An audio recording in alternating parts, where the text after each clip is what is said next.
Chapter 1, SSS Level Talent, The Provocateur. Welcome to the Cursed Space, your decisions will affect the fate of Dragon Country. You are about to challenge the Evil Spirit Dormitory. Tip, please read the rules carefully and always stay alert. Zhang Mingyu woke up in the warm bed, facing the old, yellow-brown ceiling. Before he could figure out what had happened, a massive flood of memories surged into his mind like a tidal wave. This was a parallel world controlled by the Cursed Space. At random intervals, each major country in this parallel world would select a chosen one to enter the Cursed Space and challenge various unbelievable horror stories. When chosen ones die in the Cursed Space, the curses and horrors would descend upon their country. If a chosen one clears a horror story, their country would receive all sorts of miraculous rewards. The performance of the chosen ones would be broadcast live in front of global viewers by the Cursed Space. Clearly, Zhang Mingyu was the lucky one chosen by the Cursed Space. This time, the chosen one looks so young. Didn't they say only healthy citizens aged between 18 and 30 are selected? He must be a high school student. Do all high school students look this good nowadays? He's so handsome. What's the use of being handsome? To clear the horror stories, what's needed is strength, do you understand? Let's hope this little puppy can give it his all. Our dragon country has lost 4 times in a row. Now, even when I go out to buy instant noodles, I run into the slit-mouthed woman. Slit-mouthed woman, huh? Yesterday, I was chased for 10 whole streets by someone wielding a blood-soaked skull-crushing hammer. Also, recently, those little Japanese guys from Sakura country are making noise online, waiting to see us lose 5 times in a row. We can't let them look down on us this time, no matter what. At this moment, Zhang Mingyu finally digested the sudden flood of memories. He felt a chill running down his spine, as though there were countless eyes staring at him from outside the blanket. No, I can't panic. I must stay calm. Carefully, Zhang Mingyu searched around and found a black notebook next to his pillow. As his fingers touched the hard cover of the notebook, the emotionless voice of the Cursed Space sounded again. Congratulations, you have found the notebook that records the rules of the Evil Spirit Dormitory. You have gained the chance to draw your exclusive talent.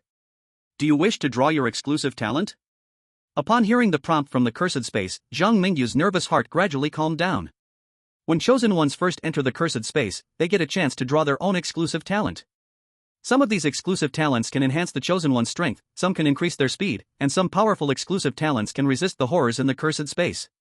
The precondition for getting an exclusive talent is to obtain a carrier of the Cursed Space rules. Draw the talent. Ding dong. A wonderful sound rang in Zhang Mingyu's ears. Congratulations, you have drawn the SSS level exclusive talent, Provocateur. When the Provocateur causes the horrors to feel anger, resentment, or other negative emotions, you will receive the protection of the exclusive talent. The higher the negative emotions, the stronger the protection. Tip, you are the master of self-destruction in the cursed world, go provoke the horrors, young man. Provocateur.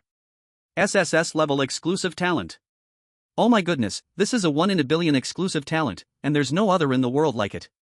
With this talent, what am I afraid of? Zhang Mingyu's eyes were filled with excitement, yet his body still obediently stayed under the covers. He opened the black notebook and, with the light from the gap in the blanket, he saw neat handwritten notes. The dormitory is your second home. In the dormitory, you must follow the following rules. Dormitory rules, A. 1. You live in dormitory 304. During the Qingming festival, the only residents of dormitory 304 are you and your roommate. Please maintain a good relationship with him. 2. When your roommate requests your help, you must help him. 3. You can fully trust your roommate unless he asks you for help. 4. Please ensure both you and your roommate's school uniforms are blue. 5. The dormitory is safe before the door is opened. 6. There are no stray cats in the dormitory building. If you see a stray cat, please inform the dormitory supervisor. 7. There is a large black bird on the balcony. Do not go to the balcony alone. I have another roommate? After reading the dormitory rules in the notebook, a chill immediately rose in Zhang Mingyu's heart. He was somewhat relieved that since he woke up, he had kept a low profile without causing too much noise. At this moment, Zhang Mingyu began to seriously observe the surroundings for the first time after entering the ghostly world. This was a standard 8-person dormitory. The first thing that caught his eye was the single door leading to the balcony. Through the glass on the door, Zhang Mingyu could clearly see the open sink area and the gloomy sky outside. His bunk was the top one near the door on the left. The 4 bunks opposite and the one next to the balcony seemed to have been unoccupied for a long time. As for the other 2 bunks, Zhang Mingyu could not yet tell. After gathering this information, Zhang Mingyu flipped several more pages of the notebook, stopping when he no longer saw new rules. The second and third rules of the dormitory were clearly in conflict. When my roommate asks for my help, should I help him or not? Zhang Mingyu lay in bed, deep in thought. While Zhang Mingyu was reviewing the dormitory rules, the experts from manhwa sat together in a meeting room, fully focused on the live broadcast. Not bad, not bad. This young man is cautious and calm at critical moments. He has potential. But we don't know what level his divine chosen one's exclusive talent is. After manhwa's 4 consecutive defeats in the ghost story challenges, high-ups from various countries have been restless. Recently, Sakura country has been showing off their B-level talent chosen one in front of us. As for Zhang Mingyu, we don't expect him to perform excellently. Just clearing the ghost story world will be enough. Each country has 3 chances for off-field hints. We must be on high alert and fully support Zhang Mingyu. Whether manhwa can maintain its position among the 5 major countries depends on him. In the ghost story world, a creaking noise suddenly came from the bottom bunk of Zhang Mingyu. Lying on his side in the bed, Zhang Mingyu could clearly see a pale face with a sinister smile staring at him through the metal bars of the upper bunk. I'm thirsty. Can you get me a cup of water? This scene would make even the viewers in front of their screens feel a chill, as the roommate in dormitory 304 had a stiff expression, looking like a moving corpse. Chapter 2, The Correct Way to Clear the Game?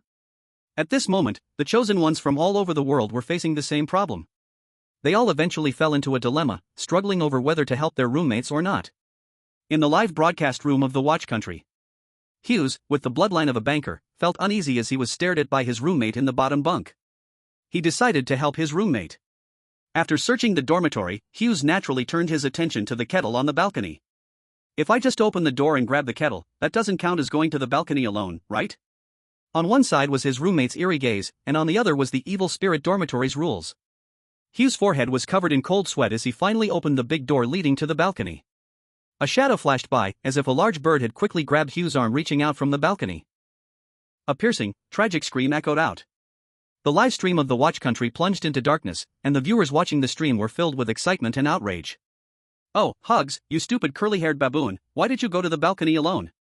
It's all because of Hugs, the watch country is about to have a new horror tale. Damn Hugs, I curse you to hell. Apart from Hugs from the watch country, there were many other chosen ones who did not rashly go to the balcony.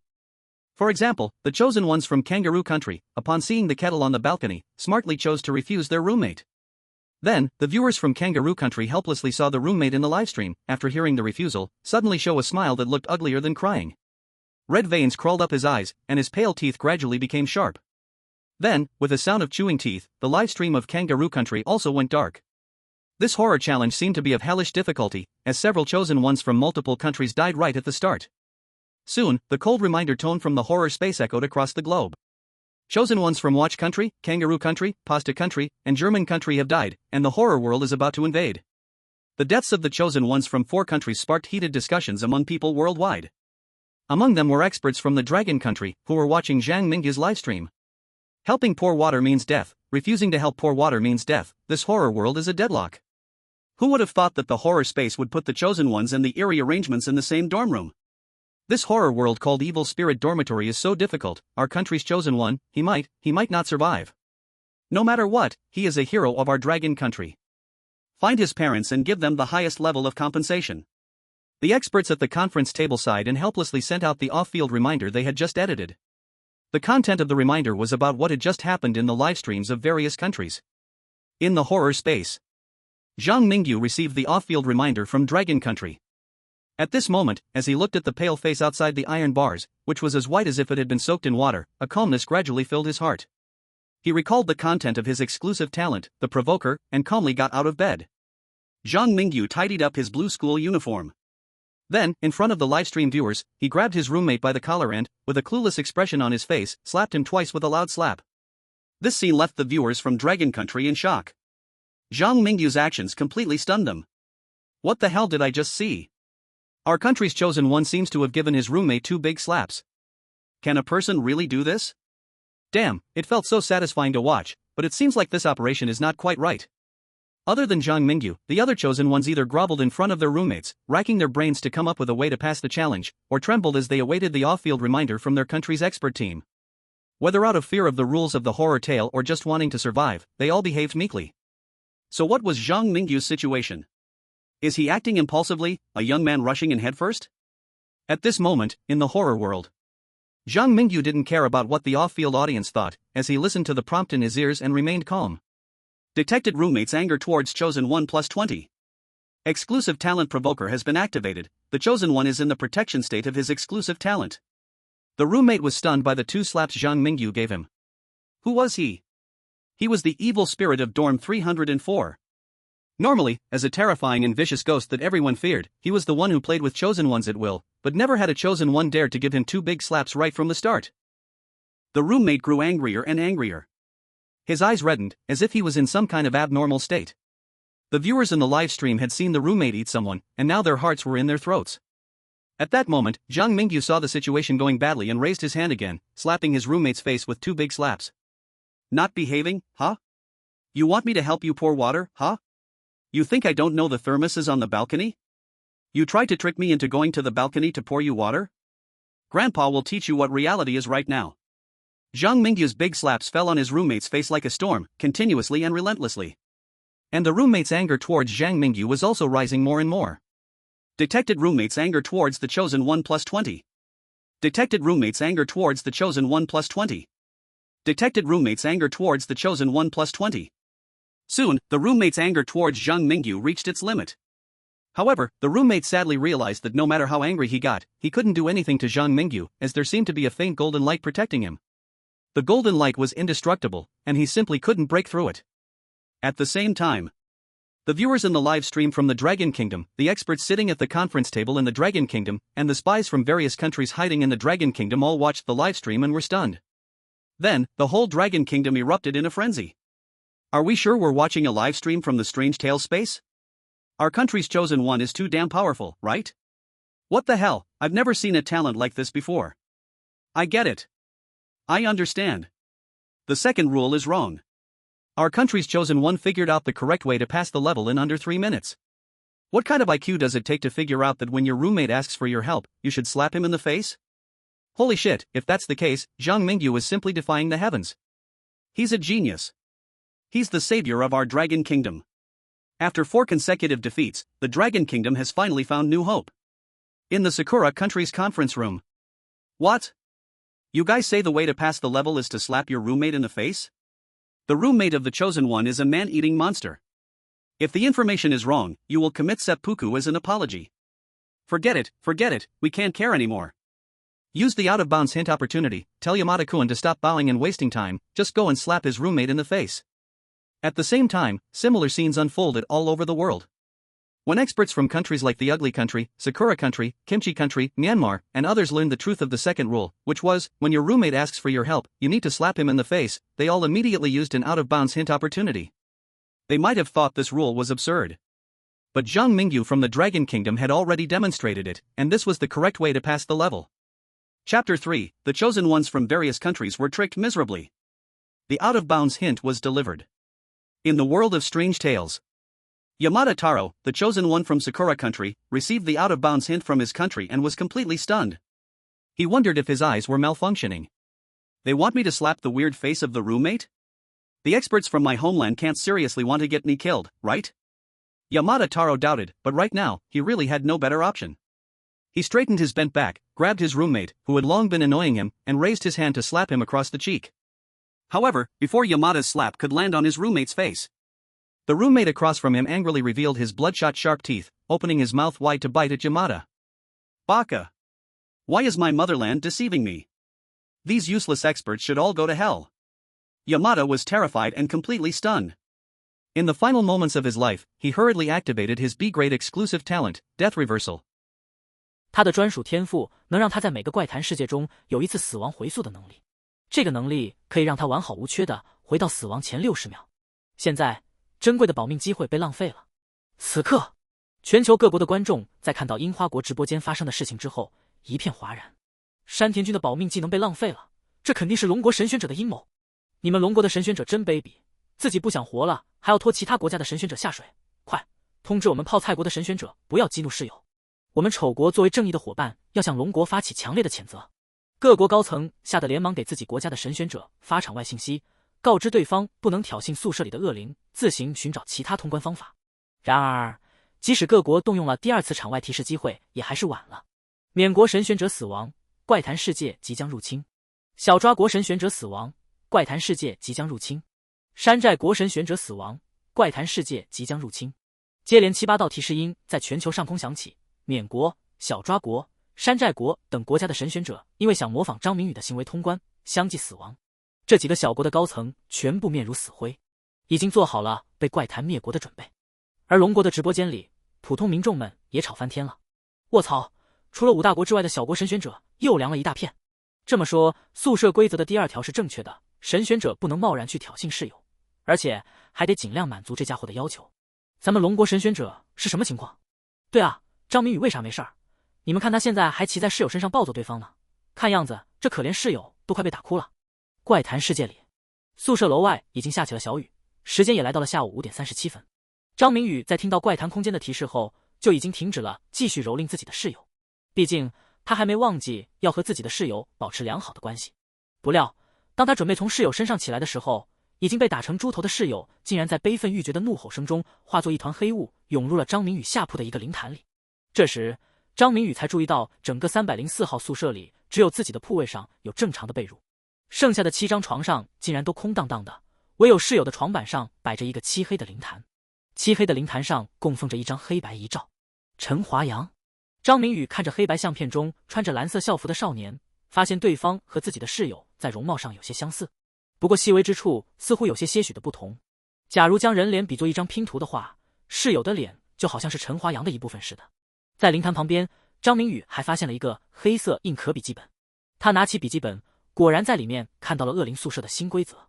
宿舍规则 B1， 你的衣柜里有够3天使用的水和面包，请不要食用除了水和面包以外的任何东西。2，请不要移动304号宿舍的灵坛，它将会在夜晚保护你的安全。3，宿舍楼是安全的，离开宿舍楼的行为是被禁止的。4，请勿在宿舍楼内大声喧哗。5， 304号宿舍的灯光有时会自己熄灭，当出现这种情况时，不管宿舍内发生任何事情都不要害怕，也不要通知宿管阿姨。6，当有人敲门且自称是其他宿舍的学生时，请无视他们。New dormitory rules have appeared. Combining the first rule, your wardrobe must contain enough water and bread for 3 days, and the third rule, leaving the dormitory building is prohibited. Zhang Mingyu, based on his previous experience watching ghost story live streams, could roughly guess that the days in this ghostly world are likely only 3, and the venue is the entire dormitory building. In addition, he vaguely felt that the rules in dorm 304 were hinting at him to stay away from the dormitory manager.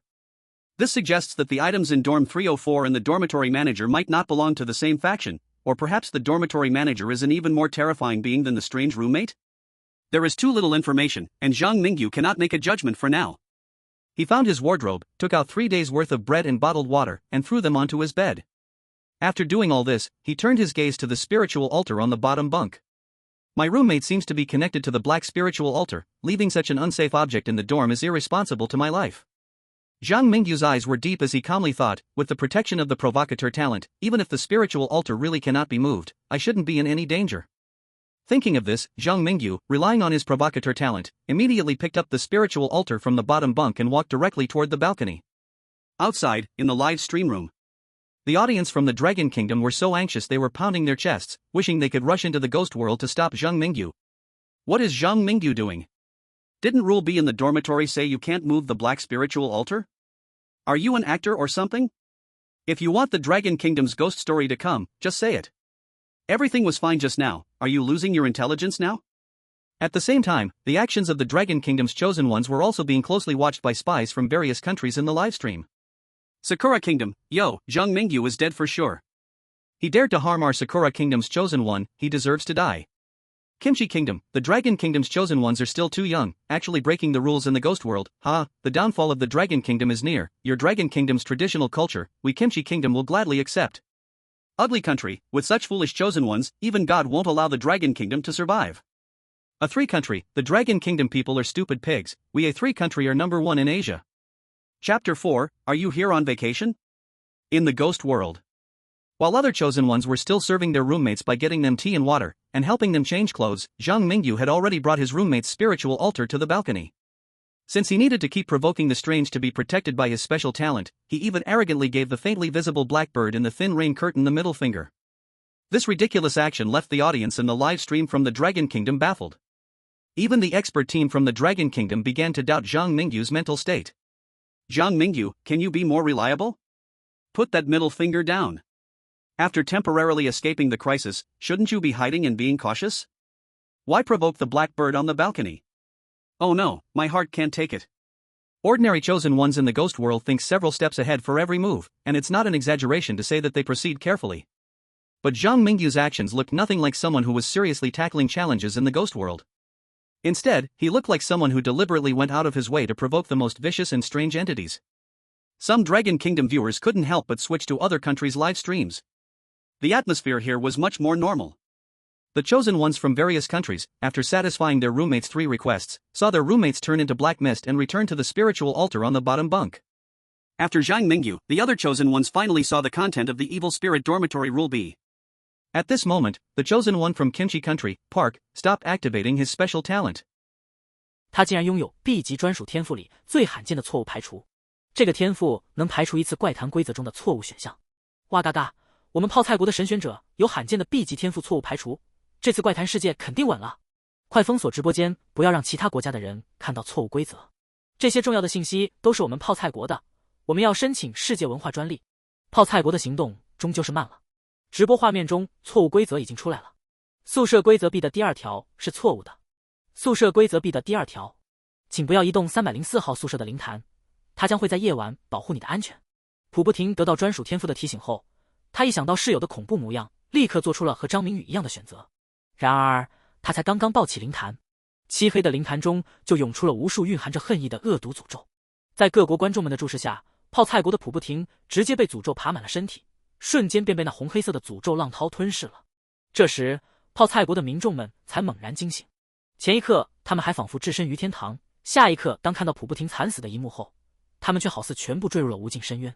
专属天赋的提示不会出错，普不停为什么被灵坛里的怪物杀死了？我明白了。这条规则中错误的地方是，灵坛会在夜晚保护神选者，而非不要移动灵坛。现在说什么都没用了，怪谈要降临泡菜国了。这次的怪谈这么恐怖，我们死定了。这都是普不停的错，他是我们泡菜国的罪人。泡菜国怪谈降临当晚，泡菜国便有高中生离奇死亡，他们有的是死于黑色大鸟，还有的是死于恶灵室友。此刻，各国关注着怪谈直播的高层们终于意识到了不对。同样移动的灵坛，为何普不停死了张明宇却没事？张明宇肯定抽中了万中无一的 A 级专属天赋，因为只有 A 级以上得专属天赋才有正面抗衡诡异的力量。怪谈世界中，各国的神选者都得到了专家团发来的有关宿舍规则 B 的推断。截止至今，绝大多数国家3次的场外提示机会已经没了。各国神选者在得知错误规则后，基本上都选择了让灵坛留在原位，自己抱着被褥睡到距离灵坛较远位置的床上。唯有丑国的神选者史蒂夫做出了不一样的选择，他拥有 A 级天赋巫蛊娃娃，每次怪谈世界里能手工制作3个一次性的巫蛊娃娃，转移鬼怪的攻击目标。这时，史蒂夫在接连得到了有关于灵坛的场外提示之后，终于下定决心，第一次发动了专属天赋巫蛊娃娃。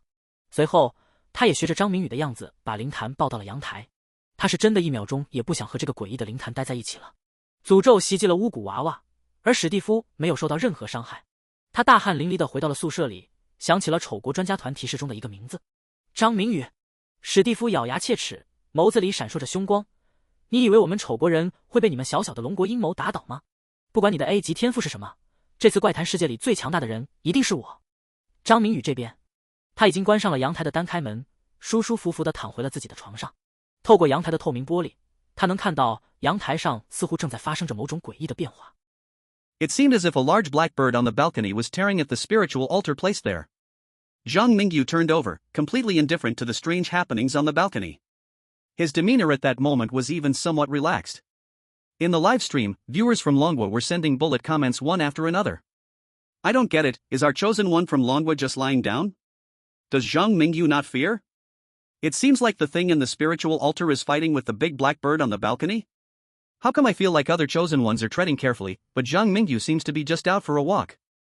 Holy sh*T, everyone. Everyone. I kneel before our chosen one. Zhang Mingyu is invincible. Now, live streams from other countries are in chaos, with a bunch of people coming to Longwei to learn how our chosen one is clearing the ghost story world. Right, I even said before that our chosen one was an actor. I take back my words, Zhang Mingyu isn't some fake actor, he's my idol. At once, someone began telling the tragic stories of the chosen ones from other countries to those who didn't know. This caused everyone in Longhwa's livestream to stop speaking ill of Zhang Mingyu. Meanwhile, the eyes of the world were all focused on Longhwa's livestream. In the conference room, the higher-ups of manhwa country looked as still as water. Yamada Taro is useless, clearly possessing B-level talent, but his performance is far behind Longhwa's Zhang Mingyu. Isn't Steve from Ugly Country also A-level talent? Why has he been following Zhang Mingyu from Longhwa the entire time? Unbelievable. You all, a bunch of incapable fools. Go to Ugly Country immediately and ask for support, and tell our spies to keep causing trouble in Longhwa's livestream. Mocking Zhang Mingyu is just a reckless fool who relies on luck to survive. Chapter 5, Sule of Dormitory 412. After dinner, Zhang Mingyu began to sleep and rest. He was very clear that in the ghost story world, where danger lurked everywhere, even with an invincible exclusive talent like provocation, one could never be careless. He knew that in order to clear the evil spirit dormitory, he had to pay attention to rest and always keep his energy high. While Zhang Mingyu was napping under the protection of his roommate's spiritual altar, the remaining surviving chosen ones were all doing their best to guard against the evil spirit roommates while organizing the information they had gathered. In the evil spirit dormitory ghost story world, 13 rules had been discovered so far. Among these 13 rules, the chosen ones had found a very strange point. Dormitory 304 seemed to reject outsiders. The dormitory rules not only forbade looking for the dorm manager after a strange event occurred in the dormitory, but also prohibited chosen ones from opening the door to those claiming to be students from other dorms. This was highly suspicious. It was as if the writer of the dormitory rules deliberately wanted to prevent chosen ones from contacting the outside world. Without ever opening the dormitory door, it was relatively safe for the chosen ones to hide inside dormitory 304. But what happens after eating 3 days' worth of bread and bottled water? The ghost story world won't just automatically clear itself, right? It was deep into the night, and Zhang Mingyu had already fallen comfortably asleep under the covers. Meanwhile, the surviving chosen ones from more than 10 countries were still racking their brains, trying to find a way to clear the dormitory rules. At 1:27 a.m. Knock knock knock. The sleepless chosen ones all heard a knocking sound in their ears at almost the same time. In an instant, everyone except Zhang Mingyu felt their hearts almost stop. The sudden knocking sound scared them so much that they didn't dare move a muscle. As for Zhang Mingyu, the early riser, Zhang Mingyu, felt that someone had disturbed his sleep. He sniffed and caught a foul smell that seemed to come from the very soul. He angrily shouted toward the outside, "Who is it, knocking on the door so late at night instead of sleeping?" Detected that the resident of dormitory 412, Sule, has plus 20 resentment towards the chosen one. Exclusive talent provocateur has been activated. The chosen one is now in the protection state of their exclusive talent. The person knocking seemed completely unprepared for the rude tone of the person inside the room. After a brief silence, a young man's voice came from outside the door. "I'm Sule from dorm 412, I have something to ask you for help." Sule outside spoke very politely, and Zhang Mingyu hesitated for a moment before answering, "Sule? Wait a moment, I'll open the door for you." Outside, it was deep in the night in the Dragon Country of Blue Star. A few late-night viewers from Dragon Country immediately woke up in fright after hearing Zhang Mingyu's words. Oh my god, is Zhang Mingyu really going to open the door for Sule? Didn't the dormitory rules say we can't open the door for someone claiming to be from another dorm? Other countries' chosen ones just pretend they didn't hear when someone knocks, but Zhang Mingyu might have been so sleepy that he forgot the dorm rules? This is bad, this is really bad. It'd be fine if the rule about not opening the door for someone from another dorm was wrong, but if it's true, Zhang Mingyu opening the door for someone from another dorm is like seeking his own death. I'm losing my mind here, should I open the door or not? Can the expert team say something? Whoa, I hope Mingyu doesn't make a wrong judgment. The Dragon Country viewers in the livestream were all nervously sweating for Zhang Mingyu. Just as they thought Zhang Mingyu would get out of bed and open the door for Sule, they found that while Zhang Mingyu said he would open the door, his body didn't move even an inch. In fact, his eyes were slightly squinting, seeming like he was about to fall back asleep. Ah, what, didn't Zhang Mingyu say he was going to open the door? Why does it look like he's about to fall asleep again? This little brother is as steady as an old dog. If I were in that ghost story world, not only would I not sleep, I wouldn't even dare to take a nap. What exactly is Mingyu doing? The viewers in the live stream were all discussing it. At this point, Sule outside the door seemed unable to wait any longer. He appeared afraid that something in the building would notice him, and despite feeling angry, he still controlled his voice and asked Zhang Mingyu inside, "Hey, brother, are you coming over to open the door?" Zhang Mingyu lazily turned over, casually replying, "You woke me up just now, and I haven't even recovered. If you can't wait, just stand outside and talk, and I'll see if I can help." Sule detected that the resident of dormitory 412, Sule, has plus 10 resentment towards the chosen one. Detected that the resident of dormitory 412, Sule, has plus 10 resentment towards the chosen one. Detected that the resident of Dormitory 412, Sule, has plus 10 resentment towards the chosen one. Is this already 50 resentment points against me? Resentment and anger are both forms of negative emotions. With my SSS level provocateur talent, the more negative emotions you have towards me, the safer I become. Zhang Mingyu yawned. He had never planned to open the door for Sule outside. He just wanted to increase Sule's anger value in advance, ensuring that when he encounters Sule in the future, he won't be hurt by him. At this moment, Sule outside also realized he had been tricked by Zhang Mingyu. The live stream camera began to shake violently. The viewers from Dragon Country watching outside the live stream saw some kind of terrifying force seemingly seeping into the dormitory from outside the door. At this moment, the viewers from Dragon Country were all praying for Zhang Mingyu in their hearts. They watched the live stream screen flashing anxiously, afraid that the eerie presence outside the door would break through Dormitory 304's door. At the same time, people in the Pickled Cabbage Country, suffering from the horrors of the ghost stories, maliciously ran into the Dragon Country's livestream to comment, "Dragon Country people, your luck has run out." People from the Sakura Country, who had been living well, also came to mock, "You, Zhang Mingyu, what's the use of an A-level talent? Aren't you still living less long than our Yamada Taro from Sakura Country? Ugly Country, a mere East Asian sick man, not worthy of being compared with our Steve. India, wow, the wisdom of the chosen one from Long Country truly cannot compare to our chosen one from India." As some of the higher-ups in certain countries were already waiting to see Long Country's joke, suddenly, the shaking of the door of Dormitory 304 stopped. Whether it was Sule from other countries outside the dormitory, pretending not to hear the knock on the door by following the dormitory rules, or Sule who had already lost control in Long Country's livestream, both disappeared at the same time.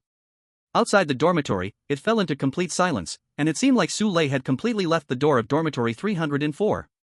At this moment, the countries led by Ugly Country were stomping their feet in anger. Damn it, Zhang Mingyu from Long Country really has good luck. How did he survive this? This is not fair. Why did the people outside the chosen ones of each country disappear together? Bullshit, Zhang Mingyu from Long Country pissed off that guy just now, he clearly almost died. They had originally prepared to watch Long Country's strange tales unfold, but who would have thought the weirdness outside the door would suddenly stop attacking the door at such a critical moment? While the higher-ups of Ugly Country and others were furious, Long Country's audience let out a collective sigh of relief. At this moment, no one noticed that an even more terrifying event was happening in the world of weird tales. Chapter 6, The Figure on the Balcony. In the world of weird tales. However, Zhang Mingyu did not let his guard down. He abandoned his plan to continue sleeping, and after hearing a strange cat's meow, he crawled out of bed. A cat? Dormitory Rule A, Clause 6. A stray cat in the dorm? Zhang Mingyu deliberately said loudly, as he had already seen the orange kitten on the balcony. The dormitory rules say if you see a stray cat, you should report it to the dorm aunt. Maybe I should take this stray cat and leave the dorm now? Zhang Mingyu, holding the stray cat, walked to the door, as if to open the door and leave. However, after several more minutes, he still had not made a move to open the door. Detected Sule, the resident of Dormitory 412, has plus 10 resentment toward the chosen one. Zhang Mingyu, holding the stray cat and smelling the increasingly noticeable stench, quietly crouched down, peering through the gap in the door to look outside. After adjusting his angle, he finally saw a pair of white sports shoes hidden outside the door. Sule from Dormitory 412 had not left. He had been waiting outside the door of Dormitory 304, unable to break through the door that had never been opened, waiting for Zhang Mingyu to fall into his trap. In fact, this kitten in Zhang Mingyu's arms might have been a bait thrown out by Sule. Zhang Mingyu's roommate, Chen Huayang, at least on the surface, appeared to be just an ordinary senior high school student. But Sule outside the door gave Zhang Mingyu the feeling of a cunning, sinister, and good at disguising murderer from a novel or movie. Time passed by second, and Zhang Mingyu still did not make any move to open the door. Sule outside the door was also very patient. It seemed like he was very obsessed with Zhang Mingyu from Dormitory 304, the only problem being that his enthusiasm toward a classmate was a bit too much for Zhang Mingyu to bear. Inside Dormitory 304, Zhang Mingyu turned on the dormitory light at a rather eerie time and had an early breakfast of bread and water. Outside, while Zhang Mingyu energetically enjoyed his breakfast, the people from Camel Country and Brazil Barbecue Country were in a frenzy, running around everywhere. Several high-level leaders were so angry they could almost slap themselves. In their live broadcast, the chosen one was completely unaware, hugging the cat in their arms, ready to go out and find the dorm manager. However, they had already used up all 3 chances for off-site hints and could no longer warn the chosen one about the danger outside the door. Oh my god, these useless teammates. Why doesn't our country have a brilliant chosen one like Zhang Mingyu? Damn it, I'm going to start immigration procedures right now. The chosen one from Camel Country is dead, the world of ghost stories is about to invade. The chosen one from Brazil Barbecue Country is dead, the world of ghost stories is about to invade. After discovering the stray cat on the balcony, some chosen ones decided to send the cat to the dorm manager overnight. However, as soon as they stepped out, they encountered the ill-intentioned Sule. The chosen ones stayed up all night, their bodies in terrible condition, unable to even escape, and were killed by Sule. Blood stained the white shoes outside the door. The live streams of several small countries fell into darkness. When the Dragon country's top leaders saw the miserable state of the chosen ones, they felt no sympathy at all. Instead, they were somewhat pleased. When our Dragon country faced the series of ghost story incidents, these countries took advantage of our misfortune. Now, they are finally paying the price. If Zhang Mingyu had gone directly to find the dorm manager with the stray cat, he would definitely have been ambushed by the killer outside the door. Now, only our Dragon country's Zhang Mingyu has the chance to clear the ghost story world. It's a great fortune for Dragon country to have a chosen one like Zhang Mingyu. But we can't let our guard down. The things outside Zhang Mingyu's door haven't left, and night is the most active time for the eerie things. We must continue observing. In the world of ghost stories, the chosen one from Ugly Country, Steve, hid in his relatively safe dormitory, not daring to turn on the lights. He noticed Sule was guarding outside the door and also realized that the spiritual altar, which had been normal during the day, had turned extremely strange after nightfall. He felt smug, thinking it was all his cleverness at work. Even without the chance for offside hints, so what? I, Steve, am a hero like the captain of Ugly Country's team. I can survive in the ghost story world by relying on myself. As for Zhang Mingyu from Dragon Country, Steve sneered, he's probably already been killed by the guy outside the door. Besides Steve, there was another person who hated Zhang Mingyu from Dragon Country to the core. This person was Yamada Taro from Sakura Country. He had lost the life-saving ability of Death Rewind and was struggling in the ghost story world. He curled up in the gap under the bed, not daring to face the killer outside, but directed all his anger at the unseen Zhang Mingyu. I still have one chance for offside hints.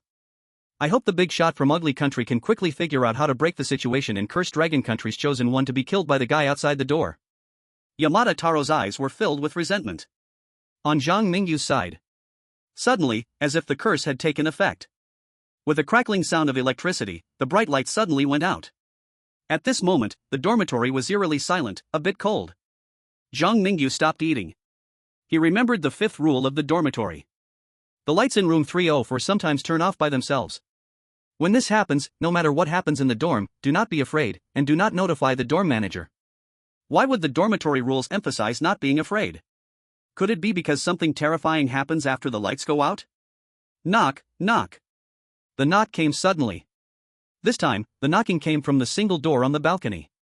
Zhang Mingyu turned his head to look at the balcony. He saw some strange changes happening on the cold, windy balcony. Blood was pouring out of the black spiritual altar. A curse filled with hatred is spreading across the land. Is this what the rule of Dormitory 304 told me not to fear? Zhang Mingyu subconsciously picked up the stray cat on the ground and, in the dark, took 2 steps backward toward the dormitory door. At that moment, he noticed that the stray cat in his arms didn't seem to be afraid of the strange scene on the balcony. The faint stench in the air still lingered, indicating that Sule had not left and was still outside the door. As Zhang Mingyu was thinking about whether to follow the rule and stay in Dormitory 304, or go out and fight Sule to the death, the black blood in the spiritual altar on the balcony began to roll, and a boy wearing a blue school uniform emerged. He is Chen Huayan from the black and white photo, but why do I feel like he's missing something compared to the person in the photo? At that moment, a flash of insight suddenly struck Zhang Mingyu's mind. He looked at Chen Huayan standing outside the single door and speculated that the boy from the day and the one in the blue school uniform at night were likely parts of Chen Huayan himself. If the Chen Huayang in the memorial photo were a jigsaw puzzle, the boy from the day and the boy from the night would each represent 1/4 of the complete Chen Huayang. They were like fragments of a soul, giving the impression of incompleteness. The above was just Zhang Mingyu's reasoning. But whether his reasoning was correct or not, he now faced a serious problem. At midnight, Dormitory 304 had already become unsafe. Chapter 7, A Good Classmate Who Sacrifices Himself for Others. On the balcony. The boy outside the single door was gradually being stained red by blood, and wounds of various sizes appeared on his body, as a malicious curse spread beneath his feet. Vaguely, one could see a large blackbird struggling desperately at the center of the curse cage. This scene was happening simultaneously in all the dormitories of the Chosen Ones. Except for Zhang Mingyu, the majority of the Chosen Ones were so terrified by the movement in their spiritual altars that they couldn't even stand. Their spiritual altars were inside their dormitories, and without the blackbird's restraint, the changes at night were far more intense than those in Zhang Mingyu's dormitory. Meanwhile, Zhang Mingyu knew that he had little time left. He had no doubt that even with the help of his challenger's talent blocking 99% of the damage, he could still be killed by the creature on the balcony. Rule A of the dormitory.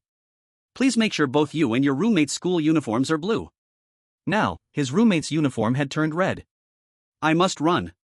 Thinking of this, Zhang Mingyu steeled himself and turned to grab the door handle of dormitory 304. Outside. The viewers from Longwa, Dragon Kingdom, in the livestream were on an emotional roller coaster. What is Zhang Mingyu going to do? Is he planning to go out? There's a murderer in the corridor. As if the thing on the balcony is any better. Now the chosen ones from all countries don't have much of a solution. Has Zhang Mingyu found an escape route? The viewers from Longwa had already seen the true face of the murderer outside the door. This seemingly gentle and polite good classmate had already killed several chosen ones from other countries. In the world of strange tales. Under the anxious gaze of everyone, Zhang Mingyu finally opened the dormitory door behind him. The moment the door of dormitory 304 opened, a large hand covered in black fur reached in from outside. Su Lei outside seemed to know that dormitory 304 would become extremely dangerous at night. He didn't attempt to break into the dormitory, but instead tried to drag Zhang Mingyu outside to solve him.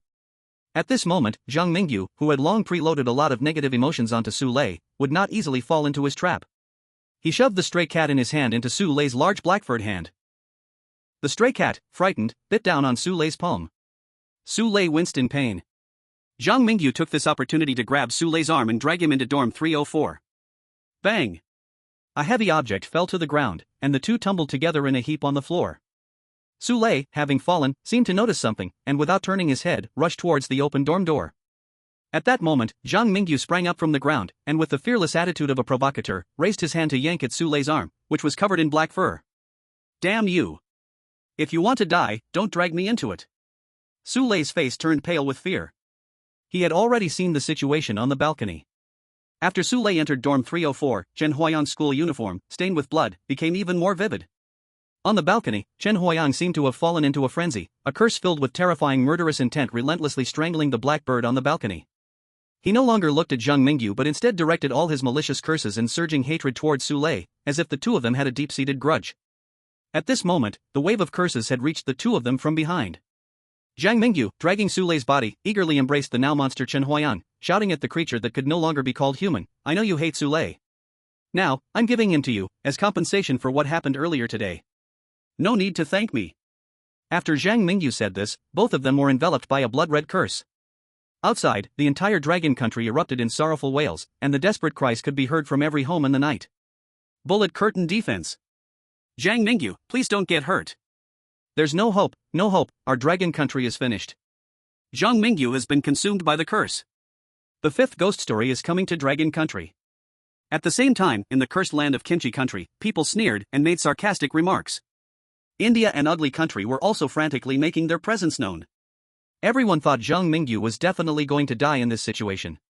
But no one expected that, in the world of ghost stories, Zhang Mingyu's special provocateur talent was activated. His two big battles and a series of actions not only made his daytime roommate cry but also prevented the terrifying monster from easily killing Zhang Mingyu at night. Golden light erupted from Zhang Mingyu, breaking free from the curse's grip. Seizing the opportunity, Zhang Mingyu scooped up the stray cat, which was stunned on the ground, and ran to the door of dorm 304. He ignored Su Lei, who was struggling and crying, and after bursting out of the dorm, slammed the door shut with a bang. Perceived Su Lei's hatred towards the Chosen One plus 999. Su Lei's relationship with you has now escalated to no death, no rest. Perceived Chen Huayang's hatred towards the Chosen One minus 20. Your current relationship with Chen Huayang is indifferent. Inside dorm 304, Su Lei's wails and curses gradually faded away. This time, no unexpected events occurred, and the terrifying monster, driven by hatred and slaughter, vented all its anger on Su Lei in dorm 412. In the dimly lit and deep dormitory, it was as if a brutal torture was being enacted. Zhang Mingyu, listening to the noise in the dorm, breathed a slight sigh of relief. He was very grateful to have a self-sacrificing and helpful classmate like Su Lei. Otherwise, the one trapped in dorm 304 right now would have been him. On Blue Star, the entire dragon country erupted in thunderous cheers. Amazing! To escape under such circumstances, Zhang Mingyu is truly like a god. Mom and Dad asked me why I'm kneeling to watch the livestream, sob. Brother Mingyu is so amazing. A miracle. It's a miracle. Dragging Su Lei into the water outside the door to share the monster's attack. Surviving with a kitten by oneself, this is almost a classic case that could be written into textbooks after the era of eerie tales. Ah, Zhang Mingyu is invincible, long live the Dragon Kingdom. Who was it just now saying our Dragon Kingdom's chosen one was no good? Who was boasting about your ugly country Steve having A-level talent? Did you see it? Our Dragon Kingdom's Zhang Mingyu managed to escape from a deadly situation. Can your Steve do that? Yes, and wasn't Japan's Yamada Taro also supposed to be impressive? Can you escape in this kind of situation? I have to say, Zhang Mingyu's move just now really made many people's jaws drop. Within the entire Dragon Kingdom's expert team, sitting with so many elites, no one could come up with Zhang Mingyu's brilliant way of breaking the deadlock. While the Dragon Kingdom was celebrating nationwide, the high-ranking officials of the Sakura Kingdom had expressions as though they had eaten a 9-turn large intestine filled with golden stuffing. The reason was simple, as Zhang Mingyu used a miraculous move to escape from Dorm 304, Japan's chosen one, Yamada Taro, was still trapped inside Dorm 304. Inside the cramped meeting room, the high-ranking officials of Sakura Kingdom all looked ashen-faced. These untrustworthy bastards from the ugly country, we acted as their pawns, and at the crucial moment, they didn't remind our Yamada Taro to move the damn spiritual altar to the balcony. Yamada-kun now has no chance of resurrection. If he dies this time, the Sakura Kingdom will be finished.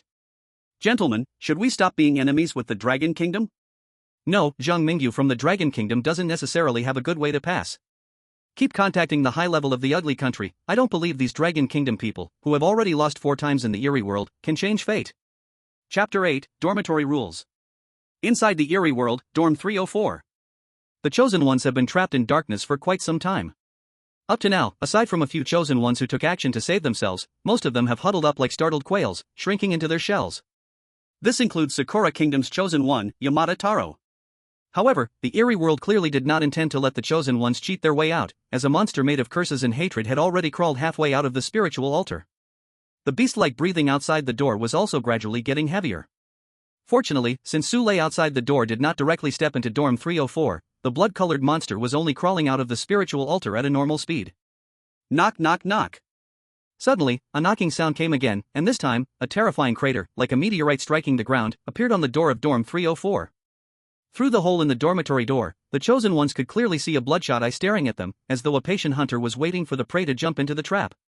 Just as their spirits were about to collapse, Yamada Taro finally received a hint from the Sakura Kingdom's expert team outside. The hint was exactly Zhang Mingyu's method of passing. Before seeing the hint, Yamada Taro's heart was full of hope. He thought he was finally saved. But reality was cruel. When he saw the content of the hint, he immediately cursed. Zhang Mingyu? Again, Zhang Mingyu. Yamada Taro suddenly turned his head and glared at the Sakura Kingdom's audience outside, shouting angrily, "Is this method of passing something a human can do? Bastards! Has your expert's brains been eaten by the 8-headed serpent?" Yamada Taro's roar made the blood-red eyes outside disappear. However, the next second, the pitch-black spiritual altar, which Yamada Taro hadn't moved, began to mutate at an exponential rate, and the curse filled with hatred spread throughout the dormitory. Frightened, Yamada Taro trembled, and a stream of bright yellow liquid poured out from his crotch. Earlier, when Zhang Mingyu was in danger, the people of Sakura Country often visited the live broadcasts of Dragon Country to make sarcastic remarks. At this moment, the citizens of Dragon Country, seeing Yamada Taro's poor performance, responded in unison. Last time in the world of ghost stories, didn't you people from Sakura Country boast about your chosen one having an amazing B-grade special talent? Now it seems it's just okay. Our Dragon Country chosen one strategy can't be mimicked by someone like Yamada Taro. TSK, looking so fierce, but in the face of the strange, you're not even as good as our high school boys. You Sakura people sure know how to talk big. In the past, when Dragon Country suffered 4 consecutive defeats, the atmosphere was dark from ghostly tales, and they faced sanctions from countries like Ugly Country and Sakura Country, reaching an ultimate humiliation. Now, with the brilliance of Dragon Country's chosen ones, the citizens were finally able to hold their heads high again. Meanwhile, in the conference room of Sakura Country, high-ranking leaders and experts watched the live broadcast with a chill in their hearts. When they read the mocking words from Dragon Country's citizens, they were even angrier, their faces turning red with fury.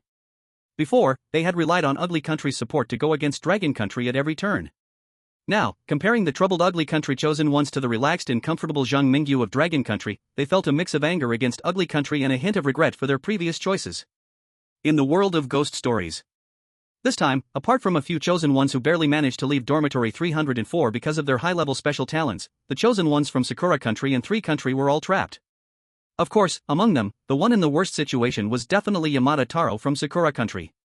Although he possessed a B-grade special talent called death retracing, his one chance to save himself had already been wasted during the day.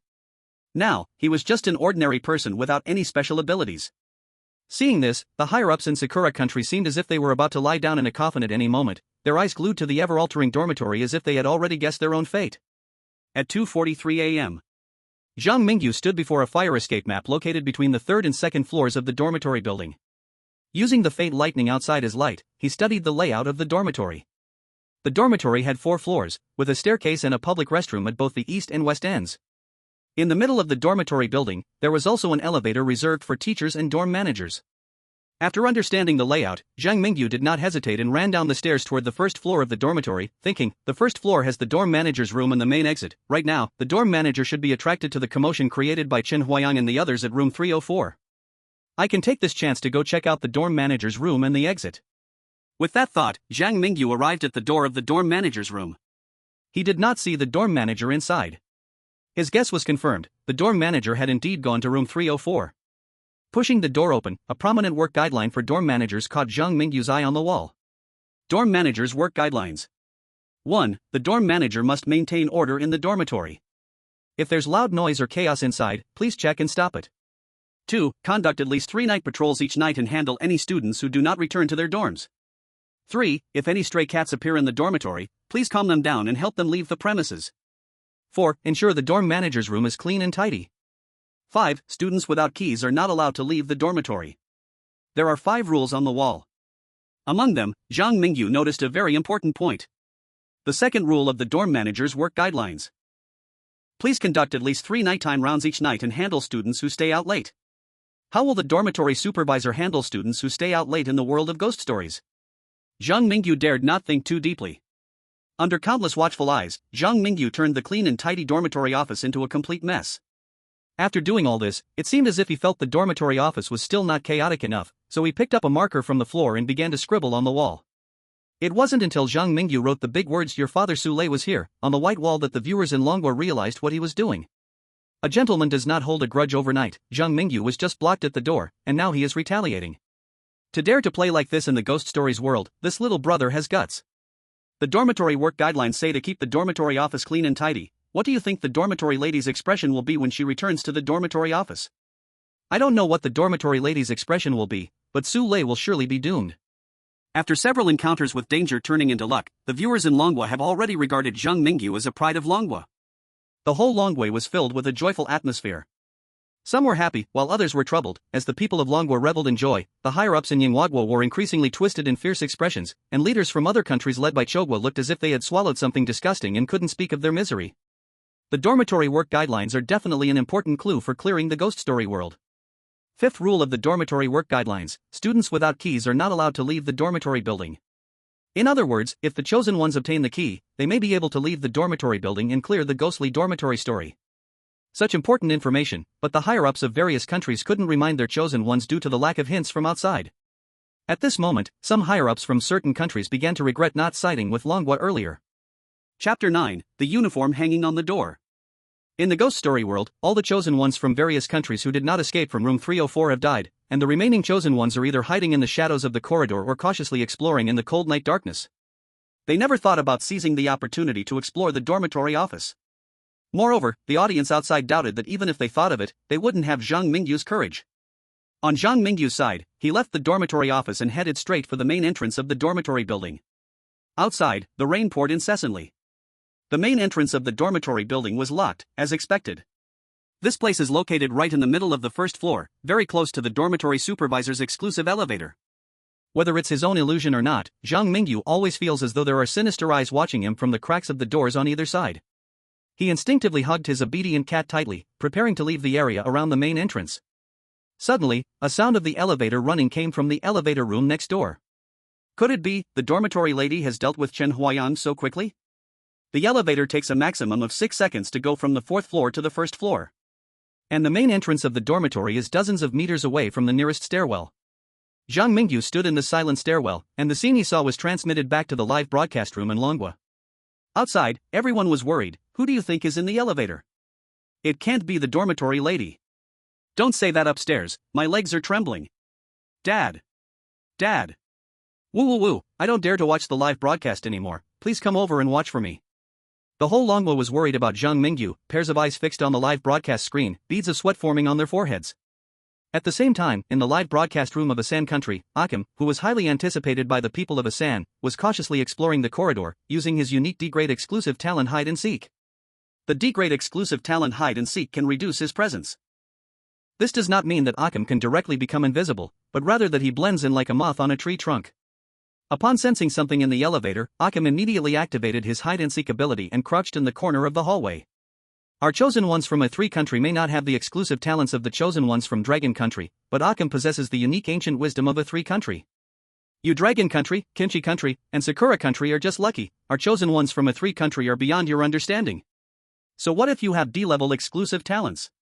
In the world of Ghost Tales, there are no useless exclusive talents, only useless chosen ones. Everyone, keep your eyes wide open.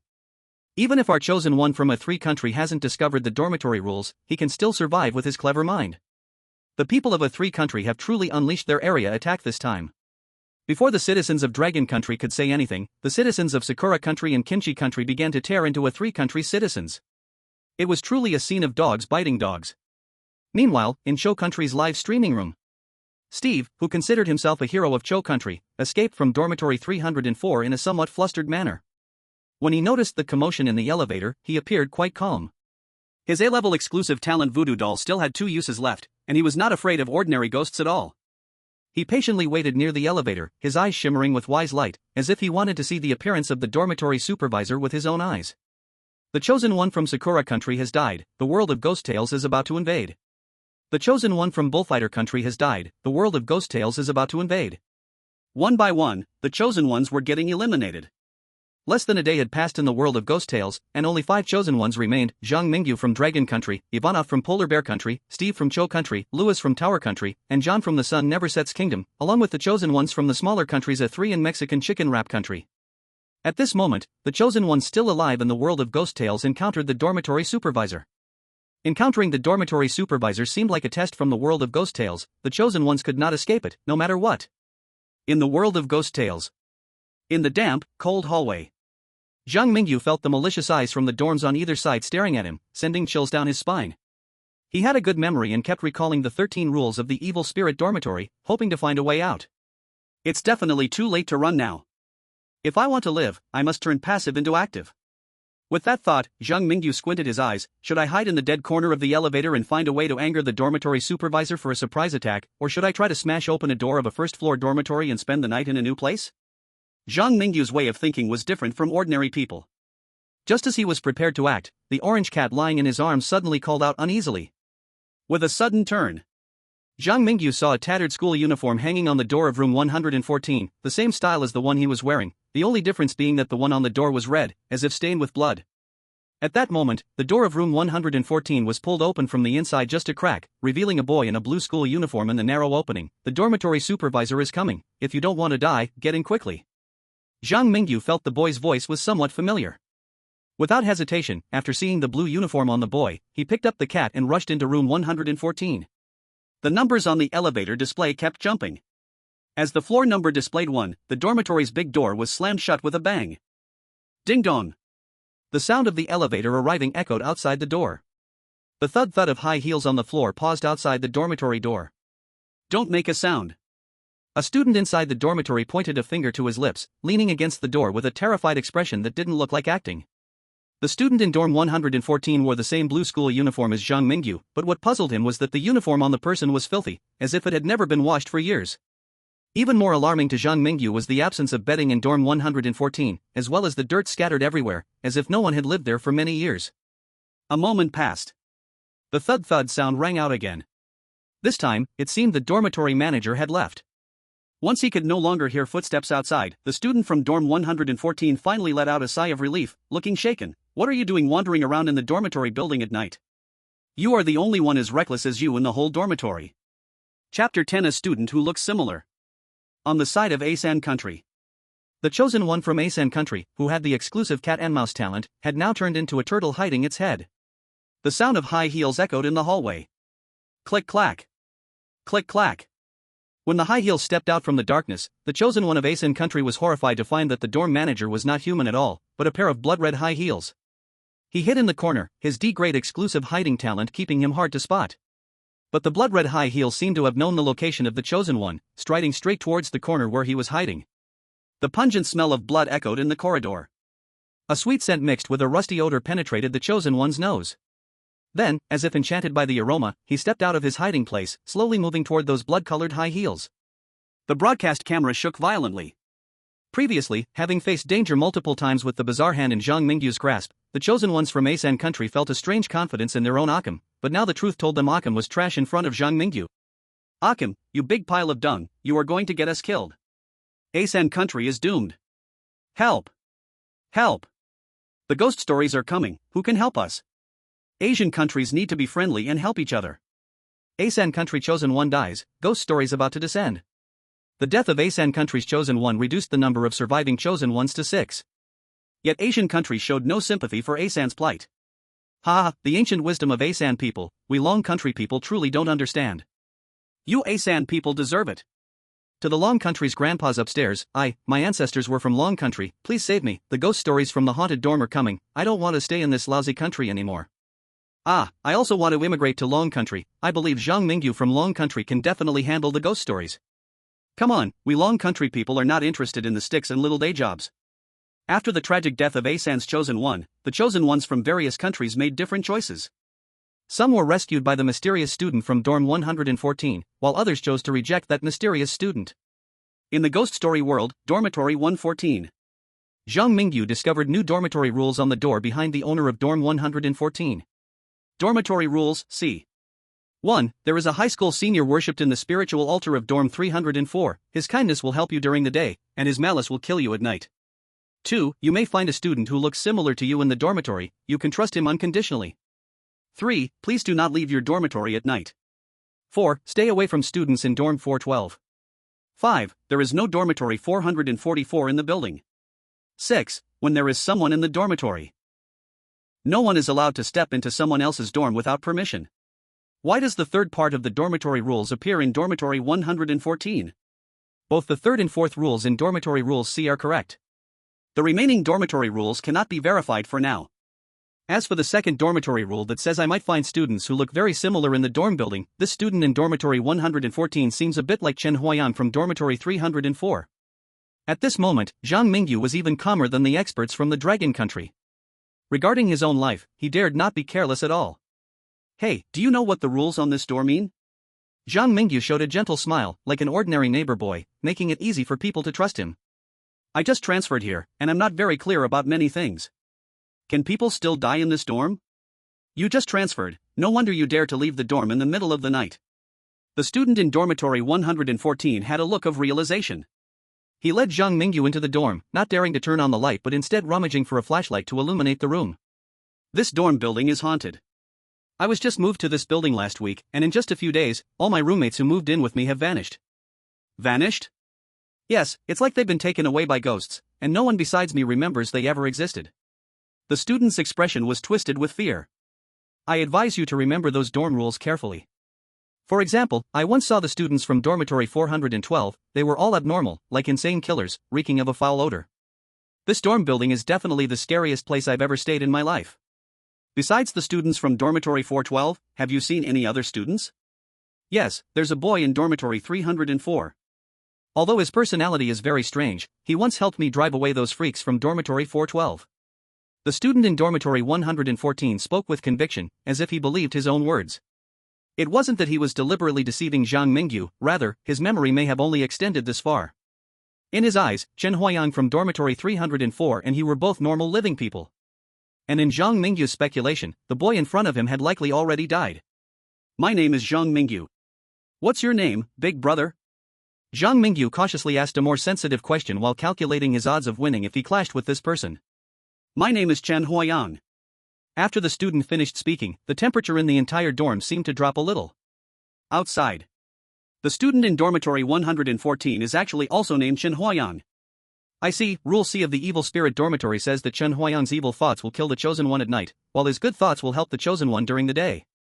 Do you think that, as the most important figure in this strange talk world, his soul might have been artificially split in two? Are you saying that the monster in dormitory 304 just now is Chen Huayang's malice, and the normal person in dormitory 114 is Chen Huayang's goodness? It's possible. But what about the daytime roommate? Pay attention to the dormitory rules, it only says that Chun Huayang's malice will kill the chosen one at night, not that his malice doesn't exist during the day. I believe the daytime roommate is also Chen Huayang's malice, he will sadistically make the chosen one help him with various things. As long as the chosen one does not violate the dormitory rules, he won't harm them. In simple terms, the daytime roommate is Chun Huayang's malice. Wow, that really could be the case.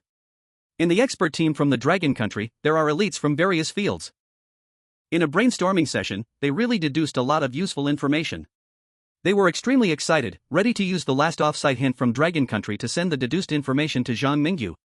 Chapter 11 Kindness and Malice. In the world of strange tales, dormitory number 114. 4 a.m. The sky outside was still very dark. Thunder split the sky, illuminating two pale faces. Ivanovsky from Bear Country, Steve from Ugly Country, and Zhang Mingyu from Dragon Country were all trying to communicate with Chun Huayang's kindness. From Ugly Country, Steve. His conversational skills were quite good, with just a few words, he guided Chen Huayang's kindness to reveal a lot of information. I think the high school student who died in dormitory number 304 would indeed help us under certain circumstances. Kindness spoke as if sharing his own story, with a look of reminiscence. There was a particularly good-natured boy living in dormitory number 304. He was helpful, often assisting teachers and classmates, and occasionally fed the stray cats at school. Oh God, why would such a person die in a dormitory? Steve from Ugly Country forced a smile, showing no sympathy for the boy's fate, only wanting to extract more information from Kindness.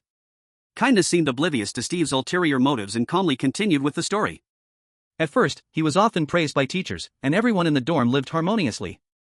But I don't know when it began, some people started to speak ill of him behind his back, saying all his kindness was just a show for others. They teamed up to isolate the boy, secretly bullying and hitting him. At first, the boy thought it was his own fault. He tried to help everyone who had hurt him, hoping they would accept him again, thinking that would bring him back to the past. But unexpectedly, things gradually developed in unimaginable ways.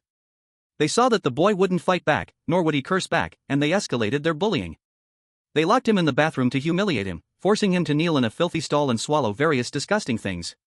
Afterward, the boy's father reported it to the police. The 7 main bullies, who were also the boy's roommates, wrote reflections and publicly apologized on social media, but nothing changed. When the boy returned to school, he was moved to a different dorm twice in a row. However, the strange voices around him had increased. When he fed the stray cats, they said he was just pretending. When he worked hard to achieve good grades, they said he was trying to appear superior, and various insults echoed in his ears, with rumors everywhere.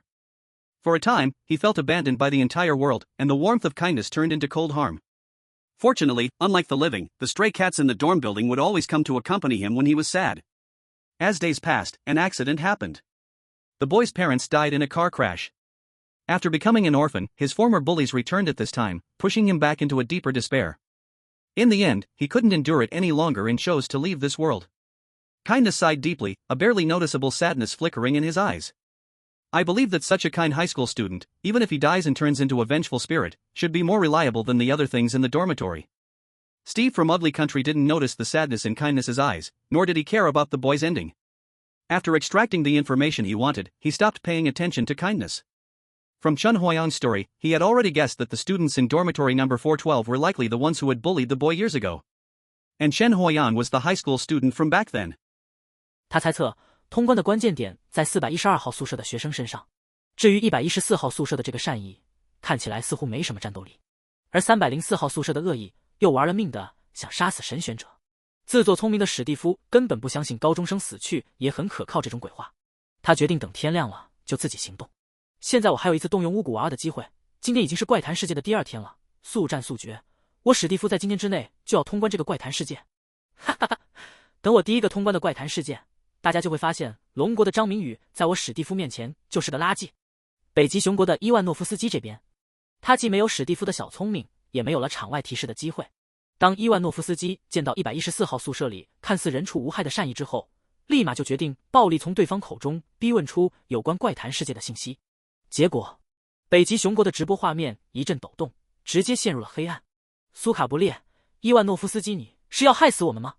怪谈世界里都敢随意使用暴力，傻逼玩意！114号宿舍里的3个神选者，就你死得最早，我真想拿猎枪打爆你的头！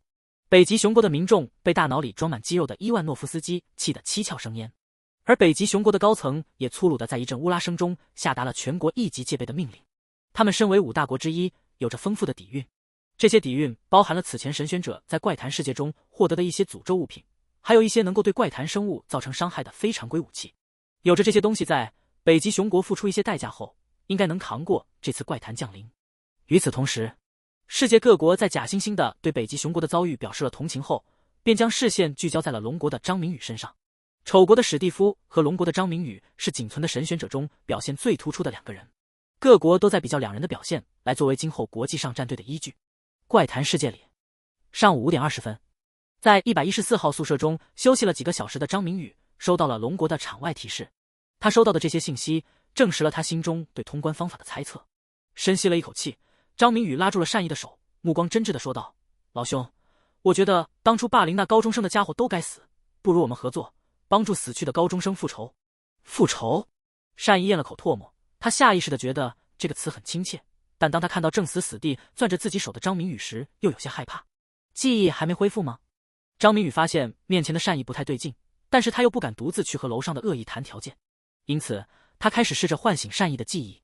接下来我说的话你可能无法接受，我曾经在304号宿舍的灵坛上见过你的黑白相片，我觉得你就是墙壁上宿舍规则中的善意，304号宿舍的学生就是恶意，你们2个合起来就是当初死去的高中生陈华阳，而412号宿舍的学生就是当时霸凌陈华阳的人。在张明宇说完这些话之后，善意的校服开始逐渐变红，而外界的龙国观众们也紧张不已。龙国已经没有场外提示的机会了，现在一切都只能靠张明宇自己。正当所有人都紧张万分的时刻，张明宇忽然做出了一个出乎所有人预料的事情。He slapped the benevolence right across the face. After hearing the prompt, you have sensed Chen Huayan's resentment plus 10. Zhang Mingyu forcefully took off the bloody uniform from the other person and tossed it aside. Wake up, I have already fed Su Lei from dorm 412 to your evil before coming here. Trust me, I can help you. Now, let's go find your evil together and deal with those guys in dorm 412. Chapter 12. Who is the real villain? Outside world. Damn, someone just slapped someone for no reason. I call it a battle of the gods. Just talking isn't enough. Zhang Mingyu even took off someone's clothes. How lewd. Ah, Chen Huayan's benevolence must be baffled right now. Our Dragon Kingdom's chosen ones really think outside the box. Look, Chen Huayan's benevolence seems to be stabilizing. After seeing Zhang Mingyu's wild move, the people of the Dragon Kingdom began to discuss.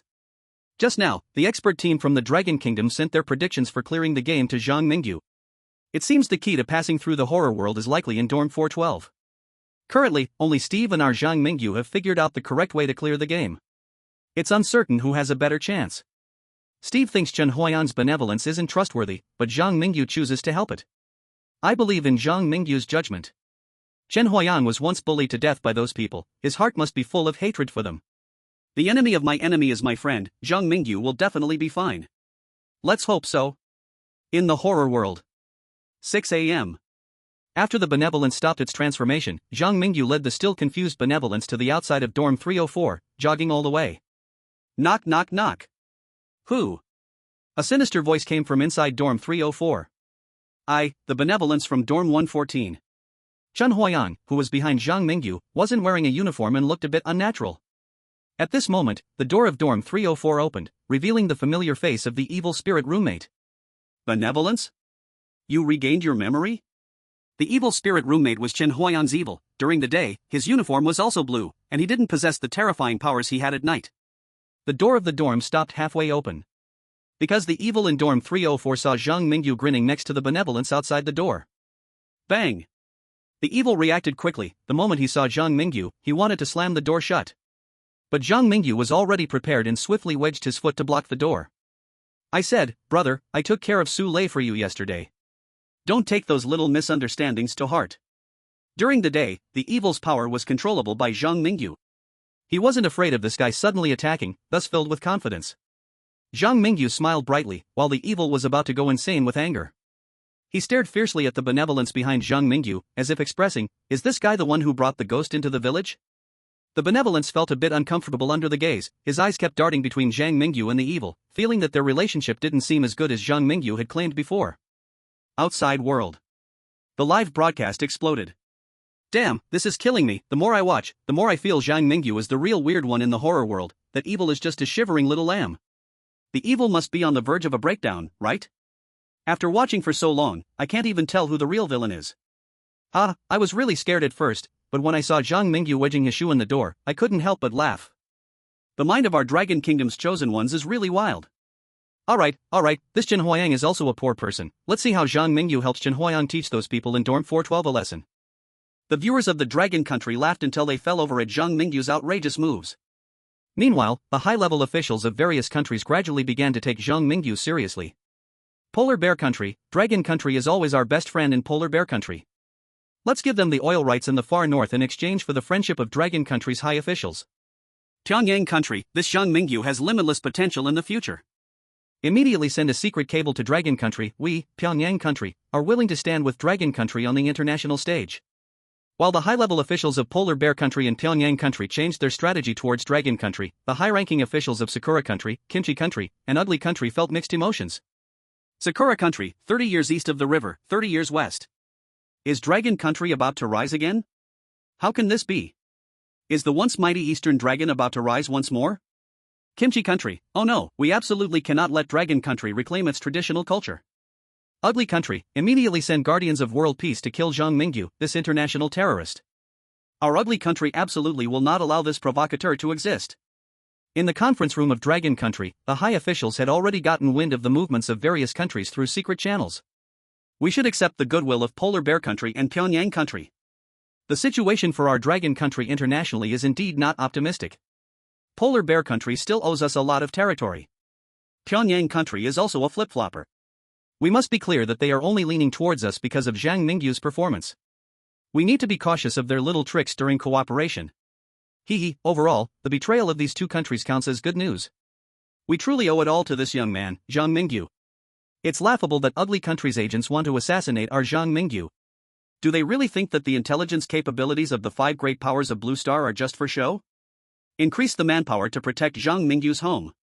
He has already found the right way to pass through. Once he breaks into the world of strange tales, we will immediately bring him to the central area for tight protection. Family, a new book is setting sail, guaranteed quality and quantity. If you have any suggestions and requests, feel free to put them in the comments section. I will read them all one by one. Finally, I hope all the handsome guys and beautiful girls can click on the free updates and little gifts. I wish everyone high scores in exams, great wealth and work, and smooth sailing in life this new year. Chapter 13, Conditions for Passing. In the world of strange tales, Dormitory 304. After Zhang Mingyu and Malice held each other off at the door for more than 10 minutes, they finally sat by the window where rainwater kept sliding down with goodwill. He looked at the messy dormitory. The floor that was clean yesterday was now covered with black fragments of the spirit altar and dark brown stains everywhere. What do you want to do by dragging this fool here? Malice stood facing Zhang Mingyu, with Goodwill who had regained some memories beside him, along with an orange stray cat that had followed Zhang Mingyu into dormitory 304. Zhang Mingyu rummaged through the bottled water and bread left in dormitory 304 yesterday, casually chatting. You have a grudge against the students in dormitory 412, and you are restricted from easily taking action against them, right? Chosen one, how do you want to help me? Malice, indeed holding on to much that Goodwill had forgotten, showed some interest in his eyes, his tone less stiff than before. I must tell you beforehand, even I must follow the rules of the strange tale space and cannot intrude into others' dormitories at will. I am not a person who advocates violence. Zhang Mingyu smiled warmly, like a comforting spring breeze. It seems that the students in dormitory 412 care about me quite a bit. I was wondering if I could use myself as bait to let them invite me into the dormitory. What do you want to do after entering the dorm? With malicious and pale fingers, he caressed the orange stray cat. He no longer resisted sitting with Zhang Mingyu, his eyes filled with both doubt and a hint of expectation. They once hurt you, and I want you to enter the shards of the spirit platform and then take you into the dorm, so you can have a good talk with them. Zhang Mingyu's words had no hint of murderous intent, as if he simply wanted to chat with a few classmates, rather than seeking revenge on a group of people who were evil in life and transformed into murderers in the realm of strange tales. Talk? Good idea. The malicious gaze was intertwined with curses and hatred, as he hugged the orange stray cat and continuously bit into his black and white photo. Chosen one, if you can truly make them have a heartfelt conversation with me, I promise to help you perfectly clear this challenge of strange tales. Congratulations to the chosen one for finding the clearing conditions in the world of strange tales. Passing, survive 3 days in the strange tales world, obtain the key hidden in dorm 412, and exit through the correct exit from the dorm building. Excellent, gain friendship of kindness or malice, with the help of important character Chen Huayang, obtain the key hidden in dorm 412, and exit through the correct exit from the dorm building.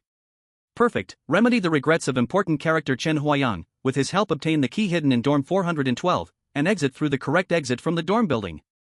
Got it. At the same time Zhang Mingyu saw the hints from the realm of strange tales, the audience from Longhua also saw the 3 different levels of clearing conditions.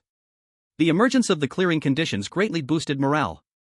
Zhang Mingyu and the experts from Longhua made an incredible guess: the key truly is in dorm 412. The point is, Zhang Mingyu slapped his malicious roommate twice in a big fight yesterday, and today he is taking kindness and malice to deal with the murderers of dorm 412.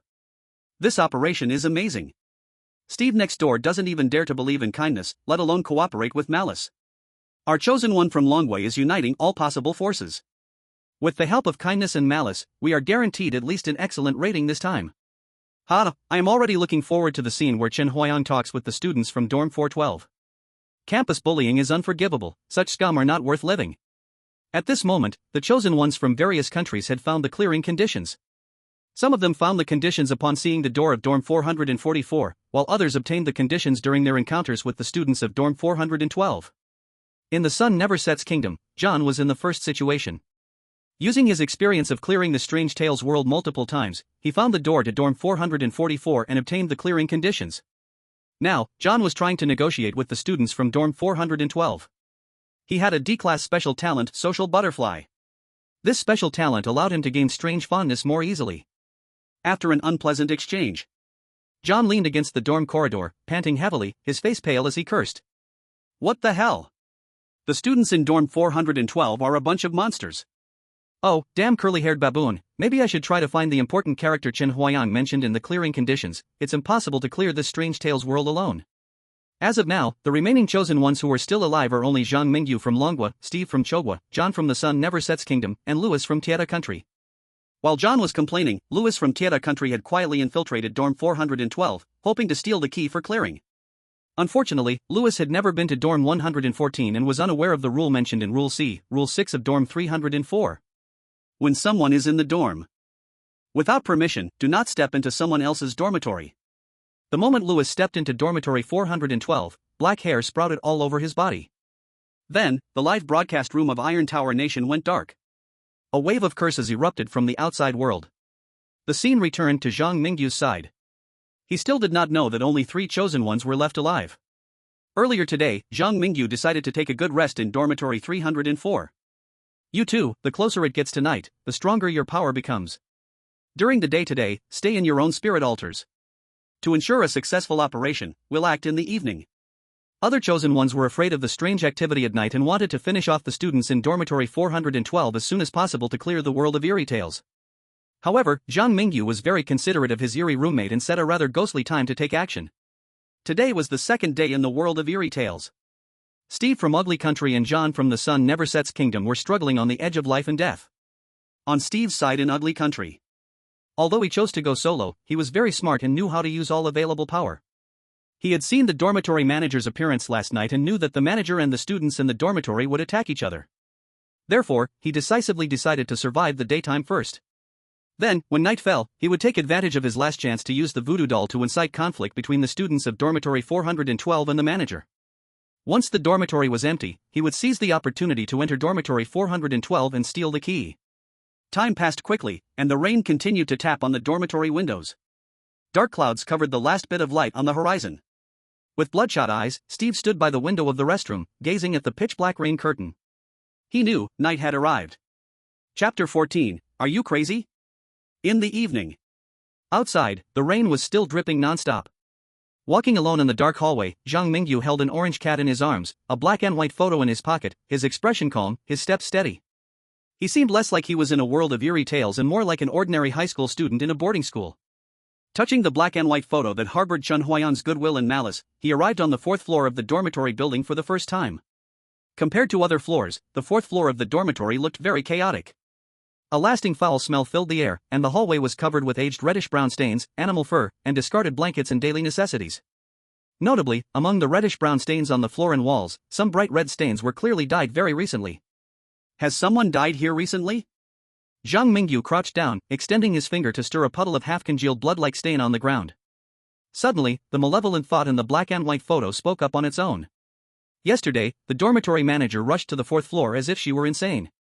I guess someone from that group must have provoked her, bringing about her revenge. This is good for us. Zhang Mingyu recalled his actions in the dormitory manager's room yesterday. Could it be that the students in dormitory 412 being robbed has something to do with me? Zhang Mingyu did not share his thoughts with the malevolent notion, he simply nodded, then stepped over the soft blankets on the floor and found his way to the door of dormitory 412. Standing there, the foul smell he sensed at the tip of his nose became even stronger. Is anyone there? I am a student from the dormitory below. Zhang Mingyu's voice echoed far down the hallway, but the door of dormitory 412 did not open. Not in the dormitory? Or afraid to open the door? The students in dormitory 412 had driven Chen Huayang of the third floor to death and offended the dormitory manager auntie. Knowing the truth within the dormitory, they had various concerns. Daring to open the door for anyone was not a choice. But Zhang Mingyu was different. Cradling a cat in his arms and stuffing his pockets with strange items, he possessed an SSS-level exclusive talent that guaranteed protection as long as he provoked the supernatural. Under such circumstances, even if all the supernatural beings in the building stood before him, he would boldly challenge them to a grand duel. Outside. Is Zhang Mingyu really a high school student? When he reached into the blood plasma, I thought I was watching a horror movie. Oh my god, he just directly knocked on the door of a murderer, his mindset is too calm. Doesn't the dormitory rule state that we shouldn't make loud noises in the hallway? Zhang Mingyu doing this, won't he get into trouble? In the hallway. As Zhang Mingyu continued to knock on the door of dormitory 412, it seemed something ominous was awakened. Suddenly, a cold wind swept through the corridor, and lightning flickered outside the window. Students of dormitory 412, Sule from your dorm came to our dorm yesterday, apparently looking for a cat. I guess this must be a very important pet for you, I came directly after finding it. After mentioning Sule, it seemed he had hit a sore spot in those inside, and a notification from the paranormal space echoed in his ears. Detected +10 resentment from students of dormitory 412. Detected +10 resentment from students of dormitory 412. Each increase in resentment was small, but every time Zhang Mingyu knocked, a continuous stream of resentment flowed from within the door. After activating his provoker talent, Zhang Mingyu's knocking became more arrogant. He stood outside like a hungry wolf that hadn't eaten for days and whispering maliciously, said, "Classmates of dormitory 412, you wouldn't want Sulei's cat to become a stray, would you? If you don't open the door, I'll knock until I attract the dorm supervisor." Zhang Mingyu spoke loudly, with every word revolving around the keywords dormitory 412, Sule, and stray cat to easily catch the dorm supervisor's attention. This made the students in dormitory 412 feel like their hearts were dancing on the edge of a knife. Creak. The dormitory door opened a crack, revealing a pair of blood-red eyes filled with murderous intent and anger. Are you out of your mind? Outside, the live broadcast effect exploded.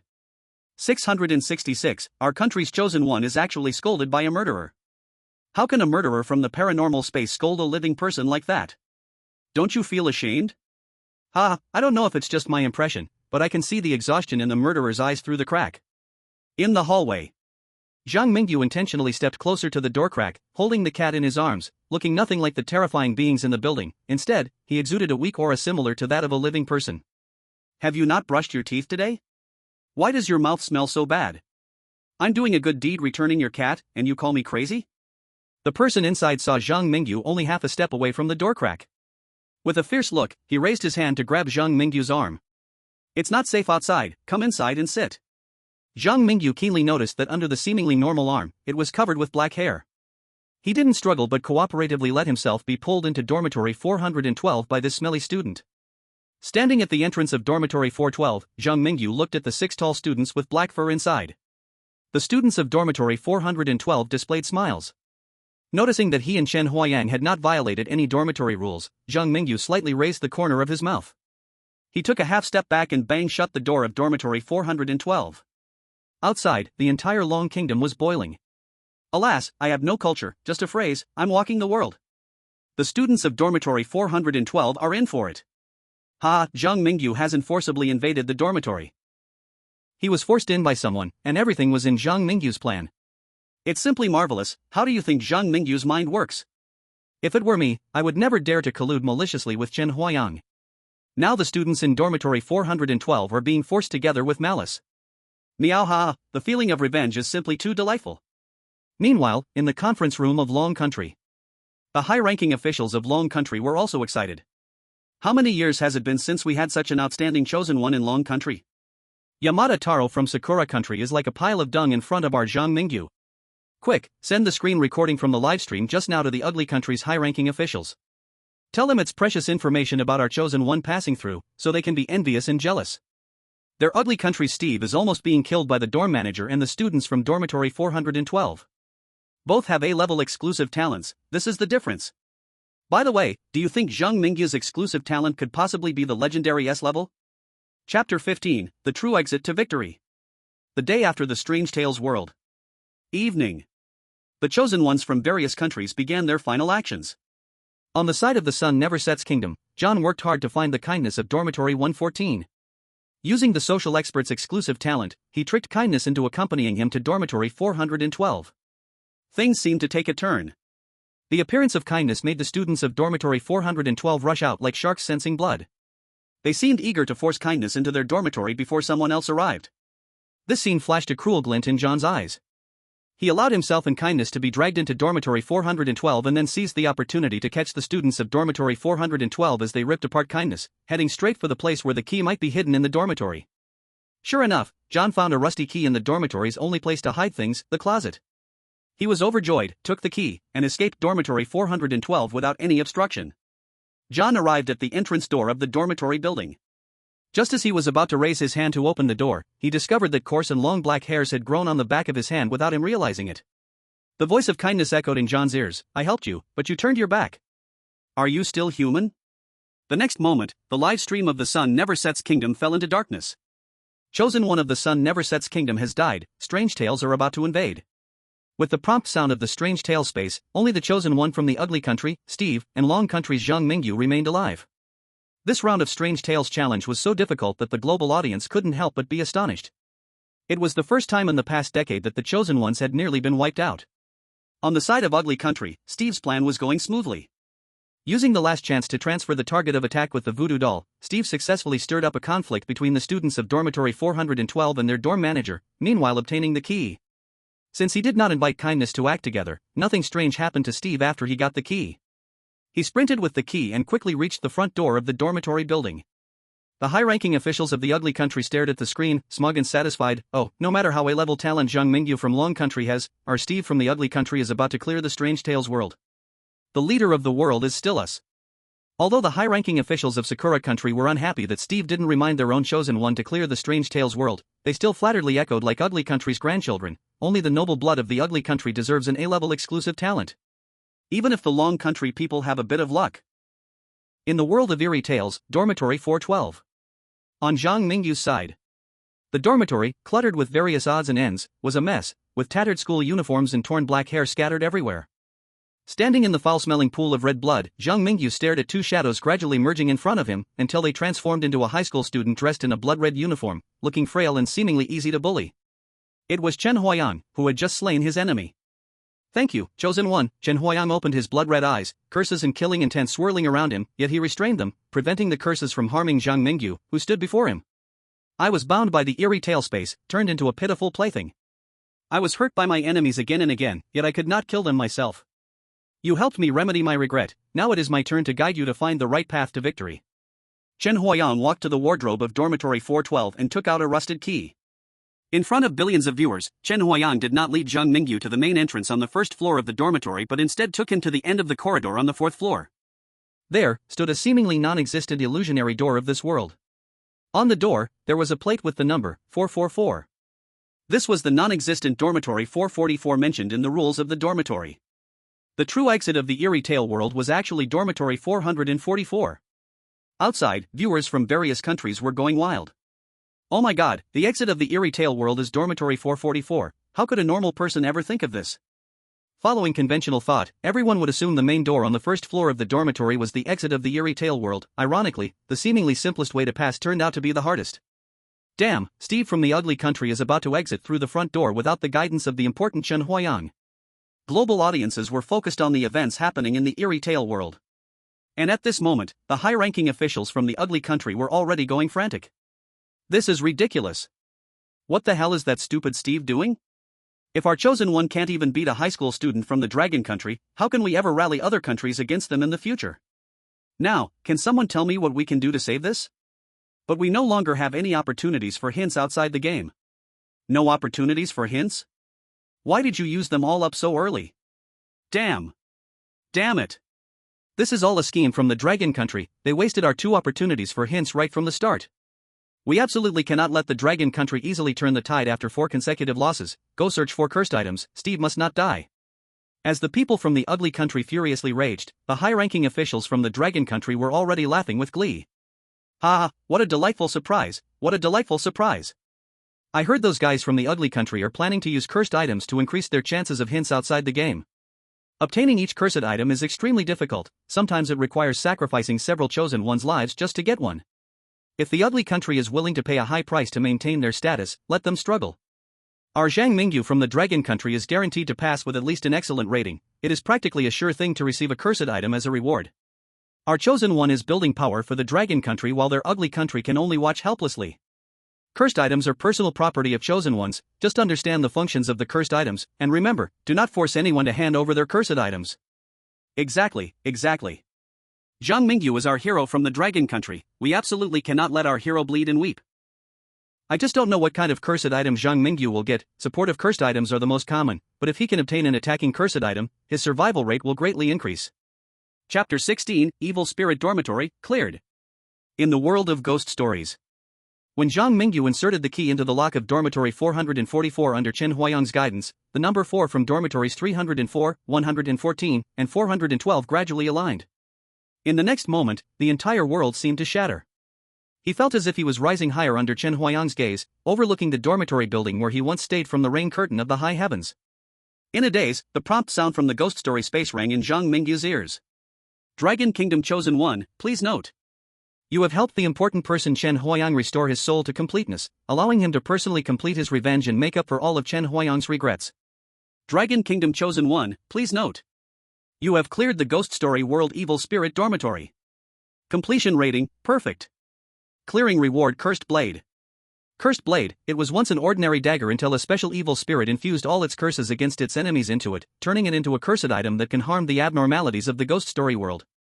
Due to your perfect clearance of the Ghost Story World, compensating for the regrets of the important person Chen Huayang, you are now granted a special reward Evil Spirit Dormitory. Evil Spirit Dormitory, this building, containing endlessine energy, will forever belong to you. The initial friendliness of the abnormalities in the dormitory towards you +20, and any abnormalities that enter the dormitory will be suppressed by you.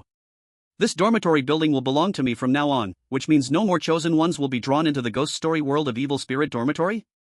Zhang Mingyu listened to the prompt sound in his ears, feeling a bit puzzled. The thing is, what use is it for a living person like me to have a dormitory building full of abnormalities, and you only give me ownership without telling me how to get into the dormitory? Zhang Mingyu was overwhelmed by the rewards from his perfect clearance. A chosen one who merely passes the Ghost Story World receives rewards like enhancing physical strength or a slight increase in mental ability. A chosen one who clears the Ghost Story World with an excellent rating will surely receive a cursed item. As for the perfect rating, no chosen one has ever achieved it before. Zhang Mingyu, as the first chosen one to receive a perfect rating from the Ghost Story Space, was rewarded with a dormitory building from the Ghost Story World. Does the Ghost Story Space want him, a living person, to run a dormitory building in the underworld? Outside world. The live broadcast has ended, and the viewers in the Dragon Kingdom cannot see Zhang Mingyu's current state. However, when the prompt sound from the Ghost Story Space echoed across the globe, everyone knew that Zhang Mingyu from the Dragon Kingdom had succeeded. Congratulations to Zhang Mingyu from the Dragon Kingdom for clearing the Ghost Story World with a perfect rating. Special reward for perfect clearance. Clear all harmful viruses within the Dragon Kingdom. All citizens of the Dragon Kingdom restore to healthy states. Additional reward, citizens of the Dragon Kingdom will remain healthy forever before the death of chosen one Zhang Mingyu. At this moment, laughter and joy spread across the streets and alleys of the Dragon Kingdom. I'm not coughing anymore, all my lingering symptoms are gone. The rewards from the Ghost Story Space are real. Really? Thank you, chosen one. Thank you, Zhang Mingyu. My daughter has finally recovered from her fever. I can't imagine what would have happened if the reward had come a little later. Ah, this is great. I thought I would never have the chance to sweat it out on the playground again, but now I can run, jump, and even climb a whole building without being out of breath. Whoa, I can see with my blind eyes. I can see. It's the first time I've seen the real world since I was born. My nearsightedness is gone. My nasal inflammation is gone. My grandmother's cancer has actually recovered. My broken leg has grown back.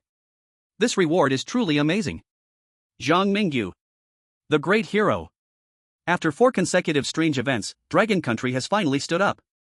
the military has declared a state of emergency in our city, and Zhang Mingyu lives here. I want to bring him flowers, I want to welcome him back. Every time a chosen one completes the challenge in the Strange Talk world, they can return to the real world to rest for 7 days. These 7 days are free time for the chosen one. Once the 7 days are up, the chosen one will be pulled into the Strange Talk world again. This mode will continue until the chosen one meets certain standards or dies. In the conference room, the ugly country's leaders watched the live broadcast, their faces dark like the bottom of a pot. In the broadcast, Steve from the ugly country stood outside the dorm in the rain, his body melting away like a candle, and finally collected by red high heels and taken back to the dormitory office on the first floor. We made a huge effort to stop Steve from stepping out of the dorm entrance, but he was too eager to complete the challenge. Our hints came just a step too late.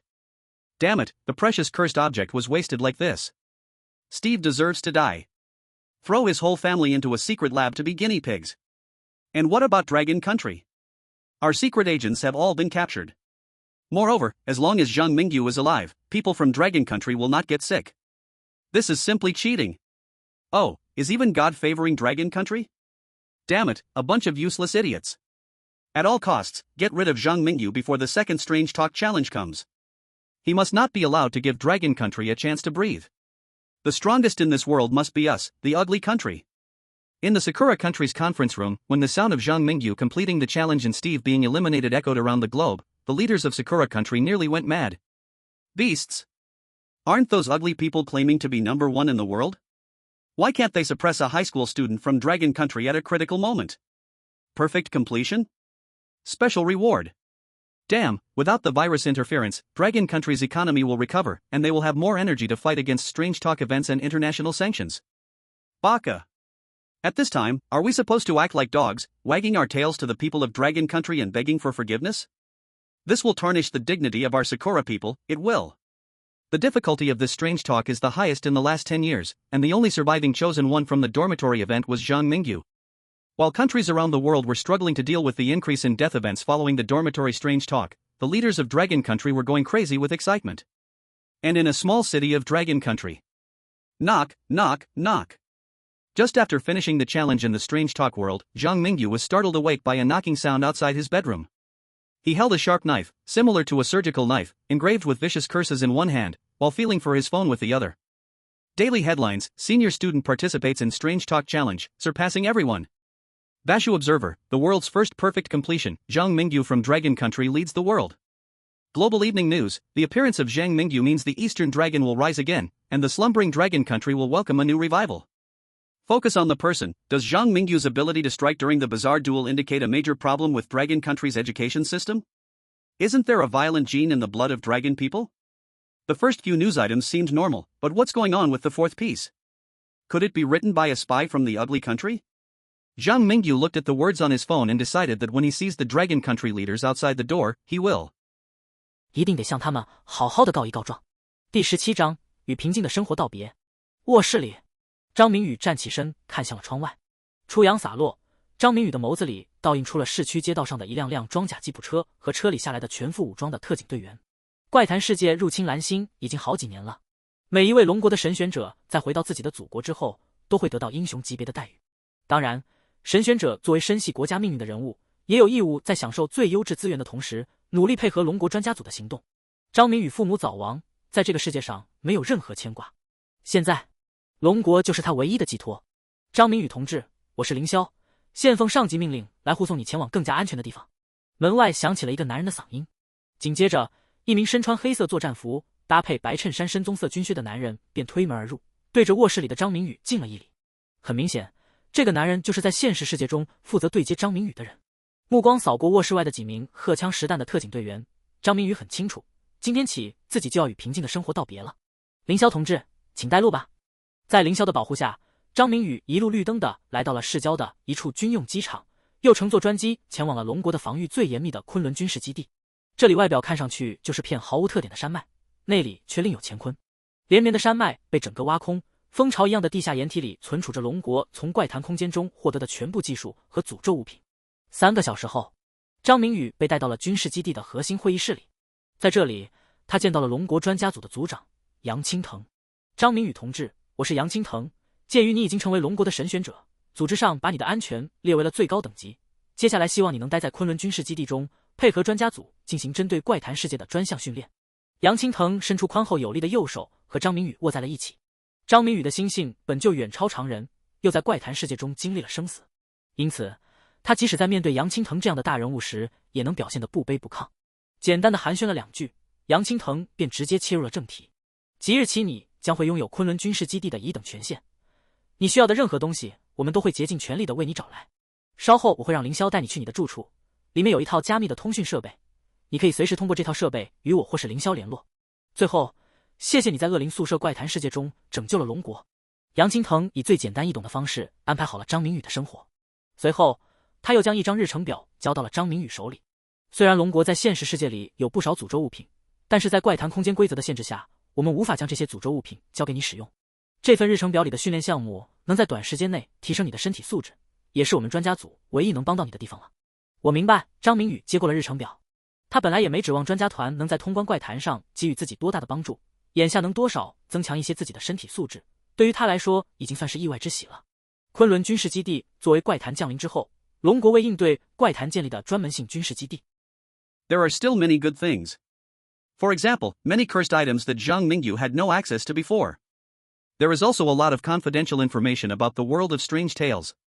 Of course, none of these are of any use to Zhang Mingyu. No matter how good the cursed items are, they are useless if you can't bring them into the world of strange tales. Most secretive information about the world of strange tales won't help in clearing that world. What truly caught Zhang Mingyu's eye were the advanced weapons and gene modification drugs that could enhance physical qualities without side effects. Many of these things are products of the fusion between the world of strange tales and the real world. The rare gene modification drugs are especially precious military resources. They usually won't be leaked out. And now, as the chosen one of the Dragon Kingdom, Zhang Mingyu qualifies to use these resources. Next, under the arrangement of experts from the Dragon Kingdom led by Yang Qingting, Zhang Mingyu underwent 7 days of closed-off training. The training included reasoning, investigation, tracking, fighting, and the use of individual weapons, etc. With the help of cutting-edge biotechnology and intensive training, Zhang Mingyu's physical qualities have reached the level of well-trained special forces. 7 days passed in the blink of an eye, and the chosen ones were about to set off again. Inside the Kunlun military base, led by Yang Qingting, a group of experts from the Dragon Kingdom surrounded Zhang Mingyu in the center. The logistics personnel were putting special material-made combat uniforms on Zhang Mingyu, while the medical staff were checking his health status in front of various monitors. The entire individual resources of the Dragon Kingdom were being lavished on Zhang Mingyu like money was no object. He was now armed to the teeth. It is worth noting that Zhang Mingyu was not carrying any firearms. This is because the world of strange tales has strict restrictions on what the chosen ones can bring into that world from real life. First, any cursed item that does not belong to the chosen one is strictly forbidden to carry. Secondly, although offensive weapons can be carried, doing so means losing the opportunity to bring food, water, and auxiliary intelligence aids. Moreover, this only applies to carrying small firearms. If the chosen one wants to carry a rocket launcher or a mini-nuclear bomb into the world of strange tales, he must be prepared to be completely naked and might have to hide some parts in his mouth or implant them in his flesh through surgery.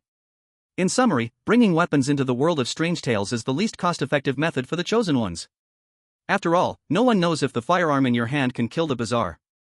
Sitting quietly in the center of the crowd, Zhang Mingyu rested his right hand on the cursed blade with a special sheath, and wore a mini-smart terminal on his left hand, gripping a pack of individual rations, ready to set off.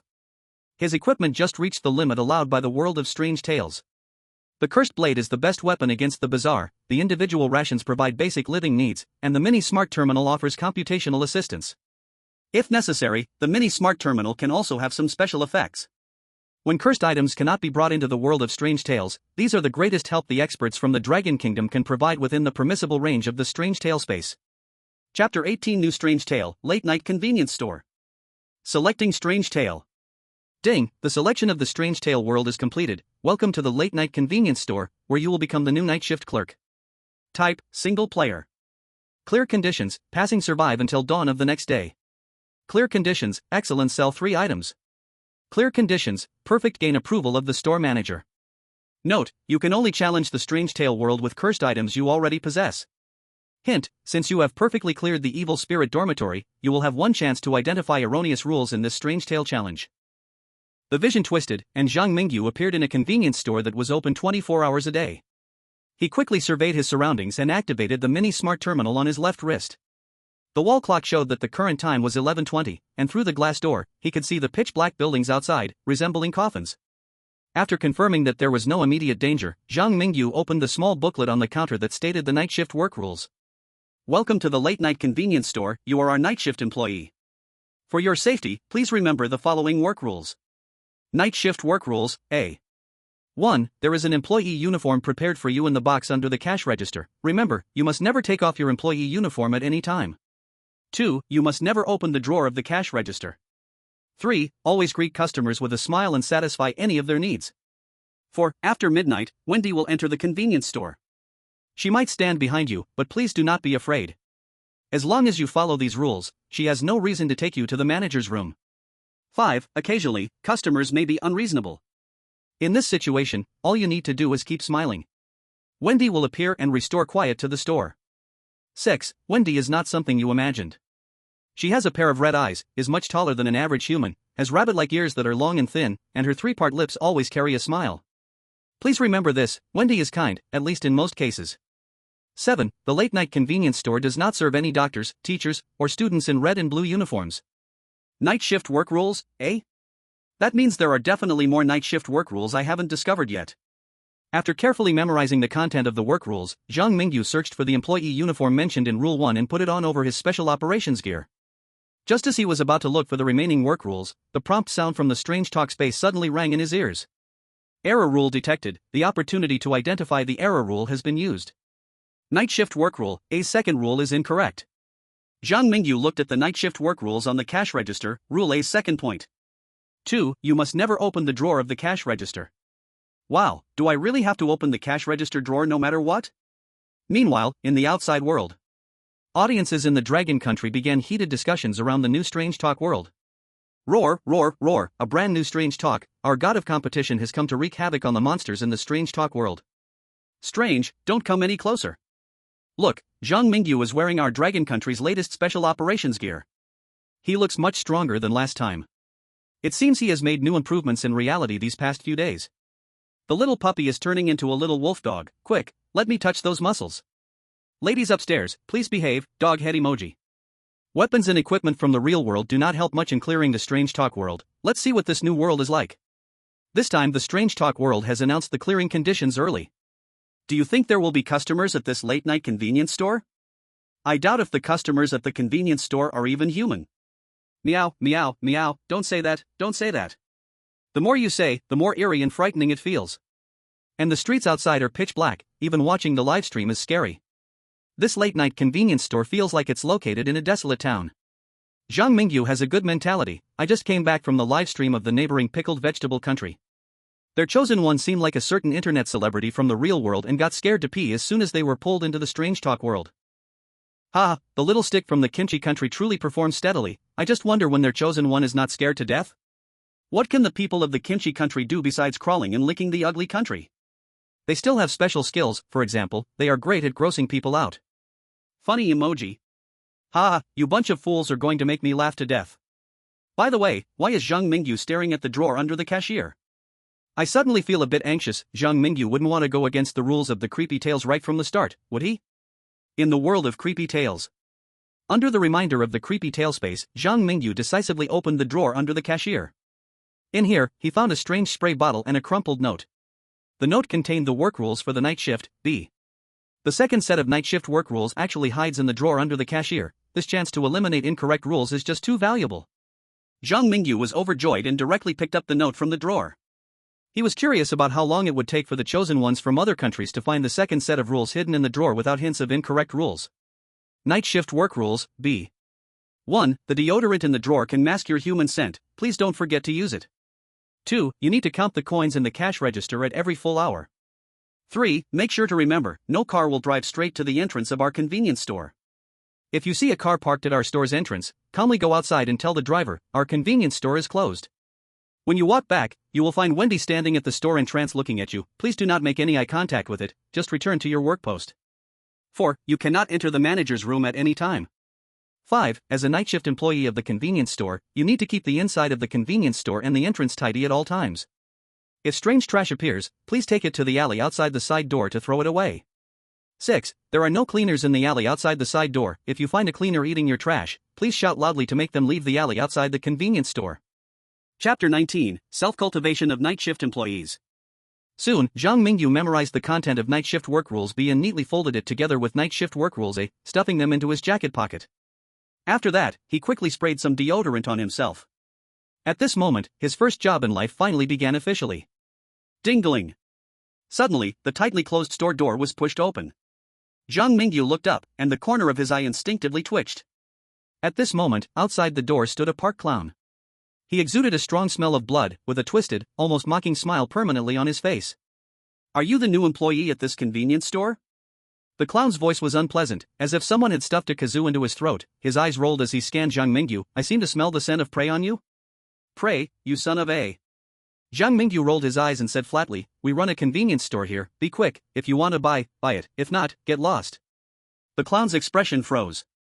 He clearly did not expect Zhang Mingyu to dare speak to him like that, and for a moment, even the exaggerated smile on his face wavered.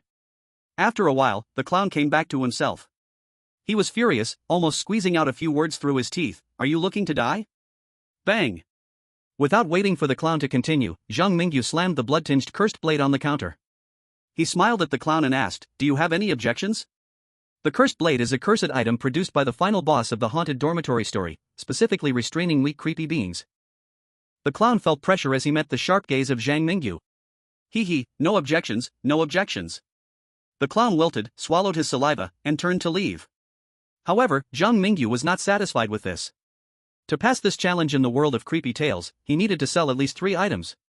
If no one bought anything, how long would it take for him to meet the requirements? He tapped on the counter. Zhang Mingyu looked at the clown who dared not move, forcing a chilling smile. Remember to buy something. I don't have anything I want to buy. Regret, deep regret, the clown admitted he had underestimated the new night shift employee. It felt as if 100,000 vengeful spirits were racing in his heart. If he had another chance, he would absolutely not provoke Zhang Mingyu. My work rules state that when a customer is being unreasonable, Wendy will handle everything, Mr. Clown. You wouldn't want Wendy to hear about what happened today, would you? Upon hearing the name Wendy, the clown instinctively wanted to escape through the convenience store's door, but Zhang Mingyu had already grabbed his arm. I want to go back to the amusement park. The clown's voice trembled. However, Zhang Mingyu still did not let go. I seem to smell the odor of prey on you? Zhang Mingyu licked his lips, his eyes revealing undisguised murderous intent.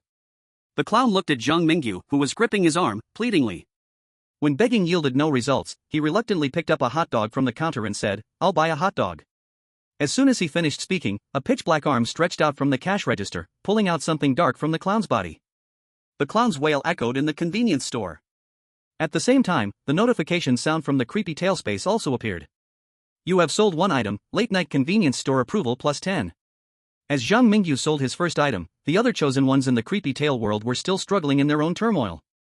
In the pickled vegetable country, the popular star Song Xiao wore an expression more twisted than crying as he faced the clown at the counter.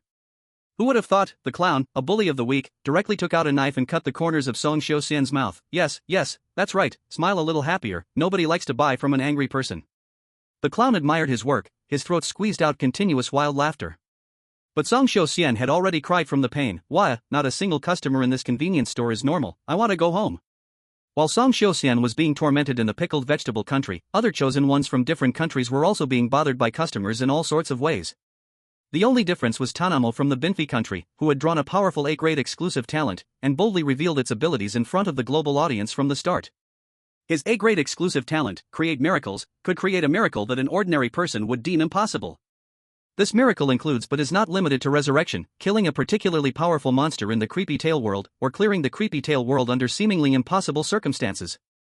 With this confidence, Tanamo was exceedingly arrogant in the late-night convenience store, naturally making the clown, who bullied the weak, hesitant to provoke him.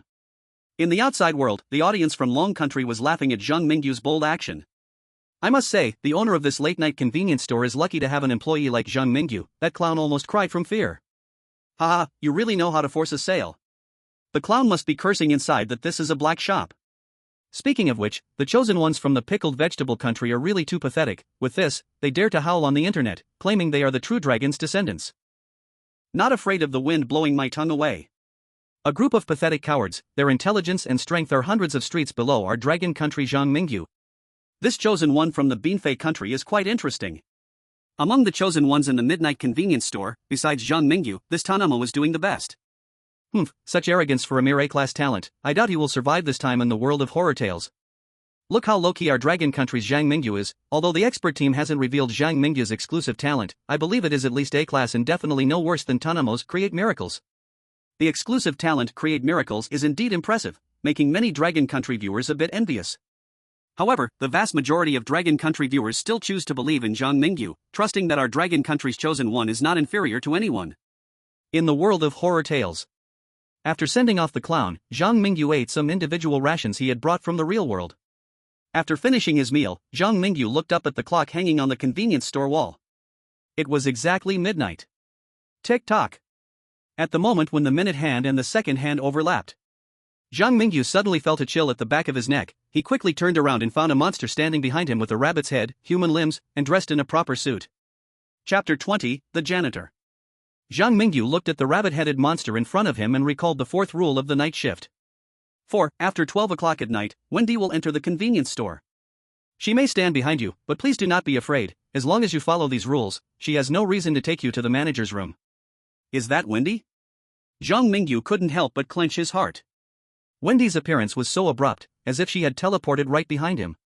This made him doubt that this store clerk named Wendy might be a terrifying monster comparable to the evil thoughts in the evil spirit dormitory. The sixth rule of the night shift says Wendy is kind. This means that as long as I follow the rules, the stronger Wendy is, the more beneficial it will be for me. Once he figured this out, Zhang Mingyu stopped focusing on Wendy and opened the cash register. He hadn't forgotten that the second rule of the night shift states 2. You need to count the coins in the cash register at every hour. Zhang Mingyu didn't want to be taken to the possibly dangerous manager's room yet. So, he needed to count money now. The empty cash register only had 3 cards with clown drawings on them, which relieved Zhang Mingyu, who had no experience in counting money. It seemed that the clown cards really sealed part of the clown customer's soul. After Zhang Mingyu picked them up, they continuously wailed and screamed. However, Zhang Mingyu appeared to ignore it and calmly counted the 3 cards, provoking even more miserable wails from the cards. Wendy, standing nearby, revealed a strange and humanized expression in her crimson rabbit eyes upon witnessing this. For so many years, it was the first time Wendy had seen such a unique night shift employee like Zhang Mingyu. While Zhang Mingyu pretended to work hard, the chosen ones from other countries also encountered Wendy at midnight. Fortunately, since Zhang Mingyu found the second night shift work rule in advance, the chosen ones from various countries consumed one external hint opportunity, locating the deodorant in the second night shift work rule's position. After obtaining this information, most chosen ones used the deodorant to survive the section with the clown customers, then pretended to be calm as they opened the cash register to count the money after Wendy appeared. But even with all this information, some chosen ones from certain countries still proved to be ineffective. The most typical example is the chosen one of the Pasta Nation. After Wendy appeared, the chosen one of the Pasta Nation immediately raised both hands and shouted surrender, perfectly missing the chance to collect cash. Outside, in the conference room of the Pasta Nation, the actions of the chosen one of the Pasta Nation made the high-ranking officials outside turn green with anger, wishing they could pull out the Italian cannon to blow away the idiot inside who shouted surrender upon seeing something strange. Oh, our Pasta Nation has always been brave on the battlefield. When has there ever been a coward who surrenders before a fight even starts? Damn it, you have completely embarrassed our Pasta Nation. What you did is not elegant at all. There's Zhang Mingyu's completed homework right there, but you can't even copy it. What a useless chance you wasted. We are the birthplace of Western civilization. The glory of Greece and Rome must not be tarnished by these foolish pigs. The guy inside is hopeless. Hurry up and think of ways to strengthen the psychological quality of our people. After the stream of the Pasta Nation went dark, several chosen ones from other countries also met their end at Wendy's hands. Most of them had very poor mental qualities. When the strange phenomenon appeared, they were so scared that their minds went blank and didn't realize this was not the time to stare at Wendy but to head to the cash register and count money. In the world of strange tales. Over here, Zhang Mingyu had already left. After counting the money, Zhang Mingyu was bored, picking at his fingernails with the cursed blade. Suddenly, on the shop floor, an inexplicable pool of blood appeared along with many broken pieces of meat and disheveled hair. The fifth rule of the night shift work code states: as an employee of the late-night convenience store, you need to keep the inside and outside environment clean at all times. When strange trash appears, please take it to the side door and throw it away in the alley. Recalling this, Zhang Mingyu found the cleaning tools in the corner and calmly cleaned up the meat pieces and hair from the floor, putting them into a large black plastic bag. Then, like a regular employee in an ordinary convenience store, he dragged the garbage in the black plastic bag and pushed open the side door of the late-night convenience store. As soon as he opened the door, Zhang Mingyu smelled a strong stench and a chilling breeze hit him. At the same time, a series of intermittent wails entered Zhang Mingyu's ears. He looked up and saw that outside the side door of the convenience store was a dirty, narrow alley, filled with mud. Near the mouth of the alley, there were 2 large garbage bins over a meter tall, side by side. The bins were overflowing with garbage, black plastic bags stacked like a small mountain outside the bins, and the intermittent wails came from behind that mountain of trash. Zhang Mingyu slowly walked towards the mountain of garbage, and as he was about to exit the alley, he finally saw what was behind the mountain of trash. Behind the mountain of garbage was a man who had lost both legs. The traces of red face paint could still be seen on his face. He was the clown from the amusement park who had bought grilled sausages in the convenience store not long ago. Opposite the clown, there squatted a cleaner in a green uniform, who was continuously tearing and chewing at the clown, looking as if he would soon torture the amusement park clown to death. The 6th rule of the night shift work code mentions: there are no cleaners in the alley outside the side door.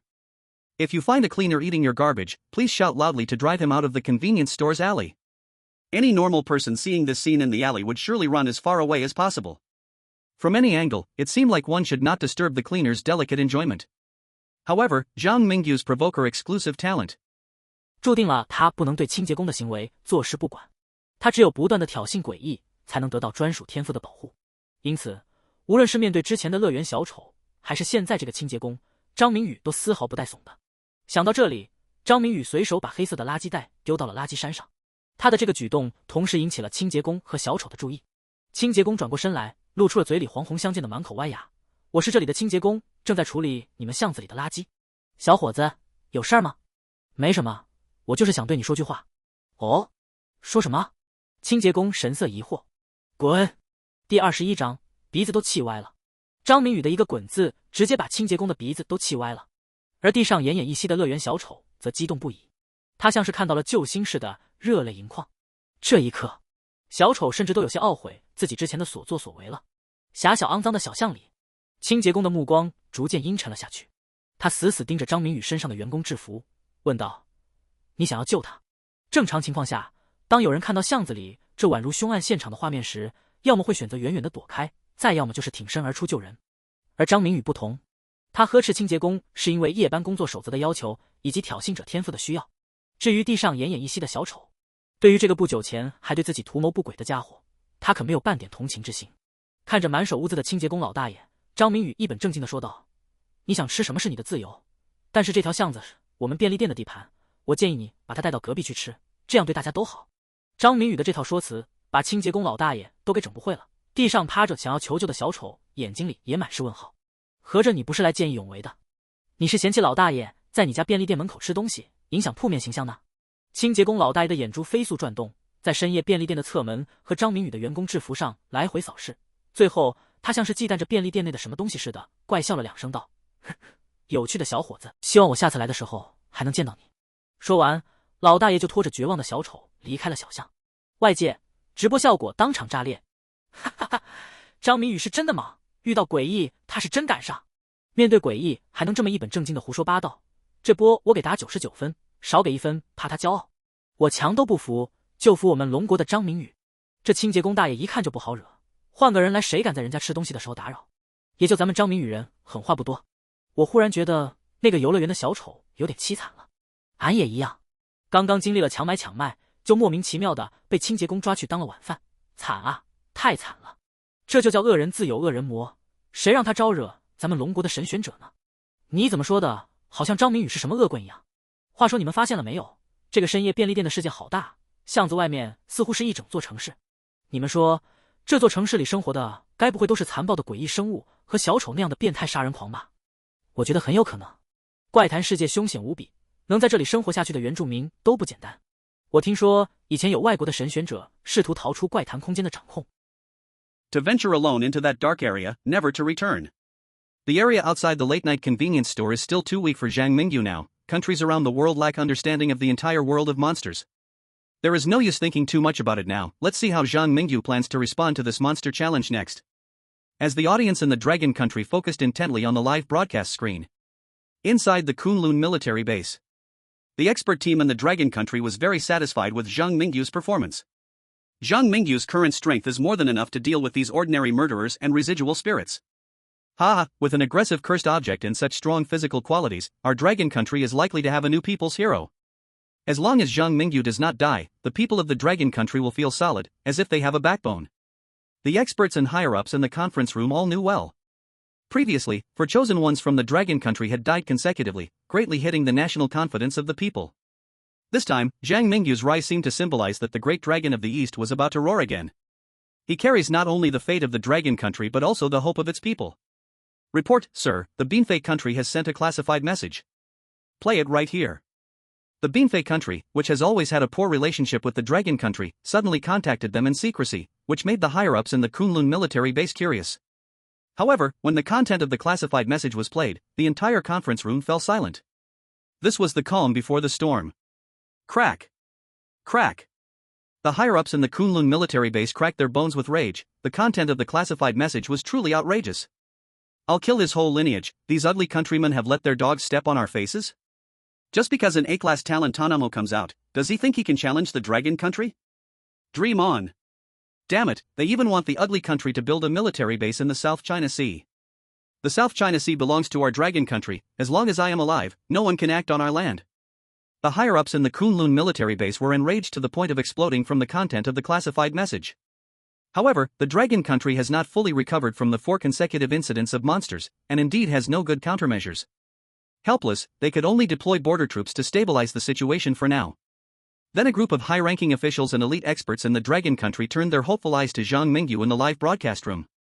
The chosen ones are the only people in today's world who can influence the international situation.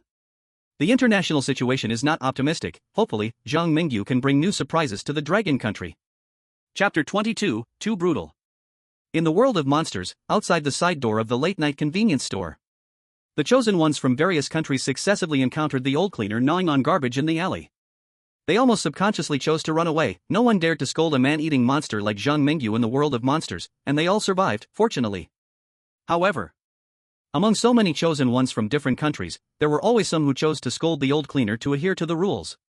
Who would have thought, the chosen ones who chose to scold the old cleaner were immediately attacked by him? Chosen ones from the Tingzhen country, Wellington State country, Madagascar, and Lithuania have died. The monsters are about to descend. The alert sound of the monster space rang 4 times across the globe. In South America, Oceania, Africa, and Europe, chosen ones have died. The higher-ups in these 4 countries all turned pale. The higher-ups in Tingzhen country were even more furious, cursing loudly. Why? Who can tell me why is this happening? How could the 6th rule of conduct be wrong? Zhang Mingyu from the dragon country just sternly scolded that damned cleaner. Why is it that Zhang Mingyu from dragon country didn't die, yet our nation's chosen one was attacked? Oh, this is a conspiracy. It is definitely the dark side of the nightmare space. While the high officials of Tingzhen country were going mad, the high officials of Lithuania quietly sent a secret telegram to the high officials of dragon country. The European alliance is completely unreliable. As for the ugly country people, they would love for us to be their cannon fodder. This can't continue any longer. Immediately send a secret telegram to dragon country. We in Lithuania are willing to provide some intelligence regarding the ugly country's secret targeting of dragon country in exchange for the friendship of the dragon people. I heard that the neighboring German country has long been in contact with dragon country, and the Asian country of Pyongyang received help from dragon country early on. We must hurry to show our sincerity to dragon country. With a chosen one like Zhang Mingyu, dragon country will soon lead the world again. I hope next time we can receive reliable intelligence from dragon country. In this nightmare world of a late-night convenience store, Zhang Mingyu's performance once again drew wide international attention. More small countries secretly established diplomatic relations with dragon country, and the people of Benfei, who once shouted for the ugly country to build military bases in the South China Sea, have quieted down quite a bit. On the side of dragon country's high officials, everyone was smiling from ear to ear. Ha, Zhang Mingyu, you really bring us honor. This kid is quite good, capable, and truly a pillar of our country. No matter how much the ugly country manipulates those small nations to create trouble, Zhang Mingyu is our biggest trump card. With Pyongyang as a precedent in Asia and Lithuania as a precedent in Europe, if we continue like this, it won't be long before more small nations choose to abandon the dark and come to the light, standing on the side of our dragon country. We accept their friendship, but we must remember that between nations, there are only interests, and we must remain alert in our dealings with them. In the nightmare world. 12:30 a.m. After the cleaner left the alley, Zhang Mingyu lingered in the alley for a while longer.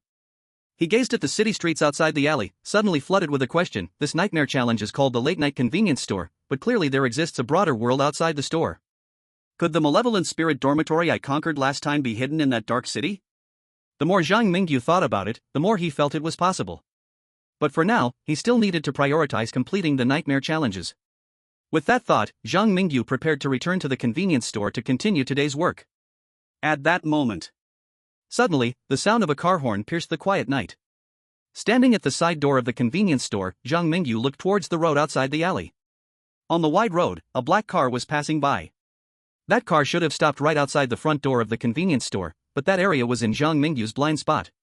Gently tracing the uneven blood-red patterns on the cursed blade, Zhang Mingyu turned and walked back into the convenience store. The third rule of the night shift work code B is 3. Always remember, no car can directly reach our convenience store's door. If you see a car parked at our store's entrance, calmly walk outside and tell the driver, our convenience store is closed. When you return, you will find Wendy standing at the store door looking at you. Please do not make any eye contact with her, just return to your work position. Zhang Mingyu looked around the convenience store, not finding any trace of Wendy. So, he pushed the door and stepped out onto the road outside the convenience store. Knocking on the black car's window, just as Zhang Mingyu was about to say his line and turn to leave. Unexpectedly, before he could speak, the window on the driver's side of the black car slid down, and a hand clad in a hospital gown suddenly reached out. 一把揪住了张明宇的员工制服。3分钟内见不到你们店长的话，我保证你活不过今晚。手臂的力量很大，猝不及防之下，张明宇被拉得靠近了驾驶位的车窗。透过打开的车窗玻璃，张明宇能看到司机那毒蛇一样的眼眸和乱糟糟宛如鸡窝的头发。看着车里的司机，张明宇的眼神逐渐冷了下去。我们便利店已经关门了。顺便提醒你一句，上一个敢这么对我说话的人已经变成了便利店后想的垃圾。你是在威胁我？驾驶位上穿着病号服的男人根本没想到张明宇这个站在怪谈世界食物链底端的家伙居然敢威胁自己。可他还没来得及想好要如何残忍地折磨这个便利店的员工，一柄刻满血色诅咒的尖刀就已经毫无征兆地通过驾驶位打开的车窗扎入了病号服男人的脖颈。病号服男人眼中的阴毒凝固住了，在脖颈被满是诅咒的尖刀扎穿的情况下，即使是杀人魔也被吓得不敢乱动。他根本就没料到一个看上去普普通通的大活人竟然随手就能抽出一柄沾满诅咒的尖刀，更没想到对方与自己见面不到3分钟就能暴起杀人。跟张明宇比起来，病号服男人觉得自己就是个怪谈世界里普普通通的司机。张明宇在刺出第一刀之后，就不停地挥动手中血色的刀刃，向病号服男人的要害劈砍。他从昆仑军事基地学来的全是杀人的技巧，刀刀致命，散发着恶臭的血液洒满了车内。男人的病号服被展开，露出了底下由发黑绷带和腐臭血液组成的身体。病号服男人已经不能算是人了，而是一只披着人皮的鬼怪。为了防止杀不死病号服男人，张明宇下手很重，诅咒之刃上的血色纹路似乎在吞噬病号服男人体内的力量。在疯狂的劈砍中，张明宇一直把病号服男人砍到碎成渣子，才在满地的血污中缓缓起身。此刻他看上去比怪谈世界里的厉鬼还要吓人。便利店门口，兔子头的温蒂目睹了这一幕，他看向张明宇的目光越发怪异了。先是小丑杀人魔，现在又是这个病号服男人，但凡与张明宇有过矛盾的都没能幸存。默默收起了手中的武器，温蒂没去管马路上的张明宇，头也不回地回到了便利店里。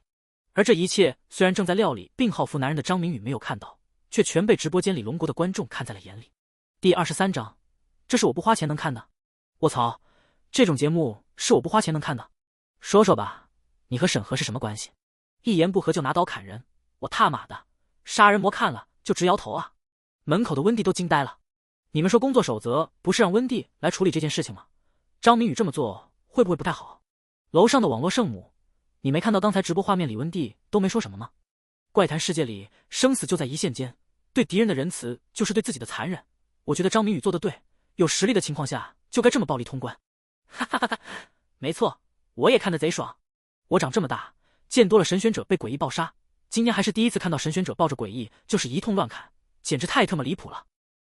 The vast majority of the Dragon Kingdom audience fully supported Zhang Mingyu's approach. At the same time, the experience of the chosen one from the neighboring Kimchi country confirmed the correctness of Zhang Mingyu's method.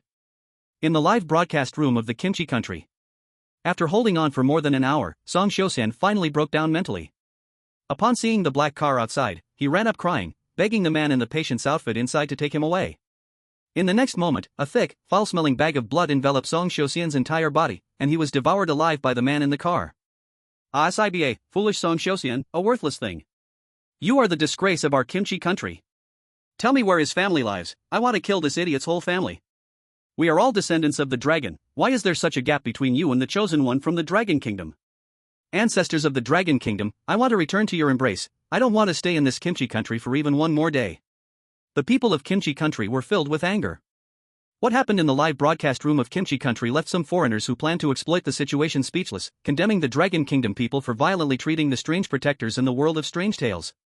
In the street outside the convenience store late at night, the battle was over. And the result was naturally that Zhang Mingyu had more garbage to clean up. After becoming the chosen one, he found himself increasingly skilled at handling corpses.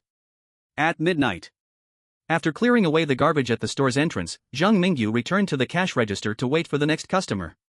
Ding ding ding. Finally, the pleasant sound of the doorbell rang again. A sharp smell of disinfectant rushed into the store, and Zhang Mingyu saw a nearly 3-meter-tall female doctor with her mouth sewn shut, wearing a bloodstained white coat standing at the convenience store's door. Almost at the same time the female doctor appeared, the temperature inside the convenience store dropped to an abnormal level.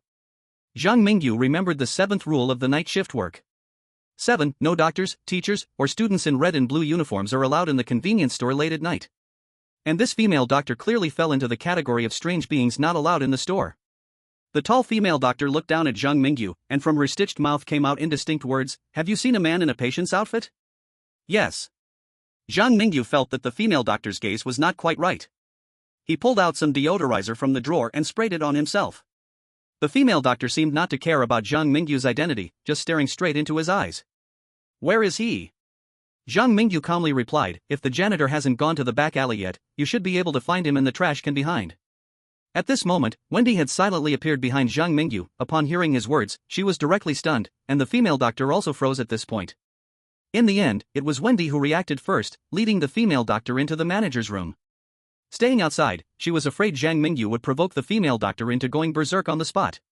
The manager's room door was not closed tightly. Through the partially open door, Zhang Mingyu heard Wendy speak for the first time, and vaguely, it seemed there was a third person's voice.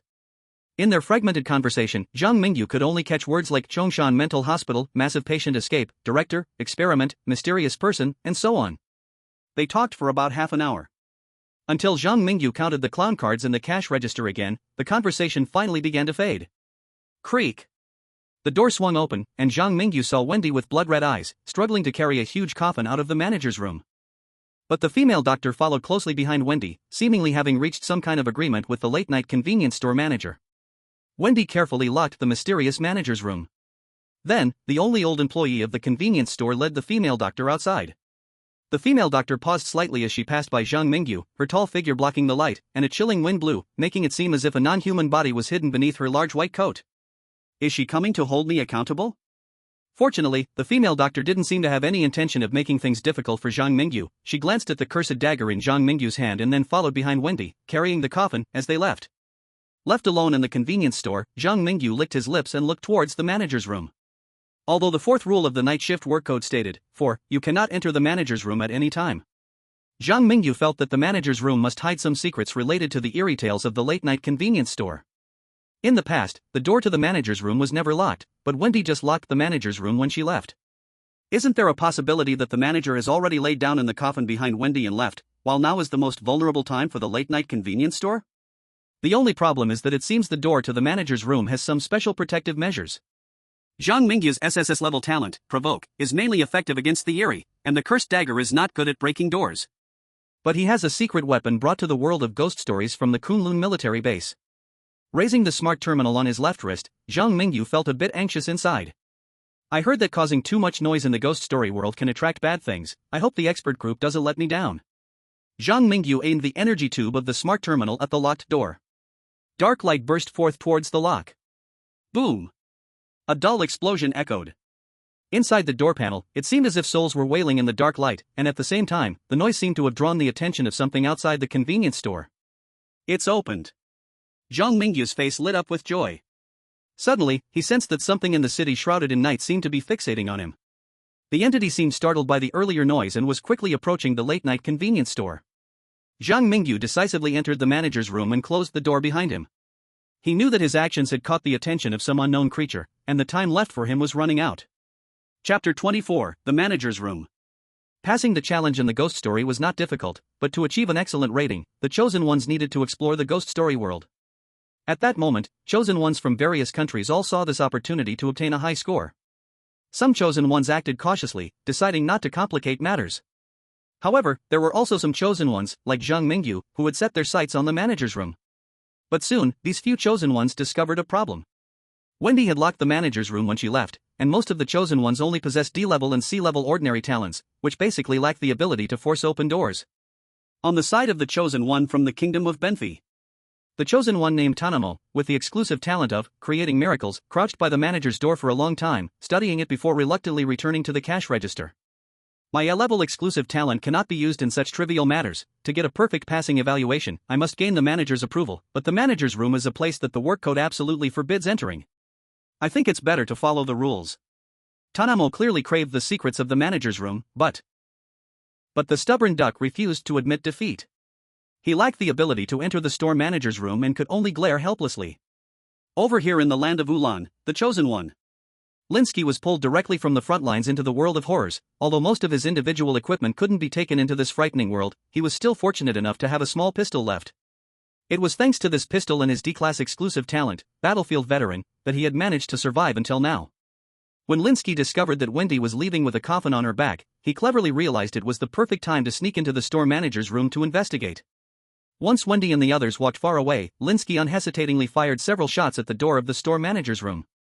Bang! Bang! Bang! The gunshots echoed in the quiet night, creating a commotion at least 10 times more outrageous than what was happening with Zhang Mingyu. However, when Linsky focused his gaze on the door, he found that the vengeful spirits absorbed the bullets from his pistol. Ordinary modern weapons were completely useless against the strange methods of the horror world. Soon, an even more terrifying event occurred. Shortly after the gunshots rang out, the darkness outside the convenience store suddenly surged in, extinguishing the lights, and Linsky himself was enveloped in the night. The next second, the live broadcast from the land of Ulan plunged into darkness. Outside, the audience in Dragon Country were all stunned. What the hell? Why did the chosen one from Ulan die? I had high hopes for him. An active soldier with a pistol was dragged into the horror world. Ulan must have had an extraordinary start this time. Linsky's death is just too unjust. Did you notice that the chosen one from Ulan only drew in the bad things in the dark after shooting? I think the darkness that invaded the convenience store just now is very likely a kind of strange horror. The commotion caused by the chosen one from Ulan attracted that thing, leading to his tragic demise. Condolences.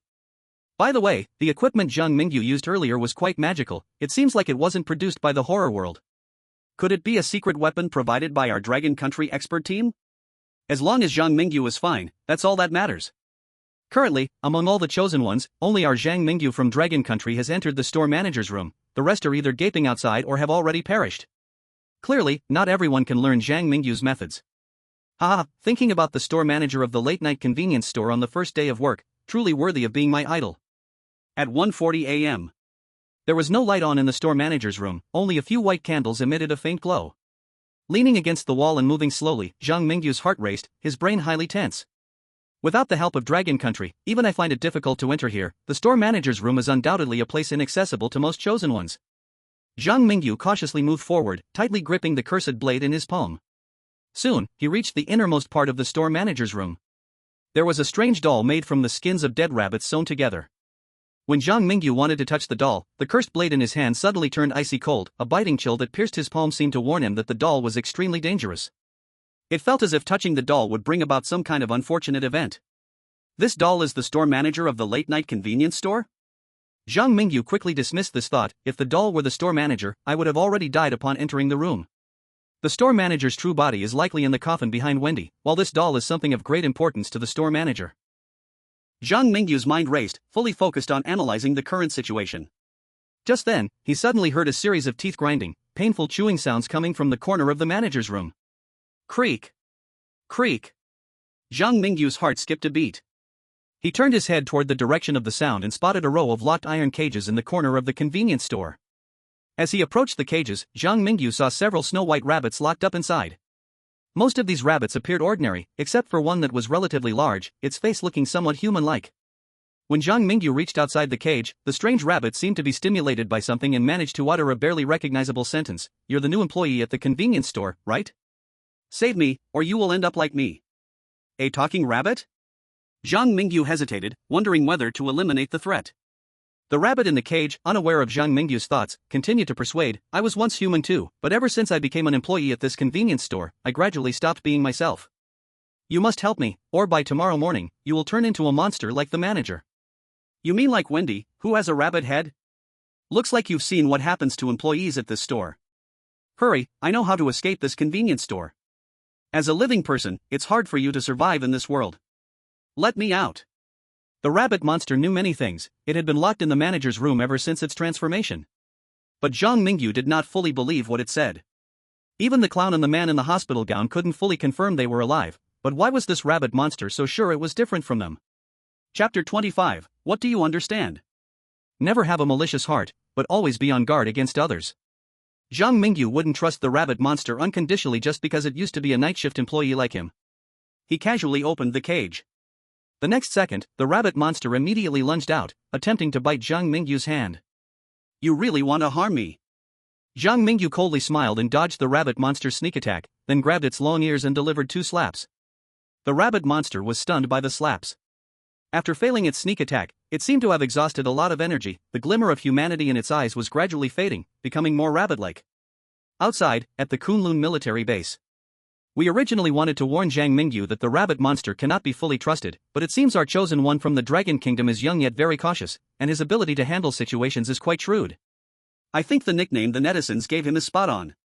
Battle God. Haha, if we hadn't known in advance about his exclusive talent that allows him to be protected when provoking anomalies, his tendency to slap monster faces might just give us a heart attack. The only concern is the secret weapon we've given Zhang Mingyu, which, while helping him enter the manager's room, also drew in an unknown monster. I hope he finds something good in the manager's room. In the world of horror stories. After Zhang Mingyu slapped the rabbit twice, it indeed became much more obedient. He held the rabbit by its ear with one hand, while the other held the cursed blade against the rabbit's artery, speaking slowly and clearly, I am a kind person. But kind people in this world are always easily deceived by bad people like you. Now, I will give you one last chance to tell all the secrets about the late-night convenience store. Zhang Mingyu's kindness shone brightly, scaring the rabbit monster so much that it shook all over. I'll tell you. I'll tell you everything, please don't kill me. The rabbit monster was truly scared. It spilled its secrets like beans falling from a bamboo tube. The manager of the late-night convenience store is a monster stitched together from rabbit corpses. To get a constant supply of goods from Chongshan Hospital, its original body has already gone to Chongshan Hospital with a staff member and a female doctor. This opportunity is rare, it's our only chance to escape from here. Then why did you attack me? Zhang Mingyu let the cursed knife glide across the rabbit monster's head, his eyes looking at the rabbit doll placed in the center of the room. What about that doll stitched together from rabbit skin? I used to be like you. Now, we staff who have started to turn into rabbits must find a new body to turn back into humans. The rabbit monster realized Zhang Mingyu's kindness was getting closer to its eyes and hurriedly begged for mercy. That rabbit doll is the source of the manager's power. The doll cannot leave the late-night convenience store, and normally, no one can enter the manager's room. I was desperate and crazy to attack you. As a rabbit, it is very hard for me to escape here. No wonder you dared to leave such an important doll in the convenience store. You employees who have already turned into rabbits cannot destroy the doll, and most temporary employees like me do not have the ability to enter the manager's room. Zhang Mingyu looked thoughtfully at the rabbit doll. And the rabbit monster seemed to see hope in life, quickly saying, the rabbit doll is the only weak point of the manager. As long as we do not destroy the doll in the manager's room, we won't attract the manager's attention. The previous things were my fault, please help me leave here. Since the doll is the manager's only weakness, why do we need to escape? Zhang Mingyu threw the rabbit monster near the doll. The manager must have encountered serious trouble when leaving the convenience store for Chongshan Hospital. If we destroy the doll while he's in a difficult position, can we eliminate the convenience store manager directly? Hearing this, the rabbit monster nearly wet itself. Eliminate the manager? The rabbit monster thought this living person in front of him was crazier than the monster it had become. It just wanted to steal a living body's escape, while this guy wanted to become the new owner of the convenience store. Since this rabbit doll is related to the convenience store manager, what changes will the doll undergo when the manager is in trouble and has to act with all his strength? To be honest, Zhang Mingyu was also very interested in this convenience store full of strange things. From the rabbit monster's description, Zhang Mingyu realized that there was no hope in earning the manager's approval to achieve a perfect clearance condition, and he also couldn't directly gain ownership of the late-night convenience store like in Evil Spirit Dormitory horror stories. However, if he could eliminate the old manager in the horror story world, he should be able to obtain ownership of the convenience store. When the manager is at full strength, blood will seep from under the rabbit skin of the doll. But even if you killed the manager, he could still use the remaining power in the doll to kill us before he dies. I beg you, let's escape quickly. The rabbit monster spoke with a crying tone. It truly could not understand why it had been so foolish as to try to take this devil's body. I understand now. Zhang Mingyu left the rabbit monster in the store manager's room and ran back to the convenience store alone to hang up the temporarily closed sign. What do you understand? The rabbit monster always felt that what Zhang Mingyu understood was different from what it wanted to express. When it saw Zhang Mingyu preparing and returning to the manager's room with the cursed dagger, it was so scared that it crouched far away from the rabbit doll, not daring to move at all.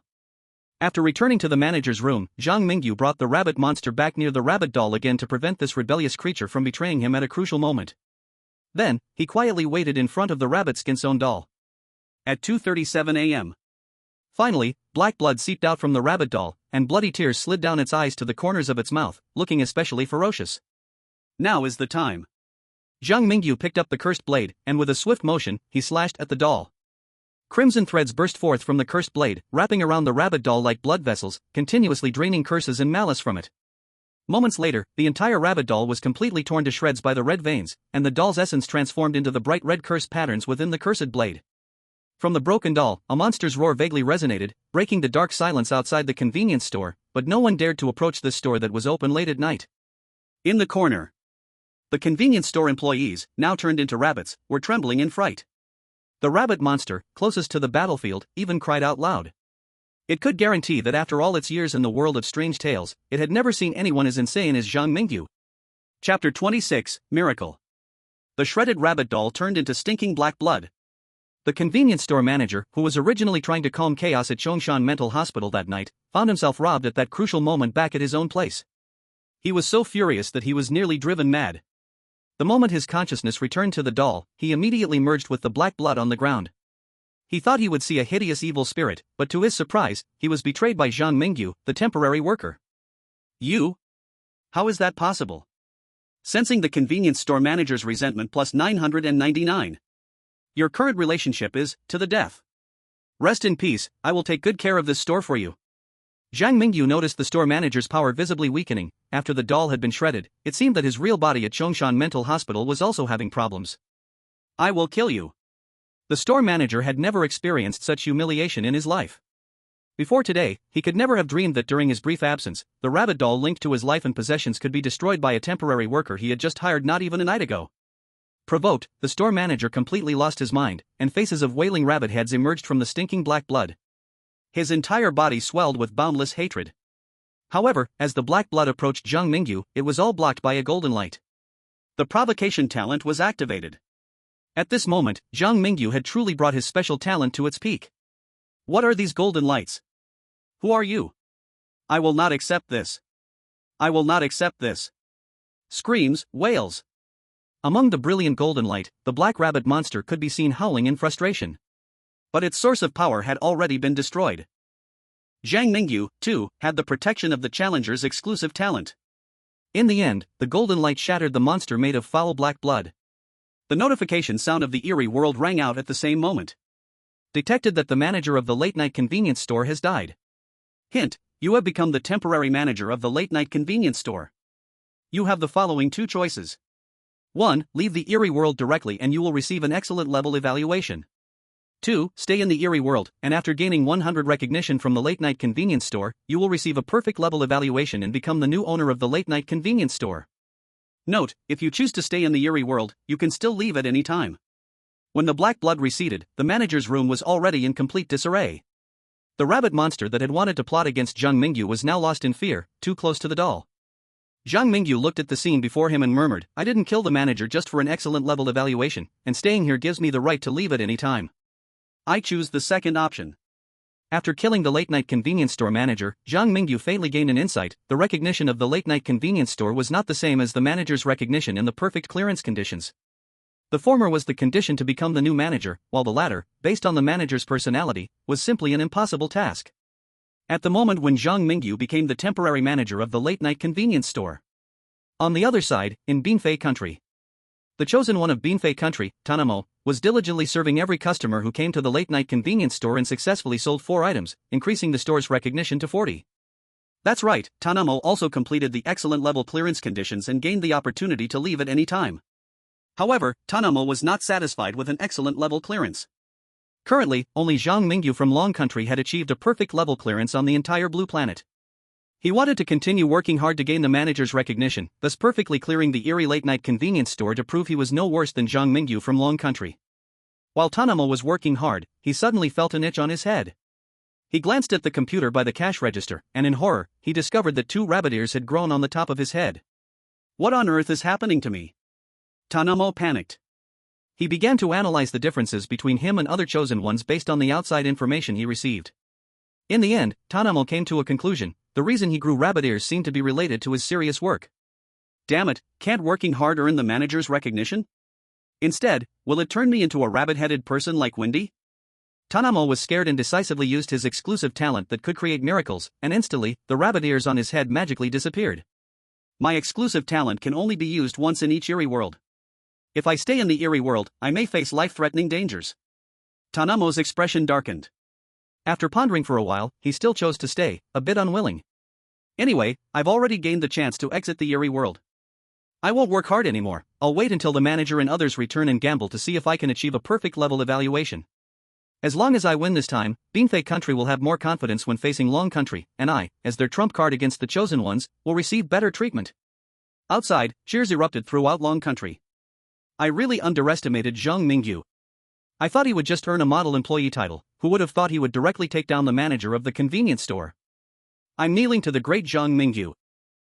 Did someone manage to clear the haunted world ahead of time, forcing the haunted space to change the game rules? Is this something a living person can do? Zhang Mingyu has achieved something unseen by anyone in the past, and no one will see in the future. Awesome. Voice breaks. Hey, did you see that? Tanamo from the neighboring country of Binfi has rabbit ears growing on his head. Rabbit ear guy. Haha, it's actually kind of cute. Why does Tanamo have rabbit ears? Does working hard turn you into the rabbit in the store manager's room?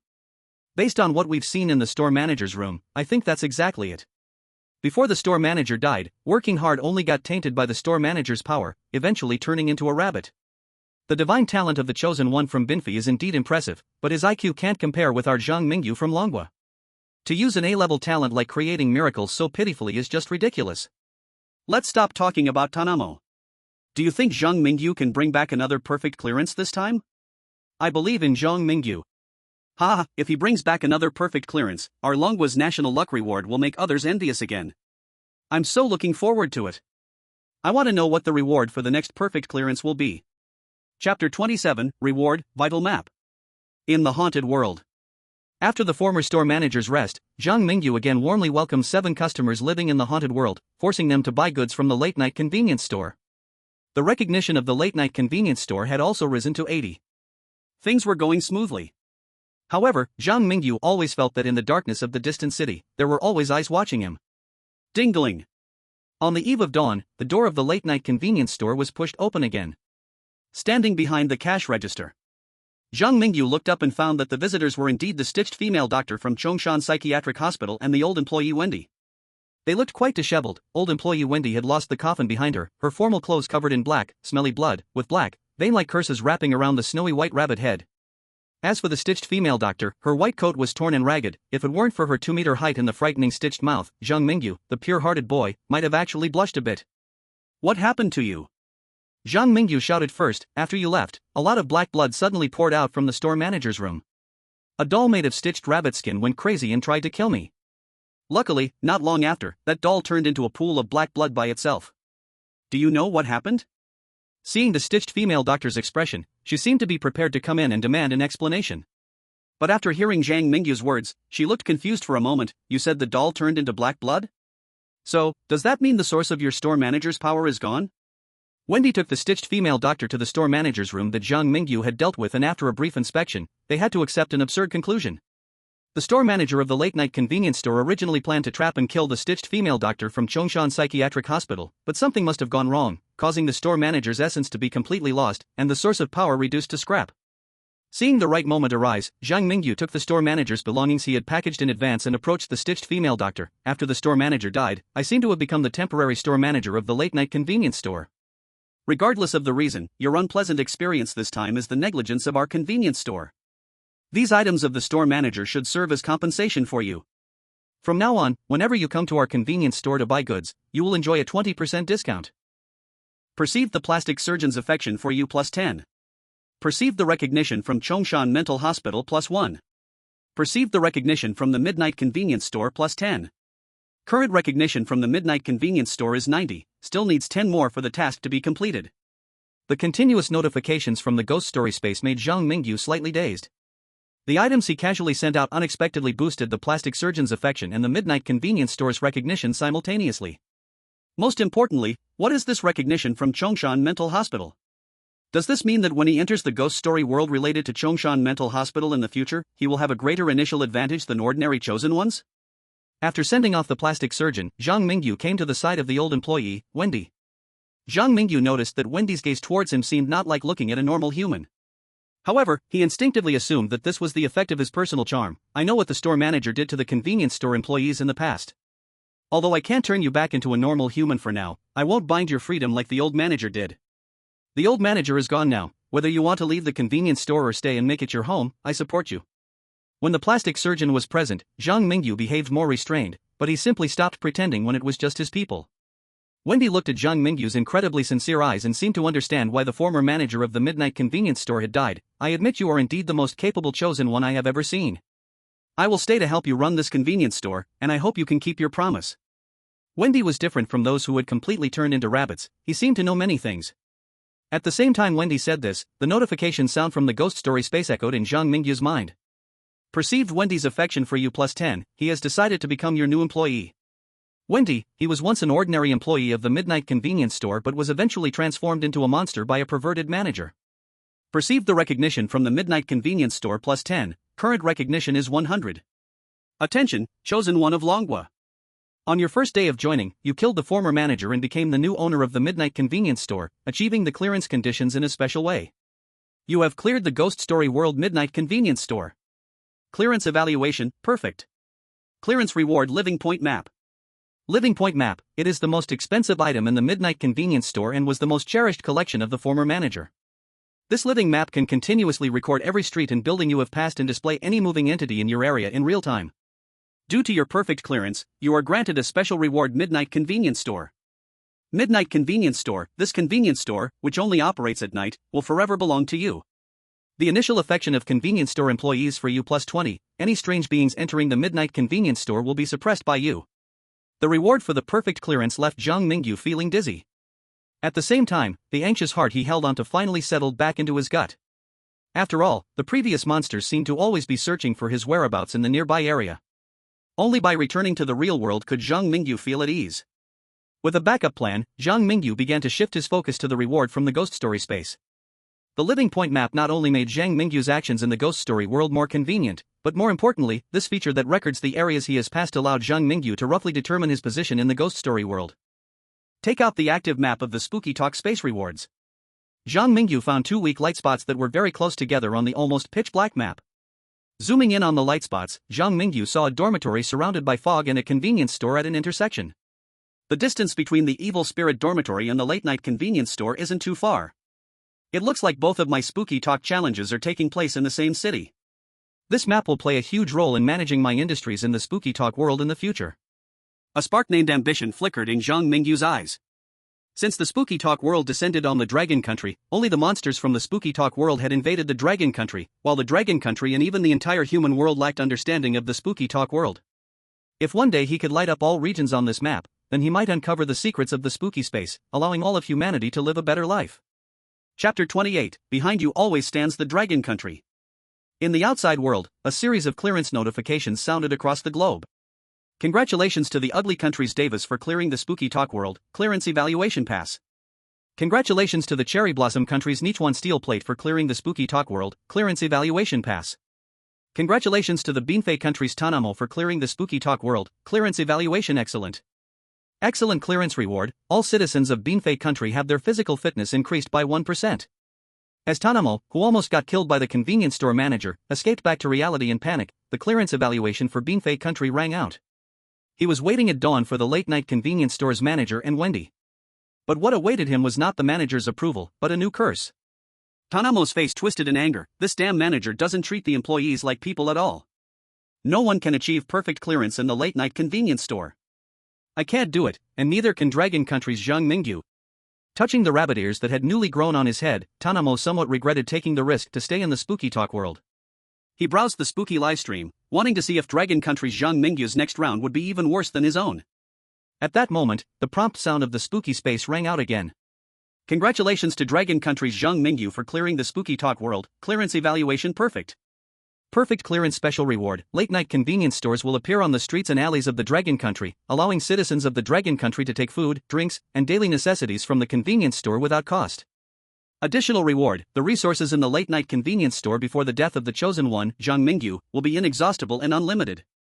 The prompt sound from the spooky space immediately caused Tanamo, who had just claimed that no one could achieve perfect clearance, to have his mind shut down in the next second.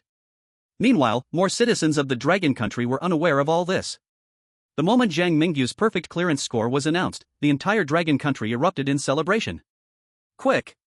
Give me a few big fights to wake me up. Am I dreaming? This reward means that as long as Zhang Mingyu is alive, there will be no hunger in the Dragon Country. Even children in remote mountainous areas can eat endless delicious food at the late-night convenience store and enjoy a life of being full and warm. Thank you, Zhang Mingyu. Brother Zhang Mingyu is my idol. No more talking, guys, a late-night convenience store just opened downstairs for me. I just went in to try it. Various breads, chips, ice cream, sodas, cola, kvass, everything can be taken freely. My dad and mom are pulling the shopping cart down to stock up. You don't know, I saw a little vendor frantically hunting for shampoo, shower gel, and stuff like that, preparing to take them abroad to sell for money, and the most important thing is that the shelves look like they connect to another space. 拿走的东西立马就会被补满。我看深夜便利店门口的牌子上说，这家深夜便利店即使是张明宇以后死亡了也不会关闭，只是货架上的商品会变成每个月补满一次。滚粗，楼上的你找事儿是吧？张明宇不能死，他永远都不会死。哪天我们龙国的大英雄要是因为你这句话出意外了，我带着一车面包人去要你好看。说起来，刚才濒飞国的神选者在获得优秀通关之后，他们国家的人还在那炫耀来着，现在他们看到我们完美通关的奖励之后，羡慕死他们。身体素质提升1%和我们上次奖励的全员恢复健康完全没有可比性，他们该断腿的还是断腿，该脊柱侧弯的还是脊柱侧弯。至于这次，我们龙国相当于是拥有了无限资源，今后那是好处多多啊！整个龙国都在欢呼，在雀跃。在一片欢欣鼓舞的氛围中，张明宇也回到了昆仑军事基地。这次，他依然下意识地拿出了杨青藤配给他的通讯设备，翻看起了网上的新闻。龙国新闻：神选者2次完美通关怪谈。张明宇已创造人类历史的最大奇迹。环球时报：龙国或将拥有无限资源，世界各国将何去何从？丑国霸主地位能否保持？魔都晚报：因为深夜便利店的出现，龙国出现了零元购的浪潮，海量市民争先涌入附近的便利店囤积卫生纸、泡面等物资。人物聚焦：龙国神选者张明宇以不合理的方式接连通关怪谈事件，疑似魔鬼的宠儿，令呼吁龙国人与世界一起分享得自深夜便利店的物资。自怪谈降临至今，蓝星各国都陷入了混乱，农业经济更是处在半瘫痪的状态。这种情况下，深夜便利店在龙国的出现引起了全世界人民的眼红。张明宇看完手机上的新闻，就近向杨青藤打起了小报告：杨组长，这家名叫人物聚焦的媒体明显是在抹黑我们龙国，咱们之后是不是有机会处理一下？能连续通关怪谈世界的人才在全球少之又少，而像张明宇这样能接连完美通关怪谈世界的神选者更是凤毛麟角。杨青藤和龙国高层们此时全都把张明宇当作了亲儿子来看待，对张明宇的要求那是有求必应，更遑论是这种打击敌国势力的事情。杨青藤看了一眼那媒体的名字，立马说道：这些事情我们会处理的，你接下来就在昆仑军事基地里好好休息，准备迎接下一次怪谈事件。有什么我们能帮你的，你直接说出来，千万要记住，你的身后永远站着我们，站着龙国。7天的时间很快就过去了，在现实世界的这段时间里，张明宇的身体素质又得到了全面的增强，而通关了深夜便利店怪谈的各国神选者们也得到了各自国家的帮助。当然，普通小国肯定是没有微型智能终端这种好东西的。昆仑军事基地，张明宇的第3次怪谈挑战即将开始了。他又一次坐在了龙国专家团的中央，右侧刀鞘里插着诅咒纹路愈发密集的尖刀，左侧挎包里装着火点地图和能够吃3天的单兵口粮。全新的微型智能终端也戴在了张明宇的左手腕上。这个小玩意是怪谈世界降临后龙国尖端科技的结晶。Although he couldn't provide much help in battle against the chosen ones, Zhang Mingyu found it very easy to use. Everything was ready. Finally, the notification sound from the haunted space appeared. Chapter 29, New Tale, Zhongshan Psychiatric Hospital. Selecting a tale. Ding, the haunted world is selected. Welcome to Chongshan Psychiatric Hospital. Please find your identity in the hospital. Type, solo. Clearing conditions, pass enter Chongshan Psychiatric Hospital and survive for 7 days. Clearing conditions, excellent, find out the secrets of Chongshan Psychiatric Hospital and escape the hospital. Clearing conditions, perfect, uncover the secrets of Chongshan Psychiatric Hospital and save the innocent in the hospital. Note, you can only bring curse items you already own to challenge the haunted world. Hint, since you perfectly cleared the midnight convenience store, you will receive one opportunity to clear negative statuses or pollution in this haunted challenge. Zhang Mingyu's vision was both blurry and clear, as a psychiatric hospital shrouded in black mist appeared before him. He stood outside the gate marked Chongshan Psychiatric Hospital, and looking up, he could see a dilapidated guard booth and a weathered notice board filled with text. We are pleased that you chose to receive treatment at Chongshan Psychiatric Hospital, where you can enjoy the best care. Please remember the following rules while in the hospital. Patient rules. 1. Please remember, all doctors in this hospital wear blue surgical masks and white N95 masks. If you encounter a doctor wearing a black mask, please inform the director. 2. All nurses in this hospital wear green hats and do not wear masks. 3. There is no guard at this hospital, please do not attempt to communicate with the guard. 4. There is no building 4 here. 5. Chongshan Psychiatric Hospital is dedicated to both physical and psychological therapy, and only has psychiatric departments, no plastic surgery department. 6. The cafeteria is located on the east side of the garden, no one can resist the delicious food in the cafeteria, no one. 7. Trust me, not eating the cafeteria's food will lead to death. Zhang Mingyu memorized everything at a glance. He just took a simple look and remembered all 7 patient rules. A lot of information was already known.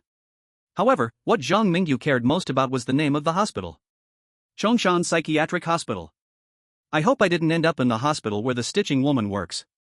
Zhang Mingyu took out the active map. He discovered that Chongshan Psychiatric Hospital was actually not far from the midnight convenience store. On the map, the only visible buildings in the hospital were the outpatient building, the inpatient building standing side by side on the west side, and the cafeteria building on the east side of the central garden, while the mysterious building 4 was completely absent. This haunted world seems to require me to choose my identity in the hospital, and according to the patient rules at the entrance, the identity of a patient is the easiest to obtain. Zhang Mingyu speculated that the easiest identity would certainly provide the least help in clearing the tale. Just as he was contemplating whether to try to use the stitching woman's connection to become an insider in the hospital, suddenly, he felt all the hair on his body stand on end. The feeling of being watched from the last haunted world reappeared again. Moreover, this time he could clearly feel that the monster was rapidly rushing towards the psychiatric hospital. Meanwhile, outside in the real world, the new tale is actually Chongshan Psychiatric Hospital. What's wrong with Chongshan Psychiatric Hospital? Why are you so excited? You up there are just fake fans. Zhang Mingyu met a female doctor from Chongshan Psychiatric Hospital in the last haunted world. Who would have thought this haunted tale would come right here? Ha ha ha, so there's the stitching woman. Isn't this haunted tale secured already? Not necessarily, the store manager from the midnight convenience store had issues in Chongshan Psychiatric Hospital. This hospital is probably much more dangerous than the midnight convenience store. At least we still have past connections here in Longwa. When Zhang Mingyu makes a move, all kinds of rumors can be solved. Hey, look, Zhang Mingyu has set off. It seems he has memorized the patient rules at the entrance and is ready to explore the new map. I didn't believe the Longwa expert saying he has a photographic memory, but now it seems to be true. Chongshan Psychiatric Hospital. Zhang Mingyu decided not to delay any longer and to take direct action. As he passed the guard room, Zhang Mingyu discovered that a young guard was sitting inside. He remembered the patient rules at the entrance that stated 3. This hospital has no guards, please do not attempt to communicate with the guard. At this moment, the chosen ones from various countries were either still reciting the patient rules at the entrance or, upon discovering the guard, chose to circumvent him from a distance. But for Zhang Mingyu, he dashed straight into the guard room at the first sight of the young guard. Bro, I'm here to apply for a doctor position, could you tell me where the director's office is? The young guard had his back to the door of the guard room.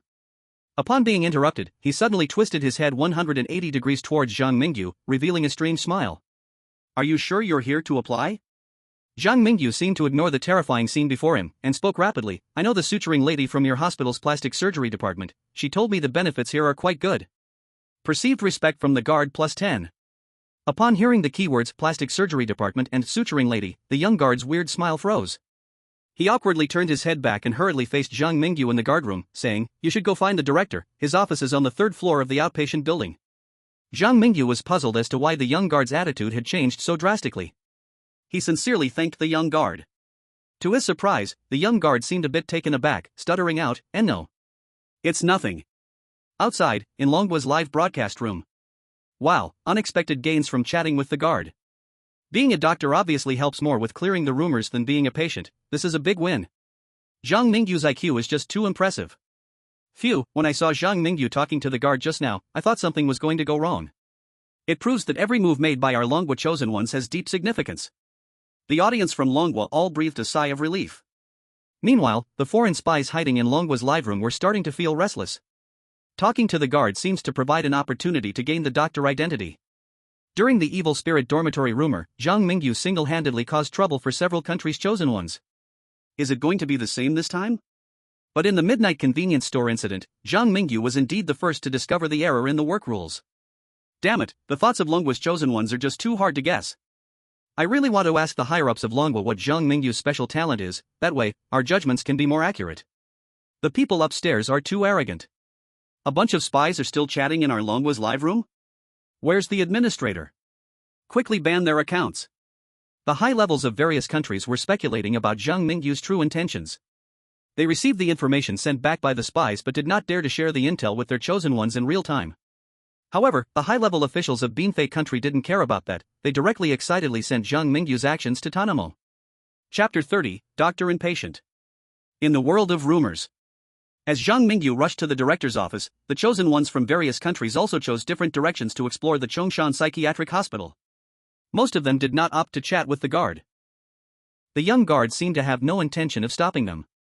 At this moment, on the side of the Benfei Kingdom, Tarnamo, after receiving the off-site hint from the Benfei Kingdom, headed straight for the dean's office. He believed that with the location of the dean's office, he no longer needed to risk chatting with the guard. But after Tarnamo left, he did not notice the young guard staring at his back towards the dean's office with a creepy and strange smile. Davis from the ugly country, just like Zhang Mingyu, chose to chat with the guard. With his set of talking points, he obtained information that Chongshan Mental Hospital was hiring caregivers. And Gung Chuan from Cherry Blossom Country seemed to have planned this in advance as he made the same choice as Davis from the ugly country.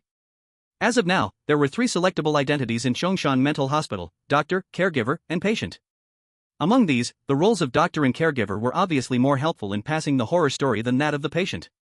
On Zhang Mingyu's side, the feeling of being watched weakened greatly the moment he stepped into the black mist.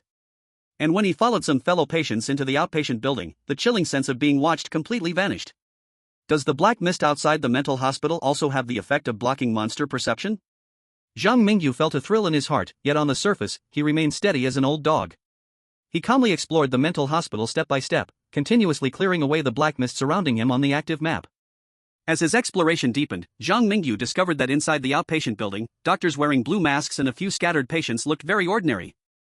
This place hardly resembled a terrifying mental hospital from a horror story. It looked like an ordinary psychological therapy center in the real world. Finally, Zhang Mingyu arrived outside the dean's office. Before he could knock, a kind elderly man in a black coat pushed open the door.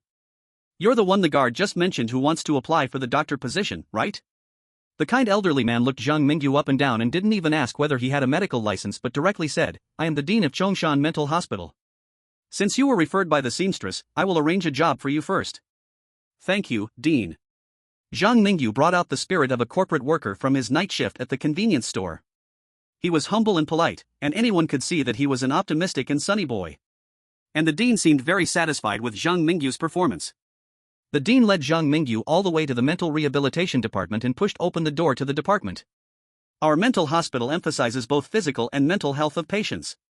Here, patients can not only heal their psychological trauma but also rejuvenate their bodies. You are lucky, we just happen to have a vacancy for an intern doctor. I can let you try out in the mental rehabilitation department for 2 days. Make good use of the opportunity, learn more and look around, and strive for a formal position soon. I will work hard." "Very good." The dean smiled and patted Zhang Mingyu on the shoulder. At that moment, the outpatient building of the mental hospital suddenly shook violently as if an earthquake struck. Zhang Mingyu could see that the black mist enveloping the mental hospital seemed to be coming under attack. He pretended to look innocent and confused, blinking at the dean. "What's happening outside? Do you need me to help?" "Don't worry, just focus on your own duties, the hospital is fine," the dean said unconvincingly as he looked outside the window. In the thick black mist, it seemed as if a hideous monster was crashing into the hospital's entrance. "I have some other matters to attend to." The rules for doctors are hanging on the walls of the department. Take a look yourself, and don't leave your post when there's nothing going on. 临别前，院长意味深长地看了张明宇一眼，随后便匆匆离去了。而张明宇望着院长离去的背影，他的思维抑制不住地发散了出去。在崇山精神病院里，医生、护工和患者这3个身份中，医生的身份肯定是最难获得的。而我现在已经是精神康复科的实习医生了，有了自由的身份，接下来的行动就方便多了。外界，龙国直播间的观众们正在七嘴八舌地吵嚷着：“你们发现了吗？张明宇这边的情况好像有些特殊，医院外面好像有一个大家伙想要闯进去。卧槽，这是啥情况啊？刚刚龙国专家团说了，医院外面的怪物好像是冲着张明宇来的，他在上个怪谈世界里就盯上了张明宇。搞笑呢，上个怪谈世界里的东西还能追杀到精神病院这边。这么说，张明宇这边的难度不是要直线上升了？”就在龙国民众们担忧张明宇安危的时候，有几个宾菲国的网友跑来了龙国的直播间，阴阳怪气的嘲讽：“结，你们龙国的神选者自作孽不可活，怪谈世界马上就要入侵你们龙国了。我看你们要不直接同意让丑国在南海建立军事基地吧，丑国爸爸会保护我们的。我们给丑国当儿子，你们给丑国当孙子，多好呀！糟了，你们不要在龙国直播间里搞事情了。塔纳莫好像被崇山医院那个该死的院长绑去手术室了，他们这是要做什么？哦，塔纳莫的耳朵被他们硬生生的剪下来了。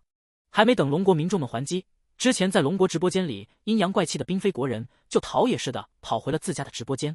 在宾菲国的直播间里，自作聪明的塔纳莫被年轻门卫举报了。他还没走到院长室，就被几个精神病院的医生五花大绑，被迫成为了崇山精神病院的患者之一。这一幕看上去凄惨无比，而龙国的观众们却都在幸灾乐祸。哦呦，刚才是谁说我们龙国的神选者自作孽不可活来着？你们宾菲国的神选者实力也不行吗？我们龙国的张明宇现在已经当上精神康复科的实习医生了，你们宾菲国的塔纳莫这会儿却成为了患者。塔纳莫被关到住院大楼里，限制了自由，能不能活期天真是难说了。可惜了，没有让张明宇当塔纳莫的主治医师，诅咒之刃可比医生的手术刀要锋利得多。哈哈，张明宇这边已经发现医生守则了，我们还是继续回去看张明宇通关吧。我相信张明宇能反杀怪物，横推怪谈世界。第31章医生守则。作为崇山精神病院的一名医生，请你在日常工作中遵守以下守则。医生守则：1. 作为一名医生，请耐心对待你的病人，友善对待你的同事，构建良好的医患关系和同事关系。2.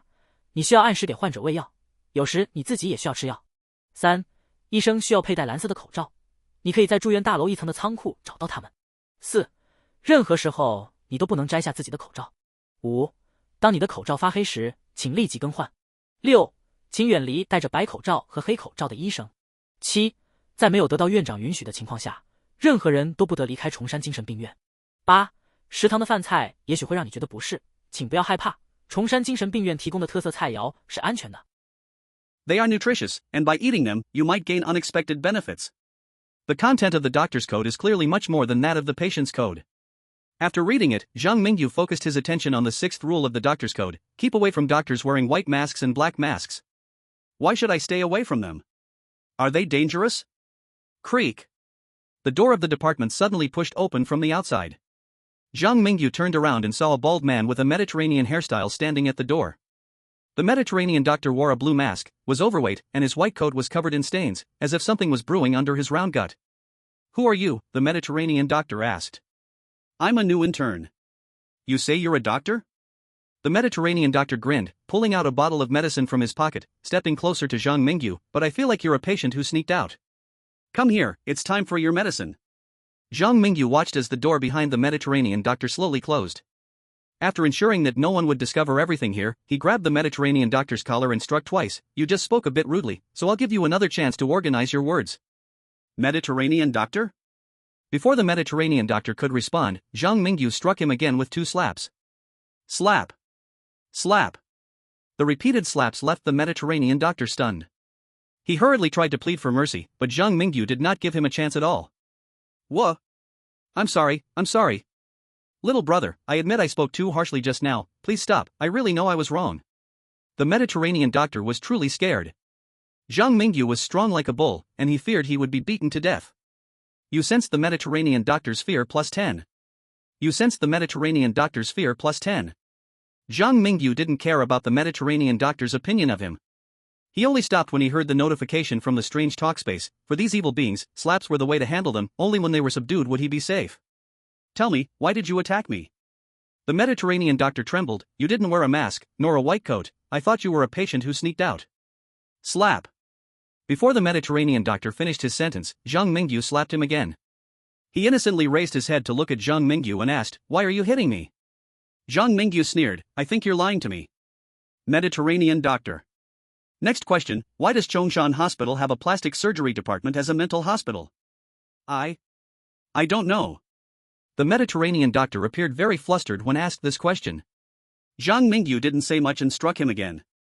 The Mediterranean doctor was about to cry. He covered his face and said aggrievedly, "I really don't know." Zhang Mingyu was good at catching keywords. He stared into the Mediterranean doctor's eyes and asked, "You say you don't know, so that means there really is a plastic surgery department in this mental hospital, right?" The Mediterranean doctor was in despair. With a miserable face, he said, "I've said everything that shouldn't be said. I'm just an ordinary mental doctor in this hospital. As for why there's a plastic surgery department and where it is, even if you beat me to death, I really don't know." Outside, Kunlun military base. Sure enough, there's something wrong with Chongshan Mental Hospital. This Mediterranean doctor's true nature is probably also strange. Luckily Zhang Mingyu's slaps are powerful. When dealing with the strange, it should be like this. By the way, how did a plastic surgery department appear in a perfectly fine mental hospital? Expert group, come out and analyze. At that moment, while the high-level officials of Dragon Country were in discussion, the prompt sound of the strange talk space suddenly echoed across the globe. The chosen one from Body Country has died, the strange talk world is about to invade. The chosen one from Tour Country has died, the strange talk world is about to invade.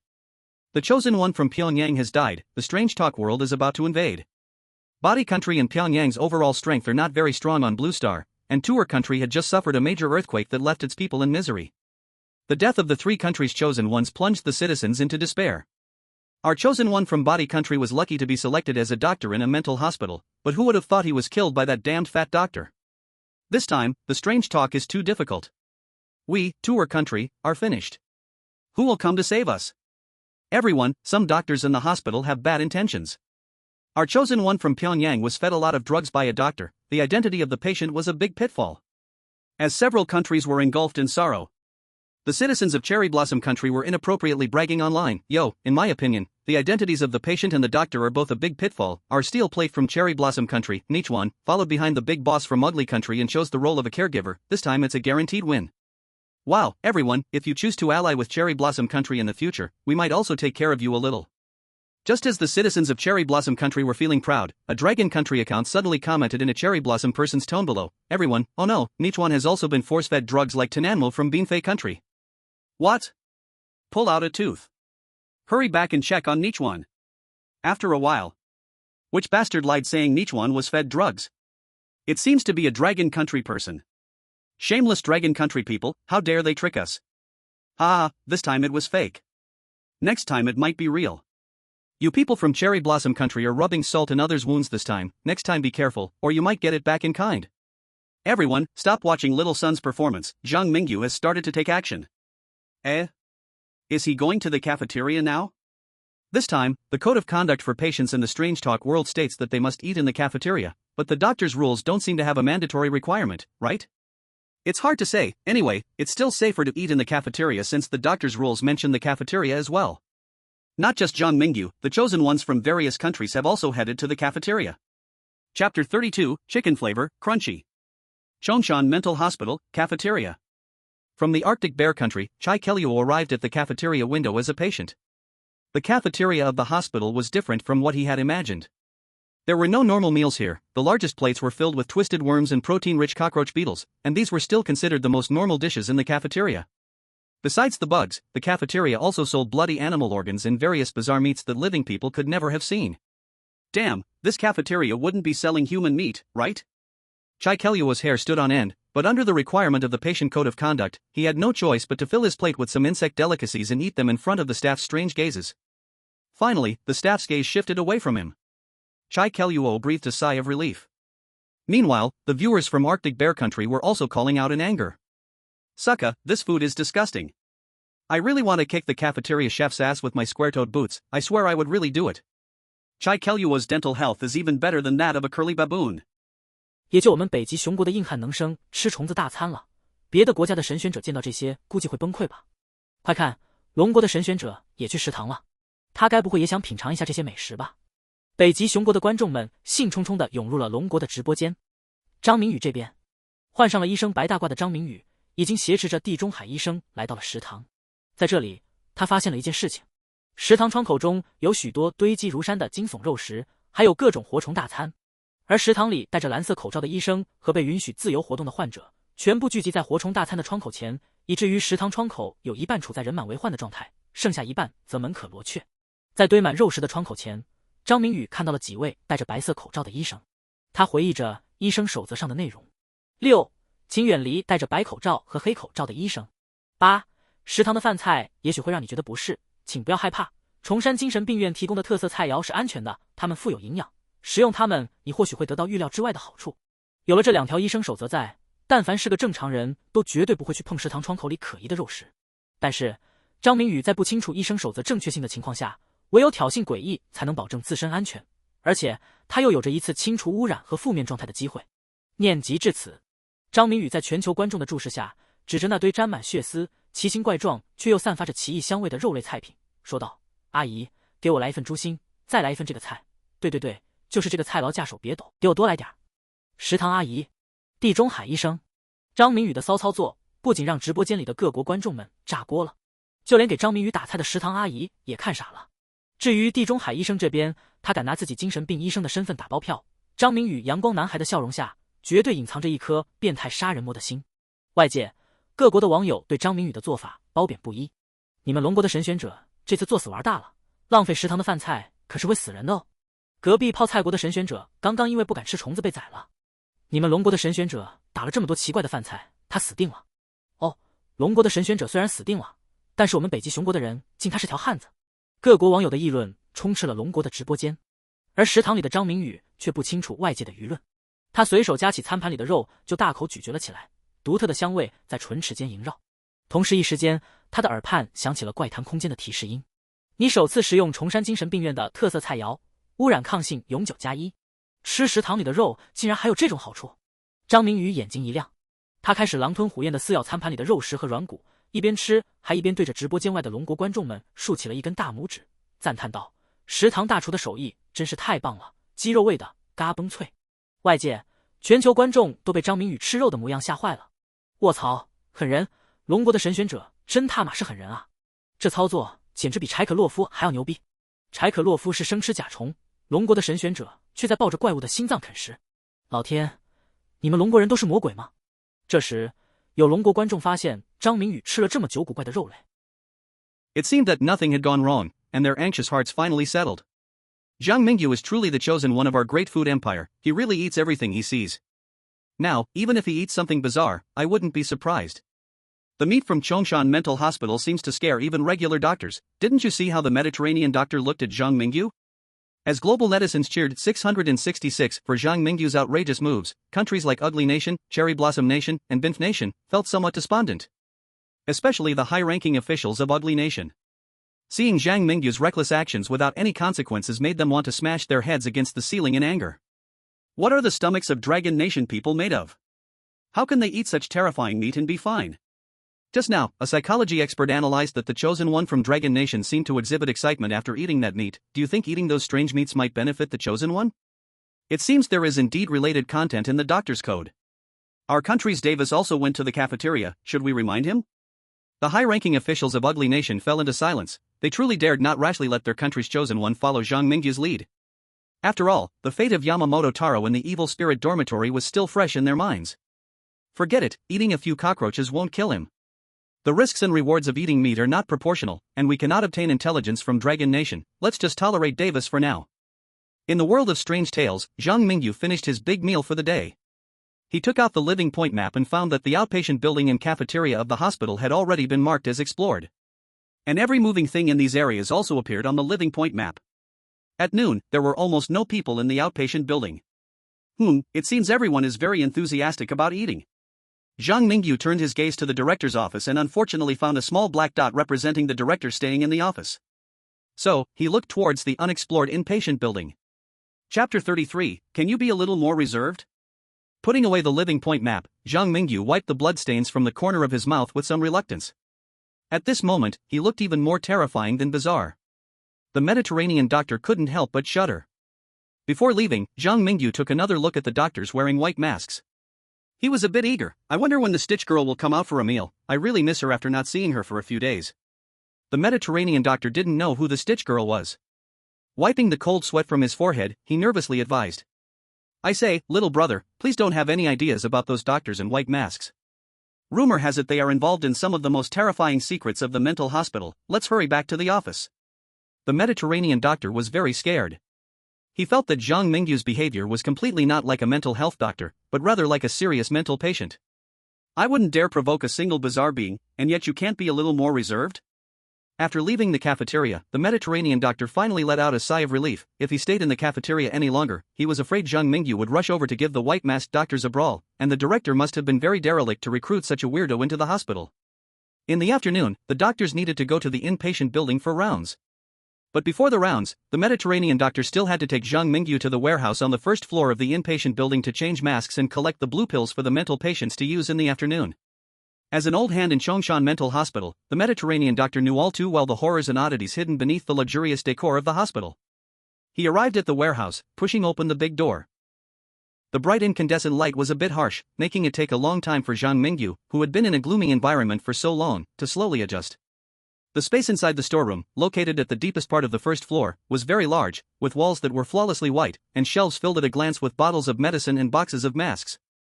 In addition, there were many high-tech medical devices that Zhang Mingyu had never seen before, as well as mountains of medical alcohol stacked up. A notice board at the entrance caught Zhang Mingyu's attention.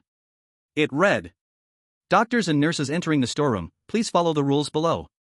1. Doctors of Chongshan Psychiatric Hospital must come to collect masks that can be used for half a day after each meal, strictly avoiding taking more or less. 2. Blue masks are on the shelves labeled A, B, C, while white masks are on the shelves labeled D, E, F. 3. Doctors in the psychiatric department must additionally go to shelf G every noon to collect a bottle of blue pills. 4. When your emotions get out of control, please take a bottle of blue pills and consume them under the supervision of a companion. 5. No one is allowed to stay in the storeroom for more than 5 minutes. After reading the rules of the storeroom, Zhang Mingyu's sharp eyes spotted several lines of crooked, blood-red writing that looked like they were scratched out with a fingernail on the back of the notice board. Do not take the pills. Do not take the pills. Do not take the pills. The blue and white masks will control your thoughts, and when your mask turns black, do not come to change to a new mask. Do not trust any nurses. Outside, the expert group from Long Nation saw the content of the storeroom rules. Combining the previous rules for doctors and patients, we deduced that the first line of blood-red writing is correct, and that Chongshan Psychiatric Hospital is using drugs to control the thoughts of doctors, nurses, and patients. So the second and third lines of blood-red writing are also likely to be true. The masks here are problematic. I think we should send an off-site warning to Zhang Mingyu. Agreed. The experts led by Yang Qingting edited the off-site warning and sent it to Zhang Mingyu. At the same time, the higher-ups of Polar Bear Nation also hurriedly said, send all the content of the doctor's rules and the storeroom rules, along with the analysis results from the Long Nation expert group, to Chiklov. High-ranking officials from Lithuania said, being partners with Long Nation is so great, quickly send the analysis results from the Long Nation expert group to our elect. High-ranking officials from Cherry Blossom Nation exclaimed, damn it, that idiot, Nichuan Steelplate, as a nurse, has been foolishly wearing the doctor's blue mask for too long, quickly send him an off-site warning to take off the mask. High-ranking officials from Binfi Nation said, Tanamo has been fed so many blue pills that he can hardly endure it, let him use his miraculous talent to escape from the inpatient building first. While the high-ranking officials of various nations rushed to send off-site warnings to their own elect, the officials of Ugly Nation remained calm. Their Davis also discovered the contents of the storeroom rules and deduced that the masks and pills were problematic. It must be said that Davis was indeed very strong compared to other elects. In the inpatient building, Zhang Mingyu received the off-site warning from the Long Nation expert group. He looked down at the active map and noticed that after mealtime, doctors were gradually gathering toward the storeroom. Picking up a blue mask, Zhang Mingyu squatted in the corridor outside the storeroom. He was about to examine the mask in his hand. At that moment, the Mediterranean doctor also very consciously squatted down beside Zhang Mingyu, rubbing his hands and asking, what are we squatting here for? Zhang Mingyu? Mediterranean doctor, Omega? Zhang Mingyu shot a glare at the Mediterranean doctor with confusion. Did I ask you to squat here with me? Mediterranean doctor. It was currently the working hours of the afternoon. At the door of the storage room, the two squatted for just a moment when Zhang Mingyu saw several doctors coming to change their masks. They were all wearing blue masks. Except for a few whose masks had darkened, most looked quite normal. After squatting for a while, Zhang Mingyu finally spotted a tall, thin doctor wearing a white mask. The tall, thin doctor's mask was almost completely blackened, and his mental state was very strange. From a distance, one could see a clear sense of death about him, as if he had already died long ago, with only a soulless shell moving now. I say, little brother, we should leave. The Mediterranean doctor felt an inexplicable fear, as if at a soul level, upon seeing the tall, thin doctor. But Zhang Mingyu still remained in the corner, carefully observing the tall, thin doctor at the entrance of the storage room. Suddenly, the tall, thin doctor seemed to go mad as he tore off the mask from his face. Black threads began to ooze from within his body, turning the nearly black mask into pure black under their influence. The tall, thin doctor rushed to the notice board in the storage room and scraped out crooked letters with his fingernail. They want to reshape my personality, they want to control my thoughts. Wake up! Wake up! You! He stopped midway through the last word, having only scratched half of it. Because dark fog from outside surged into the hospital building as the doctor went mad, forcefully pinning him to the ground. Slowly, the tall, thin doctor's mask returned to a half-white, half-black state. He got up from the ground, becoming dazed once more, subconsciously walking into the storage room to take out a new white mask to put on his face. This scene was witnessed by Zhang Mingyu and the Mediterranean doctor, who were hiding outside the storage room. It was clearly both of their first times witnessing such a thing. Meanwhile, the blue mask on the Mediterranean doctor's face seemed to be gradually turning black as well. Chapter 34: The Non-Existent Building Number 4. Outside, the audience in Dragon Country were scared out of their wits. Damn, the bloody words on the notice board were actually scratched out by the doctor in the white mask. That's too chilling.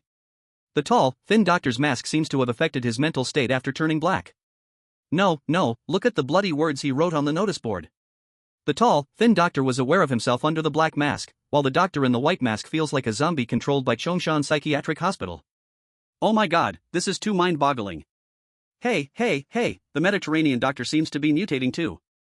I thought only the doctor in the white mask would have his mask turn black, but it seems the blue mask doctors can as well. The color of the doctor's mask seems to represent different identities of the doctors. Maybe the blue mask doctor is from the psychiatry department, while the white mask doctor is from the plastic surgery department. And a blackening mask seems to indicate that the doctor is trying to break free from the control of Chongshan Psychiatric Hospital. However, based on what just happened, it seems the dark fog outside can suppress doctors nearing the brink of losing control. The Mediterranean doctor will likely be wasting his efforts this time. The question is, what should Zhang Mingyu do now? Chongshan Psychiatric Hospital. With the help of hints from the various countries' chosen ones outside, they gradually uncovered the secret about the mask colors. When faced with doctors or nurses about to lose control, they also had one more choice. To help the doctors and nurses break free from the hospital's control. Or to pretend not to see and protect themselves.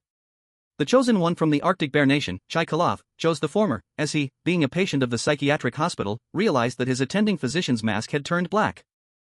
Attempting to eat the blue pill to stabilize emotions, he violently coerced the other person to stop taking their medication. Chai Kuluo's actions made the people of the Bear Nation extremely anxious. They watched with hope as the doctor controlled by the Chongshan Psychiatric Hospital seemed to awaken for a few seconds, during which it appeared that the attending physician was flusteredly trying to say something to Chai Kuluo. Just as the people of the Bear Nation thought Chai Kuluo could escape by clinging to the doctor's leg, a scene of despair unfolded. The black mist surrounding the Chongshan Psychiatric Hospital broke through the windows. The attending physician's mind returned to chaos. He groggily walked towards the storage room on the first floor of the inpatient building. After his plan failed, Chai Kuluo was fed a large number of blue pills.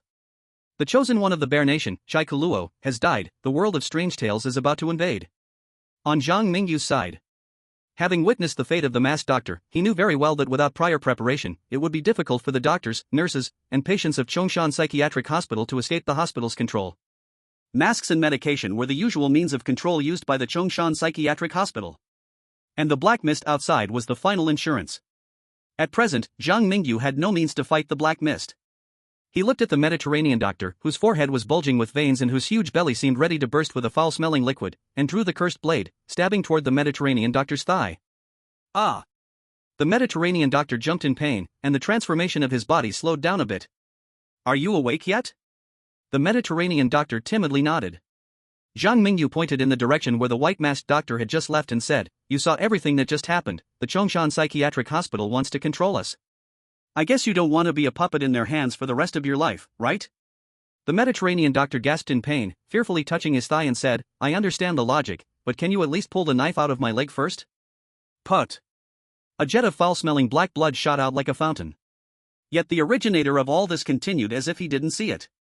Next, you shouldn't take any blue pills from the hospital or change your mask. The black mist outside will only suppress you when your mask turns completely black. Just maintain your current state, take me to check the rooms, and act as normal as possible to avoid drawing attention. The Mediterranean doctor, somewhat afraid, said, can we really escape from the psychiatric hospital?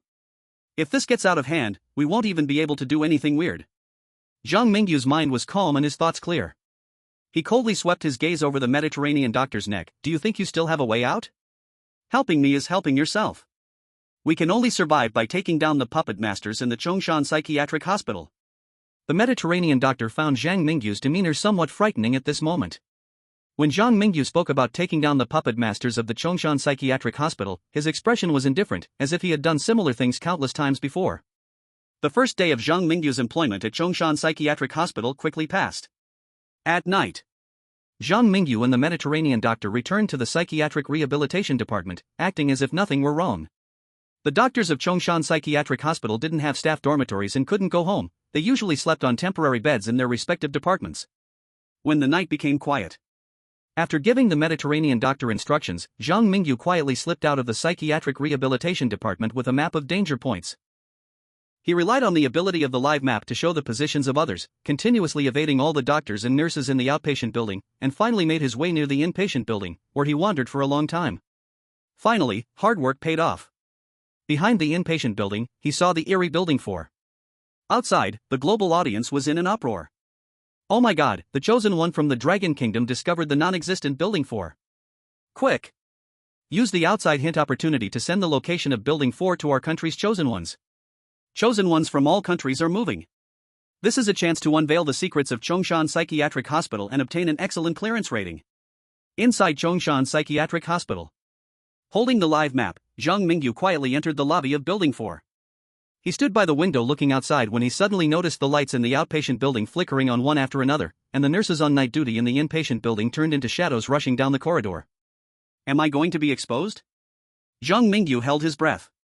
He felt that even if he was discovered sneaking into building 4, it shouldn't cause such a fuss among the doctors and nurses of Chongshan Psychiatric Hospital. Black fog rolled. With limited information, Zhang Mingyu judged that the doctors and nurses seemed to be running towards the hospital's southern gate, and no names appeared close to him on the live map. His heart relaxed a little. It seemed that those doctors and nurses were not coming after him. Although he was unclear whether the hospital's unusual movements were related to the monsters he attracted, it appeared that the more chaotic the hospital became, the more advantageous it was for him. Zhang Mingyu quickened his pace to explore deeper into Building 4. He decided to seize this opportunity and push forward to uncover the deepest secrets of Chongshan Psychiatric Hospital. Chapter 35, Caregiver's Code. In the world of strange tales, Zhang Mingyu leaned against the wall, inching deeper into Building 4. Perhaps the monster at the entrance attracted most of the hidden forces in the psychiatric hospital. Zhang Mingyu encountered almost no obstacles as he reached the stairwell. However, when Zhang Mingyu tried to go upstairs to explore, a sudden crackling sound of electric current echoed in the empty first-floor corridor. The lights above flickered slightly, and Zhang Mingyu turned to look towards the other end. At the end of the long hospital corridor, a light went out. It seems like someone is standing there? The dim light flickered again, and another light at the corridor's opposite end extinguished. The shadow in the dark seemed to slowly approach Zhang Mingyu. I must have been discovered. Zhang Mingyu drew the cursed blade and decided to take action. On the third time the light went out, Zhang Mingyu charged towards the shadow in the darkness like a sharp sword. My dear colleague, let me help you end your suffering. With each flicker of light, the distance between Zhang Mingyu and the shadow decreased by one step. The shadow in the hospital still had not realized the seriousness of the situation. It even excitedly quickened its pace when it saw its prey approaching. At the moment of the seventh flicker of light, Zhang Mingyu's left hand had grasped the shadow's neck, and he raised his right hand with the cursed blade, piercing into the suffocating darkness aimed at the shadow. Splurt! The cursed blade pierced the heart of the shadow, and to avoid making too much noise, Zhang Mingyu put all his effort into letting the malicious curse surge into the shadow's body like a tide. The shadow gradually revealed its true form. She wore a caregiver's uniform from Chongshan Psychiatric Hospital and had a green hat on her head. The extinguished lights lit up again, and Zhang Mingyu could see the threads of the curse spreading within the caregiver's body. The soul of this caregiver seems to have long been consumed by the hidden forces of the mental hospital, leaving behind only a shell, a lifeless body. The doctors in this hospital need to take medication regularly, but I seem to have never seen the caregivers take their medicine. Zhang Mingyu pulled out the cursed blade, his thoughts wandering. Does this mean that the doctors and patients in Chongshan Mental Hospital might still retain some of their awareness, continuously struggling in their subconscious, while the caregivers have been completely hollowed out and turned into toys in the hands of the mastermind behind the scenes? After the female caregiver died, only a set of caregiver uniforms was left on the ground. He picked up the caregiver uniform and searched the inner pocket of the clothing, pulling out a thin booklet. Caregiver Code 1. As a caregiver in Chongshan Mental Hospital, you need to know that the doctors, caregivers, and patients are the private property of the director. The director's orders are above all else. 2. The plastic surgery department exists, and Building 4 also exists. 3. Building 4 in Chongshan Mental Hospital is exclusively for the plastic surgery department. The doctors from the outpatient building and the patients from the inpatient building are all backup materials for the plastic surgery department. Any caregiver needs to undergo deep personality reshaping within 3 days of starting work. The goal is to dedicate everything to the director. Due to the needs of personality reshaping experiments, doctors and patients in Chongshan Mental Hospital only undergo shallow personality reshaping, which poses a risk of losing control. You need to ensure that doctors and patients take their medication on time and change their masks to suppress their main consciousness before losing control. 5. The doctors in the plastic surgery department used to be highly dangerous and bizarre. Please ensure they wear more effective white masks rather than ordinary blue masks. 6. When you find a doctor wearing a black mask that has not been suppressed, please report it to the director immediately. 7. The real director's office is in Building 4. 8. Some patients undergoing personality reshaping live in Building 4, but if they attempt to escape, please block them, and if you cannot stop them, kill them immediately. 9. Please ensure that doctors in the plastic surgery department only leave Building 4 when changing masks or eating. Kill anyone unauthorized who enters Building 4. Outside, the people of Longwa were stunned by Zhang Mingyu's actions. Caregiver Code. This is totally the caregiver code. The chosen ones from the neighboring Ugly Country and Cherry Blossom Country didn't get the caregiver code when they became caregivers, yet our Zhang Mingyu from Longwa got it first. Wow, the content of the caregiver code is just too explosive. The so-called safest caregiver identity is actually the biggest pit, deep and bottomless. According to the content of the caregiver code, this Chongshan Mental Hospital appears to help patients, but in reality, they want to control everyone in the hospital through personality reshaping. This technology seems to still be in the experimental stage. After shallow personality reshaping, the doctors are forced to become the director's helpers, while the patients are all experimental subjects. Haha, now I understand why Nichuan Gangban and Davis couldn't get the caregiver code. Before they accepted the director's personality reshaping, how could the director possibly show them anything related to the core secrets of Chongshan Mental Hospital? It's just a pity for all the caregivers in the mental hospital. Their souls have been completely transformed into puppets by the director. They probably have no hope of being saved. Hiss. Speaking of which, if Zhang Mingyu obtains the caregiver code, that would mean he has discovered the biggest secret of Chongshan Mental Hospital. If he can escape quietly, he can achieve an excellent rating for clearing the game. 神选者们要是在这鬼医院里待上7天，估计出来的时候，是不是他们自己都很难说了？及格通关就是个大坑啊！缅国神选者死亡，怪谈世界即将入侵；小抓国神选者死亡，怪谈世界即将入侵；山寨国神选者死亡，怪谈世界即将入侵。龙国的民众们正讨论着，蓝星上空就响起了一连好几声神选者被淘汰的提示音。人们去各国的直播间里一看，发现死亡的神选者大多是选择了以患者身份入院的神选者，他们中有30%的人运气不太好，在大半夜的时候被送入了4号楼内做了人格整形。而各国的民众们这时候才真正发现崇山精神病院中身份选择的重要性。造孽啊！早知道我们缅国就跟着龙国大佬混了。医生的身份是难获得，但是自由度上比患者高太多了。现在完了，全完了！呜，我们萨瓦迪卡国的神选者虽然暂时还没死，但是他也迟早会和其他患者一样被当成人格整形的试验品的。喂，楼上的你们都冷静点，各位还有场外提示的机会吧，赶紧把龙国大佬的发现发给自己国家的神选者。你们国家的神选者作为患者，运气好的话，说不定7天之内不会被当作试验品送入4号楼，而樱花国和丑国的那2个家伙，可是注定要在3天内经历那一份考验呢。第36章，你不会是想要杀人灭口吧？怪谈世界里，张明宇这边对于外界大量的淘汰还毫不知情，平静地收起了诅咒之刃和护工守则。他没有逃离崇山精神病院的意思，而是选择了继续向上探索。丑国的神选者这边，戴维斯得到了有关护工守则的场外提示之后，吓得连夜从床上爬起，决定冒险去抢来一份护工守则，然后带着发现的秘密，找机会尽快逃出崇山精神病院。樱花国这边，日川钢板则没有戴维斯的魄力，他心里明白，通过场外提示得到的信息无法作为优秀级通关的凭证，他必须想办法抢到一份护工守则，才有机会通关怪谈世界。可是他害怕，樱花国人的胆量也就比泡菜国人强一点点。这时候，日川钢板已经下瘫了。冰飞国这边，塔纳莫的表现就要比日川钢板好多了。他已经动用创造奇迹的专属天赋，逃出了住院大楼，这会儿正在凭借一件名为缩小戒指的诅咒物与医院里的护工和医生们躲猫猫。当塔纳莫得知了杀死一名护工之后，就能完成一半优秀级通关的条件时，立刻下定了决心杀人越货。截止至今，各国都用掉了3次场外提示的机会。接下来，即使是再有什么重大的发现，各国高层也只能干瞪眼了。而张明宇这边，他已经在直播间外各国民众们钦佩的眼神中，独自杀上了崇山精神病院4号楼的2层。4号楼的夜晚静悄悄的，大多数病房的门都不开。当张明宇来到2层的时候，本以为这里也会和1层一样安静，没想到他才刚踏入2层的走廊，就听到走廊尽头的一间病房里传来了2个医生谈话的声音。这个医生已经是第7次失控了，你说他是何必呢？任何敢于反抗院长的人都不会有好结果的。Every time the personality reshaping occurs, it causes damage to self-awareness. If this continues, he will soon turn into a puppet like those caregivers. Sigh, those doctors in blue masks in the outpatient building forget everything after minor reshaping, but we were once powerful anomalies. Even after minor reshaping, we still retain some self-awareness. We all know we are subtly influenced and controlled, but the nail that sticks out gets hammered down. No one dares to take off their mask. All right, if you keep talking, the mask will turn black again. Control your emotions. Remember, we are just the dean's toys. Just do our jobs properly, hurry up and reshape this poor guy's personality, force those red pills into his stomach to stabilize his emotions. The voices of the 2 doctors in the ward gradually faded away.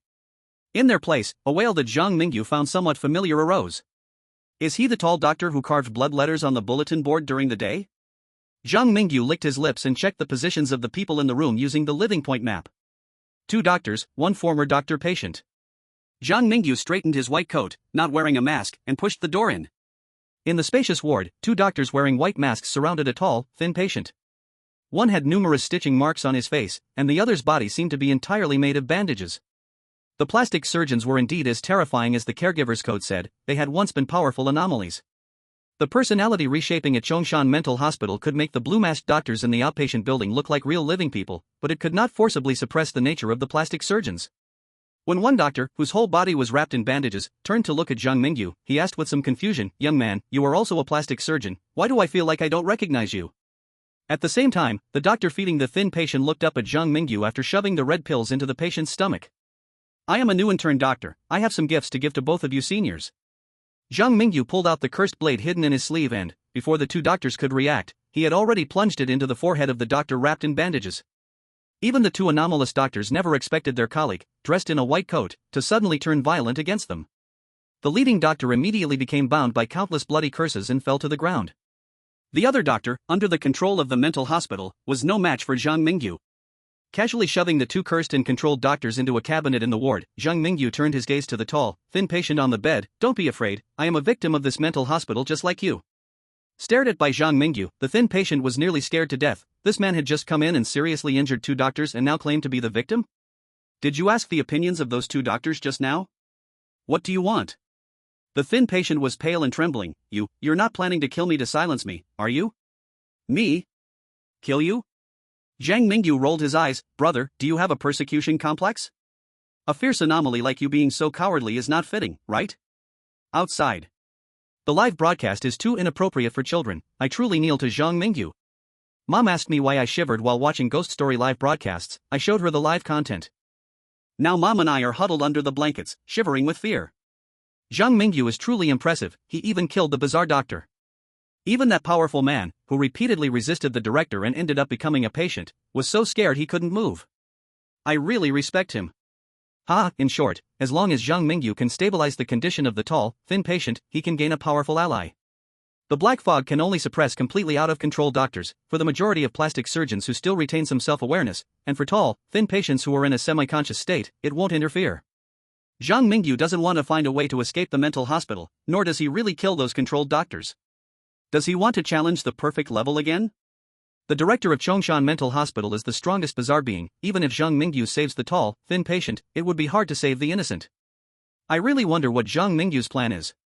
Chapter 37, Above and Below, you choose one.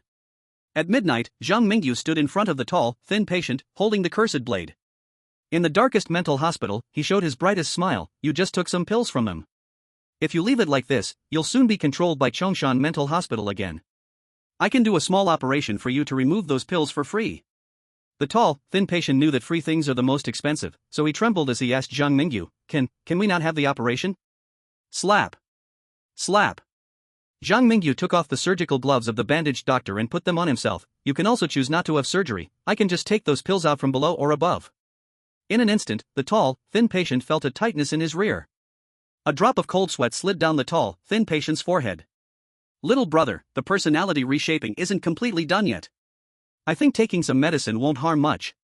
Why don't we just find a way to escape the mental hospital? Zhang Mingyu furrowed his brows in dissatisfaction, plunging the cursed blade into the hospital bed. I don't want to carry a ticking time bomb with me. You have 5 seconds, surgery or extraction, choose one. Noticing the tall, thin patient's fear towards you +20. Wait. Wait. Don't do surgery, just take it out from above. The tall, thin patient stared at the cursed blade in Zhang Mingyu's hand, wildly suspecting that the surgery he mentioned was simply a plan to kill him. He compromised. The tall, thin patient opened his mouth wide. Zhang Mingyu's piercing arm, protected by the shining talent of a provocateur, suddenly thrust inside. It hit. That's too deep. The tall, thin patient struggled violently, instantly feeling unclean. If you're uncomfortable, hold it in. If you don't yell, who will know? Zhang Mingyu pushed deeper, his arm continuously exploring deep in the tall, thin patient's throat. Yes, that's right, you don't want what happened today to be known by the director, do you? Noticing the tall, thin patient's fear towards you +10. Noticing the tall, thin patient's fear towards you +10. You completed a terrifying operation and made the patient fear you immensely. You have initially met the transfer conditions for becoming a demon doctor. Demon doctor, you spread fear and disaster. Even the most terrifying beings in the world tremble before you. Your medical skills can sometimes heal pain, but most of the time, they will be a means for you to torment your enemies. Hint, you have become a demon doctor, apprentice. To continue leveling up, you need medical experience, 10/100. Zhang Mingyu withdrew his arm, taking out a red pill that was almost digested by the tall, thin doctor. At the same time, he also gained 10 points of medical experience and the new profession of demon doctor. The outside world, people from various countries were focused on the Dragon Country's live broadcast room. Zhang Mingyu is indeed very lustful, that strange patient is about to be played to pieces. Ha! You guys look, it seems like a glowing screen has appeared in front of Zhang Mingyu. Wow, a professional panel, what is this? Demon doctor, this profession just sounds so awesome. Since the strange talk rules have descended, I have only heard that the chosen ones have a chance to obtain cursed items. This is the first time I have seen a chosen one get a professional panel. The chosen ones from Dragon Country have created a new history in the world of strange talk this time. Zhang Mingyu's Demon Doctor professional panel was broadcasted globally in the strange talk world. The entire blue star boiled because of the appearance of the professional panel. Since the strange talk space only displayed part of the professional panel's content, the outside world had no idea how to obtain it. Therefore, the high-level officials from various countries were anxious like ants on a hot pan. For example, the US side couldn't sit still first. Oh, crap. What on earth is this professional panel? What have all our experts been doing, allowing a person from Dragon Country to activate such an important thing first? Quick, research it well, how can we activate the professional panel? We must lead the world, we absolutely cannot let Dragon Country overshadow us in front of the whole world. In the meeting room of Cherry Blossom Country, the high-ranking officials looked as if they had eaten flies, their faces twisted. Why does it seem that since Zhang Mingyu became the chosen one of Dragon Country, the big shots in the US have become more and more unreliable? The high-ranking officials of Blissful Country, watching Tanamo exploring in the Chongsan Psychiatric Hospital with great difficulty, said with disappointment, "We've used up all 3 chances for external hints. Even if we want Tanamo to imitate Zhang Mingyu, there's no opportunity. Moreover, without accurate information from Dragon Country, random attempts would not only be difficult to trigger the professional panel but could also endanger our chosen ones." In the Kunlun military base, the high-ranking officials of Dragon Country maintained their authority outwardly, but inside they were already overjoyed. The discovery of the professional panel is an epic breakthrough for the exploration of the strange talk world. Zhang Mingyu has once again made great contributions to Dragon Country. I propose to increase Zhang Mingyu's benefits and strengthen his protection level. Zhang Mingyu has now become a thorn in the eyes and a pain in the flesh of enemy countries. They are jealous of Zhang Mingyu's abilities, so they will definitely want to destroy him at any cost. Zhang Mingyu is now more important than all of us old folks combined. We must ensure his personal safety no matter what. In my opinion, we should openly declare that Dragon Country will never initiate force against the world. However, as long as Zhang Mingyu doesn't die in the strange talk world but in reality, Dragon Country will immediately use nuclear bombs. Haha, I agree. They should know, whoever dares to touch our chosen one in Dragon Country, we will turn their dark palaces and Pentagon into scorched earth. In the world of strange talk, Zhang Mingyu was very dissatisfied with the evaluation of himself by the strange talk space. What does your medical skills can sometimes heal pain, but most of the time, it will be a means for you to torture your enemies. Mean. I, Zhang Mingyu, save lives and help the innocent victims escape the control of Chongsan Psychiatric Hospital. Isn't that a heroic act? Why has it turned into spreading disaster and fear when I arrived at the strange talk space? Zhang Mingyu crushed a red pill in the palm of his hand. He looked at the tall and thin patient with gloves stained with red substances and dark liquid. Do you know a doctor called the Stitcher?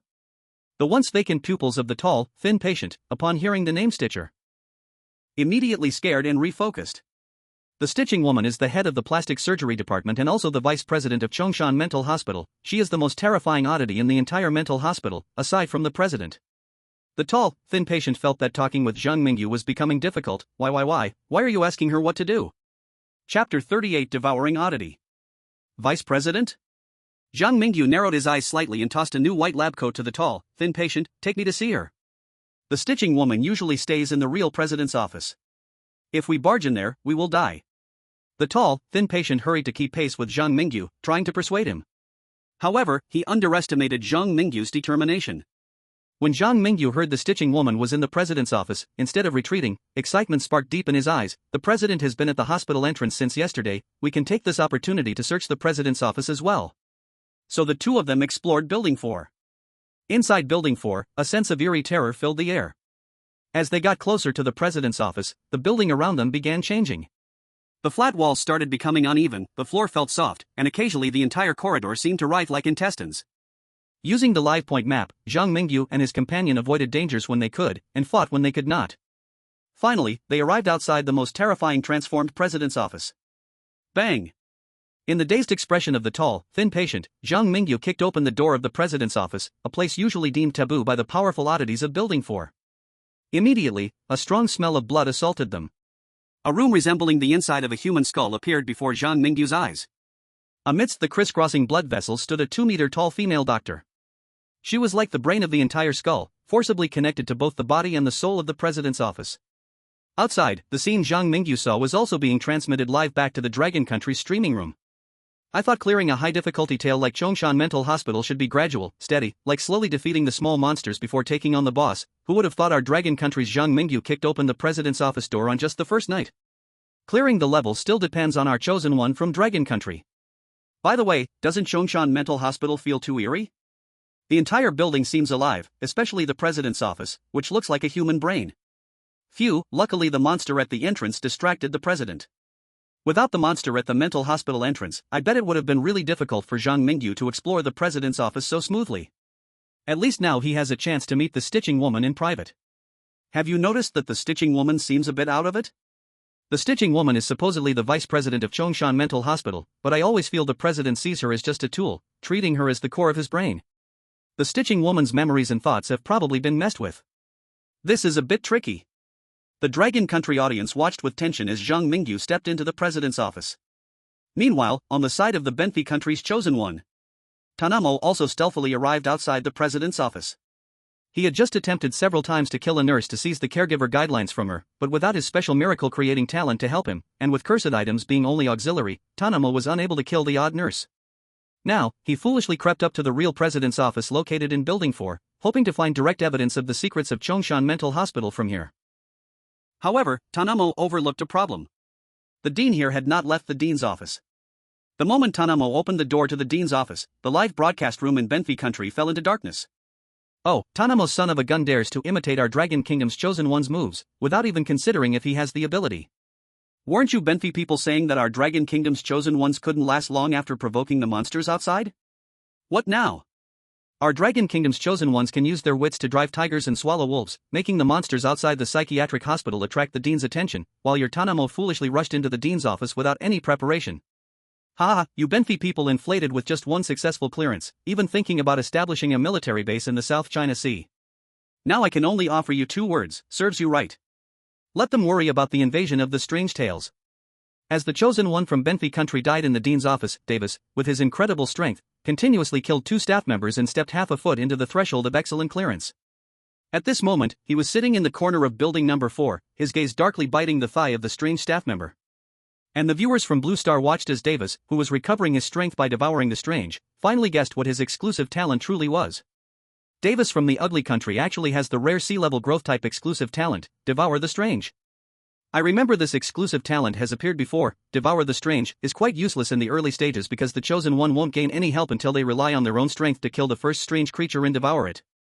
But the most terrifying aspect of Devour the Strange is that the chosen one can continuously grow stronger by devouring the bodies of the strange. Eventually, theoretically, the chosen one's combat power may even surpass those of A-level exclusive talents and the legendary S-level exclusive talents. This time, the ugly country has struck it rich. The exclusive talent, Devour the Strange, was deemed C-level because it was too weak in the early stages, leading many chosen ones to not survive their first encounter with the world of strange tales. Now that Davis has gradually grown stronger, he has a complete chance to become a new legend in the world of strange tales. Due to Davis's show of strength, many small countries that were originally ready to align with the Dragon Kingdom began to waver. After all, in the eyes of the upper echelons of most countries, the calm and ruthless Davis, with this exclusive talent that has limitless growth potential, is no less formidable than ordinary chosen ones with S-level exclusive talents.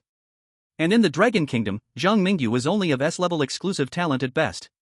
Especially since he stubbornly chose to oppose the dean of the Chongshan Psychiatric Hospital this time.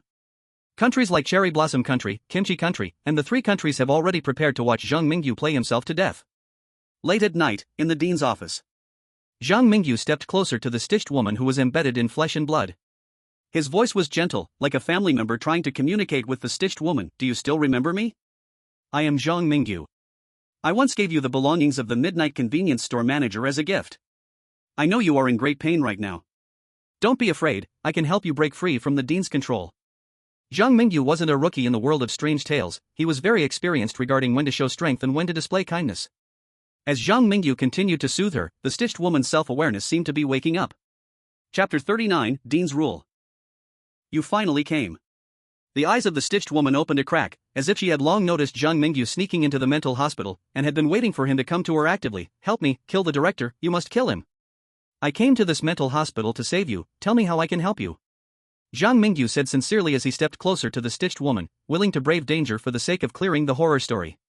The director's rules are in my heart, take them out, this is the monster's only weakness. The stitched woman struggled in her cage of flesh, a glowing crack opened on her chest, and inside it vaguely appeared to be a small red booklet. Without hesitation, Zhang Mingyu reached in and inserted his hand into the stitched woman's chest. As he pulled, amidst her shrieks, he drew out a small red booklet, its surface wrapped in blood vessels. Opening the red booklet, Zhang Mingyu saw lines of twisted, ugly text. Anyone who obtains this manual will have the chance to become the director of Chongshan Psychiatric Hospital, but you must also abide by the contents of the director's manual. Director's Rules. 1. Chongshan Psychiatric Hospital is a place that can heal strange mental traumas, one of the few warm places in the world of horror stories, please cherish it. 2. The doctors, nurses, and patients of Chongshan Psychiatric Hospital are all your family. 3. Please remember, the personality-shaping technology in the experimental building of Chongshan Psychiatric Hospital can only be used for the auxiliary treatment of severely ill patients, absolutely cannot be used to manipulate others' thoughts, and you have no right to alter others' lives.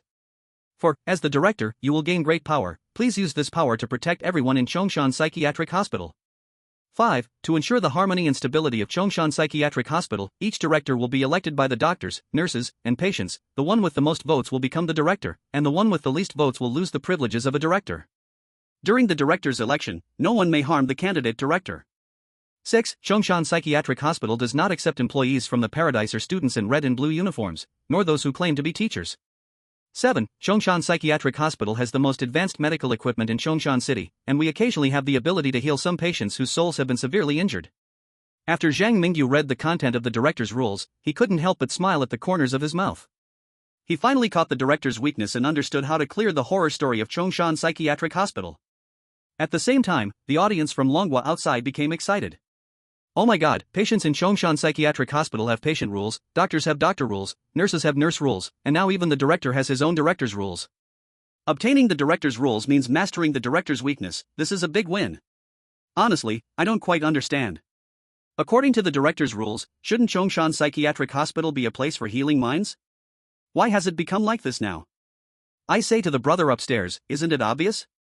The original intention of the director's rules was good. The person who wrote these rules hoped that Chongshan Hospital could become a light in the world of horror stories. But the current director has used personality shaping technology to turn everyone into tools in his hands. The building Zhang Mingyu is in, number 4, is probably the experimental building mentioned in the director's rules. And one more thing. The only weakness of the director is that the director of Chongshan Psychiatric Hospital is elected. As long as a new director appears, the former director will lose their power. But have you considered that the doctors, nurses, and patients of Chongshan Psychiatric Hospital have already been brainwashed by the vile director with personality shaping technology? They have already been controlled. The audience in the live stream seemed to have been doused with cold water, waking up one by one. They looked at Zhang Mingyu in the director's office, feeling somewhat at a loss. What should we do now? In the director's office. The tall, thin patient shared the same view as the Dragon Country viewers. Although this director's code includes the weaknesses of the director, we simply cannot find a director that everyone can trust in such a short time.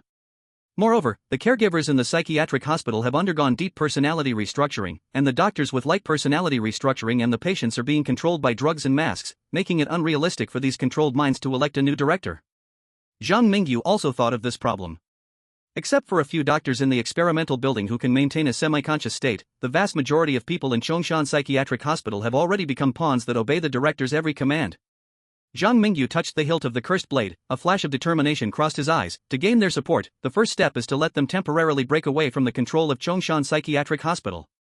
The tall, thin patient felt Zhang Mingyu's state was terrifying, and he trembled as he asked, "What do you want to do?"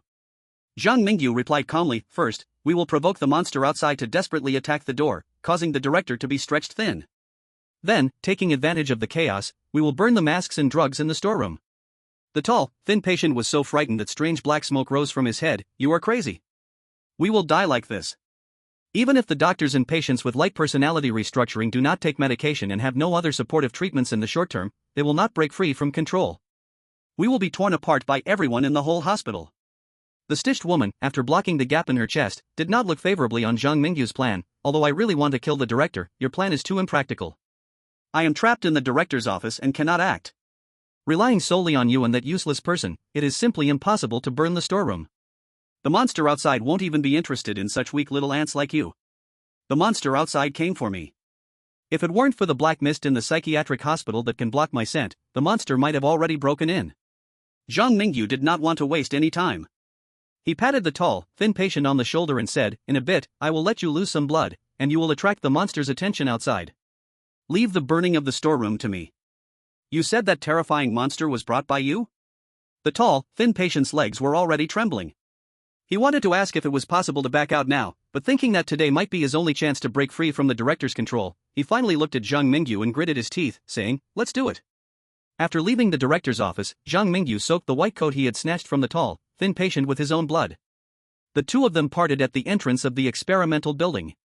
The tall, thin patient ran heavily towards the hospital gate, while Zhang Mingyu quietly made his way towards the storeroom on the first floor of the inpatient building, guided by the living map. Chapter 40, Hospital Out of Control. Outside, Zhang Mingyu's actions drew widespread attention from countries around the world. The ugly country's high official said, "The chosen one from Dragon Country cannot be compared to our Davis at all. Our chosen one is brave and wise and is just one step away from escaping Chongshan Psychiatric Hospital." The high officials of Sakura Country looked at Nichuan Steel Plate's cowardly appearance, then towards Zhang Mingyu in the Dragon Country livestream, feeling a bit sour. It is simply an impossible task to save the innocent people in the psychiatric hospital. The high officials of Pickle Country also came out to flatter the ugly country. The Eastern Dragon is already dead.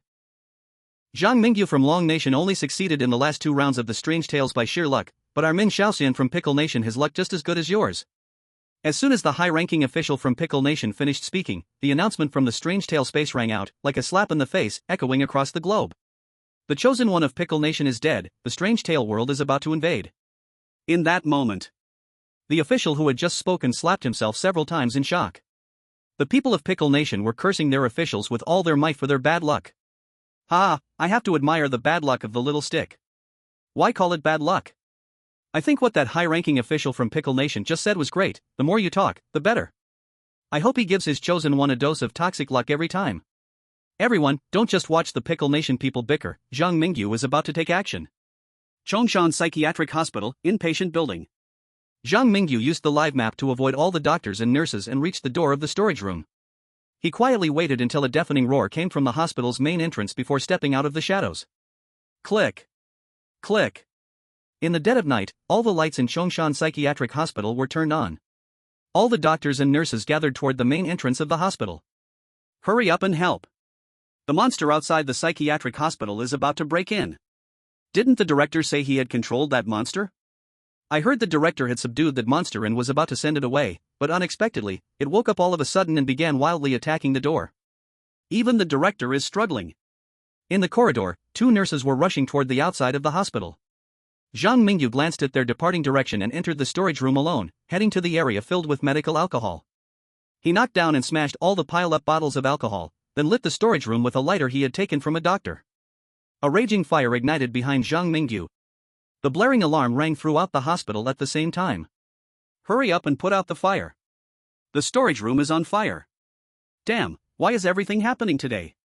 Didn't we just get notified to go downstairs to catch a crazy doctor? Now the storage room is on fire too. The fire is too big, we can't get in at all. Director, hurry up and notify the director. Zhang Mingyu, wearing a white coat, blended into the crowd as a doctor without attracting anyone's attention. At that moment, he suddenly spotted the cowering Mediterranean doctor in the crowd. The Mediterranean doctor's blue mask was almost completely black now. He seemed on the verge of breaking free from the director's control. However, the black mist that should have suppressed the Mediterranean doctor did not act. Zhang Mingyu noticed that the black mist shrouding Chongshan Psychiatric Hospital was gradually becoming thinner. The black mist needed to block the monster outside and assist in putting out the fire in the storage room, leaving it somewhat stretched thin. There are too many doctors in the psychiatric hospital, tonight's chaos is still not enough. Give them some more time, and the fire in the storage room will soon be extinguished. If the things in the storage room do not burn clean, my plan will also be affected. Thinking of this, Zhang Mingyu quickly approached the Mediterranean doctor, pulling off the doctor's mask before he could say anything. He shouted to the nearby doctors, "Get a few people to help. There's a doctor out of control here." After shouting, Zhang Mingyu dove into the crowd, only leaving behind the bewildered Mediterranean doctor, who was starting to regain his true self. "Help! Help! I don't want to be controlled. I don't want to be controlled anymore." The Mediterranean doctor knew he couldn't hide his escape from control any longer, and immediately screamed in despair, trying to run away. At the same time, Zhang Mingyu was creating chaos in both the outpatient and inpatient buildings using the same methods. Now, the entire Chongshan Psychiatric Hospital was in complete disarray. Some were outside the hospital helping the director deal with monsters. Some were inside the hospital, capturing tall, slender patients covered in blood. Some were frantically trying to extinguish the fire in the storeroom. And others were desperately trying to control their colleagues who were regaining their autonomy. Outside, viewers in the livestream were shocked by Zhang Mingyu's ability to create chaos. Damn it, only in the world of strange tales could Zhang Mingyu's destructive ability be tolerated. I'm curious why his school wasn't blown up before. I used to be Zhang Mingyu's classmate, I owe my life to him. While the chosen ones of the ugly country play horror escape games, Zhang Mingyu was playing Battlefield, Call of Duty, and Crossfire. I can testify, even if our entire squad entered the world of strange tales, we probably couldn't create this effect. Burn the storeroom, destroy the hospital, so from now on, you're the boss here, right? At the Kunlun military base, high-ranking officials from the Dragon Country were gathered around the live stream display, momentarily unsure how to comment. Team Leader Yang, do you think we should find a way to help Zhang Mingyu bring some powerful new weapons into the world of strange tales? Other chosen ones can't bring weapons because it's not worth it, but I believe Zhang Mingyu can use all the destruction where it's most needed. Cough cough, let's skip the weapons. We should arrange more chemistry courses for him in the future, so he can find opportunities to make chemical agents, including some for destroying evidence in the world of strange tales. I believe Zhang Mingyu will often use those. My goodness, I was previously kind of envious of the ugly country's devouring talent, but now I see, our Dragon Country's chosen one doesn't need to rely on such low-level means to pass. If he doesn't blow up Chongshan Psychiatric Hospital, the director will have to be grateful. Hee, jokes aside, we need to focus more on how to help, never mind, we should say cooperate with Zhang Mingyu to get through. The director has had contact with the ugly country, it can be confirmed that the director of Chongshan Psychiatric Hospital is very strong. I think we should remind Zhang Mingyu and ask him what he plans to do after the chaos settles. That's fine. After all, even if all the drugs and masks in the storeroom are burned, we can't guarantee that the doctors and patients will wake up. Although having the director's manual allows one to run for director, if Zhang Mingyu isn't confident about becoming the director, it might be better for him to escape during the chaos. Chapter 41 I Want to be the director. In the world of strange tales. Apart from Zhang Mingyu and Davis actively seeking a way to clear the strange tale within 7 days, the other chosen ones chose what they thought was the simplest way to pass, surviving in Chongshan Psychiatric Hospital for 7 days. On the side of the ugly country. Davis, after risking nearly his life, finally dragged his broken body out of the psychiatric hospital's door. At the same time, cheering erupted throughout the ugly country. Oh, Davis is truly our ugly country citizen. See, this is the strength of us ugly country people. Isn't your Zhang Mingyu from Dragon Country very impressive? Why is he taking so long to clear this time? Ha, your Zhang Mingyu is in the past now, the future belongs to our Davis. Zhang Mingyu didn't know what was happening on Davis's side, he was searching for the perfect chance to clear the strange tale at his own pace. Chongshan Psychiatric Hospital. Building 4. At dawn. Standing in the director's office filled with writhing flesh and blood, Zhang Mingyu calmly looked out at the chaos that was gradually calming outside. Yesterday during the day, the thick black fog had loomed like dark clouds, but this morning it had turned very light. His gaze swept past the now quiet hospital gate, where he could see the city cloaked in night beyond, along with towering buildings stretching into the clouds. My midnight convenience store might be lit at some intersection, there seem to be special areas deep within the city that sunlight cannot reach, Zhang Mingyu thought, his vision sharp enough to catch a glimpse of a blurred Ferris wheel, like a giant eye of a monster, flickering like a lighthouse in the mist, and it seemed like the sounds of reading came with the wind from the depths of the city. At this moment, time seemed to stand still. In the world of strange tales, Zhang Mingyu felt a rare sense of tranquility. Unfortunately, in this bizarre world, any beauty is merely temporary. Right here. The one who caused the chaos just ran into the director's office. The director's office? How did he get into the director's office? Damn it, if the director finds out someone has broken into the office, we are done for. We must catch him before the director comes back. Outside the closed blood-red door, a chaotic murmuring could be heard. The stitched woman embedded in the wall of the director's office slowly twisted her body and looked at Zhang Mingyu by the window. You don't have much time left, the director has dealt with the monster outside the gate, and the chaos in the outpatient and inpatient building storerooms has been basically controlled. Right now, the overwhelming majority of doctors and patients are still under the director's control. If you have any plan, you better act quickly. I think we no longer have more time. Zhang Mingyu retracted his gaze from the window and turned to the tightly shut blood-red door. Director, since you are here, stop standing outside. Upon hearing this, the stitched woman instinctively directed all her hatred at the door of the director's office. At that moment, the blood-red door was pushed open by a kind old man in a black coat from the outside. Young man, tell me what monster is standing behind you, and why is it targeting me in Chongshan Psychiatric Hospital? Standing outside was the director of Chongshan Psychiatric Hospital, who completely did not believe that Zhang Mingyu, a newly hired intern doctor, could force him into this situation, firmly convinced that there was another mastermind behind today's events. Zhang Mingyu looked at the director outside the door and spoke with righteous indignation. Chongshan Psychiatric Hospital should have been a place that brought hope and light in the world of strange tales, but you have turned it into an experimental base to satisfy your personal desires. I'm grateful for the opportunity you gave me to work here, but I cannot stand by and watch the things happening in the hospital. The director was stunned by Zhang Mingyu's righteous words. He never expected that in the bloody and murderous world of strange tales, a newly hired intern doctor would dare to educate him right to his face. It doesn't matter if you don't speak, the farce is over. Soon I will restore the situation and slowly pull out what is in your head. The director maintained a polite smile and ordered the aides behind him to throw 2 dark objects into the director's office. At this moment, the director's originally neat and clean black coat had, in just a day and night, soaked through with blood, and on his right shoulder, a row of huge bloody holes had inexplicably appeared, as if he had been torn apart by some sort of sharp-toothed monster. As for the 2 dark objects on the floor, one was a tall, thin patient who was almost soul-flying, and the other was a little cat that seemed to be barely hanging on. Ordinary little cats didn't have the qualification to be brought here by the director. Zhang Mingyu guessed that this little cat was very likely the terrifying monster that had chased him from the last horror world to Chongshan Psychiatric Hospital. Seeing that the director was about to capture both Zhang Mingyu and the stitched woman for personality reshaping, Zhang Mingyu decisively pulled out a small red booklet. Anyone holding the director's handbook is qualified to run for director. Now, as the holder of the director's handbook, I apply to initiate a new director election. You got the director's handbook? The director's hypocritical smile finally faded upon seeing the red booklet. His eyes turned cold as he sneered. You don't really think you can awaken them to become director, do you? The effects of personality reshaping last at least half a month. What you're doing is just buying time. Outside, the netizens of Blue Star also noticed the small booklet in Zhang Mingyu's hands. Oh my goodness, did you see that? As soon as the director's handbook came out, the doctors and nurses stopped moving. It seems the director must wait until the director election is over to attack Zhang Mingyu. What good is that? The citizens of Pickled Cabbage Country started leaving comments. Zhang Mingyu's plan has failed, the doctors and patients are under the director's control. They won't wake up in half a month? And the nurses have long become the director's toys. No miracles will happen in this election, the citizens of Cherry Blossom Country chimed in. You reap what you sow.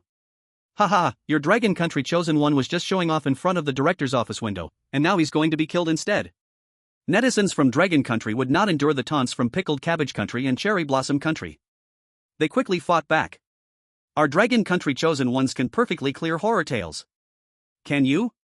If you can do it, then go ahead. If not, just shut up. Davis from Ugly Country has risked half his life just to be a decent clear. Haven't you seen our Dragon Country chosen ones facing off against the director? Your Cherry Blossom Country's Nichuan steel plate is still wetting the bed right now. Our Dragon Country's Zhang Mingyu is in a high-level match, aiming to become the director immediately. You loudmouths should go cool off somewhere. Everyone, look at Zhang Mingyu. Doctors and patients from several buildings are gathering around. The director election is about to start. Chapter 42, The Whole Nation Celebrates. In the world of horror tales. The director calmly beckoned the gathering doctors, nurses, and patients with a finger. He looked at the stitched woman with a sinister smile and said, anyone who betrays me will not have a good outcome. Since you gave the director's handbook to him, let's see who is truly more qualified to be the director of Chongshan Psychiatric Hospital. Snap. Zhang Mingyu snapped his fingers. He used the opportunity to clear negative states across a wide area. At that moment, an invisible ripple spread outward from Zhang Mingyu. Any doctor or patient touched by the ripple gradually broke free from the director's control. Everyone, I think it's time for Chongshan Psychiatric Hospital to have a new director, Zhang Mingyu calmly addressed the doctors and patients in the hallway. Creating chaos to attract all the innocent, and then using the reward from perfectly clearing the last horror tale to restore their freedom, this was Zhang Mingyu's plan. The doctors, nurses, and patients of Chongshan Psychiatric Hospital had once been strange. After losing the control of personality reshaping, they returned to their original selves. Outside the director's office, the terrifying strangeness filled the hallway. And when the black-clad director saw this, he finally panicked. He rushed towards Zhang Mingyu in 3 steps, angrily shouting. What have you done to them, nurses? Capture all these disobedient ones. Bring 2 more people to help me control that traitor, the stitched woman, and this damned young man. 院长说完，在场却没有一个人行动。崇山精神病院的护工们虽然已经被院长彻底控制，再也醒不过来了，但是他们也要遵守崇山精神病院的规则。院长守则中说过：5. 为确保崇山精神病院的和谐稳定，每一位院长都将由医生、护工和患者共同选举产生，得票高者当选院长，得票低者将会失去属于院长的特权。院长选举期间，任何人不得伤害候选院长。很显然，院长选举结束前，护工们无法对张明宇这位候选院长出手。院长很快也明白了事情究竟是怎么回事，他暴跳如雷，似乎是想要拼着违反院长守则，亲自动手杀掉张明宇。然而，当他想要行动时，却被已经从院长室墙壁中挣脱出来的缝合女拦了下来。认清现实吧，你已经输了，很快你就会得到应有的报应。4号楼的楼道里，地中海医生也畏畏缩缩地站了出来。我们被你控制了这么多年，已经受够你了，滚出崇山精神病院，我们需要新的院长。我看着这位小兄弟很面善，肯定是个好人，我选他当新的院长。一位整形科医生投出了自己的一票。这娃爱吃我做的菜，我也选他。食堂大厨投出了自己的一票。黑衣院长看着恢复了自我意识的医院员工们都不约而同地站在了张明宇那边，他气得浑身发抖。你们这是赤裸裸的背叛！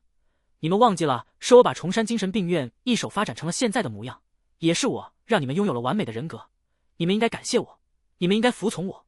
你们这群王八蛋，为什么要去站在一个刚来医院的实习医生那边？我才是你们的院长！察觉到崇山精神病院发起了院长选举，你已获得最高选票，恭喜你成为了崇山精神病院的新院长。你可以选择立刻离开怪谈世界，或在崇山精神病院里滞留不超过7天的时间。张明宇听到耳畔响起的怪谈空间提示音后，心里的一颗大石终于落下了。他没有着急离开怪谈世界，而是在上任院长的第1天就送给了自己的员工们一份特殊的礼物——前任院长的灵魂。杀了他！杀了他们！护工救我！前任院长被医生和患者们疯狂撕扯着，几位护工的阻拦根本起不到任何效果。他已经失去了调动医院黑雾的能力，战斗力甚至不如刚刚脱困的缝合女。在生命的最后时刻，前任院长的眼睛都不曾离开过张明宇一分一毫。他眼里满是困惑和不甘，他想不明白自己是造了什么孽，才能把张明宇招来当医院的实习医生。在院长死后，通关的提示音也终于响了起来。龙国神选者请注意，你揭开了崇山精神病院不为人知的秘密，让前任院长死在了愤怒的医生和患者手下，并当上了新的院长。你已通关怪谈世界重山精神病院。通怪评价：完美。通关奖励：重伤的神秘怪物。重伤的神秘怪物，他因为好奇你身上的气味，一路追杀你，来到了重山精神病院，又被前任院长打成了重伤。你可以选择对他使用人格整形，让他变成你最忠诚的宠物，也可以试图以自己的人格魅力感化他。由于你达成完美通关。Special reward granted Zhongshan Mental Hospital. Zhongshan Mental Hospital, this mental hospital that once dedicated itself to healing strange inner traumas is now facing closure after the destruction caused by someone. Hope you can manage Zhongshan Mental Hospital well and restore it to its former glory. Doctors, nurses, and patients of the mental hospital start with a favorability of +20 towards you, and any weirdness entering Zhongshan Mental Hospital will be suppressed by you. Zhang Mingyu looked at the completion reward, and a smile gradually appeared on his face. He subconsciously thought of the person who destroyed Zhongshan Mental Hospital mentioned in the strange talk space as the former director. After all, he just burned down the storage room of Zhongshan Mental Hospital and killed all the brainwashed nurses of the former director. Zhang Mingyu felt that no matter how he looked at it, he was saving this mental hospital led astray by the former director. As for the severely injured monster mentioned in the reward, Zhang Mingyu cast his gaze towards the black shadow that the director had dropped on the floor when he entered. He planned to stay in the world of strange talk for a few days to grind experience points for the demon doctor profession, and this was a good opportunity to nurture feelings with this little fellow. With the home advantage, Zhang Mingyu did not believe he could not handle a sick cat. Outside, Zhang Mingyu's perfect completion triggered nationwide jubilation in the Dragon Country. And some netizens from the Pickled Vegetable Country and Cherry Blossom Country, who had mocked Zhang Mingyu before, thinking the chosen one of the Dragon Country would soon fall from grace, dared not speak at this moment. They felt like they had been slapped continuously with dozens of large battles, their cheeks burning with pain. Most importantly, the national fortune reward for the perfect completion in the Dragon Country was about to be announced. Chapter 43, Pet Template, Purple Flame. Congratulations to Zhang Mingyu from the Dragon Country for completing the Strange Talk World, completion evaluation perfect. Special reward for perfect completion, Zhongshan Mental Hospital has descended into the territory of the Dragon Country, and Zhongshan Mental Hospital can heal not only mental pain but also mental pollution caused by weirdness and some physical injuries. Additional reward, before the chosen one Zhang Mingyu's death, citizens of the Dragon Country can enjoy free treatment from Zhongshan Mental Hospital. The prompt sound of the Strange Talk space echoed across the globe. As the citizens of the Dragon Country heard the reward content, they went wild with excitement. Unbelievable. The national fortune reward that Zhang Mingyu brought to the Dragon Country is unbelievable. Since the Strange Talk world invaded Blue Star, countless innocent people have been polluted by the power of weirdness. Some of them have gone mad, and some have experienced physical mutations. Our Blue Star's medical level cannot heal this pollution, leaving countless families in endless despair. Now, everything has changed.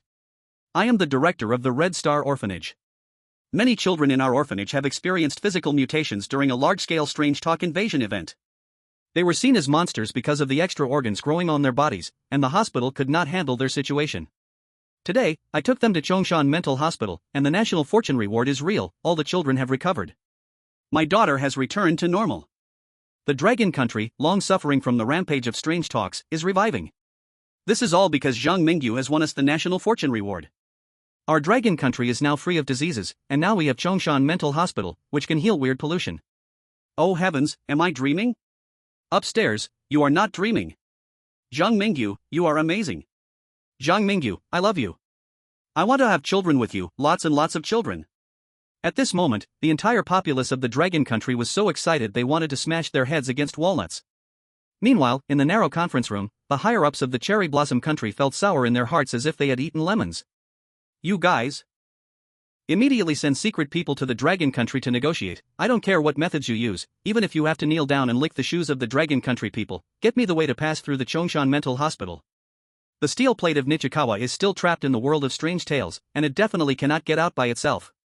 Also, find a way to get the secret of the Dragon Country's chosen one's job panel, to see if Nichikawa can also be promoted to that demon doctor. The high-ups of Sakura Country were calculating loudly. At the Kunlun military base, the experts of Dragon Country couldn't be bothered to acknowledge the ambassador from Sakura Country who traveled a long way to present gifts. What did you say? The people of Sakura Country who are living well are begging for the strategy to pass and the conditions to promote to the demon doctor? Remember, tell them 3 words in return, dream on. You mean they won't leave and insist on waiting outside? Damn it, a bunch of shameless things. They don't even think about the conditions to promote to the demon doctor, as for the strategy to pass. Ha! Let them wait outside, I'll be damned if I don't peel their skin off for the countless blood debts in history. Led by Yang Qingting, the expert group of Dragon Country had no mind to waste words with the people of Sakura Country. They casually brushed them off and continued to focus on the live broadcast screen. In the Strange Tale world, Zhang Mingyu, the Strange Tale doctor of Chongshan Mental Hospital, had perfectly passed the level, and he was now enjoying the treatment of a director in the hospital, with a large number of patients available for him to accumulate medical experience, living a very comfortable life. Soon, his profession level as a demon doctor rose from apprentice level to mastery level. When his professional level reached mastery, Zhang Mingyu personally performed surgery on a mysterious monster that had been heavily injured by the director, using the best medicines in Chongshan Mental Hospital to initially repair the injuries on the mysterious monster. During the operation, Zhang Mingyu finally understood what kind of monster was hunting him down.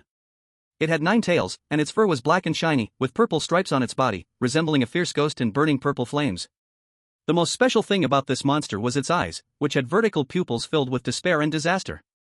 From a distance, this monster looked even more terrifying than a fierce tiger. I must warn you, this guy is very dangerous. Even the former director dared not keep it by his side.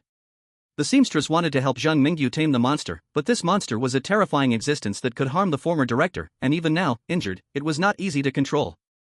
In the small operating room, this monster did not submit to anyone and held strong hostility towards everyone. Only Zhang Mingyu seemed to be particularly liked by this monster. When Zhang Mingyu reached out his hand, the monster immediately licked his palm with its big tongue, and the sharp barbs directly made Zhang Mingyu's palm bleed, looking quite tragic. Chosen one Zhang Mingyu, please pay attention, you have discovered a special strange object. Special strange object, unnamed. It was once a harmless little cat, but underwent a transformation in the most despairing depths of the Strange Tale world, gaining terrifying power that even the fierce ghosts fear.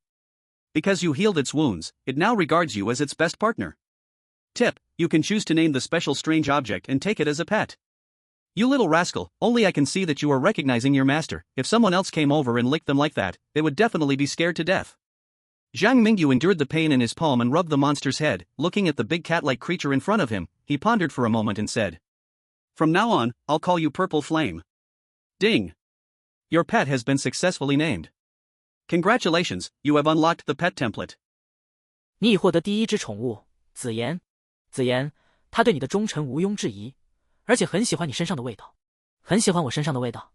张明宇看了看自己血肉模糊的手掌，嘴角止不住的抽搐。他果然不该对阴间的宠物抱有什么太大的幻想。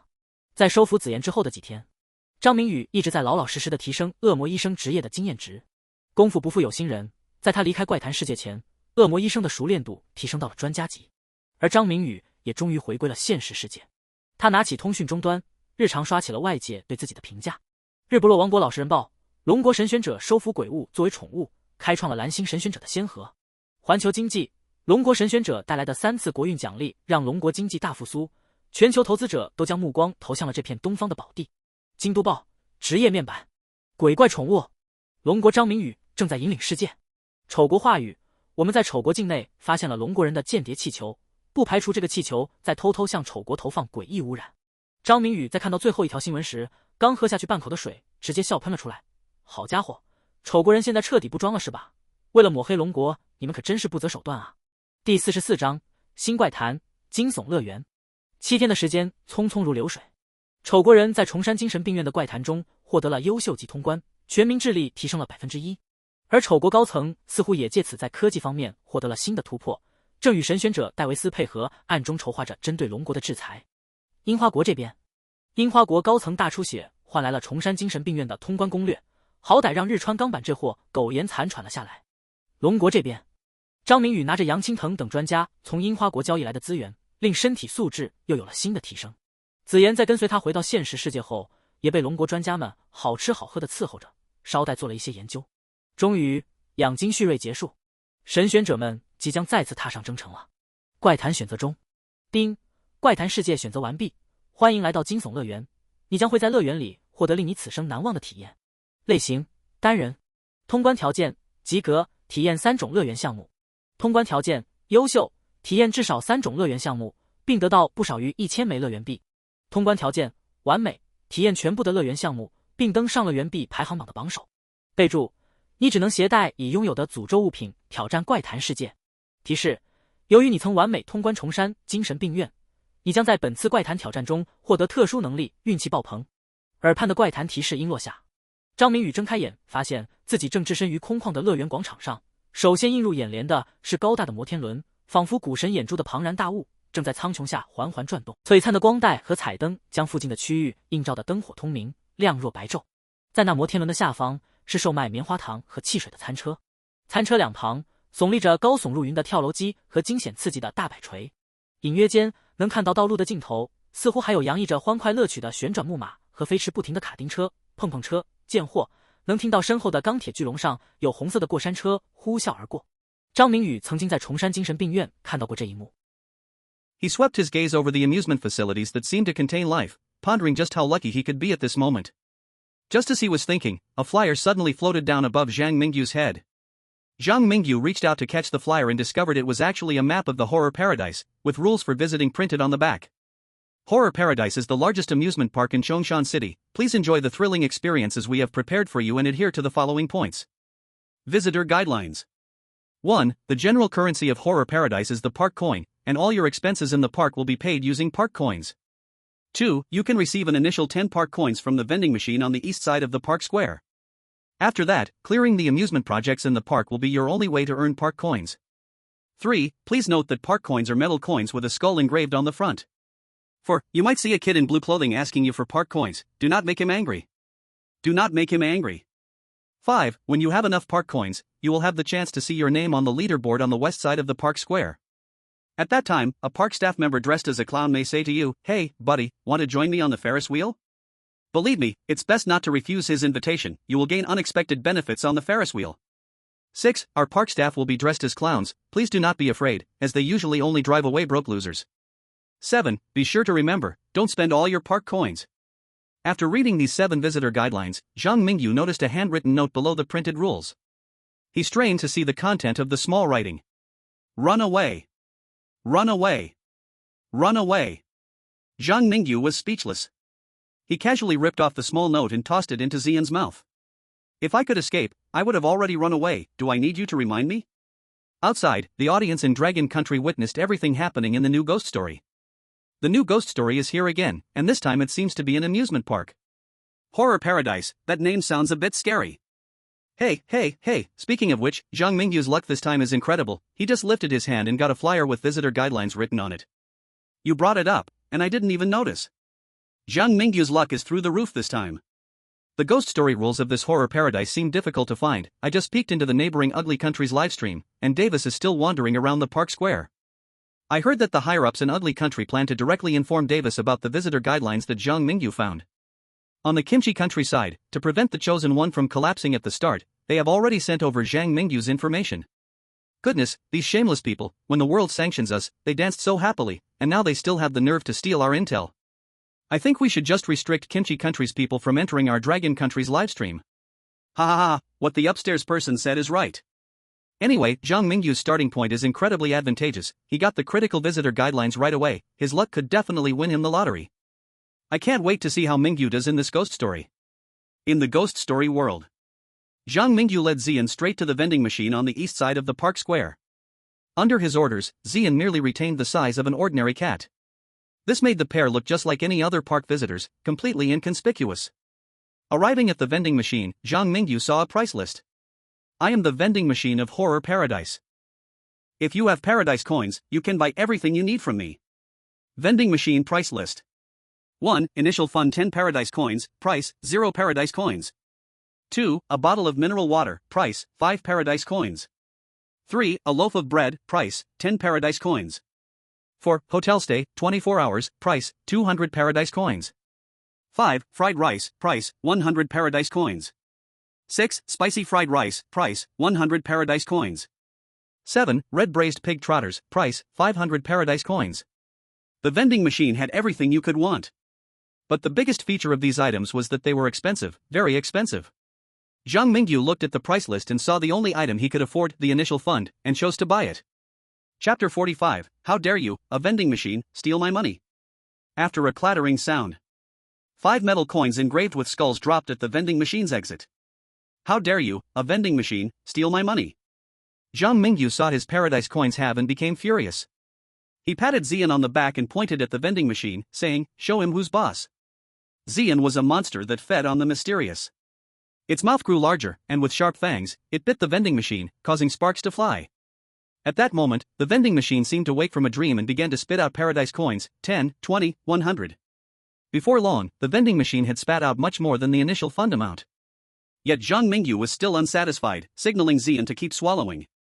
Until the coins spat out filled the ground, the vending machine struggled to produce more but couldn't spit out any. Finally, Zhang Mingyu waved his hand, signaling Xian to stop.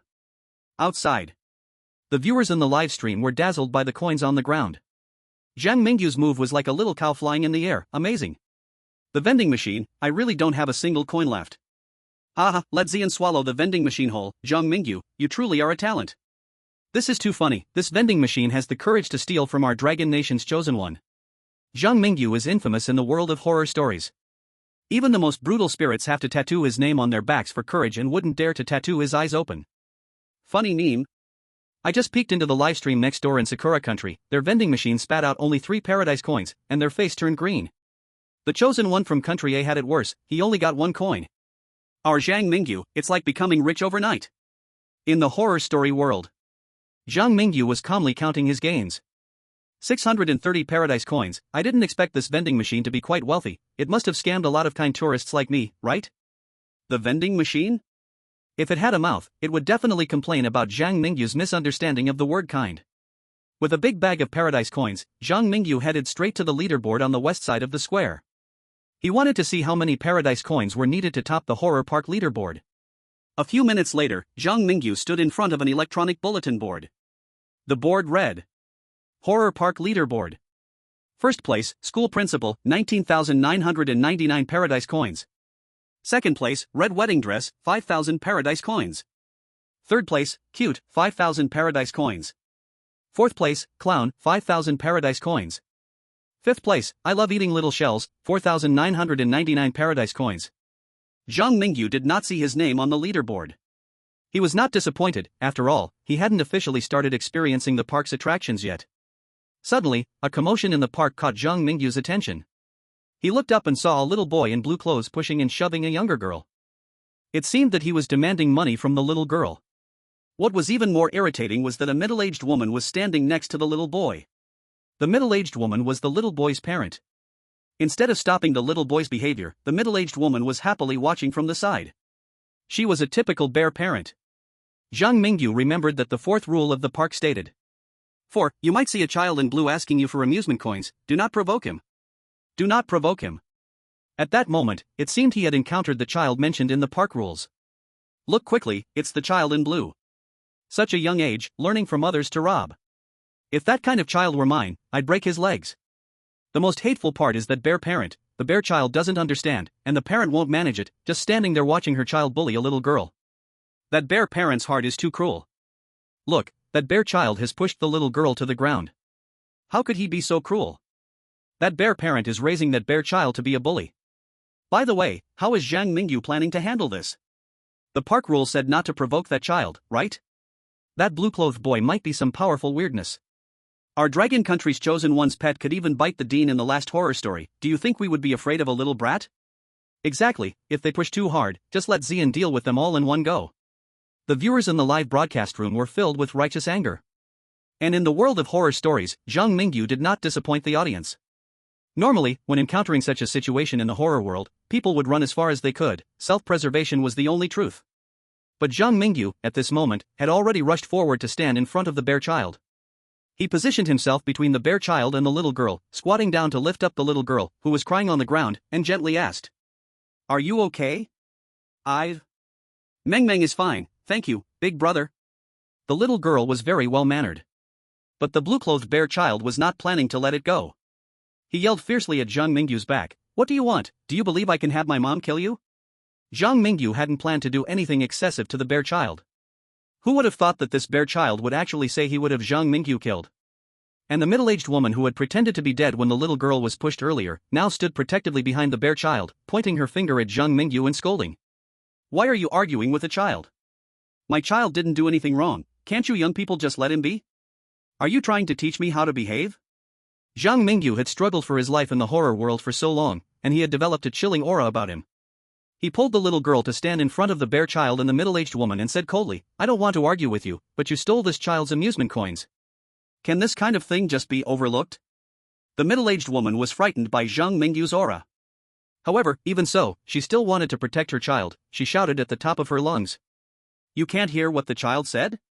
Why doesn't he rob other people's amusement coins and just targets that little girl?" Slap. Zhang Mingyu couldn't take it anymore.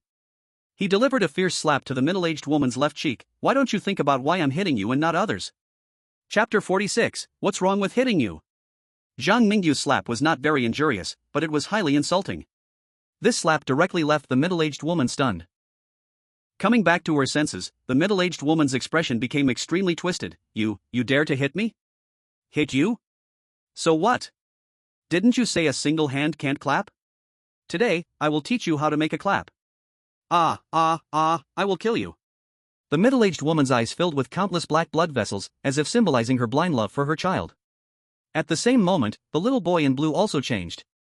His mouth split open like that of a greedy toad, and his back bloomed with countless ugly flowers, nurtured by overindulgence.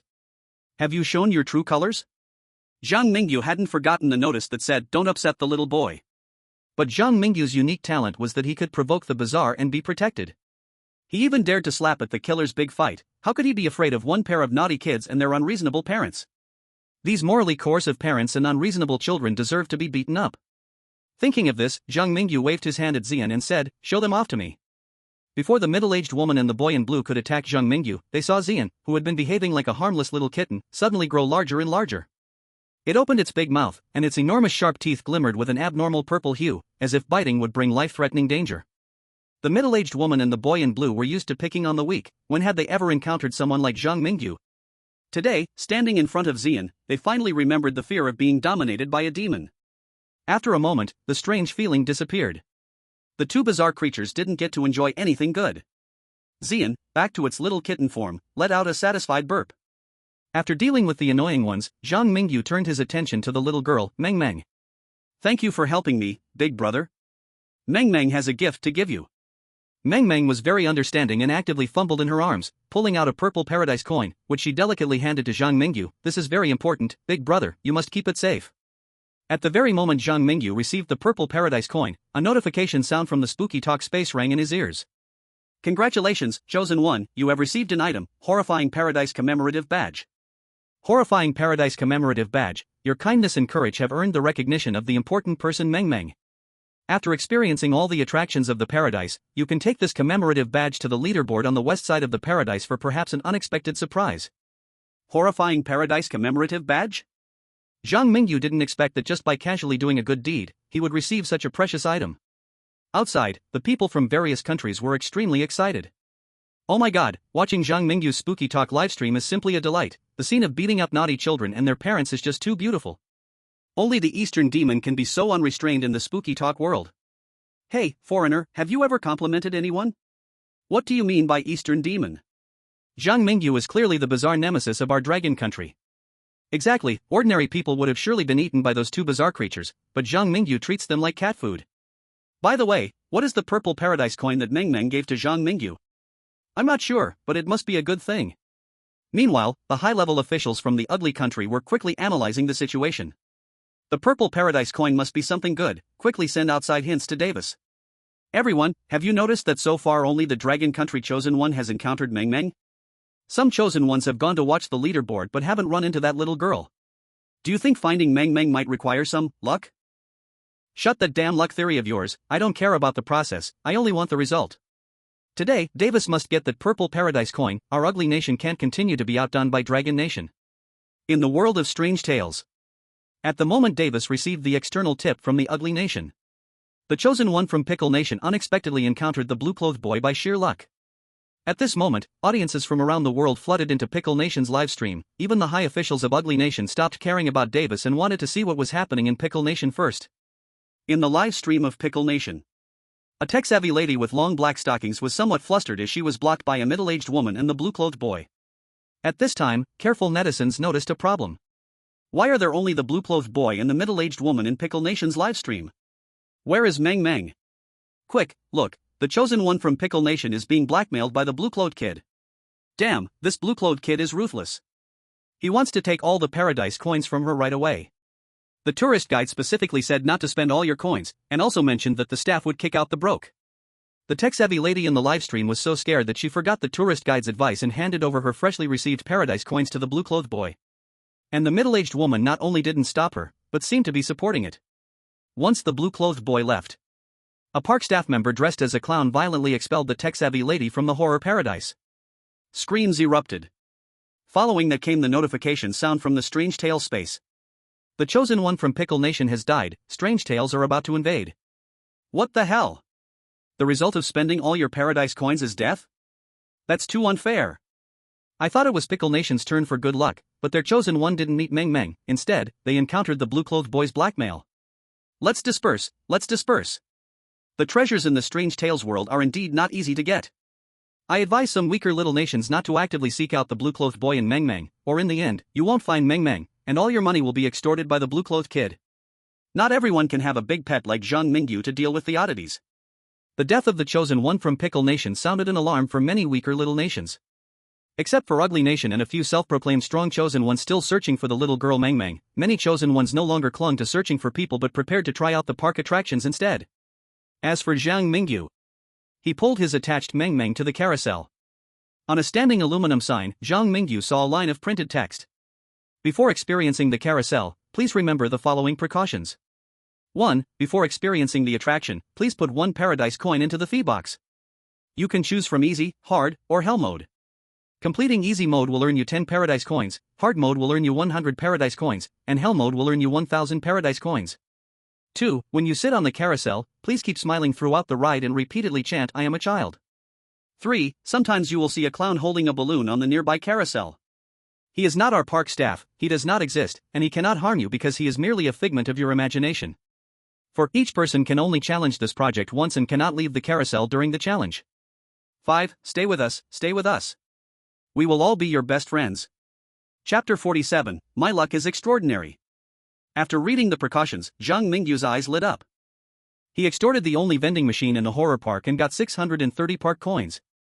Now, he just needed to clear the hell mode of the carousel project once to get 1000 park coins. This must be arranged immediately. Finding the fee box mentioned in the instructions, Zhang Mingyu unhesitatingly dropped a park coin in. He was now wealthy and could afford to spend this little money. Meng Meng, you watch from below, brother will play the carousel for you. Hearing this, Meng Meng stood to the side with a resentful expression. This little guy seemed to be silently complaining, although I'm not human, big brother, you're truly a dog. On Zhang Mingyu's side, he had already held Xian in his arms and jumped onto the carousel in front of a global audience. Wow, going straight for hell mode, no wonder I chose this man. Meng Meng seems to want to ride the carousel too, just look at the longing in her eyes, it's about to spill out. Ha ha, this little guy doesn't even understand that Zhang Mingyu is protecting her. The Hell Mode Park project, I bet even ordinary weirdness can't withstand it. Do you think Zhang Mingyu can do it? Why not? If you say other chosen ones were to do this, I would definitely call him a stupid fool, overestimating himself and trying to kill everyone. But right now, we are watching whose live stream. It's Zhang Mingyu.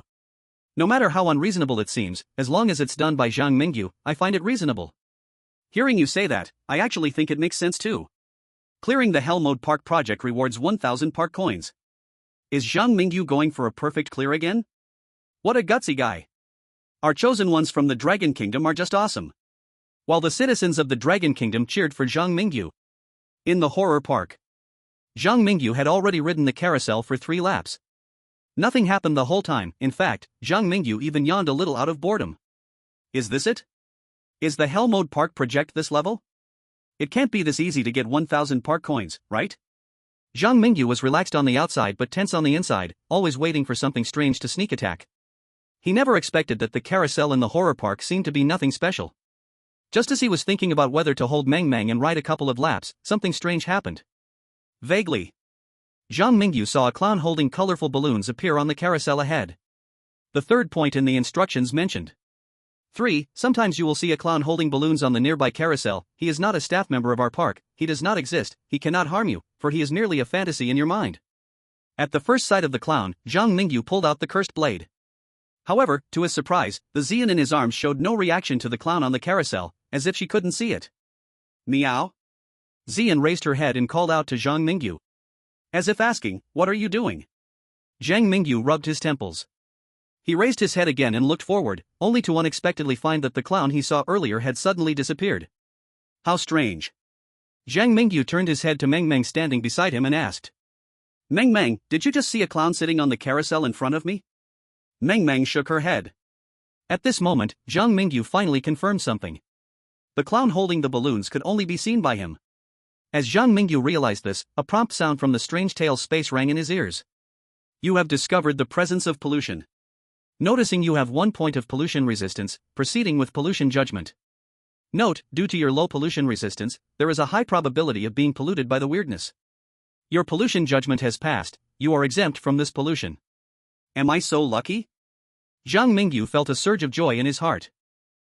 In the world of strange tales, silent pollution can sometimes be scarier than the bizarre. Zhang Mingyu never thought that his 1 point pollution resistance would come in handy. After all, under normal circumstances, 1 point pollution resistance means only a 1% chance of not being polluted. That's a 99% chance of getting hit.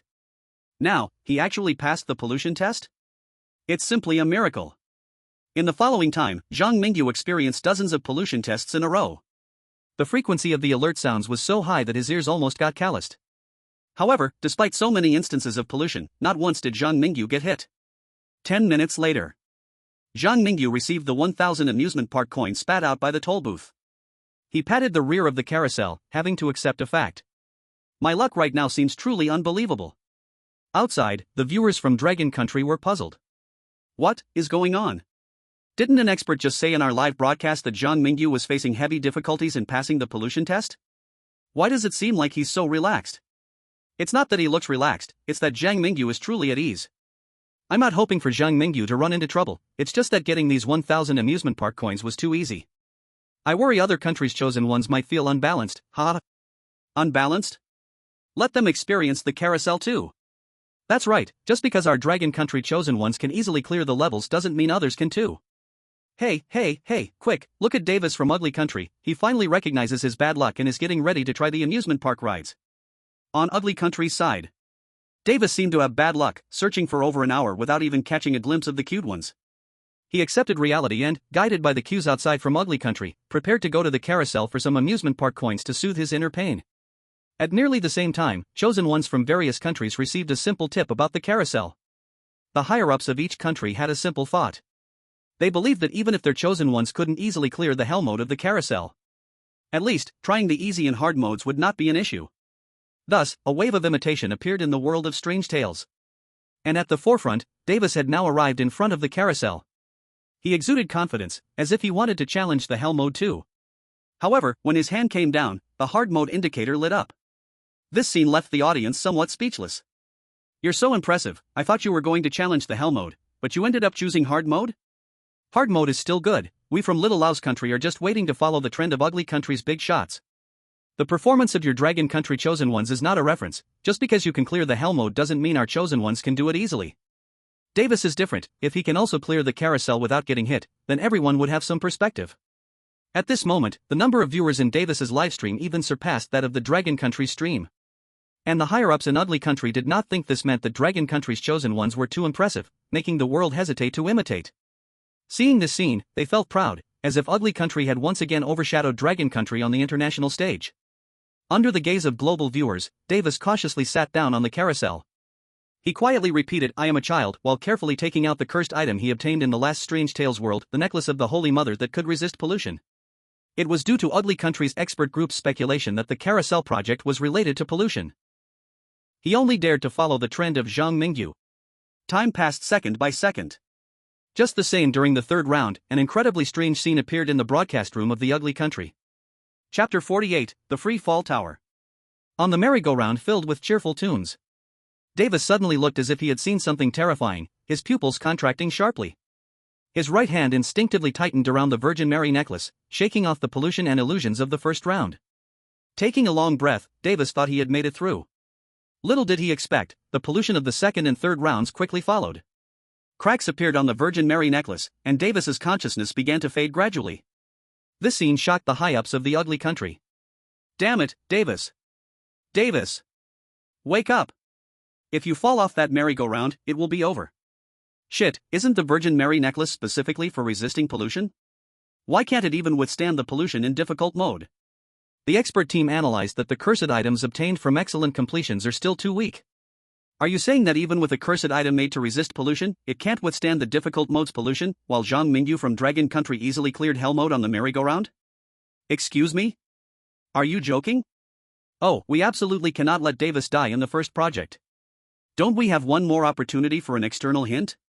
Send an external hint to Davis immediately, find a way to wake him up. The efforts of the ugly country's high-ups had an effect. After receiving the external hint from the ugly country, Davis gradually woke up. When Davis relied on his unyielding will and the necklace that had exhausted all its potential to clear the difficult mode of the merry-go-round project, he was completely drained. In the live broadcast, Davis looked as if he had just crawled back from the edge of death. He was so exhausted that he couldn't even pick up the 100 park tokens from the ground as a reward for clearing the level. Similar things were happening to other chosen ones from different countries. In what seemed like the simplest park project, hidden dangers lurked. Chosen ones from various countries faced life and death struggles just to clear simple mode, while a chosen one like Davis who could survive in difficult mode was incredibly rare. In comparison, Zhang Mingyu, who cleared hell mode, appeared almost godlike in the eyes of the people from all countries. Before I had a comparison, I thought the chosen ones from Dragon Country were just a bit stronger than Davis. Now, facing the same challenge on the merry-go-round, Davis from the ugly country even needed external hints to beat the difficult mode, while Zhang Mingyu from Dragon Country did it so easily. It really isn't comparable. Zhang Mingyu is truly amazing. I envy the people of Dragon Country for having such a powerful chosen one. I want to join Dragon nationality and experience the life protected by Zhang Mingyu. Ha ha ha, we people from Dragon Country welcome all kind-hearted partners. Zhang Mingyu is going to continue experiencing park projects. Everyone can come to appreciate Zhang Mingyu's amazing plays. After witnessing the terrible state of Davis, many viewers directly switched to the live broadcast room of Dragon Country, where they could see the top-level operations in the world of Bizarre Tales and enjoy the experience to the fullest. In the Thrills Park, Zhang Mingyu found the large project located on the east side of the park, the Free Fall Tower. He had previously seen many tourists running near the Free Fall Tower. However, now there was no one here.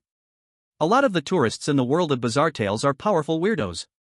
Even if they die, shouldn't they struggle and resist a bit? Zhang Mingyu thought to himself.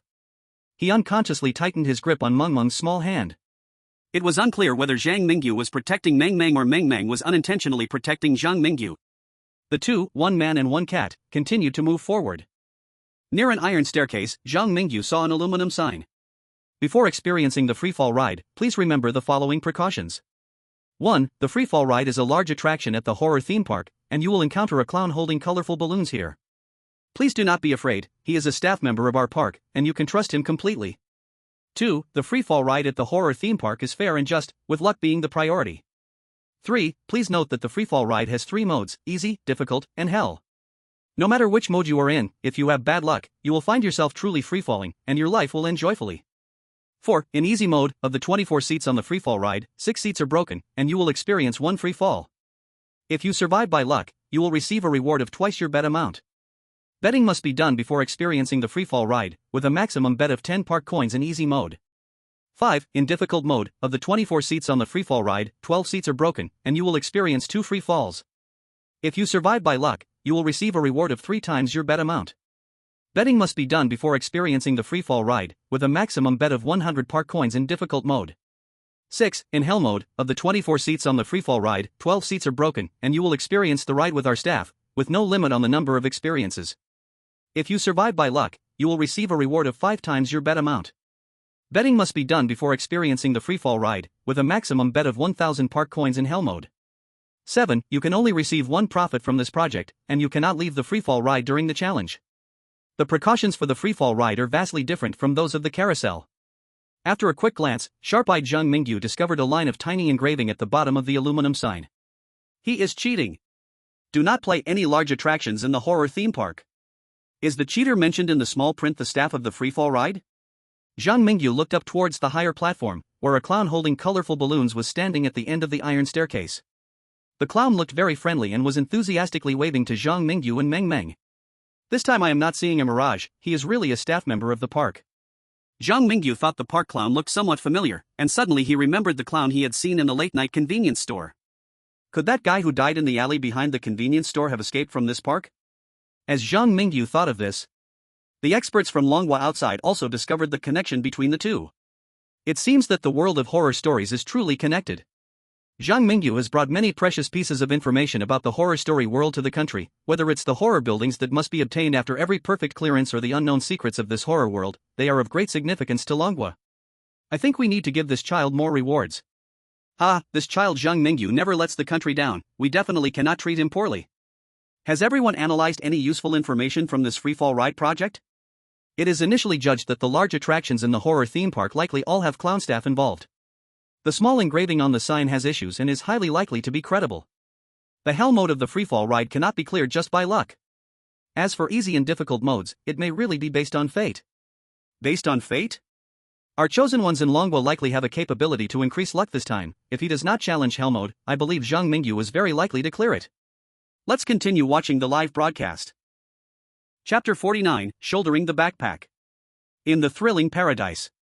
Zhang Mingyu analyzed the notice about the freefall ride, realizing that the biggest challenge in passing this ride was finding the safe seat among the 24 seats. He looked at the clown staff member waving at him and suddenly had an idea. Without hesitation, Zhang Mingyu calmly led Meng Meng and Ziyuan up the steps and said, "I bet 1,000 paradise coins on hell mode." This decisive move attracted the attention of numerous onlookers.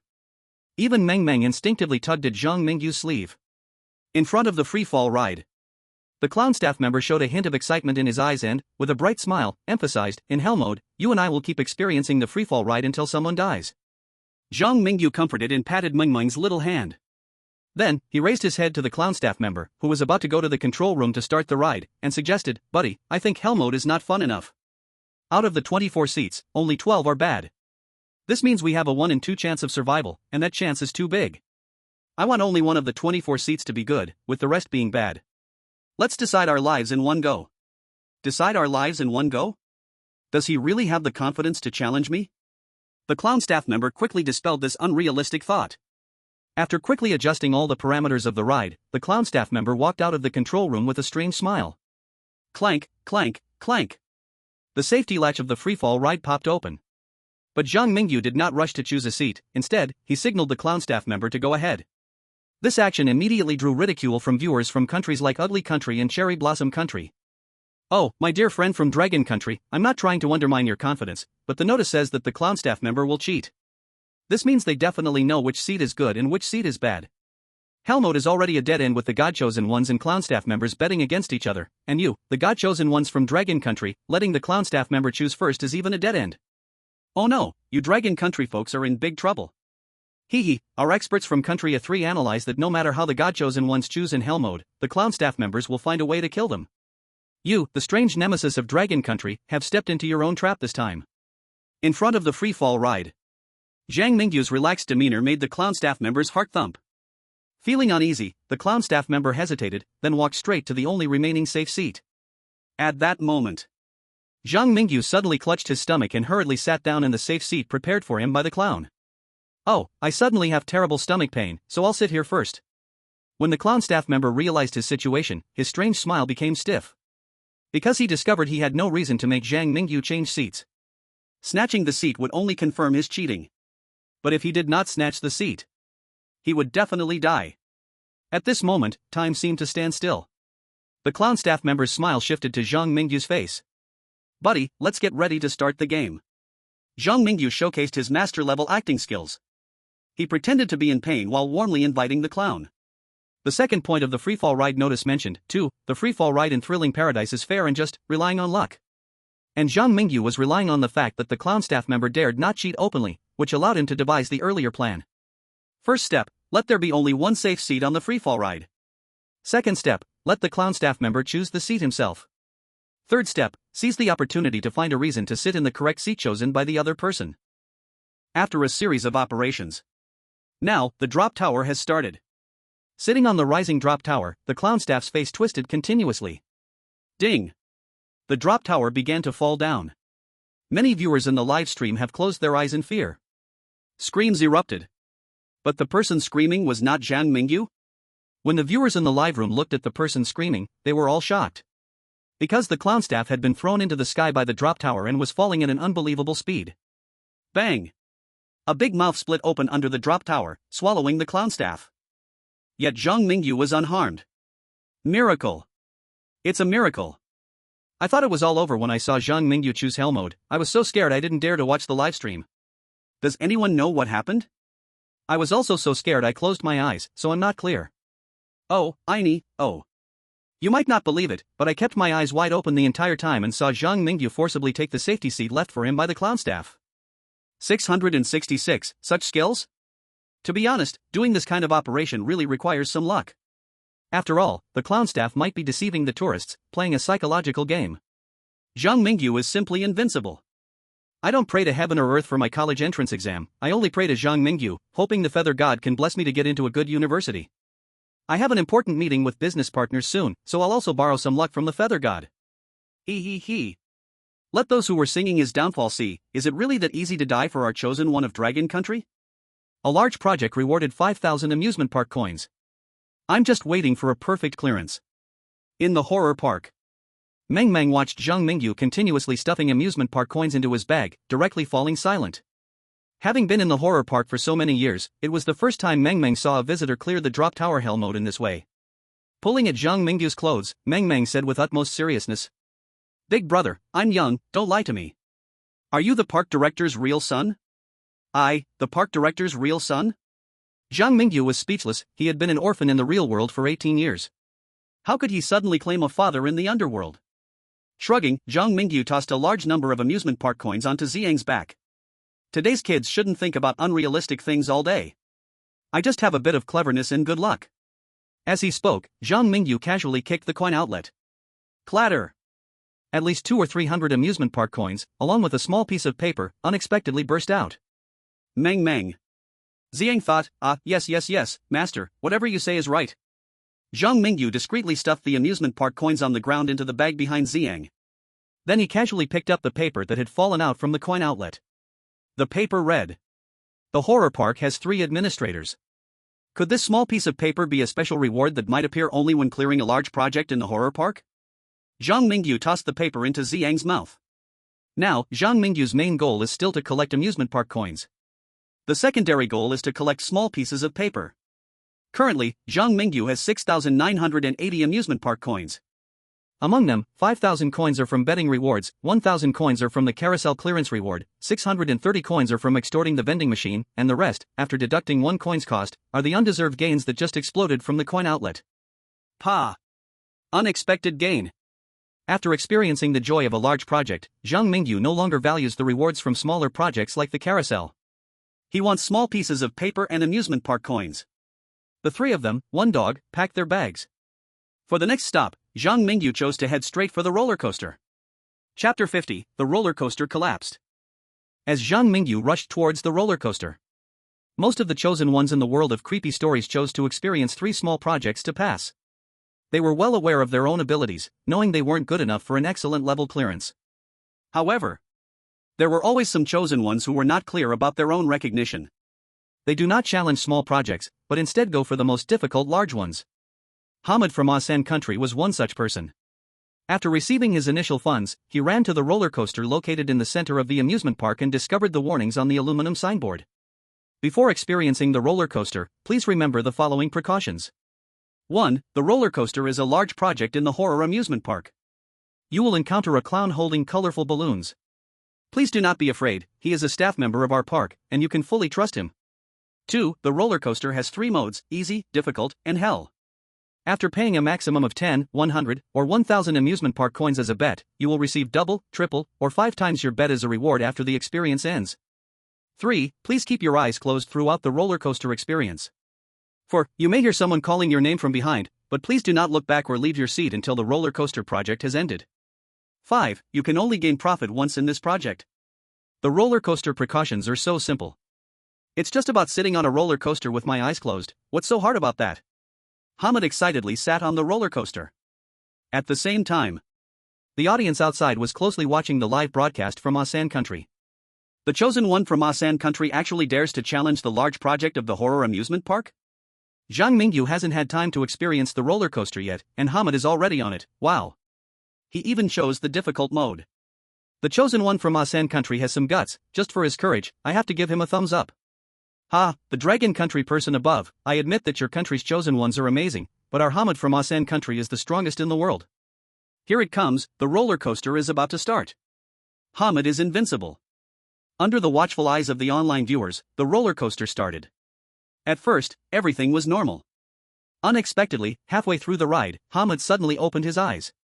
The chosen one from Asan country has died, and the world of creepy stories is about to invade. Oh my god, what happened? Why did Hamid suddenly open his eyes? Did he forget the contents of the precautions?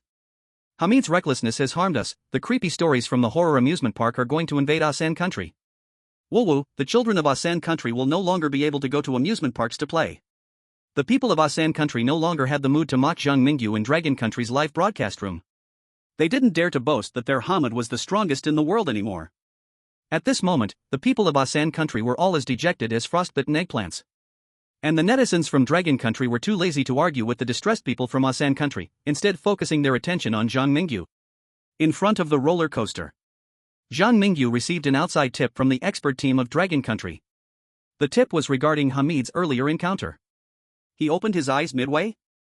Zhang Mingyu suspected that Hamid might have had an illusion. To be safe, he decided to take Xian with him on the roller coaster this time. Led by a clown who looked almost identical to the drop tower staff, Zhang Mingyu took Xian and sat on the hell mode of the roller coaster. Xian, if I want to open my eyes later, you must stop me no matter what, understood? Xian nodded. As for the adorable Meng Meng, who was left on the ground once again, her eyes were filled with worry at this moment. Sitting on the ever-rising roller coaster, Zhang Mingyu felt as if he had boarded a steel dragon, with various amusement park rides and scattered tourists below. The cold wind howled in his ears. Zhang Mingyu tightly closed his eyes, listening to the creaking noises and the distant screams drifting in. Under the night, the amusement park appeared silent, dreamy, yet with a creepy eeriness. It made one unconsciously want to sink in. Suddenly, Zhang Mingyu found the roller coaster had stopped, as if a clown staff was calling his name. He instinctively wanted to open his eyes. This impulse seemed impossible to suppress with reason. At that moment, a cattail rested on Zhang Mingyu's eyelid. After Xian acted, Zhang Mingyu finally controlled the urge to open his eyes. Cold sweat trickled down his neck. This time it was indeed a bit thrilling. After the roller coaster started, something has been affecting my mind. If it weren't for Xian accompanying me, I might have unknowingly fallen into a trap. Zhang Mingyu continued to keep his eyes closed. Even though he felt the roller coaster had indeed stopped, he didn't dare to easily open them. At the same time, outside world, Kunlun military base. Yang Qingting sighed in relief when he saw Zhang Mingyu forcefully stopping his action to open his eyes. The large projects of the horror amusement park are indeed much more difficult than the small ones. The chosen ones are likely to encounter a form of mental control, being forced to violate the roller coaster's safety rules. Thanks to Xian this time. Zhang Mingyu's judgment is also quite good. He recognized the problem immediately without needing us old guys to remind him. Zhang Mingyu's mind has been disturbed. He probably can't tell whether the roller coaster is running or not. The Dragon Kingdom has 2 chances for external prompts. We can remind Zhang Mingyu when to open his eyes then. Do we need to communicate with Zhang Mingyu in advance? Communicating with the chosen ones consumes precious external prompt opportunities. I believe if we can think of it, Zhang Mingyu can definitely think of it too. Let it be. Just when the team of experts from the Dragon Kingdom was focused on the live broadcast. On the roller coaster, the clown staff with colorful balloons suddenly appeared on the seat behind Zhang Mingyu as if by instant teleportation. Yang Qingting was already prepared to send external prompts at any moment. However, a bizarre scene occurred. In the live broadcast, before the clown could do anything to Zhang Mingyu, the steel tracks of the roller coaster abruptly shook violently. Then, under the gaze of billions of eyes, the steel dragon in the horror amusement park actually began to collapse inch by inch. Quick! Send a prompt. Give Zhang Mingyu a prompt. Damn, will the roller coaster really collapse in hell mode? Could all of this be caused by that clown staff? Already sending. Leader, look at that clown staff, they seem a bit bewildered too. Why do I feel like the clown staff appeared more scared than Zhang Mingyu when the roller coaster collapsed? Chapter 51, Fireflies and Bright Moon. A huge clang resonated through the sky. Numerous dazzling sparks erupted in the night sky, as explosions and screams filled the amusement park. The roller coaster was collapsing, and the chain reaction caused by this massive structure collapsing left the tourists and staff in the horror amusement park completely shocked. In the violent jolting, Zhang Mingyu received an external prompt from the Dragon Kingdom. He wasn't sure if he was lucky or unlucky. Having collided with such a major incident as the roller coaster collapse, he hadn't suffered a single hair's worth of injury. Finally, the clanging noise disappeared. Zhang Mingyu confirmed with Xian that the roller coaster's payout had already poured out 5,000 amusement park coins. He cautiously opened his eyes. He found himself sitting amidst a tangle of steel tracks. The red roller coaster had already broken into several pieces during its fall, and the clown worker who should have been sitting behind him was buried under the wreckage of the roller coaster. Cough, cough, did I pass the level? Smoke and dust rolled in the air. Zhang Mingyu stood up, feeling a bit confused. To be honest, he had been worried that the confusing voice might appear a few more times, and he wasn't sure if he could hold on. Unexpectedly, not only had the voice that confused him disappeared, but even the clown worker who had sinister plans against him didn't have a chance to act, dying in the accident. The Hell Mode roller coaster had been cleared. Back at the starting point of the roller coaster, Zhang Mingyu, with a cute and strange look in his eyes, tossed the 5,000 amusement park coins he had just earned onto the purple flame's back.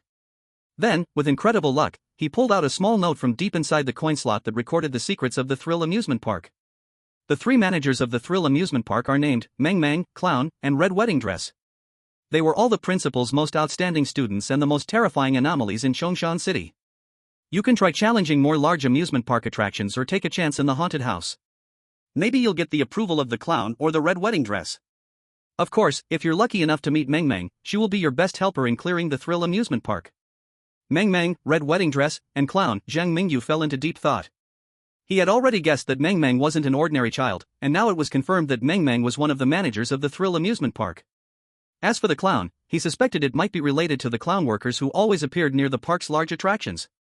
Perhaps the true clown manager was hiding among them, or maybe each of them was a clown manager of the Thrill Amusement Park. As for the red wedding dress, Zhang Mingyu was definitely going to check out the haunted house later. While thinking about this, Zhang Mingyu noticed Meng Meng tugging at his sleeve. He reflexively tried to find an excuse for the roller coaster's collapse. Meng Meng, listen to my explanation, the roller coaster collapsed, and it had nothing to do with me. I didn't deliberately break your amusement park's facilities. Meng Meng, asterisk. Big brother, Meng Meng has been a manager at the Thrill Amusement Park for so long and has received many visitors.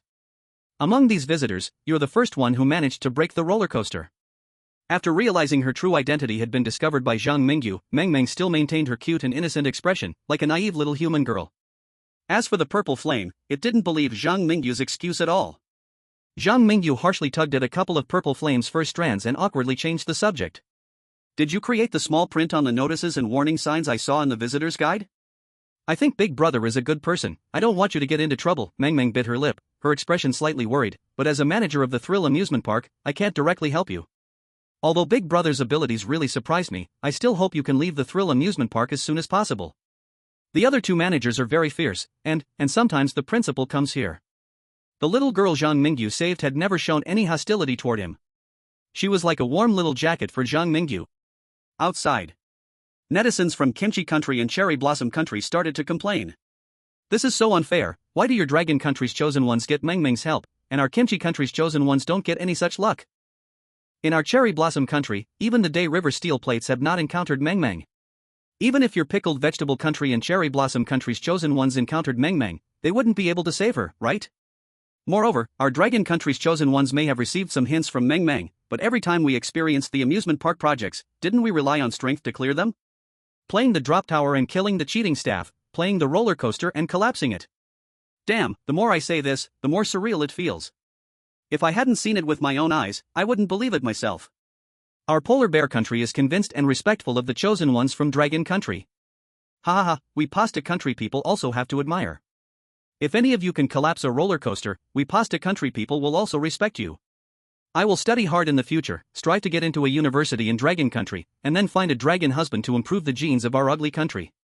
The ugly country girl upstairs, you should be careful lately. Watch out for the day when someone has their eyes on you, and then you might get shot in the back and commit suicide. Sigma, degree. In the world of strange tales. On the side of the ugly country, Davis struggled through the difficult modes of the bumper cars and mirror maze, and finally accumulated 302 amusement park coins. He now had 2 choices. The first choice was to directly obtain a passing score. The second choice was to try more amusement park projects for an excellent pass. The benefits from small projects are just too little. The expert group just reminded me that Zhang Mingyu cleared 2 large projects. I, Davis, can't possibly be weaker than him. I have to clear at least 1 large project to save face for our ugly country. Davis cast his gaze toward the nearby Ferris wheel. He decided to attempt to clear a large project, to prove that he is the strongest chosen one. At this moment, Davis was unaware that Zhang Mingyu had already accumulated over 10,000 amusement park coins, totaling a terrifying 11,630. The gap between him and Zhang Mingyu was just like the firefly and the bright moon.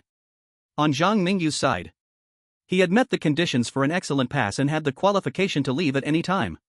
At this time, Zhang Mingyu was even bolder than Davis. He took Meng Meng and came to the leaderboard, trying to wait for the clown mentioned in the visitor guidelines. Zhang Mingyu speculated that this special clown, whether or not they were the clown manager, must be related to the clown manager.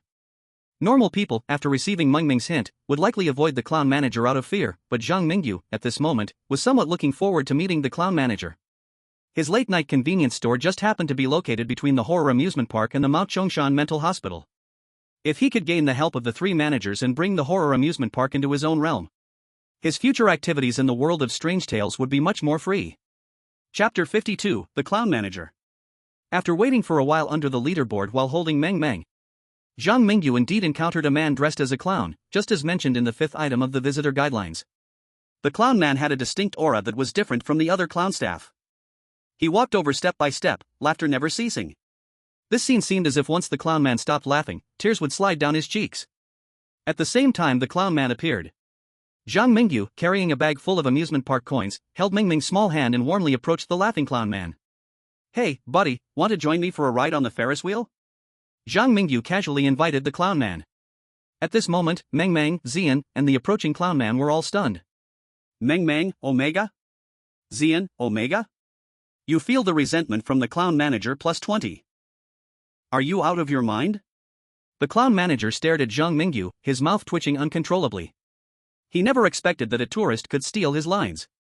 "Hey buddy, how about I quit and you take over as the manager?" "Ha ha ha, how can I do that?" Zhang Mingyu, using the added ability of his provocation talent, confirmed that the other party was indeed the clown manager, and immediately chuckled, "I'm just a rookie actor with 2.5 years of practice. I couldn't help but improvise just now. If you liked it, should I do the splits for you?" Slap. One of the clown manager's big battles almost slipped out. He originally thought his wild laughter was a sickness. Now, compared to Zhang Mingyu, the clown manager felt like just an ordinary person who liked to laugh a bit too much. With a long face, the clown manager led Zhang Mingyu to the base of the Ferris wheel. There stood an aluminum sign that listed the precautions for the Ferris wheel. Before experiencing the Ferris wheel, please remember the following precautions. 1. The horror park has 5 large attractions: roller coasters, Ferris wheels, freefall rides, pendulums, and haunted houses, as well as 15 smaller attractions like carousels, bumper cars, and mirror mazes. Only after experiencing all the attractions except the Ferris wheel and haunted house can you qualify to approach the Ferris wheel and accept the clown manager's test. 2. If you have extraordinary talent and climb the horror park leaderboard, you might receive an invitation from the clown manager early. 3. Visitors who have not met the above 2 conditions are prohibited from approaching the Ferris wheel. 4. Never mention the principal in front of the clown manager. 5. When you choose to ride the Ferris wheel with the clown manager, you have already started experiencing the Ferris wheel project. There are no easy, difficult, or hell modes for this project. Please do everything you can to earn the clown manager's approval and qualify to leave the Ferris wheel. 6. If you are lucky enough to meet Momo, please take her on the Ferris wheel as well. Zhang Mingyu noticed that the precautions for the Ferris wheel were very different in content from those of other park attractions. The mysterious principle mentioned in the 4th precaution also caught Zhang Mingyu's attention. This wasn't the first time he had heard this term in horror park. Moreover, it seemed he had also seen this title in some case files at Chongshan Psychiatric Hospital. While Zhang Mingyu was analyzing the content of the precautions. On the other side in Clown Country, Davis turned and walked away after seeing the Ferris wheel precautions. However, just as he turned, he bumped right into the clown manager. "Hey buddy, you violated the Ferris wheel precautions." The clown manager's smile became even more exaggerated. Seeing this, Davis didn't hesitate to choose to exit the horror world. Time and space twisted. The piercing laughter echoed in Davis's ears. Ordinary people at this moment were already controlled by the clown manager. But Davis had previously consumed enough bizarre things, so he managed to endure the piercing laughter until he left the horror world. Oh god, Davis actually survived the clown manager's laughter. I just saw the chosen one from Kangaroo Country turn into a madman who only laughs. The exclusive talent of consuming the bizarre is indeed powerful. To pass the test is already good, at least there won't be new horrors visiting our clown country. Davis's decisiveness is worth learning from all of us. The vast majority of the clown country citizens were very happy to see Davis had survived such a dangerous situation. In their eyes, it was most important that Davis could live. But the high-ranking officials of clown country did not think the same way. They were very dissatisfied with Davis's temporary escape. What a coward, why couldn't Davis hold on a little longer? The chosen one from Dragon Country already received 10,000 park coins. Davis called him over as soon as he returned to reality. I want to personally train him to become the strongest warrior of our ugly nation. Even if Davis cannot bring glory to the ugly nation, at least he must find a way to defeat Zhang Mingyu in the upcoming multiplayer ghost story. In the real world, we can't take action against Zhang Mingyu, but getting rid of their Dragon Country's bizarre nemesis in the ghost story world is much easier. Our ugly nation is not doing well, so your Dragon Country can't expect to be left in peace. On Zhang Mingyu's side, he sat in the rising Ferris wheel cabin. To his left was Xian, and to his right was Meng Meng, who gazed dreamily at the amusement park's night view outside the glass. Directly opposite him was the frowning clown manager. Meng Meng's presence seemed to have lifted the clown manager's spirits a bit. He took out 3 dice and a dice cup, placing them on the small table in the center of the Ferris wheel. Chosen one, come play a game with me. For Meng Meng's sake, if you can win against me, I will give you a commemorative badge. Are you talking about this creepy amusement park commemorative badge? Zhang Mingyu pulled out the purple coin that Meng Meng had given him before, curiously asking, what is its purpose? The hell mode of the amusement park's large projects was never designed to be cleared. Normally, for you chosen ones, it's already difficult to make it onto the leaderboard, let alone reach the top. The clown manager looked at the more than 10,000 amusement park coins on Xian's back, a bit helpless. The commemorative badge can be exchanged for amusement park coins on the leaderboard, then used to challenge the leaderboard rankings. Of course, for you, perhaps the only purpose of the commemorative badge is to prove that you have cleared the Ferris wheel. After all, you already have enough amusement park coins. As he spoke, the clown manager tossed the 3 dice into the dice cup. Next, the 2 of us will take turns betting on the size of the dice. Every time you win, you can get an answer to one of your questions, and if you win 3 times in a row, I'll consider you cleared. And every time I win, I will take away 5,000 of your amusement park coins. If you don't have enough coins, I will randomly take one of your eyeballs, kidneys, or something else. When talking about what he was good at, the clown manager seemed to regain his confidence. He looked at Zhang Mingyu and showed a polite smile. If you don't want to gamble with me, you can leave directly. However, your perfect clearance will be gone. Upon hearing the game's content was about luck, Meng Meng and Xian looked at the clown manager with a touch of sympathy. On Zhang Mingyu's side, he had already picked up the dice cup on the table and gave his answer. I think, when playing games, the purpose shouldn't be too strong. I'll play a couple of rounds with you, not for anything else, just simply wanting to chat with you and resolve some misunderstandings from before. Chapter 53, The Expert Group's Guess. Outside, in the Dragon Country's live broadcast room. Our Dragon Country's chosen one is too funny, directly stealing the clown manager's lines and now seriously trying to fool him into betting on luck. How naughty. I bet 50 cents that the clown manager will soon become depressed again. I bet a pack of spicy sticks.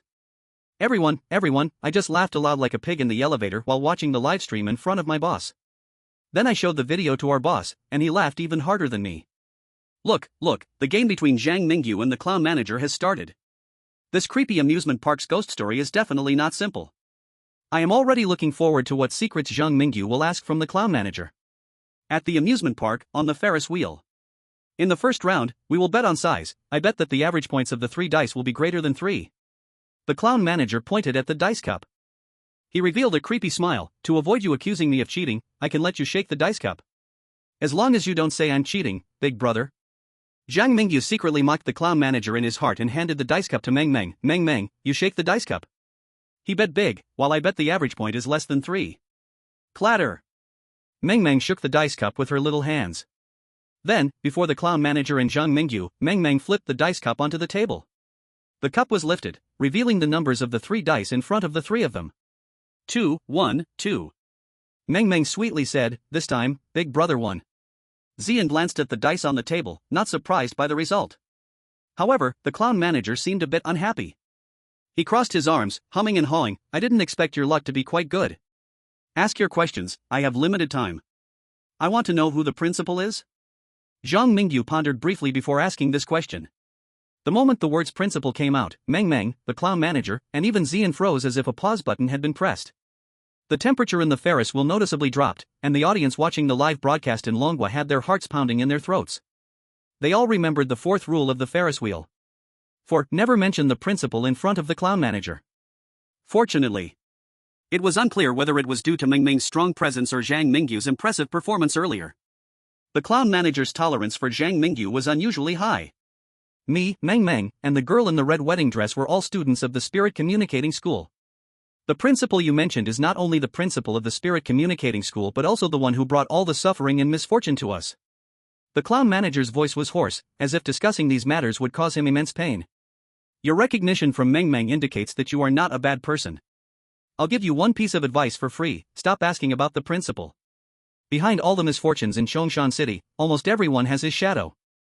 Anyone associated with him or anything eerie falls into a fate more terrifying than death. The clown manager said no more. Seeing that the clown manager was unwilling to continue speaking, Zhang Mingyu didn't force it. He patted Meng Meng's shoulder and prepared to resume the previous gamble. Meng Meng, this time I bet 3 6s. If the result is not 3 6s, I will lose. The clown manager was taken aback after hearing Zhang Mingyu's words. He frowned slightly and said, I bet on big or small, not exact numbers. I meant no other intention, just wanting to know more about the spirit communicating school and the principal. Zhang Mingyu's tone was very sincere. I have many family members in Chongshan City. I cannot allow such a dangerous individual who spreads misfortune at any time to cause chaos in Chongshan City. Many family members? After hearing Zhang Mingyu's words, the clown manager was even more convinced that Zhang Mingyu was a madman. Finding family members in a world of strange tales, who was not considered insane. Clatter! The dice cup was shaken by Meng Meng again. This time, when the cup opened, the clown manager was completely stunned. 3 6s? The smile on the clown manager's face completely vanished. All 3 dice landed on 6. If Zhang Mingyu had not touched the dice cup at all, the clown manager would have suspected that Zhang Mingyu was cheating. This is too ridiculous. Zhang Mingyu glanced at the dice on the table and said, for the second question, I would like to know what the principal had done to you in Chongshan City? He. The clown was amused. This time he answered directly without any nonsense. We are all the principal's most successful creations. 他把孩子们当作不幸的种子，辛勤耕耘，希望在孩子们体内种植出最绝望的花。他让我们管理惊悚乐园，为他选拔有天赋的种子，又控制了崇山精神病院，为他培养听话的手下。最重要的是，他还掌控了那家诡异的便利店，利用店长的渠道从其他城市搞来了不少乱七八糟的东西，帮他完善通灵鬼校。小丑管理者语重心长道：整个崇山市最绝望的区域全在他的控制之下，而通灵鬼教中更是存在着不可言说的恐怖力量。我要是你的话，等离开惊悚乐园之后，就会带上家人远走高飞，绝对不会在崇山市里多待一天。外界，昆仑军事基地，龙国专家团们聚精会神地记录和分析着小丑管理者的每一句话，对他们来说，这都是宝贵的情报信息。依照往常的经验来看，神选者的下个怪谈很可能就是小丑管理者口中提到的通灵鬼校。而且，作为有不可言说存在的怪谈，通灵鬼校很可能会是多人模式。这类型的怪谈往年可都是团灭的结局啊。张明宇虽然在这几次怪谈中表现都不错，但是现在就面对多人怪谈还是太早了吧？也不知道张明宇能不能通关。往好处想，我们现在可以提前从小丑管理者这里获取到有关通灵鬼校的情报，这些珍贵的情报都将大大帮助神选者通关接下来的多人怪谈。没错，而且小丑管理者口中的便利店和精神病院现在不是都被我们张明宇控制住了吗？张明宇再努力，说不定连惊悚乐园都能直接拿下。我觉得之前的神选者们没能通关有不可言说存在的怪谈，很有可能是他们在之前一系列的怪谈世界中没能达成完美通关。张明宇只要继续完美通关下去，说不定就能创造怪谈世界降临蓝星以来最大的奇迹。第54章，我怕我忍不住杀了你。惊悚乐园。在张明宇努力向完美级通关冲刺的时候，各国神选者的目标却大多数都只是随便体验3种乐园项目，混个及格通关。比如樱花国的日川钢板，再比如濒飞国的萌新神选者杰林恩，他们连小型乐园项目的简单模式都很难通关。而各国的观众们在各个直播间里转了一圈之后，最终还是回到了龙国的直播间里。摩天轮上，萌萌的小手又一次的晃动起了头钟。这次，对面的小丑管理者不信邪的凑到了萌萌身旁，全神贯注的提防着有人作弊。我说老兄，张明宇翻了个白眼，道：我不就压了个3枚骰子，合计点数为1吗？你至于这么紧张吗？骰子落地，头钟被萌萌的小手揭开，3枚骰子竟然垒成了小塔，最上面的点数骇然就是代表着数字1的红色圆点。3枚骰子，合计点数为1，这他妈是怎么做到的？你这个老六还尼玛是人吗？小丑管理者就像是被迫戒了网瘾的网吧战神，他睁大了眼睛，嘴巴张得老大，半天没反应过来究竟发生了什么。而萌萌这边看向张明宇的目光也有些呆滞。萌萌年纪是小，但是萌萌不傻啊，这种离谱的点数，萌萌就算是专门去再摇一次，他也摇不出来啊。外界直播间里的观众们已经麻了。They were silent, not knowing how to express their current feelings. Abba, I'm dumbfounded, comrades. To be honest with you all, my family runs a casino on Hong Kong Island. From now on, I will put up a notice outside the casino: the chosen one, Zhang Mingyu, is not allowed inside. Do you think our Dragon Kingdom's chosen one might be cheating? Cheating? I am the one who plays tricks. I'm telling you, pulling a fast one in front of a weird face is something no living person can do. Zhang Mingyu is simply the gambling god of the Dragon Kingdom. Did you not see how the two managers of the horror paradise were completely dumbfounded? After a long while, the clown manager and Meng Meng finally recovered from their shock. And Ziyan, this big cat, appeared calm on the surface, but inside he was already complaining about his master's unbelievable luck. He was starting to doubt if chasing his master to the Chongshan mental hospital and then getting beaten by the former director had anything to do with luck. Little brother. The clown manager looked at Zhang Mingyu in a daze. Are you kidding me with this luck? Zhang Mingyu replied casually, what can I do? I also want to be an ordinary person, but the goddess of luck just has to look after me. Don't you think that's frustrating? Noticing the clown manager's resentment towards you plus 20. Crack. Crack. The clown manager's bones cracked as he clenched his fists, finally squeezing out a sentence through gritted teeth. You better hurry up and ask your last question. Once you're done, get out of here. If you stay any longer, I'm afraid I might just kill you. Given your current level of resentment towards me, killing me is quite difficult. Zhang Mingyu scoffed, not voicing his thoughts. He looked through the Ferris wheel's glass at the dazzling night view of the amusement park. I want to know if there's anything I need to pay attention to while experiencing the remaining attractions in the park? Considering your situation, aside from worrying about the crazed red wedding dress in the haunted house, you can clear the rest of the park attractions with your eyes closed. The clown manager pointed to a gloomy building deep in the park, saying, the red wedding dress used to be the daughter of the principal, and she is also the one who was hurt the most by him. After being locked in the haunted house, the red wedding dress became even more insane. Now even I don't dare to get close to the haunted house, and for the chosen one, completing the haunted house for a perfect clearance is an impossible task.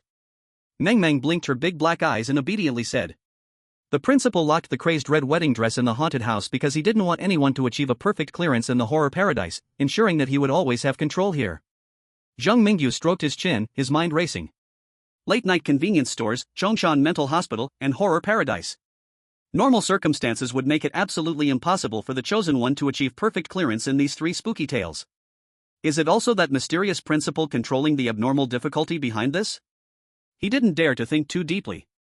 If what Zhang Mingyu suspected was true, then this biggest puppet master in Chongshan City probably understood the nature of the spooky tales and was even interfering with certain spooky tales. Kunlun Military Base.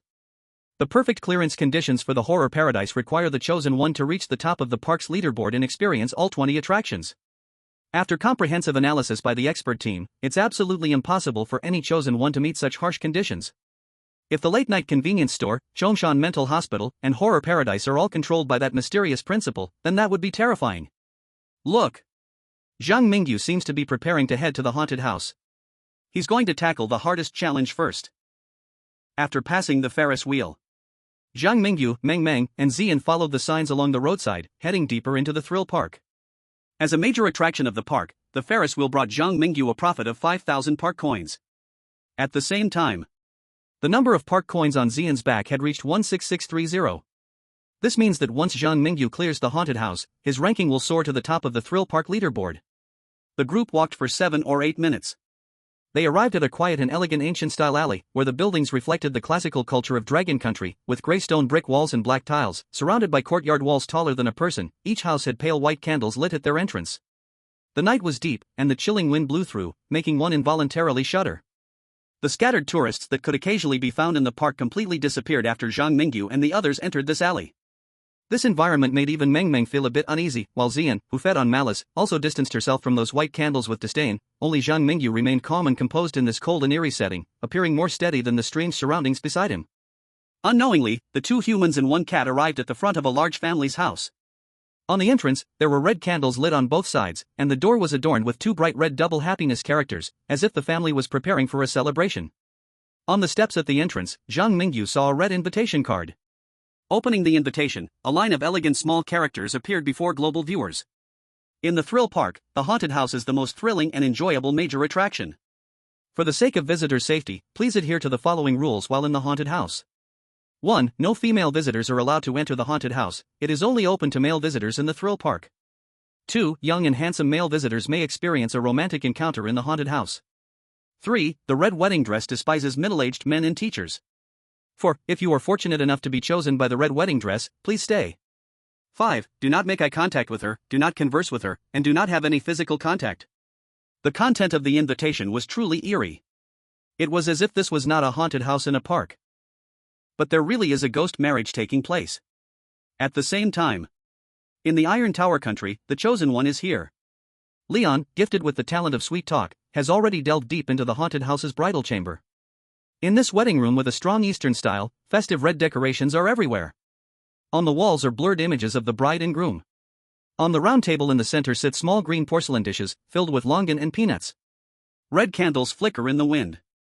The drapes by the couch are blown aside, revealing a blood-red wedding dress. Little beauty from the east, I come from the romantic Iron Tower country. The moment Leon sees the red wedding dress, he activates his exclusive talent sweet talk. He steps toward the bed, his eyes full of affection. Though we are from two different worlds, if you are willing, I would not mind spending a wonderful night with you. Are you really willing to be my husband?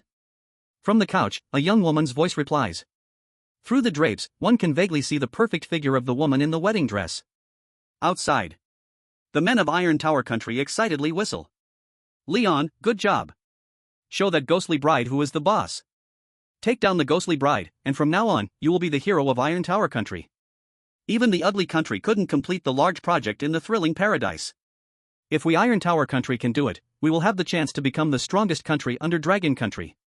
Chosen one of Iron Tower country dies, eerie tales are about to invade. The people of Iron Tower country, filled with excitement, were suddenly splashed with cold water. Many of them couldn't react to what had just happened, and the live broadcast room of Iron Tower country fell into darkness amidst screams. Napoleon's pants. You won't believe what just happened. It infuriates me, Leon, that guy with his head full of lust. That bastard really wanted to kiss the ghostly bride. What's worse, Leon, that coward, wanted to kiss her, but when he saw the true form of the red wedding dress, he cried on the spot and was immediately swallowed by the wedding dress. Now, the thrilling paradise is going to descend upon our Iron Tower country. Everyone, big news. The chosen one of Dragon country has been forced to separate from his pet, and now he must face the eeriness in the haunted house alone. In the world of eerie tales, Zhang Mingyu, after entering the haunted house, inexplicably separated from Meng Meng and Xian. Fortunately, he still has his cursed blade with him. The live map shows Meng Meng and Xian are right next to me, but I can't see them. Zhang Mingyu walks in darkness through the eerie mansion, as if he has returned to when he was fighting alone in Chongshan Asylum. I can only rely on myself for now. While using the live map to guard against unseen dangers drawing near, Zhang Mingyu takes one step at a time towards the brightly lit bridal chamber. Finally, he arrives outside the bridal chamber where the chosen one of Iron Tower country was murdered. Before entering the bridal chamber, Zhang Mingyu received intelligence from Dragon country using their last outdoor hint opportunity. Davis from the ugly country was forced back to the real world by the jester manager, and the chosen one of Iron Tower country with a C-rank exclusive talent was instantly killed by the red wedding dress. It seems that the true strength of these managers of the thrilling paradise is likely not weak. Steeling himself, Zhang Mingyu pushes the door of the bridal chamber open. A fragrant breeze hits his face. From the drapes comes a woman's light laughter. Little brother, how about being your sister's husband? Taking 2 steps forward, the door behind Zhang Mingyu immediately slams shut with a bang. At that moment, Zhang Mingyu feels as if his body is frozen by some mysterious power. He experiences the greatest terror he has felt since entering the eerie tale of the thrilling paradise. This terror is not the panic of being chased by zombies, nor the chilling horror of deep contemplation. But facing the terrifying, eerie atmosphere, you find yourself unable to move, overwhelmed by despair and helplessness of not being able to escape. The cursed blade is right in the sheath on your thigh, yet you cannot pull it out. And the formidable Ziyan, who could normally challenge the Dean, is now trapped in an invisible space. A normal person, in this situation, would have been crying in fear like a chosen one from the Iron Tower country. But Zhang Mingyu is different. Having mixed in the world of ghost stories for so long, Zhang Mingyu has long developed a graceful mental resilience under pressure. He carefully observed the bride and read through the curtain and said seriously, "This beautiful lady, you have a problem."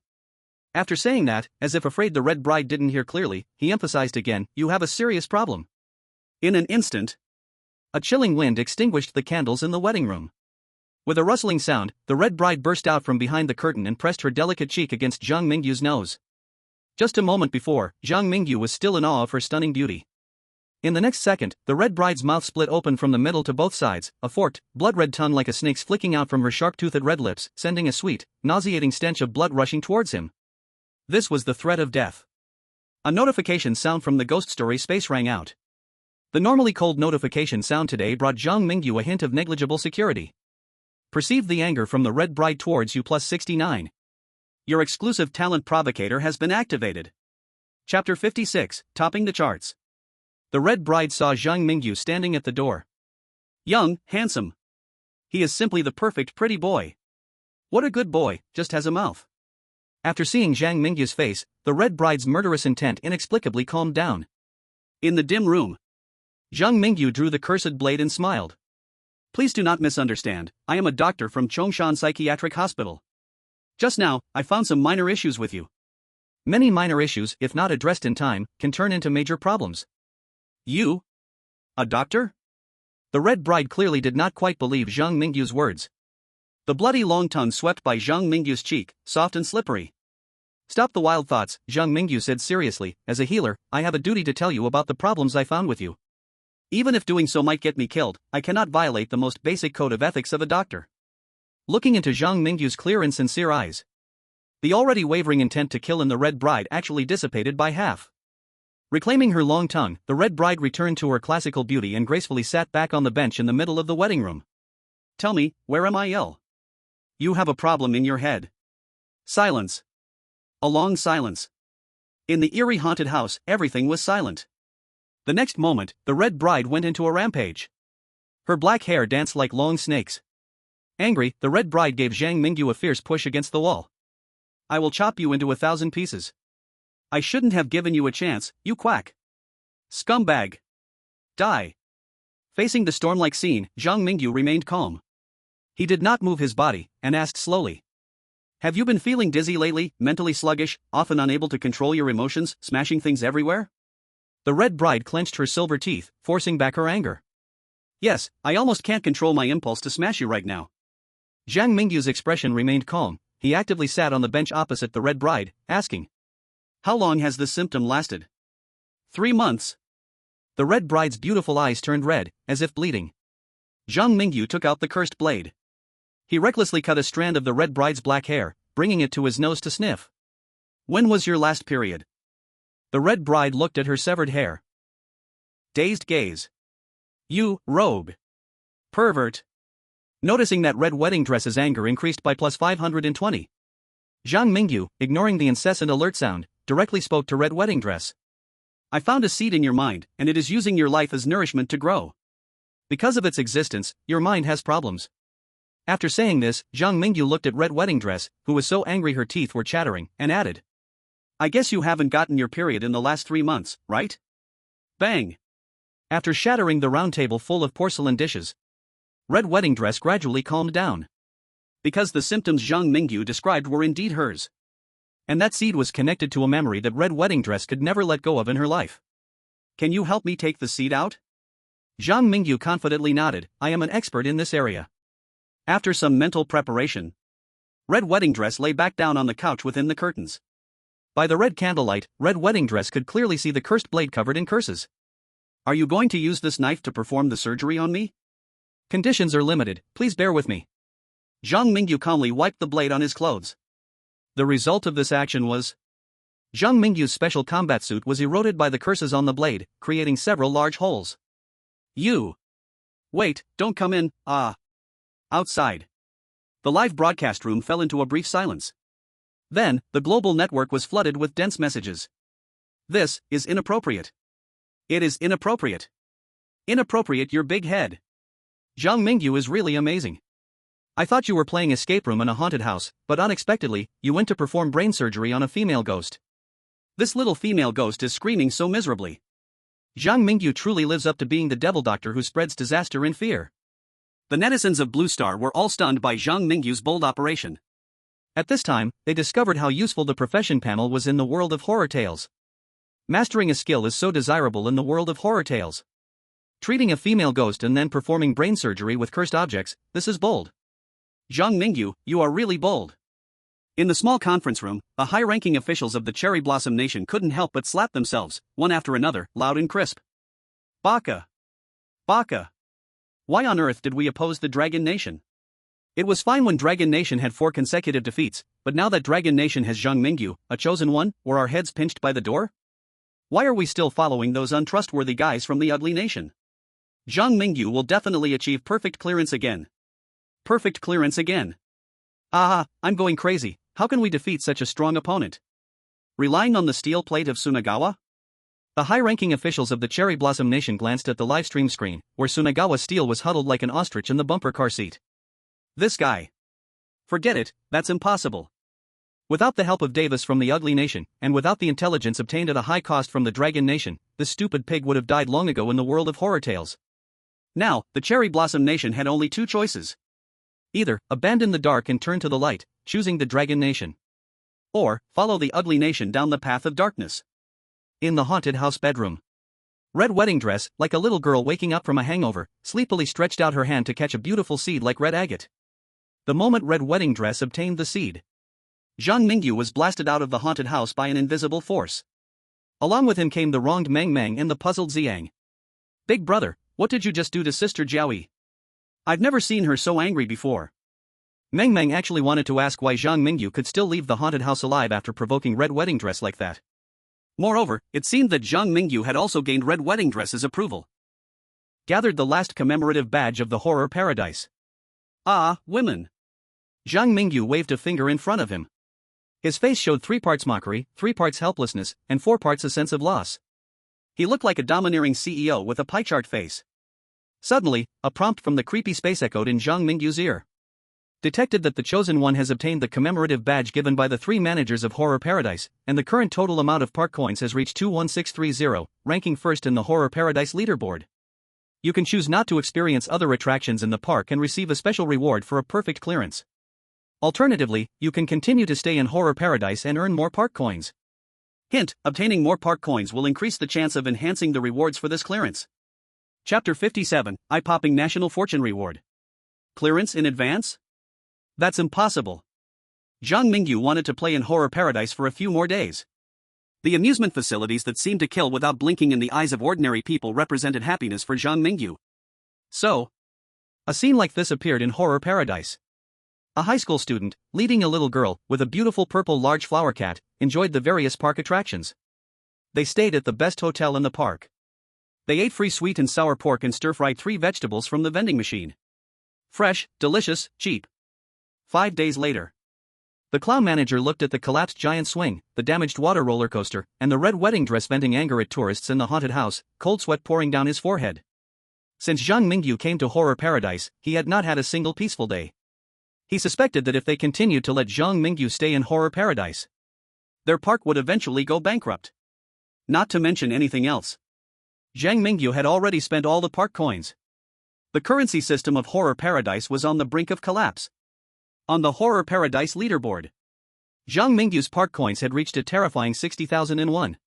Among these, there were 15,000 park coins from the hell mode of 15 small projects, and 25,000 park coins from 5 large projects. After deducting some scattered expenses, plus the park coins exchanged from the 3 managers' commemorative badges, and a few windfalls, the remaining amount of park coins is just this. Unprecedented. Astonishing. Far ahead of the second-place high school principal by 10 streets. At this moment, the clown manager glared fiercely at Zhang Mingyu. Take your rewards and get out of here. The clown manager gritted his teeth and issued the eviction order. Zhang Mingyu was forcibly kicked out of the Creepy Tales world. Back in reality. At the Kunlun military base, Zhang Mingyu sat in the center of a group of Dragon Country experts. He heard the clearance prompt from the creepy space. Dragon Country Chosen One, please note. You have experienced all 20 attraction projects in Horror Paradise, earning 60,001 park coins, ranking first in the Horror Paradise leaderboard. At the same time, you have also gained recognition from Meng Meng, the clown, and the red wedding dress, collecting 3 commemorative badges from Horror Paradise. You have cleared the Creepy Tales World Horror Paradise. Clearance evaluation, perfect. Clearance rewards will be drawn randomly. You can choose to spend 1, 10, 100, 1,000, or 10,000 park coins to draw your rewards from this Creepy Tales world. After the lottery ends, the Chosen One's special ability Luck Overload will become invalid. Given the Chosen One's excellent performance, you can choose to spend park coins to retain the effect of some special abilities. Every 10,000 park coins will allow you to exchange for 1 point of luck value. Since you cleared the Creepy Tales world perfectly and saved the important character Red Wedding Dress, you are granted a special reward, Horror Paradise. Horror Paradise, this park, filled with scares and screams, will belong to you alone. In the Horror Paradise, the initial friendliness toward you increases by +20, any weirdness that enters the Horror Paradise will be suppressed by you, and the 3 former managers will automatically become your employees. Tip: perhaps you should quickly repair the park and work hard to improve your employees' friendliness. This series of rewards nearly knocked Zhang Mingyu dizzy. Fortunately, he was returning to the real world to cash in his rewards this time. With the suggestions from experts like Yang Qingting from Long Nation, Zhang Mingyu quickly determined an action plan. 1 park coin to draw clear rewards. 60,000 park coins to exchange for luck value. Reward draw in progress. Reward draw complete. Congratulations, chosen one, you have drawn a rare reward with a probability of 0.01%. Summon souls. Summon souls skill has a chance to draw vengeful spirits to your side. When the target of your summoning is your employees and pets, this chance increases to 100%. The summoning ability can only be used once in each talkative world, so choose your timing carefully. Note, the summoning ability is one of the core abilities of the school chief. 99% of rewards in the Horror Paradise are ordinary cursed items, 0.99% are the abilities of the 3 managers, and 0.01% is the core ability of the school chief. You struck gold. After the lottery results came out, there was no need for reminders from the talkative space. The experts from Long Nation excitedly grabbed their beards. Ability type reward: this is rarer than cursed item rewards. Cursed items are just external possessions. Ability type rewards, like a professional panel, are good things that can enhance the chosen one's own strength. Ha, Long Nation will rise. Long Nation will rise. Zhang Mingyu, quickly spend all your remaining park coins on luck value. Luck value is hard to improve, just like weirdness resistance. Now that you can exchange for 6 points of luck value, even if the final effect isn't as outrageous as it is now, it will definitely help you sail smoothly in the talkative world. The experts from Long Nation, led by Yang Qingting, were all very excited. Meanwhile, the warriors from Long Nation, like Ling Xiao, standing guard in the distance, confidently puffed out their chests. After enduring hardships, Long Nation was finally rising. From now on, Zhang Mingyu will be Long Nation's sword in the talkative world. He will lead Long Nation further into the talkative world, ultimately liberating all humanity from the horror of the talkative invasion. While Zhang Mingyu was communicating with the experts from Long Nation. In the skies above the globe, Zhang Mingyu's national fortune reward for clearing the game rang out. Congratulations, Long Nation's Zhang Mingyu, for clearing the talkative world. Evaluation: perfect. Perfect clearance special reward. The Horror Paradise will appear in the capital cities of every province in Long Nation. Each year, 100 citizens of Long Nation ranked in the top 100 of the Horror Paradise leaderboard will randomly receive a D-level exclusive talent. Additional reward: before the chosen one Zhang Mingyu's death, the amusement facilities of the Horror Paradise will not cause harm to citizens of Long Nation. Once this reward was announced, people from countries across Blue Star could no longer sit still. What? Every year, Long Nation will produce 100 citizens with D-level exclusive talents? Damn it, I want to immigrate to Long Nation right now. Exclusive talents were previously precious abilities possessed only by chosen ones from various countries, and now Long Nation will produce 100 ordinary people with exclusive talents each year. Even if it's just the lowest level D-level exclusive talent, it means that Long Nation will have a batch of strong warriors capable of resisting weirdness. They may use this to form armies, perhaps to quell domestic talkative invasion incidents, or they may rise to become global hegemons. Oh. My god. The people of Long Nation are so fortunate. Zhang Mingyu is amazing. This perfect level clearance is really enviable. Chapter 58 New Talk, Spirit Communication Weird School.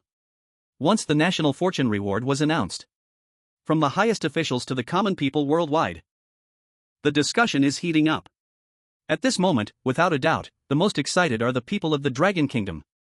I have faith that Zhang Mingyu can do it. He has once again perfectly cleared the horror tale.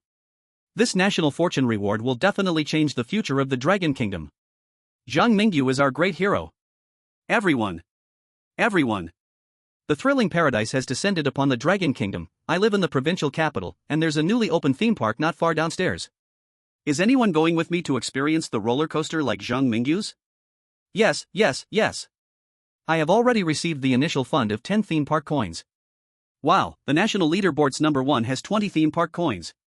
He must have cleared at least one park project, right? Clearing or not, a free theme park is really awesome. From now on, dating at the free thrilling paradise is way better than the big-eared mouse's park, right? Absolutely. So great. In an instant, everyone was very excited. Some even captured screenshots of Zhang Mingyu's live broadcast and made them their phone wallpapers. Others exaggerated the scene where Zhang Mingyu operated on the red wedding dress, turning it into a meme with the caption, "The surgery was a success, I have taken your kidney." In the blink of an eye, 7 days have passed. At the Kunlun military base.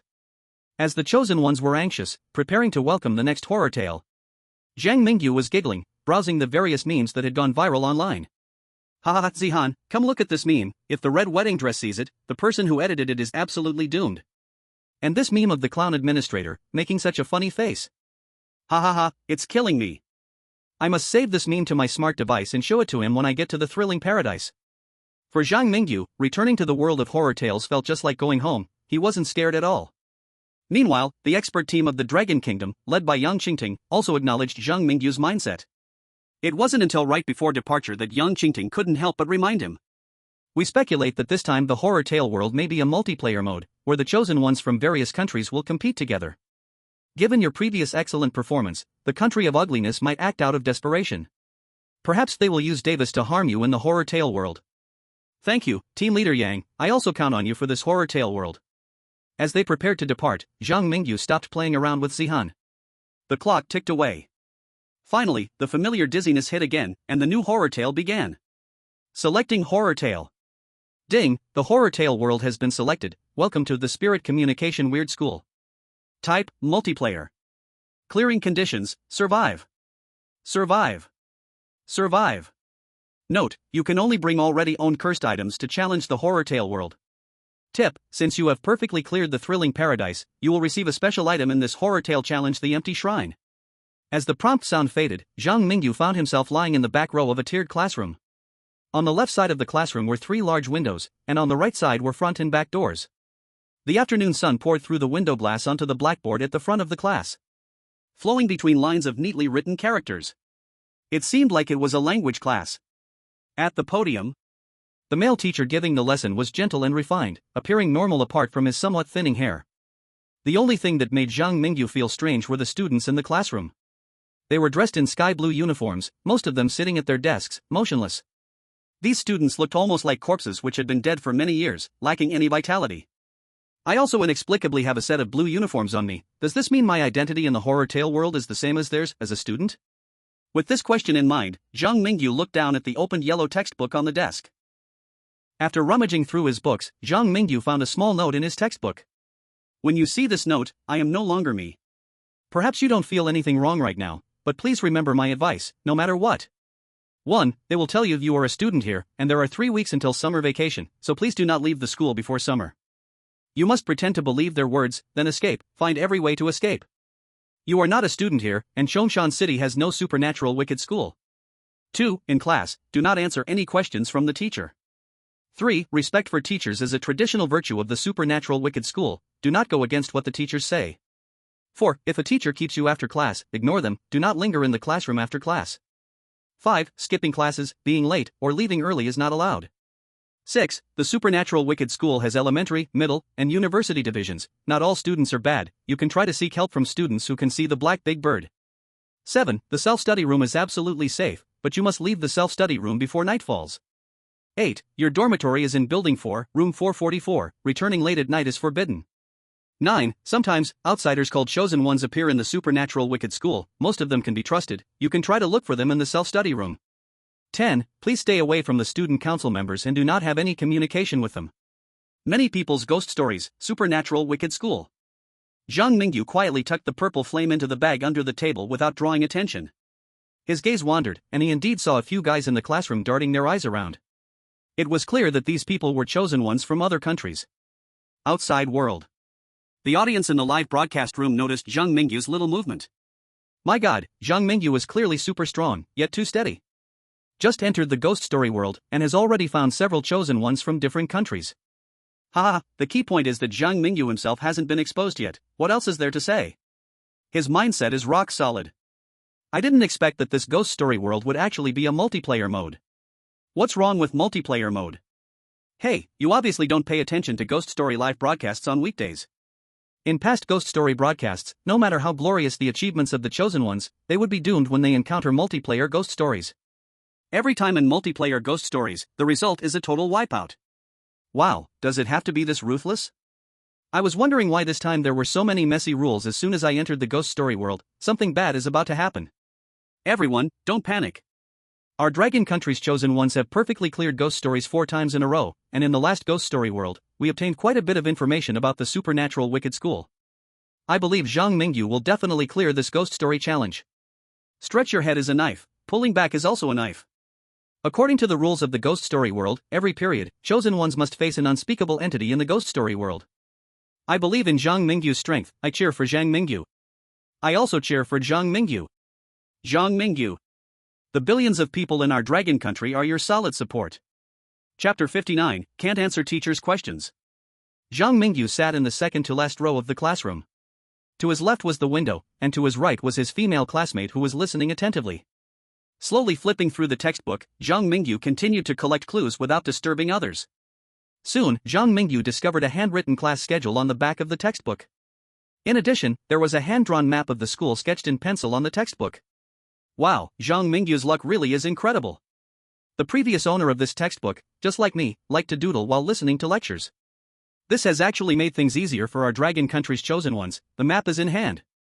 By the way, after global chosen ones were pulled into the supernatural wicked school, it seems the locations are all different. All 5 chosen ones in this classroom are Asians. Our chosen one from the shabby country is actually in the same classroom as Zhang Mingyu. Please carry us to success. Our little Laos country also seeks guidance. The chosen one from our Sawadikap country is also grouped with Zhang Mingyu. Zhang Mingyu is unclear about what is happening outside. He continues exploring the ghostly world at his own pace. Taking out the lively point map, Zhang Mingyu placed it under his textbook. Combining it with the hand-drawn rough map, Zhang Mingyu confirmed that he is located in the middle school section of the school. To the east is the school's dormitory area, and the eastern wall of the school. To the north is the university section, to the south is the elementary section. To the west is the open playground and the cafeteria where students eat. The self-study room, small garden, and office building are sprinkled among the main school building. This is the whole picture of the ghostly school. I have a rough understanding of the situation inside the school, but the area outside the school is still pitch black. Zhang Mingyu bit his pencil, drawing circles in the black mist area on the lively point map. The only thing that can be confirmed is that the haunted dormitory seems to be in the dormitory area on the east side of the school. If conditions allow, I might go to the haunted dormitory for help. His gaze moved down. Zhang Mingyu looked at the several small light spots south of the school gate on the lively point map. Not far south of the school is a midnight convenience store. To the east and west are the Chongshan Mental Hospital and the Horror Park. Between the 4 areas, there are still many unexplored areas shrouded in black mist. However, Zhang Mingyu can already start to determine what he should do. Suddenly, the language teacher on the podium stopped the lecture. He raised his hand, pointing at a somewhat anxious male student in the front row, asking, "You, why are you looking around during class?" "I didn't." The student being questioned is the chosen one from Laos. He instinctively denied it. And the Laos language he spoke was translated in the ghostly world and reached the ears of chosen ones from various countries. At this moment, the chosen ones present became tense. Because the second warning on the note said, "Do not answer the teacher's questions in class." Under the gaze of global audiences, the chosen one from Laos suddenly turned red. Then, he was hung up by an invisible rope, like a person hanging. Laos chosen one died. The ghostly world is about to invade.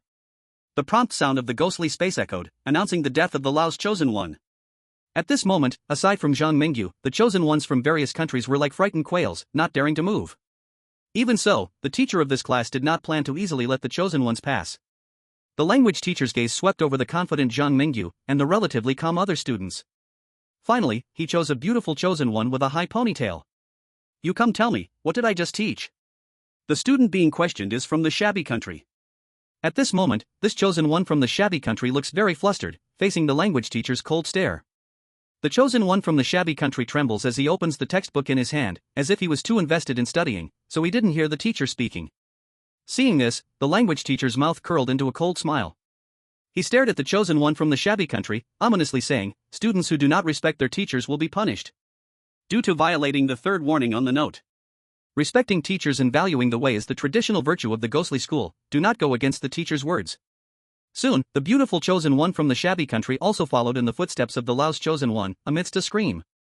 In the classroom, 2 corpses floated like 2 human-shaped balloons, hanging over the students' heads. A red, unknown liquid, like raindrops, falls down in a flurry. This red liquid seems endless. It drips not only from the two deceased but also seeps from the ceiling. The blood-red rain soaks the desks and chairs, saturating the books. The teachers and students in the classroom are drenched by the blood rain. Once a bright and sunny classroom. In this moment, it becomes like hell. Outside. Viewers from all countries are scared deep down. Just now, the beauty from the fake country and the bro from Little Laos died painfully. If the teacher keeps asking questions like this, the chosen ones might be wiped out in the first class. Answering questions means death, not answering also means death. Is this reasonable? The multiplayer mode of the horror story is truly frightening. I just peeked into the ugly country's livestream and found that Davis was also questioned. Davis's special ability is so powerful that he directly started fighting with the teacher in the classroom. Even Davis was forced to fight the teacher. Does this level really require the chosen ones to confront the strange beings head-on? Damn. This is bad, really bad. Zhang Mingyu was asked a question by the teacher. This crazy teacher must be toxic. The viewers from Dragon Country panicked when they saw Zhang Mingyu being questioned by the teacher. After all, even Davis, with his powerful ability to devour the strange beings, had only managed to fight the teacher evenly. Zhang Mingyu, even if he's stronger than Davis, likely wouldn't easily defeat the teacher, right? At this moment, some countries that previously had conflicts with Dragon Country rarely interrupted. This time, they chose to silently pray for Zhang Mingyu in their hearts. Because they all understood one thing. In the multiplayer mode horror story, the chosen ones must work together sincerely to have a chance to clear the stage. Just as the netizens from Sakura Country and Binfi Country stayed silent. The grandsons from Kimchi Country actually ran into Dragon Country's livestream and started mocking furiously. Your Dragon Country chosen one's luck has run out. Many chosen ones from different countries have already been killed by the teacher. Being questioned equals death. It's an inescapable dead end. Your Zhang Mingyu is doomed. Haha, without Dragon Country, our Kimchi Country is the true heir to the dragon. Chapter 60 What? Ma Dongmei? In the world of horror stories. Zhang Mingyu still doesn't realize that the grandsons from Kimchi Country are mocking him wildly. He also doesn't see any chosen ones from Kimchi Country in this classroom. At this moment. After being questioned by the language teacher, Zhang Mingyu didn't respond immediately, instead pretending to be hard of hearing and shouted at the teacher, "What did you say, teacher?" The language teacher maintains a smile at the corner of his mouth. He is very experienced in dealing with students and is not afraid of Zhang Mingyu playing tricks. I said, "Please answer my question from earlier." What? Ma Dongmei? I said. Classmate. Please answer my question. Teacher. Are you asking me to find Sun Honlei? The language teacher fell silent. His smile froze at the corner of his mouth, and his eyes reflected doubt about his teaching ability. Classmate, never mind, you can sit down. Hearing this, Zhang Mingyu immediately sat back in his seat. At this moment, the language teacher and the entire class were stunned. Can't you hear him?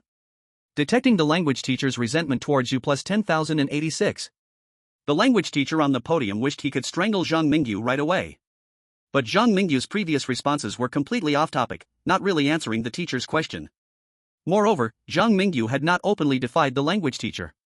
Thus, the language teacher couldn't find a reason to kill Zhang Mingyu.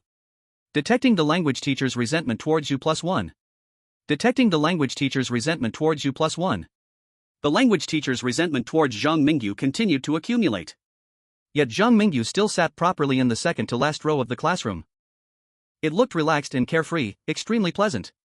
Zhang Mingyu pretended to be deaf and mute, neither answering the teacher's question nor directly going against the teacher like the chosen one from the counterfeit nation. This thinking is just incredible.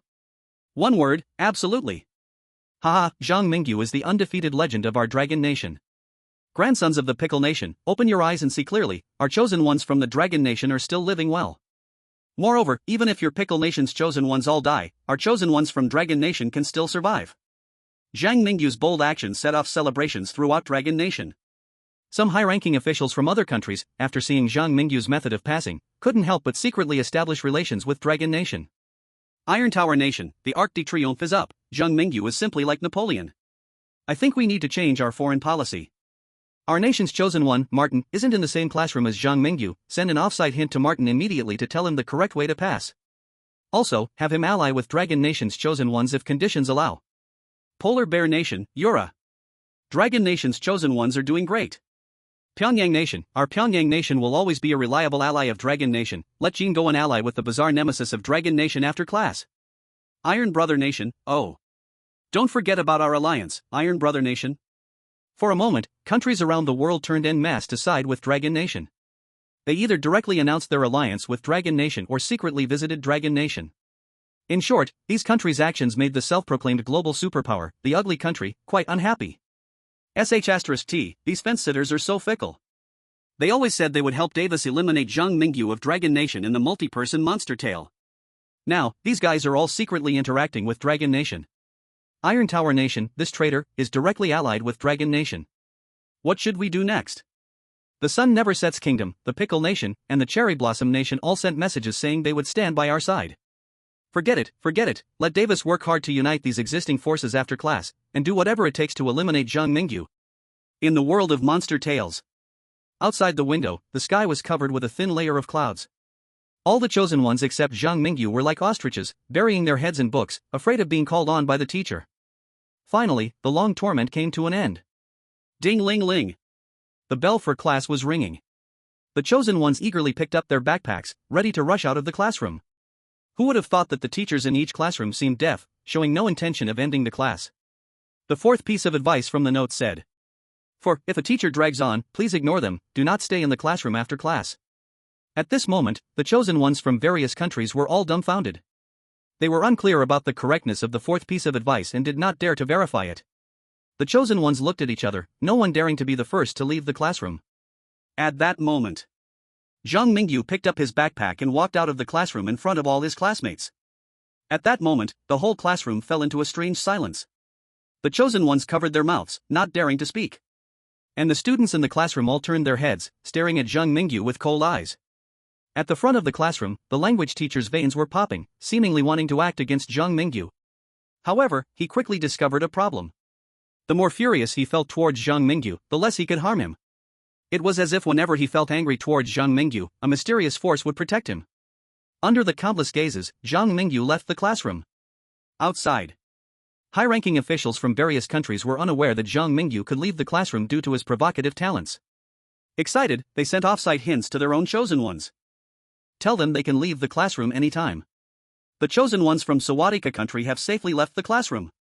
With Zhang Mingyu leading the way, the survival rate of the chosen ones has greatly increased. Alas, no, our chosen one from Hungary has died, students can't leave the classroom until the teacher dismisses them, the note's advice is wrong.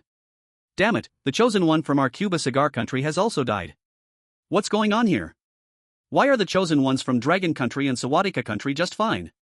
After receiving the hints from outside, the chosen ones from various countries reacted. Some tried to imitate Zhang Mingyu's actions and left the classroom, ignoring the teacher. Little did they know, the fourth piece of advice on the note had indeed been tampered with. Almost all chosen ones who made the same choice as Zhang Mingyu had died. At this moment, the higher-ups from Sawadika country and Myanmar finally realized. The reason their chosen ones survived was because the language teacher's mindset had collapsed due to the chosen ones from Dragon country. Thank you very much to the chosen one from Dragon country for helping our chosen ones from Sawadika country survive. Myanmar expresses the highest respect to Dragon country. Some were joyful, while others were sorrowful, as the citizens of these two small Southeast Asian countries rejoiced secretly. Many countries without diplomatic relations with Dragon country went into a frenzy. Shit. The actions of Dragon country's chosen ones cannot be easily imitated. Let the chosen ones stay in the classroom and wait for the teacher to finish. The chosen ones from Sawadika country and Myanmar were truly lucky. Why couldn't our chosen one from southern Vietnam be in the same classroom as Zhang Mingyu? Chapter 61, the self-study room is absolutely safe. The outside of the classroom was empty. Except for Zhang Mingyu, only the chosen ones from Sawadika country and Myanmar left the classroom early.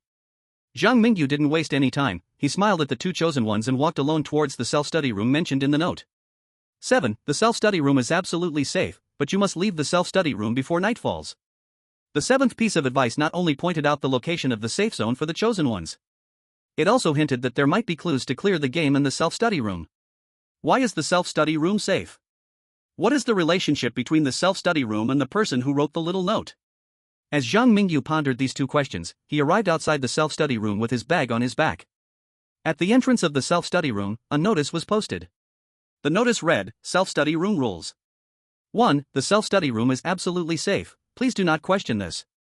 2. Please do not make loud noises in the self-study room. 3. There are toilets on the east side of each floor, please do not speak to the people in the toilet stalls. For teachers, school leaders, and student council members are prohibited from entering the self-study room. 5. Please leave the self-study room before 8 p.m. 6. You may encounter some outsiders who claim to be chosen ones. They are not all normal, and they are not all dead. These self-study room rules are so strange, just seeing them makes me scared shitless. Teachers and school leaders are not allowed in the self-study room? Does this imply that the self-study room is not on the same side as the teachers? The 6th rule of the self-study room says that not all chosen ones are dead. Chosen ones are clearly living people from the real world. Why does this rule suggest they are dead? Oh my god, now that you mention it, that's true. And have you all noticed, the weirdness in this bizarre world seems to know that the chosen ones are different. This is unimaginable in previous strange worlds. The chosen ones can remain calm in front of weirdness, surviving by any means. A huge part of the reason is that the weirdness regards chosen ones as something like themselves. If the weirdness discovers the chosen ones are living people, can the chosen ones still live? Strange, hunting time. Kunlun military base. At the conference table, experts from Dragon Country are analyzing the valid information in the new ghost stories. The spirit contacting ghost school is very special. We must remain vigilant. Just now, Iron Tower Country sent us a request to ally. Should we accept? Of course we should accept. Our Dragon Country's goal is to create a community of shared destiny for humanity, allowing everyone to survive together under the invasion of ghost stories. As long as the chosen one from Iron Tower Country has no ill intentions, their alliance with Zhang Mingyu would be a great thing for both countries. Look, the chosen ones have started to arrive at the self-study room one by one. As the only safe zone in the spirit contacting ghost school, I'm sure many chosen ones realize they should go to the self-study room to find their teammates right away. Martin from Iron Tower Country, Kim Gwili from Pyongyang Country, and Hilia from Pakistan have all joined Zhang Mingyu. Unity is strength. With this reliable team, Zhang Mingyu's chances of survival will greatly increase. Next, we will see how they act. In the 3rd floor of the self-study room, in the corner by the window, Zhang Mingyu and several others sit around a large table, deciding to communicate by writing. Picking up paper and pen, the Chinese characters that Zhang Mingyu wrote quickly transformed into French, Pyongyang language, and Urdu that the others could understand. Zhang Mingyu, we are not yet clear on the definition of noise in the self-study room, so let's try not to talk. Anything you want to say, please write it down on the paper in front of you. The buzzcut Kim Gwili wrote eagerly, Big brother Zhang Mingyu, feel free to give your orders. Zhang Mingyu, I saw a teacher in the classroom kill a student who violated the paper's warning. You all take out your warnings and compare if there are any differences, then let's share the existing information. 4 pieces of paper were placed on the table in the self-study room. Kim Gwili wrote boldly, the contents of the paper are exactly the same. The chosen one from Pakistan, an attentive lady, pointed out the difference. Our dorm building and room numbers are different. Zhang Mingyu noticed this problem too. He nodded slightly and turned his gaze to the silent Martin from Iron Tower Country. Martin wrote thoughtfully, slightly hesitating, regarding rule number 6 of the self-study room, that not all chosen ones are dead. I have some information. In our classroom, there was no moment when Zhang Mingyu interrupted the teacher's question, yet 4 chosen ones died in one class. Just now, when I passed the 1st floor of the self-study room, I saw a chosen one from Costa Rica, who should have died, was fetching water in the water room. Kim Gwili, see? Hilia, winky face. The others felt a chill run down their spines. Meanwhile, the audience from Dragon Country found it terrifying upon reflection. The dead chosen ones can fetch water like living people? And the most important thing is they can enter the self-study room? A self-study room with dead people? How can that be called absolutely safe? A group of netizens from Dragon Country began to criticize the self-study room rules madly. At this moment, a rational netizen spoke up to analyze. I think the rule that the self-study room is absolutely safe may not be wrong. In the world of ghost stories, almost all students other than the chosen ones are dead, and the dead chosen ones can enter the self-study room, but that doesn't mean they will harm the living chosen ones in there. We might consider that dead people won't directly attack the chosen ones. They might use other means to kill indirectly. Or perhaps they can only harm the chosen ones when certain conditions are met. Wow, the one upstairs is a big shot. Impressive. Impressive. It seems Zhang Mingyu also noticed this point. While Hilia and Kim Guo were in a panic, Zhang Mingyu remained calm. Our Dragon Country produces talent. Speaking of which, the Ugly Country has released news saying they want to kill our Zhang Mingyu in the Ghost Stories world, and that anyone who teams up with Zhang Mingyu will be killed too. I don't believe those from the Ugly Country dare to make a move. We have a good relationship with the Arctic Bear Country. At worst, we can let the chosen ones go team up with Fedorovsky from the Arctic Bear Country, and then we can coordinate with the chosen ones there to bury all those Ugly Country's lackeys in the Ghost Stories world. It seems there's been another situation on the Ugly Countryside. Davis and his group just finished fighting with the teacher and now they're in trouble again. At this rate, we won't even need Zhang Mingyu to take action, those from the Ugly Country will self-destruct. Allow me to laugh unkindly for a moment, ha ha ha ha ha. Chapter 62, The Silver Cube of the Student Council. Inside the ugly country's live broadcast room, Davis and the cute girl from pickled vegetable country are sitting in a classroom attending a lecture. At this moment, a flower suddenly sprouted from the head of a female student sitting 2 rows ahead of them. In the center of the pink petals, there was a flower core with tiny teeth, sweeping towards the students in all directions. Chaos erupted. In the classroom, numerous casualties quickly appeared. The girl with flowers sprouting was formidable. Even when the teacher hung her from the ceiling, she could still kill. Just when the pickled vegetable country girl and Davis were about to lose their hold, a student holding a silver cube pushed the door and entered. He seemed to be the student council member mentioned in the notes. What happened next confirmed the viewers' guesses. The student from the student council contained the flower-headed girl in the silver cube. The chaos in the classroom then calmed down. So this is a student from the student council? That silver little cube they hold looks really impressive. Look, he's wearing a work badge on his chest that says Student Council. The students from the Student Council hold silver cubes and wear work badges, which helps the chosen ones easily identify who is from the Student Council and who is an ordinary student. Tisk, TSK, the girl from pickled vegetable country and Davis really don't think when facing an anomaly. Look at how calm our Zhang Mingyu is when faced with a teacher's question, and then look at those two, they just fought with the teacher and almost had to face off with the girl with flowers sprouting from her head. If it weren't for the timely arrival of the Student Council member, who knows what would have happened to Davis and the girl from pickled vegetable country.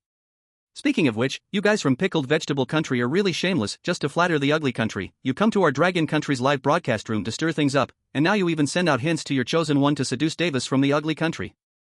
That poor girl has been completely taken advantage of. The station ugly army in pickled vegetable country, it's an old tradition. The dragon country netizens in the live broadcast room mercilessly mocked the embarrassed Davis and the shameless upper class of pickled vegetable country. Meanwhile, at the Kunlun military base, the high-ranking officials of Dragon Country were hesitating whether to send information about the Student Council to Zhang Mingyu through external hints. The Student Council information is very important. With so many allies from our Dragon Country, I suggest we use opportunities from Pyongyang or Iron Tower Country to send the Student Council information. Although our Dragon Country agreed to ally with them, we can't let them win easily. Everyone must show their corresponding value. Let's consult with a few other countries immediately and try to deliver this important hint before they have dinner tonight. In the world of strange tales, Zhang Mingyu received an off-site hint from the Dragon Country. He silently noted the information in his heart and continued to explore at his own pace.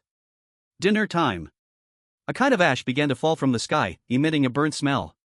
It swirled and floated, just like snowflakes in the deep winter of the north. Passing through the sky full of black ashes, Zhang Mingyu and the other chosen ones set off for the cafeteria. The school cafeteria is located on the west side of the playground, next to the school's western wall. On the playground, students came and went. Some hurried with books in their arms, some laughed and played in groups of 3 or 5, while others walked under the ash snowflakes, holding umbrellas for each other. Today is the first day for the chosen ones to be drawn into the spiritual ghost school. The most terrifying changes have yet to begin. Besides, the air is a bit choking. For now, the chosen ones can still enjoy the peaceful and tranquil campus time. Big brother Zhang Mingyu, there is a sign at the cafeteria. Zhang Mingyu followed Jean Guoli's pointing finger and saw an A-shaped small sign at the entrance of the 3-story cafeteria, which read Cafeteria Rules.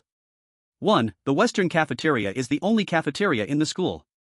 We only provide food for middle school and university students, not for elementary school students. 2. The cafeteria auntie looks very beautiful. 3. Please do not bring mirrors into the cafeteria. 4. If you don't want to cause unknown consequences, do not let the cafeteria auntie see your true appearance. 5. You can safely eat the food given by the cafeteria auntie. 6. The auntie in the Western cafeteria never shakes. Sometimes, she uses some special ingredients to cook. Do not be surprised or scared, eating food from the Western cafeteria is only good for you, with no harm. 7. When ashes and snowflakes fall from the sky, feel free to bask in the ashes. The content of the cafeteria rules quickly sparked heated discussions in the live broadcast room. This broken school has so many rules everywhere, even to eat in the cafeteria, our Zhang Mingyu has to remember so much, it's simply ridiculous. What can we do? The chosen ones are just toys in the palm of the strange tale space. The scene in the cafeteria is not uncommon in the world of strange tales.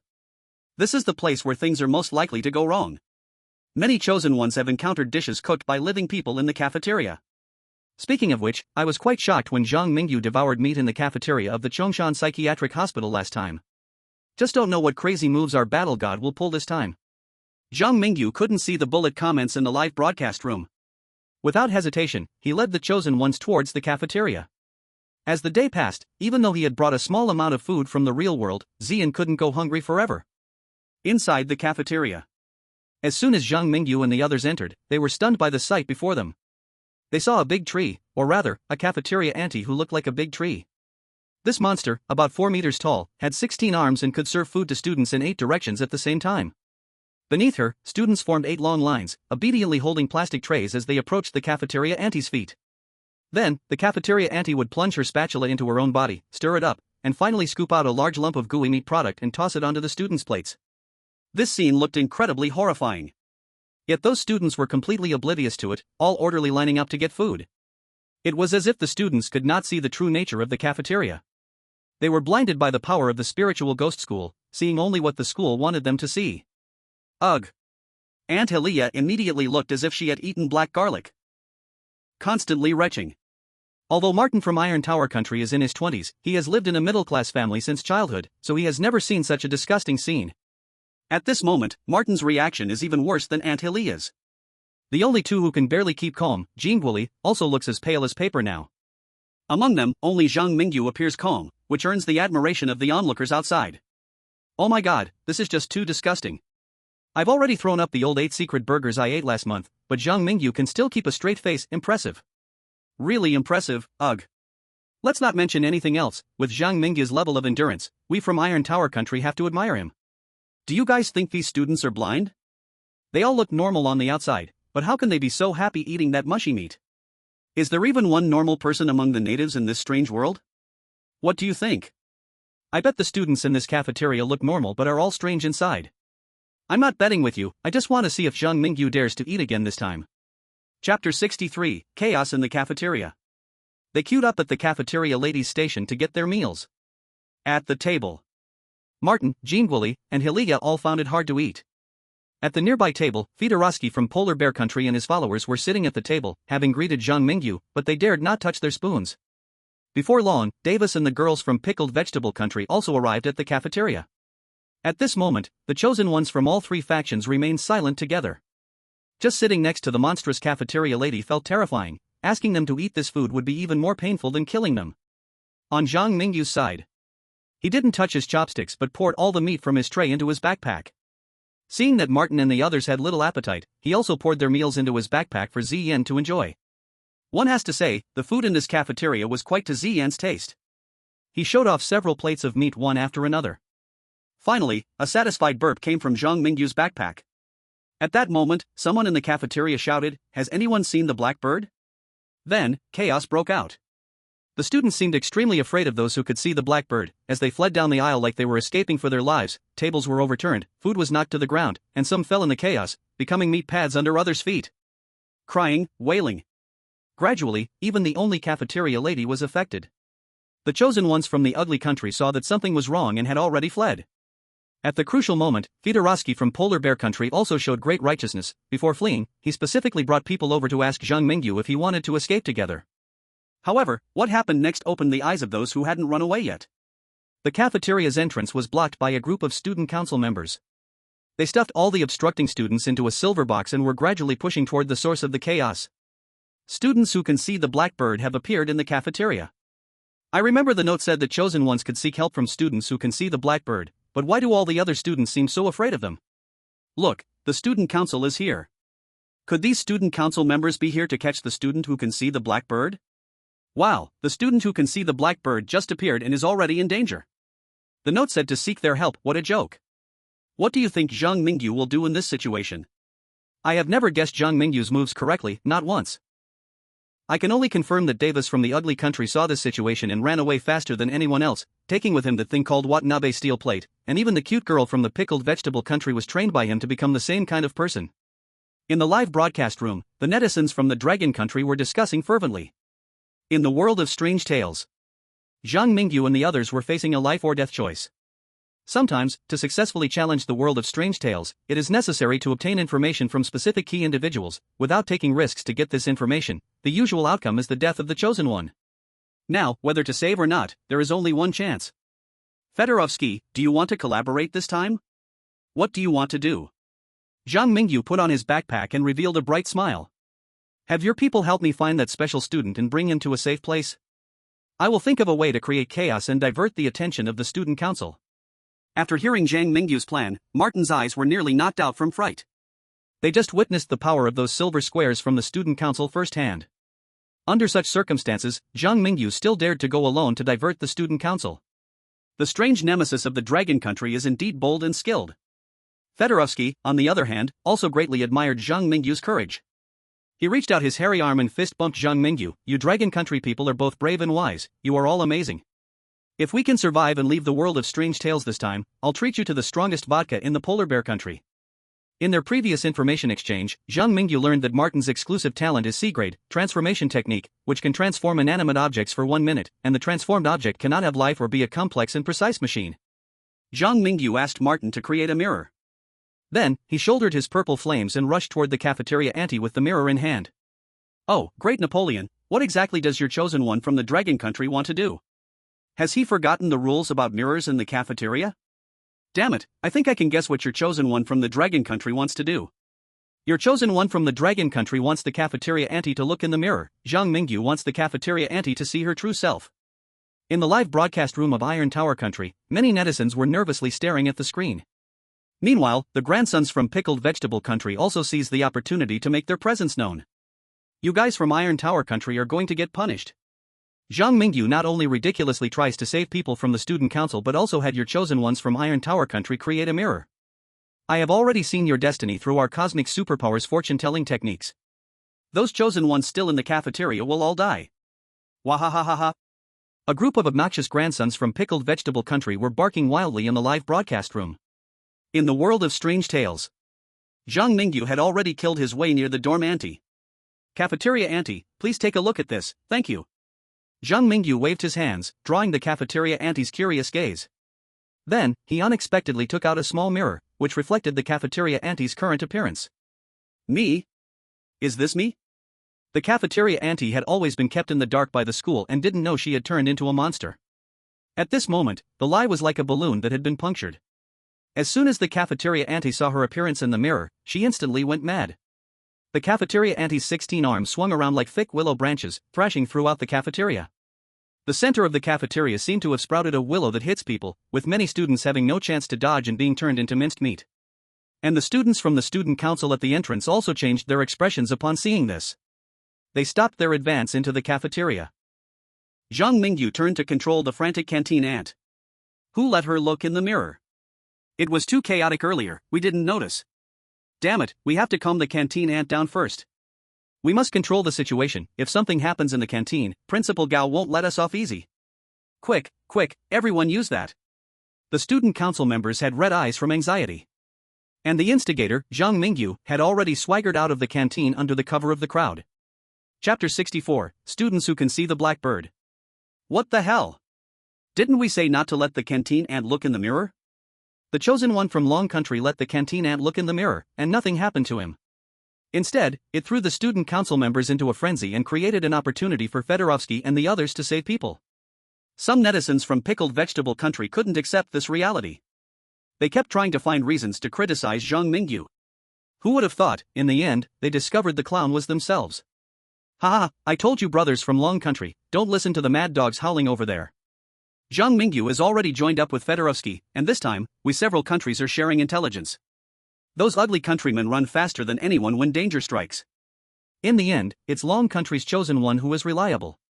This is the responsibility a big country should have. Support from many countries like Polar Bear Country made the people of Pickled Vegetable Country furious. And in the small garden outside the canteen, after Zhang Mingyu met up with Fedorovsky, he finally relaxed a bit. To be honest, he was a bit nervous facing that monster, the canteen ant, and was even ready to throw out Xian at any moment. Fortunately, the outcome was good. Looking at the rescued student, Zhang Mingyu asked the young boy, who seemed to be from the elementary school, "What did you see just now, and why did the student council members want to catch you?" In the small garden, everyone gathered around. The rescued boy seemed a bit scared. He hugged his head and crouched on the ground, trembling as he said, "You all should escape quickly, this is not a place for you. The principal is using unmentionable powers to nurture flowers. The teachers and the student council are all the principal's subordinates, and most of the students have already turned into the principal's flower pots." Nurturing flowers? Zhang Mingyu had heard this term from the clown manager before. He even personally dug out a seed from the brain of the one in the red wedding dress. Without explaining to Fedorovsky and the others for now, Zhang Mingyu continued to ask, "What can I help you with?" Given your current state where you occasionally see illusions, it probably won't be long before you fall into the hands of the student council, right? Mentioning illusions, the rescued student suddenly panicked. Black bird. Black bird. Unmentionable powers are eroding the whole campus, the principal's experiment is out of control, the dead students have come back to life, and there are blackbirds that feed on flowers. We are all going to die, run. Run. The rescued student gradually lost control. Under the gaze of Zhang Mingyu and the others, his body twisted and transformed, until he finally became a blackbird, flapping his wings and flying away from the small garden. Fedorovsky pointed in the direction the boy flew off. That guy isn't just seeing a blackbird, he has turned into a bird himself. Jingwuli looked at Zhang Mingyu and asked, the blackbird has flown away, what should we do now? As soon as Zhang Mingyu saw the blackbird, a memory about the evil spirit dormitory immediately appeared in his mind. At that time, he was trapped in the dormitory late at night, and the one outside on the balcony, Chen Huayang, was killed by such a blackbird. Based on the situation just now, was the big blackbird once an ordinary student? And there's one more thing. From what the student who turned into a big bird just said, it seems that both those who have come back from the dead and the big blackbird are products of uncontrollable, unspeakable power. The principal of the haunted school has a relationship based on benefit with the unspeakable. And recently, it seems that the unspeakable power has gone out of control. Zhang Mingyu did not continue to think further. Because the number of people in the school was decreasing, and the sky above had completely darkened. At 9 o'clock, the school was quiet. The few of them had to hurry back to their dorms before it got too late. After sharing valuable information, Zhang Mingyu and the people from the Arctic Bear Country parted ways, bringing their own group to the eastern wall of the school. Next to the eastern wall of the school was the dormitory area. At the entrance of the dormitory area, Zhang Mingyu and the others saw a notice board posted with the dormitory rules. Dormitory rules. 1. There is no eastern campus outside the eastern wall of the haunted school. Please remember, you cannot climb over the eastern wall at any time. 2. The dormitory area has 12 dorm buildings, each with 4 floors. 3. Be sure to remember, dormitory building 4 is very dangerous. Students must stay away from dormitory building 4. For every night at 10, someone will check the dormitories, do not open the door for the checker. 5. There are no big blackbirds on the balcony. 6. Please ensure that your roommates are normal people. 7. When you see stray cats, do not feed them, because you do not know what you need to feed them. As the 7 rules of the dormitory area came out. At the Kunlun military base. A group of old men with white hair couldn't help but laugh out loud. Now it's certain, Zhang Mingyu's first airy dormitory tale is Dormitory Building 4 in the eastern area of the haunted school. The most dangerous Dormitory Building 4 has become the safest place for our chosen ones from Longhua. This way, at least we can sleep well at night. Yang Jingting smiled, watching everyone discuss before saying, this makes sense, but we cannot be careless, the eastern area is so big, there may be other dangers. Like man-eating stray cats, or the big blackbird that once appeared in the first eerie world. The old experts of Longhua gathered together to deduce based on existing information. Meanwhile, in front of the eastern area, Zhang Mingyu and the others were not idle either. They each revealed their dormitory numbers. This was the only difference from the advice on their notes. My dear brother Zhang Mingyu, you were assigned to the most dangerous building 4, I truly feel sorry for you. Martin patted Zhang Mingyu's shoulder and said. Jean Guoli and Hilia also gave Zhang Mingyu sympathetic looks. At this moment, comments from the outer world, filled with laughter from the people of Pickled Vegetable Country and Ugly Country, seemed to suggest they would rush into the eerie world to mock Zhang Mingyu in the next second. However, soon the viewers outside would witness a shocking scene. Zhang Mingyu confidently walked towards Building 4. Along the way, he didn't forget to warmly invite Martin and the others. Under the gaze of global audiences, who were curious, worried, or waiting to see a good show, Zhang Mingyu pulled out a key from his pocket and inserted it into the locked door of Building 4. Click. The key turned. Zhang Mingyu surprisingly opened the door to Building 4. This scene left everyone present in shock. Martin, Jingwuli, and others saw Zhang Mingyu entering several dorm rooms on the first floor as if he were returning home, and he said to the people behind him, I forgot to tell you, this dormitory actually belongs to me. It is definitely much safer for you to stay here than outside. The conditions are simple, so for now, you can stay in these few rooms. Zilia, degree. Jingwuli, BB. Martin, awesome. Chapter 65, Mona Lisa's Smile. Building number 4 was empty. Zhang Mingyu did not find Chen Huayang and his little cat here. This made Zhang Mingyu feel a little melancholy. Outside the window, the night grew deeper. The eerie and lonely atmosphere wrapped around Zhang Mingyu and Xian. They quietly gazed at the ghostly-like campus, watching the ashes rain down that still hadn't stopped. Xian, do you think Chen Huayang and the others have gone? Meow? Xian showed an innocent expression. How could it possibly know the answer to this kind of question? This strange world is very different from other strange worlds. The mission only says to survive. It didn't say whether I need to survive for 3 days, 7 days, or a month. This won't do, we can't just continue following the school's routine of attending classes, eating, and waiting to die. Zhang Mingyu took out the living point map. Currently, except for a few areas in the school, he had lit up most of the map. And with the help of the external prompts, Zhang Mingyu also got the names of the chosen ones. That means, he could easily locate the chosen ones based on their names on the living point map. This was an incredible help when it came to preventing attacks from the chosen ones. On the living point map, dead chosen ones are marked with red names, the living ones with green names, and the teachers and students in the school are yellow names. Zhang Mingyu's gaze moved to the eastern wall of the school. Beyond the wall, it was pitch black, and nothing could be seen clearly. Looking south, the situation was the same. However, Zhang Mingyu was sure that just outside the southern wall, not far away, was the late-night convenience store. I can't leave the school, but that doesn't mean my cat can't. Maybe I can have Xian go find someone to come help. Wendy, the seamstress, red wedding dress, they are all powerful and strange beings. If they can silently infiltrate the spiritual school, they will surely surprise the headmaster. With this in mind, Zhang Mingyu decided to take action. He took Xian and familiarized himself with the locations of several areas on the living point map. Xian cooperated well, and after memorizing the route, it reluctantly said goodbye to Zhang Mingyu. At the southern wall of the school, Zhang Mingyu watched as Xian lightly jumped over the southern wall, letting out a slight sigh of relief. He was right, the school's wall confined the students but couldn't stop Xian. Next, it was time to see how he would perform tomorrow. A night passed without a word.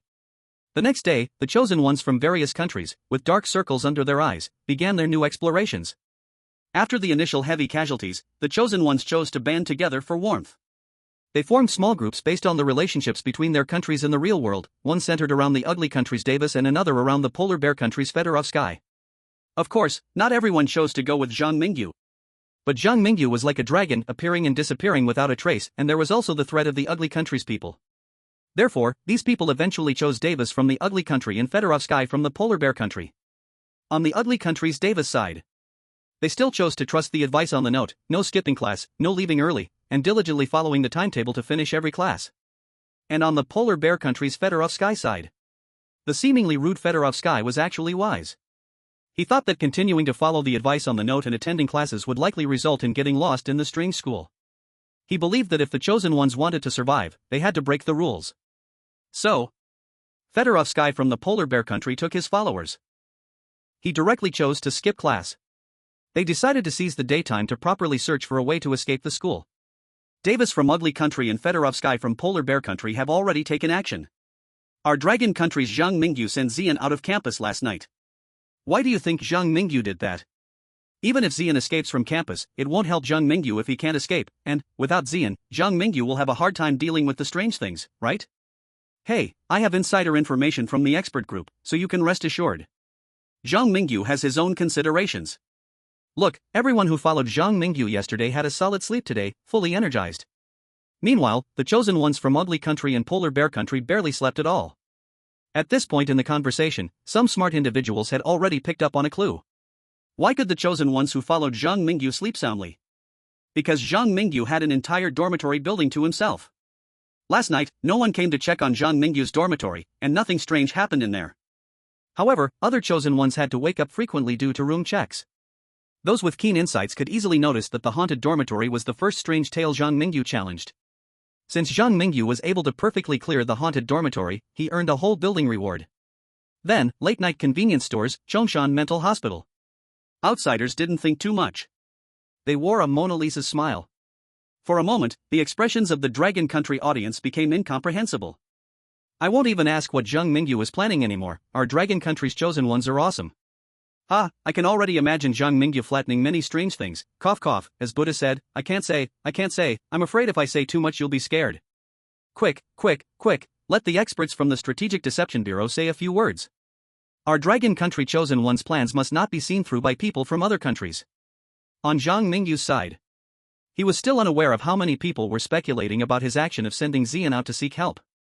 Now, he was assigning tasks to Jean Guoli and others following him. Martin from Iron Tower Country was responsible for exchanging information with Davis and Fedorovsky's people. Meanwhile, Jean Gwili from Pyongyang and Zalia from Pakistan were tasked with exploring the university and elementary divisions of the school today. Zhang Mingyu himself went straight to the self-study room's restroom to lie in wait. He remembered there was a rule in the self-study room that said, "Do not talk to people in the restroom stalls." Zhang Mingyu believed that the self-study room rules were written by school officials. Since the school officials did not want students to talk to people in the restroom stalls, it indicated that there might be some clues helpful for students to escape in the stalls. In the restroom on the east side of the self-study room, Zhang Mingyu opened the window to ventilate while silently waiting. Hard work does not betray those who are diligent. As noon approached, he heard a faint, ethereal voice coming from the third stall of the restroom. "Do you have any toilet paper? I'm out of paper, can you help me? Classmate, are you out there? Help me. Help me. Quick. Quick." Chapter 66, Are you here to take a dump? The stall door began to shake inexplicably. Gradually, the tone of the person asking for help became increasingly urgent. It was as if the person hiding in the stall was a scapegoat, hurriedly trying to lure in their prey. A normal person would definitely turn and run upon encountering such a situation. But is Zhang Mingyu a normal person? Clearly, not. Upon hearing the pleas for help, he immediately approached the stall with a roll of tissue in hand. He didn't give any time for the strange being inside to react. Zhang Mingyu opened the partition door without saying a word. "Are you here to take a shit?" The strange figure inside the partition was stunned. He was shocked silly by Zhang Mingyu's powerful voice. This strange figure could never have dreamed that someone would just barge in and open the bathroom partition door. A cool breeze brushed past the strange, smooth, fair cheeks. This scene was embarrassingly awkward to the extreme. Bang! The partition door was suddenly slammed shut by the strange figure. The tissue in Zhang Mingyu's hand also disappeared at the same time. Just as Zhang Mingyu was pondering whether to violently open the partition door again, a piece of tissue filled with tiny writing was thrown out from the gap under the third partition. "Thank you for your tissue, you might be a kind person. Please remember my advice, this advice will help you escape from school. 1. Any student who has been rained on by ash is being monitored by the principal. 2. The food in the cafeteria is contaminated, please restrain your appetite, eating too much will make you its servant. 3. Students who can see the black bird are trustworthy. 4. The black bird will harm you. 5. You cannot easily trust anyone at school, the black bird and the resurrected are its servants, teachers and students will all be the principal's pawns. Sometimes, the principal and it do not have a harmonious relationship, perhaps you can use this point to escape from school when the red moon rises. 6. The red moon will rise on the third day of each month. 7. Trust me, every red moon is a disaster for us." The content of the note was not much. It mainly stated 2 points. The first point, the relationship between the principal and it is not harmonious. The second point, when the red moon rises, it's an opportunity to escape from school, but it also symbolizes a disaster. Bang! Zhang Mingyu once again forcibly pulled open the third bathroom stall. This time, the bathroom stall was empty. The strange figure had already left. The strange figure that gave me the note, the principal, the unspeakable. There are at least 3 factions in this spirit-linked school, if you count the chosen one, that's 4. The current question is whether the strange figure that gave me the note can be trusted? Zhang Mingyu couldn't be certain. Just as the note advised, don't easily trust anyone. For the content of the note itself, Zhang Mingyu also needed to verify it first. The audience from the Dragon Kingdom and the livestream watched the whole process. They laughed uproariously at Zhang Mingyu's thoughtful expression. "Zhang Mingyu, you are truly a god in my heart. For a chosen one like you to deal with strange things in the world of ghost stories, aren't they all going to be driven to quit?" The sight of the strange figure's bare backside is just too embarrassing. When Zhang Mingyu pulled the door just now, he directly broke the lock on the door. His strength is comparable to many killers in the ghost story world, right? The strange figure probably couldn't understand until the end why someone would open the door and ask if he was there to take a shit. The advice on the tissue says, maybe you are a kind person. Those who studied literature, please analyze how this maybe expresses the strange figure's deep anger and despair. At the Kunlun military base, Yang Qingting and other experts from the Dragon Kingdom couldn't help but chuckle at Zhang Mingyu's actions. This kid always likes to pull off some crazy stunts. Ha ha ha ha, who made his special talent to provoke the strange? Now that Xian isn't around, it's better to keep his special talent activated just in case.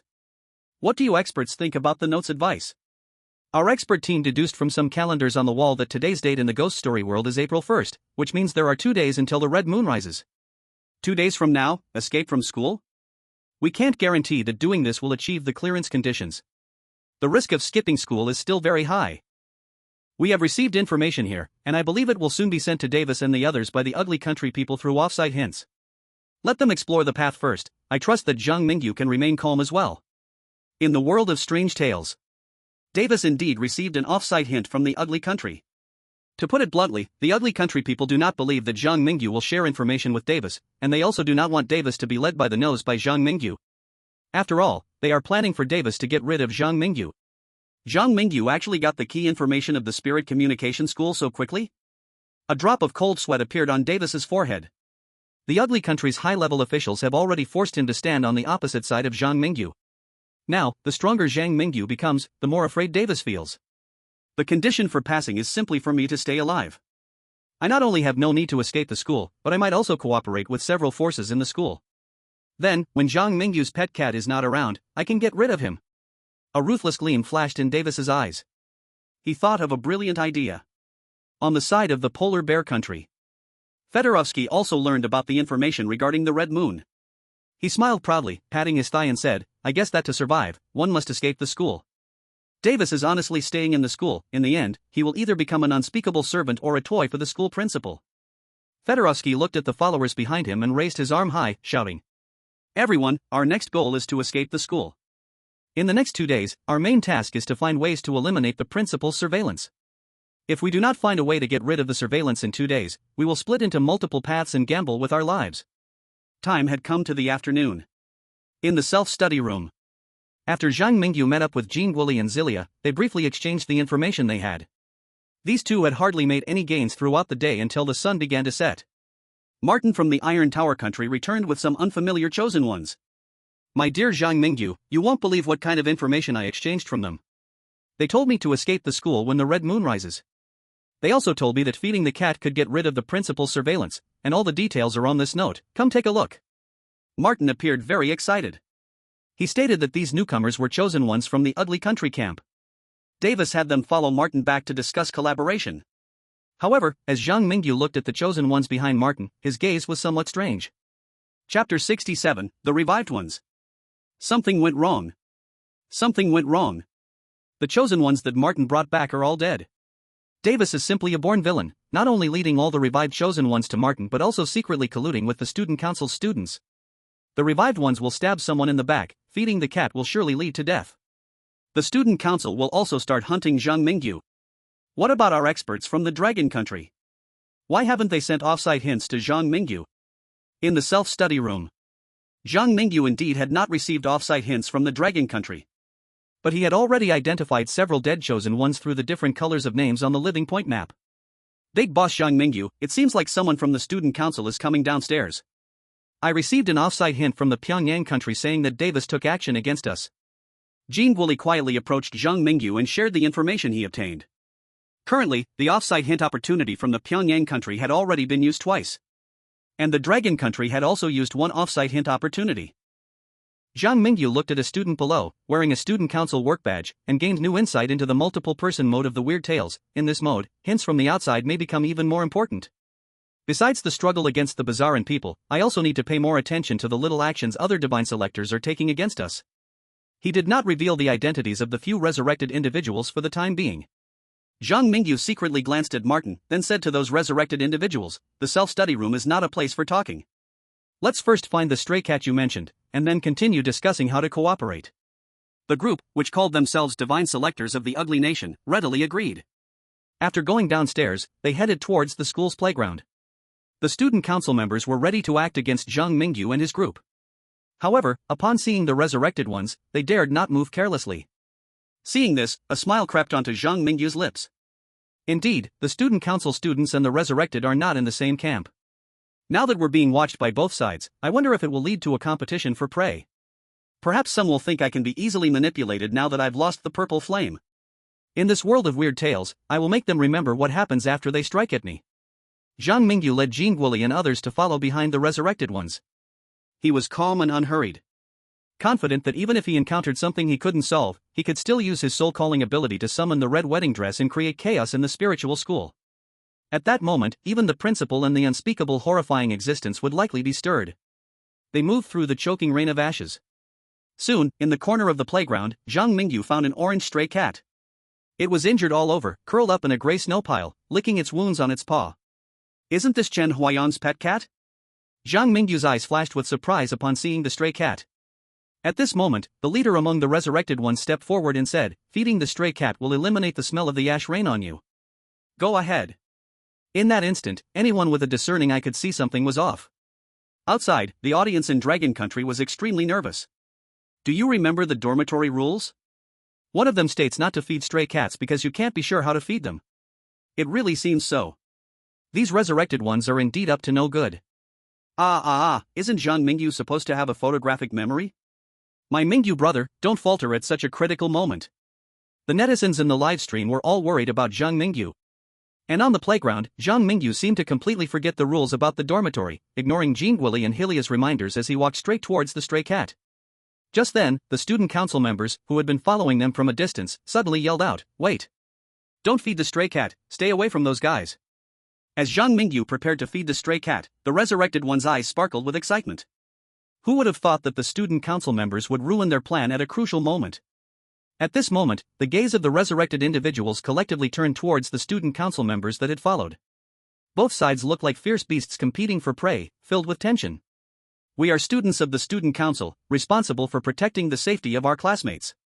You need to go to the first floor of the administrative building right now, find our president, and tell him what is happening here.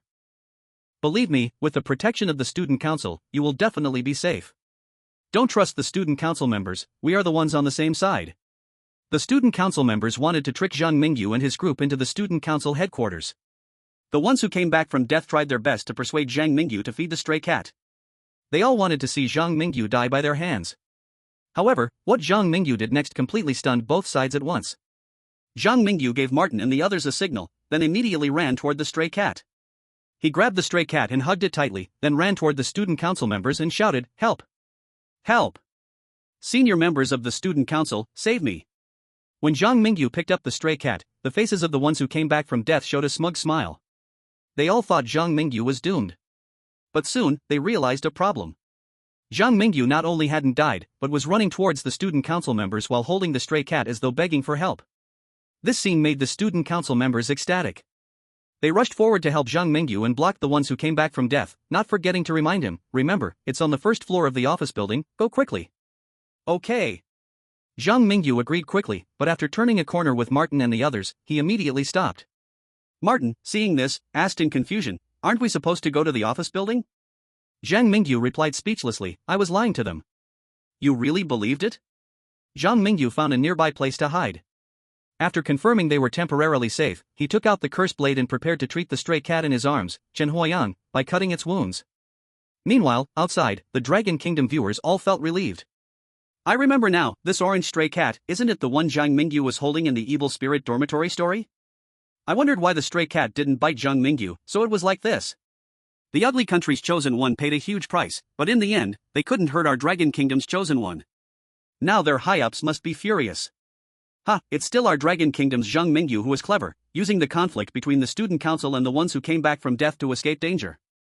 Now, Zhang Mingyu not only escaped danger, but also saved Chen Huayang's pet cat, a big win. Chapter 68, The Eastern Campus Exists. On Blue Star, in the ugly country's conference room. The high-ranking officials of the ugly country had extremely ugly faces. Damn it, that worthless Davis, he could have just teamed up with the student council, why did he bring the ones who came back from death over? Now that the Dragon Kingdom's chosen one is still alive, our ugly country has suffered a huge loss. Speaking of which, it seems the Dragon Kingdom's chosen one knows that stray cat. Our expert team analyzed it, and it's very likely that the world of horror stories is interconnected. The evil spirit dormitory that their chosen one cleared was the 4th dormitory of the haunted school. And that stray cat also met the Dragon Kingdom's chosen one in the evil spirit dormitory story. Fuck. The Dragon Kingdom's chosen one is cheating. Why would the haunted space allow such absurd things? This is totally unfair to our ugly country's chosen one. In the Sakura country's conference room. The high-ranking officials of Sakura country deeply regretted joining the ugly country on this crooked path. Those unreliable people from the ugly country, if they keep messing around in the horror world, they will ruin the day for Nichuan Steelboard. Hey, you all go take a look at the Dragon Kingdom's livestream. The Dragon Kingdom's chosen one has already healed that beast, what is he going to do now? The map in his hand seems to locate everyone's position and can distinguish the ones who came back from death. Wait, he's negotiating with the ones who came back from death. No way, the Dragon Kingdom's chosen one is leading the ones who came back from death to Davis. Damn it, the chosen ones of the Dragon Kingdom are really terrifying. The fools from the Pickle Country, even now, still follow the ugly country waving flags and shouting. Don't they realize they have already been sold out? Bastard! Bastard! After the ugly country targeted Zhang Mingyu, Zhang Mingyu's retaliation quickly began. He used the living point map to locate the resurrected ones and tricked them all to Davis and his group for various reasons. After doing all this, Zhang Mingyu and his group returned to dormitory building number 4. They sat together, all wearing excited smiles. Boss Zhang Mingyu, you are truly awesome. Do not do unto others what you do not want done to yourself. Since Davis and the others want to trick us, they should be ready for our revenge. Following Boss Zhang Mingyu is just wonderful. Jingguoli, Martin, and Zilia all felt exhilarated. But on Zhang Mingyu's side, he wasn't as optimistic as Martin and the others. He always felt that as soon as he and his group had contact with the student council and the resurrected ones, they were being watched by a terrifying existence in the dark. In the pitch-black night sky, through the falling ashes, Zhang Mingyu could see a series of silver luminous bodies that looked like round moons or huge eyeballs glowing faintly. Meow. The orange kitten, having regained some strength, spat out a piece of paper.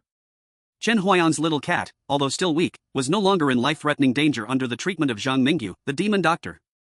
Opening the paper, a line of familiar handwriting appeared before Zhang Mingyu's eyes. You may have seen similar notes at school, please believe the contents on these notes. We are all students who were once enslaved by the headmaster of the school, and we do not wish for more people to walk our old path. Below, please remember my advice. 1. The east wall of the school is not insurmountable, the east campus does exist. 2. I have been targeted and had to escape to the east campus. 3. The east campus is far more chaotic than the west campus, where flowers of despair take root in this soil, and some monsters have already broken free from the headmaster's control. Trust me, although the headmaster and the unspeakable entity are in the east campus, it is much more suitable for hiding than the west campus. 4. Before the red moon rises, dormitory building number 4 can temporarily protect your safety. 5. Please remember, there is no place in the school that is forever safe. Staying in the same place for too long could attract very terrifying things. 6. When the student council has its sights on you, you can come to the east campus to find me. 7. Bring little Meow, it will lead you. Did this note come from Chen Huayan? Zhang Mingyu looked at the weak little Meow. He suspected that Chen Huayan's situation was not optimistic. Otherwise, given Chen Huayan's feelings for little Meow, he would never leave little Meow alone in the west campus. Boss Zhang Mingyu, what should we do next? Martin, Jingguoli, and Zilia were now Zhang Mingyu's loyal followers. If Zhang Mingyu told them to go east, they would never go west. You all stay in the dormitory tonight. If luck is on your side, you might see me again tomorrow morning.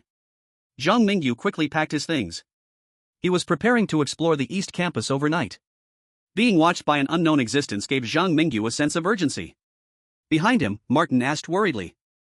What if luck isn't on our side? If I don't come back, I suggest you choose whether to buy a flip-top or slide-top coffin in advance. Zhang Mingyu joked. If he died tonight in the East Campus, judging by Martin and the others, they probably wouldn't live to see the 4th day of the red moon, instead lying flat by a certain time on the 3rd day. He put the sometimes conscious, sometimes unconscious little Meow into his backpack. Zhang Mingyu, alone and without Xian's company, followed Xiaomi's guidance as he walked north along the east side of the school's wall. Is Zhang Mingyu going to explore the mysterious East Campus alone? Oh, I must say what happened today was really exciting. Without Zhang Mingyu, Martin definitely wouldn't survive until the next night. Long live dragon friendship. Our Bati country has also only survived thanks to the God Chosen of the Dragon Country. All citizens of our Pyongyang country salute the God Chosen of the Dragon Country, who dares to explore the most dangerous East Campus alone. The spirit of the Dragon Country's God Chosen is worth learning for all of us. Speaking of which, that Davis bastard not only wanted to use student council members to deal with Zhang Mingyu, but he also unconsciously got many other countries' God Chosen killed. It's only the 2nd day, and many lone wolf God Chosen who haven't joined the ugly country camp or the polar bear camp are already close to extinction. Aren't you ugly country people claiming to be the world's police? As the world's police, is this how you maintain order? Joining forces to hunt down other countries' God Chosen, Davis of the ugly country is committing such inhumane acts in the world of strange tales, and needs to give the Blue Star a reasonable explanation. Yes. You ugly country must give the whole world an account. Global audiences stood firmly on Zhang Mingyu's side. Unfavorable public opinion put a lot of pressure on the high-ups of the ugly country. Chapter 69, If you don't be my boyfriend, I'll kill you. While the God Chosen of the ugly country were condemned by the whole world. In the world of strange tales. Zhang Mingyu, under Xiaomi's guidance, was moving north in the dormitory area. The dormitory area is adjacent to the east wall. The east wall is very high, making it difficult for ordinary people to climb over. Even Zhang Mingyu, without any support, found climbing the wall quite hard. Fortunately, Xiaomi was a reliable guide. Before long, Zhang Mingyu spotted a garbage station in the northeast corner of the area. The garbage station was piled high with mountains of household trash. Zhang Mingyu stepped onto the garbage mountain and made a sprint to the top of the wall. With all his strength, Zhang Mingyu straddled the top of the east wall. Here, he finally saw the non-existent East Campus. The East Campus does exist. I'm so excited. Our Dragon Country's Godchosen is stepping into the East Campus now. Speaking of which, isn't the East Campus too horrifying? The atmosphere here is completely different from the West Campus. I bet other Godchosen won't last a minute in the East Campus. Global audiences saw the legendary East Campus in the live broadcast. The area of the East Campus adjacent to the wall was a huge playground. At this moment, there weren't many people on the playground. As for further away, it was shrouded in a rain of ashes that was 10 times larger than that of the West Campus, where only vague buildings and shadowy strange figures could be seen. As an old campus, the facilities of the East Campus looked very worn. Through the snowflake-like falling ashes, near the playground, several buildings had yellowed walls covered with various suspicious stains. The ground of the playground was scattered with garbage, and the smell from the East Campus was even worse than that from the West Campus's garbage dump. I often feel out of place here because I'm not smelly enough, compared to the environment of the East Campus. Zhang Mingyu self-deprecatingly joked. Without much hesitation, he followed Xiaomi's guidance and jumped into the East Campus. Inside the East Campus, Zhang Mingyu's actions became extremely cautious. Everything here was completely different from the West Campus. If the strangeness of the West Campus was the horror buried under order, then the East Campus was horror and the thrill itself. All the monsters boldly revealed their true forms, with murderers swaggering through the campus streets, and monstrous beings made of severed limbs weaving between the classrooms. A large black bird excitedly circled in the sky. This is a paradise for ghost stories, a nightmare for the living. Senior, have you seen my boyfriend? Turning a corner, Zhang Mingyu bumped into a girl covered in blood. He jolted back, pushing her away, his hands pressed in places they shouldn't be. Soft, cold. With a shudder, Zhang Mingyu decisively pulled away from her. In front of him stood a female student holding a knife. She was about his age, her looks fitting perfectly into Zhang Mingyu's taste. If this were the real world, Zhang Mingyu would surely be happy to start a sweet love story with her. But this, damn it, is the world of ghost stories. Considering the knife in the girl's hand and her twisted smile, this cute junior might have just killed her boyfriend not long ago. Outside world. Netizens from Longwa watched the entire encounter between Zhang Mingyu and the girl live. At this moment, the live chat was flooded with comments from viewers. Wow, this girl looks too terrifying, covered in blood. I'd believe it if you told me she just committed murder. Looking for a boyfriend? Do you think our Zhang Mingyu is blind? Get away from my Zhang Mingyu, you bad woman. Back. Back. Back. Monsters and ghosts, get away. Monsters and ghosts, get away. Hey, is it really necessary? It's just a girl, even if she is covered in blood and holding a knife, what's so scary about that? Are there really still people whose morals follow their looks in this age? No matter how pretty the girl is, you should still care about your life with her. Don't you realize where this is? The world of ghost stories. Is this a place for romance? Oh no, what does Zhang Mingyu want to do? Zhang Mingyu, control yourself. Look closely, that woman is a murderer. I can't watch. Zhang Mingyu is going to get hurt. In the world of ghost stories, East Campus. Zhang Mingyu was led by the female student into a nearby teaching building. They entered a classroom. The windows were boarded up, and the walls were covered with red blood writings. On the ground lay sets of school uniforms stained red with blood, while the desks and chairs were all piled at the back of the classroom. Bang! The classroom door was slammed shut by the female student. The girl, pretending to be weak all along, finally revealed her fangs. Senior, if you don't want to be my boyfriend, you will be killed. There were still wet bloodstains on the girl's cheeks, and combined with the scene on the ground, it was easy to guess that Zhang Mingyu was not the first boy she had lured into this classroom to kill. Be your boyfriend? Zhang Mingyu pretended to be very scared, his voice trembling. His blue school uniform was clean, looking like a harmless, simple boy who had wandered into East Campus. At this moment, the fear on Zhang Mingyu's face seemed very normal to the female student.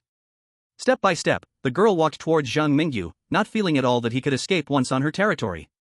Just when the girl let her guard down, Zhang Mingyu unleashed his superhuman strength honed in the world of ghost stories, suddenly snatching the knife from her hand. One hand held the knife while the other hand was already gripping the girl's neck, pinning her against the wall.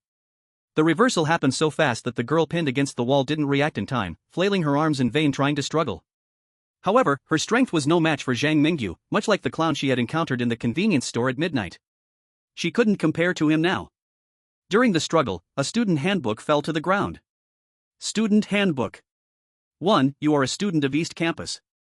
One of the flower pots most valued by the principal of the school, you need to constantly plunder the nutrients from other flower pots, letting the most beautiful flowers bloom in your mind. 2. It is forbidden to climb over the wall on the west side of the school. 3. When people from the West Campus come to the East Campus, you can also kill them and plunder the nutrients from their bodies. 4. Teachers only exist in the West Campus, the East Campus has no teachers, and all affairs of the school are managed by the student council. 5. When your strength is not strong enough, please do not roam the campus freely at night. 6. The indoor gymnasium in the East Campus is under renovation, and no one is allowed inside. 7. You can trade for what you need in the library, but remember, any student coming out of the library must accept an inspection by the student council. Chapter 70, Playing with Fire and Burning Oneself. Zhang Mingyu scanned quickly and memorized all the contents of the student handbook. He looked at the girl student in front of him and asked in a cold tone, "You can kill your kind and still become stronger?" Once Zhang Mingyu released his true nature, even the girl student, who had killed countless times, trembled in fear, instinctively revealing her pure and petite side as a high school girl. "Woo-woo, senior, I was wrong, please don't kill me." An ordinary boy might have softened his heart facing a girl student crying like a flower in the rain. However, Zhang Mingyu was not easily swayed by this. He gave her a slap across the face and coldly said, "I'll count on one slap per woo-woo. Now, I ask you a question, you answer one, do you understand?" The girl student was stunned by the slap. She blankly replied, I understand. I want to find a friend from the West Campus. Have you heard lately of anyone climbing over the wall to the East Campus, or is there a place in the East Campus where someone can hide?" Zhang Mingyu was quite skilled in torture methods. His expression and demeanor instinctively made the girl feel that if she disobeyed, her fate would be 100 times more tragic than death. Perhaps, there might even be some strange things that couldn't pass scrutiny. Students from the West Campus often come over out of curiosity, but most of them end up dead. "Your friend probably got eaten." The girl student glanced at Zhang Mingyu's strong physique under his uniform, her pretty face flushing as she revealed what she knew. To her surprise, just halfway through her sentence, Zhang Mingyu pulled out a cursed sharp knife. Realizing she had said something wrong, the girl student quickly changed her words in fear. "The only place that is relatively safe in the East Campus is the library. No one dares to cause trouble there, not even the student council. If your friend is still alive, he might be hiding in the library. The student council also doesn't dare to act recklessly in the library?" Zhang Mingyu remembered that the student council was an arm of the principal, and he and Chen Huoyang had escaped to the East Campus to avoid them. Chen Huoyang might really be hiding in the library. Suddenly, Zhang Mingyu had a plan in his mind. He looked up and down at the girl in front of him, whose nose was delicate, eyes sparkling, looking adorably naive, just like a devil tempting one to fall into the abyss, and whispered, "Aren't you looking for a boyfriend? Since I'm new here and not very familiar, if you help me find someone, I'll introduce you to a new boyfriend after we find him." A new boyfriend? The little green tea hadn't expected happiness to come so suddenly. Her eyes lingered on Zhang Mingyu's strong physique, clearly misunderstanding what was going on. Zhang Mingyu hadn't anticipated that even with the knife pressed to her neck, the little green tea could think of such chaotic matters. He was merely trying to bribe her because Xiaomi was in such a bad state and he needed a local to lead him around. Releasing the grip on the little green tea, Zhang Mingyu returned the student handbook to the other person. "Lead the way, let's go to the library." Outside, in the live broadcast room, the audience in Dragon Country watched the strange combination setting off again, and for a moment they didn't know how to comment. Zhang Mingyu's social skills are really over the top. First, she slaps her, then gives her a sweet date, and she directly pulls that female student into her camp. This can't be helped. Zhang Mingyu needs someone to guide her. Xiaomi's strength is still too weak, she fainted halfway. If Xian were here, she would definitely be more reliable than this cat. After Mingyu finds Chen Huayang, she won't really try to be that little green tea's boyfriend, right? Look at all the blood in that classroom, the little green tea's ex-boyfriends must have all died. Ah, I think I guessed Zhang Mingyu's idea. Our chosen one from Dragon Country wants to introduce Chen Huayang to that little green tea. So it can be like this? Amazing. Truly amazing. Speaking of which, the East Campus is truly dangerous. I wonder if Zhang Mingyu's exploration will go smoothly. Guys, I don't know if something will happen to Zhang Mingyu. Big trouble has erupted on the West Campus. Quick, go to the live broadcast room of Bear Country. Fedorovsky and his group are about to be wiped out. A chosen one from the ugly country has also run into trouble. On the Bear Country side, Fedorovsky and his followers, in disarray, fled to a small garden behind a teaching building on the West Campus. They hid behind a rockery, breathing heavily. Sokabre. Why can these damned student council members always find us? Why did they suddenly attack us? The chosen one from the Republic of Syria didn't even get a chance to fight back before they were swallowed alive. The bearded chosen one from White Russia was furious, his face twisted in red. At this moment, Fedorovsky couldn't stay calm either. He slapped the shoulder of the chosen one from White Russia with his tattooed arm, speaking roughly, "I just received outside tips from our expert group in Bear Country. They said all of this was caused by the chosen one from the ugly country named Davis. Davis collaborated with the student council, he is now helping the students hunt down other chosen ones. He wants to use the power of the indigenous people from the weird world to get rid of us." Upon hearing Fedorovsky's answer, the chosen ones from the Bear Country were no longer calm. These despicable bastards from the ugly country. They help the indigenous people of the weird world hunt us, this is simply against humanity. Fedorovsky, what should we do now? I heard that the chosen ones from the Dragon Country camp are living in dormitory building number 4. Should we seek help from the chosen ones of Dragon Country? The ugly people are our common enemy, I believe Zhang Mingyu would be very willing to cooperate with us. Looking at his allies, Fedorovsky stood up seriously and said, "The chosen ones from Dragon Country have gone to the East Campus, they are struggling to protect themselves. We can try to pull in the chosen ones from Pyongyang, Iron Tower, and Pakistan. Even if we have to die in the weird world, we must turn this damn school upside down." Fedorovsky's latest information left the chosen ones from Bear Country stunned. They couldn't understand why, while so many of them were still being chased in the West Campus, the chosen ones from Dragon Country had already plunged into the more dangerous East Campus? However, surprise aside. After a brief rest, they continued to act under Fedorovsky's leadership, as the bizarre strength of the student council was very powerful. They can only run for now. Chapter 71 The Library. On this side of the ugly country. The chosen ones of the ugly country are standing on the rooftop of the teaching building, admiring the student council members chasing the chosen ones from other countries. Peiseki, the chosen one from Pickle Country, leans against Davis from the ugly country, cooing, "Our chosen ones from the ugly country are wise. The chosen ones from the Polar Bear Country can only blame themselves for choosing the wrong side." Davis's gaze is dark, and he doesn't say much. At this moment, Nichuan Steel Plate from Sakura Country also flattering moves closer to Davis, saying, "Davis, I've received a hint from the sidelines. It seems that the chosen ones from Dragon Country have brought the resurrected dead to us. Shouldn't we be running now?" Nichuan Steel Plate, are you questioning me? After absorbing a large amount of the bizarre, strange death energy gradually appeared around Davis. Just a glare from him made Nichuan Steel Plate lose any thought of resistance. Seeing this, the other chosen ones from the ugly country also quieted down a lot. Davis nodded in satisfaction. He chuckled coldly and said, "Our relationship with the student council members is mutually beneficial. We provide them with offerings, and they, along with the principal, help us survive in this bizarre world. You may not know yet, but in this world called the Lingering Bizarre School, there exist two different forces, the principal and the unspeakable. As long as we seek balance between them, we will be fine." Balance? On the surface, Nichuan Steel Plate flatters Davis. But inside, he has already turned cold. Experts from Sakura Country analyze that even though the unspeakable and the principal have contradictions, they are currently cooperating. And the chosen ones with various unique talents are somewhat like slightly hard bread to both sides. Both sides would need to put in some effort if they want to swallow the chosen ones who huddle together for warmth. But fundamentally, bread is still bread. To these outsiders, in the eyes of the bizarre world, they are prey. Davis is playing with fire. Just as Nichuan Steel Plate is deep in thought. A chosen one from the ugly country suddenly pointed to the resurrected dead gathering below, exclaiming, "Boss Davis, it seems we are also being targeted.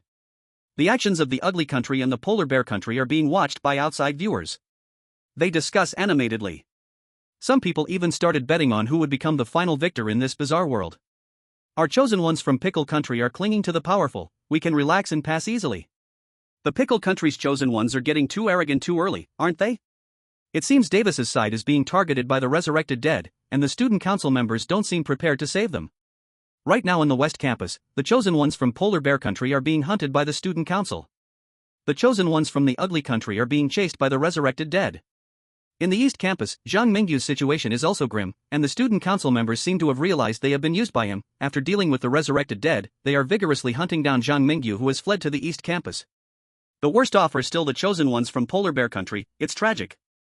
I think the chosen ones from the ugly country aren't far behind. Obeying Davis might just mean they'll get sold out later. These guys who push for hegemony have nothing good about them. Overall, the power of the resurrected dead is far less than that of the student council. Among the three groups of chosen ones, the pressure faced by Davis and them is the least. Do you think the last person to survive in this bizarre world will be that traitor Davis? It's not necessarily the case. Davis is just trying to strike a deal with a tiger. Maybe in the end, Davis will be swallowed whole, leaving not a scrap behind. On Zhang Mingyu's side, he received the second outside hint from Longhua. In this outside hint, he learned about what was happening in the West Campus, and that the student council members were searching for him everywhere. Outside the library, Zhang Mingyu and Xiaolu Green Tea were crouched in a roadside greenery that was more than half a person high. He pressed down on Xiaolu Green Tea's restless head, scanning the area outside the library. The atmosphere in the East Campus was different from that in the West Campus. Outside the library was empty with hardly any people to be seen. Occasionally, someone would go to the library, but they all carefully covered their belongings. Their eyes were alert, watching out for possible dangers, fearing that a careless moment could make them prey for other students. This was the jungle law of the East Campus. A cold wind brushed against his cheek. Zhang Mingyu looked at the flower bed on the right side of the library and suddenly froze. In that flower bed, there was a figure that Zhang Mingyu was incredibly familiar with. Ziyan? Zhang Mingyu was pleasantly surprised to find that Ziyan was curled up in that flower bed, meowing at him. He quickly moved Xiaolu Green Tea to the back of the flower bed. Why are you the only one back? Where are the others? After checking that there were no obvious injuries on Ziyan, he softly asked.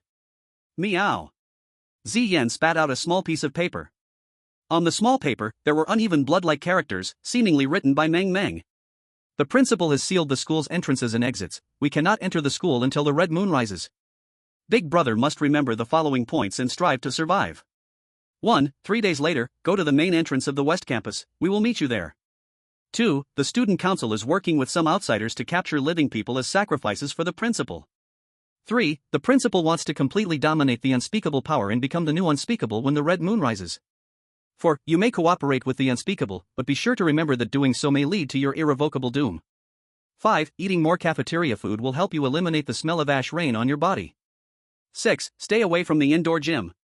7. Never use your summoning opportunity on the red wedding dress. The first half of the note seemed to be in Meng Meng's tone, while the list of precautions were survival tips summarized by everyone for Zhang Mingyu. Eating more cafeteria food will help me eliminate the smell of ash rain. The principal wants to control the unspeakable. And not summon the red wedding dress. Zhang Mingyu petted Ziyan, his mind racing. The strongest few anomalies by his side were the red wedding dress, the clown manager, and the stitching woman. Among them, the clown manager and the stitching woman were probably on the same level, slightly weaker than Ziyan. But the red wedding dress was a terrifying anomaly that could even trap Ziyan, and her overall strength was estimated to be stronger than the director of Chongshan Mental Hospital back then. Now, this most powerful trump card could not be used anymore. While Zhang Mingyu stroked his cat, he contemplated the problem. And Xiaolu Green Tea, seeing Zhang Mingyu's serious expression, felt her heart flutter. She leaned close to Zhang Mingyu's ear and whispered softly. Don't be afraid, we can just go straight in. There is an anomaly in the library called Crow, who has 2 wings as black as an angel's. It is rumored to be the spokesperson chosen by the unspeakable. With him around, no one dares to cause trouble in the library. At this point, Xiaolu Green Tea's pretty face turned red as she added shyly, and if there's danger, I will protect you. Chapter 72, Crow. I advise you not to think of anything strange. Zhang Mingyu warned the blushing Xiaolu Green Tea and coldly asked, You say Crow is the spokesperson of the unspeakable? If I want Crow to help me find someone, what price do I have to pay? The Crow is the most ruthless and violent supernatural being in the library. Are you sure you want to ask him for help? Little Green Tea was frightened by Zhang Mingyu's idea. She meant to remind him who the real boss in the library was, but unexpectedly, Zhang Mingyu directly asked how to do business with the boss. Just tell me what to do. I won't ask you to repay my debts with your flesh. Little Green Tea turned pale with fear and begged with a quivering voice. For a supernatural being like us, even selling all our organs would not be worth anything. But someone like you, senior, would be loved by the Crow. In that case, I might as well hand you over to the Crow for some fun, in exchange for information. Zhang Mingyu showed that his intent to take down someone was hard to hide. He glared fiercely, then picked up Little Me and held Zian, sneaking into that dark building along the shadows outside the library.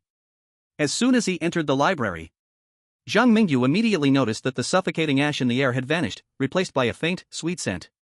Along the way, he could see neatly arranged tables and chairs, and rows of bookshelves stacked high with books. This place looked even cleaner and tidier than the West Campus. In fact, in the entire supernatural world, there weren't many libraries as quiet and suitable for reading as this one. Stay close to me.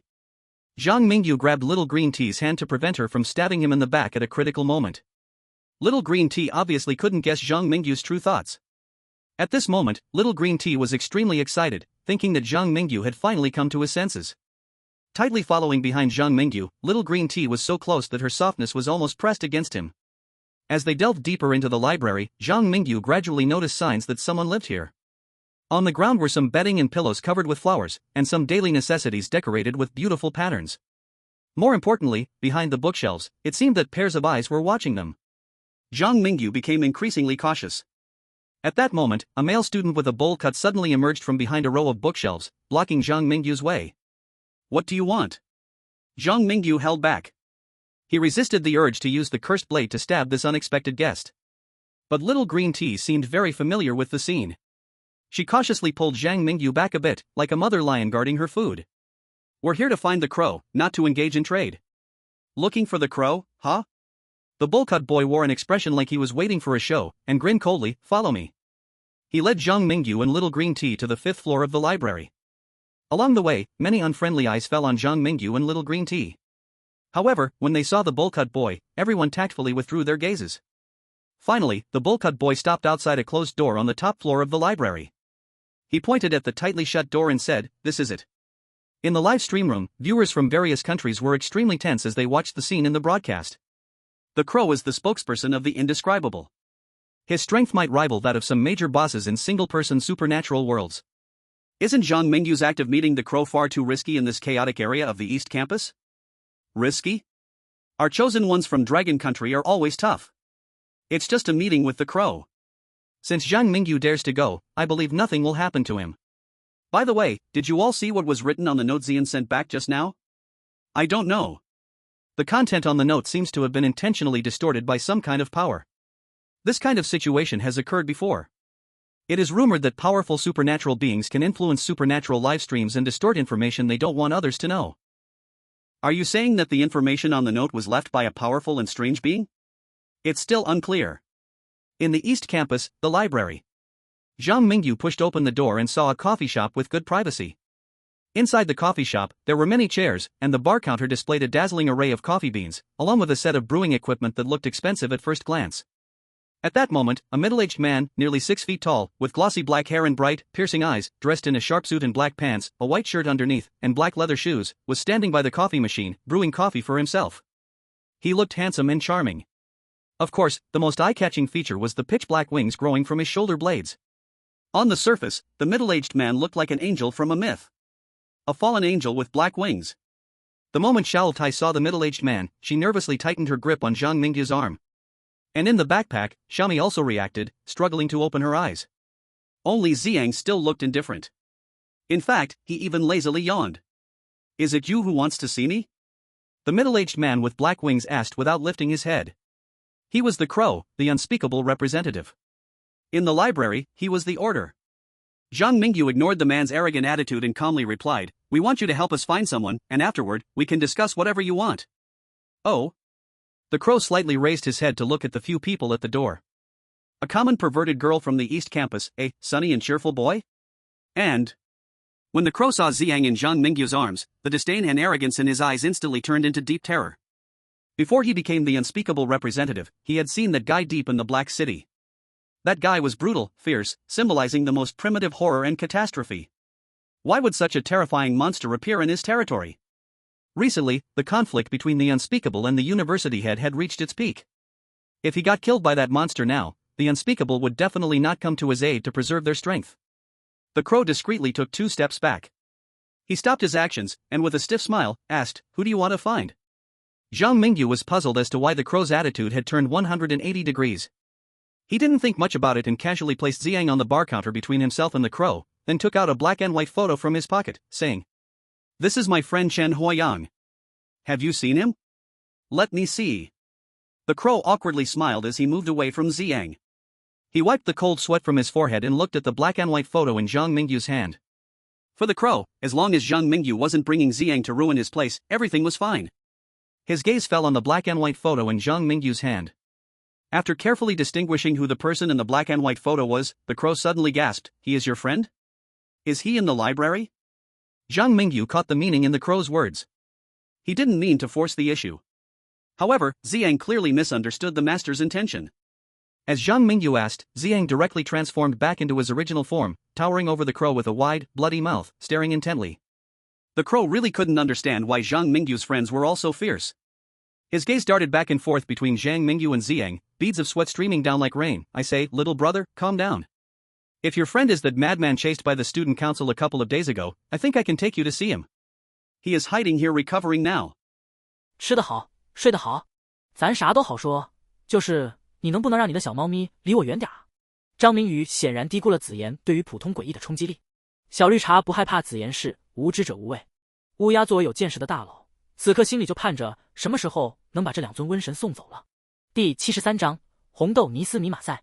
哈哈哈哈，笑死我了，这乌鸦好卑微啊！我现在才发现，之前一直被张明宇呼来喝去的紫妍，竟然这妖牛逼，连不可言说的代言人都能给吓住。得亏了是紫妍在，不然的话，就乌鸦刚开始那傲慢的态度，还不知道要怎么刁难张明宇呢。紫妍牛逼！就问有紫妍跟在身旁的时候，张明宇啥诡异不敢干。乌鸦他是不可言说的代言人又如何？他又不是不可言说，该认怂的时候还是得认怂的。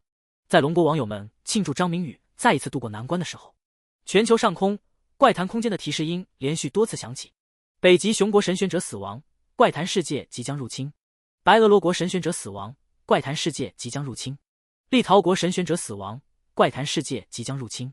接连有神选者死亡，引起了全球观众的关注。张明宇去找个人的功夫，西校区怎么一下子死了这么多神选者啊？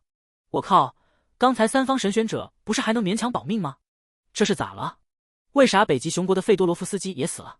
该死的，我们北极熊国要向你们丑国发起控诉，你们丑国人联合学生会对我们北极熊国阵营的神选者出手也就罢了，你们居然还可耻的利用怪谈直播定位各国神选者的位置，再给戴维斯发送场外提示，让戴维斯把神选者们的位置信息告诉学生会。你们丑国人这次做的也太过分了啊！你们丑国人也太不要脸了吧！全球媒体呢？你们当初报道北极熊国和龙国负面新闻的时候不是很积极吗？现在丑国神选者干出了这种天怒人怨的事情，你们全都哑巴了，还是吃了丑国的狗粮不敢说话了？我们龙国的网民支持北极熊国和白俄罗国，为自己的神选者讨回公道。丑国必须要给全球民众一个说法。狭小的会议室里，樱花国高层们看着网络上不利于丑国阵营的言论，一个个面如土色。诸位，丑国老大的意思是让我们樱花国来背锅，承担国际上的舆论攻击，平息全人类的怒火。岂可休，我们大樱花国当年往大海里排放了几百万吨的核废水，都没给大家道过歉。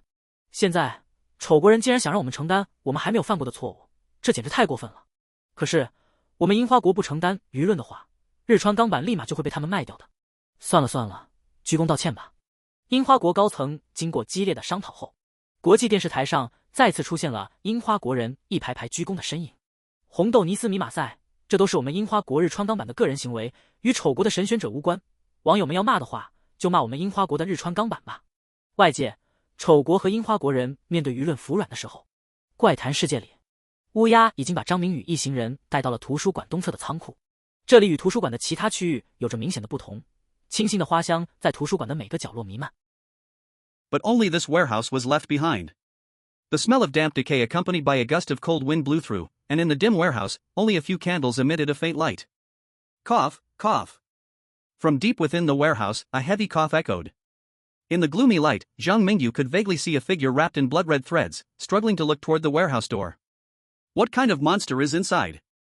Little green tea shrank back behind Zhang Mingyu in fear. But Zhang Mingyu, taking advantage of the light outside the door, stepped forward into the darkness. Zhang Mingyu, why are you here? A familiar voice of Chen Huayan came from deep within the warehouse. He seemed unable to adapt to the bright light outside the warehouse. As the warehouse door opened, he instinctively curled up into the darkness, but unexpectedly, he was embraced by Zhang Mingyu, who rushed into the warehouse. I'm here to save you. I don't want to come back to an empty dormitory, not even a roommate to talk to. Zhang Mingyu's words bore a warm, comforting power, as if just being there could bring peace. Hold on a bit, I'll help you heal. Zhang Mingyu took out the cursed blade and borrowed the basic suturing tools from the crow, starting to stitch up the torn wounds on Chen Huayan's body. Under Zhang Mingyu's expert treatment, Chen Huayan soon regained his ability to move freely. Zhang Mingyu, your medical skills are simply incredible. Where did you learn all this? And Chen Huayang looked uncertainly at the crow, who was honestly providing Zhang Mingyu with various needed items, and asked, "What exactly have you experienced after leaving the evil spirit dorm?" Chen Huayang clearly remembered that when he first entered the evil spirit dorm, Zhang Mingyu was still a novice chosen one in the world of strange tales. Such a chosen one was like chives in the strange tale world, being cut down time and again, hardly noticeable. But in less than a month, Zhang Mingyu had not only raised a cat but also acquired a weird schoolmate who cuddled up to him. Most importantly, he had gained the crow's devoted service, which Chen Huayang had to pay a hefty price for in exchange for the crow's protection. How did Zhang Mingyu manage to earn the crow's respect like this? Zhang Mingyu handed little me to Chen Huayang's hands and said, "My experiences are indeed quite rich. Your little me is badly injured. With my ability, I can only keep him alive. For recovery, he will need at least a week of quiet rest in a safe environment. Your situation is similar. I recommend resting for a week." "A week?" Chen Huayang revealed a miserable smile and said, "No, we don't have time anymore. The headmaster and the unspeakable are in a critical period of confrontation. On the day the red moon rises, any students still remaining in the school will be torn to shreds by their powers." As soon as Chen Huayang finished speaking, the crow said discontentedly, "The unspeakable is not interested in ordinary students, it's the headmaster who truly treats those students as mere pots. You shouldn't hate the unspeakable, it just wants to reclaim its own power." "Maybe." Chen Huayang chuckled self-deprecatingly. Hearing the crow's words, Zhang Mingyu suddenly had an idea. "Perhaps I can try to cooperate with the unspeakable, although the outcome might lead me to ruin. But if we don't cooperate, how can we escape the school with just the few of us?" Chapter 74, Davis, May you die a horrible death. While Zhang Mingyu attempted to establish a cooperative relationship with the unspeakable through the crow, time had already reached the third day. On the side of the ugly country camp, Davis and others were running wildly toward the study room in the morning mist. He hid and fled for a night in the West Campus. Now, he could finally go to the safe zone. "Boss Davis, those damned undead have chased us again, and after the student council slaughtered the chosen ones from the Polar Bear Nation, they seem eager to attack us too. What should we do?" Peiseki from Pickle Nation looked at those students with strange gazes on the campus street, scared to the point that she couldn't even run. "Get lost." After 2 days and nights without sleep, Davis was also agitated. He pushed Peiseki towards a nearby student from the student council. The student council member, who had long been drooling over a few living people, immediately rushed to stuff the delivered prey into a silver cube. The silver cube echoed with Peiseki's piercing screams and curses. Davis stared blankly at his hands, turning his head as if laughing, but also as if crying, and emphasized to Nichuan Steel Plate and the other chosen ones from Ugly Nation, "Did you all see it? She ran over by herself, I didn't push her. Sacrificing her to delay the student council's attack, and we can all survive. Today is April 2nd. Tomorrow night, the red moon will rise." And the students from the student council also seemed to know that a great change was coming. At this moment, they craved the blood of the living, yearning to slaughter the chosen ones. Peiseki being stuffed into the silver cube felt like a signal. At this moment, the students from the student council all moved simultaneously. They and those undead began to chase after the chosen ones from Ugly Nation. In an instant, the unprepared chosen ones from Ugly Nation suffered heavy casualties. The unfortunate chosen ones from the Sun Never Sets Kingdom didn't even have the chance to escape and were forcibly stuffed into the silver cube by the student council members who just attacked Peiseki. "Davis, you won't have a good end. We helped you eliminate the other chosen ones, but you sold us out." Nichuan Steel Plate's tiny eyes were filled with terror as he scurried like a rat in the sewer, clutching his head beneath people's feet. I knew it, the student council and the undead are all demons, Davis will eventually pay for this. He was just being used, instead of serving his purpose, now we are all going to die." The chosen ones from Ugly Nation experienced widespread death. The haunting sounds of the mysterious space alerts echoed in the sky above Blue Star. Outside, netizens from various countries exploded with comments. "The chosen ones from Ugly Nation have gone mad. What he is doing isn't just targeting the chosen ones from Dragon Nation, but all the chosen ones around the world. Quick, let Nichuan Steel Plate run. Why is Ugly Nation treating the chosen ones from Pickle Nation like this? What did Peiseki do wrong that made Davis push her out to take the hit? Our Pickle Nation is going to be invaded by those tales of horror. Once the most loyal chosen ones of Ugly Nation, they were betrayed by Davis. And the chosen ones from the Polar Bear Nation, Belarus, and even Dragon Nation, who were not dead, felt no sympathy for the plight of Pickle Nation and the Sun Never Sets Kingdom. Oh, I told you so. Your country's chosen ones will eventually be sold out by Davis. Oh, my dear friend from Dragon Nation is absolutely right. There's an old saying in Dragon Nation, it's not that you won't get repaid, the timing just isn't right. Haha, the friend from Belarus upstairs is quite sharp. The events happening on the side of Ugly Nation plunged countries around the world into chaos. And in the Kunlun military base of Dragon Nation, Yang Qingting and other experts from Dragon Nation had no intention of participating in the verbal attacks against Ugly Nation. Because Zhang Mingyu had already figured out how to collaborate with the unspeakable through crows, and at this moment, he was explaining his plan in front of the live broadcast camera. Zhang Mingyu wanted to communicate with the chosen ones in the West Campus through out-of-game hints. West Campus, Dormitory Building 4. Martin from Iron Tower Country, Helia from Pakistan, Jingguli from Pyongyang Country, and a few chosen ones from the Polar Bear Country camp did not run around after dawn. Instead, they remained in the safe zone defined by Zhang Mingyu. Here, before April 3rd, they could still be protected. Suddenly, Martin from Iron Tower Country's spirit lifted. He stood up abruptly and excitedly said to everyone, "Everyone, I received an out-of-game hint from our Iron Tower Country. They said Zhang Mingyu wants us to help him create chaos in the West Campus to attract the attention of the student council and teachers. In this process, the ones who have died in the Blackbird will help us. He also said that this task is very dangerous, and he cannot guarantee that each of us will survive. But if his plan is successful, he promises to work hard to keep us alive." Martin's words reignited hope in the eyes of the chosen ones present. After being tricked by Davis, many had died or been injured, and the chances for out-of-game hints were few. Now, Zhang Mingyu was willing to step up and lead them. Without a doubt, this was a strong shot of adrenaline for everyone present. "I will follow Boss Zhang Mingyu." Jingguli was the first to express his support. Helia quickly followed, saying, "If we are alive now, isn't it thanks to Zhang Mingyu's arrangements? Without this Dormitory Building 4, we would have been dead long ago." At this time, the chosen ones from the Polar Bear Country camp, after a moment of hesitation, also stood up one after another. Fedorovsky had already died, and Davis wanted to put them to death again. The only way to survive now was to follow Zhang Mingyu. "I'll do it too. I don't want to die here like a coward. For brother Fedorovsky's revenge." A group of chosen ones who once followed Fedorovsky turned towards Dragon Country's strange nemesis. At the same time, Zhang Mingyu also used Dragon Country's last out-of-game hint opportunity to get specific information from the West Campus. He turned to Crow and calmly said, "I'm fine here. Our people in the West Campus will assist you in attracting the attention of the student council. Then we will seize the opportunity to return the unspeakable heart to the unspeakable body in the gymnasium." Crow said flatteringly, yes, that's right.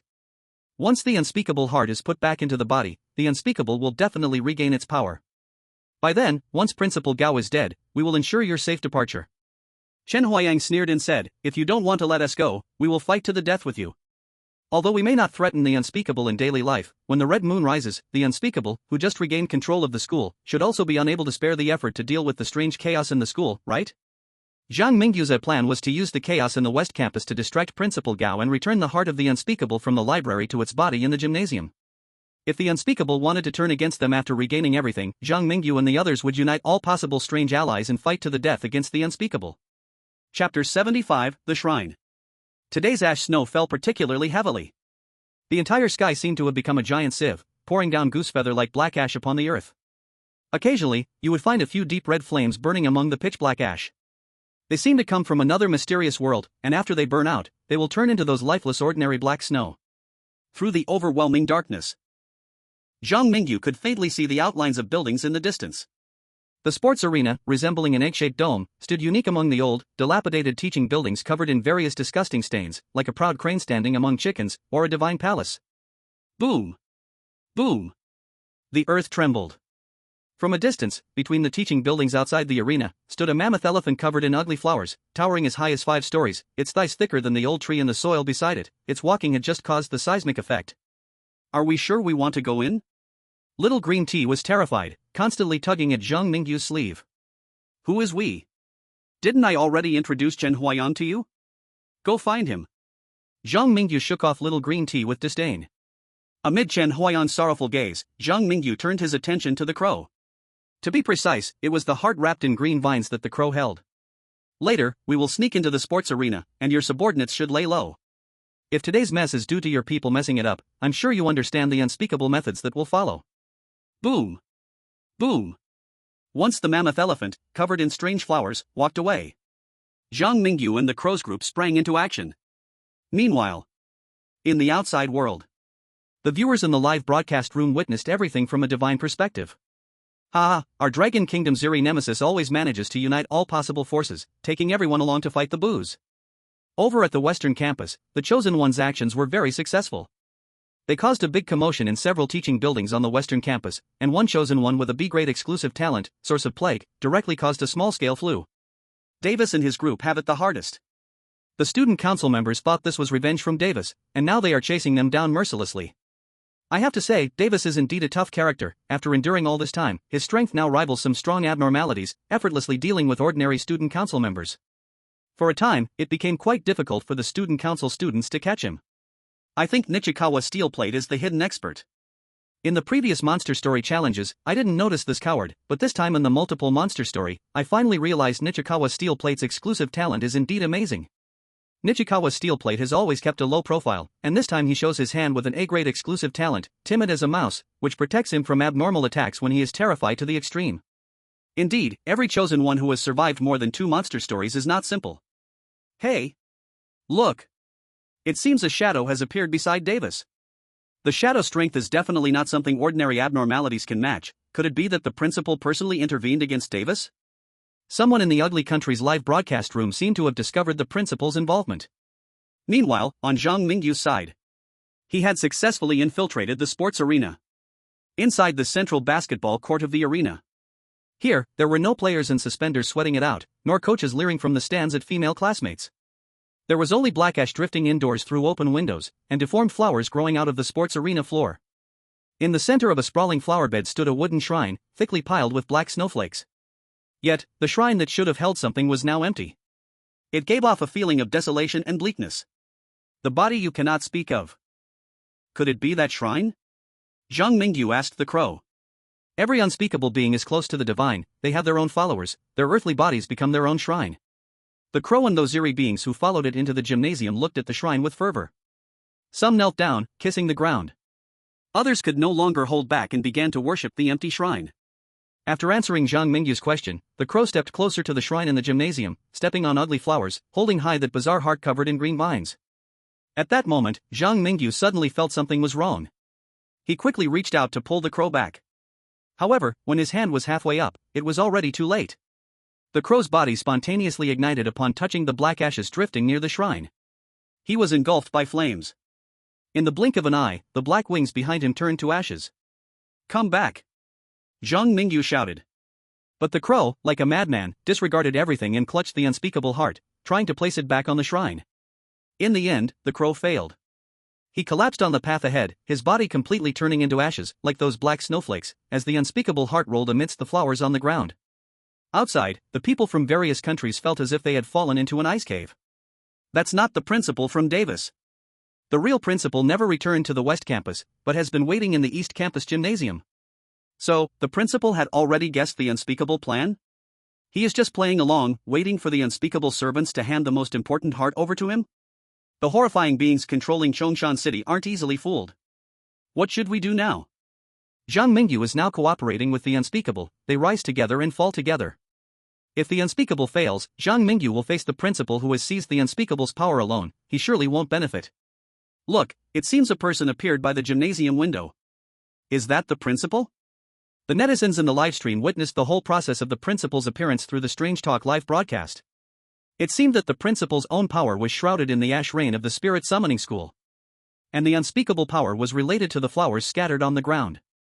At this time, in the East Campus gymnasium, burning ashes drifted into the room through the open windows. As the ashes gradually gathered, a figure appeared before everyone. Chapter 76, The Principal. The black ash wind blew in the gymnasium, and a blurry figure emerged from the center of the ashes. He wore a beautiful top hat, and his regularly styled bright silver hair peeked from under the brim. Most striking were his eyes, deep brown orbs that looked at the people in the gym with a nauseating mix of insincerity and kindness. Under the gloomy light outside the gym, this elderly man dressed like a principal raised his prominent nose, and the crystal monocle perched on his right eye refracted white light. His dark red lips curled slightly. Dressed in a brown wool coat and fitted dark trousers, he made a rustling sound in the wind. Tap. Tap. His small leather shoes lightly tapped on the ground as the principal leisurely took off his hat and approached everyone. Look what I caught. A few disobedient children. Oh, children, come here, let me help you forget what happened today. Those eerie beings who had followed the crow to the gym were. The moment the headmaster of the university appeared, their eyes became dazed, unable to resist. They felt as if flowers were blooming above their heads, and their bodies uncontrollably took steps toward the headmaster. Meanwhile, Chen Huayang and Zian showed expressions like they were facing a great enemy. Chen Huayang held his little cat, and countless threads containing curses spread throughout his body. Each of these cursed threads was equivalent to all the curses of a cursed blade. When added together, Chen Huayang gained strength far beyond ordinary creatures. On Zian's side, it had already returned to its original form. Its huge body, with 9 tails swaying behind it, looked like a monster that had walked out of a myth, exuding tremendous intimidation. Is this the little cat you raised? Chen Huayang's eyes almost bulged out of their sockets. He stared at Zian's exaggerated frame and finally understood why the crow was so afraid of Zhang Mingyu. But Zhang Mingyu was not in the mood to chat about these trivial matters. He glanced back at the little green tea who was gradually losing control and knocked them out with a swift hand chop. Then, he instructed Chen Huayang and Zian, help me hold him off for a moment. Aoo. As soon as Zhang Mingyu's command was issued, Zian immediately charged toward the headmaster without hesitation. Chen Huayang gritted his teeth and charged forward, braving the ash falling like snowflakes. However, Zian, who could injure the headmaster, was easily sent flying by a wave of the headmaster's hand. Chen Huayang's cursed threads were also shattered to pieces. These two comparatively strong creatures found it difficult to even delay time in front of the mastermind behind Chongshan City. The headmaster smiled slightly and calmly advised. Children, you are all flowers that I am nurturing. Do not resist, return to the embrace of your alma mater. I will make you become better versions of yourselves. I will turn the spirit school into a despairing campus that all weird beings fear. Pervert. Zhang Mingyu spat at the headmaster fiercely. Then, without any hesitation, he used the ability he had just obtained from the Horror Paradise's ghost stories about the headmaster. Summon souls. A deep red sea of blood appeared before Zhang Mingyu. He extended his right hand, as if a hidden power was pulling the souls from the depths of the blood sea to the surface. Gradually, a familiar aura emerged from the blood sea, one that everyone present knew all too well. A blood-red bridal veil appeared before the few people in the gymnasium. The moment the blood sea appeared, the headmaster became unsettled. And when the bright red bridal veil floated to the surface, the headmaster's single-lensed glasses nearly slipped off, as he stared in shock at the blood sea. Where did you learn to summon souls? How do you know her and establish a connection with her? You don't need to worry about where I learned to summon souls. Zhang Mingyu felt that summoning the red wedding dress was certainly much more difficult than summoning ordinary ghosts. He struggled to pull the red wedding dress out of the blood sea inch by inch, and when the entire blood-red wedding dress fully appeared in the gymnasium, he softly roared. I just want to help you reunite father and daughter. Red wedding dress. I can only help you up to this point. At the moment the red wedding dress appeared in the gymnasium, a sweet, bloody smell immediately filled everyone's nostrils. The power of the red wedding dress was even more terrifying than Zhang Mingyu had imagined. Her hatred towards the headmaster was deeper than he had expected. After leaving the blood sea, the red wedding dress immediately charged wildly toward the headmaster. Meanwhile, the audience from Longhua outside all stood up in excitement upon seeing this. Wow! Wow! Wow! I can't even speak anymore. The red wedding dress is amazing. Just now, even when Chen Huayang and Zian attacked together, they were no match for the headmaster. As the red bridal gown was unleashed, it directly restrained the principal. Zhang Mingyu's abilities gained from the horror stories of the thrilling paradise were simply monstrous. The red bridal gown was invincible. Red bridal gown. You will be my god from now on. Compared to you, Chen Huayang, little brother, you are so low. Ha, what you said upstairs will definitely make Chen Huayang, the boss-level monster of the evil dormitory, feel closed off. Not just Chen Huayang, which chosen one from different countries can watch the scene without feeling closed off. The principal, who can resist the unspeakable, secretly controlled the dark side of Chongshan City, yet in the end, was outsmarted by our Dragon Kingdom's chosen one. In the end, this situation is due to the numerous crimes committed by the principal. Now, his retribution has come. The people of the Dragon Kingdom were excitedly dancing with joy. However, the experts in the Kunlun military base were not as optimistic as the vast majority of the Dragon Kingdom's citizens. The red bridal gown seems to have the principal restrained, but upon closer observation, the principal is actually not injured at all. Instead, he wants to wear down the red bridal gown while preserving his strength. The strength of the red bridal gown is still no match for the principal. The battle has just started, and the red bridal gown already has multiple wounds. But in her anger at encountering her enemy, she has no idea how to preserve her strength. If this continues, it won't be long before the frenzied red bridal gown will be subdued by the principal. Everyone, don't feel blindly inferior. Look, what is Zhang Mingyu doing? He wants to take advantage of the red bridal gown restraining the principal to send the unspeakable's heart back into its body, into that shrine?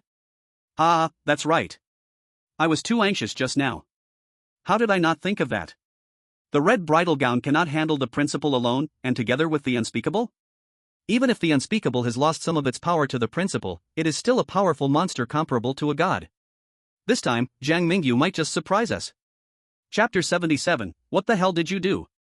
Zhang Mingyu held the heart wrapped in green vines, stepping on the ugly flowers scattered on the ground, slowly walking towards the shrine in the center of the flower field. As the principal's power was restrained by the red bridal gown, the black ash power on the ground weakened significantly. It swayed and got stuck to Zhang Mingyu's school uniform but could not break through the golden glow from his unique talent as a challenger. Get in there! Zhang Mingyu pushed his way to the shrine full of flowers.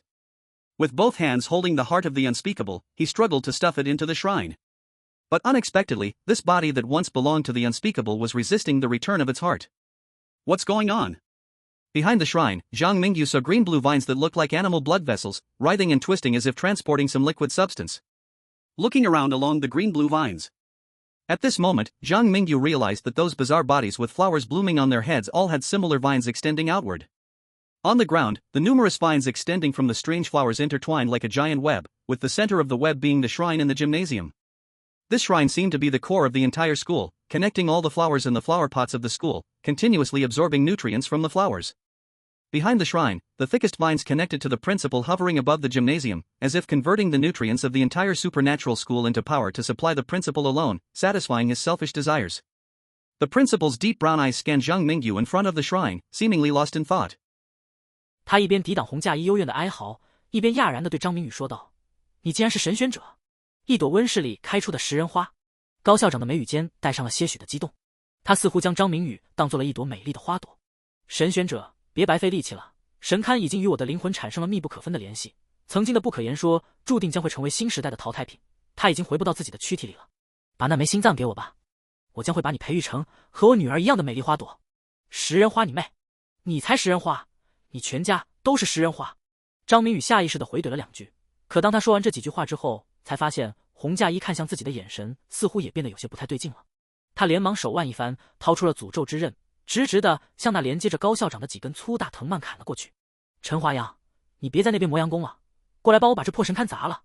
噗嗤，腥臭的汁水从粗大的藤蔓中飙射而出，铺满花朵和植物的神龛被张明宇左手拳头右手刀3两下就砸得摇摇欲坠。察觉到高校长对你的恨意加999，停下，你这个疯子，你知不知道自己在干什么？你会毁了他的。高校长在看到张明宇召唤出洪嫁衣时都没有像现在这样失态，他心急如焚，生怕张明宇这个愣头青把神龛弄坏。现在距离红月升起还有1天，他还没有彻底与不可言说的力量融合。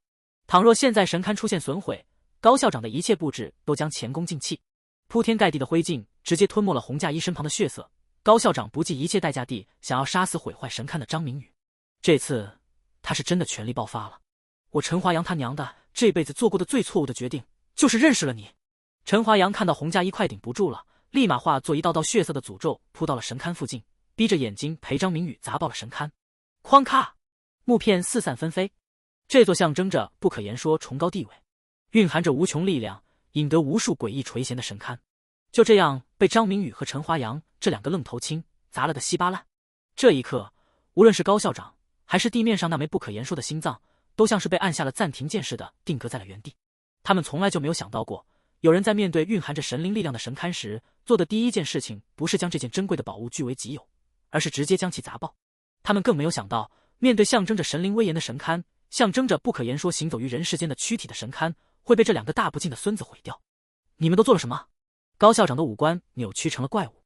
他在崇山市经营了这么多年，为的就是成为不可言说，怎料到头来没有栽在恐怖的不可言说手里，而是被一个自己根本就看不起的弱小的活人算计了。此时此刻，高校长的内心就像是樱花国濒临喷发的富士山，他根本压抑不住心中的怒火，随时都会让岩浆造成犹如水漫金山的效果。而陈华阳这边看着自己满手的神龛碎片，他欲哭无泪。张明宇，我他妈都跟着你做了什么啊？神龛被咱们砸碎了啊！砸碎这东西，在怪谈世界里是要遭报应的。The outside world. The entire audience on Blue Star was silent. Some of them knew some insider information about the shrine. At this moment, on Sakura Island, the high-ranking officials of Cherry Blossom Nation were considering whether to prepare for the funeral of Richuan Steel Plate directly. Yoshi! Reach one steel plate is doomed, all the chosen ones in the world of strange tales are dead, the chosen one from Dragon Country has truly crossed the line this time, dragging all the global chosen ones down with him. Damn it, didn't those people in Dragon Country impart any common sense to Zhang Mingyu? Doesn't he know what destroying the unspeakable shrine means for those terrifying oddities in the world of strange tales? Now, the principal is losing the opportunity to become unspeakable. He will definitely seek revenge on Zhang Mingyu and all the chosen ones at any cost. He might even retaliate against us living in the real world through the passage between the world of strange tales and the real world. This is truly a big problem. Baka. Baka. Even a little baka like me thinks Zhang Mingyu is truly a dog. All I want to say is, if the Dragon Country people really didn't have that kind of information, wouldn't they come ask us? Our Cherry Blossom Nation, even if we act like traitors, would have to go to Ugly Country to steal that info and read it word by word to Zhang Mingyu. It's too late to say anything now. Let's prepare for Reachwan Steel Plate's funeral. The chosen ones will face double hunting from the unspeakable and the principal in the world of strange tales. All the students in the school will probably turn into terrifying monsters, hunting every living thing in the campus.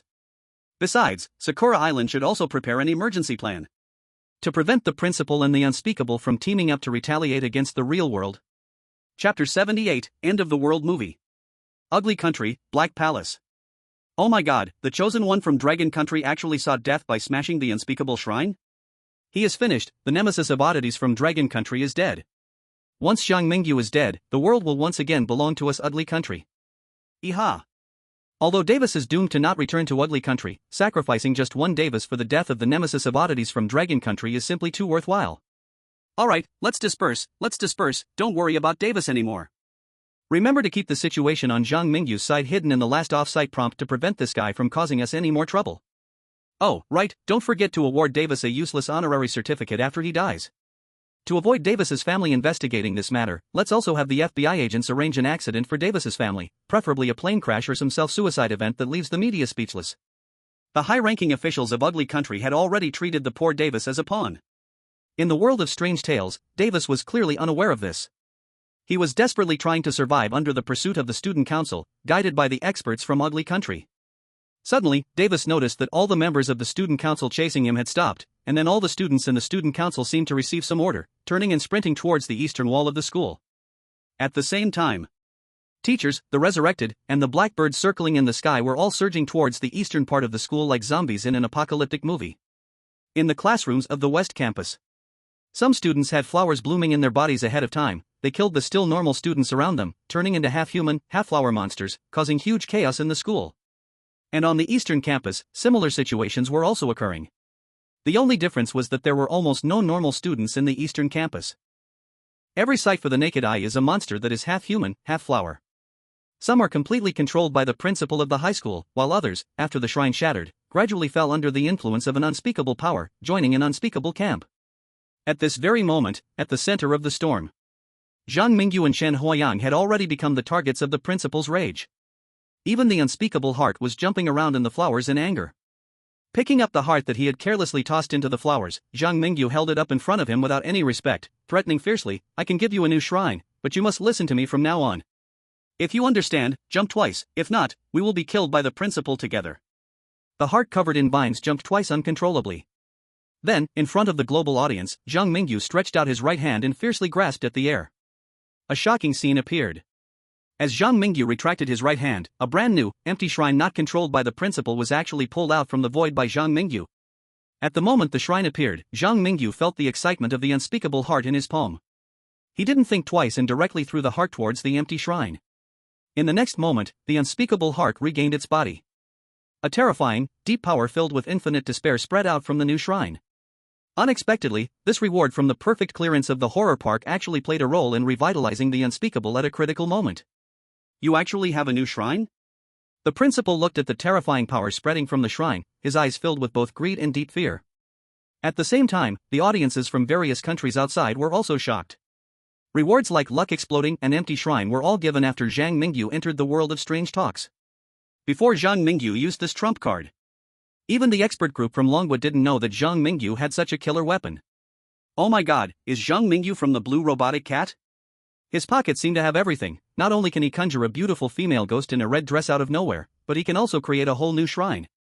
Now that the unspeakable has its own body, it can help restrain the principal. Ugh, our chosen one from Iron Tower Country is saved.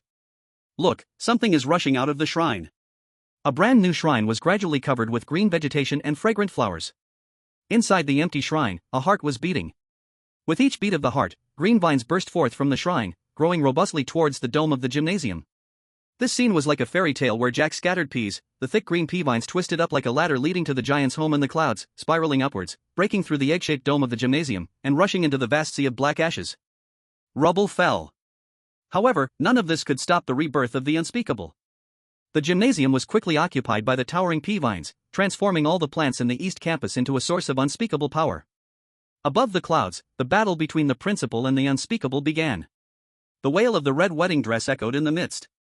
The ordinary eeriness was just gazing up at the blood-red cloud sea, the petals ignited by ashes, creating a sense of being crushed at any moment. Zhang Mingyu, what should we do now? Chen Huayan looked at Zhang Mingyu, who was manually removing the flowers from the weak female student's head, and asked anxiously. At this moment, Zhang Mingyu also completed his work. He roused the weak female student and called for Xiang, who was confronting the surrounding monsters. He growled, "We can't help here. Let's return to the West Campus. After surviving today, when the blood moon rises, we will take everyone and leave this place." Zhang Mingyu was not affected by the chaos. He understood well that staying in the East Campus would not only fail to assist the unspeakable in the red wedding dress but also risk being torn apart by the students from the student council, the resurrected, the black giant birds, and the half-human, half-flower monsters that had been cultivated. They jogged back to the wall between the East and West campuses. They left the hell filled with roars and wails. Outside, the audience from Blue Star was wildly cheering for Zhang Mingyu's actions. Damn it, this is definitely the biggest battle I've seen in the world of strange tales. The battle between the unspeakable and the mastermind behind Chongshan City has completely exceeded the realm of ordinary weirdness. Poor Chen Huayang, who is so white and weak, in front of the red wedding dress sister and the headmaster of the school, is just like a weak little sheep. Ha ha ha, with such a pile of trouble, the headmaster will be busy handling it until next year. Zhang Mingyu can take this opportunity to lead everyone to fly far away. What do you think it takes to clear this strange tale world? Many clues in the Spirit Communication School point towards the blood moon. Could it be that we must escape the Spirit Communication School when the blood moon rises to clear the strange tale? Chapter 79, They Are All My Family. That night, black snowflakes and crimson blood occupied the entire sky. The window was pounded loudly by the burning snowflakes, and the chilling wails echoed endlessly. Plants crazily grew between the gaps of the tiles, on the walls of the teaching building, and in the hearts of the students. Green, black, and red intertwined in every corner of the campus. The chosen ones and the still normal students were struggling to survive. In such an environment, only monsters could survive. And Zhang Mingyu and his companions happened to be seen as monsters by many. With the help of hints from outside, chosen ones from Iron Tower Country, Pyongyang Country, and Batai Country gathered around Zhang Mingyu one after another. With Xian and Chen Huayan present, Zhang Mingyu was in the safest place in the school. The next day, the sun did not rise. At the end of the east, a blood-red moon gradually brought bloodlight to Chongshan City. Martin from Iron Tower Country said with some concern, "Davis has lured many students with flowers growing in their bodies to the vicinity of the school gate. Clearly, he is against us, not wanting us to escape the school when the blood moon rises." Chen Huayang and Xia Kinka did not speak, but their expressions showed that they had little confidence in escaping the school. As the blood moon gradually rose, both the headmaster and the unspeakable power grew stronger. This also caused the puppets controlled by the flowers to have their strength dramatically increased. From a distance, the entrance of the school was filled with blooming flowers. Everywhere were fierce monsters and ugly man-eating flowers. Has the chosen one from the ugly country lost his mind? Does he not know how terrifying the powers around Zhang Mingyu are? Why does Davis still dare to attack Zhang Mingyu? I heard that the high-level officials of the ugly country tricked Davis in the last hints from outside. Davis is currently completely blinded, working for the high-level officials of the ugly country. Damn, it's truly a tragic sight. Davis doesn't even realize that he has been sold. His actions may result in the death of the Dragon Country's chosen ones, but he definitely won't survive either. I guess Davis probably doesn't even know what happened in the East Campus. The audiences from various countries felt that the ugly country's actions were a bit excessive after seeing the arrangements at the school gate. On the side of the ugly country, they indeed concealed many important pieces of information from Davis. It seems our plan is working. This guy Davis can still contribute to our ugly country's idea of hegemony before he dies. President, should we also kill Davis's family? What are you talking about? Davis's family accidentally died from overwhelming grief. Do I need to repeat that? Davis is useless now. We can build a monument for him, but we absolutely cannot allow him to bring us trouble again. Ha ha ha, it's indeed surprising that the god chosen of Dragon Country can create a new shrine, but since Davis did so well this time, I wonder how he can turn the tables? All the high-level officials from various countries focused their attention on the livestream from Dragon Country. Meanwhile, Zhang Mingyu was completely unaware of what was happening outside. He was simply patiently waiting near the school gate. He believed that Wendy and Meng Meng wouldn't let him down. When the first ray of light from the red moon shone onto the school gate, accompanied by a loud boom, the school gate suddenly collapsed. Outside the gate stood many doctors in white coats, nurses with syringes, amusement park staff dressed as clowns, and in the front were convenience store employees Wendy, Meng Meng, the clown manager, the seamstress, the tall patient, and the Mediterranean doctor. They were all Zhang Mingyu's employees in this world. And they were his family in the world of horror stories. Little Green Tea was momentarily confused. She only remembered the relationship between the convenience store manager and the school principal was very close, and the director of Chongshan Mental Hospital was the school principal's most trusted confidant, while the three managers of the horror park were nurtured by the school principal himself. After seeing the scene outside, Little Green Tea's face turned pale with fright. She instinctively clung to Zhang Mingyu's arm, her lips trembling as she said, "Run. Hurry and run. The principal's confidants are here. If we stay here, we will surely die." "What are you running for?" "Those are all my family." "Family?" Little Green Tea was stunned. Chen Huayang was also shocked by Zhang Mingyu's words. He vaguely guessed something but couldn't help but ask, "Are you saying they are all on our side?" Before Chen Huayang could ask more, the seamstress and others had already broken through the monstrous sea and rushed in. "Director, we came to take you home. Big brother, Meng Meng is here to protect you. The late-night convenience store can't be without you as the manager." The clown manager, Meng Meng, the seamstress, and Wendy were all about as strong as Chen Huayang, while the overwhelming normal oddities from Chongshan Mental Hospital and clown staff could crush the students in the school in numbers. Soon, the sea of flowers at the entrance was cleared away. Watching this scene, Chen Huayang was dumbfounded, his jaw nearly dropping to the ground. You, what exactly are you?" Chen Huayang quietly shifted his body, moving a bit away from Zhang Mingyu. "How long have we been apart? In less than a month, you tell me you have your own convenience store, became the director of the largest mental hospital in Chongshan City, and made all those clown staff your employees? And all these places were previously the principal's property. Even the devil couldn't stir things up like you." After hearing Chen Huayang's words, Little Green Tea and the chosen ones from various countries all had the expression of seeing a ghost. Martin from the Iron Tower country turned his head to look at the surging sea of ghosts, then looked at the calm Zhang Mingyu, and after holding it in for a long time, he blushed and said, "Impressive." Cecilia, Jean Woolley, and a group of chosen ones standing with Zhang Mingyu all mechanically gave a thumbs up. At the same time, this scene caused a sensational effect in the live broadcast room of the outside world.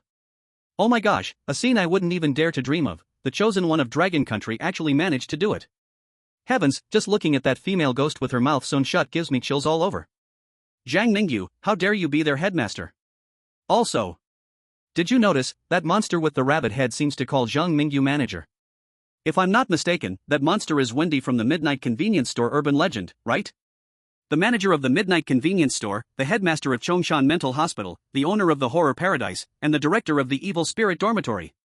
These, surely must be rewards reserved for those who perfectly clear the urban legend world, right? No one has ever achieved a perfect clear before, and the rewards are so extraordinary?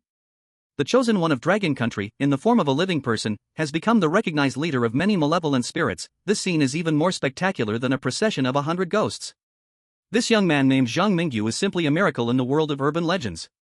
Chapter 80, Clearing Reward, Seeds.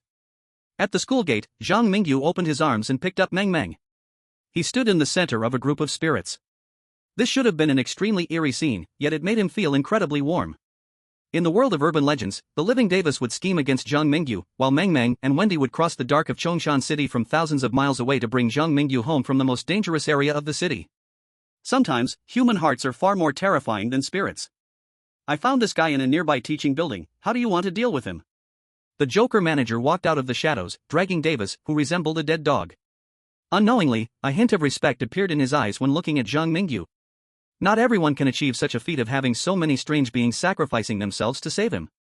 This is the territory of the headmaster, where a shrouded spirit school exists, with the oddities of Chongshan City being directly or indirectly controlled by the headmaster. Everyone bears the oppression of the headmaster but cannot escape the dark, endless reality. Previously, there were those who tried to resist. However, in their solitary struggles, they were crushed into dust by the massive power of the headmaster. Zhang Mingyu is the first person the Joker manager has seen who can unite everyone. Davis? Zhang Mingyu saw the battered Davis and sensed that he might have been tricked by the high-ranking officials of the bad country, and he guessed that Davis was just a poor pawn in a political struggle. However, Zhang Mingyu was not prepared to forgive Davis for these reasons. He did not have the power to absolve Davis of his crimes for those chosen ones who had been ruined by Davis. For the vodka that Fedorovsky couldn't drink with me, for those chosen ones who were ruined by him, I do not wish to see him leave the spirit school alive. After saying this, Zhang Mingyu no longer looked at Davis. And the Joker manager faithfully executed Zhang Mingyu's orders. Kunlun Military Base. Yang Qingting watched Zhang Mingyu coldly giving the order to kill Davis, a hint of satisfaction crossing his eyes. Being merciless to the enemy is the correct way to protect one's family. Good. Good. Good. Our dragon country's men may never initiate war, but anyone who dares to infringe upon our dragon country's land will be punished, no matter how far away. This child Zhang Mingyu may be young, but his character is truly remarkable. No wonder he can gain so much recognition from spirits in the world of urban legends, and no wonder he has managed to navigate through the perilous world of horror to this point. This is our dragon country's rising generation. The death of Davis from the bad country stirred a wave of public opinion internationally. Some say Davis was merely used by the high-ranking officials of the bad country. 张明宇的行为太过残忍。还有人说，戴维斯客观上犯下了联合诡异猎杀各国神选者的罪行，这种反人类分子就算是枪毙10回都不为过。北极熊国的总统在听到张明宇那句有关伏特加的发言之后，更是兴奋地一拍桌子，当场就放出了等张明宇回到现实世界，要亲自以国宴的标准接待张明宇来北极熊国做客的话。怪谈世界里，张明宇没心思继续和神选者们小打小闹了。他现在关注的是云顶之上不可言说层次的博弈。洪架一和重生的不可言说正在联手制衡高校长。我知道你们中有许多人和高校长有着深仇大恨，想要杀死高校长的话，或许现在是最好的时机。而我在送走这些伙伴之后，也会和你们并肩作战。张明宇看向在场的每一位诡异，他说的话都是发自肺腑。不知不觉间，在现实世界里没有家人也没有朋友的张明宇，已经把怪谈世界里的这些鬼怪当做了生命中很重要的一部分。缝合女望向头顶那恐怖的战场低语道：红月不仅会提升不可言说和高校长的力量，还会让普通的诡异变得更强，这里不是院长你该待的地方。萌萌也附和道：温蒂已经为大哥哥买好了通往新世界的车票，大哥哥先离开这里吧。大哥哥今后或许会见到许多诡异，甚至有可能在那座最恐怖的城市中发现这个世界最本质的秘密。重山市不是大哥哥的归宿，神选者需要背负的东西远比任何人想象中的都要多。多。校门外，一辆大巴车按响了喇叭。温蒂在与大巴司机交涉了2句之后，把一张火车票递到了张明宇手上，认真叮嘱道：店长，我已经给你买好了永恒列车的车票，你和你的朋友只需要搭乘这辆巴士就能去到火车站，记得路上不要睡着，也千万不要抬头看月亮。离开重山市，不要回头。温蒂几人的反应很奇怪，就像是临死前的叮嘱似的。而且张明宇很快还发现了一个问题，马丁、西利亚和金国利他们在进入大巴车之后都是直接回归现实了，而自己则还能隔着大巴车的车窗与温蒂他们一一告别。这一切似乎都与自己拿到的永恒列车的车票有关。他抱着怀里的紫妍看向窗外，最终还是决定了留下来的陈华阳和小绿茶，问道：我们之后还有机会见面吗？陈华阳无奈地笑道：你的下个怪谈挑战肯定不会在重山市了，看情况我们大家或许能追上你的脚步。当然，这一切的前提是我们能从高校长手里拿回本来属于我们的东西。嘟嘟，车站大巴发动了。隔着车窗，张明宇远远地看到陈华阳、温蒂、缝合女、小丑管理者、萌萌，甚至是地中海医生和许多熟悉但叫不上名字的面孔都在朝自己挥手。远远的，他还能听到小绿茶的大喊：我一定会追上你的。窗外的画面逐渐模糊，张明宇只能隐约看到诡异们都涌向了老旧的东校区，他们的目标只有一个，那就是曾经带给了他们绝望和痛苦的高校长。一阵天旋地转，怪谈空间的提示音适时响起：龙国神选者请注意，你在红月升起之日。带领愤怒的诡异们淹没了高校长精心打造的通灵鬼校，把绝望和痛苦还给了制造出这一切的罪魁祸首。你已通关怪谈世界通灵鬼校，通怪评价完美，通关奖励不可言说的核心能力种子。你可以在死人或活人的体内种下一枚种子，当种子生根发芽后，你将会收获一朵完全听从于你的花朵。种子能力的使用次数与神选者的精神意志息息相关。由于你达成完美通关，现给予特殊奖励通灵鬼校。通灵鬼校作为重山市最恐怖的建筑，孕育无数丑陋花朵的校园，通灵鬼校此刻已经濒临毁灭。这或许与你有很大的关系。假如重山市没有因你而毁灭的话，你将会在红月落下后获得这栋曾经属于高校长的建筑。希望你能解决上任校长留下的遗留问题，让重山市恢恢复他曾经的模样。通灵鬼校的老师、学生对你的初始好感度加20，任何踏入崇山市中的诡异都将被你压制。备注：你也许可以尝试清除崇山市中的反对力量，尝试成为崇山市新的市长。第81章，改变世界的大事。在张明宇这边接收到通关奖励的同时，蓝星上空国运奖励也公布了。恭喜龙国张明宇从崇山市存活，通关评价完美。完美通关特殊奖励，通灵鬼校将会出现在龙国的各个城市，全体龙国民众都可以在通灵鬼校里以思维传输的方式获得高中3年级以前的全部知识。附加奖励，神选者张明宇死亡前，通灵鬼校的思维传输功能不会有任何代价。这次的国运奖励非比寻常，奖励的内容才刚一公布，龙国各大中小学就全都像是被核弹洗地了似的，爆发出了一浪高过一浪的刺耳尖叫。张明宇，我的神，我的神啊！有了这种国运奖励，我还学个屁的习啊！兄弟们，跟我去通灵鬼校嗨啊！艾薇巴蒂，大家一起嗨起来！芜湖，起飞，起飞啊！我体验过思维传输功能了，这踏马简直就是外星科技，不，这简直就是神迹啊！困扰我多年的物理、化学都在一瞬间像是开窍了似的。妈妈以后再也不用害怕我考试考零蛋了。姐，我还有几个月就要高考了，本来还以为我这个学渣没救了，现在有了通灵鬼校的国运奖励，我以后那还不是唐诗宋词张口就来，课文也不用背了，卷子也不用刷了，整个人都精神了。楼上的，你还没体验过思维传输吧？我们这边打击你一下，思维传输是传输知识。有些学霸，他们就算是和你有着同样的知识储备，可人家做题能力甩你几条街，还有着随机应变的智慧。老兄，我建议你别太乐观，还是得好好学习啊！才几10分钟的时间，通灵鬼校的教室外就排满了长队，有的是家长带着自家孩子来的，还有的是孩子们自己不想学习主动来的，甚至还有人抱着刚出生几个月的娃娃来接受思维传输。人们在面对这种能惠及全民的好事时，简直都疯了。而面对热情的民众们，龙国高层却没有过度的约束，他们的目光比大多数国民要看得更远，深知龙国民众能毫无代价地掌握高3年级之前的知识，对龙国来说有多么大的好处。Although the literacy campaign in our dragon country has been ongoing and the work of compulsory education has made great progress in recent years, it cannot be denied that in our vast rural areas and towns, there are still many workers and farmers who cannot read and do not understand the knowledge of physics, chemistry, and mathematics learned in junior and senior high schools.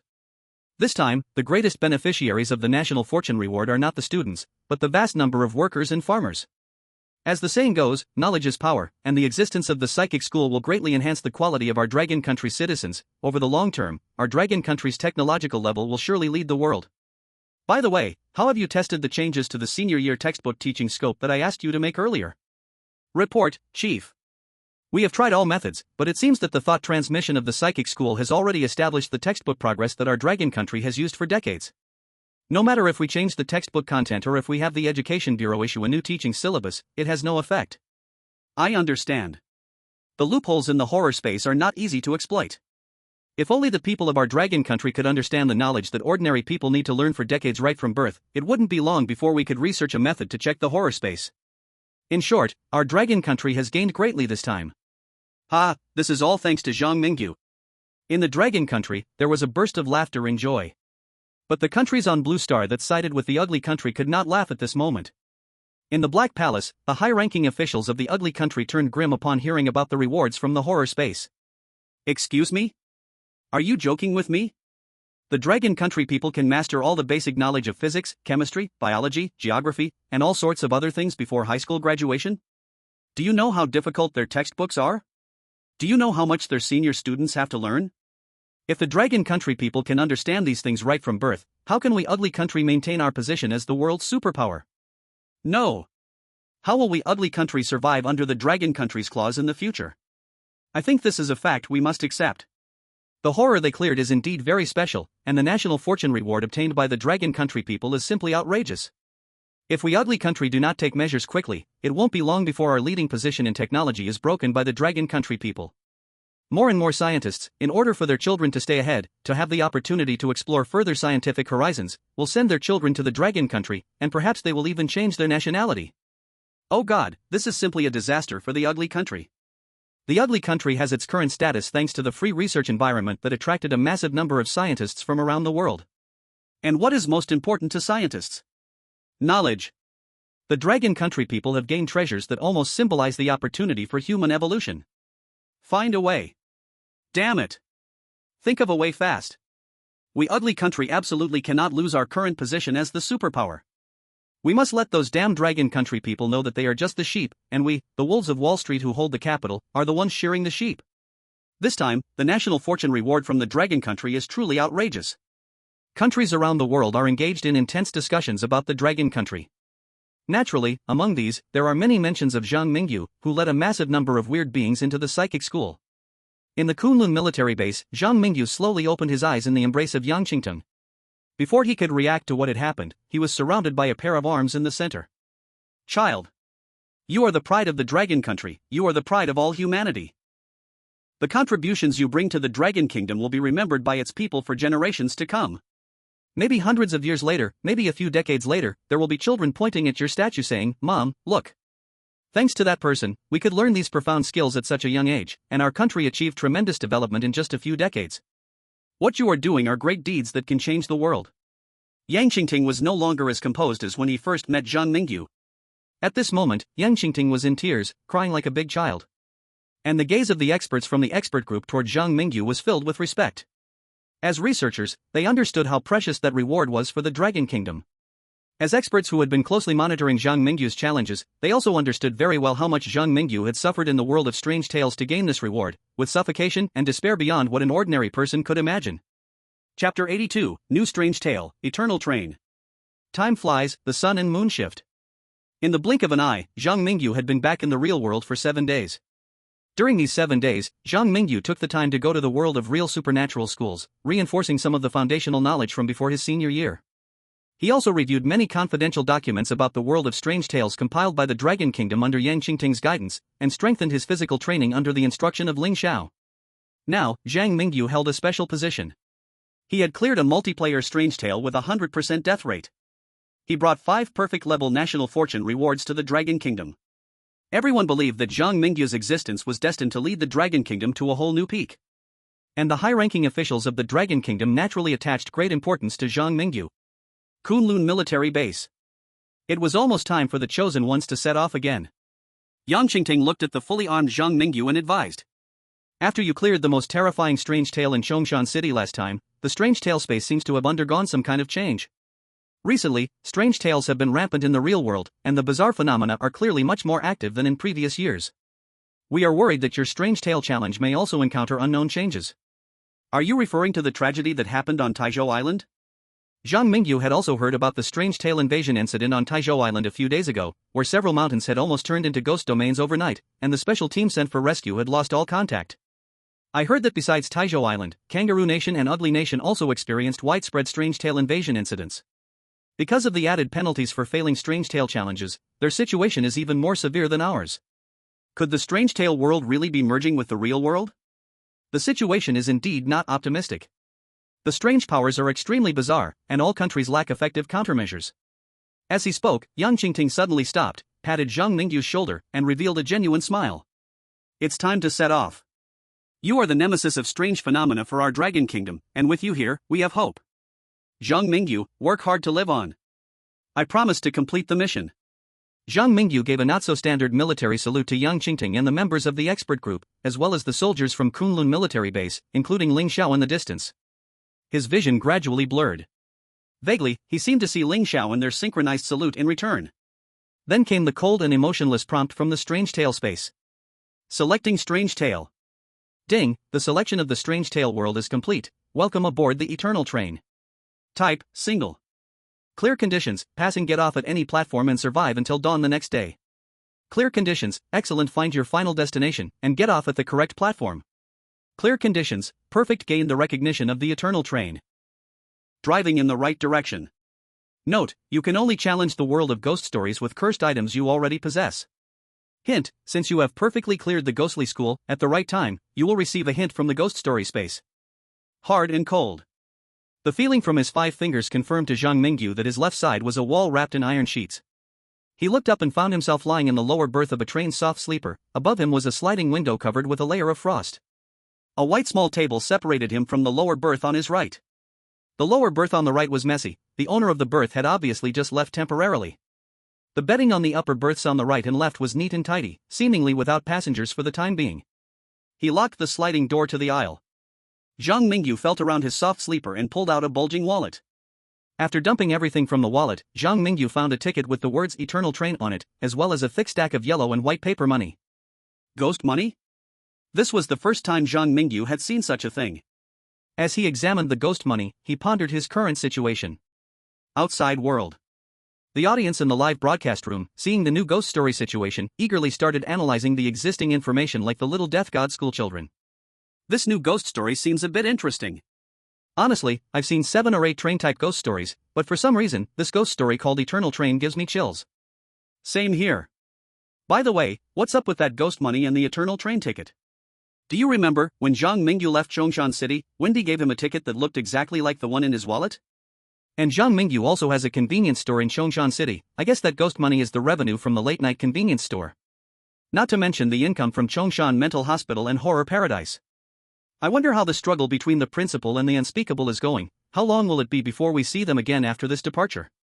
Let's focus on the current ghost story first. Right now, the situation around the world isn't great, and it's thanks to Zhang Mingyu that our dragon country can remain peaceful, hey? Look quickly, there seems to be some small writing on the back of the Eternal Train ticket. Under the audience's watchful eyes in the live room. Zhang Mingyu flipped the Eternal Train ticket over and began to carefully read the content on the back. Dear soft sleeper passengers, since the Eternal Train often passes through dangerous areas, please read the survival rules on the back of your ticket carefully before boarding and remember them by heart. Notes for passengers. 1. Sometimes the Eternal Train may stop in cold suburban areas due to irresistible factors. Please do not panic, stay in your carriage, do not speak, do not move around casually. When you feel cold, you can try to ask the crew for extra blankets. 2. The crew always wears blue uniforms. 3. When you see crew members in red uniforms, please stay away. Stay away. 4. There are no crew members in red uniforms on the train. If you unfortunately encounter them and cannot avoid them, be sure not to make eye contact and absolutely do not converse with them. 5. The train sometimes sells specialty braised dishes, which you can buy from crew members in red uniforms.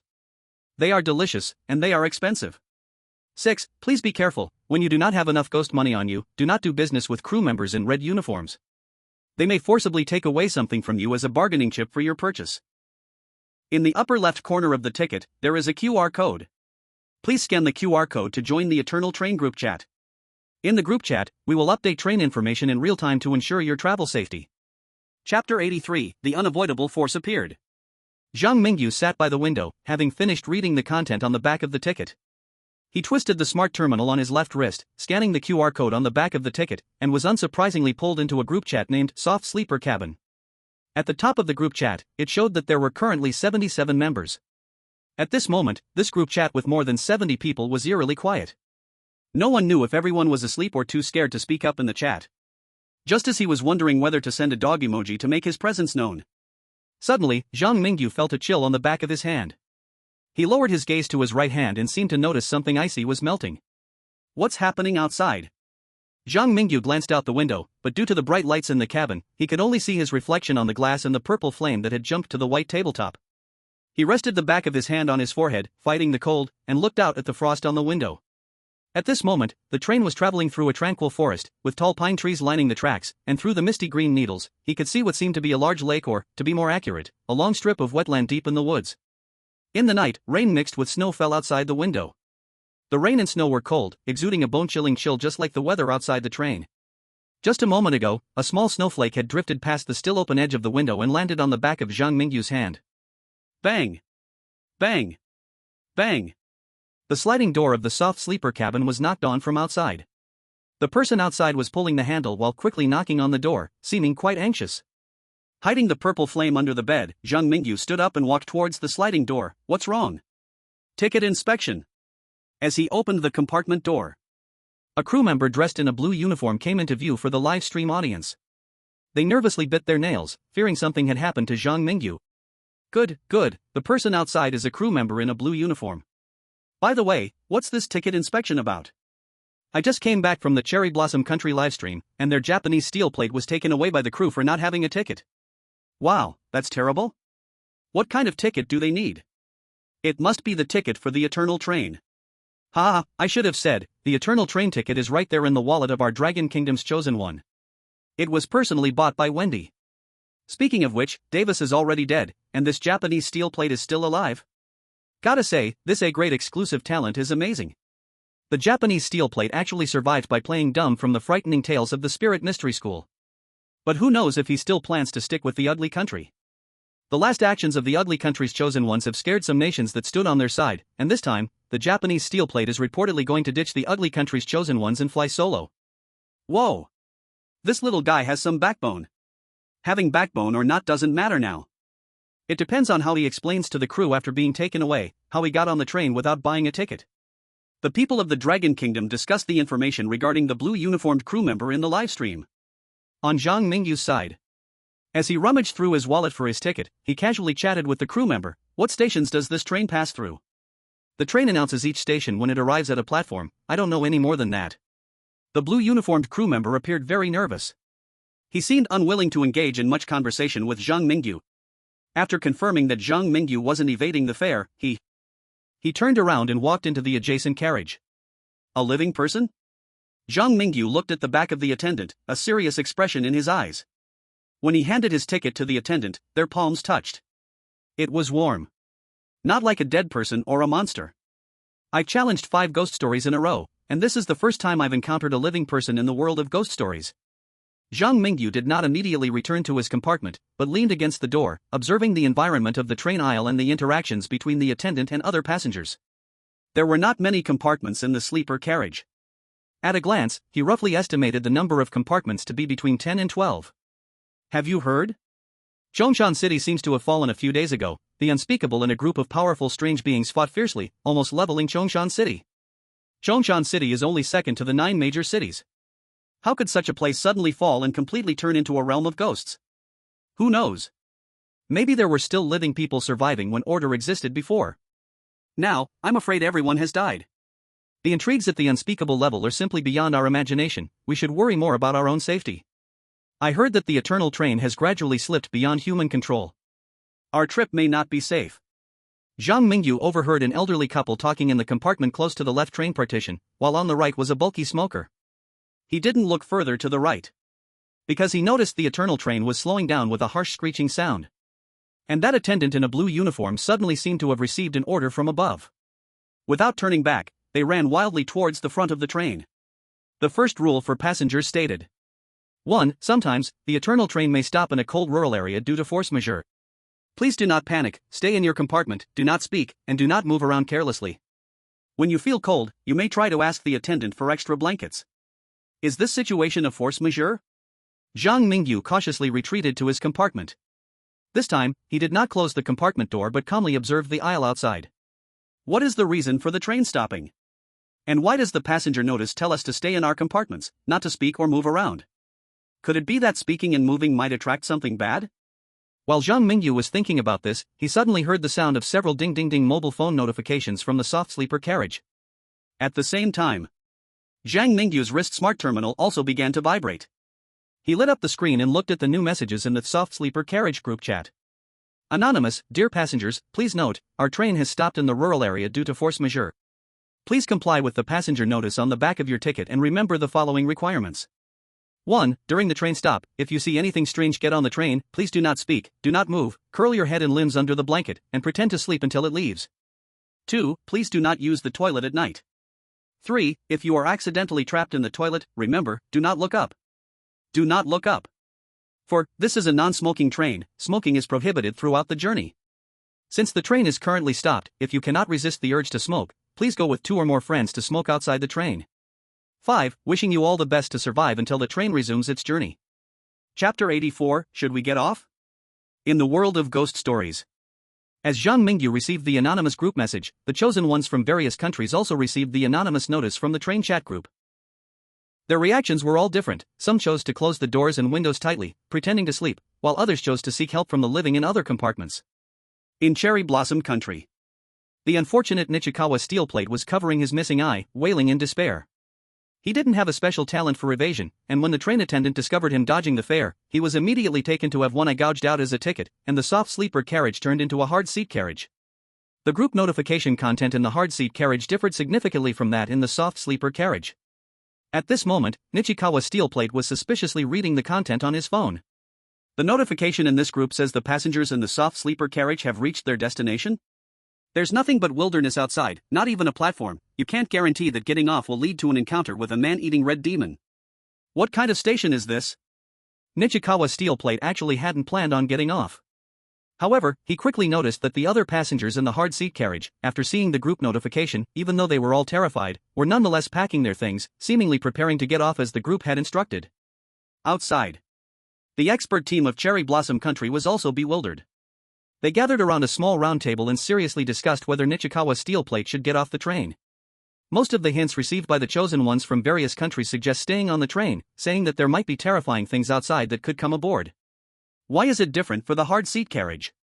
Gentlemen, this is not the time to complain. Nichikawa-kun is currently in extreme danger and needs our expert team's help. From my observations, this train has only living passengers and attendants. They survived in the extremely dangerous world of urban legends, so they must have their own survival strategies. Now, after seeing the group notification, the passengers in the hard seat carriage have all chosen to get off. Perhaps not following the group's instructions will lead to bad consequences. Alright. Mr. Mori certainly lives up to his title as our great detective from Cherry Blossom Country. This analysis is just brilliant. I agree with Detective Mori, let Nichikawa's steel plate get off the train. Perhaps, because of this, our Cherry Blossom Country can meet the criteria for passing the examination with flying colors, thus becoming a leading superpower in the world. The experts of Cherry Blossom Country began to dream grand dreams. In the world of urban legends, Nichikawa's steel plate also received the out-of-game hint from the expert team of Cherry Blossom Country. What? You want me to get off the train now? Are these experts out of their minds? Nichikawa's steel plate stood up half convinced and approached the passengers who were preparing to get off. As a master who could pass through the haunted school, Nichikawa's steel plate's intuition was much stronger than that of the experts from Cherry Blossom Country, who could only theorize. But the order from the expert team of Cherry Blossom Country was virtually equivalent to the order from the Emperor of Cherry Blossom Country. The chosen ones from Cherry Blossom Country didn't dare to disobey in the world of urban legends. After a fierce internal struggle, Nichikawa's steel plate ultimately chose to trust the judgment of the expert team of Cherry Blossom Country this time. He carefully followed behind a group of living passengers and stepped off the eternal train. Is it okay? Like a turtle withdrawing its head, Nichikawa's steel plate cautiously looked around. The living passengers huddled together in small groups, standing in an open area. It was empty all around, only the occasional low growl of monsters emerging from the dark forest in the distance. Something is wrong. With rich experience in escaping, Nichikawa's steel plate instantly realized he had gotten off at the wrong stop. He hurriedly turned back, wanting to reboard the train. But to his dismay, behind him, besides two old train tracks, there was no trace of the eternal train at all. He and the other passengers in the hard seat carriage could not return at all. There are monsters. In the forest, there are many red-eyed monsters. Damn, I knew we shouldn't have gotten off. It's already too late, we can't go back to the train. The expert team from Cherry Blossom Country has really messed up their chosen one. By the way, is Nichikawa's steel plate still alive? This guy has an incredible talent, he won't die anytime soon. If I were Nichikawa's steel plate, once I get back alive, I would definitely have to kill a few experts to offer as a sacrifice to the heavens. The people from all countries criticized the expert team from Cherry Blossom Country mercilessly. They had been watching the livestream in Cherry Blossom Country, witnessing how Nichikawa's steel plate was betrayed by the expert team and encountered monsters in the wilderness. In the meeting room of Cherry Blossom Country, it was silent. It has come to this, Mori Kojiru, you must sincerely apologize.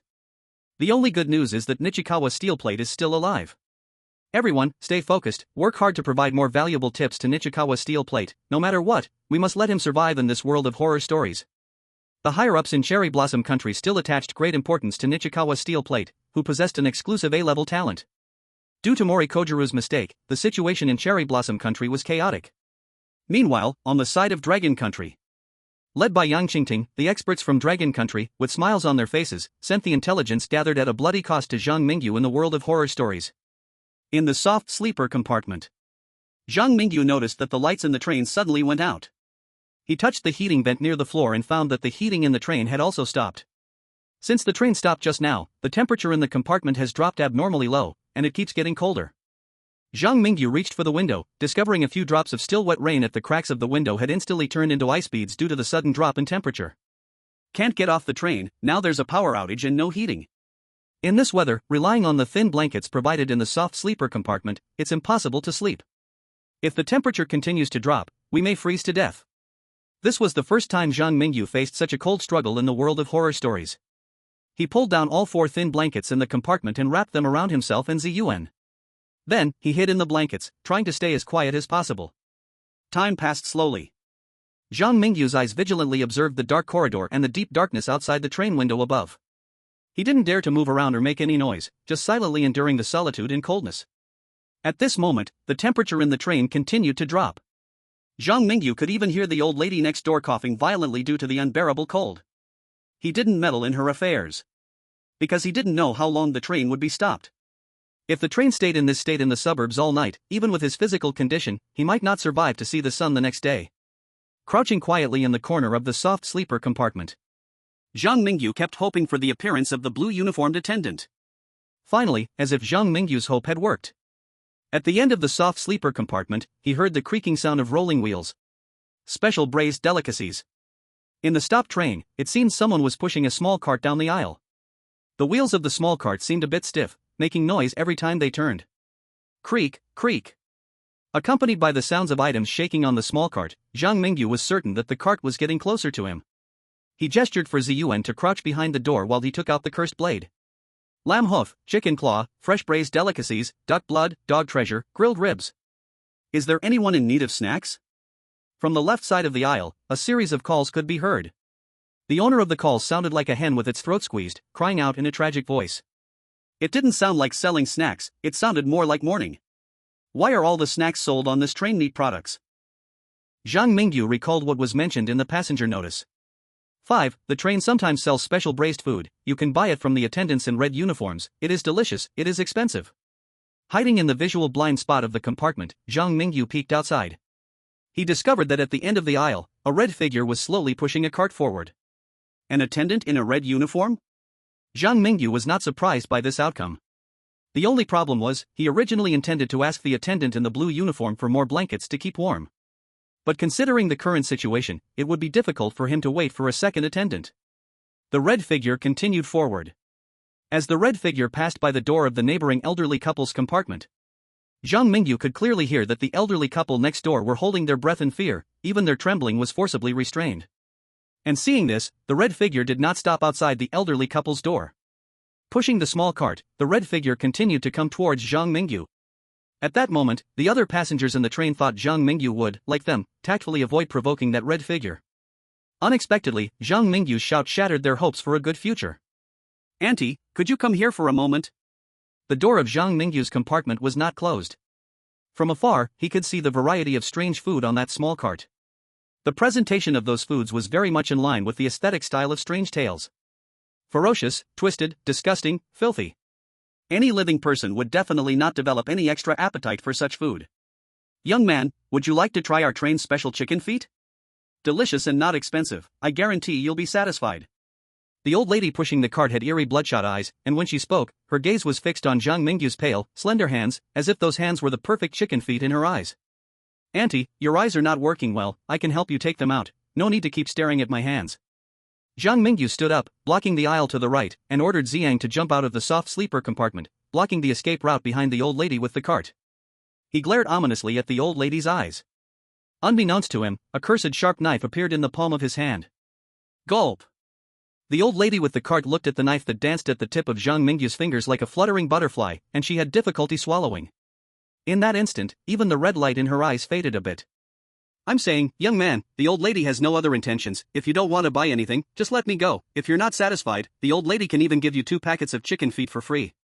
As the old lady spoke the latter part, her teeth began to tremble. This young man, clearly handsome, why did he turn so fierce while acting, even scarier than a demon? "Who wants your rotten chicken feet?" Zhang Mingyu pulled out 2 paper offerings from his wallet and slapped them onto the old lady's cart, coldly stating, "Give me 2 servings of food that normal people can eat, and bring me 2 thicker blankets, hurry up." Zhang Mingyu acted very much by the rules. However, the aura he carried made the old lady with the cart have no doubt that if she took the money without doing her job, the result would be extremely tragic. "This is our train's special braised food, you should try it, absolutely no problem." The old lady with the cart was also someone who saw money and turned her eyes, immediately regaining her composure and improving her service attitude as soon as she saw Zhang Mingyu slap down 2 bills. The effect was even better than if a knife was pressed against her neck. Soon, 2 bowls of braised food appeared in Zhang Mingyu's compartment.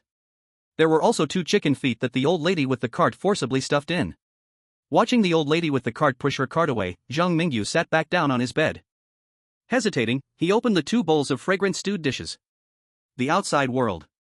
In the live stream room of Dragon Country. The last time I saw such ridiculous operations, I was still a virgin. Now, I am already a mother of 2 kids. Zhang Mingyu's actions are indeed absurd. Wait, what did you just say upstairs? Sigma, degree. Wow, the information in the comments section is a bit overwhelming. I found that when Zhang Mingyu is in a strange tale, the atmosphere is quite off. Look at the other country's chosen ones. When they meet the crew in red uniforms, they don't even dare to look at their eyes. But here, Zhang Mingyu just opens his mouth to dig out their eyeballs to eat his candy. Even the weird things must retreat 7 steps when they see my brother Yu. Speaking of which, this strange tale is too weird. Not only are there living natives here, but there are also clearly snacks not sold to the living, like goat hooves and chicken feet. Just thinking about it is chilling. Right, and just now, the old lady with the cart walked without a sound, only the wheels were squeaking, and her gaze at people was also strange. Also, have you noticed that since the train stopped, the temperature has been dropping at an abnormal speed? Just a moment ago, it was sleeting outside, and now it's cold enough to freeze water. I heard this kind of weather usually appears only under certain conditions. What conditions? When an extremely terrifying ghost appears in a certain area, the temperature will suddenly drop. In an instant, the atmosphere in Dragon Country's live stream room also dropped to freezing point, just like the temperature in the strange tale world. At the same time, the chosen ones from various countries were also facing all kinds of problems in the strange tale world. Some chosen ones were unfortunately entangled by the old lady with the cart, paying a portion of their body organs as the price and being forced to buy some snacks from the cart. Others dodged the old lady but did not have enough warm clothing. Among them, a small number of those with strong physical fitness could still persist for a while in the harsh cold. However, most of those with weaker physical fitness directly fainted in the low temperature. After all, not everyone could be like Zhang Mingyu, who was forged by various resources from Dragon Country every time he cleared the strange tale world. Now, Zhang Mingyu was wrapped in 4 thin quilts and 2 thick ones. The other chosen ones who were only wrapped in a single quilt from their beds could easily imagine the consequences. Chapter 86, Don't Go to the Toilet at Night. Zhang Mingyu discovered that ever since he bought the stewed dishes from the old lady with the cart, the attitude of the passengers around him in the soft sleeper compartment had become just like that towards the strange things. Zhang Mingyu didn't care about the passengers' prejudices and buried his head in enjoying the blood-red stewed dishes in his bowl. Noticing that the chosen one is trying the unique stewed dishes of the Eternal Train for the first time. Pollution resistance of the chosen one +1 permanently. The prompt sound from the strange tale space confirmed Zhang Mingyu's earlier suspicion. The unique stewed dishes sold on the Eternal Train indeed have similarities with the specialty dishes of Chongshan Mental Hospital. Both unique dishes can enhance the attributes of the chosen ones. I just don't know if this type of dish can only enhance pollution resistance or if there's a chance to enhance other aspects. The increase in pollution resistance made Zhang Mingyu feel that the steaming strange stewed dishes in front of him looked much more agreeable. He wolfed down 2 large bowls of stewed dishes to replenish the energy needed to fight against the cold. It must be said that the unique stewed dishes were difficult to swallow both in color and taste. But Zhang Mingyu had no complaints. To survive, he had to force himself to adapt to this horrifying world. He casually tossed a chicken claw to Ji Yan, and Zhang Mingyu wrapped himself in a quilt and took a short nap in the soft sleeper. In the middle of the night, Zhang Mingyu was suddenly awakened by a urge to urinate. He had drunk 2 large bowls of marinated soup before bed, and now the urge was overwhelming. I remember the group notification said not to use the toilet at night, and also said not to look up if unexpectedly stuck in the toilet. Based on these points, it's easy to conclude that going to the toilet at night seems like a very irrational behavior. Zhang Mingyu groggily opened his eyes and looked towards the opposite bed. The passenger sleeping in the opposite bed still had not returned. Ji Yan, however, remained loyally squatting at the door, guarding for Zhang Mingyu. Never mind, can a living person really die from being desperate for a pee? When I faced that cart lady earlier, she was a train staff member, so I couldn't really go all out against her. But now, if I go to the toilet at midnight and get attacked by some evil weirdness, wouldn't it just be perfect for testing my new abilities? He rolled out of bed, called Ji Yan, and decided to go to the toilet for some undercover law enforcement. He didn't tidy up the quilt on the soft sleeper. Having experienced what happened before, Zhang Mingyu believed that during the time he left, the other passengers in the soft sleeper compartment probably didn't have the guts to steal the quilts. He groped his way through the dark compartment. Zhang Mingyu arrived at the connection of the left compartment. He was in the 10th compartment, and the 9th compartment next to the front of the train was also a soft sleeper. At this moment, the 9th compartment was dark, and nothing was visible. Whoosh! Suddenly, Zhang Mingyu felt a chill sweep over him from behind. He turned around sharply. He was shocked to discover that the train's automatic door, which should have been tightly shut, had been opened slightly by something. Just now, a gust of cold wind had rushed in through that gap, jolting Zhang Mingyu awake and driving away all his sleepiness. I told you it was so cold in here. Not only is there no heating, but the train door can't even shut properly. Does the train staff want to freeze us all to death? Zhang Mingyu muttered as he approached the gap, and with a series of metallic scraping sounds, he managed to close it manually. I hope I didn't break the door. Zhang Mingyu looked at his handiwork with satisfaction. Then, he picked up Ji Yan and turned to enter the restroom, which was lit with a green light. Outside, the audience in Long Country couldn't help but feel anxious for Zhang Mingyu. I've discovered that our chosen ones in Long Country never like following the rules. The group notification repeatedly emphasized not to enter the restroom. It clearly is a very dangerous place. Candidates from other countries wouldn't dare go, but our chosen ones in Long Country just don't take it seriously. And have you noticed? Zhang Mingyu closing the door just now was too impressive. I can clearly tell you, that kind of automatic train door is not something an ordinary person can easily open or close. What Zhang Mingyu did just now was like swallowing an ox talisman. He's incredibly strong. By the way, why aren't any of the ladies speaking? Wow, so big. So handsome. The comments from a few ladies plunged the live stream of Long Country into silence.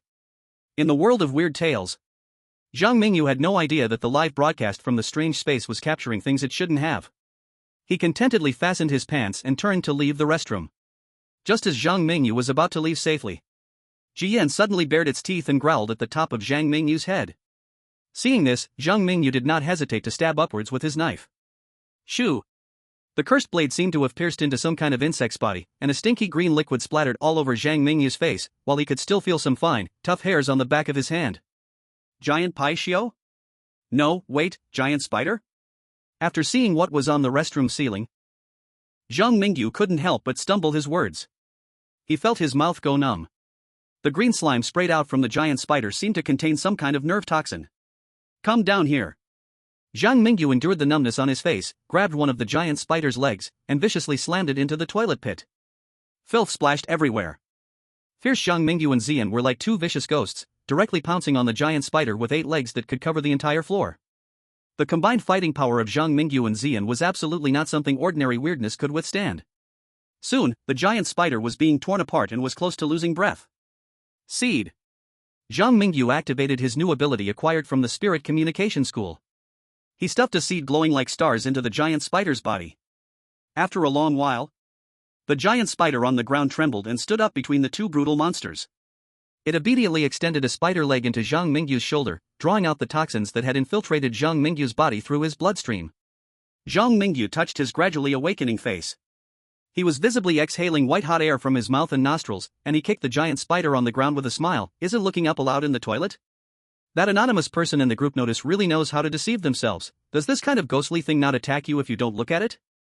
The seed's ability had already turned this giant spider into Zhang Mingyu's servant. He could now command the giant spider to do anything.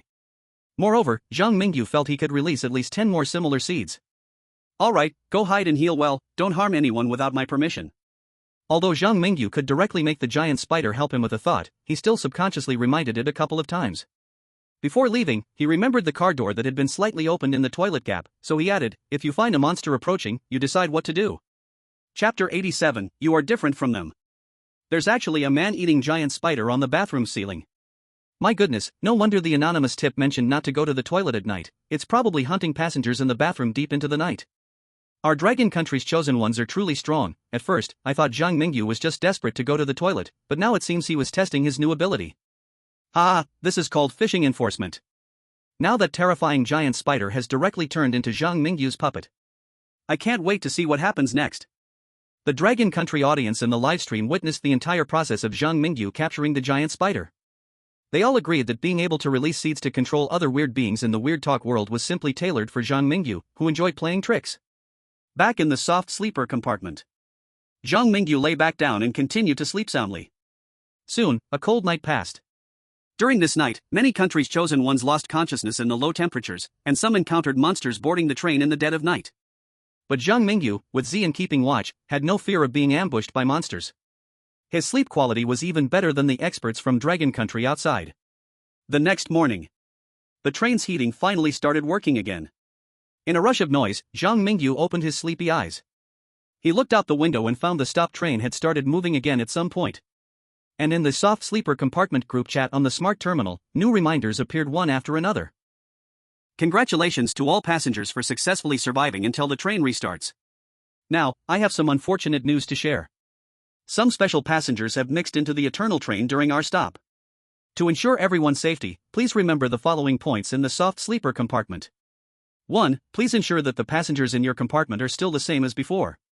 2. When someone enters your soft sleeper cabin and chooses their bed, do not ask them unnecessary questions or show any fear. You must not let them discover that you are different from them. 3. During the upcoming journey, the Eternal train will stop at each station for 10 minutes. Please make your decision to disembark within those 10 minutes. After 10 minutes, the train will restart, and you will lose the chance to get off or return to the Eternal train.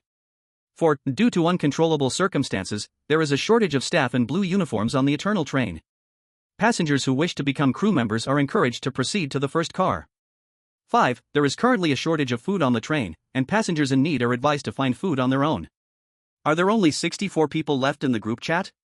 It is uncertain if it's due to the luck attribute of 6 points at play, or if the night watch by Xian and the big spider had an effect. Last night, Zhang Mingyu was safe and sound. However, through the change in the number of group chat members, it was easy for Zhang Mingyu to deduce. Last night was an insomniac night for most passengers on the train. He beckoned Xian over from the door, hugging her in his arms. Yawning, Zhang Mingyu unintentionally overheard his neighbors discussing the new messages in the group chat. The Eternal train is really having problems. The strange things outside can just get on the train, and there aren't enough crew members. Sigh, we don't even know if we can live to reach our destination. From today, we need to pay close attention to the people around us. One can never be sure if there's a wolf mixed with the sheep among the survivors in the same cabin. I heard that there are a few passengers in car 12 who were fine before, but after going out to smoke, they returned acting odd. Also, there are several unfamiliar faces in the adjacent car 11. In the aisle, many passengers in the soft sleeper compartments engaged in light chat with each other. The thin sliding door provided almost no sound insulation. Zhang Mingyu could easily hear the contents of their conversation without any effort. Just as he was getting into the conversation, suddenly, Zhang Mingyu noticed the aisle had fallen silent. It seemed that an unexpected guest had entered this carriage. Could it be that a special passenger has also come to my compartment 10? Zhang Mingyu opened the compartment door, eager to see what was happening outside. However, as soon as he opened the door, he nearly bumped into a handsome, capable-looking woman, almost kissing her. A special passenger has come to my compartment? Zhang Mingyu looked at the capable woman outside the door. She was in her 20s, resembling a solo-traveling female university student, with short cropped hair like a man. Her eyes were like two black jewels, steady and profound. This visitor was not exactly beautiful, she had a few freckles on her face, but it was clear she exercised regularly. Her black short jacket and white t-shirt couldn't hide her sharply defined abdominal muscles. His gaze dropped, and Zhang Mingyu's eyes swept past her low-waisted jeans to her strong, wheat-colored legs that resembled a female leopard. Finally, Zhang Mingyu's gaze landed on her sneakers, which were slightly muddy. As if sensing Zhang Mingyu's thoughts, the capable woman glanced at the 6 quilts on his bed, threw her backpack onto the empty bed opposite him, and said, "My name is Yen Lan, you can call me Yen Jie." Sister Lan, believe me, I am not one of those special passengers who snuck onto the train. If you obediently listen to me, I might help you survive on the Eternal train that has changed. Yen Lan? Zhang Mingyu was a bit confused about the woman's background for a moment. Outside world. A few people from Sakura Country and Kimchi Country who sneaked into the Dragon Country's live broadcast room began to gloat. Oh yeah, the unlucky chosen one is indeed not just our Sakura Country's Nichuan steel. Even the chosen ones from Dragon Country are encountering unexpected situations. Hee, your Dragon Country's chosen ones may have survived last night, but today's special passengers are the biggest test for the chosen ones. Zhang Mingyu is doomed. The chatter of the people from Sakura Country and Kimchi Country soon drew the dissatisfaction of the Dragon Country's public. They retorted at those trolls who had sneaked into the Dragon Country's live broadcast room. Your Kimchi Country's chosen ones are still shivering like a grandson, and I am just curious how you dare to come to our Dragon Country's territory to mock Zhang Mingyu? Do our Dragon Country's chosen ones need your teaching? By the way, the Nichuan steel from Sakura Country is still being chased by monsters in the forest. Kimchi Country chosen one dead, the world of strange tales is about to invade. While the Dragon Country's people were fighting back, a notification sound from the Strange Tales space echoed across the globe. As audiences from various countries poured into the Kimchi Country's live broadcast room, they found that the chosen one of Kimchi Country did not die from any strange occurrence, but rather froze to death in last night's low temperature due to their poor physical condition. Ugh, it's poetic justice. Your Kimchi Country has received retribution. Oh no, how could this happen? Is Dragon Country really a nation favored by the divine? Why did our chosen one die just because we came to say a few bad things? It's over, it's over. The world of strange tales is about to invade the universe invincible Kimchi Country. Chapter 88, the train arrives at the station, Living Coffin Village. On the train, it was dim and shadowy. Strange passengers kept passing through the soft sleeper carriage's aisle, heading to other compartments. They carried a chilling aura that kept people at a distance, as if they had been disconnected from society for a long time and had lost the most basic social skills. The scariest part was that they emanated a bone-chilling cold, and some even had visible ice crystals at the ends of their hair. Bang! Zhang Mingyu closed the sliding door of the soft sleeper compartment. He turned to look at the opposite bed, finding the woman who called herself Yan Lan was also staring at him. I won't listen to you, but I think we might be able to cooperate. Cooperate? Do you think you have the qualification? Yan Lan looked at Zhang Mingyu, who was blocking the sliding door of the compartment, and asked with interest. Normally, those lacking confidence in their abilities would never voluntarily lock themselves in a confined space with others. In Yan Lan's eyes, this 18-year-old boy, Zhang Mingyu, did not seem like a strong and capable person. Is this enough? Zhang Mingyu took out a pack of chicken feet that Xian had not finished last night and tossed it on the table. Of course, if you don't want to cooperate with me, we can each do our own thing, with no interference. I won't force anyone to do what they don't like. What you want to do is your freedom. Zhang Mingyu did not finish his words. But facing him, Yan Lan instinctively shivered. This tone of voice, and that pack of chicken feet. Is he really a living person? A ridiculous thought inexplicably sprouted in Yan Lan's mind. Suppressing the impulse to continue probing, Yan Lan's attitude towards Zhang Mingyu made a complete turnaround. Cooperation is fine, I can tell you one piece of information right now. The place we docked yesterday was not a wasteland, but a place called Frost Town. When I got off the train to explore, I found that there were no living souls left in the town. And the reason the Eternal Train suddenly stopped at Frosty Town seemed to be to wait for those countless dead who had been frozen for years. Frosty Town? Zhang Mingyu's eyes flickered with thought. So, last night, we also stopped at a station. I hope I didn't miss the final stop on the first day. Clearing the unnecessary thoughts from his mind, Zhang Mingyu continued to ask, you said that the Eternal Train wouldn't welcome strange passengers before? The former Eternal Train prohibited most strange beings from boarding. Now, it seems the rules have changed. The train not only carries us living beings, but also the dead from the stations along the way. Yan Lan's tone was filled with deep concern. During the following conversation, Zhang Mingyu and Yan Lan exchanged simple information. He learned that Yan Lan could get off midway because of a cursed item called the soul guiding rope. At the same time, he informed her of some information he had collected on the train. As noon approached, the Eternal Train arrived at the station. The mechanical announcement echoed. The train has arrived, Living Coffin Village. This train will stop at Living Coffin Village for 10 minutes. Passengers intending to disembark should gather their belongings and prepare to get off. From the group notification, it's easy to deduce that during the 10 minutes the train stops at Living Coffin Village, passengers should be able to come back after getting off. I'll go take a look and be back soon. You stay here and keep an eye on our things. If I don't make it back in 10 minutes, find a way to delay the train's doors from closing. Zhang Mingyu instructed and then opened the compartment door, heading to the train door. Outside, the audience in Longhua anxiously watched Zhang Mingyu walk through the aisle. Has Zhang Mingyu forgotten what happened to Nishikawa Gangpan? You can't get off. This time is different from last night. The anonymous person in the group has issued relevant notifications. Logically, as long as Zhang Mingyu returns within 10 minutes, nothing will happen. But I'm still worried. What if there's a ghost at the station? And Zhang Mingyu has entrusted his escape plan to a newcomer, Yan Lan. Isn't that a bit impulsive? What are you afraid of? Zhang Mingyu's actions must have deep meaning. We just need to wait and see the show.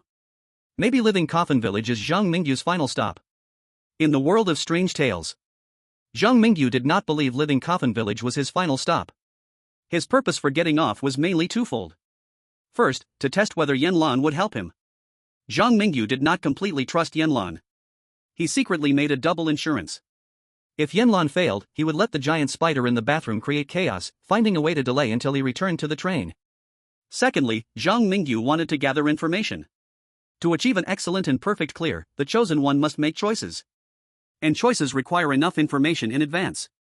Zhang Mingyu got off to judge from the conditions at different platforms where he should disembark or how to gain the recognition of the Eternal Train. At the train door, it was empty. The living passengers on the train had noticed the changes of the Eternal Train. At this moment, the living passengers hid in their compartments or seats. They were afraid of attracting the attention of the special passengers mingling among them. They never even considered getting off at a strange platform called Living Coffin Village. And Zhang Mingyu was clearly an exception. The moment the door opened, he rushed out, holding the purple flame tightly. Leaping across the dark and deep gap between the train and the platform, Zhang Mingyu stepped onto the platform of Living Coffin Village. 站台上凉飕飕的，左右是绵延向两旁的铁轨，半露天的站台被几根立柱撑起，立柱旁还摆着常年无人使用的自动贩卖机。站台的角落有几家正在营业的车站商店，有的商店里摆着鲜花饼、牛肉干、茶叶等各种土特产，还有的店铺专为车站的旅客提供快餐。小小的车站，麻雀虽小，五脏俱全。我只有10分钟的时间，要不要先去商店里买点吃的？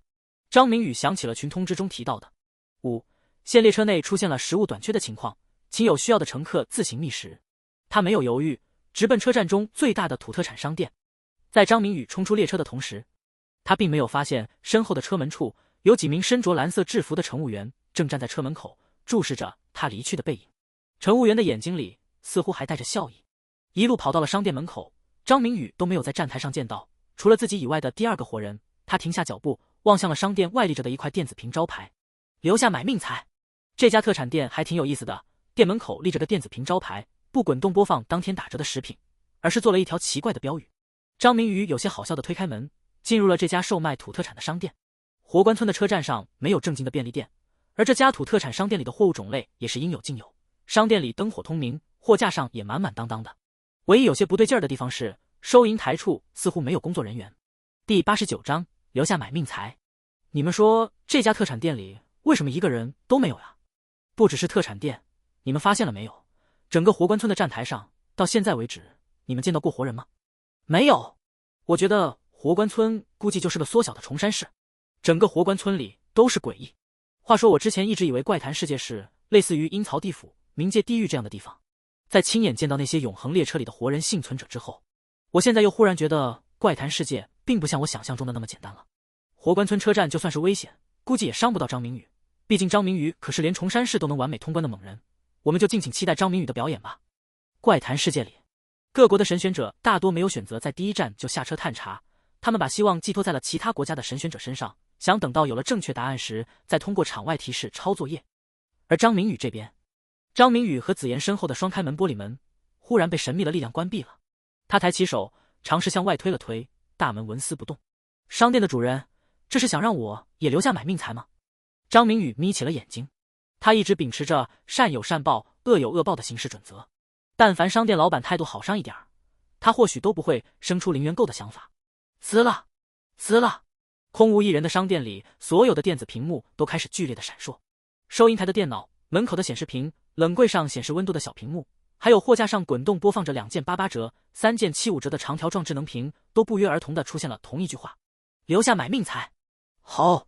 紫妍低吼着，弓着腰，对着某2排货架间的通道龇牙咧嘴，似乎正有什么张明宇看不见的东西正在向这边接近。Zhang Mingyu looked at the words on the screens everywhere, and he was both angry and amused. He took out the living map and, facing the third name in the store besides himself and Xian, pulled out the cursed blade and swung it down. I said, why does your village's station have so much money? Even a small specialty shop can afford so many screens. So there's a crooked businessman like you cheating passing travelers? Zhang Mingyu's knife was swift and fierce. With one strike, he cut a wound on the invisible eerie being. The black-red curse flowed into the crooked businessman's body along the wound, outlining a hunched figure with spiderweb-like red lines. Spare me! Spare me! The revealed true form of the businessman had no spirit as a strange being. He was very intelligent, afraid of the tough. Realizing that Zhang Mingyu was a hard nut to crack, he immediately begged for mercy. Let me go? Zhang Mingyu squatted in front of the cursed, bound black-red figure, showing a smile that seemed extremely twisted to the businessman. You said, if I didn't bring enough money, would you trap me to death on the Living Coffin Village station platform? You bad thing, you just wanted to kill me. So, how do you plan to compensate me? Zhang Mingyu spoke the truth. But the tone of his voice was easily misunderstood. Zhang Mingyu again used the power of the seed, peeling a radiant seed from his body and offering it to the businessman. Eat this, and I will let you go. What is this? The businessman was very afraid. Zhang Mingyu didn't give him a chance to choose, eat it and you'll live, don't eat it and you'll die now. Make your choice. As Zhang Mingyu spoke, he commanded Xian to find a bag and sweep all the food and water from the store shelves into a plastic bag without spending a dime. Seeing Xian's 9 tails frantically sweeping through the shelves, the businessman on the ground felt worse than dead. He knew that it was time to leave him with money for his life. The transparent businessman ate the seed. Zhang Mingyu stood up in satisfaction. Having tarried a bit here, only about 5 minutes remained before the train would depart. Considering the time needed to run back to the train, Zhang Mingyu prepared to hurry back. Before setting off, Zhang Mingyu didn't look for others at the Living Coffin village station but directly interrogated the crooked businessman owner of the largest specialty store at the station. Tell me everything you know about the eternal train. I advise you in advance, my time is very precious, I have no time to play house with you. The owner, having eaten the seed, cooperated very well, stating without any concealment. Our Living Coffin village is a small station on the route of the eternal train. Next, there are dozens or hundreds of similar stations along the way. If you want to go to a village or town level station, just get off when you arrive.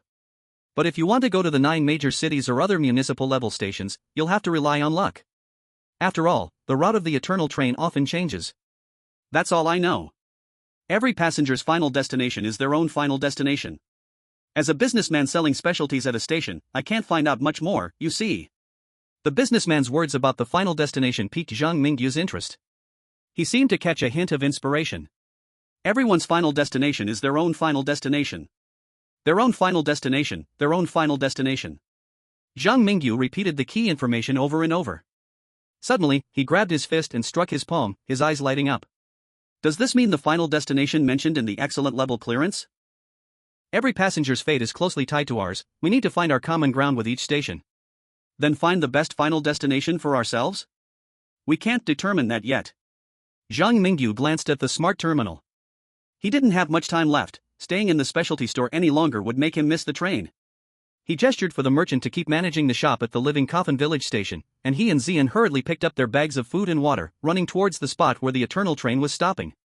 Outside, the viewers in the live broadcast room experienced the rush of life and death with Zhang Mingyu. I didn't expect there to be so many terrifying cities in the Strange Tales world like Chongshan City, with bizarre villages like Living Coffin Village and Frosty Town being too many to count.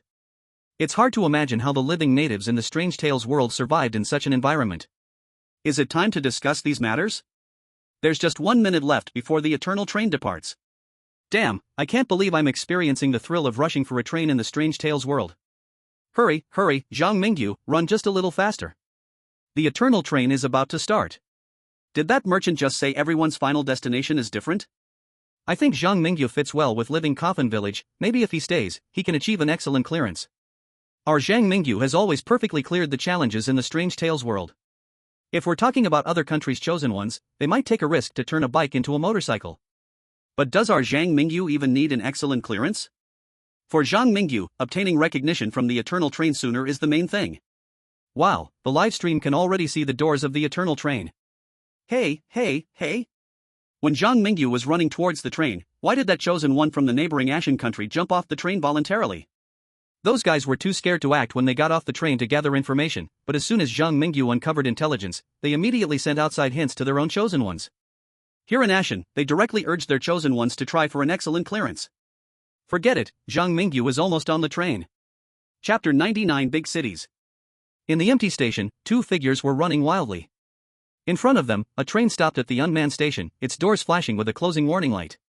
In the distance, the 2 running figures could see a train attendant in a blue uniform, smiling as he watched the person and cat stumbling back, seemingly anticipating what might happen next. Just as Xian was about to transform back to block the figure at the door, Yanlan suddenly appeared behind the blue uniformed attendant. Holding a rough hemp rope, Yanlan, under Zhang Mingyu's surprised gaze, directly tightened the rope around the attendant's neck, forcibly pulling him away from the door. This action created a precious escape route for Zhang Mingyu and Xian. Beep. Beep. As the lights flickered, the train's doors slowly began to close. Thanks. Zhang Mingyu nodded at Yanlan. Even though he wasn't afraid of the blue uniformed attendant blocking the way, this incident established the most basic trust between him and Yanlan. What should we do with this guy? Yanlan didn't let go of the blue uniformed attendant. She noticed that the attendant's eyes, bound by the guiding soul rope, glowed with a terrifying red light. After last night's sudden incident, the blue uniformed attendant seemed to have become somewhat abnormal. Seal him. What? Yanlan looked puzzled, her brain momentarily freezing. Before Yanlan could react further. On the train. Soon, a scene appeared that shocked her. She saw Ziyan, who had been behaving like a well-behaved kitten, unexpectedly open her bloody mouth and swallow the crew member whole, as if eating a snack, after hearing Zhang Mingyu's command. I can't believe it. Yanlan leaned against the wall of the train compartment, almost scared to the point of collapsing. When she first saw Zhang Mingyu this morning, she worried that this cheerful big boy would be scared out of his wits at a critical moment and drag her down. Now it seems, how could Zhang Mingyu be the type to be scared out of his wits? Compared to worrying about Zhang Mingyu, Yanlan felt she should worry more about herself. Oh, I'm sorry, I was talking to my little kitty. After checking that there were no other witnesses in the aisle, Zhang Mingyu returned to his compartment with a bag full of loot. Now, he had food, teammates, and information. Next, it would be the part of teammate sacrifice, boundless power. Of course, sacrificing teammates was just a joke. In fact, Zhang Mingyu was just preparing to cooperate with his teammates to steadily develop his next plan. Outside, at the Kunlun military base. On the conference table in front of Yang Qingting, there were filled with charted information. The chosen ones from A3 nation failed to achieve excellent clearance, some invisible monsters appeared at the living coffin village, and they dismembered the chosen ones from A3 nation. Rikawa Steel barely survived in the Frost Town due to their exclusive talent. Currently, the optimum choice for the chosen one seems to be to choose a station with lower danger to disembark and try to survive until dawn of the next day. A group of the most elite experts from Long Country gathered together. They were earnestly discussing all possible tales of clearance. At this point, Yang Qingting stood up and firmly stated, I believe Zhang Mingyu's reasoning is correct. The chosen ones need to find the most suitable final station for themselves, rather than blindly guessing like the chosen ones from A3 nation. Send the situation on A3 nation to Zhang Mingyu.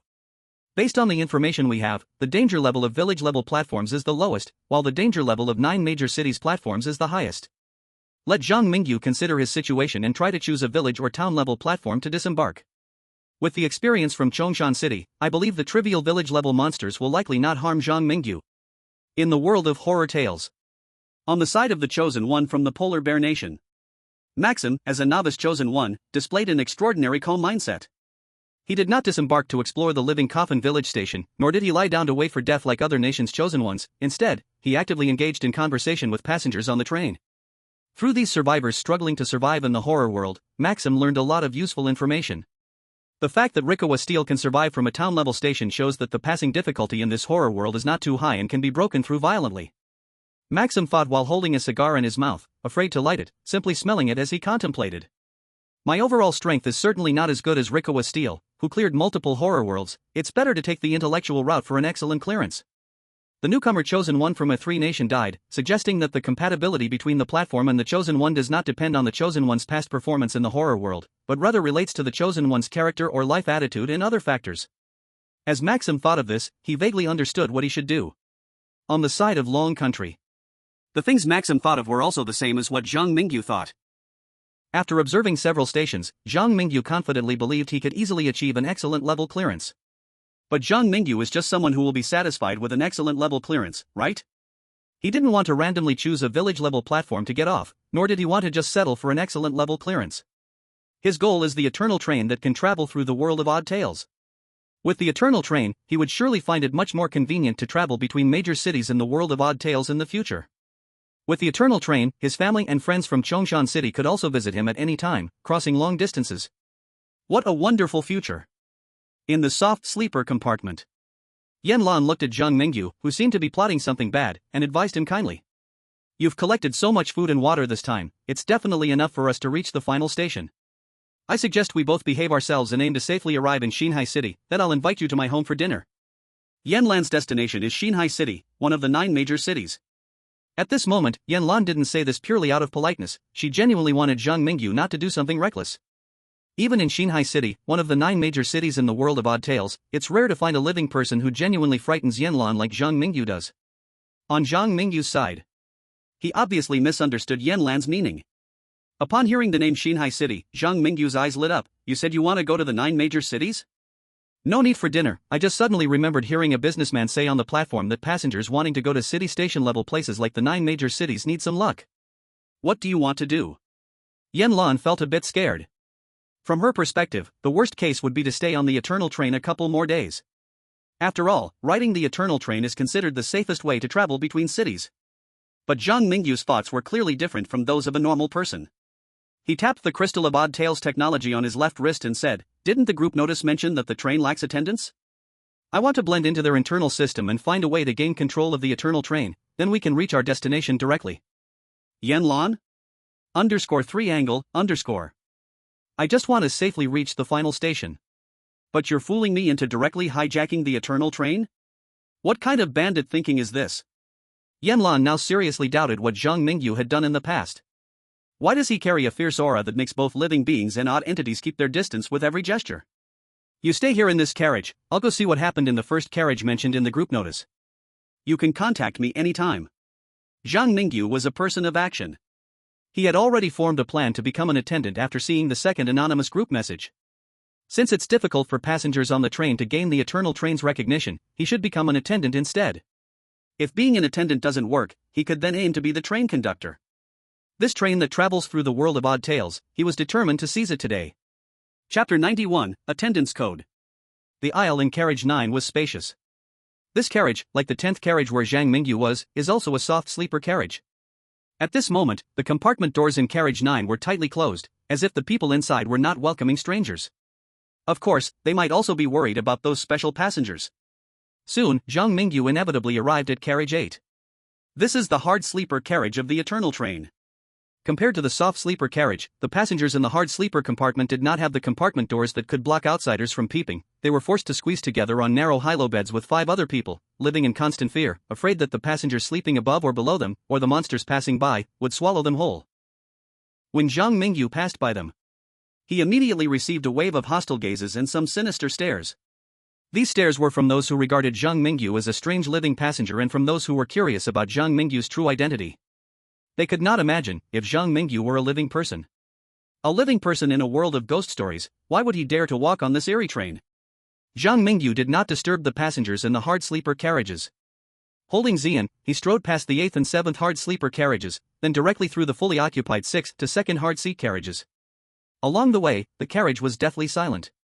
It was in such an environment that Zhang Mingyu pushed open the door to the first carriage. Outside world. Netizens from all countries had rushed to the Dragon Kingdom's live broadcast room. Oh my god, the courage of your chosen one in the Dragon Kingdom is admirable.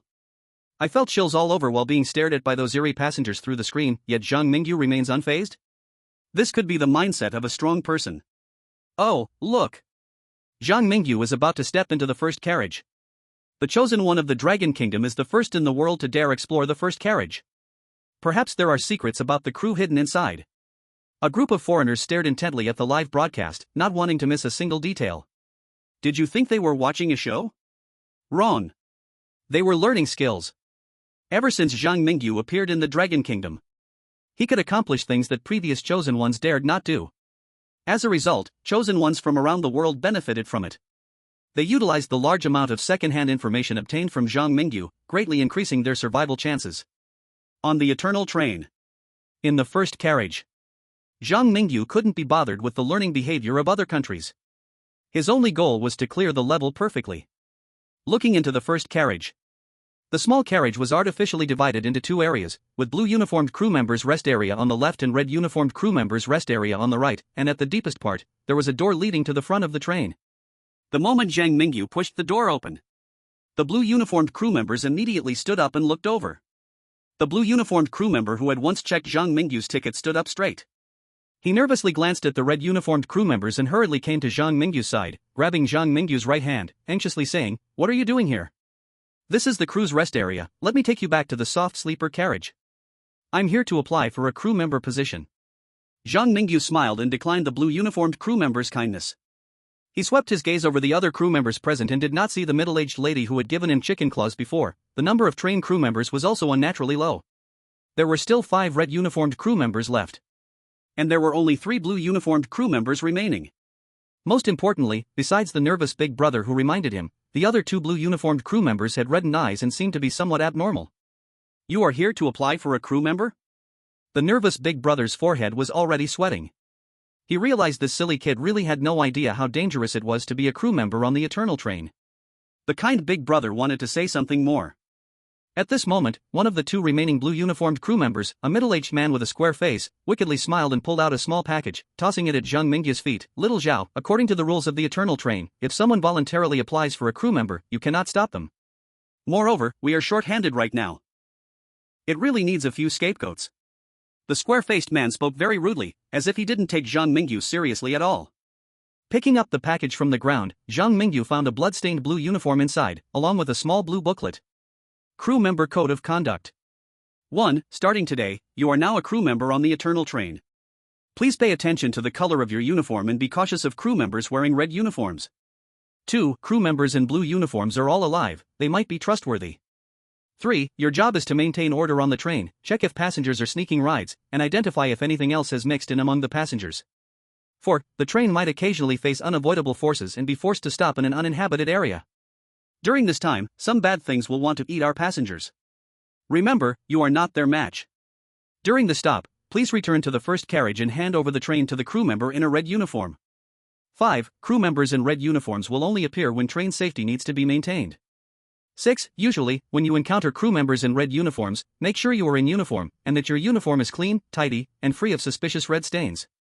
At the very bottom of the 6 crew codes, there was another rule that seemed to have been added later. The added rule was also printed, but the handwriting was obviously fresher. 7. Due to unavoidable factors, the train conductor of the Eternal Train has been forced to leave us. Please, current crew members, do your best to work, strive for recognition from your colleagues and passengers, and work hard to become the new train conductor to restore order on the train. Is this the operational rule of the Eternal Train? Zhang Mingyu closed the crew member code and looked at the bloodstained crew uniform.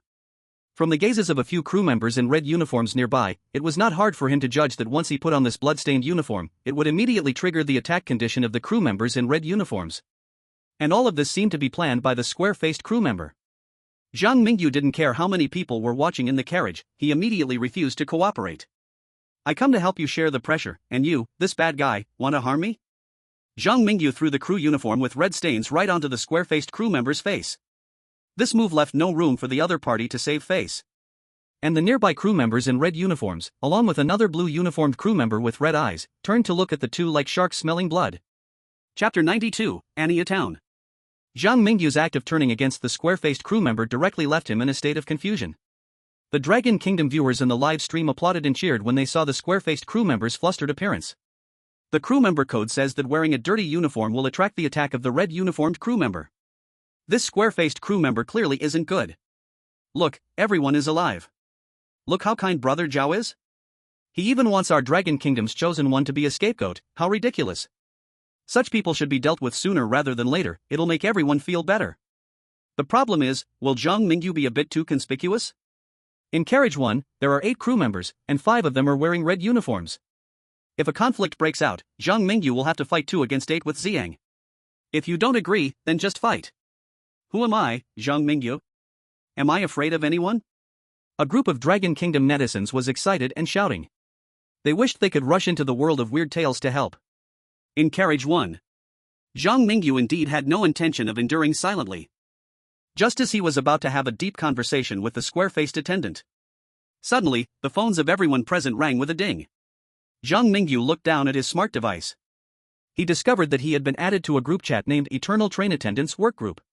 Meanwhile, the previous passenger group had already kicked him, the newly appointed attendant, out. In the attendants work group. At this moment, an anonymous person was sending a message. Anonymous, dear colleagues, the Eternal Train is about to arrive at its destination Anya Town. Please return to your respective posts and maintain the normal order of the train. Please be aware that Anya Town has been affected by a mysterious force, resulting in unknown changes. To ensure the safety of everyone, please remember the following rules. 1. Please ensure that no bull-headed monster boards the train. 2. If a bull-headed monster appears outside the train, please have the attendants in red uniforms expel them or kill the monsters outside the train. 3. The train is being forced to stay at Anya Town Station for a long time due to irresistible forces. Please pay attention to the passengers' emotions. If there are passengers exhibiting strange behaviors aboard the train, the attendants in blue uniforms should come forward to reassure them. For perhaps the Eternal Train is finally going aground. 5. After this long journey ends, the Eternal Train will forever remember the hard work of all the attendants. The content of the anonymous message was strange. It was as if the Eternal Train would never be able to depart from Anya Town again. The 5 attendants in red uniforms, after seeing the contents of the group notification, left car number 1 without hesitation, heading straight for the train's automatic doors. Seeing this, the blue uniformed attendant with the surname Zhao also took the opportunity to lean close to Zhang Mingyu's ear and advised him quietly, both of them have already been tainted by the strange power, it won't be long before they become like those red uniformed attendants. It's not easy for us to stay alive, so let's hurry up and get to work. After speaking, the blue-uniformed attendant smiled awkwardly, gathering his courage to pull along the square-faced attendant towards the back carriages. It was clear that this brother Zhao was very afraid of those colleagues who were about to turn strange. However, in this situation, he was still willing to help Zhang Mingyu escape danger in his own way. This action made Zhang Mingyu, who was originally prepared to act directly, feel a bit more fondness for brother Zhao. Creak! With a harsh sound of friction, the eternal train slowly came to a stop. Zhang Mingyu and Zian stayed in car number 1 and did not leave. He stepped closer to the entrance of the conductor's room and calmly said, "Since there is an emergency, let's deal with the immediate situation first.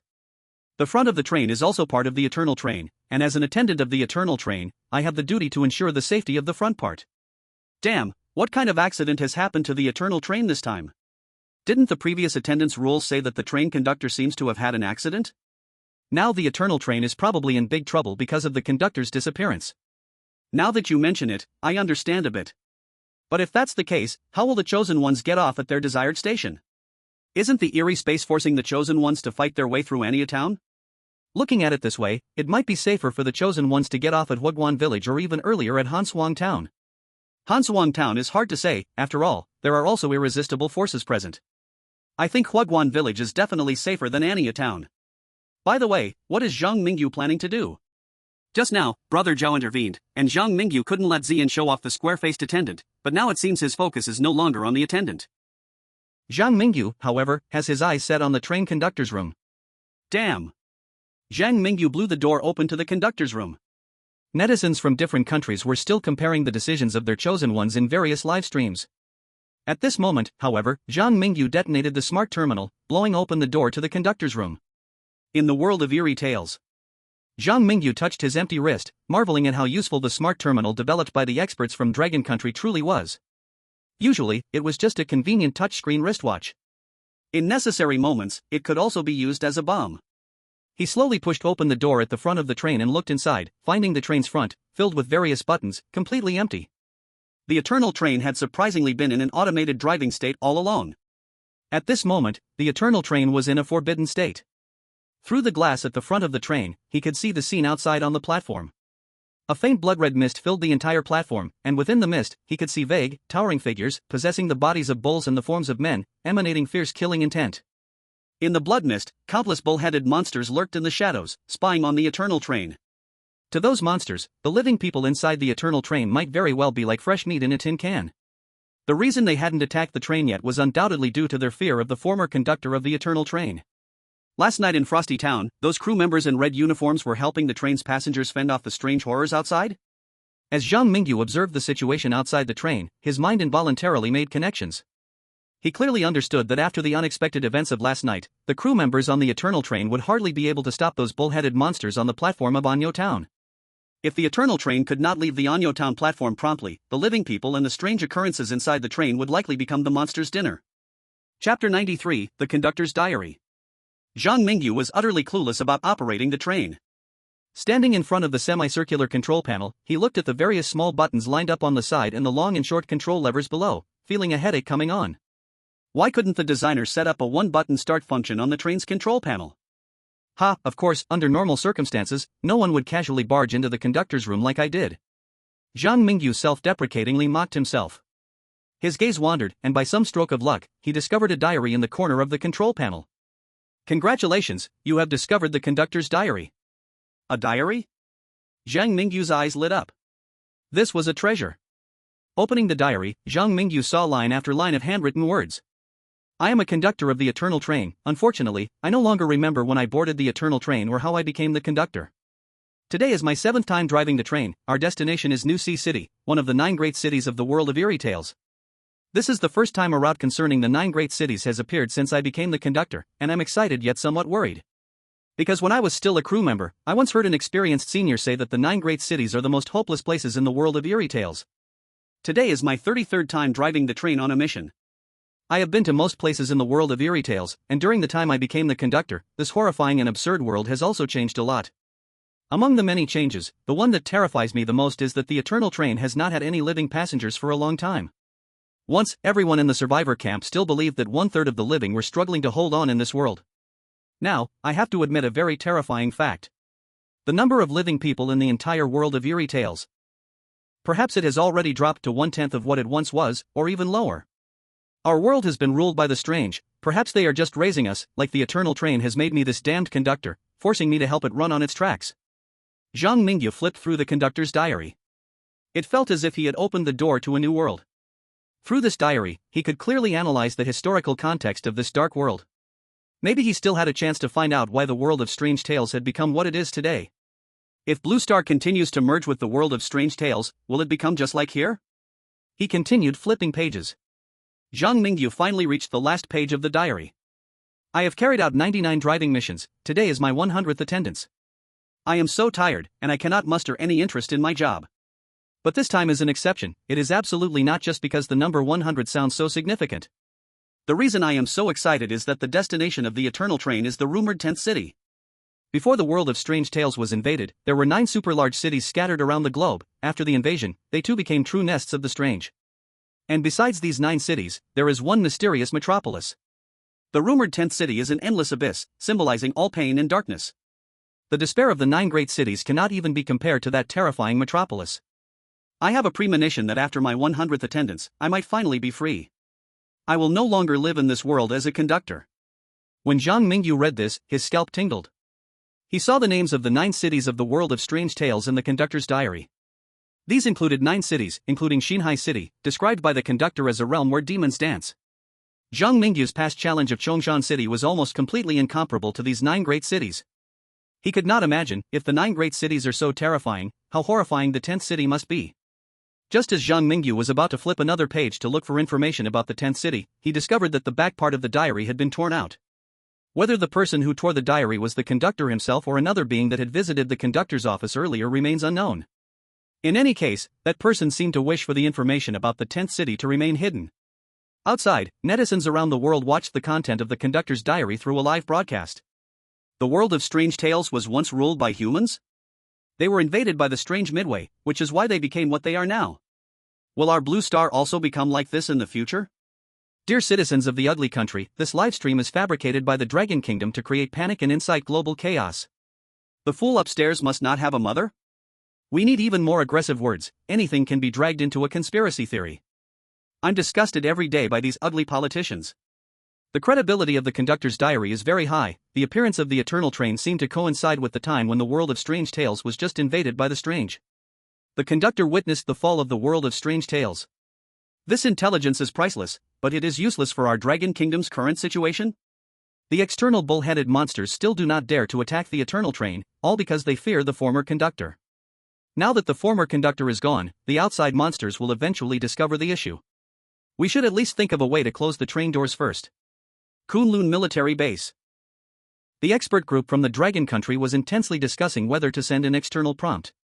Although we have never seen a train in the world of strange tales, we have roughly analyzed the functions of those buttons on the control panel, with an accuracy rate of over 90%. Continue to verify, we only have one last chance to send an external prompt. If we send the external prompt, it must not go wrong. Team Leader Yang, it seems there's a situation over at Zhang Mingyu's side. After closing the diary, Zhang Mingyu had not yet taken any other actions when he suddenly noticed chaos erupting outside the train. At the same time, in carriage number 1, a disheveled figure stumbled in. Sister Yen, what are you doing here? Yen Lan's face turned red with anger, nearly spitting out the words I damn in full.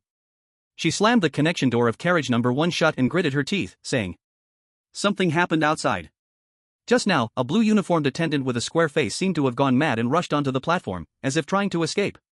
Then, he was torn to pieces and eaten by those bull-headed monsters in the town of Aniu. Then, within the train, the strange beings that boarded in the town of Hanshuang started to riot. The attendants on the train completely lost control of the situation. Those monsters outside, and the strange beings inside the train, are simultaneously attacking the Eternal Train. We have to pack our bags and run away. As Yen Lan was speaking, it felt as if something had jostled the side of carriage number 1. The entire carriage nearly tipped over. The former train captain's intimidation seemed to have utterly vanished at this moment. Chapter 94, What was summoned during the soul summoning? The chosen one from the kingdom of Brazilian barbecue is dead, the world of strange tales is about to invade. The chosen one from the kingdom of Mexican chicken wraps is dead, the world of strange tales is about to invade. The continuous, resounding alerts from the strange tale space sent chills down the spines of all people on Blue Star. Oh, Shit. Fuck. No. This damned Strange Tale challenge never intended for the chosen ones to survive. Who would have thought that the eternal train carrying alive people would break down? And the breakdown location has a group of hungry bull-headed monsters? We're doomed, we're absolutely doomed. If I had known, we should have let our country's chosen ones charge over at the Living Coffin Village platform. At least, staying at the Living Coffin Village platform wouldn't require facing those bull-headed monsters. The live streams from various countries on Blue Star were dyed red with blood. Some chosen ones were so scared they hid in the carriage, trembling. Others gathered their courage and rushed onto the platform, ready to find a way out amidst the chaotic crowd. Among the many live streams, Zhang Mingyu's stream was undoubtedly the most attention-grabbing. Because, when other live screens went dark faster than the audience could send comments. In Zhang Mingyu's streaming room, the Dragon Country netizens were stunned by his bold actions. In front of the train's head, Zhang Mingyu held the diary of the train captain in his hands. Then, he slowly uttered 2 words. Summon souls. Zhang Mingyu's speech seemed to contain a mysterious magic. As soon as the word summon souls escaped his lips, a sea of ominous blood appeared before him. Within the blood sea, a certain soul was drawn towards him by the train captain's diary. It was struggling to leave the blood sea and come to Zhang Mingyu's side. What are you doing? Yan Lan was frightened. The sight of that blood sea felt terrifying to her. She had only glanced at it once and felt as if her own soul was about to be pulled in. Is this really the ability that a living person should have? No. To be precise. Ever since she met this delicate high school student, that seemingly harmless kid had done anything resembling a human act?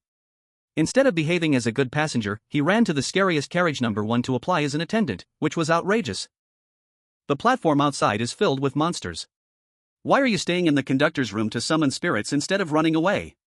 Do you think we haven't died quickly enough? If you want to survive, help me guard the door well. Zhang Mingyu's summoning ability can not only call his own employees to his side. He can also summon other lonely and wild spirits. At this moment, he wants to use the summoning method to call back the train conductor who wrote the diary to the eternal train. Yan Lan doesn't understand Zhang Mingyu's intentions. From Yan Lan's perspective, Zhang Mingyu seems like a crazy madman now. A pale-faced high school student, barehandedly pulling at blurry spirits in a sea of blood. What else could this be if not madness? It's decided, you are the one, conductor. Zhang Mingyu pulled a phantom figure out of the sea of blood like pulling up a radish. Then, he collapsed to the side, completely exhausted, as if he had stayed up for 7 days and nights. Summoning the train conductor is completely different from summoning the red wedding dress. The former involves the red wedding dress cooperating with Zhang Mingyu, actively wanting to fight the school dean. The latter is Zhang Mingyu forcibly trying to bring back the missing train conductor. It's entirely Zhang Mingyu doing all the hard work. This whole summoning process nearly wore Zhang Mingyu out. Where am I? The conductor's soul is very weak, emitting a faint glow. And Ziyan, Yan Lan, and the audience in the live broadcast room all felt strange when they saw Zhang Mingyu summon such a weak soul. Only Zhang Mingyu did not underestimate the conductor because of his weakness. He pointed at the scene outside the driver's cabin and said, "We are now on the eternal train. I'm very sorry to have brought you back this way. But we and the other passengers on the eternal train need you to drive this train to get us out of here." In the Dragon Kingdom's live broadcast room, after the viewers saw Zhang Mingyu's amazing operation, they all gave him thumbs up in admiration. Awesome. Really awesome. Why didn't I think of this way to break the deadlock? Those monsters outside didn't dare to attack the eternal train partly because of the previous conductor. After driving the eternal train so many times, that conductor might have already become a powerful anomaly. And the biggest benefit of the conductor returning is that the eternal train finally has a chance to start again. With the conductor here, bursting out of this platform is just a matter of minutes, right? The conductor's weak soul looked in the direction Zhang Mingyu pointed and saw the monsters constantly attacking the eternal train, hearing the passengers' wails inside the train. Although he hated the eternal train that enslaved him. As a qualified conductor, he could not bear to watch his passengers die at the hands of the monsters. The eternal train cannot withstand those monsters without a conductor. You must choose one of the crew members as a conductor, only then can he inherit the conductor's power and have hope of escaping from here. Based on the current situation of the train, we may be overrun by the monsters before we even select a conductor. Zhang Mingyu approached the conductor and asked, "Can you drive the eternal train out of here?" The conductor shook his head. "You are thinking too simply. Only a conductor recognized by the eternal train can see through the blood-red fog and determine the direction forward. I can indeed drive the train, but in my current state, I cannot penetrate that fog at all." The conductor intended to persuade Zhang Mingyu to quickly gather the crew members. Choose a new train conductor. To his surprise, Zhang Mingyu displayed an excited smile upon hearing the conductor's words. So, as long as I help you find the direction, you can take us out of Anyatown Station? In theory, yes, the conductor hesitantly nodded. In that moment, the people and spirits in the cockpit couldn't figure out what Zhang Mingyu was trying to do. Meanwhile, certain spectators with bad intentions began to sneer. Oh my, the chosen ones of Long Kingdom really know how to show off. I can't wait to see the expressions on those Long Kingdom people's faces when he fails this time. Our expert group from Asan country has made careful calculations and speculated that once they reach Anyatown Station, all chosen ones from every country are doomed. That strange nemesis of Long Kingdom is destined to stop here today. Chapter 95, Where to Go? The platform shrouded in blood mist had long turned into a monster's paradise, as muscular bull-headed monsters rushed wildly across the platform. Bang! Bang! Bang! The train carriage was rammed by bull horns. At the door, the staff used their bodies to block the train's only entrance. On the side of carriage number 1 connected to the cockpit. After transforming back to its original form, Xian devoured a bull-headed monster that tried to approach the cockpit. The soul-collecting rope in Yanlan's hand transformed into a golden long snake, binding another bull-headed monster that charged into the carriage. In this strange narrative space, I want to use a hint opportunity. Zhang Mingyu understood he couldn't hesitate any longer. With a few of them in carriage number 1, they could still buy some time. But the situation in the other carriages would only worsen. At the moment Zhang Mingyu chose to use the hint opportunity. A light suddenly appeared in the blood mist in front of the cockpit. The dim yellow light flickered in the hazy blood color, like a firefly that might extinguish at any moment. However, that weak flicker brought hope for the eternal train to escape the mire. Hold on tight, the train is starting. The conductor quickly operated in the cockpit upon seeing the light. The right side door slowly closed amidst the flickering light. Many bull-headed monsters, half of their bodies entering the eternal train, were immediately crushed in half by the door. The remaining bull-headed monsters still on the platform crazily smashed into the tightly locked eternal train, jostling it as if it might derail at any moment. Clang! Clang! Beep! Beep! Amidst a series of strange noises, the eternal train gradually started moving out of the platform. However, those bull-headed monsters did not seem willing to let the fresh meat on the train go easily. After finding it impossible to charge into the train, they jumped onto the tracks, blocking the train's path forward. At the same time, the special passengers who boarded at Frost Town in the train also coordinated their efforts. The order in the passenger area was completely disrupted. Big Spider! Go take down those guys sneaking onto the train. Zhang Mingyu ordered the big spider in the restroom cubicle remotely. Immediately, he patted Xian, who had been guarding him, and said, "You go up front and deal with the ones blocking the way, be careful." The shining moments of Zhang Mingyu's two strange pets had come. The global audience watched in awe as, inside the train carriage, a giant spider harvested the red uniformed attendants like cutting wheat, continuously hunting down every weird creature that showed its fangs in each carriage. And at the front of the eternal train, Xian, leaping out of the train, acted like a bulldozer, opening its huge mouth and continuously devouring the strange creatures. Zhang Mingyu could even see Xian's belly expanding like a balloon. It is obvious he has eaten too much, leading to some nutritional excess. How much longer until you get there? It seems like all the strange things on the train are rushing towards the front. Yanlan tightly blocked the connecting door between carriage 1 and carriage 2, her face pale. Among the living survivors, Yanlan considered herself capable. But even so, faced with the wave of ghosts being forced towards the driver's cabin, Yanlan started to feel overwhelmed. Are they being pushed to the brink of desperation? Zhang Mingyu squinted his eyes. He guessed that it was the hunt by the giant spiders that made the eerie beings on the train feel a sense of crisis. Thus, they were rushing towards the driver's cabin, attempting to force the eternal train to a stop again. Thanks to Xian's efforts, some of the bull-headed monsters blocking the tracks had been cleared. However, the remaining bull-headed monsters continued to charge forward one after another. At this moment, the train conductor suddenly pulled out a portable powerful flashlight from under the driver's seat. Just as Zhang Mingyu was curious about what the flashlight could do, a beam of light pierced through the fog, spraying from the flashlight and shining on the bull-headed monsters. In the blink of an eye, the bull-headed monsters that were hit by the flashlight beam turned and fled like startled horses. And the eternal train finally safely departed from the Anyatown platform. Clattering. Running on the tracks heading into the distance. Looking back, one could see those unwilling bull-headed monsters chasing the train like a tide. Dragon Country's chosen ones, please pay attention. You have led the crew and passengers of the eternal train to escape the horror of Anyatown, gaining the recognition of the eternal train. Next, please choose the direction the eternal train will travel. 1. Any village-level station. 2. Any town-level station. 3. Any city-level station. For any of the 9 major cities. Tip: only by moving towards the most desperate direction can one discover the truth of the world. The prompt sound from the weird talk space suddenly appeared in Zhang Mingyu's ears. He picked up Ziyan, who had returned to the driver's cabin. He weighed this little fellow in his hands. Heavier than expected, very unusual. No, the real question now is, where should the eternal train go next? Zhang Mingyu looked at Yanlan in carriage 1. After leaving the Anyo town platform, the strange beings in the train seemed to have lost their fighting spirit, scattering and fleeing, no longer trying to assault the driver's cabin. It likely wouldn't be long before they would be completely wiped out by the giant spiders and crew members. In other words, deciding the direction of the train's journey is probably the last question in the eternal train's checkpoint. Outside Kunlun military base. Zhang Mingyu's performance in this bizarre talk world is truly amazing. With the train conductor present, passing the eternal train with a passing grade, excellent, and perfect should all be achievable. However, after the conductor dies, it seems the methods to complete the eternal train bizarre talk reduced to just passing and perfect completion.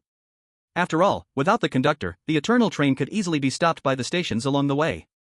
Once the train stops, it becomes difficult to start again. This bizarre challenge is a dead end for the vast majority of chosen ones. In the future, we need to pay more attention to similar bizarre challenges. This kind of bizarre challenge may not originally be hard, but once the bizarre itself has problems, it can easily trap the chosen ones. By the way, how should Zhang Mingyu choose the direction of the train? If it weren't for that hint, I would think that getting off at village or town level stations is the best choice. But heading towards high difficulty stations to discover the truth makes me hesitate a bit. We analyze that where Zhang Mingyu gets off, his next bizarre challenge is likely to happen at that station. For the safety of the chosen ones, I think we shouldn't take risks. Stop arguing. Let's send our analysis to Zhang Mingyu and let him decide his own fate. Chapter 96, The Conductor's Flashlight. His gaze swept over the conductor, whose soul was becoming blurry, and Yanlan waiting beside him. Zhang Mingyu made his choice. I choose the 4th option, to seek the truth in the most desperate place. Zhang Mingyu knew well that in the world of urban legends, being a timid turtle would only lead to a more miserable end. He had to lead the Dragon Kingdom to uncover the truth of the urban legend world. Understanding why the world had changed to this state was essential for him and the people of the Dragon Kingdom to find a glimmer of hope. Attention, Dragon Kingdom's chosen one. You have gained the recognition of the Eternal Train, leading the crew and all passengers safely on this journey. You have cleared the urban legend world Eternal Train. Completion rating, perfect. Completion reward, Conductor's Flashlight. Conductor's Flashlight, this is a portable strong flashlight that not only can be used for lighting but can also dispel the strange.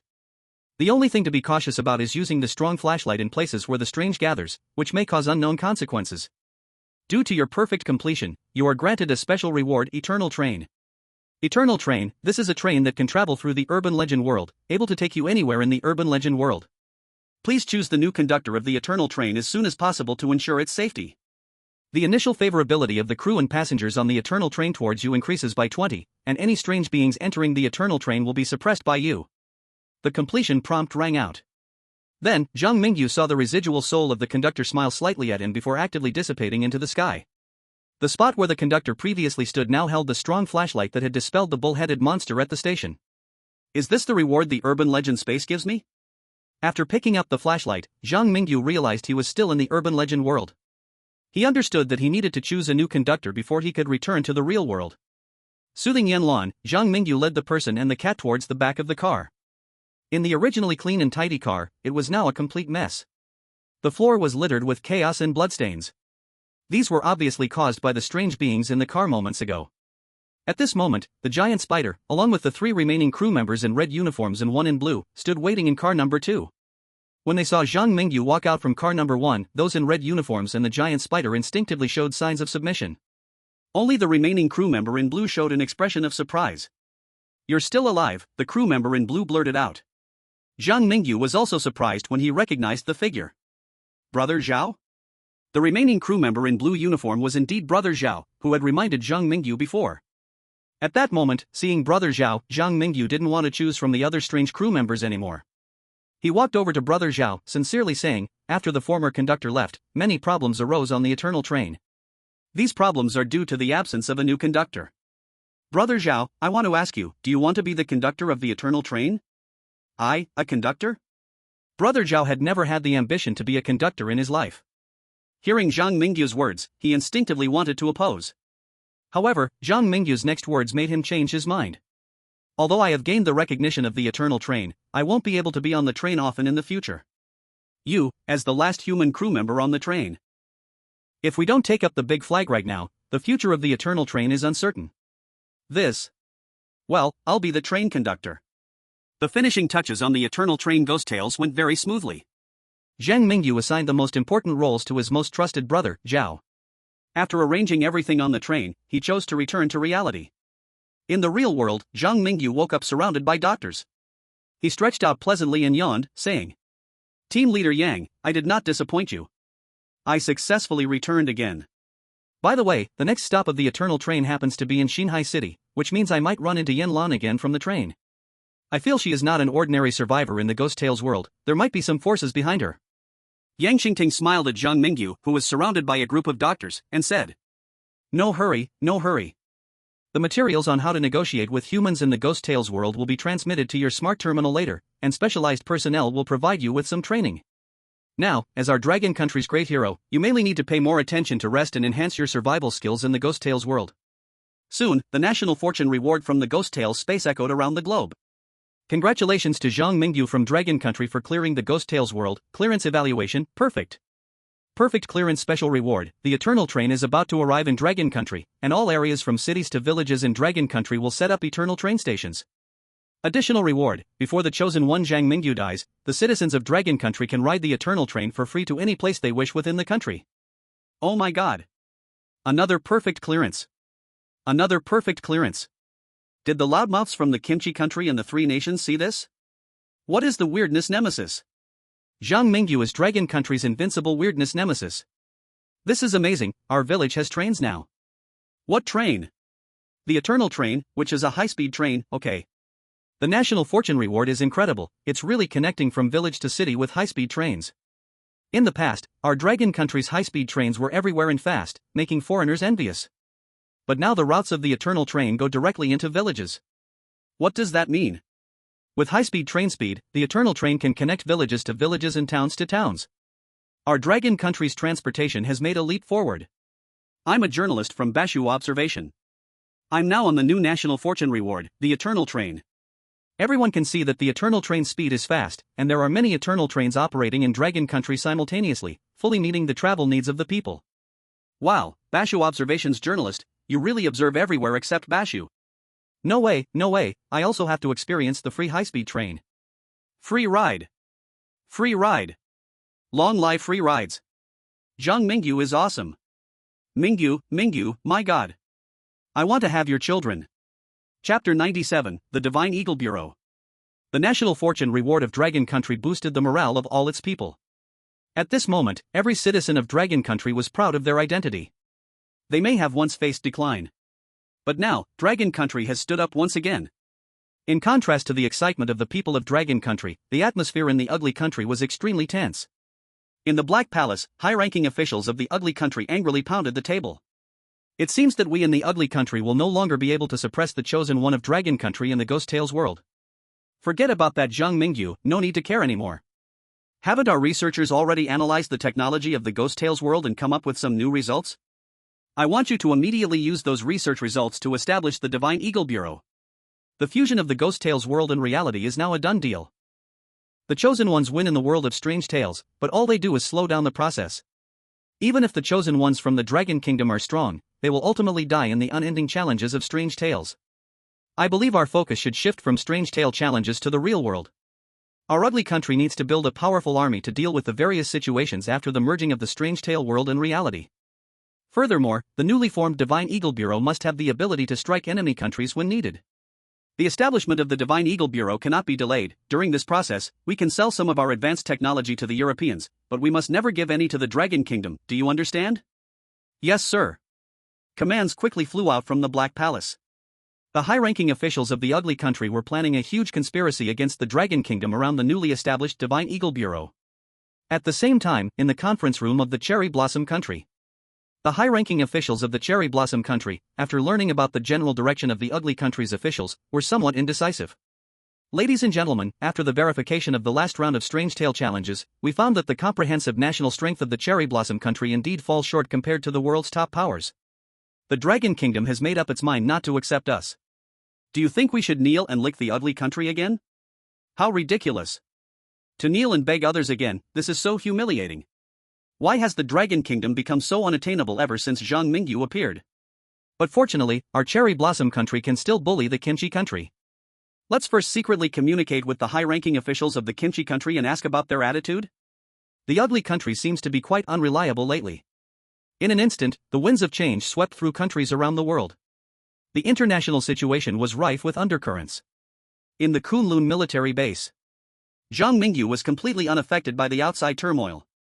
At this moment, he was living comfortably in the secure military base under the care of a specialized nutrition doctor and a group of beautiful nurses. He could stretch out his hand for clothes and open his mouth for food. Were it not for the fact that Zhang Mingyu had never neglected his physical training, he would truly feel that if he continued like this, he would eventually become a useless person who only knows how to enjoy. Burp. Ziyan lay next to Zhang Mingyu, comfortably letting out a satisfied burp. This big cat probably thought that being a lazy cat was quite nice. Clap. Clap. While lying on the airport tarmac, soaking up the sun through the large hole above used for airplane takeoffs and landings, Zhang Mingyu suddenly heard someone approaching him. The alertness developed in the strange tail space made him turn over and look at the newcomer immediately. Team Leader Yang, why did you come personally? When Zhang Mingyu saw Team Leader Yang walking towards him holding the conductor's flashlight he had lent them for research, Yang Xingting, facing Zhang Mingyu, had no airs about him. He smiled as he returned the conductor's flashlight to Zhang Mingyu, saying, "You will enter a new strange tale this afternoon. I am giving this cursed item back to you and reminding you of a few things." What things? Is it about the survivors of the strange tale world? Zhang Mingyu had already undergone relevant training and knew how to approach those survivors. However, it was clear that Yang Qingting was not there to discuss how to negotiate with the survivors. In his tranquil eyes, as calm as a pool of water, the reflection of Zhang Mingyu's figure appeared. Patting Zhang Mingyu's shoulder, Yang Qingting gently sighed, "I know the struggles of you chosen ones. The new strange tale will likely occur in one of the 9 major cities, New Coast City. If you encounter danger, do not force yourself." At this moment, Yang Qingting was like Zhang Mingyu's grandfather, kind and gentle. "That cursed item you have is of a very high level, not something our current technology can identify. The only thing that can be certain is that using it requires the chosen one's mental strength. Moreover, the unknown effects triggered by using the flashlight are likely related to strange abnormal behaviors." Abnormal behaviors? Yes. Yang Qingting explained, "There aren't many strange phenomena controlled by our laboratory, so we can't guarantee the accuracy of the test results. In summary, we advise you not to use this cursed item in places with many anomalies." Understood. Zhang Mingyu nodded. Soon, the time arrived in the afternoon. Zhang Mingyu was about to set off again. Once again surrounded by a group of staff, who dressed him in combat gear and checked his health condition, Zhang Mingyu felt as if he had stepped into another world. In the blink of an eye, he had cleared 6 ghost story challenges. About 2 months ago, he was just an ordinary high school senior from Blue Planet. Now, he had shouldered the hope of the entire Dragon Country. Everything was ready. Zhang Mingyu's gaze turned to the people in the Kunlun military base who encouraged him. His vision gradually blurred. In his ears, the prompt sound of the ghost story space also echoed. Choosing the ghost story. Ding, the ghost story world has been selected. Welcome to City of the Red Moon. Type, single player, faction. Clearing condition, passing survive for 3 days in the city illuminated by the red moon. Clearing condition, excellent, find and choose your faction in the City of the Red Moon. You can choose to join the Red Moon believers or the remaining resistors in the City of the Red Moon. Clearing condition, perfect depending on your chosen faction. Different clearing conditions will be randomly triggered. Note, you can only bring the cursed items you already possess to challenge the ghost story world. Hint, since you have perfectly cleared the Eternal Train, you will gain a special ability in this ghost story challenge, Unlimited Mental Strength. Unlimited Mental Strength, you will possess endless mental strength in this ghost story world. Your mental power will be like an endless ocean, never drying up. Chapter 98, New Ghost Story, City of the Red Moon. Soft, dry, comfortable. Zhang Mingyu woke up in the gentle light, finding himself in a bedroom full of girlish charm, with a pink princess bed, a fluffy large carpet, colorful wallpaper painted with cartoon bears, and stuffed toys filling every corner of the room. This place could nearly fulfill every child's fantasy of their dream bedroom. The only downside was the thick knitted curtains blocking out the light from outside. If the curtains were open to let a bit of sunshine in, this bedroom would be even more perfect. Why do I feel like I'm in someone else's house, stealing a child's toys? Rolling out of bed, Zhang Mingyu stepped onto the carpet, half wondering if that furry carpet would roll him up like a Mexican chicken burrito and suffocate him. At the same time, he worried that adorable toy dolls might suddenly come to life and attack him. Of course, none of these fantasies came true in the end. This ghost story challenge didn't seem to want to make things too deadly for the chosen ones right from the start. Instead, it provided a relatively safe buffer zone. He opened the door. Zhang Mingyu saw a double sofa facing away from him in the living room. In front of the sofa, a large LCD TV was playing rolling red warning words. Do not look at the moon. Do not look at the moon. Do not look at the moon. Rows of blood-red letters were playing on a loop. It seemed to be some kind of warning. After searching the living room, Zhang Mingyu did not find the remote control. After manually changing the channel, the TV still looped with Do not look at the moon. Now, Zhang Mingyu could confirm. Do not look at the moon. This was the ghost story world's warning to him. Outside world. Netizens from various countries crowded into the Dragon Country's live broadcast room, discussing intensely. Why does this ghost story world only have one warning? The hints from other strange tale worlds, even if few, still have 1 or 2 pages. Something seems off. Something is off. It really is off. The weirdest thing is, why is our Sakura Country's Nichikawa steel plate appearing in the strange tales of Red Moon City? Your Dragon Country's chosen one is dying and dying. You chose the scariest path in the Eternal Train strange tale, and that's just fine. Our Sakura Country's Nichikawa steel plate clearly chose to get off at the safe Frost Town. Why should we also challenge this high difficulty strange tale? Gulp, maybe the strange tale space doesn't want your Sakura Country to get special treatment? Ha, everyone is challenging the Red Moon City strange tale, so that other countries won't feel imbalanced. The emotions of netizens from various countries were initially quite serious. But being stirred up by the Sakura Country's netizens, they all relaxed a lot.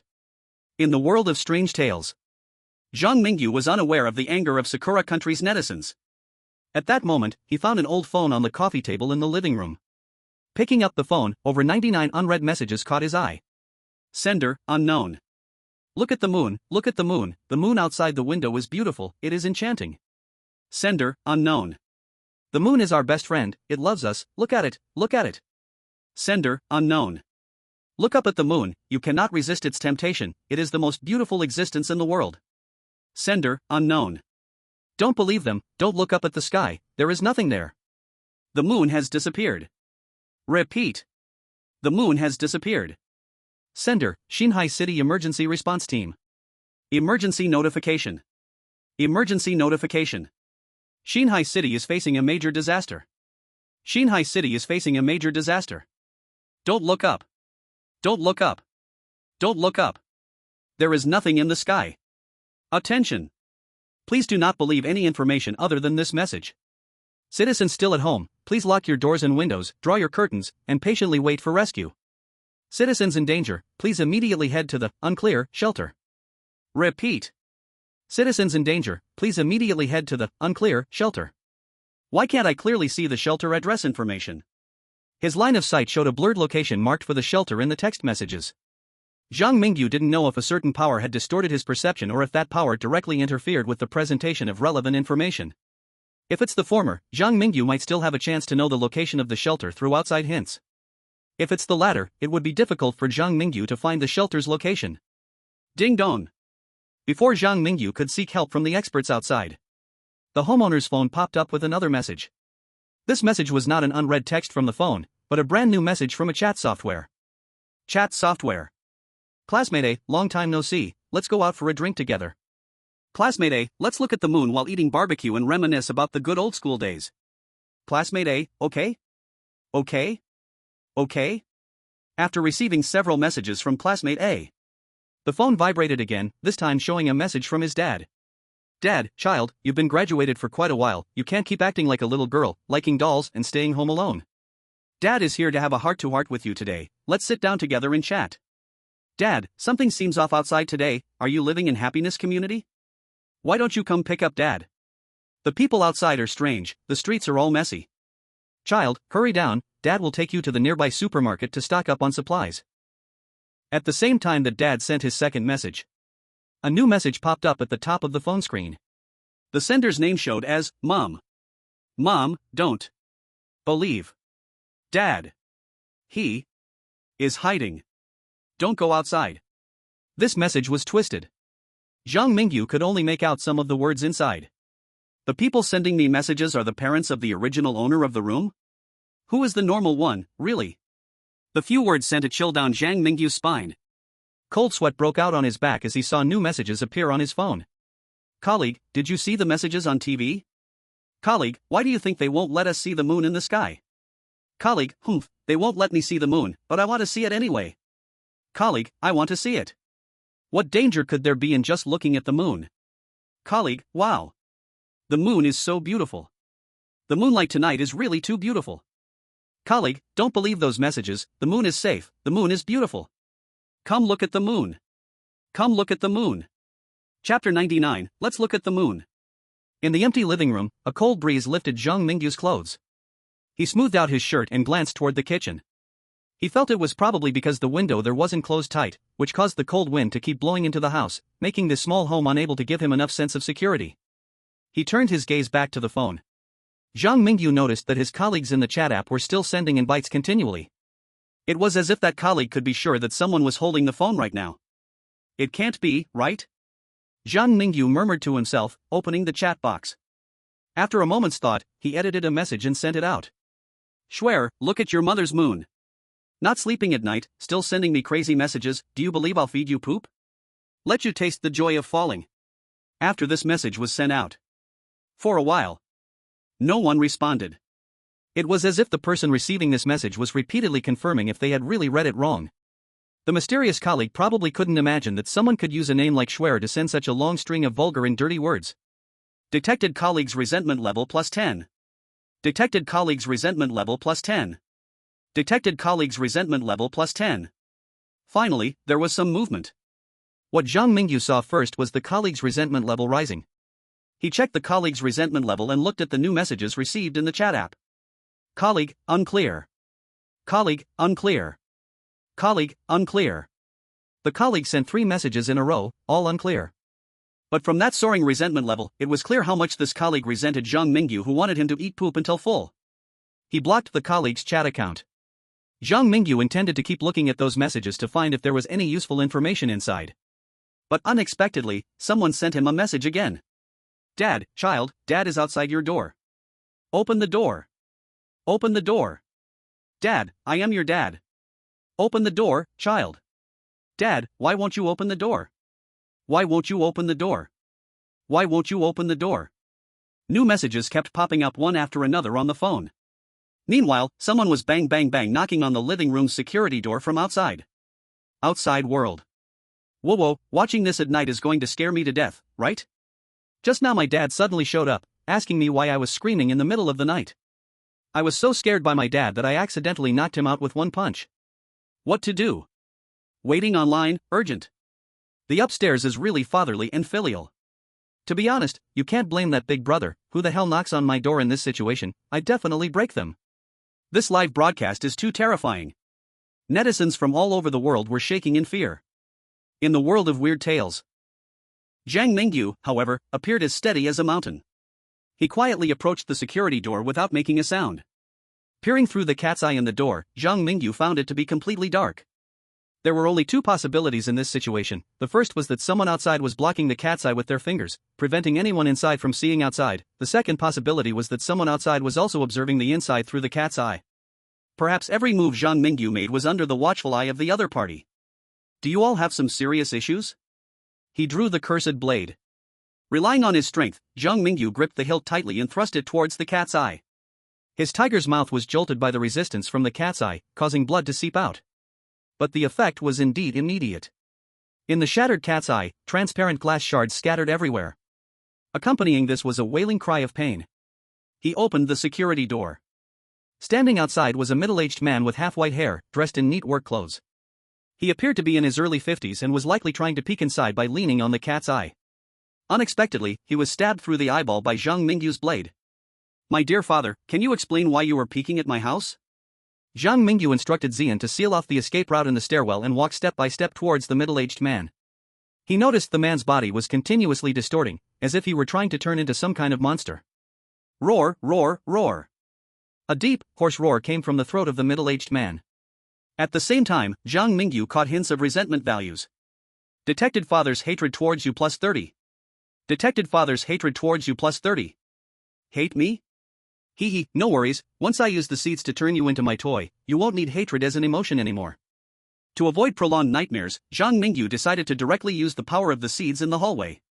In the tales of horror in Red Moon City, he had infinite mental power. This meant he could endlessly use the seed's ability to enslave the bizarre. If the monsters in Red Moon City, controlled by unknown beings, could be influenced by the seed's ability, Zhang Mingyu had a chance to establish a new force controlled by himself within the order of Red Moon City. With a massive army of bizarre creatures protecting him, wouldn't it be easy for him to conquer the tales of horror? The brilliant seeds were planted in Father's mind. At that moment, the hints about resentment values changed. Detected Father's fear towards you +30. Detected Father's fear towards you +30. When Father's fear reached its peak, Father surprisingly stopped struggling and then looked blankly at Zhang Mingyu.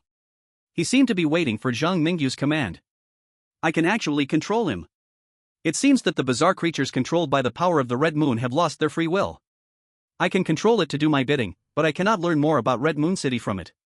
As Zhang Mingyu was thinking about this, suddenly, he felt darkness before his eyes, and his body uncontrollably collapsed to the ground. When he awoke again, Zhang Mingyu found himself in a bedroom full of girlish charm. The surrounding decorations inexplicably made Zhang Mingyu feel familiar, yet he distinctly remembered just stepping into this horror world called Red Moon City for a challenge. He opened the door. Zhang Mingyu discovered the living room television was repeatedly playing a red letter prompt. The moonlight is beautiful tonight. Look at the moon. The moonlight is beautiful tonight. Look at the moon. The moonlight is beautiful tonight. Look at the moon. Everything seemed just fine. But as Zhang Mingyu looked at the scene before him, always felt a strange sense of familiarity. It was as if he had experienced the same thing in a dream before. Moreover, the red text message seen in the dream seemed different from what he saw now. Chapter 100 Memory Confusion. Kunlun Military Base. The walls, paved with special materials, maximized the isolation from the strange influence on this meeting room, with soldiers at the main and side entrances all armed to the teeth. The spacious conference room was filled with various high-precision measuring instruments, and numerous experts crowded around the live broadcast, arguing passionately. Team Leader Yang. Team Leader Yang. I can bet my life that the Chosen One has lost their memory. We must give the Chosen One an external hint. Give the Chosen One an external hint? I said, buddy, do you understand why the Chosen One lost their memory? Do you even know what just happened? Are you trying to waste hint opportunities when you know nothing? Who says I don't know? I suspect the Chosen One is very likely trapped in a loop. And I have first-hand data from the Galaxy 1 computer to back it up. A group of old men with white beards gathered around the meeting table, their faces flushed from arguing.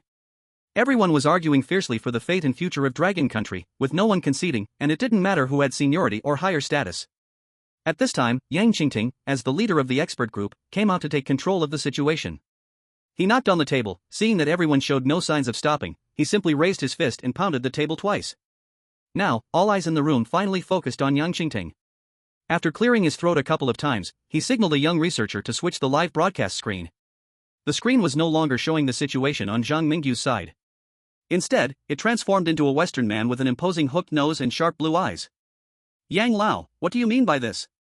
Seeing the suddenly switched live broadcast, the experts from Dragon Country were confused but still patiently inquired about Yang Qingting's reasons.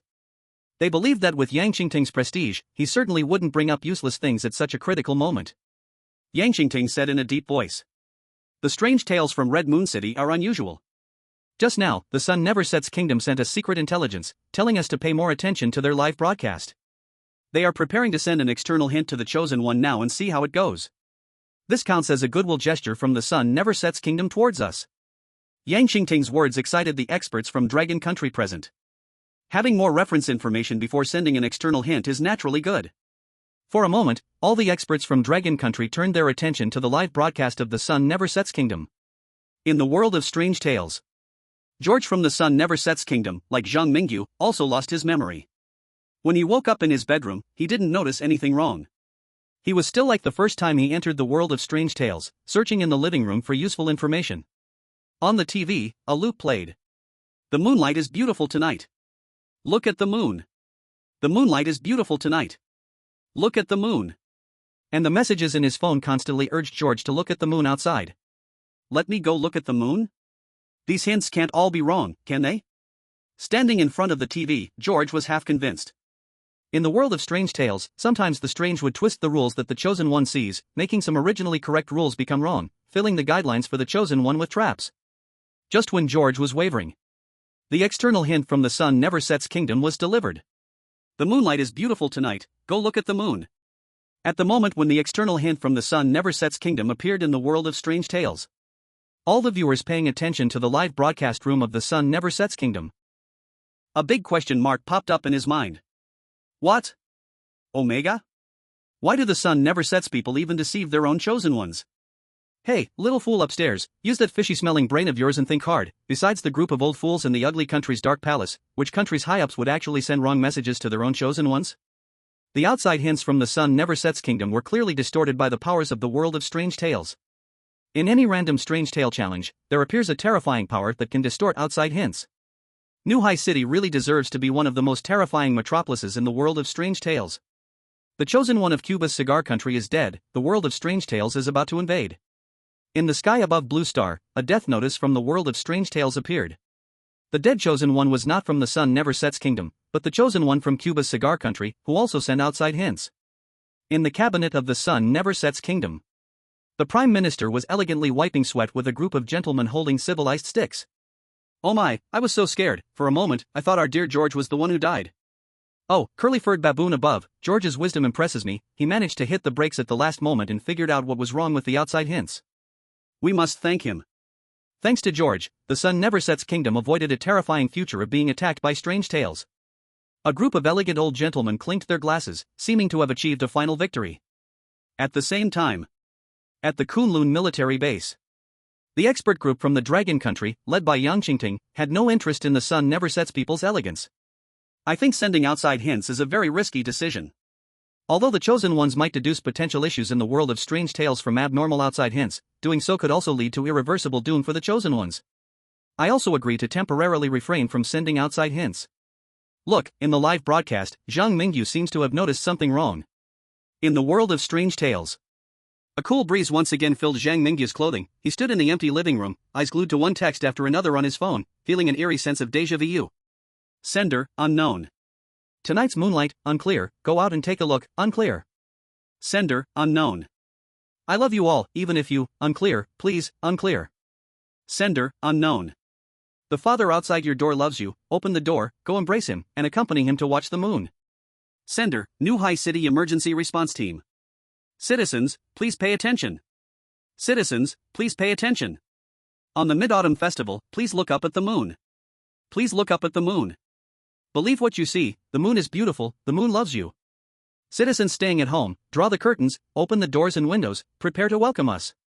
Citizens on the street, immediately go to the Red Moon altar to worship. Repeat. Citizens on the street, immediately go to the Red Moon altar to worship. Chapter 101, The Strangest Twist. Red Moon altar? Worship? What the heck is this? A wave of dizziness struck him. Zhang Mingyu touched the armrest and sat down on the soft sofa cushion. Resting his head against the back, Zhang Mingyu looked up at the crystal chandelier in the living room, the gentle yellow light spilling over the storage cabinet under the LCD TV, flowing across the short coffee table opposite the cabinet, covering the long two-person sofa, and finally stopping at the kitchen's sliding door. He felt that the scenes around him were strange but could not pinpoint exactly what was wrong. The purple flame in his arms was softly snuggling up to him. Zhang Mingyu petted the cat's head and instinctively picked up his old phone again, opening the chat application. The phone vibrated. A stranger labeled Best Friend sent a message. Best friend, are you at home? I know you must be at home. Best friend, I am, unclear, trust me, it is safe here. Best friend, I have sent your colleague to pick you up, stay at home. Stay at home. Colleague? Zhang Mingyu felt that the mysterious colleague would definitely not like him. He didn't even know why he thought that. Anyway, it was just an instinct. While he was thinking about this, suddenly, the mysterious person labeled colleague sent a message. Colleague, the moonlight is beautiful tonight, come eat shit. Colleague, eat shit. Eat shit. Colleague, squeeze luxury material deviation. Looking at the phone screen, Zhang Mingyu couldn't figure out for a long time why this mysterious colleague harbored such deep grudge against him. Did he even want to invite him to eat shit? He decisively wanted to block that colleague.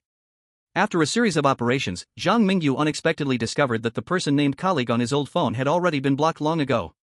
He looked at the colleague who was still able to message him after being blocked, feeling a headache. At the same time, he also noticed the grudge points from the colleague. Notice, your colleague's grudge points detected +10. Notice, your colleague's grudge points detected +10. Notice, your colleague's grudge points detected +10. I must have done something to that colleague before. In an instant, like a sudden realization, Zhang Mingyu realized that this was probably not the first time he participated in the Bizarre Tale Challenge in Red Moon City. He may have already angered the colleague once before. That must be why the colleague enthusiastically invited him to eat shit right away. Only thus could he explain why everything in the world of bizarre tales felt familiar to him. At this moment, Zhang Mingyu did not regain his memory. But he already had a sense of what to do next in his heart. Buzz. Buzz. New messages appeared at the top of the phone screen. Mom, your dad, dead, you're home, escape. Mom, escape. Were these messages also twisted by mysterious forces? The only words I can understand are, escape? But shouldn't Dad also come out to chat with me about something trivial at this time? Zhang Mingyu waited for a long time but did not receive any message from Dad. Helpless, he had to open the chat box labeled Dad and actively send a message. Schwer, Dad, someone wants to feed me shit, please come save me.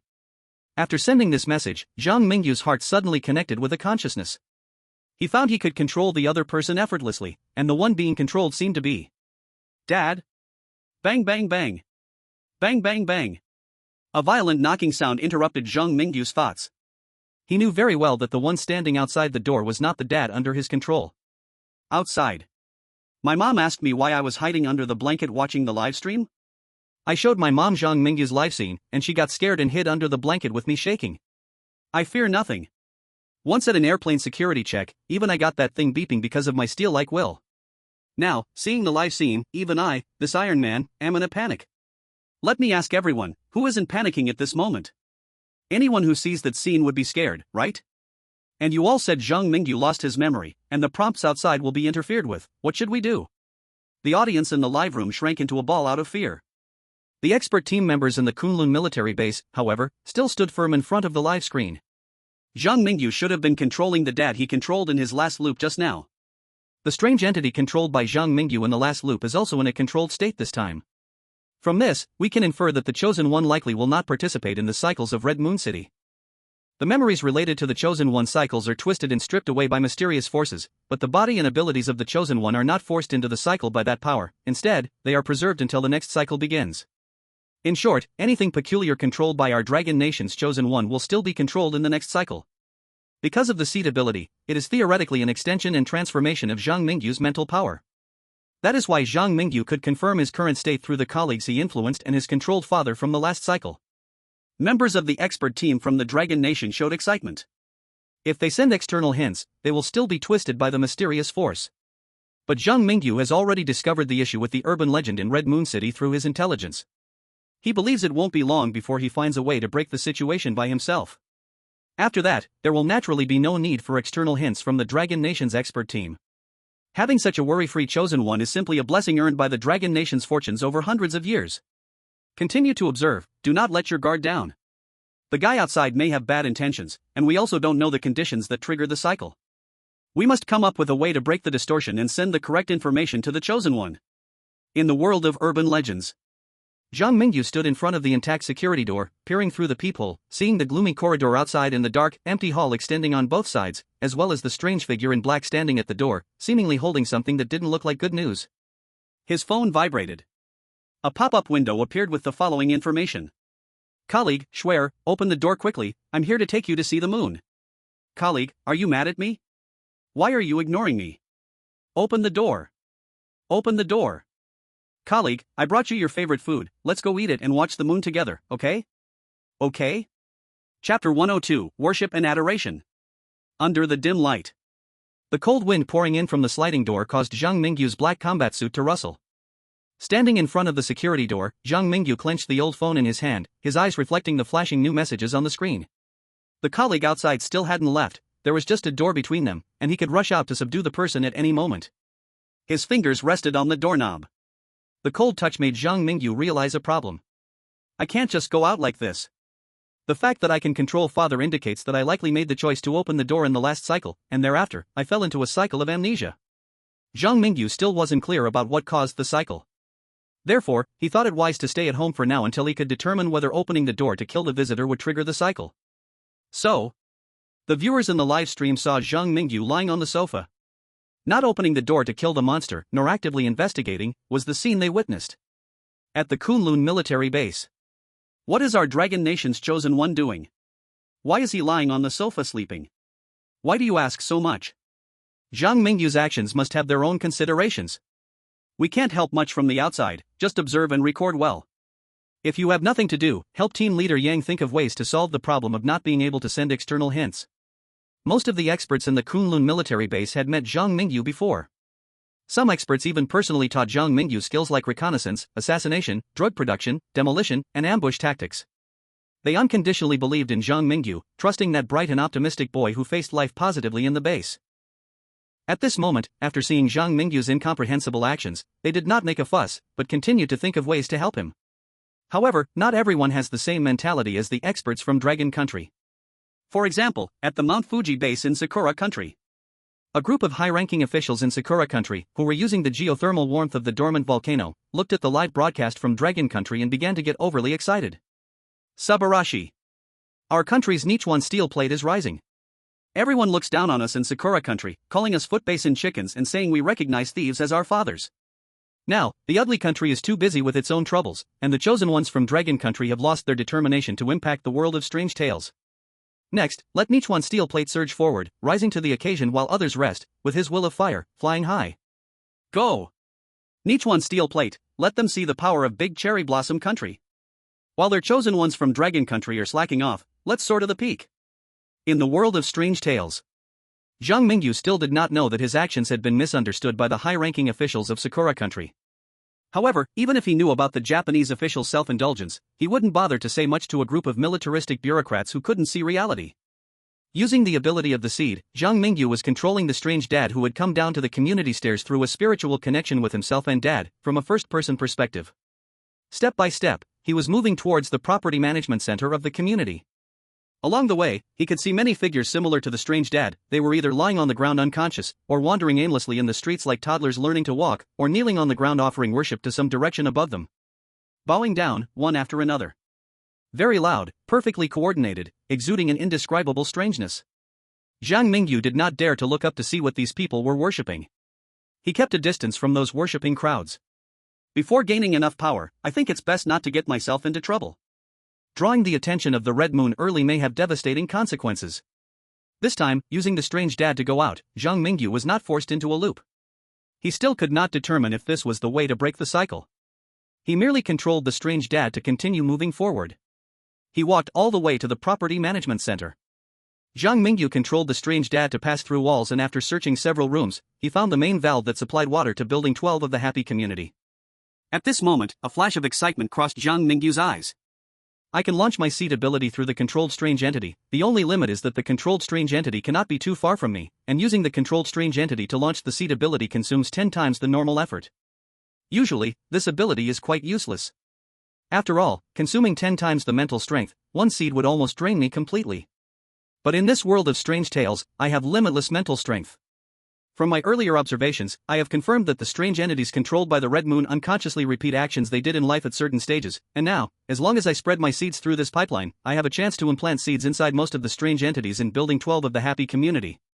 While Zhang Mingyu was contemplating his plan, the scene he was witnessing was being broadcasted live in the Strange Tale space. The Strange Tale space kindly switched perspectives for the audience, allowing them to step outside with the controlled strange dad instead of staying in Zhang Mingyu's boring small home. Oh my god, wasn't the chosen one from Dragon Country just sleeping on the sofa? Why did he run outside at this moment? No, look, our perspective is not on Zhang Mingyu, but on a strange and eerie figure. Could this be some kind of ability of Zhang Mingyu? Wow, controlling the eerie to help his own actions, this is too convenient. If that's the case, Zhang Mingyu probably wasn't resting on the sofa before, but was controlling the eerie outside. He must be doing this to avoid some kind of danger. Audiences from various countries watched the live broadcast from Long Country and discussed endlessly. Previously, they had seen Zhang Mingyu use his seed ability before.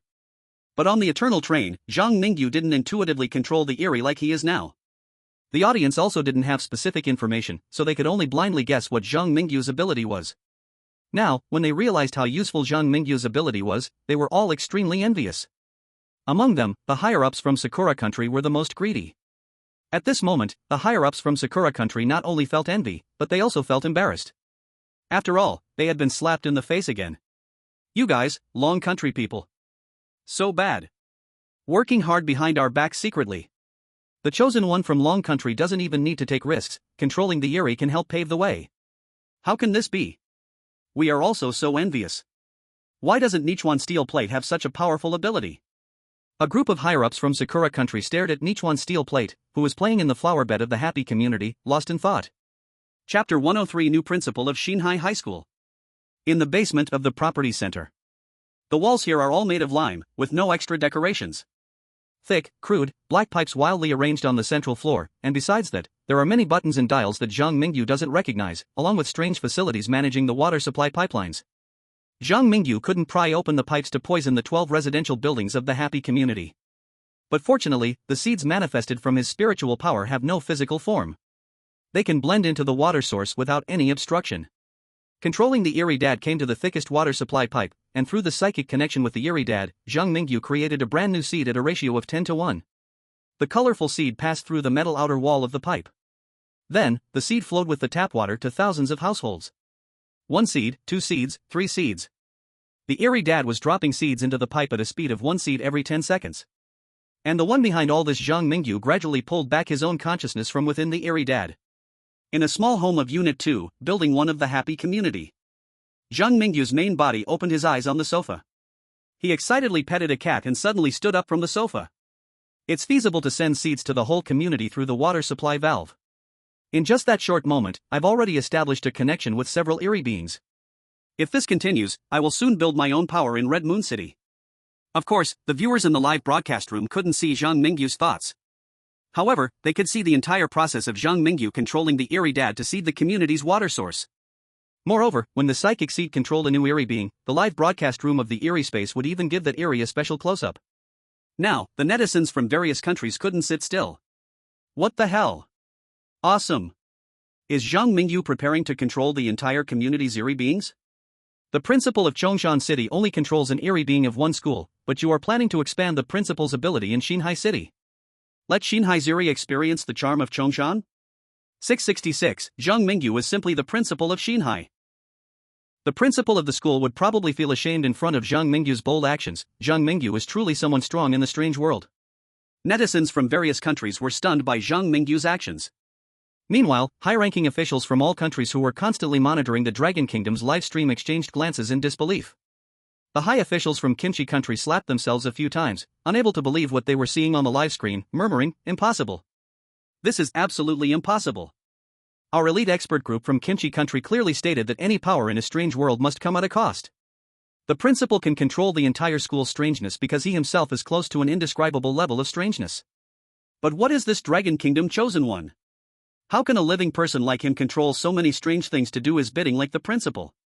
High-ranking officials from Cherry Blossom Country stuffed a piece of sushi into their mouths to hide their surprise at being unable to close their mouths in embarrassment. They scanned the room full of equally shocked colleagues and poured some soy sauce onto their sushi. Gulp. Is our Steel Plate Prince of Cherry Blossom Country playing the same strange challenge as the Dragon Kingdom chosen one? Why do I feel like they of the Dragon Kingdom are becoming the ancestors of strangeness? Our Steel Plate Prince is just running into the strange world to be a grandchild of strangeness. Maybe, Steel Plate Prince is just suited to be a grandchild? In the corner of the conference table, someone unknowingly voiced their true feelings. This led to a loud crashing sound in the Cherry Blossom Country meeting room as things were thrown. Damn, why are you speaking such harsh truths? Has even the final dignity of the high officials from Cherry Blossom Country been taken away? Similar scenes were occurring in secret meeting rooms around the world. The Dragon Kingdom chosen one continuously controlling a massive amount of strangeness in the strange world provided those high-ranking officials with some unforgettable shock. Kunlun Military Base.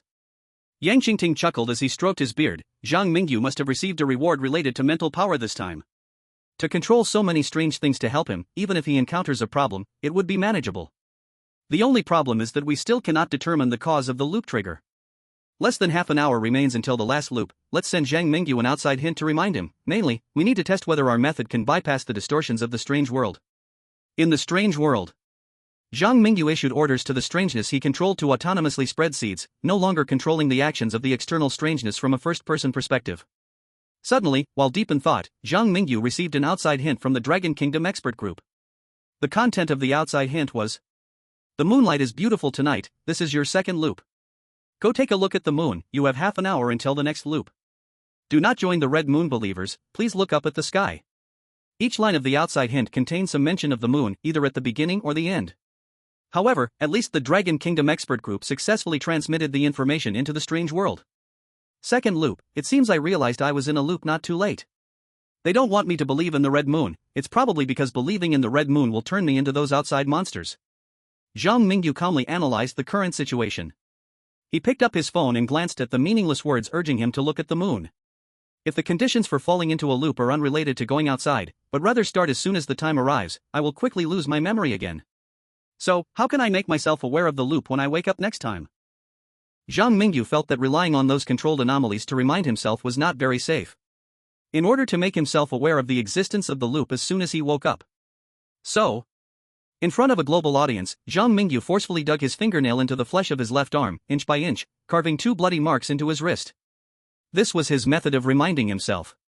When the next loop started, he only needed to see the wounds on his wrist to immediately realize that something was wrong, and then he could judge how many times he had already experienced the loop by the number of scars. Half an hour later, a wave of familiar dizziness surged over him. The third loop began. Chapter 104, The TV Tower. Zhang Mingyu felt as if he had just awoken from a long dream.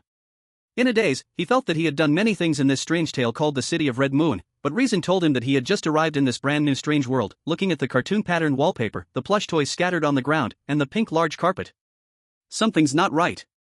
Why do I have 2 wounds on my arm? Zhang Mingyu looked down at his left arm, where 2 wounds were still bleeding. Placing the index and middle fingers of his right hand on the wounds, he unexpectedly found that the width of the wounds was roughly equal to the thickness of his fingers. Did I dig these wounds myself? Have I possibly woken up in this bedroom before? Zhang Mingyu pushed the door and entered the living room, where he saw red words on the LCD TV screen. Do not look at the moon. Do not look at the moon. Do not look at the moon. Memories rushed in like a flood, crashing against the last barrier of his mind. After seeing those red words, Zhang Mingyu immediately realized what he needed to do. He tidied up his things and pushed open the heavy security door. Outside, a hooded stranger retracted his hand that was about to knock and awkwardly said, "The moonlight is beautiful tonight, let's go look at the moon." Look at your mother? Zhang Mingyu raised his hand and slapped the stranger twice. At the same time, he also noticed the massive grudge points coming from the stranger. Detected colleagues grudge points plus 10. Detected colleagues grudge points plus 10. You're my colleague? And then? Do you want to eat shit? Although Zhang Mingyu had not yet regained all his memories, he vaguely remembered the stranger's wish. He helplessly shook his head, pried open the stranger's mouth, and forcibly fed him a colorful seed of spiritual power. You really are a weirdo, even your quirks are strange. Time is tight, I don't have time to find shit for you, just accept my control honestly, and then go check my bathroom. After establishing a connection, Zhang Mingyu rummaged through the stranger and found a flyer. He did not forget the primary goal of this loop. To all survivors, if you have not been affected by the power of the red moon, please head to the refuge located at the TV tower in Xinhai City for shelter. For your safety, please follow these rules on your way to the refuge. 1. Do not look at the moon. The red moon will tempt you to look up at it, but please resist the urge to raise your head, because even if you just glance at the red moon, you will suffer permanent contamination and eventually become a worshipper of the red moon. 2. Stay away from areas with abundant moonlight, especially avoid those red light circles appearing in the city. Trust me, you do not want to know the consequences of entering those red circles. Be careful of the text messages you receive, those polluted by the red moon will do everything to lure you to look at the moon in the sky. They may send you photos of the red moon they took, do not look at those photos, and do not attempt to take photos of the moon yourself. Our staff has hidden special sunglasses at designated spots in all neighborhoods. Please make sure to wear the sunglasses before going out to reduce the risk of being polluted by the red moon. The sewers of Xinhai City are very dangerous, do not enter the sewer. Sometimes, you will be lucky to encounter a bus driving on the street. You can fully trust the bus driver, he will not harm you. Please carry a mirror with you and constantly observe your own reflection. Sometimes, you are not always very clever, look at the moon. Look at the moon. The content on the flyer is obviously disordered, some parts have been rewritten, and other parts are twisted and unclear by a mysterious force. The person who wrote this flyer is very likely one of the last human survivors in Xinhai City. They have established a survivor gathering place at the TV tower, working together to resist the influence of the red moon. Zhang Mingyu pondered for a moment and decided to go to the TV tower to take a look. However, he did not fully trust those survivors. After all, it has definitely been a while since Xinhai City has been invaded by urban legends. As one of the most terrifying 9 cities in the world of urban legends, Zhang Mingyu was very suspicious about how many human beings were still alive in Xinhai City. 1/10? Or perhaps 100th? This city is probably already a paradise for monsters. Let the majority of the controlled oddities continue to spread their seeds in Xinhai City. Zhang Mingyu controlled about 10 oddities to follow him, secretly protecting him. At the same time, he ordered the father oddity he initially controlled to fetch the special sunglasses provided by the survivors from a designated place. Soon, Zhang Mingyu set off. He took out a life point map and walked slowly towards the direction marked as the TV tower on the map. The fog gradually began to clear. In the outside world, the audience in Longwa, who were watching the live broadcast, were also very nervous. He has set off, he has set off. Xinhai City is even more terrifying than Chongshan City. Wanting to walk from the happy community to the TV tower is simply a hellish challenge. Did you see the tips on that flyer? Those tips are probably all survival rules summarized by the survivors.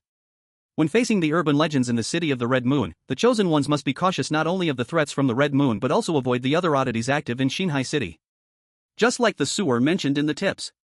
I think it has nothing to do with the urban legends of the city of the Red Moon. This urban legend challenge is indeed difficult, but I believe in our chosen ones from Longwa. Zhang Mingyu's earlier action of recording flesh extraction cycles is really something ordinary people cannot learn. I believe that Zhang Mingyu will definitely lead us through the city of the Red Moon. Go, principal of Xinhai High School. While the internet users in Longwa cheered for Zhang Mingyu, who inherited the legacy of the principal. In the world of urban legends. At the old bus stop by the roadside, Zhang Mingyu, wearing sunglasses, saw a rundown yellow bus slowly stop in front of him amidst the rattling noise of metal. Clang clang. The bus door opened with a loud noise. A chilling cold air flowed from the bus onto the roadside. The bus mentioned in the flyer had appeared. Chapter 105, The Bus to the Underworld. The red moon hung high in the sky. On the empty street, a creepy bus stopped at an unoccupied platform. Looking inside, one could see the ground of the bus covered in blood-colored growths. The driver in the driver's seat remained motionless, as if he had been dead for many days. Looking at the car door that resembled a monstrous mouth, no sane person would think of getting in. But Zhang Mingyu was clearly not a normal person. He picked up Xian and stepped onto the eerie ghost bus. Bang! The bus door closed quickly. It seemed afraid that its hard-earned guest might run away. Looks like this is the bus mentioned in the flyer. Adjusting his sunglasses, Zhang Mingyu surveyed the environment inside the bus. The driver directly across from him was lifeless, not good at conversation. Looking to the left, he saw there weren't many people in the bus. The only visible passengers were an eerie old lady holding a child and an old man dressed in a janitor's uniform. Upon seeing the janitor, Zhang Mingyu stopped for a moment. If he wasn't mistaken, he had seen this man by the garbage dump in Chongshan City. Clang clang. The sound of bones hitting metal woke Zhang Mingyu up. Turning his head, he found the bus driver knocking on a notice next to the fare box. Attention passengers of the Yellow Springs bus, once you board, you must pay the fare, which is 100 ghost coins per person. Thank you for your patronage. You have to pay to ride the bus? Do you think I drive for free? Under the lifeless gaze of the bus driver, Zhang Mingyu felt a bit uncomfortable. He pulled out a 100 yuan bill, pinched one end, and stuffed it into the coin slot. Ding! Inserted 100 yuan, one more person needs to pay. Ding! Inserted 100 yuan, 0 people need to pay. Not lingering at the fare box, Zhang Mingyu paid for himself and Xian and headed straight for the janitor. He familiarized himself and leaned next to the old man, asking, "Do you remember me? I'm your fellow villager from Chongshan City, I even fed you trash." Noticing the janitor's resentment towards you +10. The janitor had a face full of black lines and turned his head away, unwilling to look at Zhang Mingyu.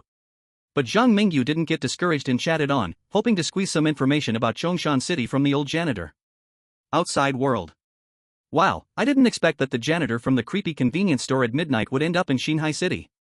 How did he get here? I felt that this janitor wasn't ordinary from the start, now seeing him here proves it. Speaking of which, have you all noticed that the passengers on this Yellow Springs bus seem unaffected by the power of the Red Moon? What's the reason? Is it possible that since the Yellow Springs bus also involves a horror story comparable to the Red Moon City, the passengers can be immune to the Red Moon's control? Damn, that's a brilliant analysis. So it's the right choice to take the Yellow Springs bus to the TV tower. Quick, notify our country's divine selectors to also take the Yellow Springs bus for the safest trip to the TV tower to investigate the Red Moon incident. Netizens across countries were engaged in a heated discussion about the Yellow Springs bus. Some were curious to see what information Zhang Mingyu could extract from the janitor, while others wanted to inform their divine selectors to take the Yellow Springs bus, and some hadn't even figured out how to bypass the power of the Red Moon to send outside tips. At this moment, many high-ranking officials from smaller countries were contacting a few nations that had mastered the method of sending outside tips, attempting to exchange various benefits for this method. On the Yellow Springs bus, the janitor looked at the 500 ghost coins Zhang Mingyu had pressed into his hand and said with satisfaction, "You're quite savvy, huh?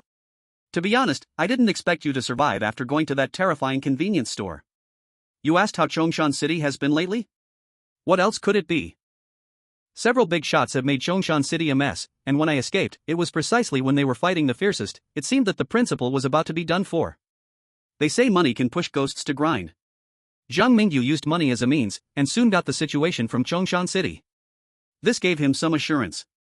Previously, due to the influence of an unspeakable force, the living map had not been able to show the bizarre activities near Chongshan City. Now, through the old cleaning worker, he learned that the red wedding dress had the upper hand, which made Zhang Mingyu feel bold enough to summon Chen Huayang and the others to help him kill enemies. An old man and a young boy were chatting happily. Suddenly, they noticed the Huangquan bus suddenly accelerating, as if trying to escape something. The two turned their heads to look out the window in unison, discovering a round red light circle appearing on the street. The red circle seemed to be moonlight, moving erratically. Any living person or strange being enveloped by the red circle seemed to fall into chaotic behavior. Some Red Moon believers who were kneeling on the street just a moment ago were twisted and deformed at unnatural angles the moment they were covered by that red circle. Quickly, their bodies broke apart like twisted dough, blood-red liquid exploding on the street, spreading in all directions. An unspeakable terrifying existence is feeding again. "Driver, go faster. Run. We need to run quickly." The old cleaning worker was so scared after seeing the red circle that he jumped up from his seat. And the strange old lady holding her grandson also covered the boy's eyes. Only Zhang Mingyu remained calm. He pointed at the red circle that might sweep this way at any moment and asked, "Is the unspeakable you mentioned the red moon in the sky? I have always been curious, how did you avoid its control?" The old cleaning worker did not expect Zhang Mingyu to still have the leisure to ask questions at such a time. He stared at the path of the red circle, gritting his teeth and said, "For the sake of the 500 bucks, let me remind you. It's best not to go out in Xinhai City at night. If you do, take the Huangquan bus. Those Red Moon believers who were directly transformed from living people have become increasingly crazy recently. They have no consciousness of their own, and when they go wild, they are far more terrifying than ordinary strange beings." "They are directly transformed from living people?" Zhang Mingyu wanted to ask more. However, at this moment, the Huangquan bus happened to arrive at the station. Arriving at the next stop, Xinhai City TV Tower. Hearing the announcement, the old cleaning worker cursed at the driver. "Don't you see that the red circle is about to catch up? Who would get off in the city center at a time like this? Why can't you just go straight to the suburban terminal?" The driver of the Huangquan bus was not talkative. But at this moment, after hearing this, he also subconsciously prepared to close the door. Who would have thought, just before the door closed, a figure jumped off the Huangquan bus. The goal seemed to be the Xinhai City TV Tower, which was about to be illuminated by the red circle. Chapter 106, Xinhai City Emergency Response Team. In the City of the Red Moon. The red moon hanging in the night sky of Xinhai City seemed like a giant searchlight, casting a huge circle of light covering several streets on the ground. As the red circle moved, the beings along the way twisted and contorted, looking tragic. At this moment, the red circle was approaching the Xinhai City TV Tower, while on the street in front of the tower, a figure was running wildly towards the direction of the light. This scene appeared extremely heroic. Inside the Huangquan bus across the street, the bus driver in the front row, along with the only 3 strange passengers on the bus, were all stunned. They looked at the figure with eyes full of shock. The red moonlight circle, who doesn't fear it? Yet at this moment, someone was boldly facing the devouring red moon. It was simply the lone brave warrior of New Ocean City. "Wow, young man, you are really brave. Old man here is so strange that I wouldn't dare to run towards the red moonlight circle. Are you not afraid of death?" The janitor grandpa even started to worry about Zhang Mingyu. And the driver of the Yellow Spring bus looked at that back and couldn't help but admire. "Our Yellow Spring bus company needs people like him. If this kind of fearless person could drive for us, the future is limitless." The group of strange passengers in the bus was watching Zhang Mingyu's back. They all hoped that this courageous young man could survive. And in front of the TV tower, Zhang Mingyu was running for his life. Finally, at the last moment, he crashed open the door of the TV tower and rushed inside. The red moonlight circle swept past the outer wall of the TV tower, chasing towards the Yellow Spring bus across the street. Clang! The Yellow Spring bus started up again. From a distance, one could see the bus driver giving a thumbs up to the entrance of the TV tower. Waving goodbye to the strange people on the Yellow Spring bus, Zhang Mingyu wiped the sweat off his forehead and turned to look at the survivor shelter mentioned in the flyer. It was dark here, with doors and windows sealed by thick blackboards, allowing not a sliver of light to enter. Looking deeper, one could vaguely see a faint light from the fire escape, as if someone was rushing from the staircase to check the situation. Outside world. Viewers from various countries were tense after seeing this. I thought Zhang Mingyu was done for when I saw him rushing towards the red moonlight circle. I didn't expect him to survive in that situation. Now the question is whether the people in the TV tower can be trusted. To be honest, I seriously doubt that after so many years, the shelter has become full of monsters. It might not be safe here at all. The chosen one from Long Country is the only one in the world brave enough to explore the TV tower. Countries are waiting for good news from Long Country's chosen one. No matter what, Zhang Mingyu can't run into trouble. The viewers from various countries were secretly praying for Zhang Mingyu. New Ocean City TV tower. The old phone Zhang Mingyu had brought from home suddenly vibrated. Best friend, Schwer, is that you? Best friend, I'm here to find you. Zhang Mingyu looked at the messages on the phone screen, and his mouth twitched. He was very suspicious of what this mysterious best friend actually did for a living. You say you are looking for someone, but it sounds like a ghost coming to collect a debt. What does that mean? Standing in the lobby of the TV tower, Zhang Mingyu was not afraid of any ill intentions. He quietly took out the train conductor's flashlight, ready to use it to verify the other's identity later. Click. Click. Several beams of flashlight light shone on Zhang Mingyu, making it hard for him to open his eyes. At this moment, Zhang Mingyu also pulled out the train conductor's flashlight and shone it back towards the direction of the newcomers. Under the principles of reciprocity. The bright beams from the train conductor's flashlight made several people exclaim. What the heck is that light? So dazzling. Who's shining a flashlight in my face? Captain, it wasn't me, it seems to be the flashlight the survivor brought with him. After a moment of chaos, Zhang Mingyu was surrounded in the middle by several staff members in brown uniforms. Among them, one was actually a familiar face. Zhang Mingyu, how did you end up here, and why are you holding Schwer's phone? Yan Lan showed enough surprise at Zhang Mingyu's appearance. By coincidence, she was the mysterious best friend of Schwer. At this moment, Yan Lan was looking at Zhang Mingyu's strong physique with a strange expression. It was as if seeing the dead come back to life, a shock that left him speechless. This phone was picked up by me in the happy community. I only found my way here step by step after seeing the messages you sent, Zhang Mingyu explained murkily for a moment, then followed up with Yan Lan's words, why were you so surprised to see me? You don't suspect I'm a follower of the moon, do you? Zhang Mingyu asked Yan Lan in a joking tone on the surface. But in reality, he was deliberately hiding his identity as the chosen one. This was the suggestion given to him by the expert group of Dragon Country before they set out, to avoid displaying his special nature in front of the living survivors in the world of strange tales before understanding their attitudes toward the chosen ones. Follower of the Red Moon? No, I believe in your abilities, and I won't be easily swayed by the Red Moon's power. What I'm curious about is how you quietly disappeared on the Eternal Train and coincidentally found a colleague of mine's phone. Yan Lan gritted her teeth, not daring to get too close to Zhang Mingyu. At this moment, a young man beside Yan Lan couldn't help but speak up, Captain Yan, do you know him? This isn't a place for conversation, shouldn't we take him to the gathering place first and report what's happening outside to Leader Wang? Yan Lan and Zhang Mingyu had shared hardships on the Eternal Train, so she took Suer's phone from Zhang Mingyu and said in a low voice, follow me, we'll discuss your situation slowly at the gathering place. Following behind Yan Lan, Zhang Mingyu was experiencing the human survivor organization of this world for the first time. The New Sea City TV Tower was originally the command center of the New Sea City's emergency response team. After the invasion of Strange Tales worsened, it was converted into a shelter for New Sea City. For ordinary people struggling to survive amid the various bizarre disasters in New Sea City, this place was their last hope, and Yan Lan along with the staff in the TV tower were the final defenders of the New Sea City's emergency response team. After understanding the identities of Yan Lan and her companions, Zhang Mingyu also learned from Yan Lan what he looked like in the eyes of ordinary people in the world of Strange Tales. In the world of Strange Tales, there existed a type of survivor who neither belonged to official organizations like the Emergency Response Team nor had the inclination to form their own factions. These survivors tended to be powerful, possessing various strange cursed items. In Yan Lan's eyes, Zhang Mingyu was a lone ranger in the world of Strange Tales. The problem was that Yan Lan truly couldn't figure out how Zhang Mingyu managed to vanish into thin air in front of her, only to suddenly appear in New Sea City? Chapter 107, Time Rewind. Kunlun Military Base. Various charts and data were carelessly scattered across the conference table, as a group of Dragon Country experts surrounded a 3D live broadcast, nervously staring at Zhang Mingyu negotiating with the New Sea City Emergency Response Team. This was the first negotiation between the real world and the world of Strange Tales. The scene before them was destined to be recorded in history, and all of humanity would remember this critical moment of diplomacy between the two realms. We still understand too little about the world of Strange Tales. Everything needs to be done with caution. Currently, we know that a few bizarre entities in the world of strange tales are aware of the existence of the chosen ones and will help them at specific times. As for the living beings in the world of strange tales, from Yenlan's actions, it appears that the living beings in the world of strange tales likely see the chosen ones as survivors just like themselves.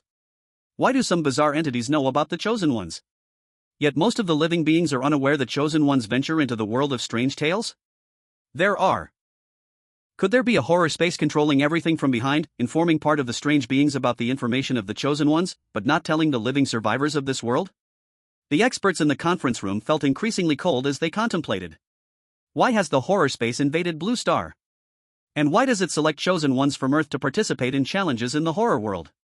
There seems to be countless mysteries behind this, waiting for the countries of Blue Star to unravel. Look quickly, Zhang Mingyu has finally met the leader among the survivors. This leader, Chief Wang, looks to be in his 40s, dressed in the brown uniform of their emergency response team, exuding a competent aura, seeming to be from a military background. If Zhang Mingyu meets Chief Wang, it is likely not far from triggering the perfect completion task. Moreover, our dragon country might be able to establish contact with the survivors of the horror world through Chief Wang. Underground of the new High City TV tower. A chilling and damp atmosphere lingers here all year round, with no windows on the surrounding walls and no gaps for light to seep through. From the perspective of peacetime, this basement-like place is absolutely unsuitable for humans to survive for a long time. But in the city of Red Moon, teeming with monsters, this is the only choice for survivors to stay alive. They can only hide in the pitch-dark underground to avoid being affected mentally by the light of the Red Moon. Many children born after the arrival of the Red Moon may have never looked up at the sky in their lives. In a small room that resembles an interrogation room more than a reception room, Zhang Mingyu sits across from a middle-aged man. Behind the middle-aged man stands Zhang Mingyu's old friend, Yenlan, along with a young man, pale and beardless, looking just over 20. The young man holds a small notebook in his hand, seemingly responsible for recording.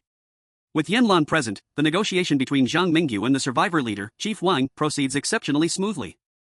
Before long, Zhang Mingyu obtains recognition as a member of the Human Resistance faction by the horror space. Detected that the Chosen One has joined the Human Resistance faction.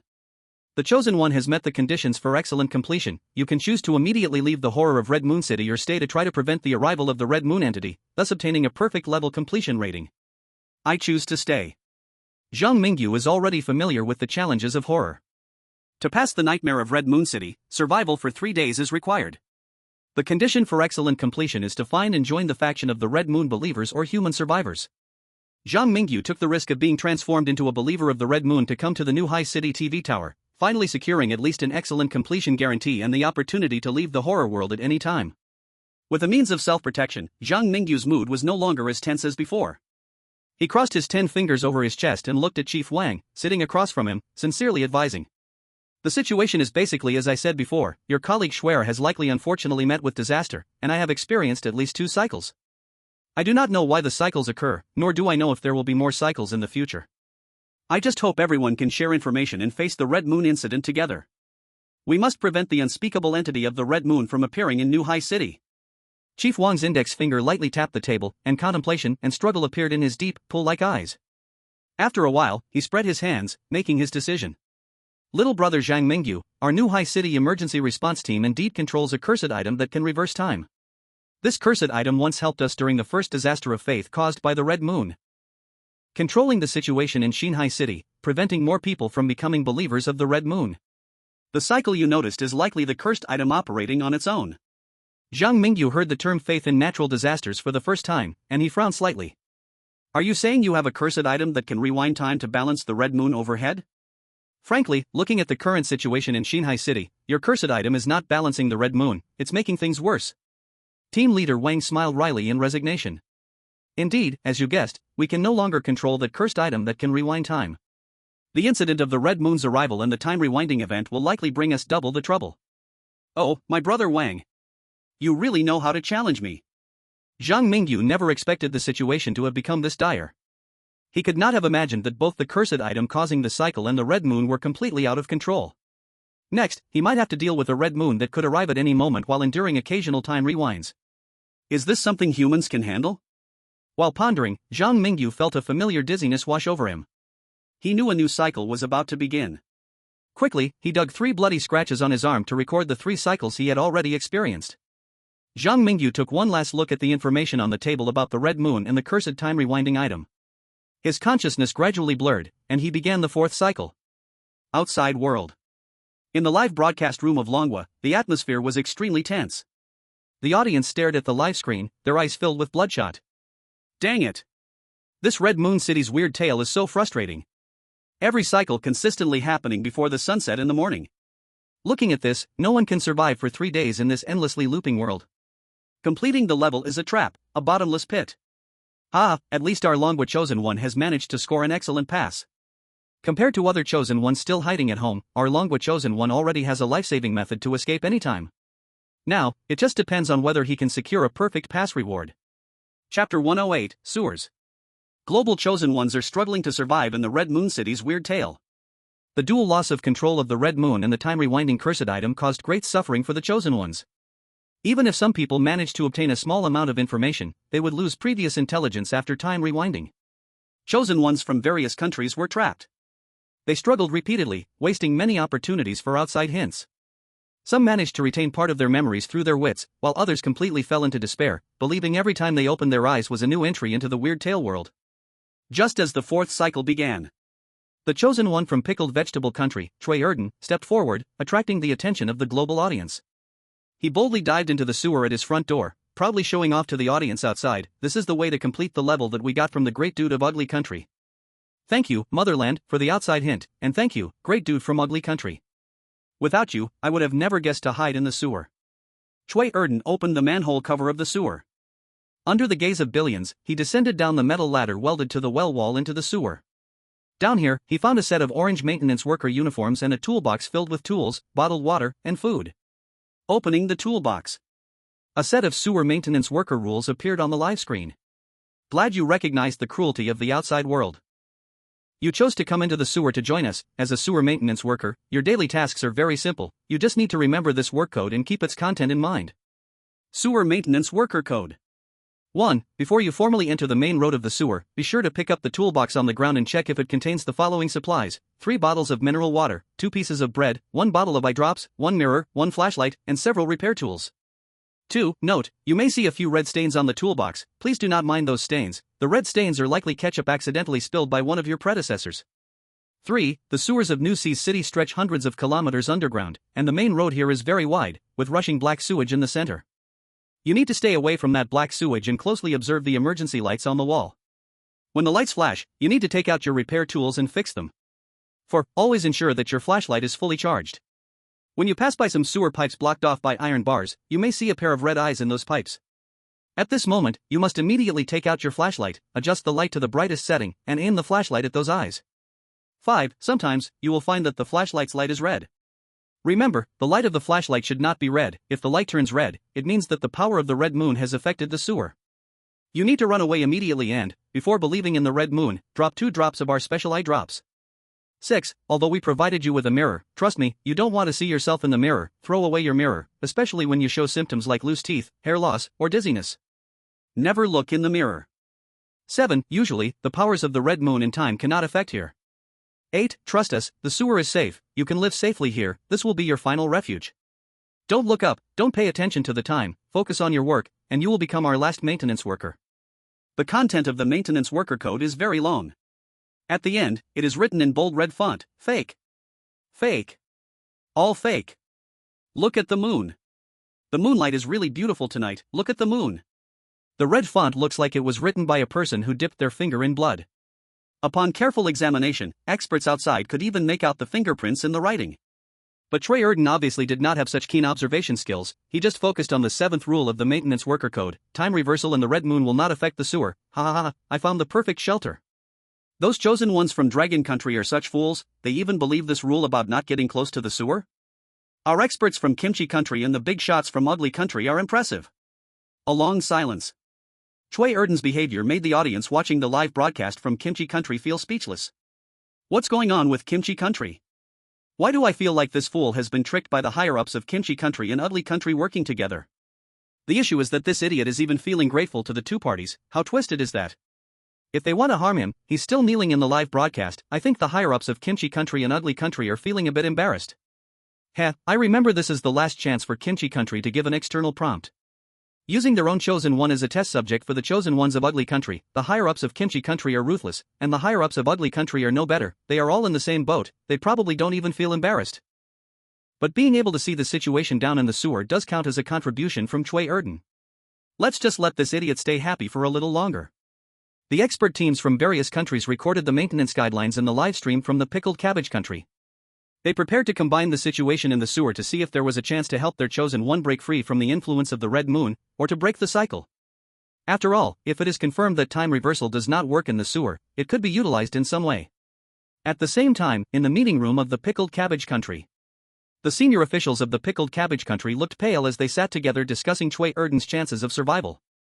Damn it, why do I feel that the sewer is even more dangerous than the surface? Sending Choi Erden to help the ugly country's people find the way could very well doom our nation's future. Even if we don't let Choi Erden find the way, it would still be the same. Do you think Choi Erden has the ability to pass through the monster tails of the Red Moon City?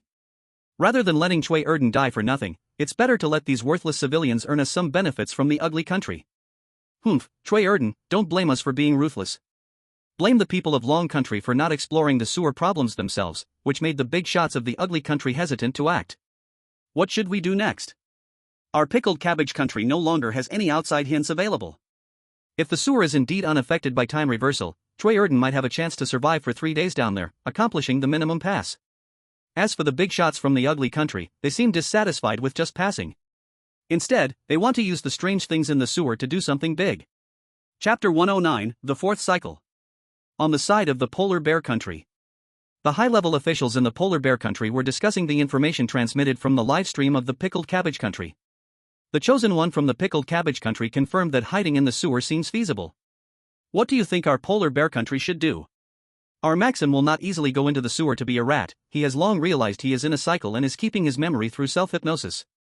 This time, we just need to inform Maxim about the information obtained from the small sewer on the pickled cabbage side. The things in the sewer are not in favor of the red moon. Perhaps Maxim can use this point to do something big. Let's see what the situation is like in the world of monster tales now. The high-level officials of the polar bear country all turned their gaze to the live stream screen. At this moment, in the world of monster tales, most of the chosen ones from various countries were hiding at home, afraid to go out. Some of them realized the existence of time reversal but did not dare to act rashly, while others were simply frightened silly. Yet a few promising chosen ones showed an unusual side. For example, Maxim from the polar bear country. At this moment, Maxim woke up at home, and as he opened his eyes, he remembered the things that had happened earlier. He picked up an old mobile phone from the living room, deep in thought. Is it already the fourth cycle? It seems that there has been no breakthrough progress on the long countryside, while the chosen one from the pickled cabbage country foolishly went into the sewer. Well, in that case, at least I can confirm that the sewer is relatively safe. The effects of self-hypnosis are getting weaker. Now I have two paths in front of me. The first path is to take the risk of riding the hell bus to the New Sea City TV tower before the self-hypnosis completely fails, joining the New Sea City emergency response team, and achieving an excellent pass. The second path is to hide in the sewer, continue gathering information, and try to aim for a perfect pass. Of course, I also have a third path, which is to hide for 3 days in the sewer to obtain a passing score, or directly go down the sewer and see if I can reach the New Sea City TV tower all the way. Maxim was in a dilemma. He had no ghost money on him. Therefore, if he wanted to take the bus to the underworld, he would likely have to pay with his body organs. He hasn't forgotten how Nichuan Steel Plate paid for his ticket on the Eternal Train by sacrificing an eye, thus offsetting the price of the ticket. He didn't know what he would have to give up to take the bus to the television tower in New Sea City. If it was also an eye, Maxim would accept it. What scared him was that the driver of the underworld bus might be greedy and take his heart, liver, spleen, and lungs. Without an eye, Maxim could at worst become a disabled person. But without his heart, liver, spleen, and lungs, Maxim probably wouldn't even see the survivors in the television tower in New Sea City and would die on the underworld bus. The things in the sewer can resist the influence of the red moon, so they must not be ordinary oddities. I go into the sewer, I might not be safe. But, is the underworld bus really easy to negotiate with? Compared to that, at least in the sewer, my identity is a maintenance worker, and the oddities in the sewer wouldn't kill me right away because they need my help. I've decided to take a gamble in the sewer, maybe I can achieve a perfect level clearance. Maxim showed a fierce look as he found sunglasses in his neighborhood, dodging the red circles cast by the red moon, and arrived at the entrance to the sewer. On the side of the chosen ones from Cherry Blossom Country. Nichuan Steel Plate was also talented. He used a cursed voice recorder to record everything that happened in each cycle so that he could listen to the previous experience during the next cycle. At this moment, Nichuan Steelplate had just finished listening to all his experiences from the previous 3 cycles. The chosen one from Pickle Country is really a foolish pig, sold out and still counting money for others. Zhang Mingyu from Dragon Country has been running around in these cycles, he must have his own plan. Nichuan Steelplate was a smart person. After receiving an external tip from Cherry Blossom Country, he immediately thought of many things. Zhang Mingyu from Dragon Country has already met the conditions for excellent level clearance. If he could not achieve perfect clearance, he would have long left the world of Strange Tales. The reason he is still in the Strange Tale world might be to disrupt the Red Moon's arrival ceremony. Should I stick with the chosen one from Dragon Country? Nichuan Steelplate shook his head. He decided not to think about these useless things anymore. Previously, he didn't take the underworld bus to the television tower in New Sea City because he was afraid of being robbed of his organs by the oddities as fare. Now, knowing that he could avoid time reversal in the sewer. As timid as a mouse, Nichuan Steelplate immediately made a decision. He wanted to hide in the sewer for 3 days. Just like pulling a tooth. What excellent clearance, perfect clearance. In the face of survival, everything else is nothing. Nichuan Steelplate believed there was an old Chinese saying, those who know the timing are the real talents. As long as there are green mountains, I'm not afraid of running out of firewood. He, Nichuan Steelplate, may not accomplish big things compared to the chosen ones from ugly countries. But when it comes to survival, he was a professional.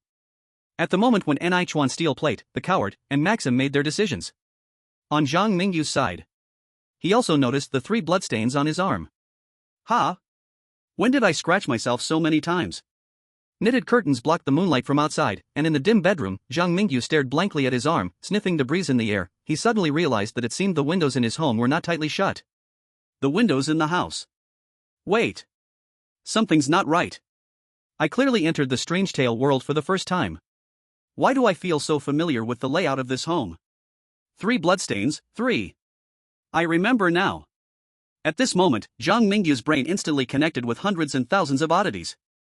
At the moment when these bizarre things connected with Zhang Mingyu's mental network, they actively helped him restore the memories lost in the time reversal. The emergency response team of Xinhai City. Red Moon Believers. Red Moon Altar, infinite mental power and seed ability. I remember what my plan is now. Zhang Mingyu's lips curled slightly. Ever since he controlled the Bazaar Father, he has been making the controlled Bazaar spread his seeds outward, acting in groups in Xinhai City, specifically targeting solitary Red Moon believers, first disabling them before forcibly implanting the mental power seeds. As for the major water stations in Xinhai City, they had long been invaded by the Bazaar under Zhang Mingyu's command. Although spreading seeds through tap water cannot directly allow the Bazaar who drink that water to be controlled by Zhang Mingyu, as the seeds continue to grow, when the seeds in the Bazaar's body bloom into flowers, even if they sense the presence of the flowers, they will not be able to escape Zhang Mingyu's control. Now, in the 4th cycle, the number of Bazaar creatures controlled by Zhang Mingyu has reached 3,000. With the power in his hands, Zhang Mingyu now has the ability to arm wrestle with the Red Moon believers. Chapter 110, Zhang Mingyu's Layout. Kunlun Military Base. In front of the holographic live broadcast, a group of white-haired old men seemed to be excited as if they had been injected with adrenaline. They eagerly picked up paper and pens to calculate, preparing to send information obtained from the sewer in the simplest terms to Zhang Mingyu as outside hints. Good young man, I seem to have guessed Zhang Mingyu's plan. The ability he got from the university principal might flourish in this bizarre world. Hurry, tell Zhang Mingyu the trick to avoid time reversal in the sewer. Our Dragon Country's chosen ones do not have the favorable conditions like the Japanese steel plates to preserve memories and are always digging into their own flesh. We old folks feel heartache seeing that. Zhang Mingyu is our precious treasure in Dragon Country. The efficiency of the Dragon Country expert group was very high. The information from the chosen one of Pickled Vegetable Country, Chui Erden, that was obtained for the Ugly Country's chosen one was thoroughly analyzed by the Dragon Country experts and sent to Zhang Mingyu in the Bazaar world in an instant. At this moment, in the Bazaar world, Zhang Mingyu, who was in the 4th cycle, also saw the hints sent by the Dragon Country expert group. The information that time reversal cannot affect the sewer is very important to me. Also, the information about the Red Moon Church collected from the Xinhai City TV tower is here. The expert group has done a great job. After seeing the hint, Zhang Mingyu's heart surged with excitement. Although he can restore memories through the controlled bazaar, the carefully organized information from the Dragon Country expert group clearly saves Zhang Mingyu a lot of effort. Next, he just needed to focus on disrupting the ritual of the Red Moon's arrival. The emergency response team in Xinhai City probably does not have a method to avoid time reversal. Before I act, I should meet with team leader Wang and Yanlan, and rely on the trust between Yanlan and me to persuade team leader Wang to help. After all, the arrival of the Red Moon in Xinhai City is not good for anyone. As for the Yellow Springs bus, so far it seems to only serve as a means of transportation. But the fact that the Yellow Springs bus's drivers and passengers can avoid being controlled by the Red Moon and still move around in Shanghai City shows that the Yellow Springs bus, or rather, the Yellow Springs company behind it, has power. The Yellow Springs company might also have unspeakable level bizarre creatures stationed. If I can offer sufficient amounts of ghost money as a price, maybe I can get them to help me. And then there's the sewer. Zhang Mingyu recalled the emergency response team in Shanghai City's attitude towards the sewer. He guessed that the sewer likely could avoid time reversal and the followers of the Red Moon. But this also indirectly confirmed that there was a terrifying power in the sewer that even the followers of the Red Moon did not dare to approach easily. Perhaps it was also an indescribable being. Should I say it's worthy of being one of the 9 major cities? In name, it's to let me challenge the ghost stories of the Red Moon City. But in reality, you've involved at least 3 indescribable beings. Zhang Mingyu stood up with a bitter smile. The challenge of ghost stories was indeed difficult, but after so many preparations, he was not afraid. Now it was time to act. Yin River bus stop. After waiting for more than 10 minutes in agony, Zhang Mingyu finally saw a shabby bus stopping in front of him. A cold wind brushed his face, and at the moment the bus door opened, both Zhang Mingyu and the bus driver inside froze. Looking inside, it seemed like the janitor had already gotten off in the suburbs, and the bus, filled with bloody meat lumps, had no passengers in sight. I say, young man, you sure are quite diligent when you go out, huh? Ah, you, driver brother, are also quite diligent. I don't see you taking a break or anything. Detected resentment value from the Yin River driver towards you plus 007. 007? Zhang Mingyu was stunned for a moment. He was initially curious why the Yin River driver suddenly had resentment value against him. After thinking carefully, so you guys from the Yin River company really don't have any time off? That's terrifying. It's scarier than any ghost story I've ever heard. Beep beep. The Yin River driver honked his horn in dissatisfaction and said, I say, young man, get on the bus already. You standing there, how are we supposed to hit the road? Sitting on the Yin River bus, I feel like you are secretly retaliating against my scars. Zhang Mingyu rolled his eyes at the Yin River driver in his mind, and on the surface, he took out his bulging wallet and said, I say, older brother, since there aren't many passengers on this route, how about I book your bus, and you help me with a favor later? Book the bus? The Yin River driver did not expect Zhang Mingyu to make this suggestion. He was about to refuse, but after looking back at the empty bus, he fell silent. It seemed, there really weren't many passengers. Seeing the Yin River driver wavering, Zhang Mingyu seized the opportunity to hand over a little stack of ghostly cash and stuffed it into the Yin River driver's hand. I don't know if there's someone supervising you guys when you run the bus. If it's convenient, just help me out a bit. If it's not, just take this small gesture as a way to befriend you, big brother. The ghostly cash Zhang Mingyu handed over amounted to 2,000. The Yin River driver needed to take 20 passengers to earn that much money. To be honest, the Yin River driver was really tempted at this moment. Ever since the Red Moon appeared in Shanghai City, his performance had plummeted. On normal days, it was already good if he could take 2 passengers. Touching the thick ghostly cash in his hand, the Yin River driver looked around sneakily like a thief. His head stuck out of the window like a huge snake, stretching in a particularly terrifying manner in front of Zhang Mingyu. I say, little brother, we come out to drive. Indeed, there aren't many restrictions on usual days. Just tell me what help you need. Faced with the Yin River driver's horrifying way of communicating, Zhang Mingyu remained unfazed. It was precisely because of his calmness and previous brave performance under the Red Moon Circle that the Yin River driver could patiently communicate with Zhang Mingyu now. Instead of directly swallowing Zhang Mingyu, then, it would be black eating black and running away with the ghostly cash. All cooperation is built on the premise of equal strength on both sides. I want to deal with the Red Moon Church. Later, I will leave a helper on your bus to deliver a message. You just need to create a little chaos at the right time. Of course, if you can help call in some colleagues, that would be even better. No matter how many come, we will give each person 2,000 ghost bills as a showing fee. Zhang Mingyu owns several businesses in Chongshan City. Now that his family is prosperous, the goods in his convenience store alone are worth at least 1 million ghost bills. He is not afraid of the Yellow Springs drivers calling people. What he fears is that the other party is too scared to go against the Red Moon Church. Fortunately, Zhang Mingyu's worries are clearly unnecessary. These experienced drivers in the Yellow Springs Company fear nothing for money. Of course, it is also possible that the Yellow Springs Company feels the Red Moon Church has impacted their business and wants to secretly help Zhang Mingyu. In any case, the communication between the two sides goes smoothly. Zhang Mingyu leaves 20 strange beings as contacts for the Yellow Springs drivers and heads straight for his next target. Chapter 111, It's Decided, Wendy. For the second stop, Zhang Mingyu chooses the sewers of Shanghai City. In the end, he cannot escape the law of true fragrance. The sewers may have a harsh environment, but they are safe. Compared to being chased by Red Moon believers on the surface, the sewers not only allow him to avoid the red moonlight but also prevent the time reversal curse from forcing time back.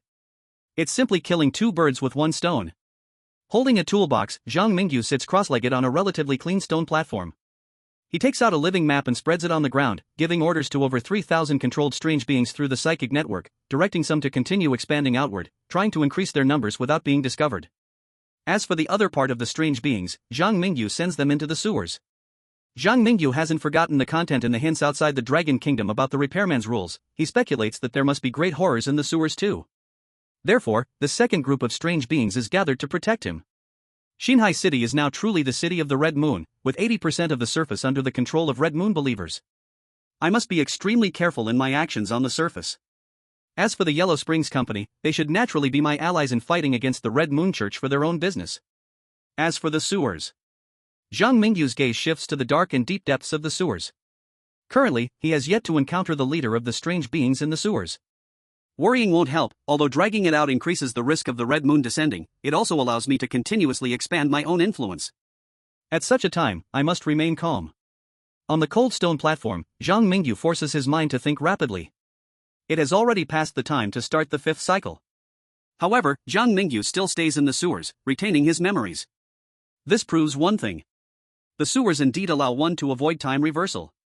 This means Zhang Mingyu can summon the employees of Chongshan City with peace of mind. There is no need to fear other unexpected circumstances.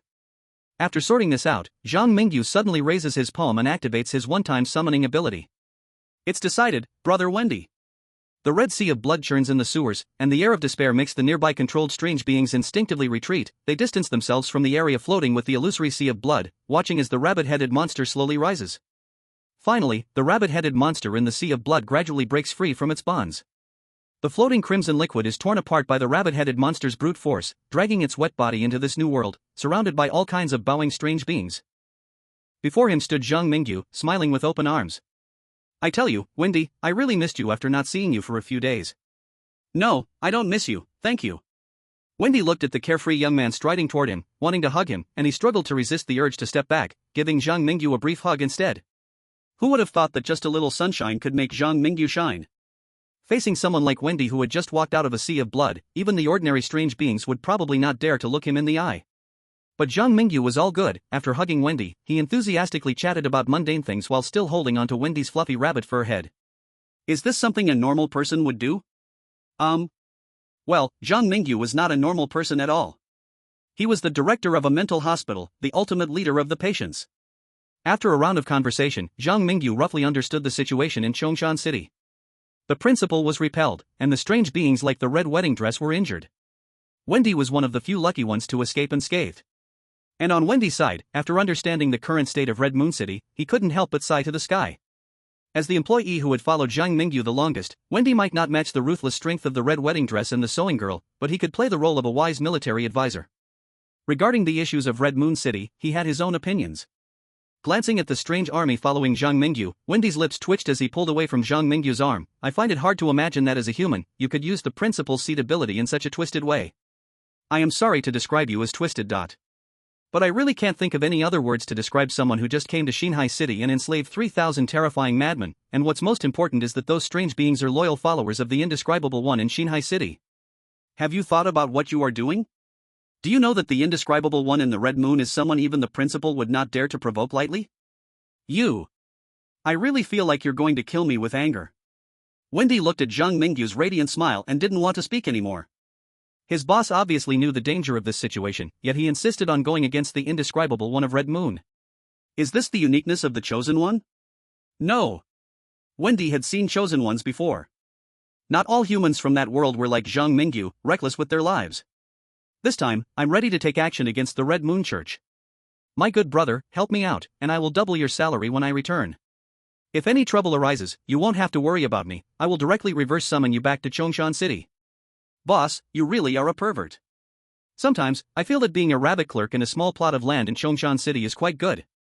At least it's better than risking my life following you and the principal, who are such perverts. Looking at Zhang Mingyu's clear eyes, Wendy let out a helpless sigh. Wendy actually had another half-sentence he wanted to say. When following the principal, he was at most squeezed for labor by the principal and the former store manager, but when following Zhang Mingyu, he always worried about being crushed to death by several indescribable terrifying beings at any moment. His boss really knew how to court death. Looking at the utterly speechless Wendy, Zhang Mingyu shrugged nonchalantly. He gazed at the dark and deep sewer ahead and said, I think you may have misunderstood me a bit. I am fundamentally different from that tyrant principal. For instance, I recently helped our late-night convenience store open a branch at the train station. I think the principal wouldn't do something like that, right? Maybe, he wouldn't. Wendy really wanted to say, what does opening a convenience store have to do with whether you are a pervert?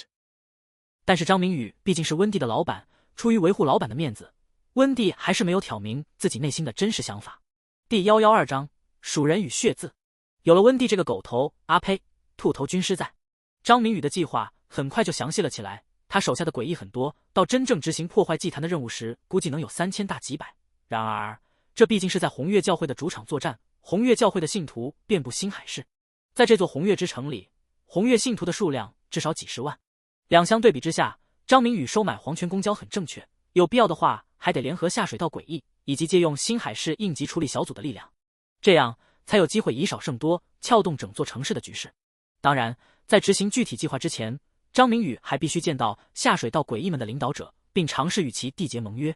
有了初步的计划后，一人一猫一个兔头人就这样在下水道里摸索着前行，他们的身后跟着一群双目呆滞的诡异大军。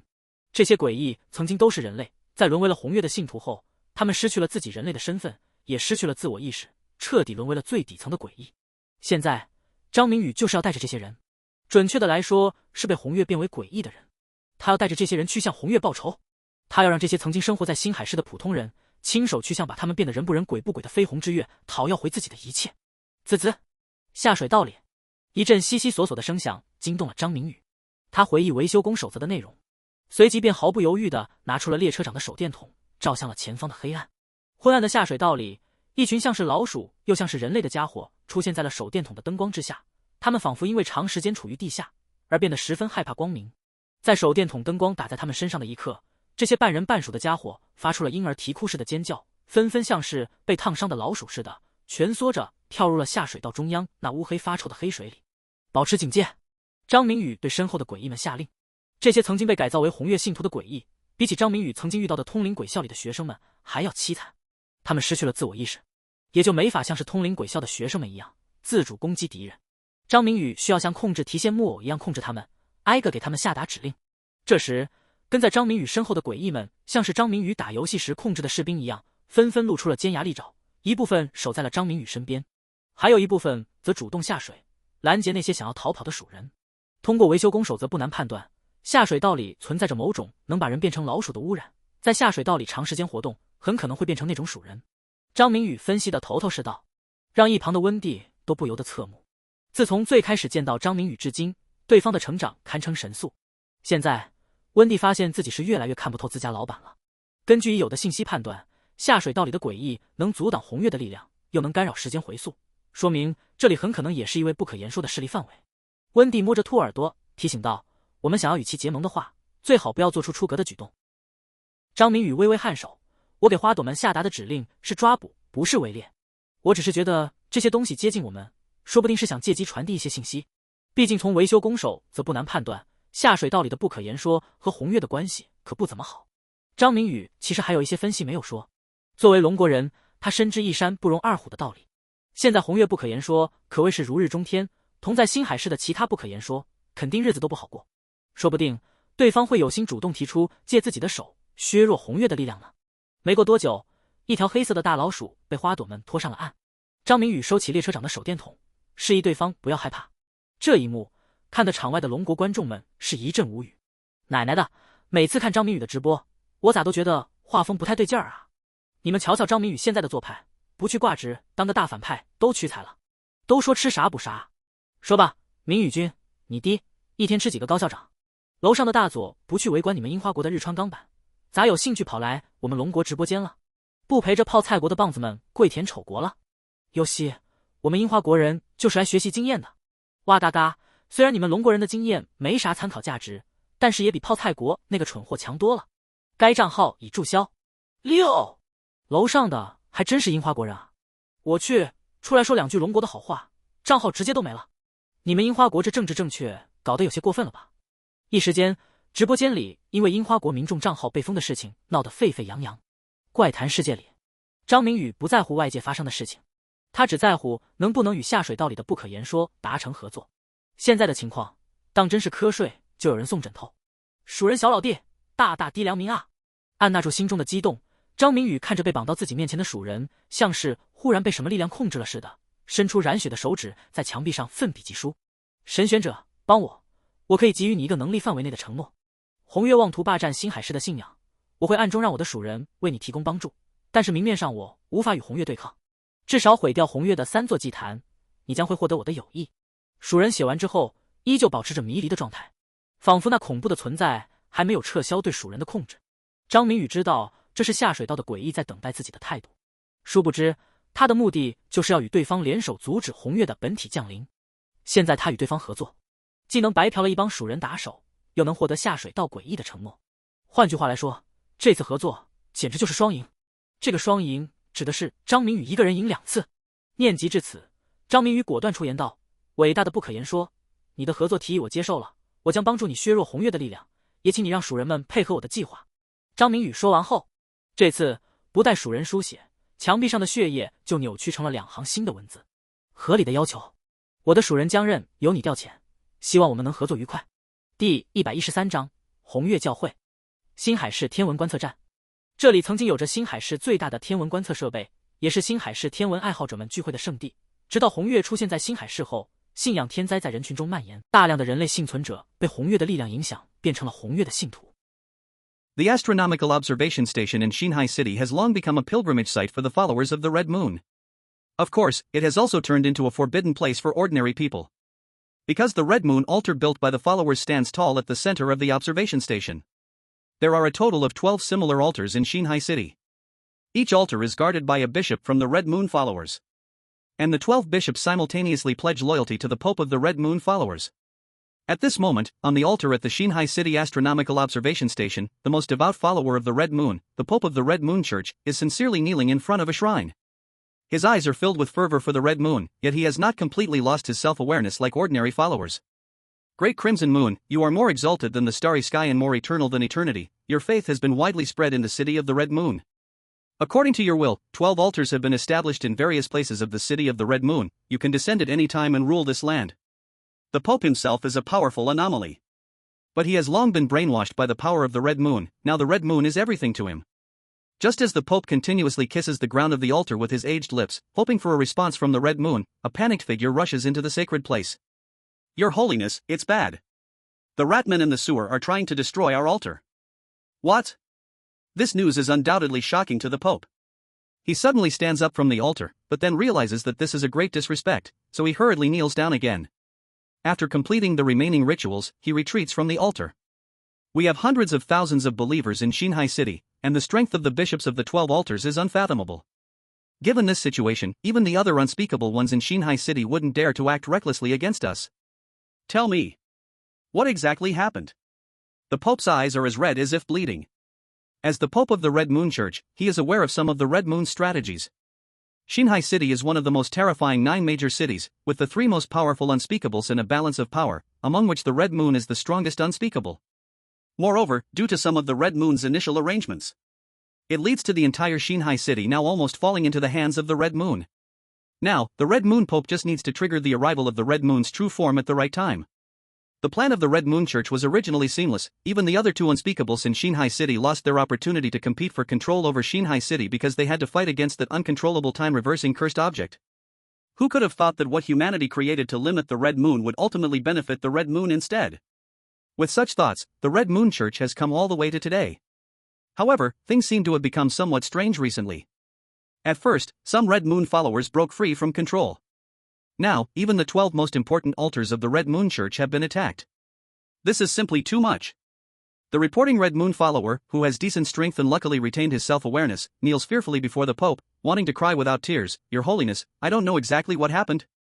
The message from the altar says that the ratmen in the sewer launched an attack on our 3 altars located in the eastern coastal area. Behind this, it is likely that there is someone unspeakable giving orders. If we don't hurry to reinforce, relying solely on the 3 bishops and a small number of believers, I'm afraid they won't be able to hold on. Put. Upon hearing the subordinate's report, the Pope's expression changes. The Red Moon Pope spat out a mouthful of black blood. He had been so infuriated that it seemed to clear up a decade of brain thrombosis. Quick! Gather all the followers in the city to support the altar immediately.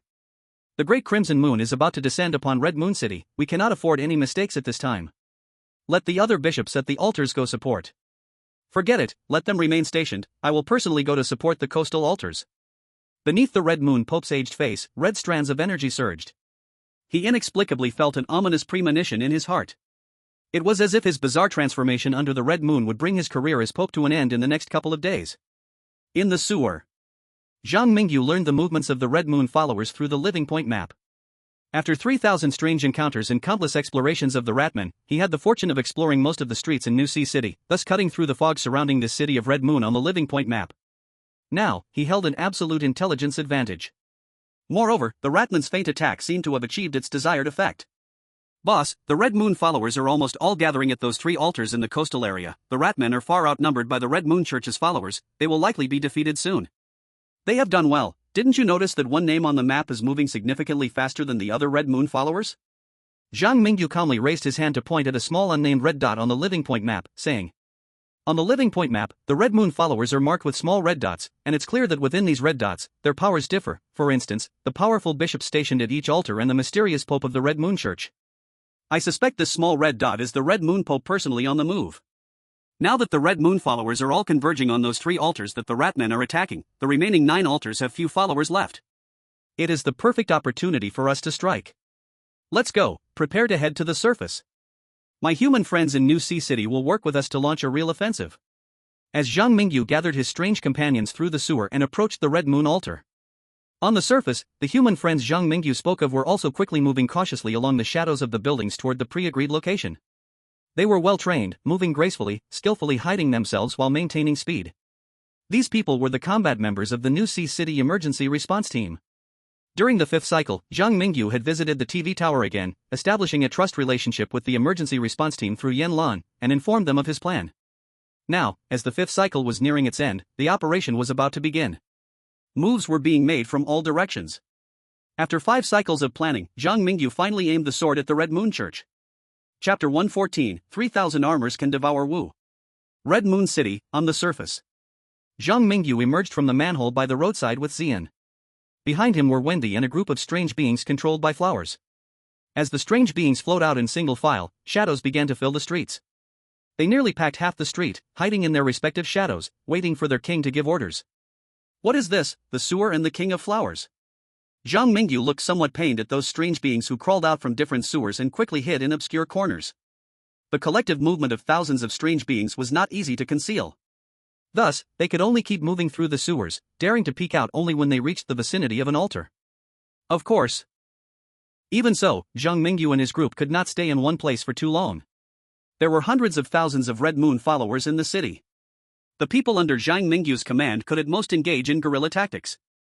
If it weren't for the fact that most of the Red Moon followers had been lured to the 3 altars along the coast by Zhang Mingyu's trick, their small group would hardly be enough to satisfy the Red Moon Church. Wendy, help me see how far the enemies are from us. Zhang Mingyu turned to Wendy, who was holding the live map. The Red Moon followers nearby are gathered around the altar at the crossroads, about 800 meters from us. But I suggest you quickly find a place to hide or launch an attack early. The weirdness from the supermarket 300 meters to our left has noticed us.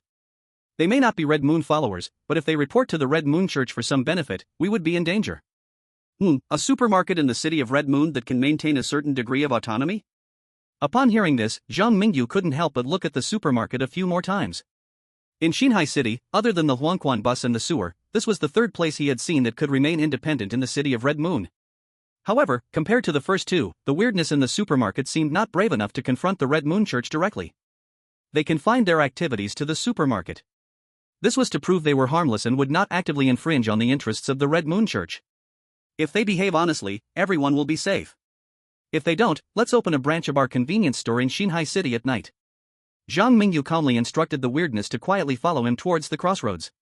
At the same time, he stared at the supermarket and said something that seemed ordinary but sent chills down Wendy's spine upon reflection.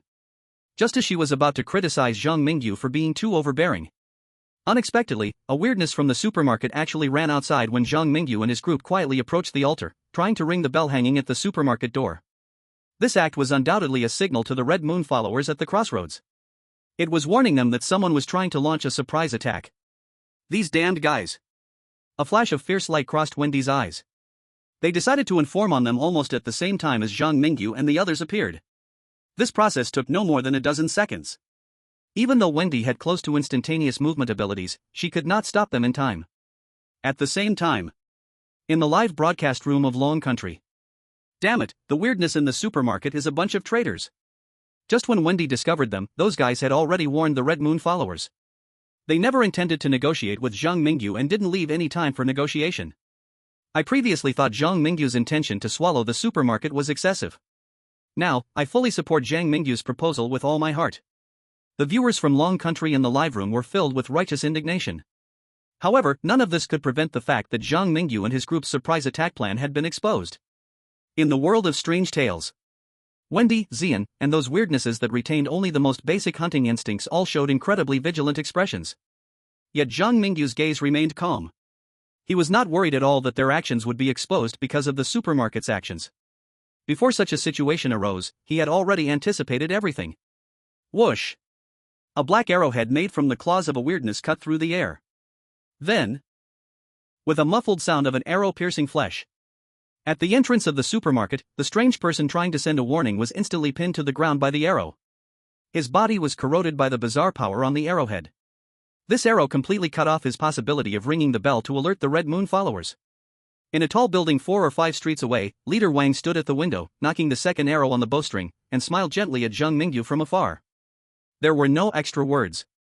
Leader Wang had already shown the attitude of the survivors in Xinhai City through his actions.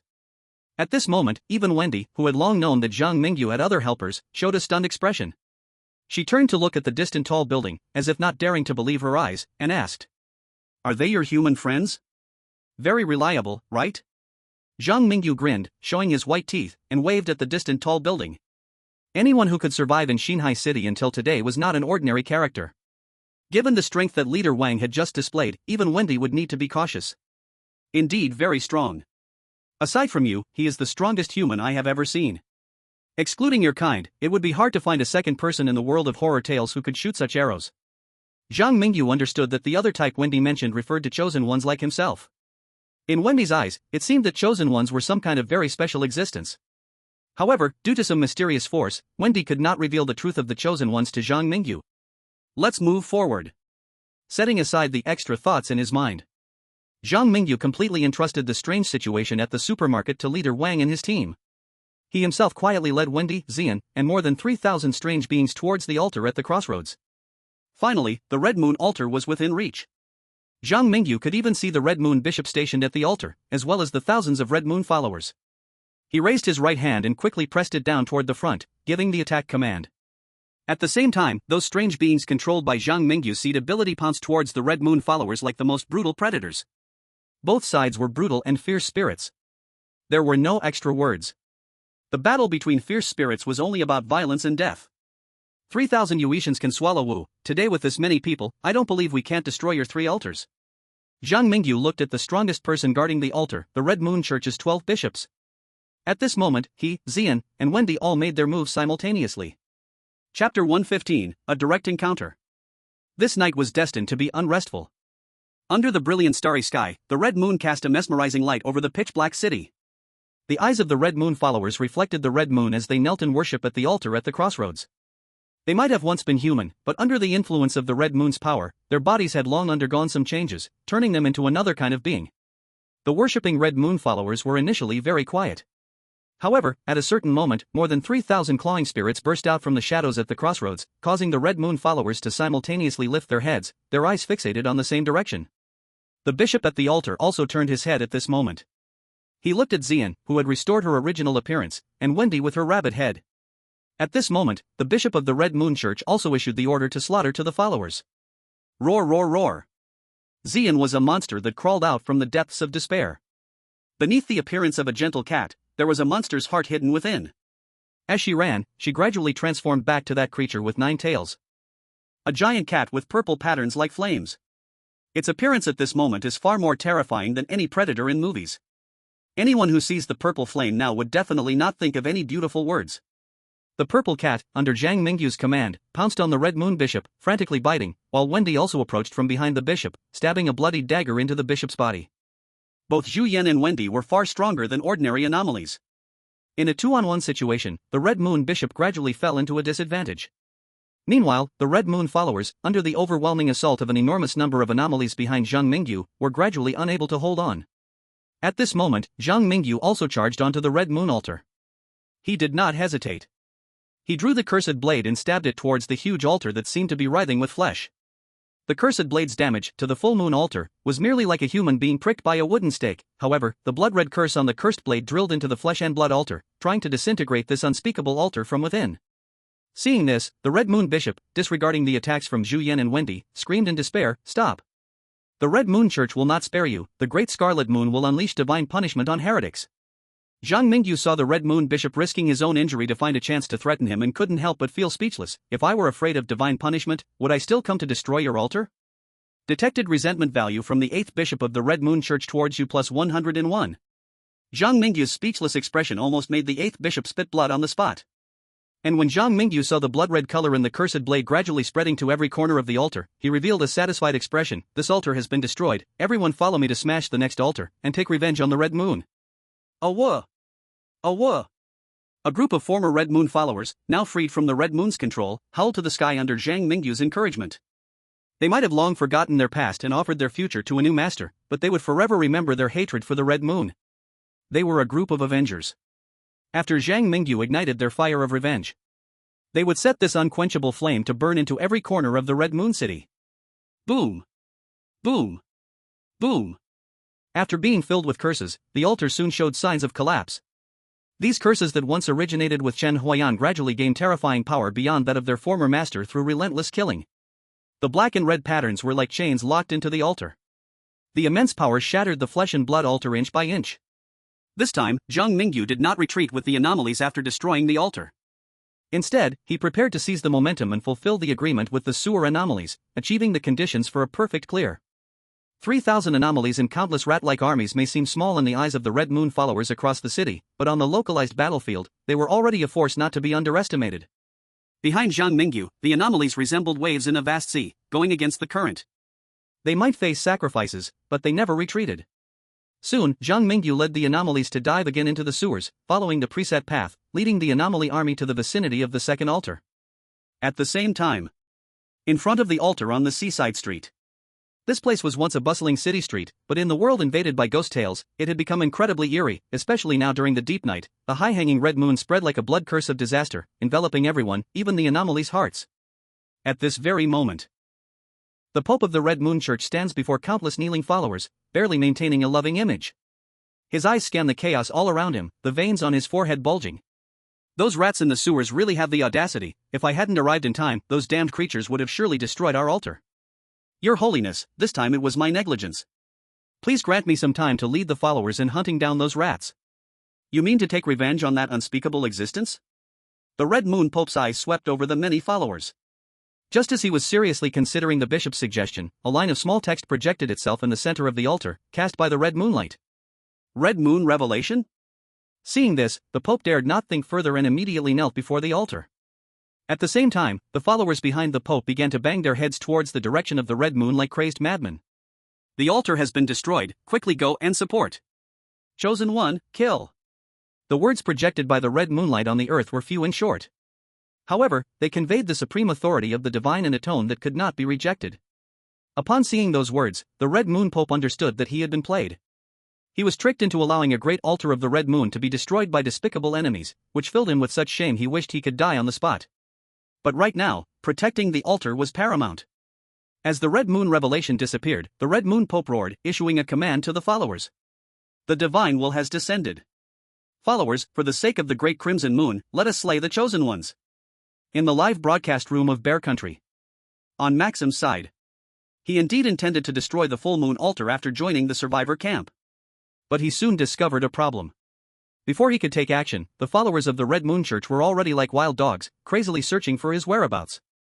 A similar situation was unfolding simultaneously in the live broadcast rooms of the Chosen Ones from various countries. Chosen Ones like Rico Steele and Shui Erden were either exceptionally clever or had received outside hints from their countries in advance, and they all remained in relatively safe sewers. At this moment, they all had the same question in their minds. Why is the Red Moon Church suddenly so actively hunting the Chosen Ones? Chapter 116, Trapped in a Dead End. Outside World. The audiences watching the live broadcasts from various countries were all extremely puzzled. What is happening? Why are all the Red Moon followers in every live broadcast room going crazy? Logically speaking, wasn't it only the chosen one from Dragon Country who was targeted by the followers in Red Moon City for destroying an unspeakable altar? Now, if anyone is being hunted, it should be the chosen one from Dragon Country. Why are chosen ones from various countries being hunted the same way in the live broadcast? A group of onlookers simply couldn't make sense of the current situation. They could only feel that this phenomenon was too miraculous. They had seen countless creepy live broadcasts before, but this was the first time they encountered a situation where one chosen one's actions affected those from all countries. At the Kunlun military base, experts from Dragon Country, led by Yang Qingting, also made their guesses about this. I believe the reason for this change is likely related to the unspeakable. Have some people forgotten that Zhang Mingyu was the first to break through the multi-person creepy tale? After Zhang Mingyu broke through the horror world, it seemed to have undergone some kind of change. For example, the unspeakable that previously only appeared in the multiplayer mode suddenly showed up here. Now, in the single-player mode of the creepy tale, it has also appeared. Do not deny, the Scarlet Moon worshipped by those Scarlet Moon believers in Scarlet Moon City is undoubtedly a terrifying existence comparable to that unspeakable horror in the haunted school. Zhang Mingyu must stop the unspeakable eruption if he wants to perfectly clear the game. And the unspeakable eruption seems to be for the true self to descend upon Scarlet Moon City. The medium through which it is doing this is those 12 altars. Previously, Zhang Mingyu led a surprise attack to shatter one of the altars, which was practically like digging up the unspeakable's ancestral grave, full of provocation. Now, it is only reasonable for the Scarlet Moon to take action against Zhang Mingyu. Returning to the main topic, that unspeakable being of the Scarlet Moon must be incredibly furious after realizing this point. It will undoubtedly retaliate against Zhang Mingyu and all the chosen ones. Through previous research, we can easily find that after reaching a certain level, the Bazaar can resist the powers of the creepy tail space. Yang Qingting cleared his throat twice, then asked with a strange look, "You mean, because of our country's chosen one's actions, the chosen ones from around the world have been retaliated against by the Scarlet Moon?" That's right, we previously speculated that the creepy tail space is similar to producing countless parallel worlds for the chosen ones to challenge. After the challenges are completed, the creepy tail space will choose the trajectory of a parallel world to serve as the direction for the real world. Of course, this is just a metaphor, we can't determine the principles behind it. And what is happening now serves to help us realize that the unspeakable can affect the chosen ones across multiple parallel worlds when encountering such situations. They are not canaries trapped in a cage by the creepy tail space but ferocious beasts that could burst out of the iron cage at any time. Even the real world we are in might be influenced by those monsters in the live broadcast room. The expert's words caused a brief silence in the Kunlun military base. Finally, it was Yang Qingting who broke the silence first. He knocked on the table and said seriously, "Danger will not vanish because of our ignorance. It is precisely because we know the horror of those monsters that we must hold a more resolute belief and pick up the weapons beside us. Now, we can't help Zhang Mingyu and the other chosen ones. All we can do is pray that Zhang Mingyu can clear this creepy tail world as soon as possible. Let those crazy Scarlet Moon believers return to calm." As Maxim had no choice but to abandon the plan to destroy the altar and achieve a perfect clear due to the crazy Scarlet Moon believers. Chosen ones like George from the Empire on which the sun never sets remained on the ground. The result of staying on the ground was that a large number of chosen ones, including George from the Empire on which the sun never sets, died due to the unspeakable divine will. In an instant, screams and wails filled the live broadcasts from various countries. And the chaotic instigator, Comrade Zhang Mingyu, at this moment, had already led the surviving bizarre creatures out of the sewer and arrived at the location of the second altar. He no longer cared about the agreement with the sewer creatures to destroy several Scarlet Moon altars. He felt that since he had offended the unspeakable of the Scarlet Moon, he should, at all costs, weaken the enemy's living forces if there was a chance to destroy the Scarlet Moon's descent. Bang bang bang! The sewer manhole cover was continuously pushed open by the bizarre creatures. Zhang Mingyu could know the movements of all the Scarlet Moon believers through the active point map. He saw the red dots representing the believers quickly dispersing toward the 11 intact altars. Time is running out. We must race against the clock to destroy the altar. Act now. After Zhang Mingyu gave the command, the strange beings he controlled immediately clashed with over 1,000 Red Moon believers guarding the altar. Still a violent collision of curses and despair, the river of blood seemed like a raging torrent in the ocean, intent on devouring all the souls on the battlefield. After the first battle, Zhang Mingyu's strange army did suffer losses. However, Zhang Mingyu used the power of seeds to continuously assimilate more eerie beings into his ranks as they advanced. In an instant, Zhang Mingyu's countercurrent gained an unstoppable momentum. Over 1,000 strange beings were shattered by the waves behind Zhang Mingyu. When the number of strange beings controlled by Zhang Mingyu decreased to over 2,300, he finally, under the cover of Xian and Wendy, stabbed the cursed blade into the second altar. The bishop guarding this altar saw this and tears of blood fell from his eyes. It seemed he wanted to cast some kind of curse on Zhang Mingyu through his blood tears. However, with Wendy and Xian fully preventing it, the Red Moon Bishop's curse could not affect Zhang Mingyu in the slightest. Thus, the second altar was also taken down by Zhang Mingyu. However, when Zhang Mingyu led the strange beings toward the third altar, they encountered an unprecedented blow. Zhang Mingyu and the strange beings had just left the sewer when they were heavily surrounded by tens of thousands of Red Moon believers. The Red Moon Church had reacted. Some nearby Red Moon believers had already blocked the attack route of Zhang Mingyu and his group in advance. Moreover, from the information fed back by the active point map, there was a red dot moving quickly, seemingly about to reach the vicinity of the group soon. Chapter 117, No Change in Name, No Change in Surname. The night was deep and dark. The red moonlight was eerie and strange, as if it wanted to dye the crisscross streets and towering buildings dark as coffins with the color of fresh blood. The chill wind bit at him, stirring Zhang Mingyu's cloak as he put away the active point map and looked up toward the direction where the red dot was flying. Gradually, the red dot on the active point map revealed its true form. In the sky between the distant buildings, an old figure in a red robe appeared. The Pope of the Red Moon Church. The greatest behind-the-scenes boss of the urban legends of Red Moon City had appeared. Outside, some saw Zhang Mingyu using a cunning plan to lure the tiger away from the mountain, destroying 2 altars, and their blood surged. Yet some citizens from other countries felt uneasy when Zhang Mingyu basked in the spotlight. At this moment, seeing the appearance of the Red Moon Pope, the reactions of the audience from various countries were different. For example, the audience from Dragon Country was filled with worried voices for Zhang Mingyu. On the other hand, the citizens of Kimchi Country seemed somewhat unable to recognize reality. I guess that your chosen one from Dragon Country being so flamboyant would not end well. You see how honest our Kimchi Country's Trey Erden is, hiding in the sewer without a care. Hee hee, you dragon folks don't think you're invincible just because you've had a few perfect runs? The previous few perfect runs were just luck on the part of your chosen one from Dragon Country. This time your chosen one is facing an indescribable opponent. If you chose the wrong opponent, don't blame them for going on a killing spree.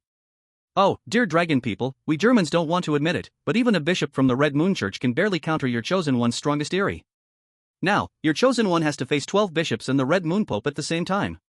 In this situation, even if you called your red wedding dress to summon souls, you probably wouldn't survive, would you? In the live stream, some were openly gloating over the misfortune. Some people are secretly gloating. In short, as competitors, no country in the world wants Dragon Country to always have smooth sailing. And the chosen one from Dragon Country suffering setbacks seems to be exactly what they are pleased to see. In the world of strange tales. At this moment, the Red Moon Pope finally saw the enemy secretly opposing him. His gaze fell on those former Red Moon believers, his eyes filled with disbelief. This is the power of the seed. What is your relationship with that existence in Chongshan City? Although the Red Moon Pope had stayed in Xinhai City for many years, he had also paid close attention to the other unspeakable movements in the world of strange tales in order to welcome the arrival of the Red Moon. He had also heard about the riots that occurred in Chongshan City not long ago. 2 unspeakable level powerhouses. And there's the ability to control the strange seeds. Thinking of this, the Red Moon Pope looked at Zhang Mingyu with a different gaze. If a normal person were standing in Zhang Mingyu's position now, he probably wouldn't even be able to stand still. After all, the Red Moon Pope was powerful, a top existence among the bizarre. Aside from the unspeakable, only a red wedding dress level of bizarre could qualify to converse with him on equal terms. Of course, in the current Red Moon City, the Red Moon Pope, who controlled hundreds of thousands of Red Moon believers, no longer needed to rely on his own strength to fight. Many ants can kill an elephant. In front of hundreds of thousands of bizarre beings. No matter how strong you are, you cannot dare to be too arrogant. However, who is Zhang Mingyu? He had the audacity to threaten the opponent with an unspeakable heart, and not long ago he had destroyed 2 unspeakable altars. Could such a person be scared by hundreds of thousands of bizarre beings? Facing the Red Moon Pope's questioning, Zhang Mingyu slowly raised his middle finger. Then, he calmly said, "Good grandson, speak a little louder. Otherwise, your great-grandpa can't hear." At this moment, the world seemed to stand still. Red Moon Pope? Wendy, Z. The audience outside. What the hell did Zhang Mingyu just say? Didn't you see that there are so many Red Moon believers around? Wendy must be cursing right now. Not just that, as the only bizarre being on Zhang Mingyu's side who can think normally, I suspect Wendy is already scared to death by Zhang Mingyu's bold move. The audience outside was abuzz with discussion.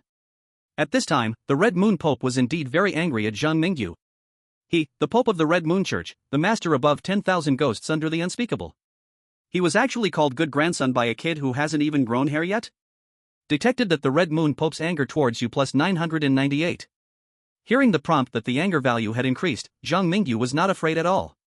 He winked at Wendy and Xian, then, under the gaze of the rabbit-headed man and the nine-tailed cat watching the boss, he stepped forward toward the Red Moon Pope. As he walked, he disdainfully said, "It's not me insulting you, in my opinion, besides my adoptive father the headmaster, all of you here are trash, and the unspeakable behind you, Red Moon, is also trash." Head, master? The Red Moon Pope almost bit out these 3 words. He might fear the terrifying bazaar with unspeakable level power. But that doesn't mean he can let this kid insult the gods of his faith, even if that kid has the headmaster backing him, so what? When the Red Moon arrives, ordinary unspeakables would not be taken seriously by their Red Moon Church. Do you think you can move the earth under our Red Moon Church just because you are the headmaster's son? Today, I will let you witness the wrath of the gods. Detected that the entire Red Moon Church's anger towards you plus 1,000. Your relationship with the Red Moon Church has changed to arch-enemy. The Red Moon Pope was thoroughly enraged this time. Meanwhile, in the 10th city, suspended between reality and illusion, a lonely figure is moving forward in despair. He is the principal who was expelled from Chongshan City by Hong Jie and others working together. At this moment, as he walks through the terrifying 10th city, the principal suddenly feels a chill all over, as if some horrifying monster has its eyes on him. He touches the wounds inflicted by Hong Jie and murmurs, "Damn it, are these guys cursing me again? Hong Jie, the Joker, Meng Meng, the Sone Girl, and those damn students and hospital staff, I will make them pay sooner or later. Oh, right, and that human chosen one. Just wait. You destroyed the fruits of my labor over several decades, I will make sure you never rise again." The principal's gaze turned grimly towards the edge of the city. He looked out towards the distant world of horror stories. In the end, he didn't dare to linger in the open area. As the most terrifying place in the world of horror stories, even in a severely injured state, he dared not be careless in the 10th city. Here, anyone or ghost can become prey. Chapter 118, 13 Blood Shadows. Outside world. The audience on Blue Star naturally did not know the principal's current state. They watched in fear as the furious Red Moon Pope reacted, yet found Zhang Mingyu's attempt to frame the principal very amusing. As expected of Mai Yushin, even at this moment, still not forgetting to backstab the principal. "You should not call yourself Gao Moe, you might as well rename yourself Lubu. Zhang Mingyu was born to rebel, specifically hunting down his adoptive father, right? Hee, you upstairs, Dragon Kingdom people, didn't expect you still have time to chat. Don't you even look at the current situation? Your country's chosen one has already offended the Red Moon Church to the death. If he doesn't run now, he will die in the world of horror stories. Oh, the Dragon Kingdom's chosen one is destined to pay the price for his arrogance. Even if the Red Moon Pope might later find trouble with the principal because of Zhang Mingyu's framing, right now, Zhang Mingyu facing so many bishop-level strong ones is undoubtedly doomed." Most of the audience on Blue Star still don't know the uniqueness of Zhang Mingyu's exclusive talent. They are even less aware that Zhang Mingyu has activated the effect of the provocateur talent. Now, the anomalies of the Red Moon Church hate Zhang Mingyu to the bone. In this state, while Zhang Mingyu may not be able to defeat all the anomalies, it is wishful thinking for them to harm him. In the world of horror stories, Zhang Mingyu does not pay any attention to the malicious gaze of the Red Moon Bishop. In the brutal battle between their anomalies and the enemy's anomalies, Zhang Mingyu steps on the ground covered with black blood and curses, walking forward like a king surveying his territory. His goal is singular, the third altar of the Red Moon. On that altar, the Red Moon Pope and 12 bishops are coldly watching Zhang Mingyu. They seem ready to tear Zhang Mingyu to shreds with their fangs and claws. At this point, Zhang Mingyu has become the focus of the entire scene. Meanwhile, not far away in a high-rise, Leader Wang and Yan Lan, who had just reached the vicinity of the third altar and secured a high point, are also watching this jaw-dropping scene through binoculars. For the emergency response team of Xinhai City, the sight before them is simply too astonishing. They pride themselves on being humanity's last resistance, the alliance of survivors in Xinhai City. Realizing the seriousness of the situation, Leader Wang and the elite combat members of the emergency response team immediately decide to do their utmost to assist Zhang Mingyu in destroying the Red Moon Church's altar. At first, they thought Zhang Mingyu was just a special talent capable of manipulating anomalies. Such a special talent, although extremely rare in the world of horror stories. However, Team Leader Wang and the others could barely accept it. After all, Zhang Mingyu was fighting to protect Xinhai City. However, when they discovered that Zhang Mingyu dared to risk his life to provoke the Red Moon Pope, they couldn't help but worry about him. Oh, Buddha, God, Supreme Lousy, Great Sage equal to heaven. Zhang Mingyu is now trapped in a dead end. The Red Moon Pope and the 12 bishops have arrived, and this third altar will probably be destroyed too. Team Leader Wang was holding a telescope, pointing at the battlefield from a tall building several blocks away. At this moment, he showed none of the calmness he had while talking to Zhang Mingyu in the TV tower. His expression was like a cat that saw a fish jumping out of a can and trying to hit it. Yanlan? Yanlan? Are you listening to me? Has Zhang Mingyu ever told you what he would do in this situation? If Zhang Mingyu's plan fails, then it will be our turn to stop the arrival of the Red Moon. Team leader Wang noticed that Yanlan was in a daze beside him. So, he nudged this capable female subordinate. At that moment, Yanlan came to her senses. She put down the telescope with a complicated expression and murmured, I don't know what Zhang Mingyu is planning, but since he dares to provoke the Red Moon Pope, he must have his own plan. Let's stay here and provide Zhang Mingyu with long-range support when needed. The conversation continued on the tall building. On the battlefield, Zhang Mingyu would not slow down because of the gazes of others. After a long build-up, he already had the ability to shape the future with his own hands. Crack! A Red Moon believer, ice filled with scarlet, crazily charged at Zhang Mingyu, trying to kill this heretical leader. At this moment, a strange creature also pounced out from behind Zhang Mingyu, biting towards the believer's neck. Bang! Bang! Purple flames danced strangely, spreading among the Red Moon believers. It came to Zhang Mingyu's side, guarding its master as he moved forward. On the opposite side, the Red Moon Pope, seeing a large number of followers die, his anger rose in his eyes. Perceived the Red Moon Pope's anger value plus 444. In an instant, 13 red shadows transformed into thunder, charging towards Zhang Mingyu. The elite combat force of the Red Moon Church, including the Red Moon Pope and the 12 bishops, launched an attack on Zhang Mingyu. At this moment, even Wendy broke out in a cold sweat on her forehead. However, at such a critical moment, the first thing Zhang Mingyu did was surprisingly to raise his hand, signaling Wendy and the purple flame to retreat. The boss is protecting me? This was the thought that instinctively popped into Wendy's mind. Soon, he shook off this sudden thought. What an international joke! I, a strange creature, need my boss, a living person, to protect me? Wendy's thoughts did not last long before changing. Because he saw a scene that made his scalp tingle. As the 13 blood shadows dove towards a position about 10 meters away from Zhang Mingyu, they suddenly encountered a barrier of golden light. The 13 blood shadows seemed to crash into an unbreakable light shield, locked in a standoff with the golden glow surrounding Zhang Mingyu. Now, the crowd was in an uproar. Not only did Wendy's brain short-circuit, but even team leader Wang, Yanlan, and most of the audience watching from a distance were stunned. Holy crap, what did Zhang Mingyu just do? The most powerful strange creature of the Red Moon Church was actually all taken out by Zhang Mingyu alone? Saying it was all taken out is a bit exaggerated, but what was that golden light just now? Why was it so powerful?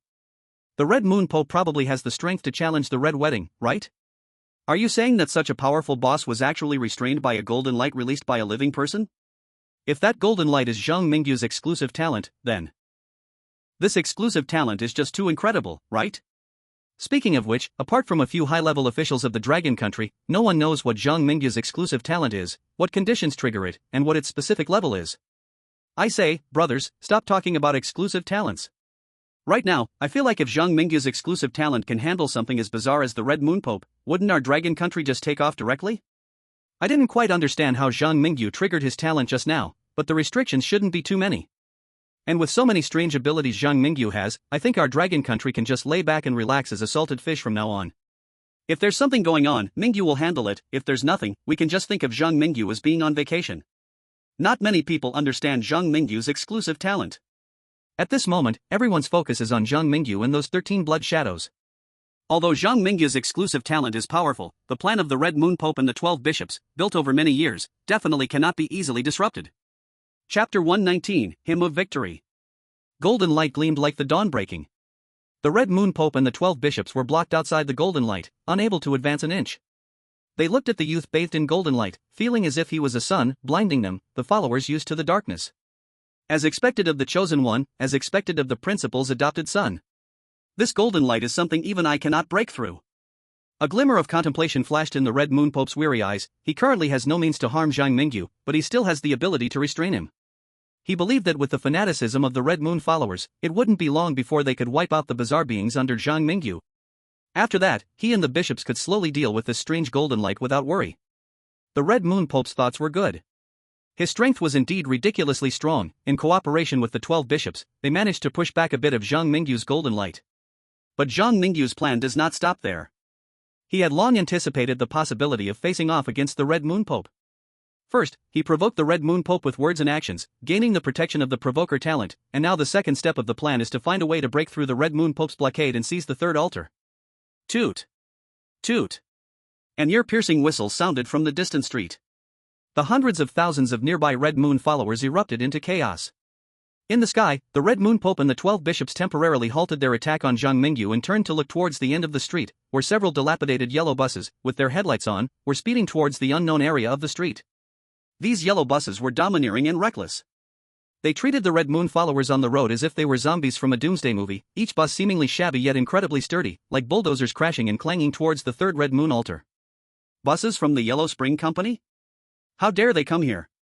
Aren't these damned drivers afraid of unfathomable wrath? The Red Moon Pope was truly stunned this time. His mind felt like 100,000 wild bees were buzzing, like a world-ending level earthquake had erupted, unable to grasp why the once neutral Yellow Spring veterans would suddenly team up to stir trouble in the territory of the Red Moon Church.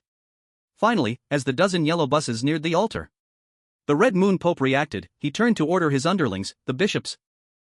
道，你们去拦住那些皇权公交，绝对不能让他们破坏祭坛。红月教皇话音刚落，12位主教立马便化作了12道血影，扑向了那些皇权公交。当当，皇权公交本身就是大型诅咒物，在皇权司机的全力驱使下，不逊色于普通的红月主教。这股力量显然已经不是普通花点明钞就能调动的了。处在挑衅者天赋保护下的张明宇，在看到那些皇权公交不遗余力地帮助自己冲击红月教会的信徒时，就猜到了皇权公司的幕后大佬，估计也像下水道里的那位不可言说一样，试图借助自己的手破坏红月的降临。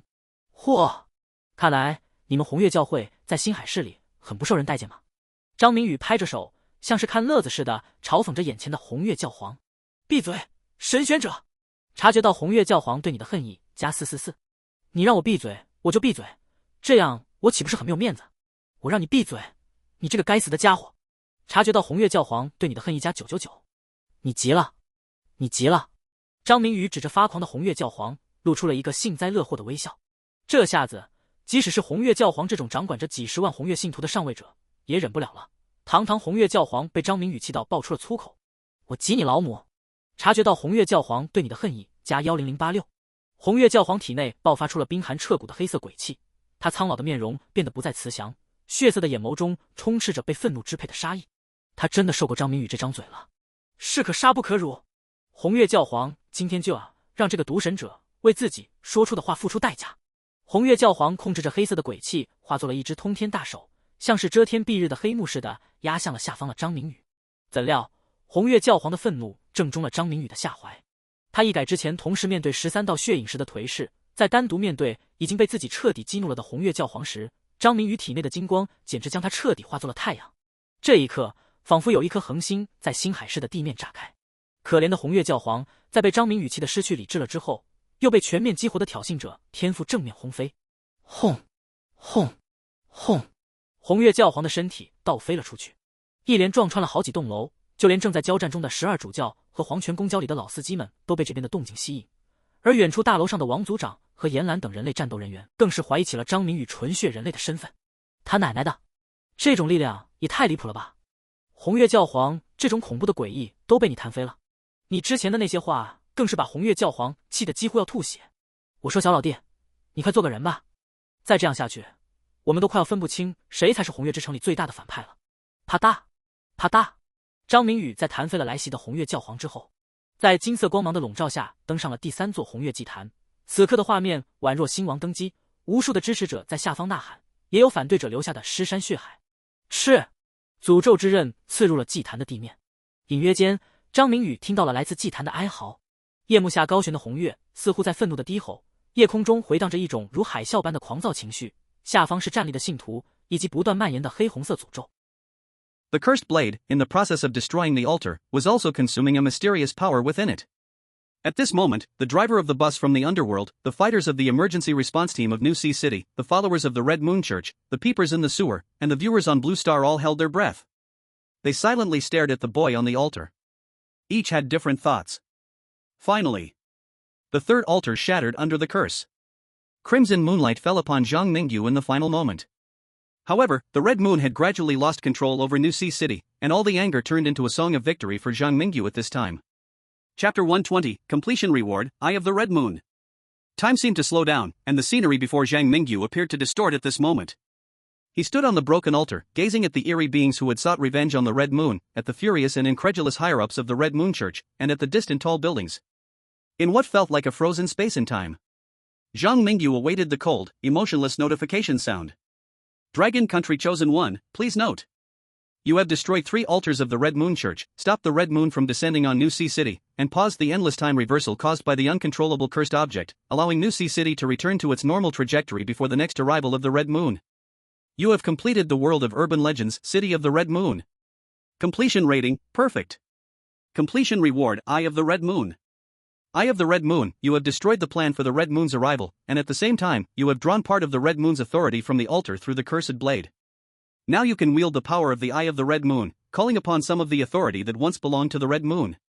Due to your perfect completion, you are granted a special reward, 2 Worlds Passage.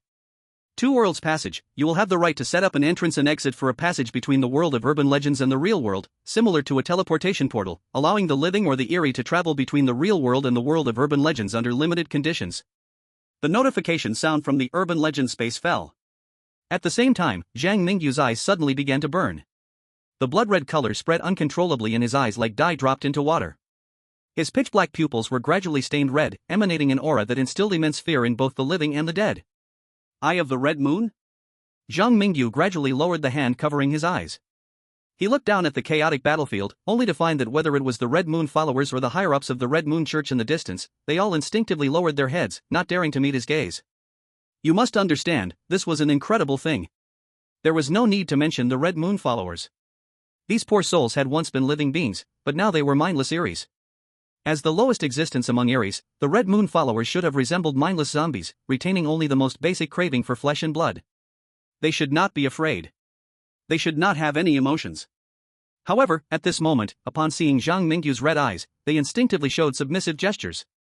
Had they taken Zhang Mingyu, the usurper of the Red Moon's power, as the embodiment of the Red Moon walking among humans? And those higher-ups of the Red Moon Church also seemed to be harboring some misunderstandings.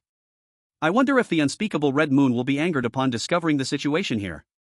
Not only was their descent ritual destroyed, but their authority had also been partly stolen by Zhang Mingyu. Now, the Red Moon followers were also being fooled by Zhang Mingyu.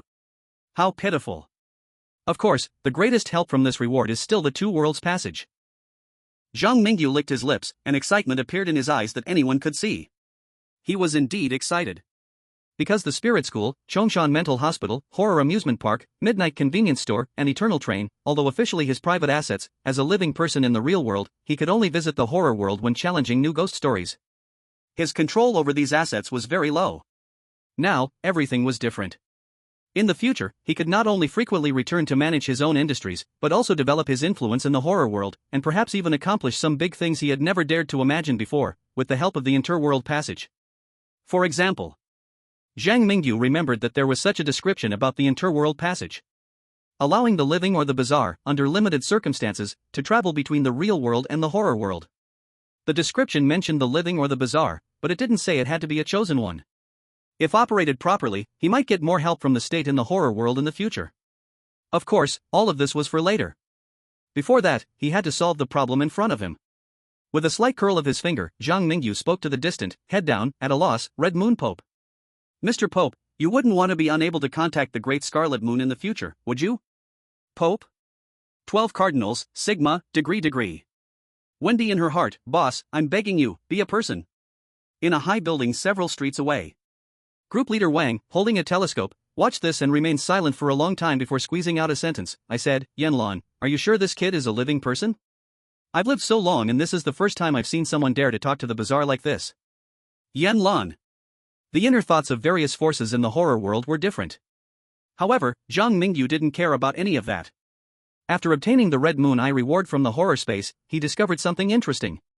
His cursed blade had swallowed many strange things from 3 altars, and the horror space extracted a few divine materials from those strange things to form rewards for him. Now, with the Red Moon Eye, he seemed to be able to gaze directly at the moon. Moreover, he could see some messages sent to Xinhai City from the Red Moon, and actively intercept those messages. The Red Moon is different from the unspeakable Spirit School. The essence of the Red Moon seems not to be in Xinhai City. It needs to borrow the power of the altars to interfere with the bazaar in Xinhai City. At this thought, a bold idea suddenly appeared in Zhang Mingyu's mind. At this moment, the Red Moon Pope opposite him also reacted. On one hand, he wished to crush Zhang Mingyu into dust and get rid of him, while on the other hand, he felt an unspeakable power from those scarlet eyes. He suspected that Zhang Mingyu was being controlled by the unspeakable. At this time, Zhang Mingyu might very well be the embodiment of the Great Scarlet Moon walking among men. With such thoughts, the Red Moon Pope felt as uncomfortable as if he had eaten something terrible. His attitude towards Zhang Mingyu also became ambiguous. Do you have any commands? The Red Moon Pope originally wanted to control those Red Moon followers and drive the bazaar brought by Zhang Mingyu to the outskirts first. After all, no one could guarantee that if Zhang Mingyu was controlled by the Red Moon, those bazaar wouldn't go out of control. However, with Zhang Mingyu present, the Red Moon followers didn't even listen to the words of their Pope. This made the Red Moon Pope feel very awkward, and his heart was very uneasy. Meanwhile, Zhang Mingyu glanced at the countdown to return to reality prompted by the horror space and decided to destroy the remaining altars in the remaining 12 hours. At that time, he might be able to secretly steal the power he cultivated for years from the Red Moon. This is called picking peaches. Chapter 121, Pure Foolishness. The introduction of the Red Moon's eye ability in the strange talk space was brief. Zhang Mingyu did not need the lofty strange talk space to provide him with a full page of product instructions, but just the words "can mobilize part of the Red Moon's authority" were too vague and hard to grasp, like a high-end superpower turned into a counterfeit product. A gentle breeze brushed his face. Following the spirit of self-reliance and hard work, Zhang Mingyu embarked on the tough journey of picking peaches. He opened his crimson eyes, as if he could see waves of a deep red essence, resembling light waves and dreamlike particles, rippling in the night sky. He knew it was not the wave-particle duality of light or some other complicated concept. It was a signal sent by the Red Moon, hanging high in the sky, to its followers. It could also be understood as a specific message. At this moment, the Red Moon, normally revered by many, lost its control over the followers. The only messages still were completely blocked by the despicable Zhang Mingyu using the same origin Red Moon's eye, outside of New Sea City. After the third altar was destroyed, the Red Moon's influence on reality seemed to decline significantly. No wonder that guy in the sewer told me to just destroy 3 altars. Muttering some irreverent words under his breath, Zhang Mingyu reluctantly followed the Red Moon Pope to the 4th altar. He swiftly plunged his knife into the altar before the Red Moon Pope's eyes. At that moment, Zhang Mingyu's Red Moon's eye could see red light like divine substances flowing into his body through the cursed blade, continuously strengthening the ability of the Red Moon's eye. However, the Red Moon hanging in the sky seemed very angry about this. Yet, with more altars destroyed and 2 other unspeakable interferences in New Sea City, the Red Moon completely lost contact with its followers. At this time, an inexplicable feeling of giving the Red Moon a green hat emerged in Zhang Mingyu's heart. He touched his nose and, feeling a bit embarrassed, shook off this strange thought, then continued to follow the Red Moon Pope's footsteps, devouring the 5th and 6th altars. Finally, the Red Moon Pope could not hold back anymore. He endured the terrifying power that was of the same origin as the Red Moon, looked up at Zhang Mingyu's crimson eyes, and quickly lowered his head. Divine Envoy. Sir? It's fine, you may continue. Zhang Mingyu waved his hand generously while receiving a message from the strange talk space. Detected Red Moon Pope's resentment towards you +1. Detected Red Moon Pope's resentment towards you +1. The Red Moon Pope struggled to resist the impulse to beat Zhang Mingyu, afraid to lift his head to look at those crimson eyes or make any offensive moves. Although the Red Moon had decreed to kill the Chosen One, in the Red Moon Pope's eyes, Zhang Mingyu, who could wield the power of the Red Moon, had likely been replaced by something far more terrifying. These altars are mentioned in the oracle as things that must be protected. Concerning the arrival of the divine being, you've just destroyed them, and it will be very difficult for us. Oh. You see, we've already lost contact with the Great Crimson Moon. Can you consult the Red Moon's opinion again, Divine Envoy? Oh. We certainly wouldn't dare to disrespect the Red Moon, but the followers also need some explanation. Oh. No matter what the Red Moon Pope asked, Zhang Mingyu responded with a simple "oh." Over time, the Red Moon Pope eventually stopped asking useless questions. Because the 12 Red Moon altars have all been destroyed by Zhang Mingyu, the power of the Red Moon flows into Zhang Mingyu's body through the cursed blade. Zhang Mingyu's Red Moon Eye, after absorbing the divinity from the 12 altars, has seen its ability rise to a new level. Now, the Red Moon Pope is completely afraid to make eye contact with Zhang Mingyu. Meanwhile, the countless Red Moon believers and the 12 Red Moon bishops are looking at Zhang Mingyu with increasingly fervent gazes, kneeling to worship him. It is as if they are worshipping their god. Outside world. The global audience was stunned when they saw this scene. Especially the followers from the Kimchi country, who previously shouted things like "the Dragon Country Chosen One is doomed and self-inflicted punishment cannot be lived through," now all made desperate, distorted whispers like writhing monsters. What the heck? Your Dragon Country's Chosen One must be cheating.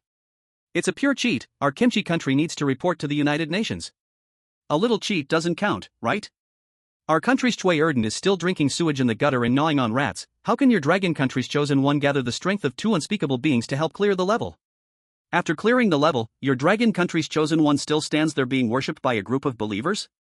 Damn, I can't take it anymore. Is your Dragon Country's Chosen One here to be an emperor or to challenge strange tales? Why doesn't the Red Moon come out and kill this guy? Netizens from the kimchi country deeply carried out their country's excellent tradition. Clearly incapable of anything, they specifically targeted the capable countries. Seeing their fellow Asian country rise, the people from kimchi country couldn't handle it and had to vent their frustration in the Dragon country's livestream. Summary: deserving a beating. No, the Dragon country's netizens did not indulge the little sticks from the kimchi country at all. With 1 billion netizens, they immediately lashed out at the cocky folks from the kimchi country, spitting so much that this peninsula nation was left bewildered.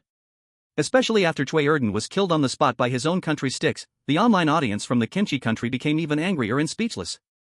Kimchi country's chosen one dies, part of the despair from the strange tales will merge with the kimchi country. Hey, did the kimchi country's chosen one die? Look, this time the out-of-bounds hint after the chosen one's death seems a bit different. I hadn't noticed before. I just checked online. After the failure to clear the level in the counterfeit country, a large part of their capital was directly swallowed by a strange black mist. Involving 9 major cities' strange tales, the punishment for failure seems to be exceptionally severe. Ha ha ha, who wanted the Red Moon to kill our Dragon country's chosen one just now, while bragging about their own Choi Erden being amazing? Can you even boast? Anyone with eyes shouldn't compare Choi Erden and Zhang Mingyu together, right? Pfft, just not putting my brother Mingyu's name alongside that fool, I feel like it sullies my idol. Ha ha, little sticks from the kimchi country, are you ready to welcome despair? Maybe tonight, all the people from your country will turn into believers of the Red Moon. Chapter 122, 34 Safe Zones. Congratulations to the Dragon country's chosen one for perfectly clearing the strange tale, City of the Red Moon. Hint, starting today, the Blue Star will enter the era of strange tales. The lower-level anomalies from the strange tales world will invade the Blue Star in large numbers. Any living being must try to find the strange tale rules involved in the anomalies to survive the invasion. Now granting the Dragon country's chosen one the perfect clearing reward, 34 safe zones of the strange tale era.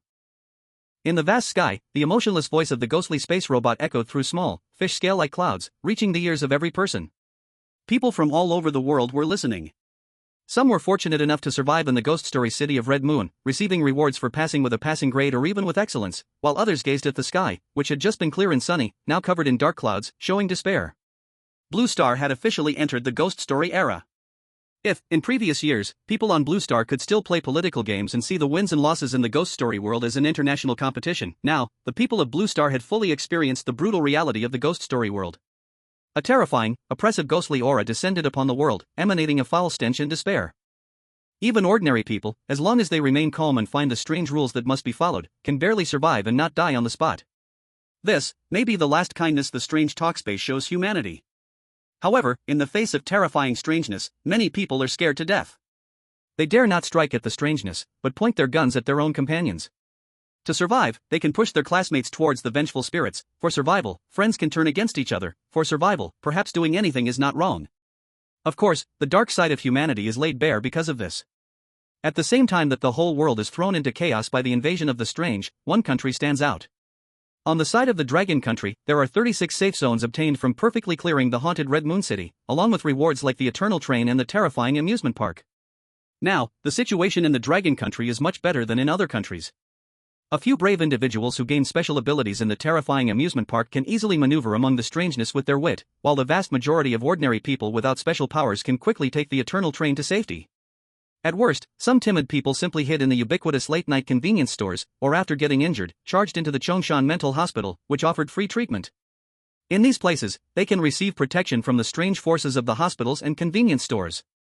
Thanks to the rewards previously obtained by Zhang Mingyu, the survival rate of the Dragon country's citizens has greatly improved. I have escaped to the safe zone. Me too, all thanks to the Eternal Train reward last time. You don't know, I was in a rage, raging helplessly for a long time, and then the nurse sister from Chongshan Mental Hospital took me for mental treatment. During that time, she directly helped me chop the murderer chasing me into 8 pieces. Ah, that's so damn great. I was worried that if I was chased out of my rented room by ghosts, I would be homeless, but once I got to the safe zone, I realized what home really is. The strange talk space keeps its word, it promised apartments, and it really gave them. This is like being directly gifted a house, right? Which expert said before that everyone giving money for houses equals giving nothing? Damn it, doesn't a place in the safe zone mean a house for everyone? Alright, if you keep saying this, I won't even want to go back to sleeping in the toilet. Although our Dragon country has faced strange invasions, overall, it's not that serious.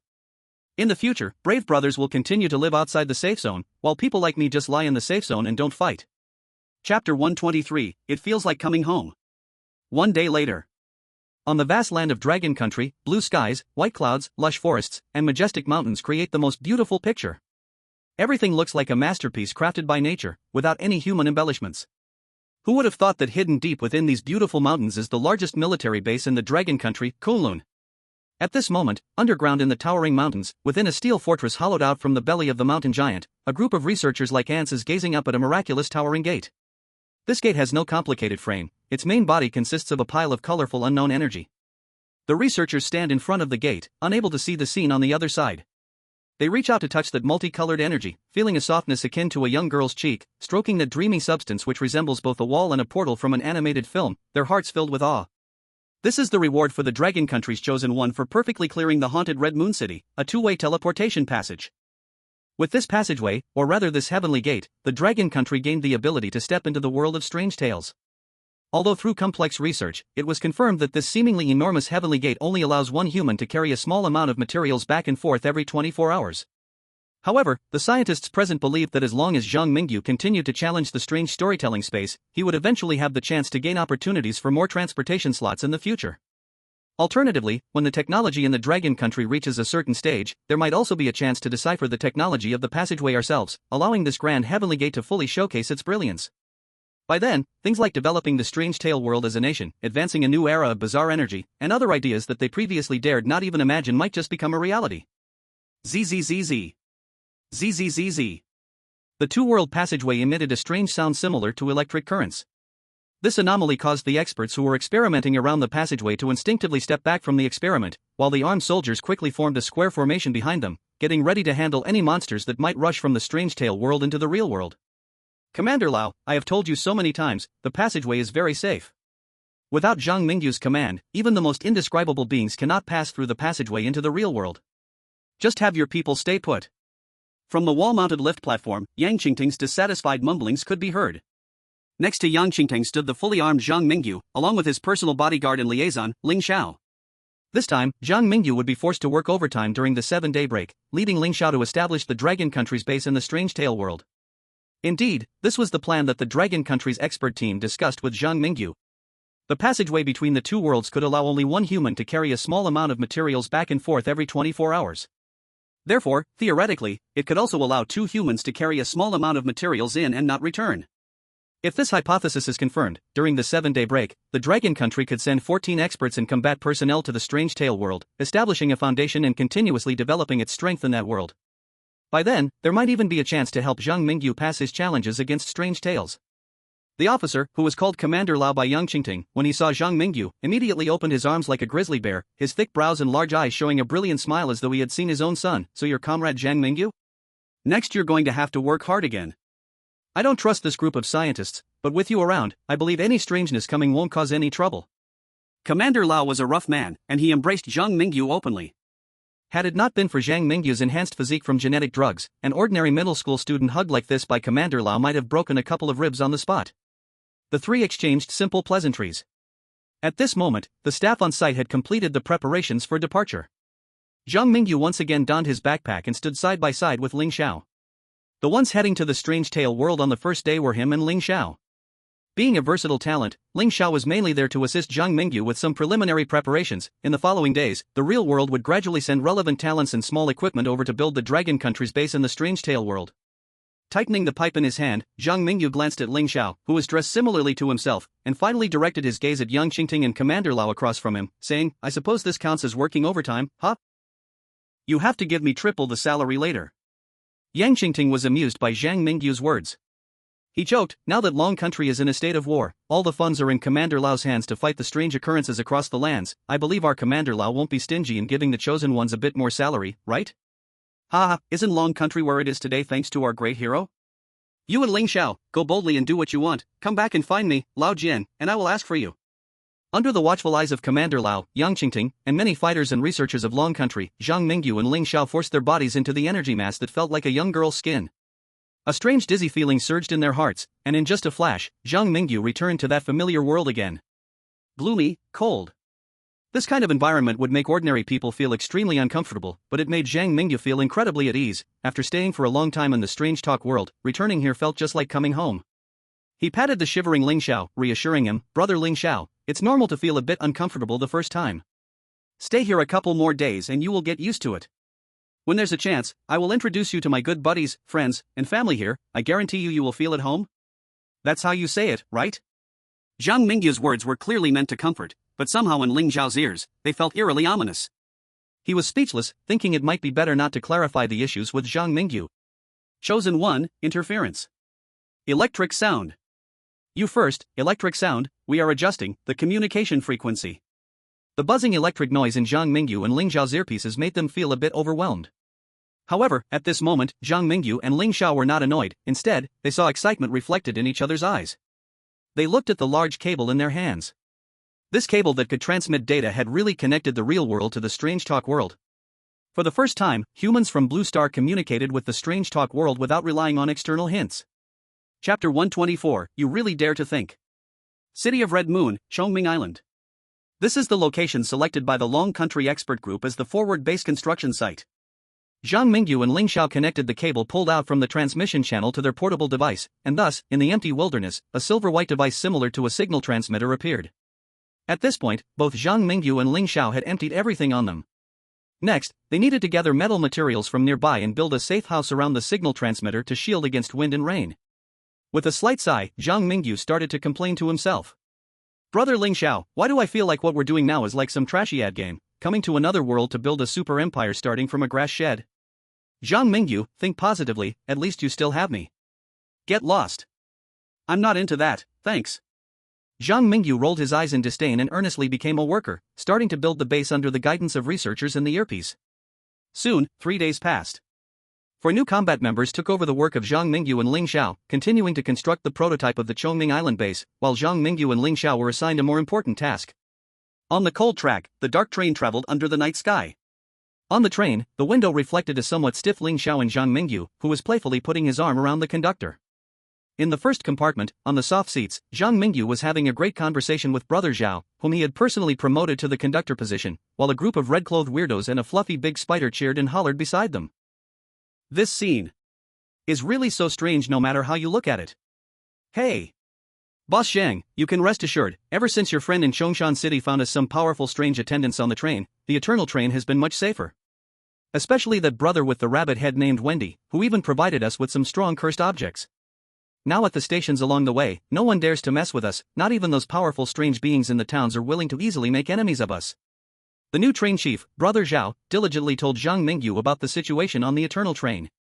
He wished he could introduce every employee to Zhang Mingyu one by one, and share everything that had happened on the Eternal Train with him. Unfortunately, there are no endless gatherings in the world.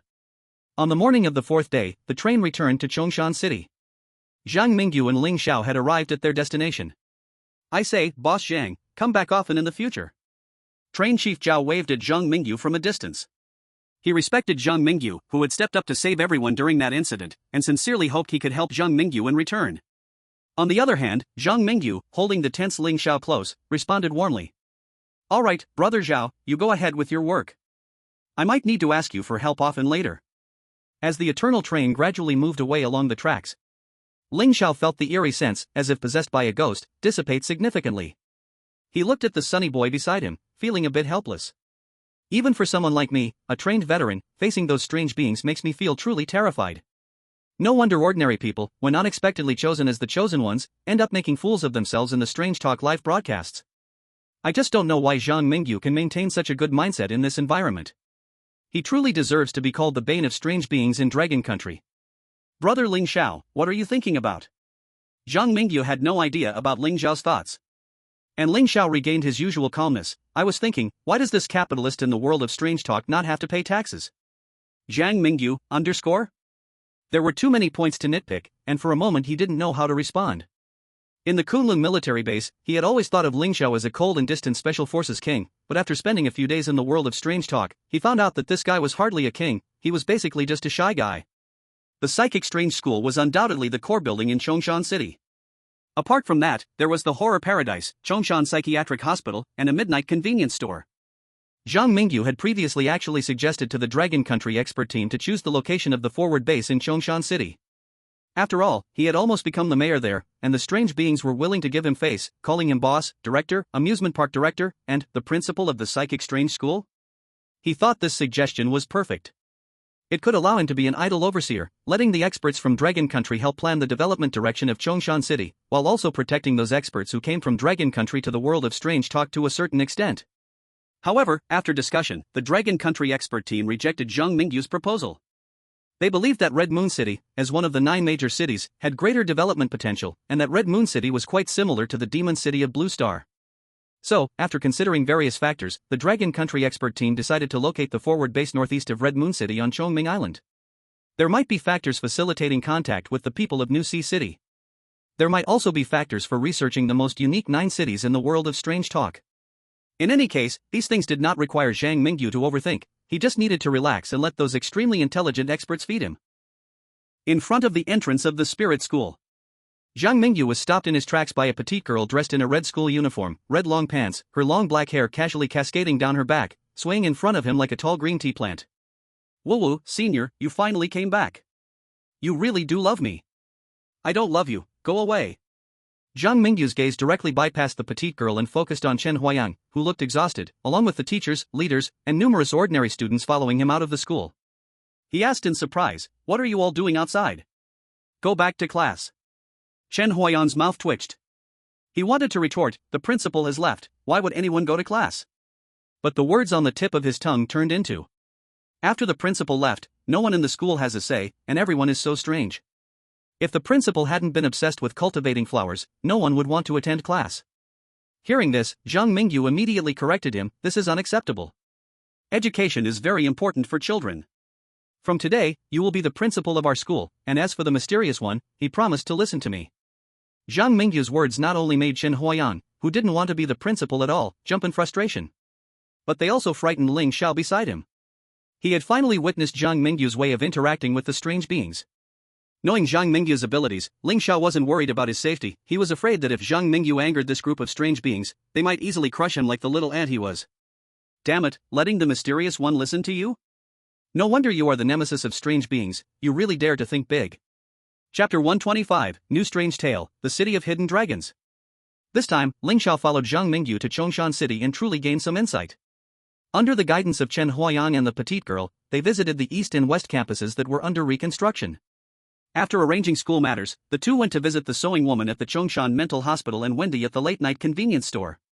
The only regret was that the red wedding dress, the clown manager, and the mysterious one were heavily injured in the previous battle with the principal and had fallen into a deep sleep. Currently, at the horror paradise, only Meng Meng was managing daily affairs. "Things are quite worse than I expected, but it's not a big deal to pull some strange beings to help protect the two-world transfer portal in the city of the Red Moon.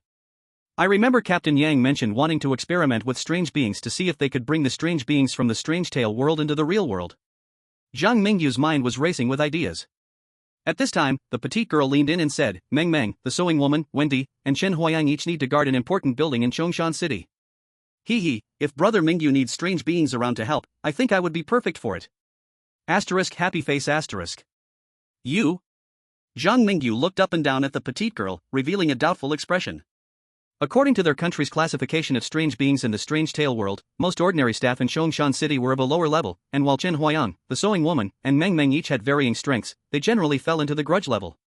As one of the flowers cultivated by the principal, the petite girl's strength was definitely top-notch among the grudge-level strange beings. But given Zhang Mingyu's current chaos-causing capabilities, even a regular grudge-level strange being following him would carry substantial risks, not to mention the petite girl, who was also of a lower-level strange being. It seemed as if she sensed Zhang Mingyu's disbelief in his words. The petite girl pouted angrily, resembling a competitive female peacock, and pointed her soft finger, stained with a mysterious red liquid, at her own nose, saying, "I have already broken through to the grudge level. I have become the flower that the principal once most hoped to cultivate, although it may sound a bit shameful, but, in short, I am quite amazing." Little Green Tea stared at Zhang Mingyu with teary eyes. It was as if, once Zhang Mingyu refused, she would immediately burst into tears. Ling Xiao, who was nearby, felt a bit dazed after seeing this. He had seen Strange Talk live streams before and had some impression of the little green tea that stuck to Zhang Mingyu in the haunting school, but the scene before his eyes was just too shocking, right? "You are a fierce ghost, always pretending to be cute in front of our Dragon Nation's chosen one? Do you have any idea how terrifying your expression looks to ordinary people? It's like encountering a ghost in bed in the middle of the night, simply stimulating." "All right." Zhang Mingyu agreed to Little Green Tea's request. His original plan was just to casually call some relatively strong remnants to help protect the two worlds' passage, and now with little green tea as a ready labor force, it was a deal too good to pass up. Time flies like a white horse passing through. Soon, Zhang Mingyu finished the chores in Chongshan City and left with Principal Chen Huayang's resentful gaze, becoming a hands-off manager. Of course, Zhang Mingyu himself didn't enjoy a few days of comfort either. Because, his 8th Strange Talk Challenge was about to begin. Strange Talk selection in progress. Ding, Strange Talk World selection completed, welcome to City of Hidden Dragons. Type, multiplayer. Pass conditions, passing survive for 30 days in the City of Hidden Dragons. Pass conditions, excellent survive for 30 days in the City of Hidden Dragons, and log into the Hunter Network with a suitable identity, breaking into the top 20 on the Hunter Network's ranking list. Pass conditions, perfect uncover the secrets of the City of Hidden Dragons, and kill the evil Dragon King. Note, you can only carry the cursed items you already possess to challenge the Strange Talk World. Hint, since you have perfectly cleared the City of Red Moon, you will gain a special ability learning in this Strange Talk challenge. The prompt sound of the Strange Talk space made Zhang Mingyu's spirit lift. Then, a familiar dizziness overwhelmed him. Looking at the gradually blurry images of Ling Xiao and Little Green Tea, Zhang Mingyu could only complain, I'm already in the Strange Talk World, do you have to knock me out? He disappeared as if he was erased by an eraser, vanishing in front of the two worlds transmission passage. Come quickly, the Strange Talk livestream has started showing images. When watching Strange Talk live streams in the past, I always worried about our Dragon Nation's chosen one dying and bringing a bunch of weird invasions. Since Zhang Mingyu appeared, I can't wait for Strange Talk challenges every day. The national fortune rewards after Zhang Mingyu's perfect clearance are simply delicious. Damn it, I want to kidnap Zhang Mingyu to the basement and make him work hard. Upstairs, is your hard work serious? Sigma_Sigma. Ahem, although I also agree that Zhang Mingyu should come for more Strange Talk challenges, we are a rule of law society, so don't forget to take me with you during the kidnapping. Zhang Mingyu? Alright, stop the noise, Zhang Mingyu has appeared on the livestream. By the way, last time many people cleared the Strange Talk in the City of Red Moon. Maxim from the Polar Bear Nation, Steel Plate from the Cherry Blossom Nation, and Joseph from the Ugly Nation all performed decently. This time it happens to be a multiplayer mode for the Strange Talk, it's going to be exciting. I don't care whether it's exciting or not, I only know that where there is Zhang Mingyu, there's definitely something good to watch. Zhang Mingyu's nickname as the King of Strange Talk isn't given for nothing. Hey, it seems like Zhang Mingyu is waking up. A strange ceiling. Warm sunlight poured in through the open window, shining on Zhang Mingyu's left cheek, while the breeze carried a wave of warmth, dry, refreshing, and lazily pleasant. This was a bedroom, with walls covered in posters of anime from the two-dimensional world. Blue bedsheets and blankets, an old desktop computer sitting on the desk at the foot of the bed, a huge calendar hanging on the wooden door to the right, and a pair of men's slippers on the floor, with the toes pointing toward the outside. It looked like Zhang Mingyu had deliberately arranged everything before going to bed. It's a bit strange, but I can't quite say what's strange about it. The surroundings felt warm, giving Zhang Mingyu the illusion that he had returned to the real world. To be honest, after working in the bizarre world for 7 days, the first whiff of sunlight in the air made him really think the strange space had sent him to the wrong place. Of course, such a thing was basically impossible. This place seemed to be a boy's bedroom, and it was his first stop in the bizarre world of Hidden Dragon City. Chapter 126, Rules for Surviving as a Good Child. Coming to the window, Zhang Mingyu looked outside. The afternoon sun lazily spilled over the land, and in the old neighborhood, a group of elementary school children were playing in the area with fitness equipment. The neighborhood consisted of small 6-story buildings, and Zhang Mingyu's gaze swept over the red and white building directly opposite him, where he could see the small gate leading outside, along with the bustling street beyond. Cars sped by, a bus moved slowly with few passengers, and an old man pedaled a bicycle, wearing a brown straw hat, not knowing where he was headed. Everything seemed so normal, so ordinary. It was just like the ordinary life of a blue star person, with no monsters, no oddities, just simple happiness and warm breezes. Could this really be the real world? Zhang Mingyu turned to glance at the purple flame that had emerged from under the bed. The passing condition for the strange space is to survive for 30 days in Hidden Dragon City. If this is a city similar to the real world, that requirement seems a bit too simple. Considering the Hunter's Network mentioned in the Excellent Passage, and the mysterious Dragon King mentioned in the Perfect Passage, this world surely won't be that ordinary. In the bedroom, after a flurry of searching, Zhang Mingyu decided to gather as much information as possible first. Soon, he opened the drawer below the computer desk. A piece of yellowed note paper hidden in the corner of the drawer caught his attention. This is it. An instinctive excitement made Zhang Mingyu pick up the note, his eyes scanning the contents on the paper. Rules for surviving as a good child. 1. You are a good child of your mom and dad. You can only trust your mom and dad. In this world, only mom and dad are good to you, and only home is safe. Stay at home, don't go anywhere, don't disobey mom and dad, they love you.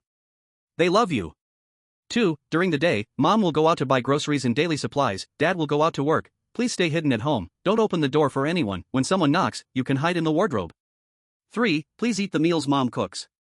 4. You have a severe mental disorder. As a good child, please remember to take your medication before each meal. Remember to take the white pills, don't take the gray pills. 5. Don't go to the toilet alone at night, because you might see something scary in the mirror. Of course, that thing could also be in the bathtub, the drain, the shower head, behind the door, or above your head. Please don't be afraid. Omega? 6. Please position your slippers properly before going to bed. Point the toes of the slippers toward the outside. This is very important. I'll say it 3 times. 3 times. 7. Dad can sometimes be very irritable, don't make him angry. After reading the note, Zhang Mingyu felt not fear but rather a sense of relief. This was more like it, having ghosts and monsters was the norm in the strange world. 刚才外面的美好生活，都快让他以为自己再度假了。说实话，张明宇现在一天不和鬼怪唠2句嗑就浑身难受。咔啦啦，客厅里忽然传来了有人拿钥匙开门的声音。张明宇和紫妍对视了一眼，一个箭步把卧室门推开了一条缝隙，透过那条缝隙观察着外面的情况。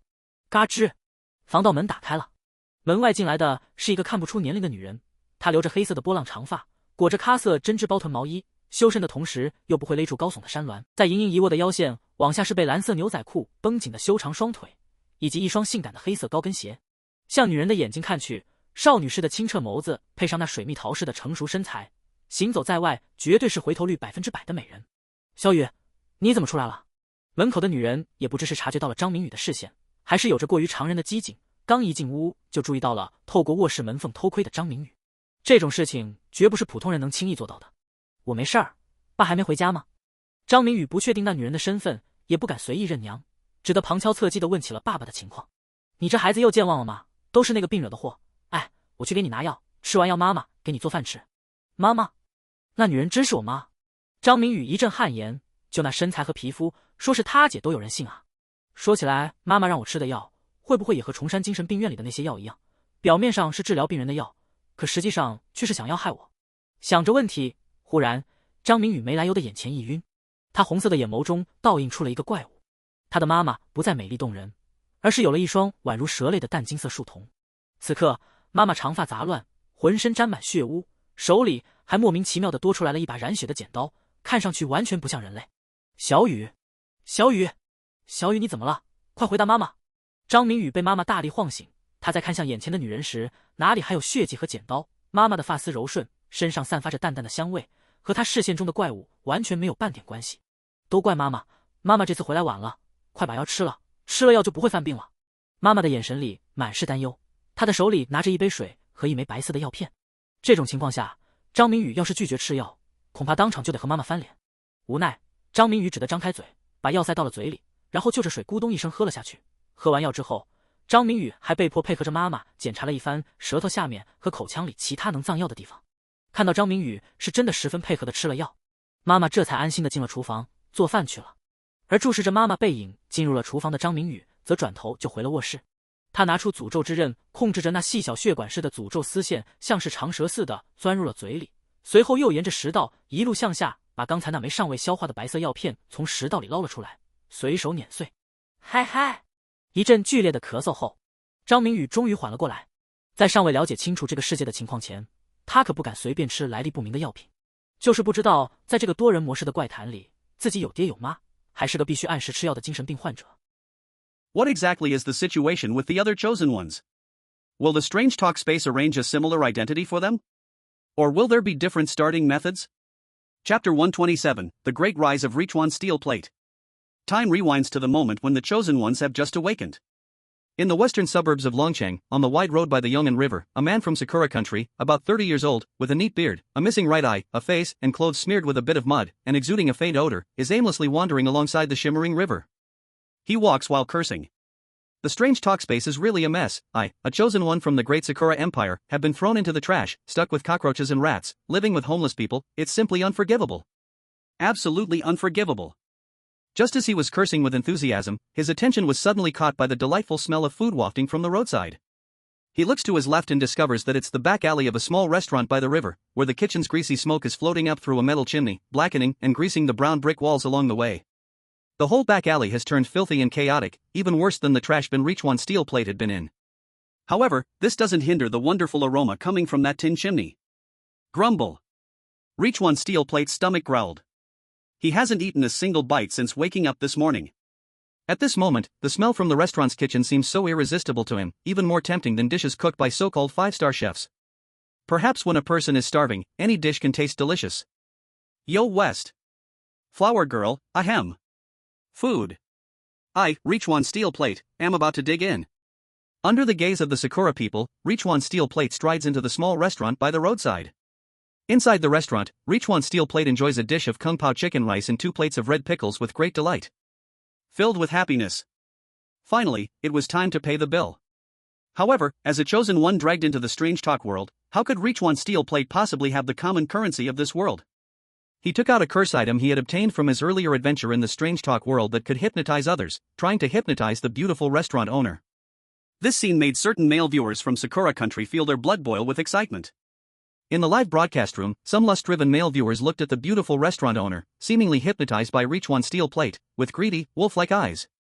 Hypnotize her, quickly, hypnotize her, we don't want to see you eat, we want to see the flower girl.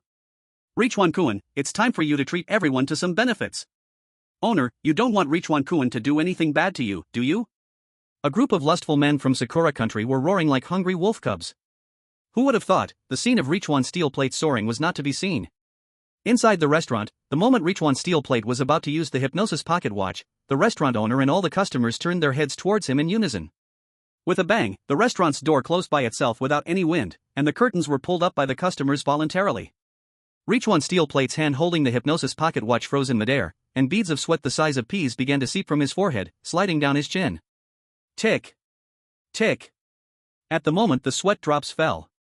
The eyes of the 7 or 8 customers in the restaurant lit up one by one like golden light bulbs. They all had golden vertical pupils, and their eyes held the greed and killing intent that prey display when hunting for food. At this moment, even the originally harmless female boss exuded a terrifying, inhuman pressure from her body. Surrounded by a group of inhuman monsters, Nichikawa steel plate's legs trembled uncontrollably. He wore a smile uglier than crying and looked at his right palm with the hypnotic pocket watch, then glanced at the guests and the boss surrounding him, half crying and half pleading, he said. Dear gentlemen, I Nichikawa steel plate am a good citizen, really. If you give me another chance, I will work hard to earn money and repay for this meal. The restaurant's boss lady licked her cherry-colored lips, her golden eyes scanned Nichikawa steel plate like she was looking at a delicious dish, and she said. No need for that, we are not devils. Just pay with your flesh. Flesh payment? Nichikawa steel plate stumbled over his words. His teeth were clenching, and his eyes flickered among the guests who surrounded him. He felt that the flesh payment the restaurant boss lady mentioned might really mean to use his own blood and flesh to repay the debt. Help! Help! Help! Nichikawa steel plate's cowardice talent was activated. Outside world. Viewers from various countries could only see the shaking screen of the Ghost Talk live broadcast, but did not understand Nichikawa steel plate's current situation. They talked about it endlessly, gaining new understanding of the dangers of the city of hidden dragons. In this multiplayer Ghost Talk, it seems the chosen ones from various countries have been randomly placed in different corners of the city of hidden dragons. Moreover, except for the chosen ones from the dragon country and a few lucky ones, most of the chosen ones from other countries, like Nichikawa steel plate, lack a legal identity in the city of hidden dragons. What exactly is going on with the chosen ones from the dragon country? Damn it, our pickled vegetable country wants to protest to the Ghost Talk world. Why do the chosen ones from the dragon country get to eat comfortably with beautiful mothers serving them, while our pickled vegetable country and cherry blossom country's chosen ones wake up in garbage dumps? In an instant, the internet was in an uproar. Except for the citizens of the cherry blossom country, no one cared about Nichikawa steel plate's life or death. They only cared about whether their country's chosen ones could survive 30 days in the city of hidden dragons. Alongside that, they also grumbled endlessly about Zhang Mingyu's unique special identity. At this time, the audience from the dragon country also noticed the difference in Zhang Mingyu's situation. They watched the live broadcast of Zhang Mingyu struggling with his mother, realizing deep down that the job of a chosen one was really not for normal people. Although Nichikawa steel plate doesn't have an identity, if he hadn't recklessly dined and dashed in the Ghost Talk world, he probably wouldn't be targeted by the restaurant boss and the guests. On our side with Zhang Mingyu, he was forced to take unknown pills right from the start by his mom, and he must follow those ridiculous family rules. I can't help but feel that compared to him, our chosen ones from the dragon country are facing hell difficulty in this Ghost Talk space? What you said makes sense. Just now when Zhang Mingyu was looking at his mom, he seemed to have seen some horrifying things. I think Zhang Mingyu's identity as a mental patient might bring a lot of trouble. For now, he has gotten past the pill-taking challenge. Let's see what Zhang Mingyu will do next. Chapter 128, Good Kids Want to Run Away from Home. At the dining table. Zhang Mingyu looked at the table full of home-cooked dishes, falling into a long silence. Fried meat, sweet and sour ribs, potato stewed chicken legs, tomato braised beef, braised hairtail, boiled shrimp, steamed pork, everything was meaty, not a single vegetable. And it's just the two of us, we cannot possibly eat all this. Xiaoyu, why aren't you eating? The woman who claimed to be his mother asked concernedly from across the table, do you think mom's cooking is bad? Zhang Mingyu was just about to answer. However, once again, a hallucination appeared before his eyes. The delicious dishes on the dining table all transformed into bloody human flesh.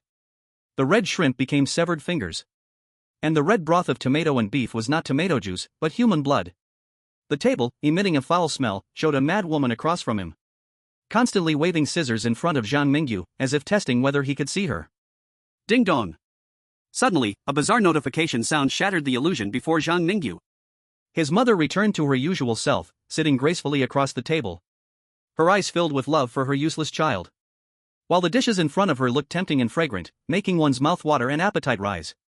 What's going on? Why are Team Leader Yang and the others sending me an off-site notification at this time? Recalling what had just happened, Zhang Mingyu felt a chilling fear in his heart. If it weren't for Team Leader Yang sending the off-site notification just in time, pulling him out from that strange state of hallucination, he really couldn't say what would have happened next. At the Kunlun military base, the meeting room had been moved close to the Two Worlds teleportation channel. While experts from the Dragon Country gathered around the live broadcast, maintaining communication with the combat personnel at Chongming Island base, they had initially acquired the ability to interfere with the world of bizarre tales. But currently, the Dragon Country's power was still weak and could not provide Zhang Mingyu any substantial help. Team Leader Yang, the off-site notification has been sent to Zhang Mingyu. During the conversation with his mother, it seems that Zhang Mingyu indeed fell into a dazed state. We are temporarily unclear about why Zhang Mingyu entered this dazed state. And we do not know if this involves some deep secrets of the city of Hidden Dragon. We can only confirm that Zhang Mingyu appeared to have violent thoughts just now. The situation over at Nichuan Steel has already proven a hidden rule of the city of Hidden Dragon. That one must not recklessly use the power of the bizarre and cursed objects. While sending this notification to Zhang Mingyu, we also pulled the chosen one out of the dazed state. Now, it depends on Zhang Mingyu. After listening to everyone's report, Yang Qingting nodded with concern. Beneath the calm and peaceful surface of the city of Hidden Dragon, there were likely terrifying monsters lurking. Currently, countries around the world hope that their chosen ones could enjoy 30 days in the city of Hidden Dragon without exposing that fearful truth. And Yang Qingting naturally shared a similar thought. In the world of bizarre tales, upon seeing the off-site notification from the Dragon Country's experts, Zhang Mingyu immediately signaled to Xian to quietly return to the bedroom. Cannot casually use the power of the bizarre and cursed objects? This is rather troublesome. Unlike those guys from Nichuan Steel, Zhang Mingyu's home had bizarre entities. Moreover, in the consecutive hallucinations, his mother seemed to harbor ill intentions. As if once Zhang Mingyu discovered the truth of the world, she would go on a murderous rampage with her scissors. Xiaoyu? Xiaoyu? Are you unwell again? Eat some dishes. Eating a little will make you feel better. At the dining table, his mother still wore a concerned expression. However, Zhang Mingyu vaguely sensed from his mother's words a feeling of, if you don't eat what I made today, I will eat you. I'm fine. Zhang Mingyu calmly picked up the chopsticks in front of him. He steeled himself and reached for the green peppers and the stir-fried meat, but after sensing his mother's cold glare, he changed his target. He picked up a piece of sweet and sour ribs. Ah, my little you is still so picky.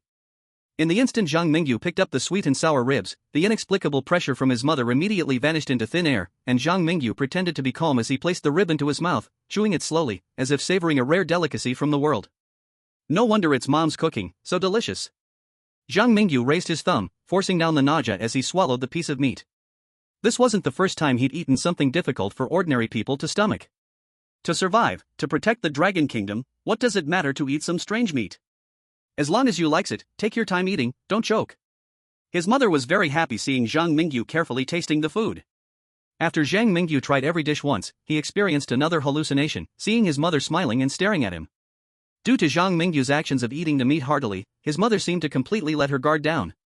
Full and satisfied, yet the dining table still had plenty of dishes left uneaten.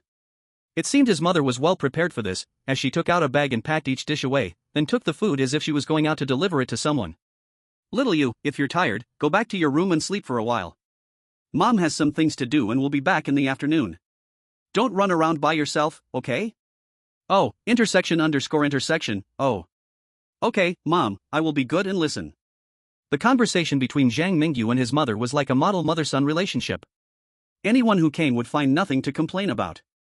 But in reality, when the security door was closed by his mother, the smiles on both Zhang Mingyu and his mother's faces vanished as if they had changed masks.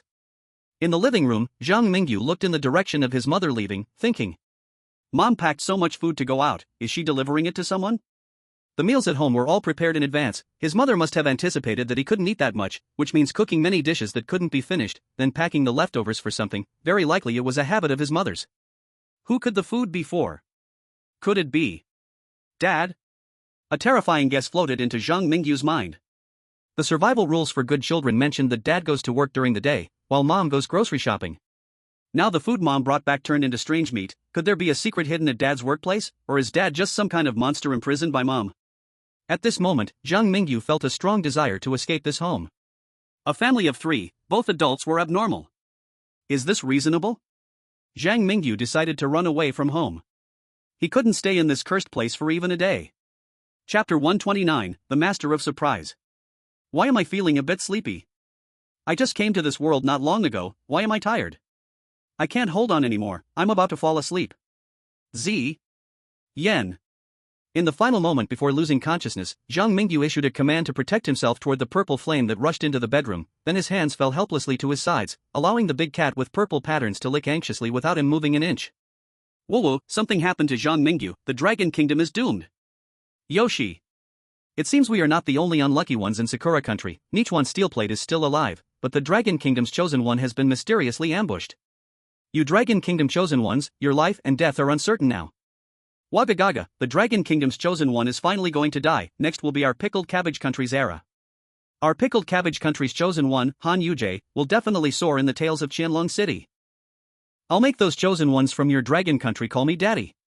Oh, sorry, I forgot your chosen ones from dragon country are almost dead.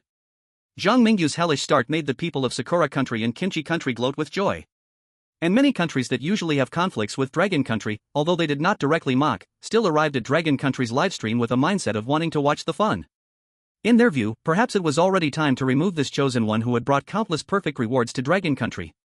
In the world of strange tales, Zhang Mingyu woke up slowly in his bedroom, feeling very thirsty, as if his throat was about to smoke, and his whole body felt weak. Moving a finger felt like a struggle. Why is it so dark outside? How long have I been asleep? Struggling to prop himself up, Zhang Mingyu's crimson eyes scanned the bedroom, trying to find where Zihuan was hiding. However, Zihuan, who usually excitedly ran to Zhang Mingyu for a pet with just a wave, seemed to have vanished, leaving no trace of ever being in the bedroom. Lifting his left wrist, Zhang Mingyu looked at his smart terminal. 4:37 a.m.? The Arabic numbers on the smart terminal made Zhang Mingyu tense up. He couldn't remember how he returned to the bedroom after falling asleep, nor could he analyze how he had unknowingly fell into a coma. However, he still clearly remembered the reminder from the Good Child Survival Guide. There are ghosts in the house at night. He reached down to touch the sheath on his thigh. When Zihuan wasn't around, only the curse blade could give Zhang Mingyu a bit of a sense of security. His palm slowly moved down and, then, he felt the empty sheath. His gaze gradually went blank, and Zhang Mingyu's brain experienced a momentary freeze. Where's my curse blade? Where's my delicate, small, curse-covered knife? Quickly shaking off the daze, Zhang Mingyu hurriedly reached for the train conductor's flashlight in his waist bag. Thankfully, the flashlight was still there. This cursed object looked like an ordinary handheld flashlight. No one would guess that this flashlight was also a cursed item, aside from himself. Bang! In the quiet night, a muffled sound suddenly echoed. Turning his head towards the source of the sound, Zhang Mingyu found that the bedroom window had been blown open by the wind, and the cool light breeze lifted the curtains, letting the cold moonlight pour into the room. He attempted to climb out of bed, wanting to get up to close the window. The white wooden floor was spotless, with only a trash can on the floor and a pair of slippers facing Zhang Mingyu. Clop! Zhang Mingyu's pupils constricted suddenly because that pair of men's slippers had quietly moved a step towards him without anyone wearing them. Strange? The invisible weirdness? A normal person would definitely turn and run upon witnessing such a supernatural event. Even chosen ones like Hinokawa Steelplate and Maxim would choose to flee first when they found something invisible. After all, in this world of strange tales, one shouldn't easily use the powers of the weird. Apart from their exclusive talents, chosen ones are not much different from ordinary people. At this moment, the eyes of the entire world were focused on Zhang Mingyu. The high-ups from various countries wanted to see if the weird nemesis of Dragon Country could survive without those chaotic cursed objects that came with the Strange Tale space rewards. At this time, Zhang Mingyu in the bedroom also moved. He was not flustered or panicking by the sight before him. Even without the curse blade and with less company from Zihuan, he remained extremely calm. Pulling the covers off, Zhang Mingyu stretched out his legs, positioning his bare feet properly in the slippers. Then, amidst the astonished expressions of the Blue Star people, Zhang Mingyu put on the haunted slippers. Perceive the haunted slippers' favorability towards you +20. Your relationship with the haunted slippers rises to friendly. Zhang Mingyu, _? Are you kidding me? I'm stepping on you, and you're adding favorability? To make sure he didn't mishear, Zhang Mingyu walked a few steps in the haunted slippers at home. Immediately, he heard a series of continuous notification sounds. Perceive the haunted slippers' favorability towards you +20. Perceive the haunted slippers' favorability towards you +20. Your relationship with the haunted slippers rises to close friends. The haunted slippers have voluntarily become your new employee. Haunted slippers, as your new employee, this haunted slippers seems to have some extremely peculiar preferences. Please step on it harder to greatly increase its favorability. Zhang Mingyu. I often feel out of place with you strange weirdos because I'm not crazy enough. Raising his right hand to cover his cheek, Zhang Mingyu chuckled and whispered, I was originally thinking of using my provocateur talent to protect myself, but I didn't expect it to develop like this. Although it's a bit strange, the result is good, right, probably? On Blue Star. Netizens on Blue Star didn't know that the haunted slippers had become Zhang Mingyu's employee. However, when Zhang Mingyu walked a few circles in the haunted slippers in the bedroom, even the slowest viewers realized that Zhang Mingyu had solved the issue with the haunted slippers. As expected of our Dragon Kingdom's king of pranks, I could never come up with such a bold move. Normal people would definitely have fled their home at night upon seeing a pair of haunted slippers in their bedroom, at the very least tossing them out the window or in the trash. And you, my friend, are a true hero. Wearing the haunted slippers right on your feet, Zhang Mingyu, you are truly amazing. Chapter 130, There Are Ghosts at Home. In the bedroom, Zhang Mingyu dared not turn on the lights. He was wearing a pair of slippers and cautiously approached the bedroom door. Turning the doorknob, he opened the bedroom door with a slight creak, revealing the dark living room, along with various furnishings and wooden doors to the other rooms. Soon, Zhang Mingyu noticed a problem. Why is the door to the master bedroom open? Are mom and dad not home right now? Gazing into the dimly lit master bedroom, Zhang Mingyu confirmed that there was no breath of a living person inside, and it seemed there was no place to hide in this house. Click. A strange crisp sound appeared in the empty house. Zhang Mingyu instinctively stomped his foot and quietly scolded the haunted slippers, be quiet. After scolding, Zhang Mingyu realized something. Wait a minute? Aren't the haunted slippers being worn on my feet? How could they make a sound without disturbing me? Click. The crisp sound appeared again. This time, Zhang Mingyu heard it clearly. It seemed like the faucet in the bathroom wasn't tightened, causing water to drop into the basin and make a sound. This discovery made his hair stand on end, and his right hand instinctively reached for the conductor's flashlight. Pushing the switch, Zhang Mingyu directed a beam of strong light from the conductor's flashlight into the bathroom. When the bright light appeared, Zhang Mingyu saw what looked like a shadow flash by in the beam. As he tried to observe it more closely, he found he couldn't locate the fleeting black figure anymore. There is more than one ghost in the house? Zhang Mingyu glanced down at the haunted slippers, then looked back up into the deep darkness. Then, under the watchful eyes of the viewers in the livestream, Zhang Mingyu slowly moved toward the bathroom. 1 step, 2 steps. The conductor's flashlight illuminated the entire bathroom, directly facing the dressing mirror, the sink filled with water, and a waterproof curtain deeper inside. In the dimly lit bathroom, obscured by a waterproof curtain, sat a single bathtub and a toilet beside it. Could the strange entity be hiding in the bathtub? With the previous experience of the slipper ghost, Zhang Mingyu was much calmer now, holding the conductor's flashlight as he approached the bathroom slowly, hoping to find the source of the bathroom ghost. Just as Zhang Mingyu was about to enter the bathroom, a loud knock echoed on the security door from outside. Bang bang bang. Is anyone home? I am the security guard from the community. A middle-aged man's voice called out from outside. In the night corridor, the middle-aged man's shout traveled far and wide. At the same time, the strange changes in Zhang Mingyu's home mysteriously disappeared in this moment. Zhang Mingyu did not respond to the guard outside the door. Yet the man outside, claiming to be a guard, seemed not to give up, continuing to knock on the security door, his urgency suggesting there was something critical he needed to do. Bang bang bang. Bang bang bang. Should I hide in the closet now? Zhang Mingyu shook his head, dismissing this impulsive thought. The stay safe rule existed to protect good children, and Zhang Mingyu didn't want to be that good child. He feared that following the rules on the luck paper would make him a toy for mommy and daddy, or worse, food. He quietly approached the security door. Zhang Mingyu pointed the conductor's flashlight behind him, ensuring he wouldn't be ambushed by the bathroom ghost, and pressed his eyes against the peephole. Through the peephole, he saw a greenish human face. The man claiming to be a security guard looked to be in his 30s or 40s, dressed in a blue security uniform, holding a black walkie-talkie in his right hand, with his left arm stiffly tucked behind him, as if hiding a dangerous weapon or a cloth used to knock out guests. Is this really the security guard of the community? It would be more believable if he claimed to be a zombie than a security guard. After mocking the guard's appearance, Zhang Mingyu began to seriously consider whether he should go back and have a heart-to-heart with the bathroom ghost or find out the truth about the guard outside. After all, the ghost in the house might want to kill him, and the guard outside could also be a bad person. In the world of eerie tales, easily trusting others could easily lead to death. Zhang Mingyu calmly pondered a strategy, once again shifting his gaze to the security guard outside the peephole. Unexpectedly, this time the guard outside also raised his head, looking at the peephole on the security door. A momentary gaze was exchanged between the man and the ghost through the peephole. Can he see me? A ridiculous thought bubbled up in Zhang Mingyu's mind. At this moment, he truly felt a chill run down his spine, wishing he could rush out and tear the guard outside into pieces, then feed him to Ziyan to eliminate the evidence. Time ticked by. Zhang Mingyu pulled his gaze away from the peephole, scanning between the conductor's flashlight in his hand and the open bathroom door.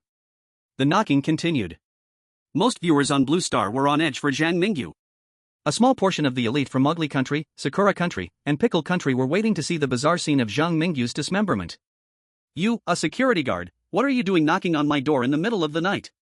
A voice that sounded familiar to Zhang Mingyu rang out from outside the door. Zhang Mingyu pressed his eyes against the peephole again, noticing the guard's expression had changed to a flattering one, no longer making him feel uneasy as he had when he first knocked. With his greenish skin, he said to the mysterious woman hidden in the peephole's blind spot, "You are back. Things have not been peaceful in the city lately. I am also worried about your little you having an accident at night, so I came to check it out. Since both you and your husband are here, I won't disturb you." After saying this, the community security guard glanced meaningfully at the peephole, then buried his head and left in the opposite direction of the mysterious woman. Tap. Tap. Tap. The sound of high heels on the floor echoed in the hallway. Soon after, a familiar figure appeared within the view of the peephole to Zhang Mingyu. Mom? Almost instinctively, Zhang Mingyu squatted down and stopped looking outside the peephole. The community security guard could see himself through the peephole, so perhaps his mom could too. Being cautious is not a mistake. Zhang Mingyu did not want to have too much contact with his nominal mother at night. It is said that the more people fear something, the more likely it will happen. The sound of high heels was getting closer and closer to Zhang Mingyu. His mom seemed to be preparing to go home and check if Zhang Mingyu was sleeping well. At this moment, Zhang Mingyu could even feel that the slippers on his feet were trembling instinctively. And the flashlight of the conductor also started to flicker unsteadily. The once bright light was now flickering, as if it were being interfered with somehow. Chapter 131, Running Away from Home. Leaning against the cold wall. Zhang Mingyu found that the whole house was quiet, whether it was his parents' bedroom or the bathroom where he was hiding from the mysterious monster, there were no unusual sounds at all. It was as if those invisible things were also afraid of the mistress of the house who was about to return, just like the slippers. ZSSS. ZSSS. The conductor's flashlight emitted tiny electric sparks, as if silently protesting, or perhaps letting out a mournful cry under powerful and strange pressure. Seeing this situation, Zhang Mingyu simply turned off the conductor's flashlight. At that moment, the living room was plunged into darkness. Only the sound of footsteps outside continued to knock against Zhang Mingyu's eardrums. Tap. Tap. The sound of high heels stopped in front of the security door, followed by the sound of keys clattering. His mother seemed to be preparing to come home. At this time, Zhang Mingyu should have been like a secret agent, nimbly moving through the living room, and finally lying back on the bed in a cool pose, pretending nothing had happened. However, reason told Zhang Mingyu that he could not do that. With only a door separating them, any movement in the house could be sensed by the woman outside. The moment his mother appeared outside the door, he had already lost the chance to return to his bedroom. The only thing he could do now was to pray to the hammer and sickle that his mother outside would not come home. It was as if some non-existent deity responded to Zhang Mingyu's prayer in the dark. At the moment his mother was about to push the door open, a low, heavy, beast-like breathing sounded from the room diagonally across. If Zhang Mingyu guessed correctly, that room was where his mother had stayed before. In the dead of night, Zhang Mingyu's mother was not at home sleeping, but instead went to the room diagonally across to spend the night with a mysterious person or monster. What kind of plot twist is this, just like the neighbor's scandal? At this moment, Zhang Mingyu's heart felt like a pot of boiling cola, having a large handful of ants thrown into it, complex yet with some curiosity. Not curious about some indescribable scenes. Don't be afraid, baby daddy, I'm coming right away. The urgent footsteps of Zhang Mingyu's mother outside seemed to return to the room diagonally across. Leaning against the security door, Zhang Mingyu's heart was caught in a battle of emotions. He was new here, and his understanding of this city was shallow. But now was a rare opportunity for him to escape. The outside world might hold unknown dangers, but if he stayed at home, Zhang Mingyu would have to face his mother's strange behavior, as well as the toilet ghost and the security guard ghost. I feel like I've stirred a nest of ghosts by running into them one after another, and with the mysterious loss of Xian and the cursed blade, I don't believe I can end up worse outside than I am now. Zhang Mingyu quickly made up his mind. He didn't change into boots, he pushed open the security door wearing only slippers. Outside, the cool wind blew. The door diagonally across on the right was slightly ajar, casting warm orange light from within. Ah. Mum. Strange panting sounds came through the slightly open security door. That sound was like some kind of beast, a lion or maybe a wolf? In any case, it absolutely couldn't be a normal human. At the very least, it was some kind of terrifying monster that Zhang Mingyu didn't understand. The cool wind in the hallway blew through the gaps between Zhang Mingyu's white toes and his slippers. It felt a bit itchy, yet cold at the same time. Zhang Mingyu looked around carefully. In the end, he decided to head down the staircase on the right. This path would take him past the slightly open security door, but it was better than taking a chance on the left staircase and risking an encounter with the lurking security guard ghost. As he passed by the security door that emitted heavy panting sounds, Zhang Mingyu felt the slipper ghost trembling beneath him. He stepped on the slipper ghost and peered cautiously through the gap, fatally seeing some golden bloodstains scattered like paint on the doorway's carpet, corroding the fake Persian carpet with black holes the size of bottle caps. Hiss! What kind of creature's blood could corrode a carpet like this? Zhang Mingyu gasped, his resolve growing even stronger. His so-called parents were definitely not human. Perhaps the illusions he occasionally saw were the truest reflection of this world. Walking down the stairs, Zhang Mingyu felt a thrill of escaping from a cage. His home was on the 3rd floor, and this old-style building had no elevator. The only good fortune was that there were 2 staircases, so he didn't have to risk a close encounter with the security ghost in a battle of man against man. Before long, Zhang Mingyu reached the 1st floor. The structure of the building housed people in the middle, with staircases on either side. The unit door was located right in the center of the building. Now, Zhang Mingyu just needed to move straight along the hallway and finally go through that unit door to escape this damned haunted house. However, unexpectedly, as Zhang Mingyu walked forward, he saw a figure in the hallway across from him quickly approaching. Security ghost? This thought popped up in Zhang Mingyu's mind. At the same time, as the distance between them closed, both could see each other's faces clearly. In that instant, both Zhang Mingyu and the security ghost made almost the same decision. They rushed toward each other, with Zhang Mingyu turning on the train conductor's flashlight, shining it directly on the security ghost. Ah! The security ghost, illuminated by the flashlight, let out a horrible scream, its body melting away like a candle meeting fire. The problem was the melting process of the security ghost was very slow. If Zhang Mingyu wanted to use the flashlight to kill the ghost, he had to keep the light aimed at it for a long time. At that moment, the security ghost also realized what was happening. Zhang Mingyu was not a soft persimmon that could be easily squeezed. Instead, he was a wolf in sheep's clothing, a lion that would show its fangs at a crucial moment. After seeing Zhang Mingyu's true nature, the security ghost almost hesitated not at all, turning to flee back to the staircase behind him, while Zhang Mingyu pursued him closely with a flashlight in hand, creating an exciting chase. However, the identities of the chaser and the chased in this chase were somewhat strange. The one fleeing was not the living Zhang Mingyu, and the one pursuing was not the zombie-like security ghost. Chapter 132, Live Broadcast Across the City. On Blue Star, it was the middle of the night in Dragon Country. At this moment, in tall, dark buildings that resembled pigeon coops, every family was holding their phones, staring at the bizarre scene in the live broadcast room. Some homes were brightly lit, with 3 or 4 family members gathered together watching the ghost talk live, while others hid under their blankets, secretly staying up late, rapidly typing comments in the darkness where they couldn't see their hands. They might be in different environments, facing different life circumstances. Yet now, they were all connected together by the chosen one in the ghost talk livestream, joking about Zhang Mingyu's wild antics in the happy atmosphere of the live broadcast room. I thought Zhang Mingyu was carefully dealing with the strange events at home, and I expected the ghost talk livestream to return to horror and terror, but what's happening now? Zhang Mingyu is chasing a ghost with a flashlight. My god is too good at performing. Oh my, this security ghost is too much of a nuisance. What do you mean a nuisance? It's clearly a bit pathetic. How can a ghost that's being chased by a living person still have the face to live in this world? Every time I watch Zhang Mingyu's livestream, it's like watching a comedy. I can hardly be scared. The security ghost was being chased by Zhang Mingyu without dignity. Of course, this chase didn't mean that Zhang Mingyu wanted to marry the security ghost or anything ridiculous. He wanted to silence the ghost. The security ghost had witnessed the use of the cursed flashlight of the train conductor. Next, Zhang Mingyu had to either turn the security ghost into one of his own like the slipper ghost, or he would have to kill the ghost to ensure it wouldn't leak any information. This guy runs so fast. Zhang Mingyu gasped for breath as he chased the ghost to the stairway on the left side of the first floor. He aimed the flashlight's beam upward and saw the frantic figure of the security ghost. The security ghost seemed to be trying to notify Zhang Mingyu's parents. Tonight's situation must not spiral out of control. Zhang Mingyu decided to use the power of the red moon's eye at all costs. He was unsure if killing the ghost would be effective, but the security ghost, who had witnessed him use the cursed item and seen him run away completely, had to die today. Stop. At that moment, Zhang Mingyu's eyes turned bright red. He used the power of the red moon's eye to issue a command to the security ghost from afar. Upon hearing the command, the security ghost suddenly stopped at the boundary between the first and second floors, like a robot that had been paused. Kill yourself. Zhang Mingyu gave his second command. After this command was issued, obvious struggle appeared on the ghost's face. However, this weak struggle was soon overwhelmed by the red light, turning into absolute obedience. Boom!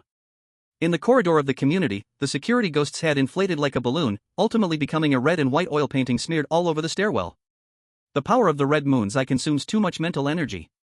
Zhang Mingyu frowned slightly, no longer looking at the security ghost above, but turned and walked at a slow, steady pace. He walked out of the unit like an ordinary high school student who gets up early to exercise. His plan to run away from home was not perfect. The cursed blade that disappeared without a trace, the mysteriously vanished purple flame, the bathroom ghost he couldn't silence in time, and his parents who never came home at night. In this home, Zhang Mingyu still had too many unsolved mysteries. Fortunately, these things had nothing to do with him now. He had escaped that home and also shed the identity of a mental patient. As for why he had inexplicably fainted before, and why his original identity was different from other chosen ones, those questions would have to wait until Zhang Mingyu was prepared enough to come back and explore. In the city of Qianlong, Dongcheng district. 3 blocks away from Zhang Mingyu's neighborhood, in a commercial street, at the top of a skyscraper, Maxim from the Arctic Bear Nation stood in front of a tall floor-to-ceiling window, surrounded by a group of professional journalists holding cameras, microphones, and lighting, ready to start a live broadcast for the whole city. Maxim, I've already informed the TV station, you can start anytime. A square-faced man with light gold hair, blue eyes, an eagle-hook nose, and thin lips appeared behind the crowd, opening his arms in a blue suit, seemingly ready to hug Maxim. Little Joseph, although our Arctic Bear Nation is temporarily cooperating with your ugly nation to unite everyone's strength, it does not mean our friendship is good enough for hugs. Maxim didn't give Little Joseph any face. His stature was not tall compared to Little Joseph. However, at this moment, standing in front of Little Joseph, he gave off a feeling of being short yet capable. As the 2 strongest chosen ones besides Zhang Mingyu, Maxim and Little Joseph wisely chose to cooperate after meeting in this dangerous city. Now, they needed to use Little Joseph's connections to hold a live broadcast for the whole city. The goal was to gather as many chosen ones as possible to deal with potential dangers in the city of Qianlong. It is worth mentioning that compared to Zhang Mingyu, the poor fellow who triggered the hell mode, and the likes of Nichuan Steel Plate, who had no legal identity, Maxim and Little Joseph were simply extraordinarily lucky. They not only did not have shady parents, nor had they encountered all sorts of strange occurrences, but lucky individuals like Little Joseph even had a legal identity and connections in the city of Qianlong? Where can you reason with something like this?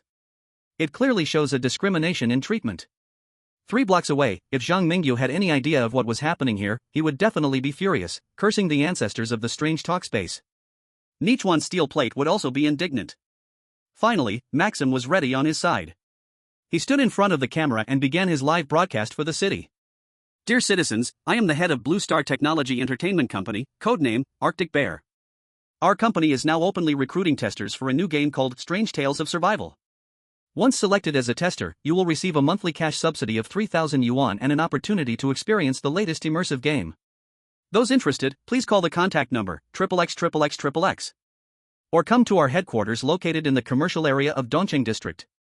In front of the camera, Maxim hinted at many codes understood only by Blue Star chosen ones, using the recruitment of game testers as an excuse to reveal that the Arctic Bear Nation was cooperating with the Ugly Nation, hoping to unite the power of the chosen ones to the greatest extent. Of course, during the live broadcast, Maxim dared not speak too openly about many things.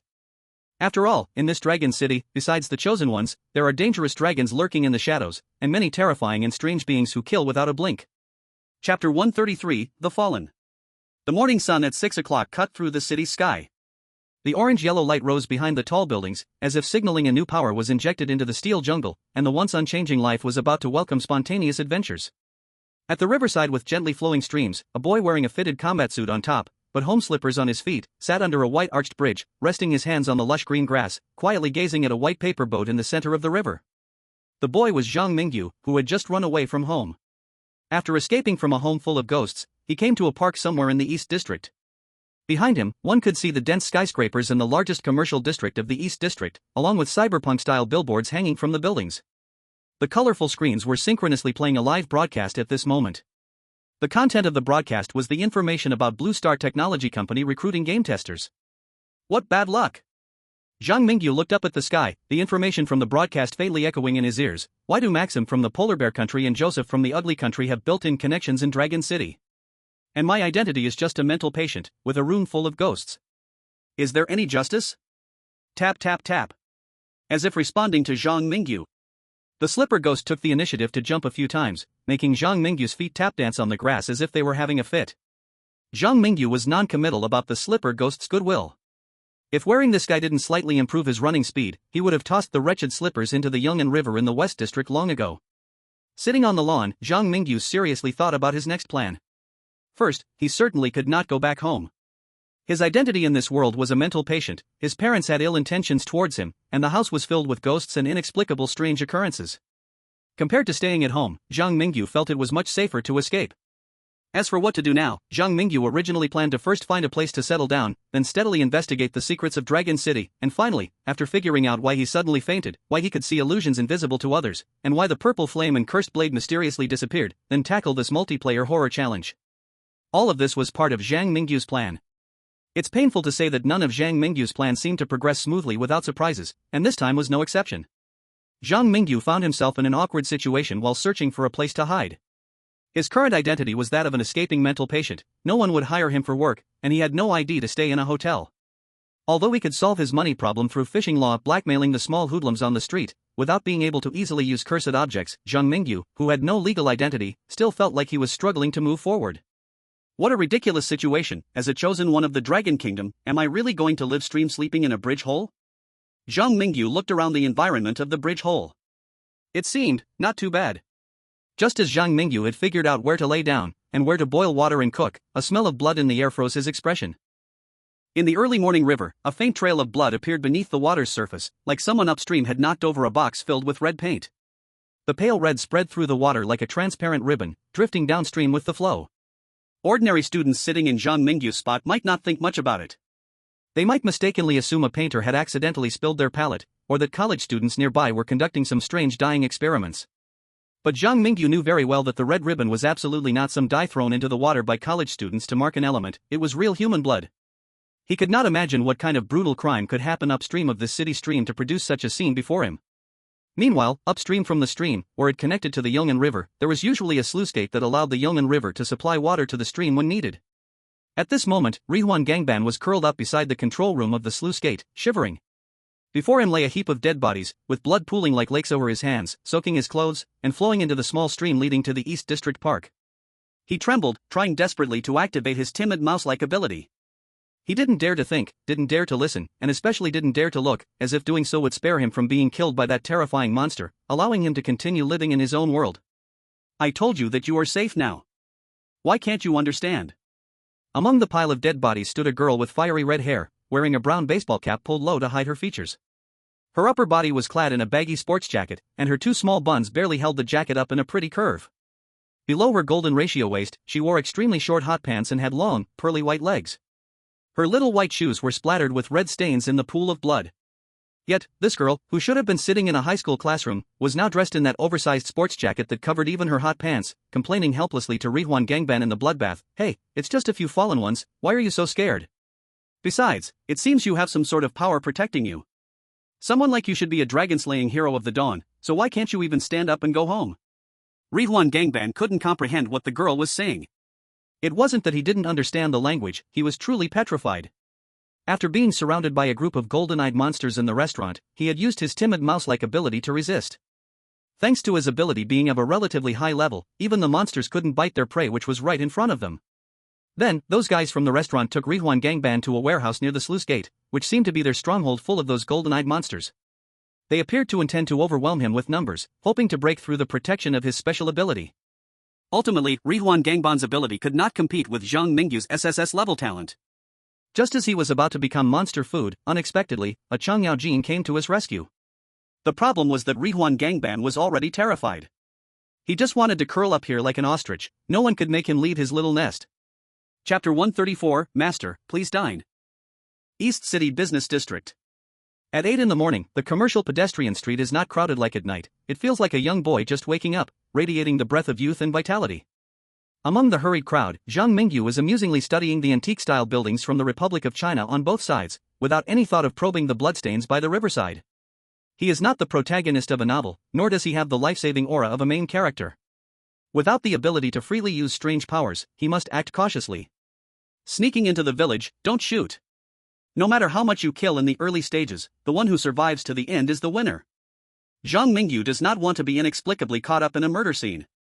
After all, in a place like the Dragon's Hidden City, those committing murder could be heartless monsters or creatures like his father and mother with golden eyes. He stops in front of a cafe called Cat Coffee House. After a slight hesitation, he pushes open the deep brown wooden door, casually finds a seat by the window, takes out some pocket money he borrowed from a small-time punk earlier that morning, and orders a mocha with extra milk and sugar, along with a bagel topped with egg and bacon. In the corner, the television is still playing footage of Maxime recruiting game testers, but now it has switched from live broadcast to a recorded one. It seems Maxime has gone off to attend to other matters. Who knows, this chosen one from the land of polar bears might be preparing for a grand hunt. The target of the hunt is likely the dragon mentioned in the perfect level completion conditions. Ding-a-ling. The copper bell hanging at the entrance rang again. Not long after Zhang Mingyu entered, a girl with fiery red hair also arrived at the cafe. She seems to be a staff member. Upon entering, her gaze collided with Zhang Mingyu's crimson eyes, and she stared blankly at his handsome face for a long time until she realized her earlier impolite behavior, turning red and quickly pushing the door to enter the staff area deeper into the cafe. An interesting high school girl. This is Zhang Mingyu's evaluation of the red-haired girl. To be honest, he could not be certain if that girl was still in school because, from a dragon country's perspective, high school girls usually do not dye their hair. After flipping through the menu several times, Zhang Mingyu finally received his mocha and a bagel that smelled of baked wheat.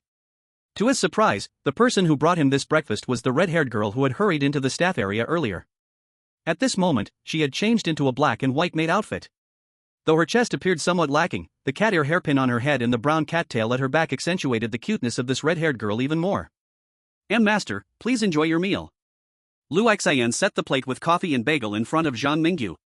Lu Xian also did not know what was happening to her. The lines she usually recited easily at work felt so embarrassing facing this young man that she stuttered for a long time before she finally managed to say it, and after speaking, she lowered her head, not daring to look at the boy by the window. At the same time, Zhang Mingyu was also dumbfounded.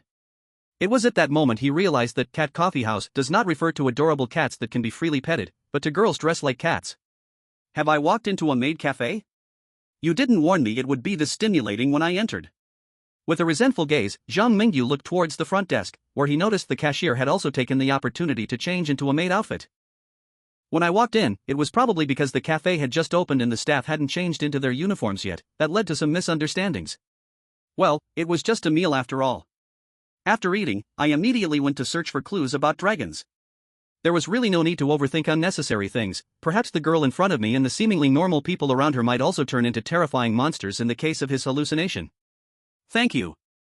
Zhang Mingyu picked up the coffee and took a sip. Under the stimulation of caffeine, the sleepy feeling from leaving home early finally faded a bit. When Lu Xian saw Zhang Mingyu calmly drinking his coffee and not saying anything else that would embarrass her socially, she inexplicably let out a sigh of relief. Clearly, she was just doing her job. Why should she care about the gaze of a customer? Even if that customer looked a bit handsome. Just a bit handsome. Thinking of this, Lu Xian's face couldn't help but flush slightly. She returned to the cashier's side, secretly watching the boy drinking coffee by the window from a distance. Suddenly, the cashier girl leaned into Lu Xian's ear and playfully teased, "Hey, little Lu Xian, why are you staring at him? If the boss sees you like this, he'll definitely criticize you for being distracted at work, and he might even deduct your pay." "I'm not stealing glances." Lu Xian fiercely denied it, like a cat that had its tail stepped on. She bit her lip and said fiercely, "Humph, the boss is just a capitalist who deserves to be hung from a streetlight. Last time, when Sister Xiaoyun just took half a day of sick leave, he deducted a whole day's wages and even took away your full attendance bonus." It's so infuriating to think about. It seemed Lu Xian was diverting the topic with this, but also genuinely defending Sister Xiaoyun. In any case, Zhang Mingyu didn't overhear any more conversations about himself. Don't get me wrong, Zhang Mingyu didn't have a habit of eavesdropping. After being strengthened by the Dragon Kingdom gene serum, not only had his strength and speed increased, but his hearing was also much better than normal people, making him unintentionally hear the conversation of the two cat-eared waitresses. He took a big bite of the bagel filled with bacon and eggs. Zhang Mingyu leisurely replenished his body's necessary capabilities. Speaking of which, the city named Qianlong City seemed to also be one of the 9 major cities mentioned by the train conductor before. After living in Qianlong City for a day, Zhang Mingyu found that this city was unusually normal. In the city of Hongwei, also one of the 9 major cities, there were fanatics worshipping the Red Moon everywhere, while humans like Yanlan and Leader Wang could only survive hiding in dark basements. Yet, on the surface, Qianlong City seemed just like an ordinary city in the Dragon Kingdom. During the day, it was calm, and life was peaceful. At night, only odd events would occur in places like the haunted building where Zhang Mingyu lived. At least, in the tips he received earlier, he hadn't heard of a third chosen one, besides himself and the Sun River Steel Plate, experiencing strange attacks. This metropolis, which should have been shrouded in despair, seemed even safer than convenience stores at midnight. Chapter 135, He Can See It. Once full and satisfied, Zhang Mingyu wanted to go out and learn more about this world. Suddenly, his hands froze in action. Through the cafe's one-way glass, he could see a group of doctors in white coats searching around the shops in the distance with the help of several auxiliary police. They seemed to be looking for someone, and their grand show had caused a small commotion on the pedestrian street. Outside the Cat Cafe, several middle school students who came out to party were excitedly discussing the strange events happening on the pedestrian street. I just asked a big brother who came from over there, and he told me that those doctors and auxiliary police seem to be here to capture a mental patient. This patient suffers from bipolar disorder and attacks everyone around him when he goes crazy. I heard that he had been locked up at home by his parents, and last night when he escaped, he even killed a security guard in their community. Are you saying that the mental patient is likely to have escaped to this pedestrian street? Koenji, don't scare us. Who's scaring you? That big brother just now has already seen the mental patient's photo. I heard he's a high school student, very handsome, wearing weird outdoor clothes, and the most notable feature is that he's wearing a pair of blue sandals. Zhang Mingyu couldn't continue listening to the students' conversation at the door. Because he discovered a serious problem, those doctors in white coats and police were actually here to catch him. Most importantly, they had his photo, and they could probably access nearby surveillance. With such a level of search, could he really escape without using his strange powers? Looking down at the very conspicuous blue sandals on his feet, Zhang Mingyu felt like crying without tears. He finally understood that, in the eyes of ordinary people in the city of hidden dragons, ghosts were just living human beings. To them, killing a security guard was like killing a person. In this case, even if he said he wasn't a mental patient, no one would believe him. No, I absolutely cannot be caught and taken back. Those ghosts at home are enough for me to handle. If I'm caught and taken to a mental hospital and restricted in freedom, I might encounter even more terrifying things. Zhang Mingyu gritted his teeth, pretending to be calm as he stood up and walked quickly toward the Cat Cafe. When Zhang Mingyu arrived at the entrance of the Cat Cafe, the receptionist, Sister Xiaoyun, smiled politely and bowed as she couldn't hear the students' conversation outside. However, for some reason, Lu Xian looked at Zhang Mingyu with an odd gaze. Please take care, master, and welcome you next time. With the receptionist's mature voice, Zhang Mingyu left the Cat Cafe. After Zhang Mingyu walked far away, Sister Xiaoyun waved her hand in front of the dazed Lu Xian and asked, Xiao Luxin, are you daydreaming? You need to remember your lines when the guest leaves. What? I didn't. Lu Xian came back to her senses and immediately pushed away Sister Xiaoyun, who was teasing her with her fair little hand. After dismissing Sister Xiaoyun's idea of continuing to joke with her, Lu Xian muttered somewhat dejectedly, blue sandals, very handsome. Could he be that mental patient? No, why am I worried about him? I still haven't finished today's work. I need to focus on work to save for tuition. After taking one last look in the direction Zhang Mingyu had left, Lu Xian was about to bury herself in work. But unexpectedly, a few doctors in white coats with golden eyes caught her attention. Golden eyes? Are they hybrids of dragons and humans? These guys are basically absorbed by the dawn of light and the lustful faction organizations. Especially now, this scene doesn't look like something wild hybrids could cause. But why are they targeting an ordinary person? And searching the whole city so publicly? Don't they fear causing panic among the city's residents? Lu Xian was now in a state of confusion. Meanwhile, Zhang Mingyu, who had left the Cat Cafe, encountered trouble. Suddenly, illusions appeared before his eyes. 在他的眼中，整个世界都变得不同了。朝气蓬勃的步行街变成了到处是垃圾和碎肉的阴间街道，路上往来的行人变成了一个个形容枯槁的提线木偶。巨大怪异的鬼怪张开了恶魔般的翅膀，在城市上空翱翔。羔羊似的人群中，一对对亮起了黄金瞳的狩猎者向张明宇这边投来的兴奋的目光。他能看到我们，他能看到城市的真相。他发现我们了，我们必须杀死他！杀死他！杀死他！杀死他！杀死他！怪谈的城市中，恶龙们终于露出了自己的獠牙。在这座乾隆之城里，或许有着属于普通人的宁静和属于怪物们的秩序，但当一个普通人发现了怪物们的真面目之后，他的生活便必然不再宁静。怪物们会抛弃此前的一切矛盾，为的是杀死那混入了狼群的羔羊。步行街上的张明宇看着那一双双火炬似的金色眼眸，呼吸都出现了滞涩。他很想大骂怪谈空间的不公，你丫的光让鬼怪追杀我还不够，为什么还非得让我被那些蜥蜴人似的怪物盯上？试问除了我之外的神选者现在都在干嘛？他们不是在自己的公司里当老总，就是在享受美好宁静的普通人生活。我也相当的普通人，混上30天日子啊。显然张明宇现在抱怨再多也没有用了，他已经因为怪物父母的身份被迫与那些怪物有了接触。现在他是神选者当中唯一一个能看清这个世界真面目的人，因此他自然会引来怪物们的追杀和搜捕。现在他能咋办？当然是逃啊！这一刻，拖鞋鬼无比配合地帮助张明宇提升的逃跑速度。他踩着一双拖鞋在城市的大街小巷中健步如飞。与此同时，张明宇也隐约悟出了一条乾隆之城的隐藏规则：使用诡异和诅咒物的力量，或是以其他方式看清这个世界的真相，发现龙类怪物的存在，就会遭遇怪物们无休止的追杀。张明宇身后那些刚才还保持着人类外表的黄金瞳拥有者们，在确定了张明宇能看清这个世界的真实模样之后，立马变成了半人半龙的怪物。他们像是彻底失去了理智似的，朝着张明宇这边冲了过来。每一只金色的眸子里都燃烧着歇斯底里的疯狂。第136章小龙人。南城区黎明教堂，这个仅存在于乾隆之城的特殊宗教，在普通百姓间有着极高的口碑。每天都会有很多人来到这座巴洛克风格的白色建筑中祷告。粗壮的大理石柱间，偶尔能看到一幅幅神秘的彩色绘画。此刻，刺目的阳光透过五颜六色的玻璃洒到了教堂的地面上，打出了一个很好看的影子。美轮美奂的穹顶下方，丑国的神选者小约瑟夫正在与一名化着淡妆、穿着一身国际潮牌的亚洲男子交谈。泡菜国神选者韩宇哲是吧？你这边现在是怎么回事？小约瑟夫阁下，我在这个怪谈世界里的身份是黎明之光组织的一名成员，而这座教堂就是我们组织的据点之一。根据我探听到的情报来看，这个名叫乾隆之城的地方有着3种人。第一种人是什么都不知道的普通人，他们根本不知道自己身处怎样危险的环境。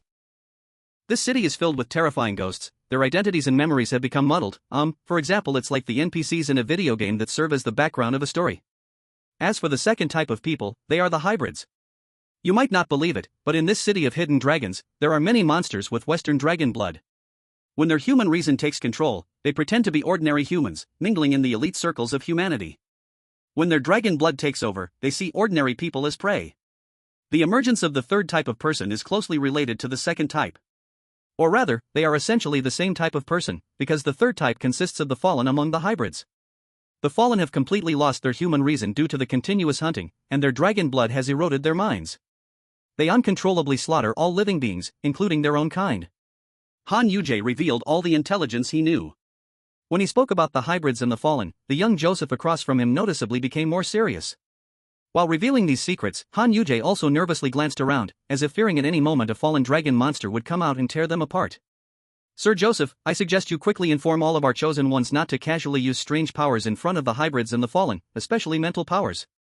The hybrids have 2 organizations in the city of hidden dragons, namely the Hedonists and the Dawn of Light. These 2 organizations, on the surface, claim to protect humanity by hunting the fallen who have been completely corrupted by dragon blood. But in reality, they are just preventing the fallen, who kill indiscriminately, from causing panic among ordinary humans, which would in turn affect them. After all, both hybrid organizations see the ordinary people in the city as lambs in their own sheepfold, while they consider themselves the farmers of the hidden city of dragons. At this point, a drop of cold sweat slid down Han Yujie's forehead. He was so frightened that he trembled and unfastened a button on his collar to allow himself to breathe more easily. We must hide ourselves from those dragon monsters and never let them think we have the power to shake their rule. If the hybrid monsters discover that someone has seen through the truth of the world, then both the fallen and the so-called righteous hybrid organizations will use every means possible to kill us. They will never allow an ordinary person to have the power to hunt dragons. Young Joseph patted the shoulder of this cowardly man in front of him. After listening to Han Yuje's words, he not only felt no fear but also vaguely grasped something valuable. So this rule of not using strange powers and cursed objects recklessly is mainly because of the fear of attracting the hybrids and the fallen to hunt us? In a city full of dragon monsters, this is indeed a big problem. You should continue to lurk within the Dawn of Light organization. Since the hedonists and the Dawn of Light have split into two different organizations, it suggests there must be some ideological differences between the two. From just the names, I believe the key to completing the dragon hunt task lies within the seemingly just organization of Dawn of Light. The strange space will not issue impossible tasks. I believe that the relationship between the hybrids and humans is certainly more complex than just that of hunters and prey. The hybrids in the Dawn of Light organization might not be as inclined to hunt down all ordinary humans that show special traits as you believe. After assigning tasks to Han Yuje, little Joseph hurriedly left Dawn Church. If he remembered correctly, the law enforcement officers in Qianlong City seemed to be looking for a mental patient named Zhang Mingyu in the morning. If it wasn't a coincidence of names, it meant that the chosen one from Long Kingdom was forced to conflict with the locals of Qianlong City. This suggests that Zhang Mingyu might have exposed some of the chosen one's special abilities. Right now, Zhang Mingyu might be fleeing for his life from those hybrids and fallen beings chasing him. Little Joseph had always been a clever person before entering the world of strange tales, and after becoming a chosen one, he gained an exclusive A-level talent called Schemer. It was thanks to this exclusive talent that could enhance his intelligence that little Joseph could infer so much information from Han Yuje's fragmented narration. He needed to go back and prepare. If a conflict had really broken out, he might just take the opportunity to sink the chosen ones of Long Kingdom.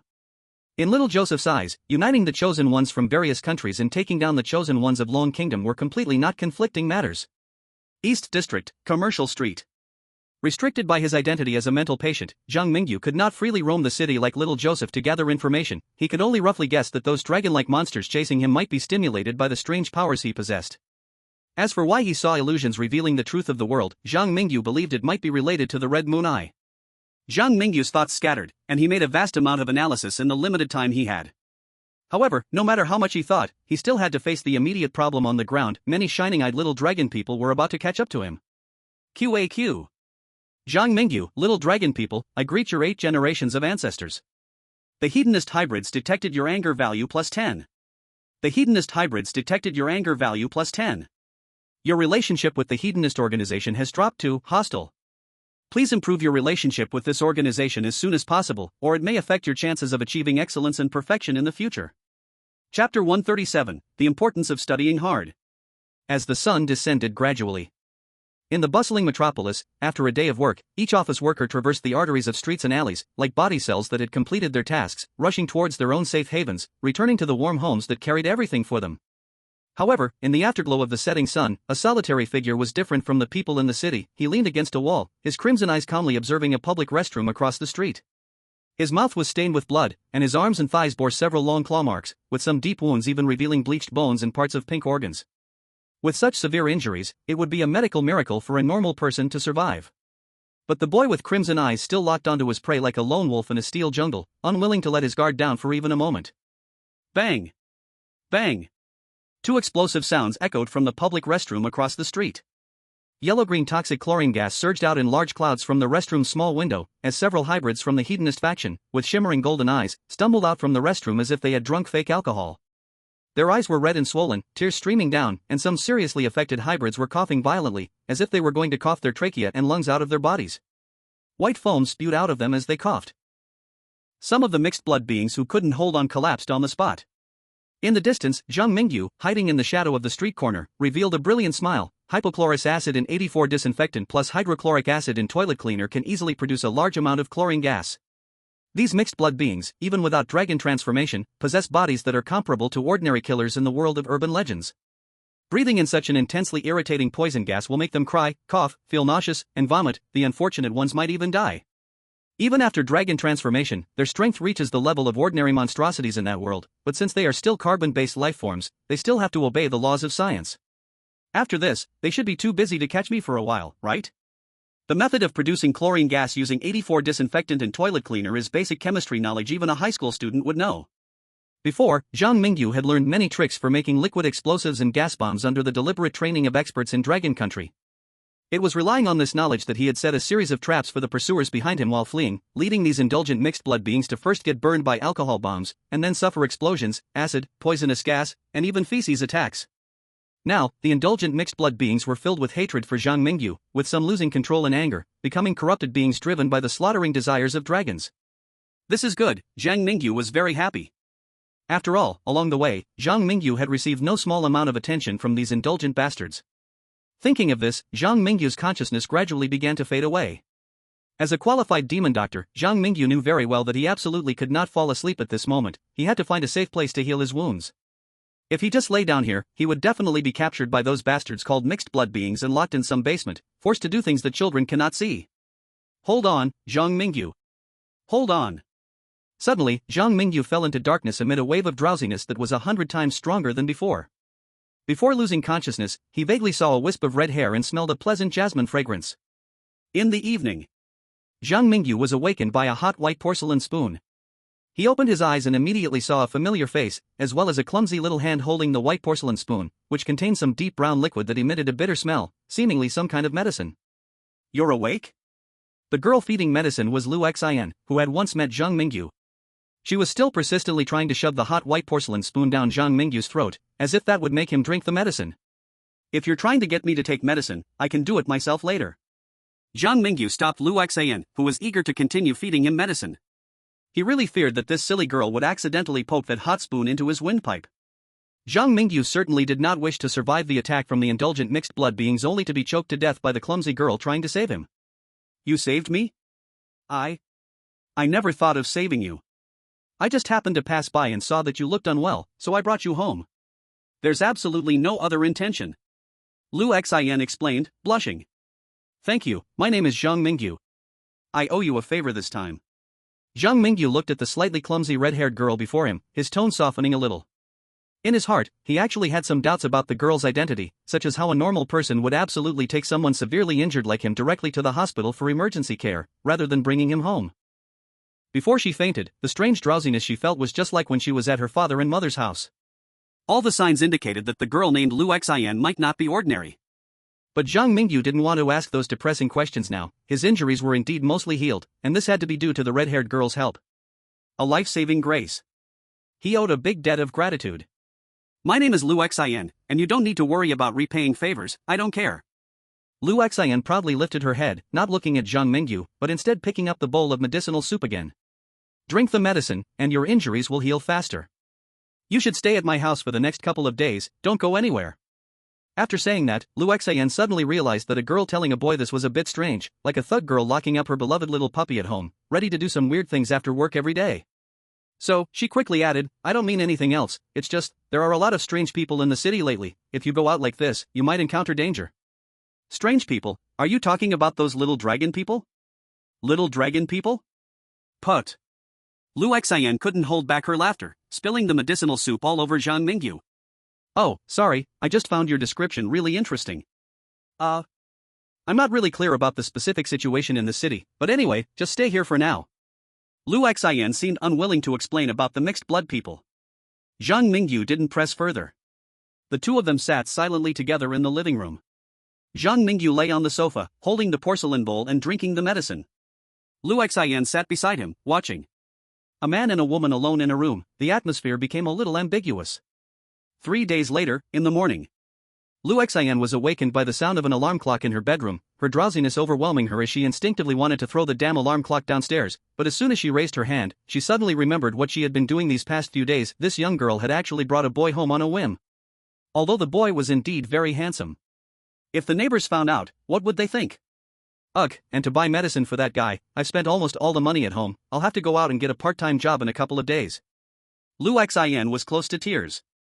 Why were other mixed blood people all social elites, and yet she was living such a miserable life? Guru. She was hungry and didn't want to go downstairs. QAQ. Lu Xian, feeling down, tidied herself up in the bedroom. When she opened the door and was about to go downstairs to buy food, she was surprised to smell the aroma of food coming from the kitchen, a place she had never used before. Someone's cooking in my house? Lu Xian's eyes instinctively flashed with two golden streaks of light, a habit formed from living alone for many years, but when she saw the empty sofa and Zhang Mingyu coming towards her with a breakfast tray from the kitchen, her golden eyes flickered and extinguished in a flash. "You're awake?"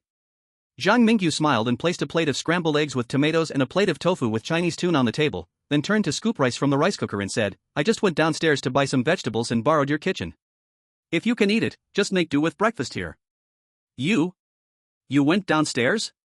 How can you move around with your injuries? And what if those people find out?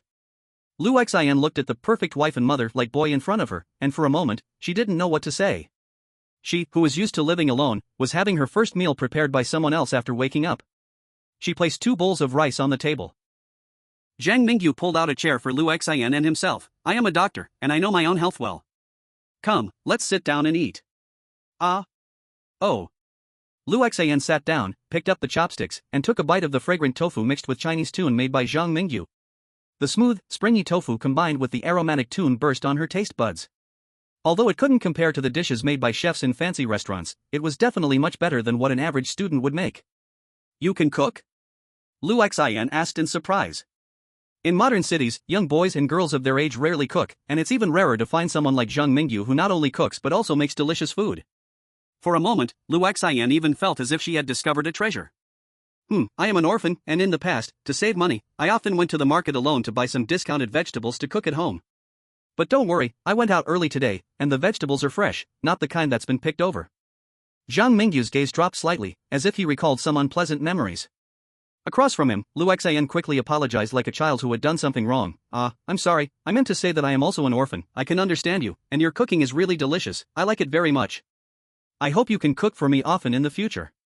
After saying this, Lu Xian felt that the atmosphere was a bit off.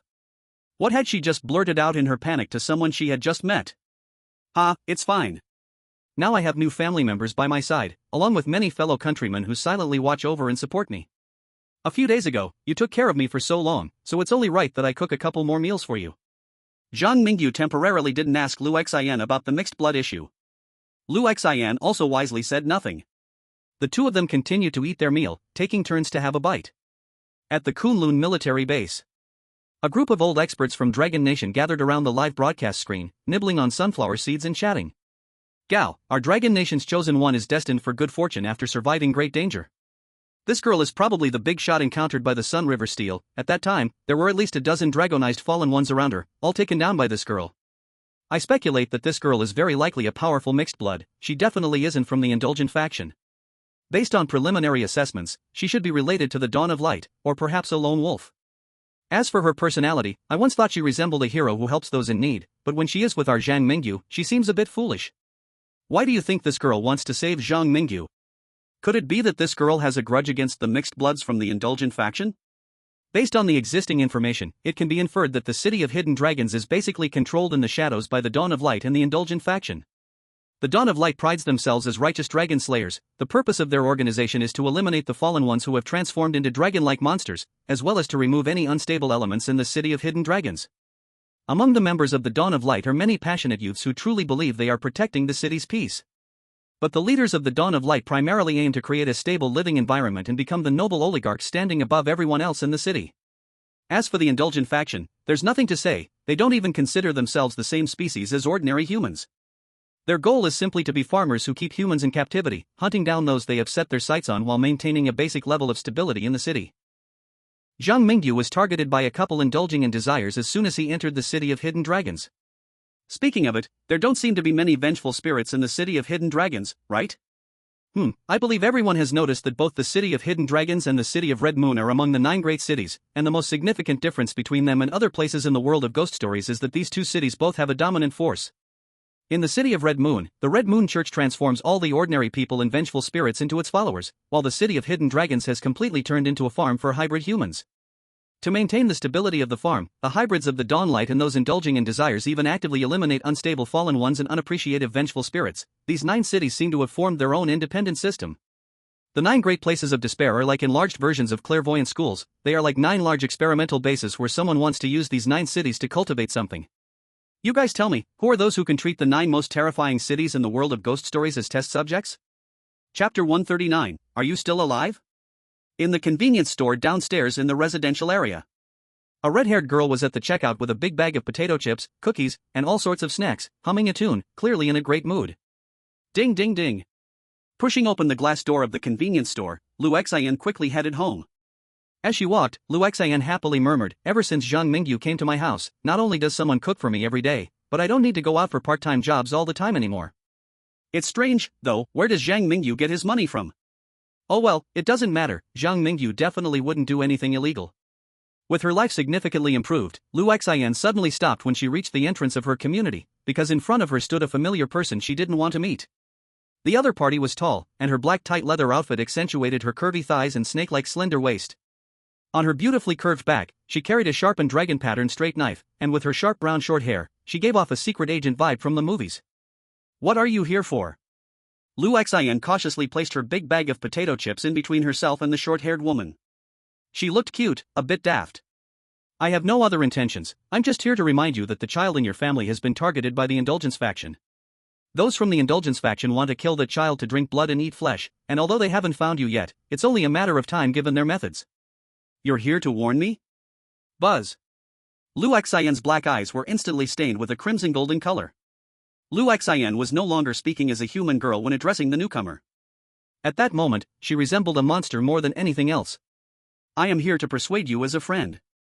Recently, the city has been thrown into chaos by fallen ones and monsters, and we do not wish to see conflicts arise among hybrids." The straight knife woman frowned, confused as to why Lu Xian was angry. "Thank you for the reminder, but my stance is, if others don't harm me, I won't harm others." At Lu Xian's home, Zhang Mingyu was unaware of what was happening downstairs. He was currently practicing his suturing skills on several pieces of pork. After gaining a super learning ability, Zhang Mingyu discovered that he could learn anything much faster, and while practicing suturing, his proficiency as a devil doctor was skyrocketing. Before long, Zhang Mingyu had accumulated enough experience to be an expert-level doctor. He looked at his job panel, and the suffix for the devil doctor profession had already appeared: devil doctor, expert level, full experience. Zhang Mingyu gained the first max-level ghost story profession. Ha! After the demon doctor profession reached expert level, it seems I have gained a special ability? Zhang Mingyu felt a surge of joy in his heart as he looked at the refreshed information on the profession panel, a bit expectant. Demon's hand, your hands will bring pain to others and heal their wounds. Please enjoy torturing your patients, they will be reborn in their suffering. Oh. Zhang Mingyu stared at the newly appeared ability, wanting to complain that the abilities in this ghost story world seemed a bit unreasonable. You say you treat illnesses, but your description sounds like you want me to torture the patients? Am I such a heartless doctor? Trying to use Demon's hand on his own unhealed wound, he gave it a shot. Black flames burned on the wound. Sasha. A burning sensation pierced his soul at the wound, making Zhang Mingyu grit his teeth in pain. But after the pain subsided, the last bit of his wound surprisingly healed completely, not even a trace of the illness remained. This ability is amazing. It just hurts a bit during healing. Right, didn't Lu Xian say yesterday that her neck hurts from bending over to do homework? Maybe when she comes back, I can help her heal too, just as a way to repay her for letting me stay? Zhang Mingyu thought carefully and found this plan quite feasible. If Lu Xian hadn't brought him back, he would probably have to sleep in a bridge hole down by the river, even if he hadn't been chased to death by the little dragon people. Speaking of which, Lu Xian just went downstairs to buy some snacks. Why hasn't she come back yet? Could something have happened? Thinking of the little dragon people in the city, Zhang Mingyu began to worry about Lu Xian's safety. Even if he guessed that Lu Xian might also be a half-blood, if she encountered those fallen ones, with her silly self, she probably wouldn't even be able to escape. Opening Lu Xian's tablet, Zhang Mingyu skillfully entered the password, logged into the temporary social account he created, and then sent Lu Xian a message from this account. Are you still alive? Downstairs. After Lu Xian saw the message from the social account, the golden eyes that had just turned off suddenly lit up again, and in her cold golden gaze, there was a hint of panic. Zhang Mingyu asked me, are you still alive? Zhang Mingyu must have encountered danger, those indulgent guys must have arrived early. Zhang Mingyu might be in a life and death crisis now, I must hurry back to save him. In an instant, Lu Xian, without a second thought, dropped the big bag from the supermarket and dashed home, leaving the knife-wielding girl across the street a bit confused. Wait a minute? Is Lu Xian so anxious because that kid really got into trouble? From that kid's capabilities, he shouldn't be taken down by those indulgent people like this, right? The knife-wielding girl fell into self-doubt. At that moment, Lu Xian yanked open the security door and saw Zhang Mingyu sitting cross-legged in front of the computer. Where's the enemy? Did you encounter danger? Zhang Mingyu saw the boy with golden eyes at the door, and both spoke almost simultaneously, asking their most concerned question. As they noticed there were no extra guys around, they both realized they might have misunderstood something. Taking a long breath, Zhang Mingyu placed his hand on Lu Xayan's shoulder, pulling her into the room and casually shutting the door. I saw you were out for so long and thought you might be in danger. Did something hold you up tonight? At this moment, Lu Xayan realized she had lost her composure in front of Zhang Mingyu. But she didn't want to admit it, so she could only stutter. Can you please stop sending such scary messages? I thought you got into a fight with someone. I'm afraid you might break my house, that's why I rushed back. And I left my chips outside. Ugh, I'll have to go back for them. Anyway, I must buy you a phone in the next couple of days, or I won't be able to contact you when it matters. What if you, this sickly thing, cause trouble outside? What if something happens to you? You still haven't repaid me for that life-saving favor. I won't do it again next time. Zhang Mingyu looked at Lu Xayan, who was nervously steaming, and sat her down on his usual sleeping sofa, saying, I'll go get the chips now, and I can buy the phone myself. When I come back, I can treat your cervical spine again, nothing will be delayed. Chapter 140, Did you go out to sell? At midnight. On the elevated road in the northern district, a black Maybach with a triangular logo was speeding wildly in the night wind, with silver wheels like lightning racing across the ground, and the roaring engine sounding like a dragon's roar. The thunder ripped through the sky but couldn't scare the people inside the car. In the front driver's seat, Maxim was calmly gripping the steering wheel, his eyes fixed intently on the road ahead. Next to him, a small Joseph, looking like a capital tycoon, was comfortably browsing information on a tablet. The northern district is quite poor. The Dawnlight and the Indulgence faction guys can't be bothered to manage anything, so we don't need to worry too much about our abilities being exposed and attracting a hit. But because there are no hybrids here to maintain order, if we're unlucky, we might have to face multiple fallen all at once. That's no good at all. Joseph took out a cigar with silver patterns, looking pricey, as if he was preparing to take a puff to ease his mood. If I were you, I wouldn't make myself smell like smoke before a battle. The combat ability of the fallen is 2 to 3 times that of ordinary hybrids. Besides, they have keen senses and a sixth sense. You don't want a fallen, whose battle ability is comparable to that of a powerful remnant, charging right at you, do you? Maxim kept his eyes on the road without looking back, but his words put Joseph in an awkward position. Their mission was to hunt down a fallen listed on the hunter's net and take photographic evidence of the kill to be recognized on the leaderboard. This leaderboard was managed by the hunter's net, and usually, both the Dawnlight and the Indulgence hybrids occasionally took on jobs from the hunter's net to earn some extra cash while also boosting their recognition in the circle once they made it onto the board. Reluctantly holding the unlit cigar in his mouth, Joseph laughed awkwardly and said, Of course, in this damned world, besides us, there are nothing but beasts and monsters. We need to try to complete our mission as stealthily as possible, so we can have a chance of making it into the top 10 on the hunter's leaderboard with our forged identity as lone hybrids and obtain an excellent clearance level, right? Sighing, Joseph himself wasn't sure whether he was acting or genuinely feeling down. He bit through his cigar with a huff and muttered a curse. Shit. What a perverted world. Maxim did not comment on Joseph's actions. At that moment, a booming Canadian man's voice from behind suddenly interrupted the conversation between the two in the front. The Dragon Kingdom's chosen one has made it onto the bounty list. The Hunter's Net has 2 boards. The Hunter's board ranks hybrids based on the number of bounties they have completed. The bounty list is ranked according to the bounty amount of the target. Usually, those fortunate enough to make it onto the bounty list are either tricky strong individuals from the fallen or hybrid elites who have had past conflicts with others. Without exception, they are all super criminals capable of causing great destruction to the Dragon City, and regular hybrids must band together to hunt them. Who is Zhang Mingyu? How could a chosen one from Blue Star have the qualifications to appear on the bounty list? At this moment, Maxim and Joseph looked as if they had seen a white and tender little rabbit among a group of monsters that could bring about the end of the world, with shock, confusion, and curiosity flooding their hearts all at once. What is the bounty amount? The debauchery faction offered 10 million as a reward.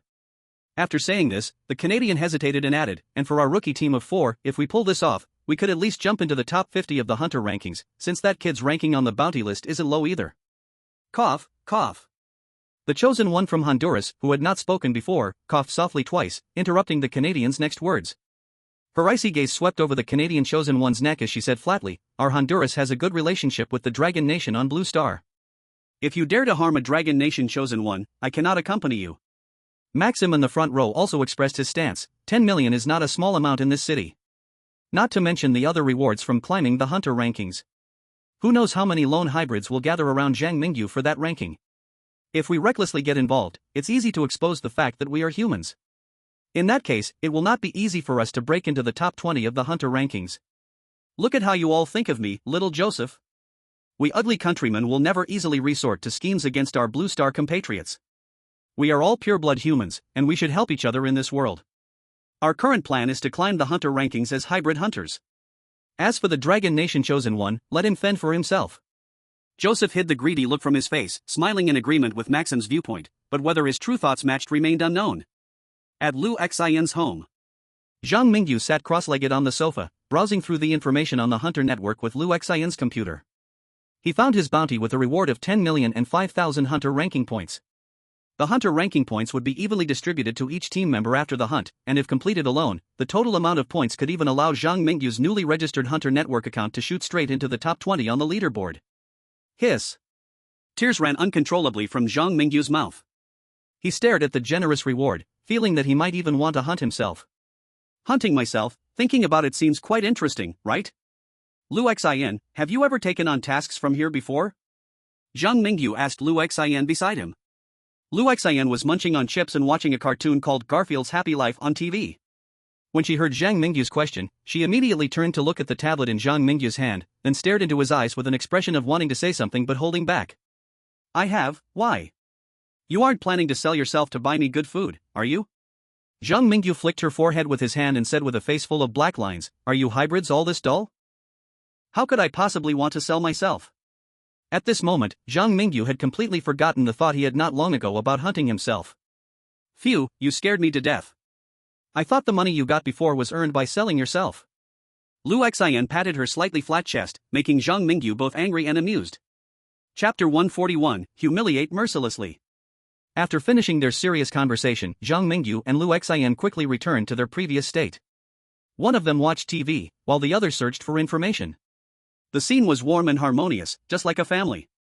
Zhang Mingyu, do you see what the person upstairs in the building across is doing? Zhang Mingyu looked up and found that Lu Xin had secretly slipped to the window while he was focused on his research. At this moment, Lu Xin turned her head, raising her soft, snow-white hand and waving vigorously at him, as if she had seen something incredible. I said, even if we're bored, we shouldn't be peeping into someone else's home at night, right? Helplessly, Zhang Mingyu walked over to Lu Xin. His gaze swept across her fleshy nails, looking at the residential building about 20 to 30 meters away. Since gaining the Red Moon's eye, his vision was extraordinary, and he easily saw the bedroom marked by Lu Xin, the one with the light on. The bedroom wasn't large, and through the open curtains, Zhang Mingyu saw a deformed woman lying on top of a blurry black shadow, seemingly doing something, like eating or engaging in some strange movement that alternated between intense and slow. Zhang Mingyu's face turned a bit red. As a pure and innocent young man, was it appropriate for him to be watching these things late at night? Just as Zhang Mingyu's thoughts were wandering, the deformed woman, who had been lowering her head, suddenly stopped. It seemed like she sensed Zhang Mingyu and Lu Xin's gaze, and suddenly looked up, accurately finding their position from a distance of 20 to 30 meters. Ah! Lu Xin was startled and, losing her balance, fell directly into Zhang Mingyu's arms. Zhang Mingyu's firm muscles, not fitting the image of a young boy, made Lu Xin's face turn red, and she began to think a jumbled mess of thoughts in a flustered panic. He won't think I did it on purpose, right? What if he thinks I'm a female pervert? What if he turns around and runs out of the house and never comes back? Zhang Mingyu steadied Lu Xin, looking at the steam rising from her red-haired head. He helplessly teased. You're a mixed blood, and you're afraid of ghosts? Maybe after you turn into a dragon, the ghost across will run faster than you. I'm not scared. Lu Xin, now with nothing but a stubborn mouth, stared at the building across the way to prove she wasn't afraid of ghosts, her eyes wide open as if she were participating in a don't blink contest. At this moment, the deformed woman in the opposite bedroom had slowly moved to the window. Zhang Mingyu could see the deformed woman standing at the window, raising her finger as if counting something. When a female ghost stands opposite your house counting, what would she be counting? Zhang Mingyu guessed that the deformed woman was counting which floor he and Lu Xin lived on in the building. He didn't share this guess with Lu Xin. Because the deformed woman had already turned around, snapped the man's neck on the bed, and then quickly dashed out of the bedroom, resembling a twisted giant spider. She climbed to the living room on the right, and in the glow of the crystal chandelier, she pulled open the anti-theft door and rushed out. Zila! Zila! As the deformed woman descended each floor, the lights on the corresponding floors would go out. Through the window of the fire escape, Zhang Mingyu could only see a blurry shadow flashing quickly. The lights in the residential building flickered on and off with the shadow's movement. Soon, the process of the lights flickering became so fast it was almost unbelievable. This represents that the deformed woman is rushing toward Lu Xin's home at a speed far beyond human understanding. This guy is at least a grudge-level ghost. You stand behind me, wait until I control her, then we'll work together to beat her to death. Zhang Mingyu's eyes were serious. Without Xian by his side, he could handle remnants-level ghosts without harm, and even run wild with a group of dragon-turned hybrids, but a grudge-level ghost was already very close to an unspeakable terrifying monster. Even Zhang Mingyu had to be cautious in response. Are you doubting my strength? A mere grudge-level ghost, I'll kill her for you. Lu Xian closed her eyes and said the word she hated the most in a trembling, cowardly tone. Downstairs. The deformed woman had already burst out of the opposite residential building's unit door at an incredibly absurd speed, crashing into the building where Lu Xian and Zhang Mingyu lived. He silently calculated the speed of the deformed woman and turned to look at the door. However, just as he turned back, he saw a pair of pale hands violating the laws of physics squeezing in through the crack of the door, followed by the deformed woman's cracked, twisted head and two long, slender, grayish-white legs. If I catch you, you will die. The deformed woman leaned against the wall, her head almost touching the ceiling. As she spoke, she extended a tongue covered in grayish slime to lick her lips, as if she were a monster preparing to feast. Drip! Drip! Saliva dripped from the corners of the deformed woman's mouth. At the same time, Zhang Mingyu looked at the pale hands, quickly making his judgment based on previous challenging experiences with the ghost tails. Remote attack, be careful not to let her hands touch you. After saying that, Zhang Mingyu took off his slippers and demonstrated. The dutiful slipper ghost was tossed by Zhang Mingyu as a projectile towards the deformed woman, and then with a delighted ghostly scream, the deformed woman slapped it away. You sensed the deformed ghost's anger +10. You disturbed the deformed ghost, and she is now particularly fond of you. Zhang Mingyu really wanted to complain about the ghost tail space's understanding of particularly fond. But he didn't have time to waste at that moment. After one slipper ghost was slapped away, Zhang Mingyu immediately picked up the second slipper ghost with his right hand and raised it in the air, with a slipper in his right hand and the train conductor's flashlight in his left, barefoot rushing towards the deformed woman. If I catch you, you will die. If I catch you, you will die. You will die. You will die. You will die. Ugly monster, I'll give you a one-ear wax to make you remember. After using the train conductor's flashlight to restrict the deformed woman's movements, Zhang Mingyu, protected by the challenger's talent, jumped on top of the deformed woman, slapping her twice with the two slippers. After gaining more anger points from the deformed woman, Zhang Mingyu arrogantly reached out and gripped her wrist, pressing her down on the ground while humiliating her fiercely. Damn! Damn! Damn! Want to catch your father? Dream on! Every time Zhang Mingyu said damn, he pressed the deformed woman down and rubbed her against the ground. When the challenger's special talent activated, as long as the deformed woman stayed under Zhang Mingyu, she couldn't use that bizarre ability to escape, which ignored the laws of physics. After repeating this several times, Zhang Mingyu had nearly tamed the deformed woman by himself. Meanwhile, Lu Xian, who wanted to help but couldn't get involved, and the audience outside the live broadcast room, after seeing the deformed woman being humiliated severely, felt like a wild grass in a windy storm, confused, dazed, and finding it absurd. Chapter 142 Two Old Foxes. Late at night, the city of Qianlong was suddenly hit by a thunderstorm. On the elevated bridge of the North District, raindrops pattered against the asphalt road, washing away the large puddles of blood on the surface.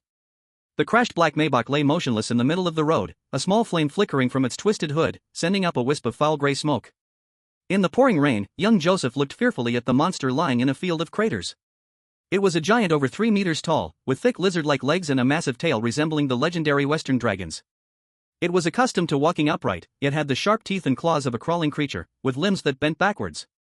Its body was covered in thick scales, the triangular scales like snakeskin, bulletproof, as if an ancient knight donned armor. Ordinary beasts would surely meet their doom against this monster. Even young Joseph's team, which had already formulated a hunting plan, could only narrowly escape victory against the monster due to the covering fire of modern weapons during its ambush. This monster definitely has the strength equivalent to a top-tier fallen. It's cunning and sly enough to have anticipated our hunt. Damn it, if this monster couldn't be injured by gunfire, we would probably all be dead here today. Young Joseph spat out a mouthful of bloodied saliva. There was no longer any proud arrogance on his face that made an ugly American think he was superior. Fighting against the fallen had thoroughly made young Joseph and his companions realize the harsh reality. They were not the weird nemesis of Long Kingdom, nor did they possess the ability to roam freely in the world of ghost stories. They fought so miserably against the powerful fallen-level monster. If they encountered a bitter-level monster, they could only hope that the monster had already eaten enough. If ordinary fallen on the bounty list are this strong, how did Zhang Mingyu escape after provoking the mixed bloods of the indulgent faction?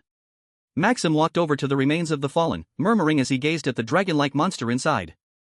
At that moment, the blaring sound of police sirens echoed on the road beneath the elevated bridge.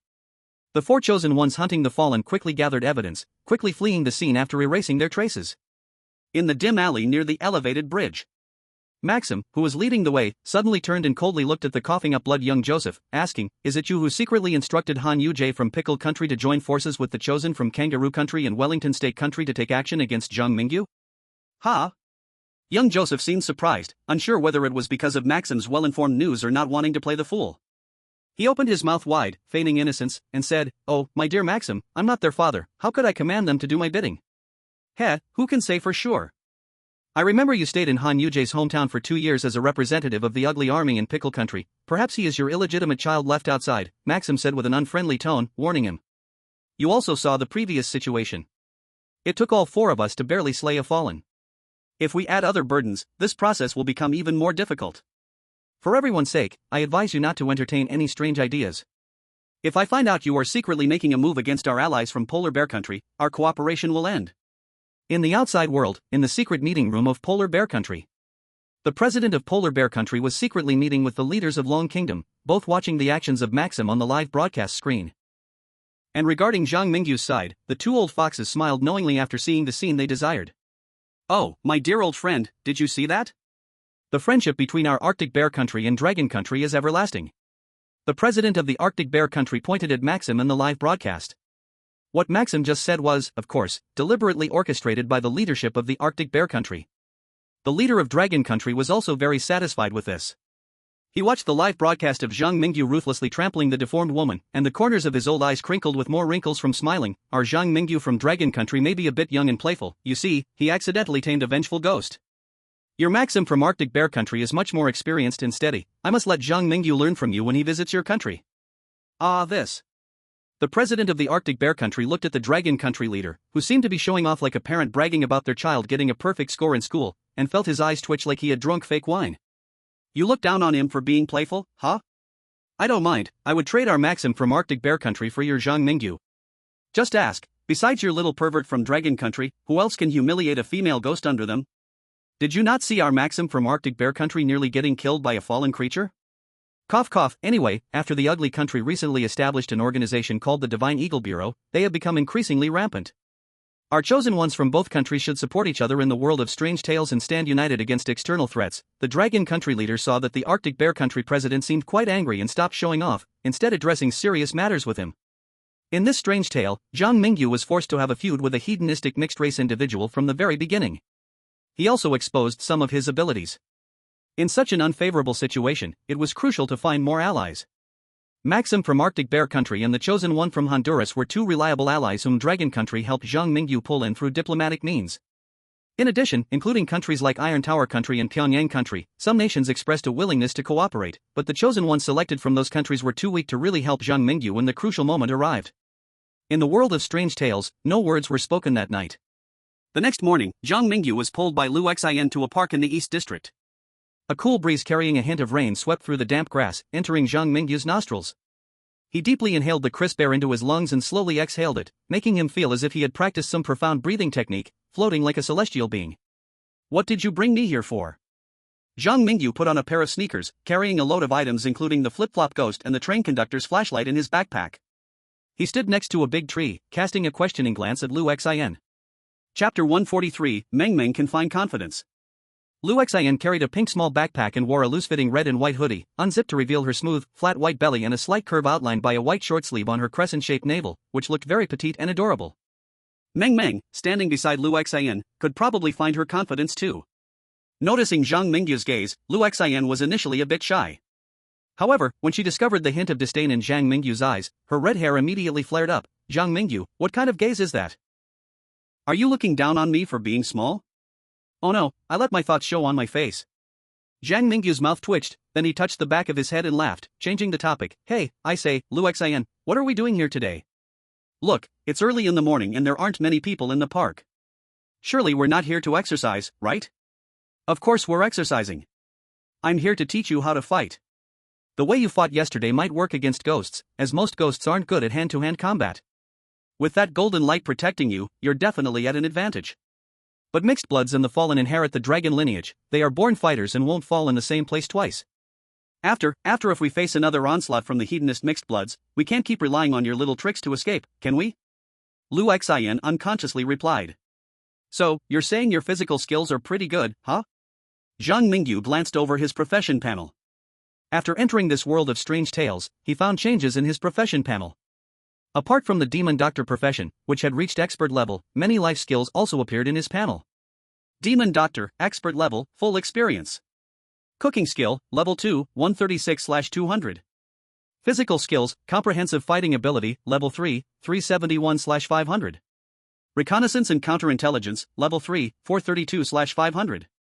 Practical chemistry, level 3, 457/500. Handling corpses, level 4, 523/1000. Learning, level 10, only for this strange tale challenge your experience gain speed will be 10 times the normal. Pollution resistance, level 2, no upgrade pathway. Lucky attribute, level 6, no upgrade pathway. Mental strength, level 2, 178/200.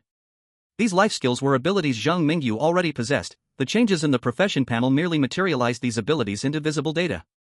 For example, Zhang Mingyu often cooked at home, and his cooking skills were much stronger than an average person, so the strange tale space confirmed his cooking skills, and they were at level 2. As for the acquisition of physical skills, reconnaissance, and counter-reconnaissance capabilities, it was closely related to the intentional training of the Dragon Kingdom expert team.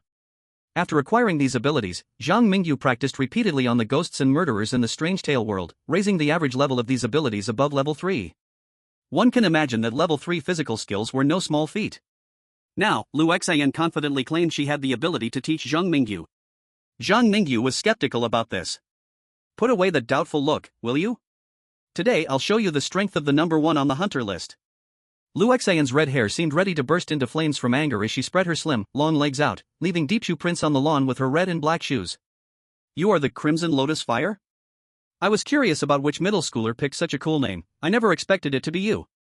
Zhang Mingyu teased with a smile, then saw Lu Xian charge at him like a lioness, her pink fists whipping up a gust of wind. Hey, don't you have any martial ethics? We haven't even started fighting, and you're already rushing in. Detected Lu Xian's resentment towards you +1. Detected Lu Xian's resentment towards you +1. Zhang Mingyu crossed his arms in an attempt to block. However, to his surprise, Zhang Mingyu's level 3 physical skills were truly insufficient against Lu Xian. Lu Xian's small fists landed on Zhang Mingyu's abdomen in the blink of an eye, bending him over like a shrimp. Lu Xian, you really didn't throw in any personal grudge with that punch. There's no way I'm believing that. After taking a punch, Zhang Mingyu finally believed that this silly girl, Lu Xian, was indeed the number 1 mixed blood on the hunter list. He looked at his profession panel and found that his physical skill experience had indeed risen by 10 points. Now, the experience points for technique have reached 381/500. Just 119 more experience points and Zhang Mingyu will level up to level 4 technique. Humph, so what if I hold a personal grudge? You were just mocking me for being small. You even called me a childish girl and questioned my strength. Today, I will let teacher Lu Xian teach you what real combat is. Lu Xian crossed her arms and glared at Zhang Mingyu. This time she was not fooled by him. However, when Lu Xian saw the pained expression on Zhang Mingyu's face, she couldn't help but stop her movements and ask with concern, the golden light around you seems weaker than when dealing with the deformity ghost. If you can't hold on, should I go easier on you next time? Zhang Mingyu's golden light was weak during their practice because Lu Xian didn't have too much resentment towards him. And Zhang Mingyu was someone who could tell the seriousness of the situation. He knew that his technique was not comparable to Lu Xian's, and upon realizing that being beaten by Lu Xian could increase his experience points, Zhang Mingyu was now looking at Lu Xian as if she were a walking experience gift bag. He decided that no matter what, today he had to get some experience points from Lu Xian with the help of his learning ability.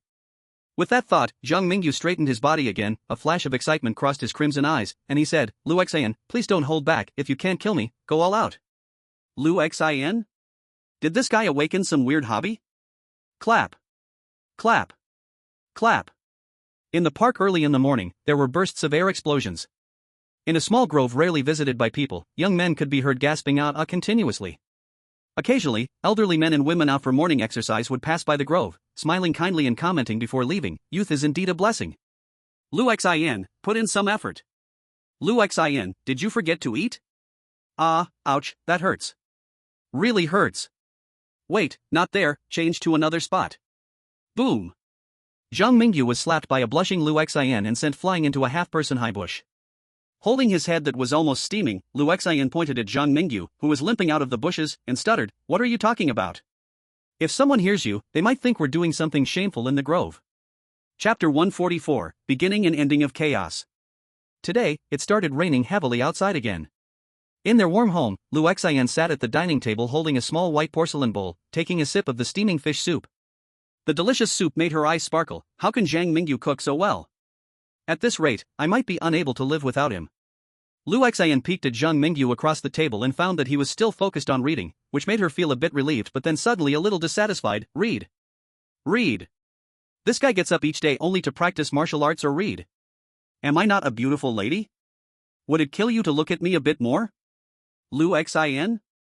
Lu Xian looked up in surprise at Zhang Mingyu, who suddenly raised his head. In a panic, she sat up straight, trying to act casual while drinking the fish soup and stealing glances at him. I'm listening, so what? Do you have another bottleneck in your fist technique? No, not really. Seeing Lu Xian's adorable expression, Zhang Mingyu was momentarily stunned. He had been in the Dragon City for nearly 20 days, and other than the first few days, he had spent almost all his time with Lu Xian. They ate together, practiced martial arts together, and studied together. Together, they carefully feared being discovered by the depraved hybrids. I have to say, this life is beautiful. After gaining a level 10 learning ability, Zhang Mingyu took the chance to learn many useful skills quickly. As for martial arts, Zhang Mingyu spent only 1 day to raise his physical skills to level 4, then another 3 days to reach level 5, and finally, after 7 days of hard work, he got his physical skills to level 6. However, he discovered with horror that Lu Xian could still overpower him in combat skills. This realization was rather shocking. The world of Ghost Tales is extremely strict in recognizing abilities. Level 6 in physical skills is already the utmost that an ordinary person can achieve in a lifetime. If not for Zhang Mingyu's exceptional learning ability obtained from clearing the Red Moon City, he would probably need to fight for 7 or 8 years in the Ghost Tale world just to raise his physical skills from level 3 to level 6. Shaking his head, Zhang Mingyu pushed away unnecessary thoughts in his mind. He knew now was not the time to be sentimental, as the Dragon Kingdom expert group had recently sent him an outside tip. They claimed that the chosen one from the pickled vegetable country, Han Yujie, had secretly teamed up with several hybrids through the Dawn Lights channel, intending to locate Zhang Mingyu and hunt him down for the 5,000 points reward on the bounty list. He could no longer stay at Lu Xian's home. From today on, he had to leave his comfort zone, to separate from Lu Xian, and take down those who threatened him without involving her. I'm going out for 2 days. There's some food I prepared in the fridge, and in the freezer, I have your favorite spicy little dragon shrimp dumplings. If you're hungry, remember to heat them up yourself. I also left the deformity ghost to keep you company. This guy is a grudge-level monster, with him guarding, you'll be safer at home alone. I've also saved a good amount of money for you, it should be enough for your high school tuition and living expenses. Zhang Mingyu didn't know where Lu Xian's earnings from the Red Lotus Fire bounty had gone, he only knew that Lu Xian's life was indeed very tight. She didn't have the strong aura of a hybrid hunter. Aside from her solid skills, Zhang Mingyu viewed her as a somewhat childish little girl. Although Zhang Mingyu himself was just a senior student, being an orphan, he had long lost the privilege of childishness, cherishing his innocent and cheerful friend even more. Zhang Mingyu. Suddenly, Lu Xian slammed the small white porcelain bowl onto the dining table with a bang. Zhang Mingyu looked up in surprise and found that the usually strong-willed red-haired girl had red eyes, with tears swirling in them. Are you going out and never coming back? In Zhang Mingyu's skill bar, there was a level 4 eloquence skill, allowing him to show no fear in the ghost-filled world and speak freely in unspeakable situations. When necessary, a series of provoking remarks could stir even the strongest ghosts to a fit. But facing Lu Xian's pitiful question, Zhang Mingyu found he couldn't come up with a single lie. You are afraid that I will leave in gratitude and sneak away, aren't you? Lu Xian's black eyes had a faint golden glow. It was said that hybrids could not suppress their dragon lineage when they were emotionally stirred, making their eyes turn back to a noble gold. Why was Lu Xian so emotional now? Zhang Mingyu didn't know, he just nodded slightly and silently stood up to clean the dishes. You! Lu Xian was infuriated by Zhang Mingyu. But a moment later, she noticed Zhang Mingyu's phone on the dining table. Zhang Mingyu had a habit of setting his phone to automatically sleep after 30 seconds, and the screen was still lit up now, showing the map of the city of Qianlong, with a few locations marked by Zhang Mingyu that were suitable for ambush. The pleasure-seeking guys have found this place? Yeah, I don't want to drag you into this. If I survive the next 10 days or so, I will come back to find you, Zhang Mingyu honestly admitted his plan. This idiot. Lu Xian was so angry that her teeth were clenched. As the strongest mixed blood in the community, would she be afraid of a few trivial pleasure seekers? Zhang Mingyu thought Lu Xian was a naive and carefree girl, but in Lu Xian's eyes, this ridiculously handsome boy sometimes seemed like a stubborn little brat who cared too much about his pride. Did he think asking me to help him would kill him? I'm clearly ready to flee with him. Lu Xian didn't even know what had gotten into her. Maybe this is love brain, right? practicing martial arts with a boy she had known for less than 20 days, escaping from monsters together. It sounded just like a cliché plot from a young girl's manga, lacking authenticity yet making her heart race uncontrollably. I'll be with you. There are people I know in the dawn of light, they have been keeping an eye on the movements of the pleasure seekers. Since they didn't inform me beforehand, it means the ones who came this time are just minor roles. Lu Xian stood up forcefully, puffing out her thin chest, posing like a society sister. I saved you, and I will be responsible to the end. Until you repay me for saving your life, I will force you to return the favor. If you dare to run away, I will let the whole city know you are a scumbag who abandoned your loved one. Zhang Mingyu was dumbfounded. He looked at the unusual Lu Xian in front of him, feeling like he should either cry out loud or hold Lu Xian for a heartfelt confession. But why am I a scumbag? Could you tell me how the term abandoning after the beginning is used like this? Hashtag. Chapter 145, The Boy in the Rain. East City Park. The chosen one from Kimchi Country, Han Yujie, and the chosen one from Kangaroo Country were sitting in front of a snack vendor, drinking Fanta and cracking sunflower seeds. Their small stools under them and the table in front of them were integrated, connected by two slanted steel beams. A large umbrella was poked into a small hole in the center of the table, shielding them from the drizzling rain falling from the sky. I say, is it really useful for us to squat here and wait for prey? The exclusive talent of the chosen one from Kangaroo Country was the sea-level druid's eye, allowing him to control a wild animal to help him scout the surroundings, and during this time his vision could be shared with that wild animal. At this moment, the chosen one from Kangaroo Country was anxiously controlling a gray sparrow flying around, evidently doubting whether their shabby plan could kill Zhang Mingyu. Zhang Mingyu and that hunter named Lu Xian seem to have a good relationship. According to the analysis from our Kimchi Country expert group, he will definitely not allow our hunting to affect that hunter. We just need to wait here to see him walk into our trap. Han Yujie didn't move his mouth, but what he wanted to say was directly transmitted to the brain of the chosen one from Kangaroo Country as thoughts. This was his B-level exclusive talent, Mind Link. This exclusive talent could link with up to 3 companions, allowing those connected through Han Yujie's Mind Link to communicate in real time regardless of distance. Because of this divine skill, Han Yujie and others had the confidence to come up with a hunting plan against Zhang Mingyu quietly, even under live broadcast conditions. The two continued to crack seeds for a while. This leisure activity of the Dragon Kingdom people seems quite nice. Han Yujie, how's the situation over there? My mixed blood brothers here are getting impatient. The voice of the chosen one from Wellington State Country urged through the mental connection. His exclusive talent is D-level Mimicker. The Mimicker talent may not be highly rated, but it allows the chosen one to imitate any ability he has seen. If only the imitated abilities weren't just surface level and the Mimicker itself gained no power to fight monsters, this talent would probably be rated at least S level. Right now, the chosen one from Wellington State Country is using his exclusive talent, the Mimicker, to imitate the unique golden eyes of the mixed bloods. Through Han Yujie, a member of the Dawn of Light's outer circle, he is connected with several capable mixed blood individuals, which led to their hunting plan for today. Keep them steady, we should try to avoid any conflict with the hunter named Lu Xian. It would be best to ambush Zhang Mingyu alone. Don't forget, this guy Zhang Mingyu is a monster that can kill ordinary mixed bloods. The people we brought are barely enough to surround him. Adding a top hunter like him would make it completely hopeless. Han Yujie smiled slightly. He couldn't wait to see the strange nemesis of the Dragon Kingdom kneeling before him, begging for mercy. Zhang Mingyu, aren't you impressive? Weren't you invincible in the world of strange tales? This time, I want to bring you down from your pedestal during your hell level start. That guy from the Sun River Steel Plate is too cowardly. He has an A-level exclusive talent but dares not participate in this hunt. He doesn't understand what it means to be a winner or a loser. The rain continued to drip steadily. At that moment, a sparrow scouting from Kangaroo Country found Zhang Mingyu's whereabouts. On the rain-soaked forest path, a graceful young man was holding an umbrella, stepping through the shallow puddles reflecting the sky, slowly walking toward the center of the encirclement. In the clearing among the trees, a stone-paved path led to a small square equipped with fitness equipment. Due to the rain, the usually crowded square full of elderly people was now quiet and empty.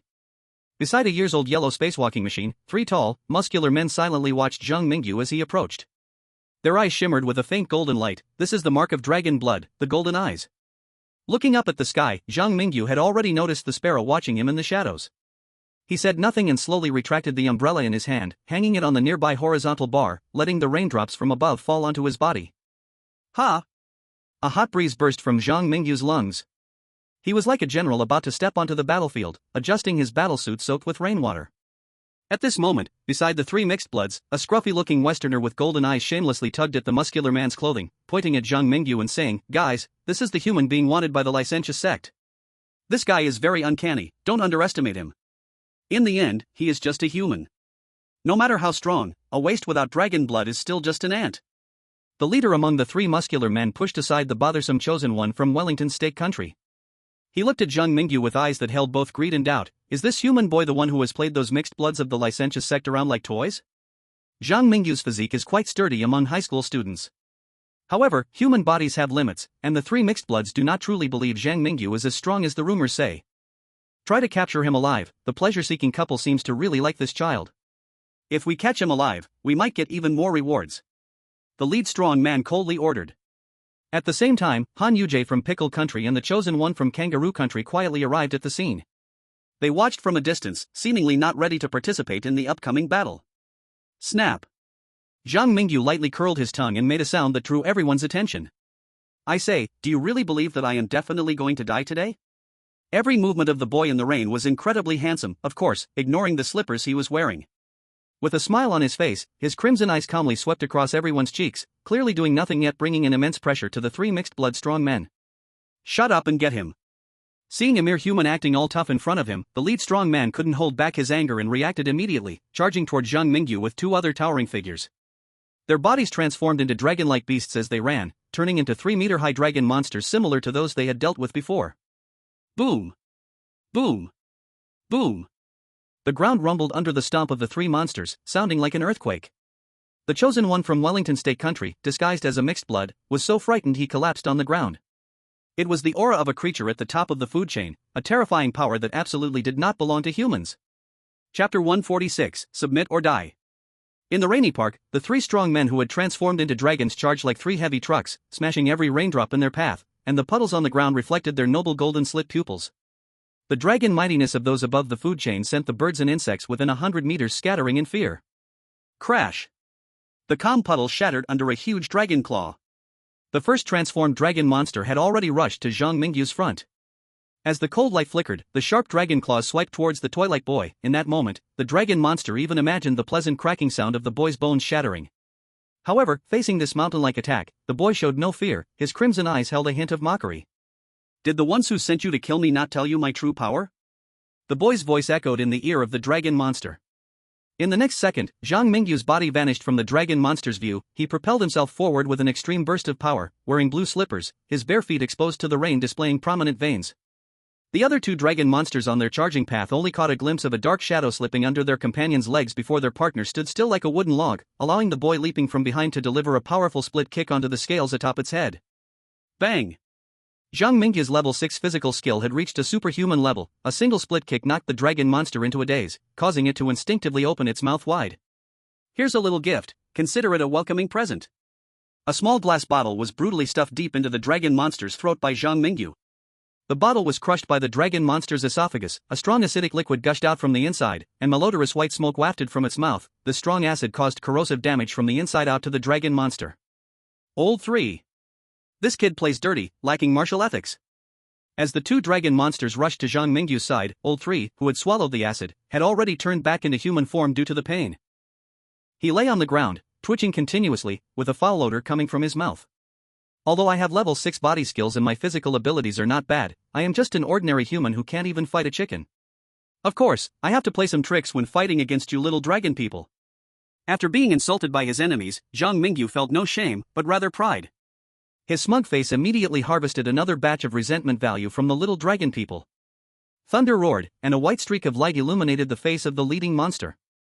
The leader of the three-headed dragon monster emitted a furious dragon roar, which quickly transformed into an obscure and incomprehensible dragon language. It seemed that this dragon language, capable of influencing the powers of heaven and earth, was subtly changing the environment around, causing a noticeable drop in temperature, and even snowflake-like ice crystals appeared on the surface of the puddles near the dragon monster. Whoa, your true strength is actually this strong, almost comparable to a vengeful spirit. No wonder you dared to attack me. Zhang Mingyu squinted and smiled. He decided not to play with these guys any longer. The monster leader's dragon language turned the rain in the sky into sharp ice blades, piercing down like judgment swords towards Zhang Mingyu. However, at the same time, Zhang Mingyu used the power of the red moon eye, and in an instant, a dazzling red moonlight shone from his eyes, painting the nearby space red. Even the mixed-blood leader with vengeful spirit-level strength fell into a state of mental shutdown when they locked eyes with Zhang Mingyu's red moon eye. Clang, clang, clang. A series of crisp collision sounds rang out. That was the sound of ice blades hitting the ground. However, among all the raindrops frozen into ice blades, not a single one could hit Zhang Mingyu's body. He moved like a fleeting ghost, walking through the ice rain towards the two transformed monsters. Surrender or die. Zhang Mingyu spoke calmly, standing in front of the two dragon monsters. Although he seemed to be looking up at them, the 3-meter-tall monsters trembled like chaff. Thud. Thud.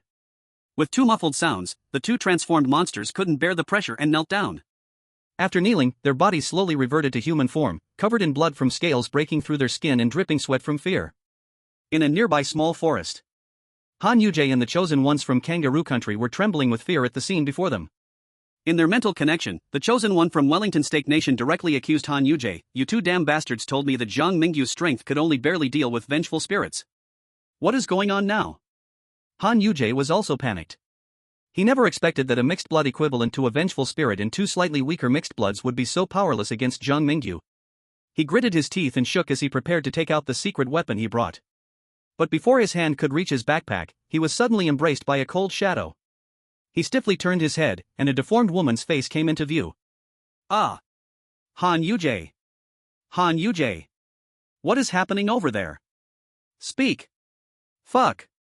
What the hell is this monster? Run! Run! The mental link of Han Yujie and his group was severed, indicating that Han Yujie had died at the hands of the monster. Soon after, the elimination notification for the chosen ones from Kangaroo Country and Wellington Steak Nation echoed through the skies of Blue Star. At that moment, the world fell silent. After a long pause, in the Ghost Talk live stream room, someone timidly sent a message. Did the chosen ones from Kimchi Country, Kangaroo Country, and Wellington Steak Country just die like that? Why do I feel that the gap between the chosen ones of all countries and Zhang Mingyu is getting wider? The first message was like a broken icebreaker sailing through the Arctic Ocean, breaking the dead silence on Blue Planet. After witnessing Zhang Mingyu's counter-hunting, the people in the Ghost Talk live stream room erupted. The hunter and prey have switched roles. Zhang Mingyu's power has increased again.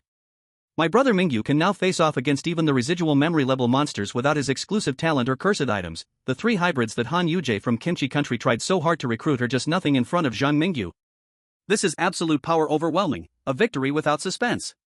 Just now, Han Yujie and the others wanted to sneak attack Zhang Mingyu from a distance, but the deformed ghost had already set up an ambush nearby. These guys ultimately brought about their own demise. Our Dragon Country's chosen one is just so cool.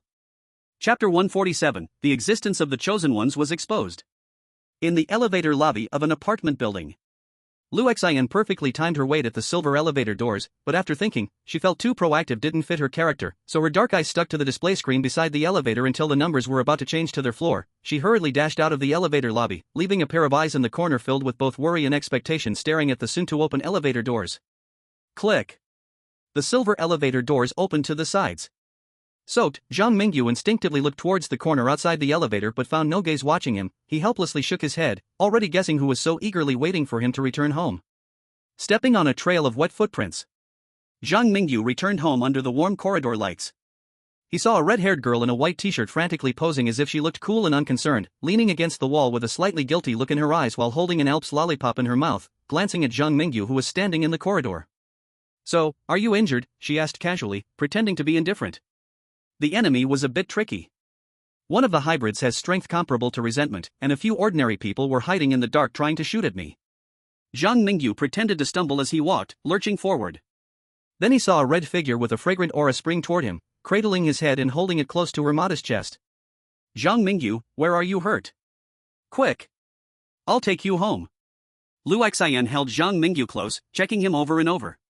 During the process, she inevitably revealed a towel she had prepared earlier. It seems she initially planned to act tough before wiping down Zhang Mingyu. Now, seeing Zhang Mingyu's condition, all her pride and facade faded away. If it weren't for their sensitive identities, she would have definitely taken him to the hospital right away. "It's fine, I just tripped a bit, Omega." Zhang Mingyu blinked, a sly glimmer shining in his crimson eyes. At this point, even Lu Xian, no matter how dull, realized she had been played by Zhang Mingyu. She picked up the towel as if she were a little tiger with crazy hair and wrapped it tightly around Zhang Mingyu's head, then vigorously rubbed it. "Oh, you even dare to bully your teacher, Lu Xian, huh? Just wait, today I will mash your dog head." "Woo woo. Spare me, I was wrong." Zhang Mingyu, trapped under the towel, begged for mercy. The two of them playfully fought their way home. The anti-theft door closed, and the empty corridor was silent without a sound. Dongcheng Park.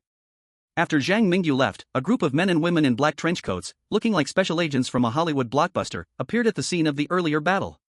They brought many precise instruments, each person carrying a knife or a firearm at their waist, exuding the air of gangsters but also having the demeanor of special department researchers.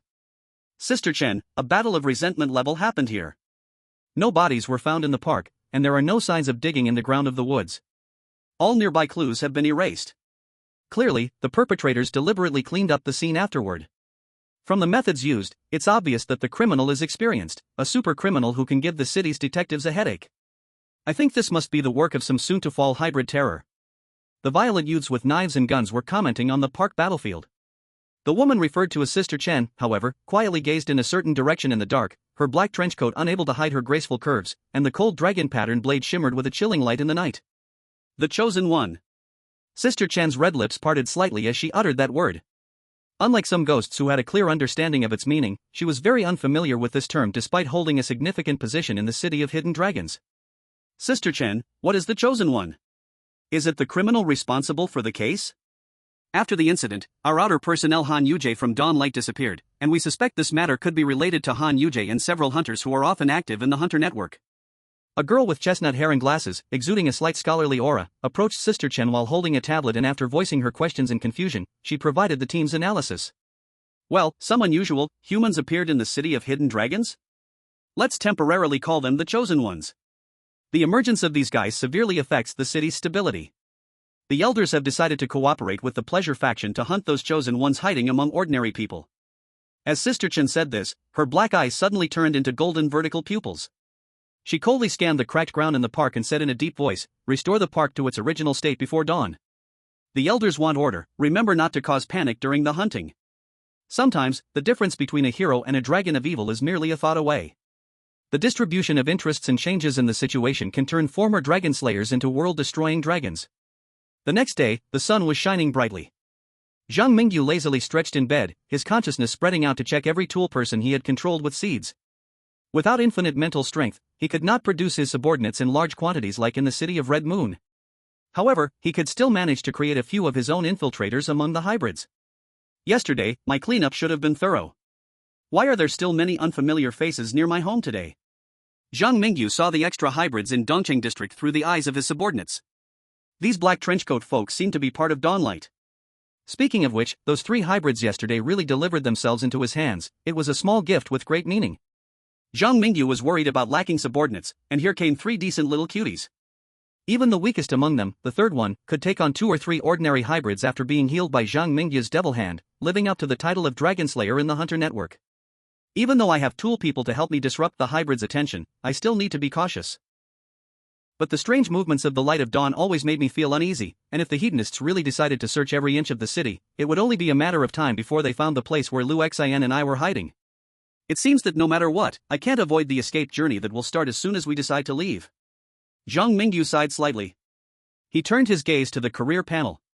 Martial Arts, Level 6, 2023/3000. Mental Power, Level 2, 198/200. He decided to work harder to level up his martial arts and mental power before setting off. Chapter 148, The Steel Plate of Nichikawa Takes Action. Citizens, please be advised, we are releasing a new photo of a fugitive. These fugitives are terrorists with violent tendencies. Please immediately report any clues to the security office by phone.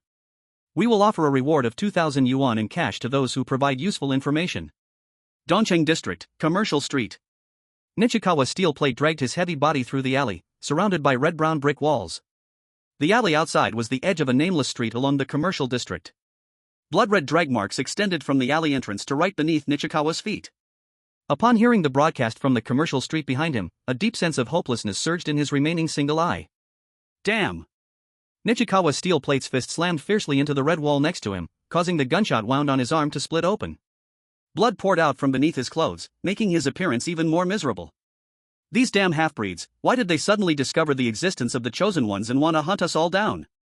I clearly escaped from those devils, I clearly endured 20 days of torment in this damn city. Why? Why, when I was about to clear the ghost story world, am I now being hunted by the 2 largest half-breed organizations in the City of Hidden Dragons? Who the hell exposed the existence of the Chosen Ones? Without even turning around, Nichikawa's steel plate could guess that his face was being shown repeatedly on the large screen of the high-rise building. In fact, for the past few days, he had been feeling uneasy. Through various clues, he discovered that the number of chosen ones was rapidly decreasing, as if someone was secretly hunting them down. However, because of the isolated location where Nichikawa's steel plate was hiding, he had been unable to confirm this suspicion. It wasn't until this morning that the television suddenly broadcast a list of several fugitives, many of whom were familiar faces to Nichikawa's steel plate. At this point, Nichikawa's steel plate was finally sure that the two major half-breed forces in the city of Hidden Dragons seemed to have set their sights on these uninvited guests from Blue Star, like himself. Upon realizing the situation was wrong, Nichikawa's steel plate fled his hiding place overnight, planning to take refuge in the chaotic North District or the West District of the city of Hidden Dragons, where the ghosts were most active. To his misfortune, as soon as he stepped out the door, he was attacked by half-breeds. Helpless, Nichikawa's steel plate had no choice but to activate his exclusive A-grade talent timid as a mouse with all his might, barely escaping the grip of the half-breed. Now, Nichikawa's steel plate had run out of supplies. Moreover, the two half-breed organizations had issued a wanted notice for him through the City of Hidden Dragons authorities. Am I going to die in the ghost story world, like the heroes in the shrine? Despair showed on Nichikawa's steel plate's face. His exclusive talent timid as a mouse symbolized his character in a way. He was too afraid to participate in the struggles between the ugly country and the dragon country, despite being an experienced chosen one. Like many new chosen ones, he only wanted to eat and drink for 30 days in the City of Hidden Dragons. When the time comes, just pass the test and return to the real world to enjoy life. Now, this cowardly chosen one has been pushed to a dead end. Rihwan Steel's fiercely beating heart tells him he doesn't want to die. He survived the bizarre tales of the peculiar school and outlasted many heroes of the ugly kingdom and the polar bear country. To outsiders, Rihwan Steel appeared to be a coward, a bear, a rat in a gutter, but in reality, he could almost be said to be the chosen one who has lasted the longest in the bizarre challenges, aside from Zhang Mingyu. The strong desire to survive urges Rihwan Steel's brain to operate rapidly, letting blood flow down to the alley's ground, causing the fierce light in his eyes to grow. The militaristic education he received since childhood awakened the last bit of courage within this coward. At this moment, a crazy plan sprang into Rihwan Steel's mind. He would lead the pursuers behind him to the side of the Dragon Kingdom's chosen ones. Last time, before Han Yujie and the others acted, they wanted to pull Rihwan Steel in to join them. At that time, Rihwan Steel just wanted to be a good-for-nothing, even knowing his behavior would upset the higher-ups in the Cherry Blossom country. He didn't rashly follow Han Yujie and the others to fight. It turned out that Rihwan Steel made the right bet that time. Han Yujie's useless group was no match for the Dragon Kingdom's chosen ones at all. But this time, Rihwan Steel understood that if he didn't find a way to drag Zhang Mingyu, who was also in the Eastern District, down with him, he would be chased to death by the two major hybrid organizations' relentless pursuers. He now only hoped he could hold on until he reached the vicinity of Zhang Mingyu's place. He silently prayed in his heart that Zhang Mingyu had not yet noticed the changes outside and was still residing in that Hunter's Companions community. At Lu Xian's home. Zhang Mingyu was unaware of the situation with Rihwan Steel, but through the news on TV and some movements of the two major hybrid organizations recently, he deduced the current situation in Longying City. My current spiritual power level has already risen to level 3, 401/500. In the past, I could only condense 10 seeds at my full effort, but now I can easily condense 40 seeds. While it doesn't compare to the exaggerated infinite spiritual power, it shows my improvement in strength. Zhang Mingyu clenched his fist. The stable time was almost at its end. He knew he still had tough battles ahead. Creak. The bedroom door was pushed open by a pair of delicate white hands. Lu Xian walked out from the bedroom with a pink backpack. She glanced reluctantly at the furnishings in her home before handing a small suitcase to Zhang Mingyu. It's time to go. There are more monsters in the Western District. Even the two major hybrid organizations don't dare to be too conspicuous. After we get there, we can rent a place for 2 days and wait until the recent heat passes, then I'll bring you back. Zhang Mingyu opened his mouth but didn't speak. In fact, both of them knew that if things continued to develop as they were, whether they could return to this safe home in the future was still unknown. Perhaps, Lu Xian and Zhang Mingyu would have to live a life of hiding in the future. Only when Zhang Mingyu passes the test of this bizarre world might he find a way to use the eternal train to bring Lu Xian to his territory. But could Lu Xian accept that she had always been living in a world full of monsters? Although there are hybrids and fallen ones often causing trouble in Longying City, and they sometimes encounter monsters killing people, overall, it is still quite peaceful. If Zhang Mingyu suddenly tells Lu Xian, the world you live in is actually very hellish. Outside the City of Hidden Dragons, monsters roam everywhere, and murderers are as numerous as dogs, making ordinary people rarer than pandas. At that time, could Lu Xian accept this situation? This foolish girl who loves to slack off might prefer to be a fugitive in the City of Hidden Dragons instead. Chapter 149, The Meaning of the Council of Elders. At the bottom of the apartment complex. A figure, covered in blood, stumbled through the barriers set up by two young security guards, rushing toward the familiar apartment building amidst the strange gazes of bystanders. Damn, is that guy really covered in blood? Is it true? Who will go help him? Help him? What if he's a lunatic? I think we should just call the police. It was just the time when students were finishing school and workers were getting off work, so there were still quite a few people coming and going in the complex. They watched the bloodied figure enter the community, too afraid to approach. Some kind-hearted passers-by took out their phones to call the police, while the indifferent onlookers did not want to get involved, and a few who liked to watch the fun simply took out their phones to record videos. The figure breaking into the community was none other than the chosen one from Sakura Country, Richuan Gangban. At this moment, he was running into the community in a panic, glancing back every now and then in the direction that Richuan Gangban was looking. A group of mixed bloods wearing black coats were hiding in the shadows, observing everything. Sister Chen, a few libertine mixed bloods have followed that guy here. They might discover the toys hidden by your hunter friend. Should we intervene? A girl with chestnut hair asked while pulling up surveillance footage from the nearby area on her tablet. She knew Sister Chen had been watching this area recently. It seemed that Sister Chen's purpose was to observe the top hunter on the Hunter Network, as well as a very special pure-blood human. This pure-blooded human named Zhang Mingyu had escaped the clutches of a couple from the Libertine faction. After that, he played a group of Libertine mixed bloods in circles. Not long ago, he even challenged 3 seasoned hunters from the Hunter Network by himself. This kind of freak was indeed worth Sister Chen's attention. No need, the Council of Elders wants to eliminate all unknown factors that may shake the mixed blood domination. This guy will eventually be put on our hunting list. Now that those Libertine faction folks are here, it's just right to hand this troublesome guy over to them. The woman called Sister Chen spoke expressionlessly, making it impossible for outsiders to read her thoughts. Sister Chen, don't you want to help your hunter friend keep his toy? The chestnut-haired girl looked confused. Sister Chen obviously noticed the confusion of the chestnut-haired girl and her other black-coated subordinates.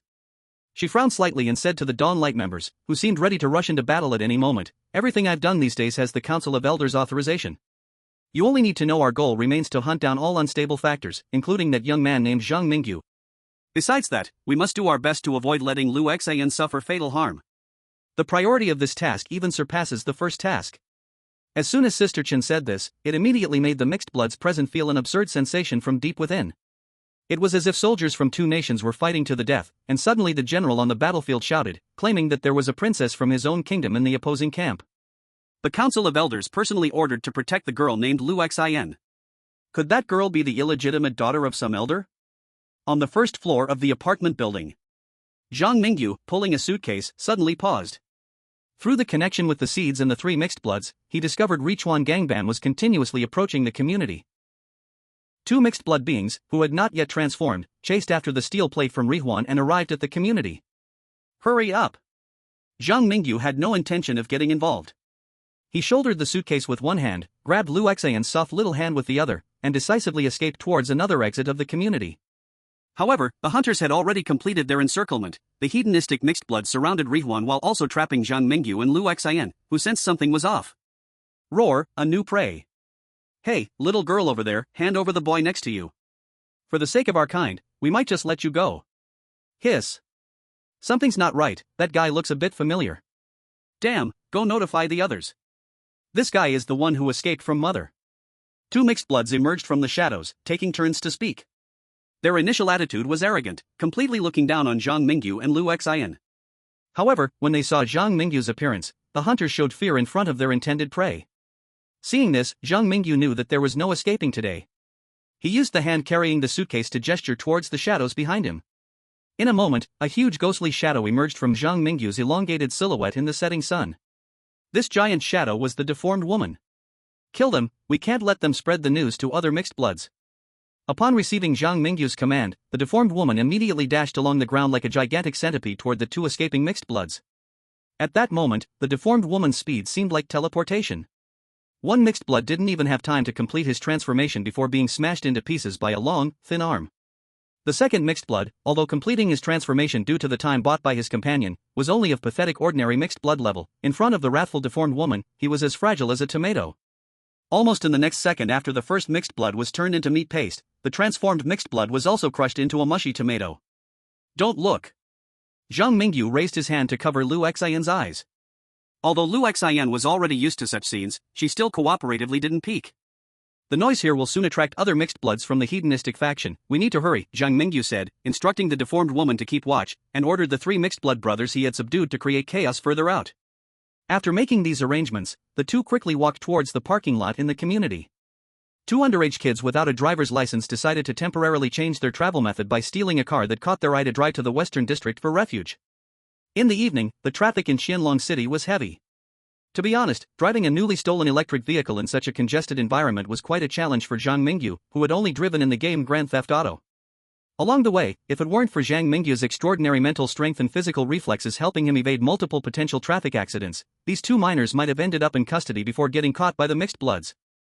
Oh no, perhaps they wouldn't even get to eat jail food. Lu Xian might end up in a juvenile detention center. And Zhang Mingyu's destination would be a mental hospital. After all, his identity in this world was actually that of an escaped mental patient. Chapter 150, The Dragon King Appears? The white electric car stopped along the Yong'an River, which runs through Qianlong City from north to south, and, like other vehicles, was stuck in traffic on the road in front of the bridge. All around were various cars and drivers who had become irritable due to the traffic jam. Hey, the person in front, can you even drive? Damn it, if you can do it, then do it, if you can't, then stop complaining. We've been stuck for almost an hour, is it really supposed to be this bad during rush hour? I'm telling you, brother, you must not know what's going on right now. Today, this isn't just a traffic jam, someone has blocked the bridge. All 3 major bridges leading from north to south are filled with security personnel, and every vehicle heading to the West District must be checked one by one, as if they're trying to find those criminals that were mentioned on TV recently. A group of old drivers stuck in the traffic chatted noisily among themselves out of boredom. The most discussed topic was the evening traffic jam and the mysterious manhunt that was broadcasted throughout the city from morning till night. In this city of hidden dragons, the crime rate was terrifyingly low under the secret jurisdiction of 2 major mixed blood organizations. Any criminal human was treated as dinner by those bloodthirsty hybrids. In this back and forth, a widely circulated urban legend emerged in the city of hidden dragons. Any evil will be brought to justice by a mysterious hero. No matter how many flaws this urban legend had, its effect was indeed remarkable. Pureblood humans were afraid of being captured by the mysterious hero and turned into dinner, so they all acted like law-abiding citizens. As for the hybrid criminals, they would be offered bounties as soon as they committed their crimes. The executioners of Dawnlight, the crazies of indulgence, and hunters spread throughout the city were all willing to earn a little extra money. In short, in the world of strange tales, the city of hidden dragons was indeed a peculiar place. While ordinary people in other places spent their days living in fear of ghostly attacks, the ordinary people here had long gotten used to a peaceful life. However, in the last 2 days, when they suddenly discovered that the city's security personnel had begun to hunt down criminals in large numbers, the people of the city of hidden dragons felt a bit out of sorts. Puff puff. Zhang Mingyu closed his eyes, but he could see some floating light orbs. At that moment, 2 of the light orbs closest to him burst one after another, indicating that 2 of the tool men under his control had been eliminated by the pursuing hybrids. Now, only the light orb representing the deformed woman and the one symbolizing the eldest of the 3 brothers remained quietly floating nearby. The other thousands of light orbs were now far away in the city of Red Moon. We can't go to the West District by land anymore. One of my followers just hired a garbage salvage boat by the riverbank. We'll take the boat to the other side. Zhang Mingyu turned back and called out to Lu Xian, who was sitting in the back row, and prepared to pull over. After all, the new energy vehicle they were driving was stolen, and 2 unlicensed high school students driving a stolen car across the bridge for inspection was obviously not a good strategy. Puff! Another soft sound exploded in Zhang Mingyu's consciousness. His crimson eyes suddenly shot toward the location of the eldest toolman. Just moments ago, the hybrid leader had reached the level of resentment and had disconnected from Zhang Mingyu. In other words, the hybrid who had just helped Zhang Mingyu and Lu Xian find their transportation was dead. Meow. A chilling cat cry suddenly sounded behind Zhang Mingyu. Zhang Mingyu instinctively summoned the deformed woman to block behind him.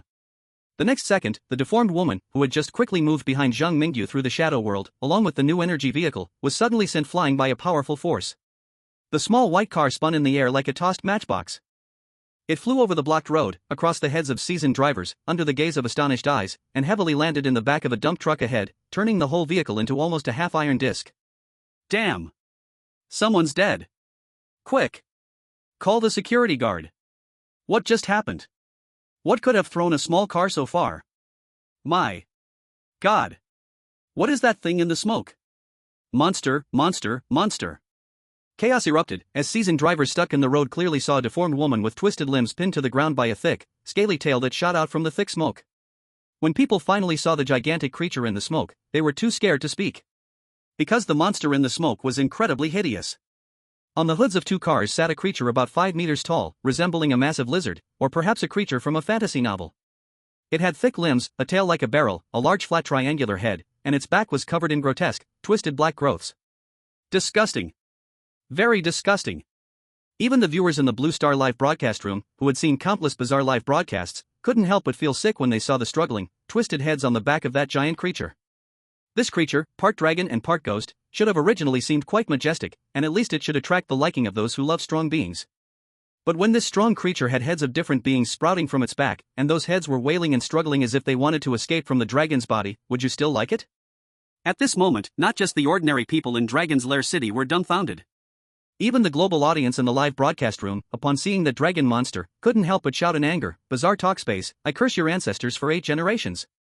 How many horrifying things have you created that make people shiver? Could this guy be the Dragon King mentioned in the Perfect Clearance? Those ordinary mixed-blood dragon transformations were scary, but at least they looked powerful. This guy is uglier than those completely corrupted by dragon genes. Even a deformed woman would look like a gorgeous beauty in comparison. This thing is indeed very ugly, but its strength doesn't seem worthy of the title of Dragon King. This monster has completely lost its rationality due to the dragon bloodline and is a very strong fallen being. Its overall strength is likely far beyond that of ordinary vengeful spirits, reaching the level of the red wedding dress. This rating is very high for ordinary spirits, but as one of the 9 great cities, the Dragon King must possess indescribable strength, right? By the way, what was that cat sound earlier? Chapter 151, Your cat is very smooth. Purple flame? Unlike the viewers outside the live broadcast room, Zhang Mingyu, who pulled Lu Xian out from the scrapped new energy vehicle, immediately noticed the inseparable connection between himself and Purple Flame when he looked at the dragon monster's back. His crimson eyes were fixed on the familiar cat head on the dragon's back, which had purple markings and was clearly enduring unimaginable pain. It was struggling, it was howling. But when it sensed the dragon monster wanted to harm its master, Purple Flame still exerted all its strength to give its final warning with a mournful cry. Tap. Tap. Tap. A woman in high heels calmly walked out from beside the dragon monster. On the red high heels were snow-white ankles, long and rounded thighs wrapped in blue jeans, a knitted sweater that seemed casual yet outlined the woman's delicate curves, and most importantly, her good looks and the golden eyes that radiated motherly love. All of this combined was the woman that Zhang Mingyu claimed to be his mother when he came to this world. Memories surged like tidal waves. Zhang Mingyu recalled the information he received about mother from Lu Xian. The parents he met upon arriving in this world were the 2 leaders of the hedonist faction. His mother alone possessed nearly unspeakable power. If mother coordinated with the dragon monster that was likely Zhang Mingyu's father, they could even unleash strength comparable to true unspeakable power. At the very least, they could stand equal with the principal of Chongsan City High School or the red wedding dress in the horror paradise. In the nearby shadows, pairs of golden eyes flickered to life like light bulbs in the dead of night, resembling a pack of wolves in the wilderness, continuously compressing the last space for their prey to survive. Bang bang bang. Some hybrids had already completed their dragonification. They roughly pushed aside the cars in their way and casually used their claws to tear the flesh of ordinary people who fled in panic, pulling out piles of red and green innards to savor the sweetness of their meals right on the street. Other hybrids discovered during their feasting that their prey had fatty liver. The yellow fat made it impossible for them to dig in, so they carelessly tossed aside the undesirable organs like a picky child discarding food on the roadside. Panic spread throughout the city. The hybrids who usually acted discreetly showed their true nature under the sunlight today. What are these monsters? Where are the security officers? The military? I just called the police, but the problem is the phone won't connect at all. Someone has blocked the signal here. I can't even send a text. Quick! Run! Go to the bridge. The security officers on the bridge will help us. In the chaos, many people abandoned their cars in panic and fled. Other experienced drivers boasted about their skills, desperately trying to maneuver their vehicle to the opposite lane, speeding against the flow of traffic coming from the West District, racing toward the bridge.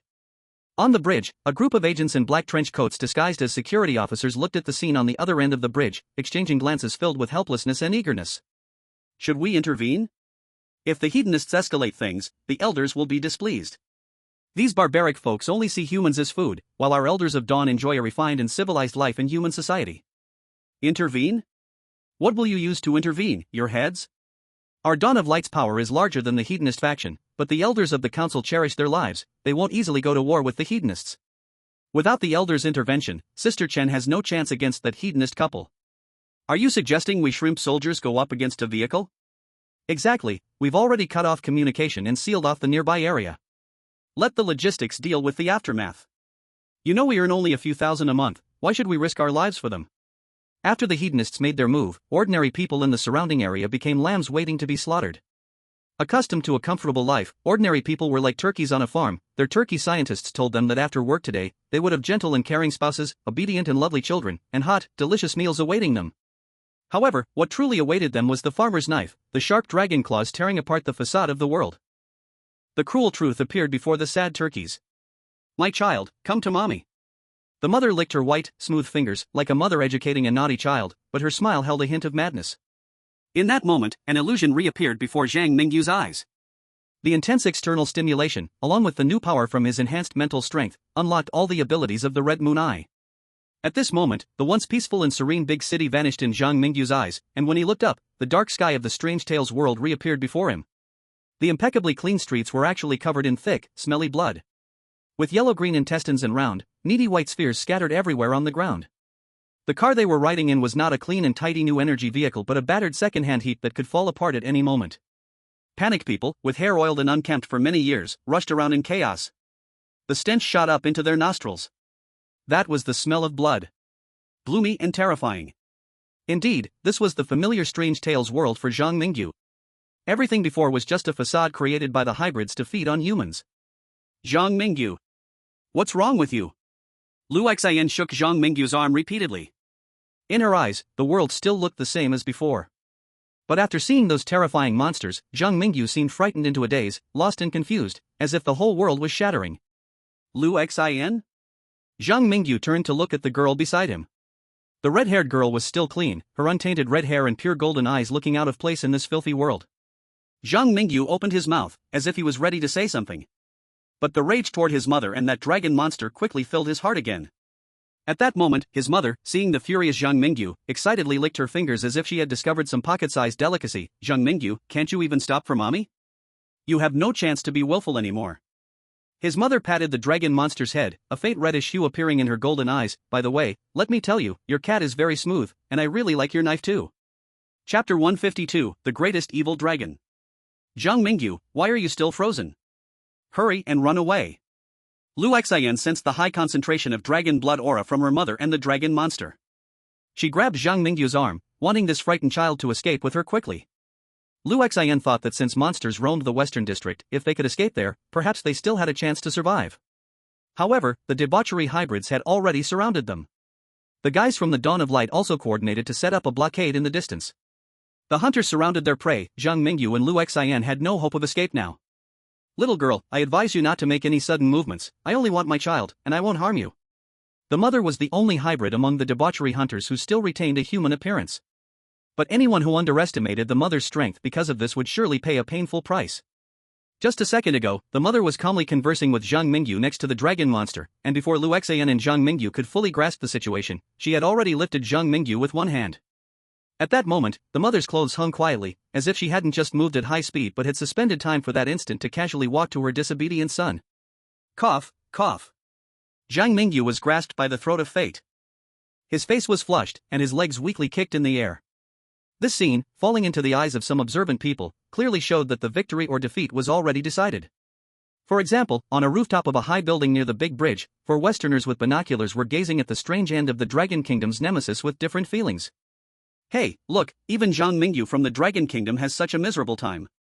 Look at him, he looks just like a dead fish being lifted up. In front of a true monster, tiny humans can only struggle uselessly toward their destined death. Little Joseph clapped his hands joyfully. To be precise, he was using his freed right hand to clap against his left hand, which was covered in plaster. A bandage was tightly wrapped around his forehead, making him look as miserable as possible. However, the injuries he had left from hunting the Dragon Clan seemed to have completely healed at the moment the tragic play of Zhang Mingyu began. Little Joseph, this is all part of your plan, right?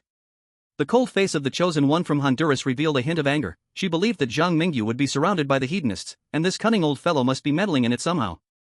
I didn't do anything. Zhang Mingyu has long been targeted by that couple. His initial identity was that couple's child, or in other words, their domesticated livestock. Now that the livestock has escaped, the owner naturally has to think of every way to catch it back and eat it. Little Joseph shrugged. Due to the effects of the A-level exclusive talent of a schemer, no one could guess how much of what he said was true or false. The chosen one from Honduras couldn't stand the appearance of little Joseph.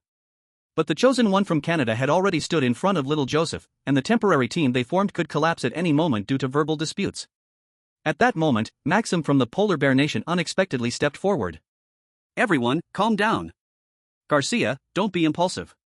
What little Joseph did was constantly under the supervision of experts from various countries outside the live broadcast room. We are also aware of who he interacted with in these days, and among those people, there are none of those terrible monsters, and with our current identities, we cannot influence the decisions of such monsters.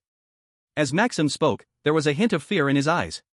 He had often heard people talk about the horror of multiplayer mode ghost stories. In such tales involving the unspeakable, the survival rate of chosen ones is extremely low. He still remembered that in the last spirit communication ghost story, only Zhang Mingyu and Nichuan Steelplate survived. Now, in the ghost story of the City of Hidden Dragons, when Zhang Mingyu unexpectedly faced monsters close to the unspeakable level, now this bizarre nemesis of the Dragon Kingdom was also going to die. In front of unspeakable monsters, the lives of chosen ones and ordinary people are like dirt. Now, they were attending Zhang Mingyu's funeral. Then, could they truly, as they wished, obtain excellent grade clearance and leave safely? On the bridge piled high with scrapped cars, Sister Chen from Dawn's Light had also gathered with her execution officers. A group of mixed-blood individuals in black coats were sequentially knocking out ordinary humans attempting to escape the blockade area and then sending them to the brainwashing room for reprogramming with professional instruments. Some unlucky ones without family or friends would be directly treated as a feast by the mixed-blood creatures of Dawn's Light and eaten on the spot. The creatures of Dawn's Light prided themselves as a fire of civilization, yet in reality, they were all monsters.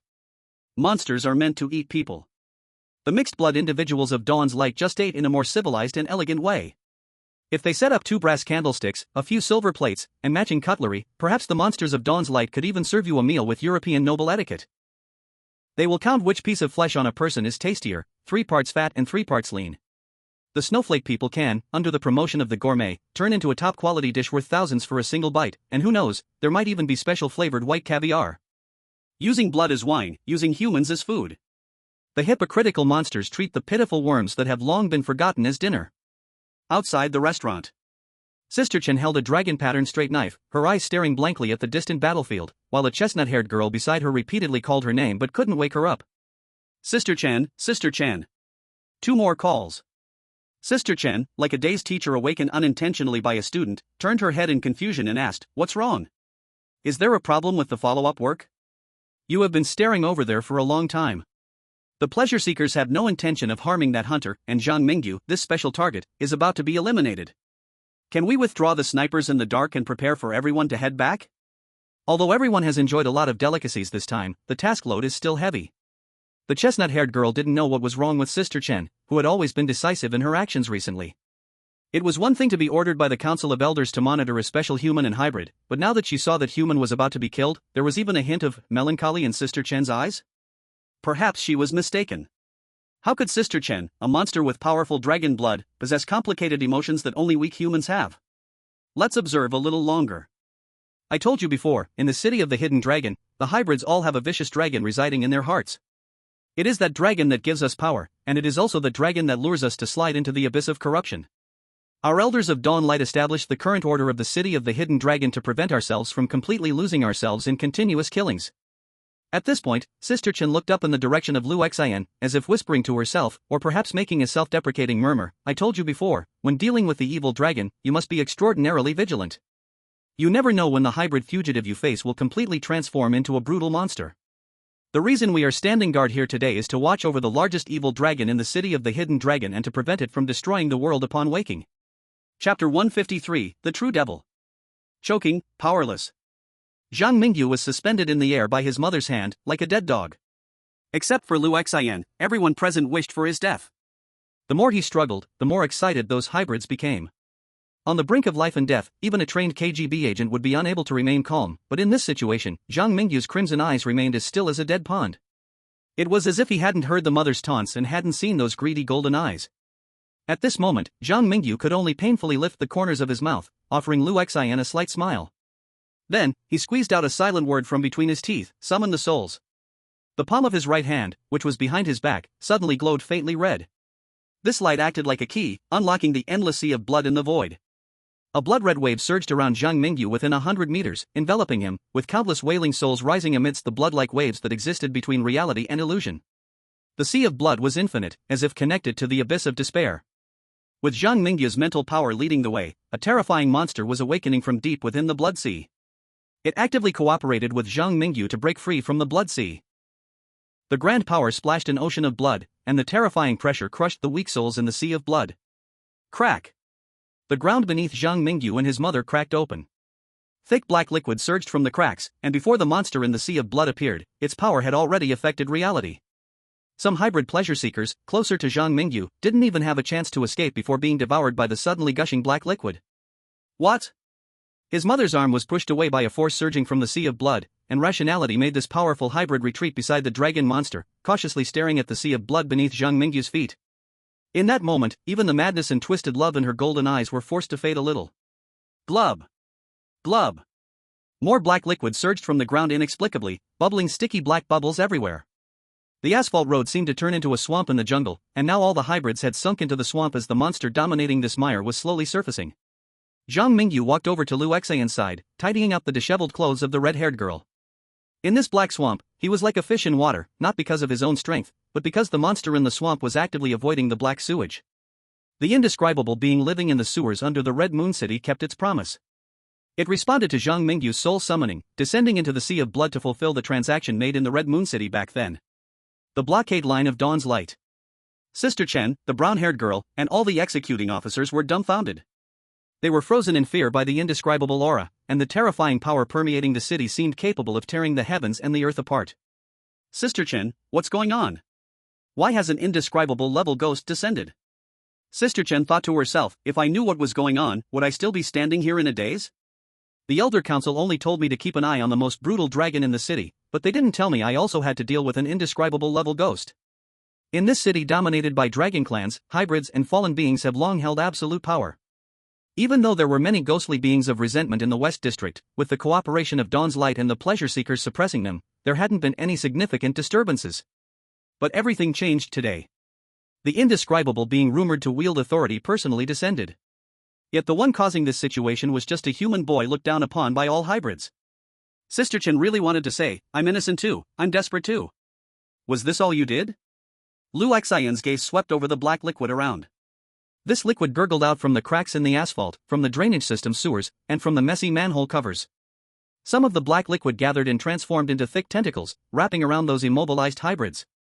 The bodies of hybrid beings after dragon transformation seemed as fragile as paper in front of indescribable level power. Even those few hybrids with resentment level power could only struggle to delay their own demise. In the blink of an eye, the situation reversed. The prey had now become the hunter. At this moment, even the mother with top-tier resentment level power looked at the black water with eyes full of trepidation. Great indescribable being, you have intruded into the city of lurking dragons and violated the rules set by that existence. Are you really willing to make a mistake for a human? Agreements cannot be violated. The mother seemed to be communicating with the indescribable being in the sea of blood. But the content of their communication, Zhang Mingyu did not quite understand. He only saw that after the sea of blood dispersed, a pool of terrifying monsters suddenly gathered from the black liquid on the ground. It could manipulate the black goo to take any shape, but it particularly liked to shape a large part of it into tentacles, and then fiercely slap the hard-shelled hybrids into meat paste with those tentacles. After the negotiations broke down, Mother finally returned to her original form. Bright green dragon scales erupted from her body, accompanied by a loud dragon roar, as the half-human, half-dragon mother pounced toward the massive monster that resembled a ground dragon. A dark blue dragon breath poured out from the ground dragon-like monster's mouth, everything touched by the dragon breath, the living beings, and the hybrids were all frozen into ice sculptures by the power of extreme cold. The unspeakable being that had been summoned also unleashed a terrifying dark aura under some kind of suppression. A cold, damp, and sticky power spread throughout the whole city. The blockade line painstakingly established by the light of dawn was now completely ineffective. For the people living in the city of the hidden dragon, as long as they hadn't sold their brains to the gods, they could certainly guess from the continuous roars and terrifying dark winds coming from the eastern and western districts this evening that their world was not as simple as they had imagined. Residents living in the southwest of the eastern district, if they were fortunate enough to reside on the 10th floor or above, might be able to catch a distant glimpse of that muddy giant figure through the gaps between the buildings, as well as the ground dragon being devoured by the mud beneath it. Black despair spread across the ground. The blue dragon breath fought against that despairing blackness. In this epic scene, a pair of golden eyes lit up under the night sky. In the painting, they seemed like demons from hell, yet their faces were filled with fear. Today, the hybrids who prided themselves as farmers were scared to the point of losing control by a monster summoned from a turkey's soul. Now, they just wanted to escape from this battlefield among the monsters. In today's eyes of those hedonistic hybrids, perhaps that unspeakable red-eyed boy who had summoned the spirit was the true devil in this world. Chapter 154, The Attention of Hidden Existence. Under the endlessly dark night sky, despair and absurdity were scattered across the ground, as rolling dark energy divided the city of the world of strange tales. Weak little ghosts struggled to survive in the treacherous dark city. Tall buildings stood like tombstones, streets resembled hell, and countless grievances and resentments wandered, driven by the obsessions of their past lives. Suddenly, a rumbling sound emerged from somewhere on this planet wrapped in red and black. Dark clouds laden with thunder and lightning seemed ready to crush the entire sky. With a flash of lightning, a loud dragon roar echoed through the heavens and earth. Within the suffocating dark clouds, it seemed there was a massive dragon body, like a silhouette from a shadow puppet show, fleeting past on the curtain formed by the thick clouds. This extraordinary change stirred many hidden existences in the world of strange tales. At this moment, in the city of the Red Moon, the crimson moon hung high in the sky, watching everything happening afar. It was magnificent and solemn like the most dazzling gem at a court ball, yet exuded the mystery and eeriness of an adventurous tale. Surrounded by the brilliant stars, it shone its light down upon the city below. It was the bloody moon, the most powerful unspeakable in the city of the Red Moon.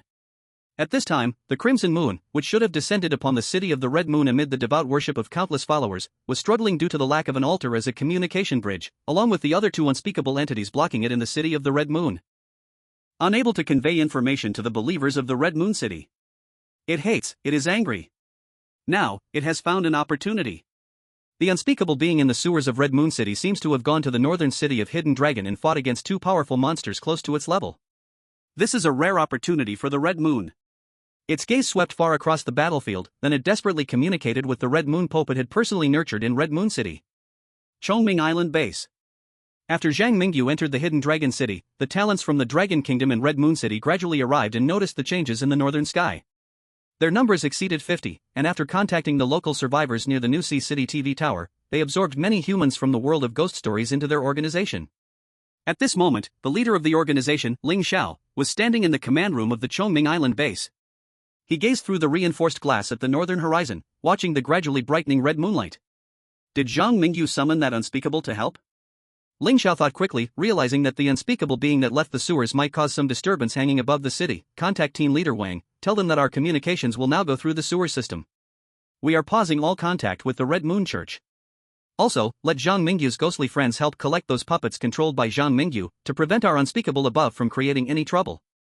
After arriving alone in Red Moon City and becoming the head of the Chongming Island base, Ling Xiao became increasingly calm and collected, or rather, this was actually his true nature. The organization likely chose him as Zhang Mingyu's liaison because of his abilities. As Ling Xiao's commands echoed from the command room, the Blue Star forces in Red Moon City gradually began to take action. Survivors from the world of ghost stories, like Yan Lan, quickly noticed that the soldiers who used to be active in the city had completely disappeared as if they had evaporated from the world. Even the ghosts that previously helped those soldiers gather supplies nearby had vanished without a trace. Near the New Sea City TV tower, Yan Lan cleanly strangled a serial killer who attempted to hunt her, and after looting their spoils, she looked up at the Red Moon in boredom. The Red Moon seems to have changed again, it just tried to influence my mind. Yan Lan quickly lowered her head, her eyes uncertain. Damn, I thought that after Zhang Mingyu smashed those altars, we could have a peaceful period, but it seems the Crimson Moon is restless again so soon. I need to hurry back and inform team leader Wang, and ask those self-proclaimed Blue Star soldiers if they have any good strategies to handle this.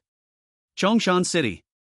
Wendy from the late-night convenience store, the seamstress from Chongshan Mental Hospital, the red wedding dress that just awakened in the horror park, the clown manager, Meng Meng, and Chen Huayang, who became the principal of the Ghostly Inquiry School, all looked up in unison towards Hidden Dragon City. In the principal's office of the Ghostly Inquiry School, Principal Chen smiled bitterly at the girl in front of him, wearing a slightly blood-stained white shirt, a plaid pleated skirt, and black over-the-knee stockings on smooth, round thighs, stepping on a pair of black round-toed shoes. Green tea sister, you know the situation in Chongshan City, don't you? The principal and that indescribable immortal fought, nearly razing Chongshan City to the ground, and the indescribable entity that had just resurrected in the eastern campus was also severely injured. We don't want to help Boss Zhang, but we simply lack the ability, and there's no need to. Look, it seems that Boss Zhang directly summoned an indescribable being from the past to be his thug. Can a human really do something like this? I even suspect that if Boss Zhang were to die one day, he might directly turn into the most terrifying indescribable creature in the world of weird tales. After Chen Huayang took over the mess in Chongshan City, he hadn't had a good night's sleep for a single day. Now that things had just stabilized in Chongshan City, it turned out that Zhang Mingyu had summoned an indescribable creature and gone on a killing spree in Shenlong City. Damn it, Chen Huayan was close to tears. Why is it that in this world of weird tales, which was usually peaceful and quiet, after Zhang Mingyu arrived, indescribable battles keep breaking out? Boss Shang, can you just be a human? Even we ghosts can't make such a mess as you. Brother Mingyu really does seem very strong. Little green tea's eyes sparkled with pink hearts as she leaned by the window, gazing at the distant black clouds. Suddenly, little green tea tightly clenched her fist and pumped herself up. I also need to work hard. Once I become indescribable, I'll have the chance to stay by Brother Mingyu's side and protect him. What's wrong? Do you have any objections? And no, as long as you're happy. Chen Huayang looked at little green tea with her hands on her hips and rolled his eyes in his heart, thinking, this woman really has no hope. I have no such aspirations. I just want to be a laid-back principal at the Spirit Communication Weird School, and nobody can stop my happy life of laziness. Chapter 155, Contract Completed. Qianlong City, clouds darkening the sun. Slippery black liquid flowed across the streets, and the cold wind whisked away the remains of mixed bloods. The white dragon bones and black dragon scales of the transformed mixed bloods, which should have been incredibly strong, became brittle like weathered rocks under the corrosion of that black liquid. At the boundary between the eastern and western districts, not a single living creature could be seen. In the sky, two black barbarian bull transport helicopters roared. Under their full-bodied bellies, each hanging a long rectangular container. In the passenger area of the helicopter, mixed bloods with golden eyes stood at the open hatch, gazing down at the battlefield below. They were the elite of Dawn's Light. As soon as orders came from the elders, they would immediately drop the secret weapons from the containers and jump down to join the battle. On the ground, Lu Xian was being held in a princess carry by Zhang Mingyu, hiding in a nearby office building. At this moment, in Zhang Mingyu's view, the office building had lost its previous grandeur, especially after all the living people inside had been slaughtered by the hedonistic mixed bloods. The ground was littered with severed limbs, making this long-neglected office building feel even more lifeless. I'm not a child anymore, I can walk by myself. Lu Xian broke free from Zhang Mingyu's embrace and stood on the office floor, circling around Zhang Mingyu, examining this boy she had picked up by the roadside with seriousness. Very handsome. No, cough cough, what am I thinking? Lu Xian shook her head, trying to dispel the blush on her face. She never expected that the boy she had saved out of a moment of kindness, whose combat skills were poor compared to her own, could rise to the occasion at critical moments. Her gaze swept across the black liquid outside, and on a building wrapped in the liquid, a dragon monster with multiple heads was tightly bound by countless liquid tentacles. The mother dragon, who was called Mother by Zhang Mingyu, was also hung in the air in a large character shaped by black chains. The eerie blue dragon breath still occasionally colored the sky like fireworks. But in the face of the truly unspeakable, the two most powerful hybrids of the hedonistic faction were clearly doomed. Sorry for getting you involved in this, but it should be fine now. Who are you trying to drag into this? When Lu Xian heard Zhang Mingyu's words, she immediately jumped up in anger, wanting to hit Zhang Mingyu's forehead, but due to her short stature and not wanting to use too much force, her small hand ended up landing on Zhang Mingyu's slightly raised chest muscle. Quickly retracting her little white hand, Lu Xian, to cover up the awkwardness, fiercely waved her small fists at Zhang Mingyu again. It's natural for Teacher Lu to protect the students. You've been eating my food and using my stuff these past few days, and I was even counting on you to pay me back when you make money in the future. Next time, if you have some secret weapon, tell me in advance. If you make me worry again, I won't talk to you anymore. Zhang Mingyu opened his mouth. He had no parents since he was young, no love from his grandmother, and no affection from his uncle. His distant relatives only cared about the inheritance left by his parents. Zhang Mingyu had never experienced familial love, and he had never had a real family. Now, Zhang Mingyu, for the first time in a long while, felt a hint of the warmth of a family from Lu Xian. This warm feeling was just like when he stayed in dormitory number 4 at the spiritual school, or like the first time he felt cared for by Chen Huayan, Wendy, and many of the staff members. Zhang Mingyu didn't know what to call this feeling. He just slightly raised the corner of his mouth and then gently lifted his right hand to place it on the girl's red hair, ruffling it like he would a cat. Alright, next time I have a plan, I'll tell you in advance. I didn't want to invite that deity just now, after all, they only owe me a favor. This time, I killed the mother and the dragon monster, so it won't help me again in the future. Monsters of this level really exist. Lu Xian stood in front of the office building's window, watching the battle between the three monsters. At this point, the body of the earth dragon monster had already been mostly swallowed by black goo, and the frequency of blue dragon breath had significantly decreased, while the hybrids from Dawnlight on the wild bull helicopter still had not made a move. It looked like the battle was about to come to an end. On the wild bull helicopter. Moved to the helicopter's cabin, Sister Chen was remotely commanding the hybrids of Dawnlight to erase the memories of ordinary people across the city, trying her best to control the situation. At this moment, an oblivious executive officer, seeing the dragon monster being devoured, asked, Sister Chen, aren't we going down to help? Do you want to go up against the unspeakable? Do you want to make this worse? Help? I think you're just waiting to die. Sister Chen spoke in her usual cold tone, but the executive officer who asked could hear the anger in her words. The Elders' Council has decided to stop hunting the chosen ones. We've received some new intelligence. The intelligence says that these humans, who don't belong to this world, will leave after completing some tasks. Their existence will not shake the order of Hidden Dragon City. This farce is over. After saying this, Sister Chen turned her gaze to the dragon monster, which was gradually being swallowed. As one of the few hybrids who knew what the world outside the city was like, Sister Chen knew that not everyone could easily call on the unspeakable for help. The human named Zhang Mingyu definitely had other secrets. But none of this matters anymore. The indescribable level of battle is hard to clean up. The Elders of Dawnlight no longer want to risk provoking that human. Oh who?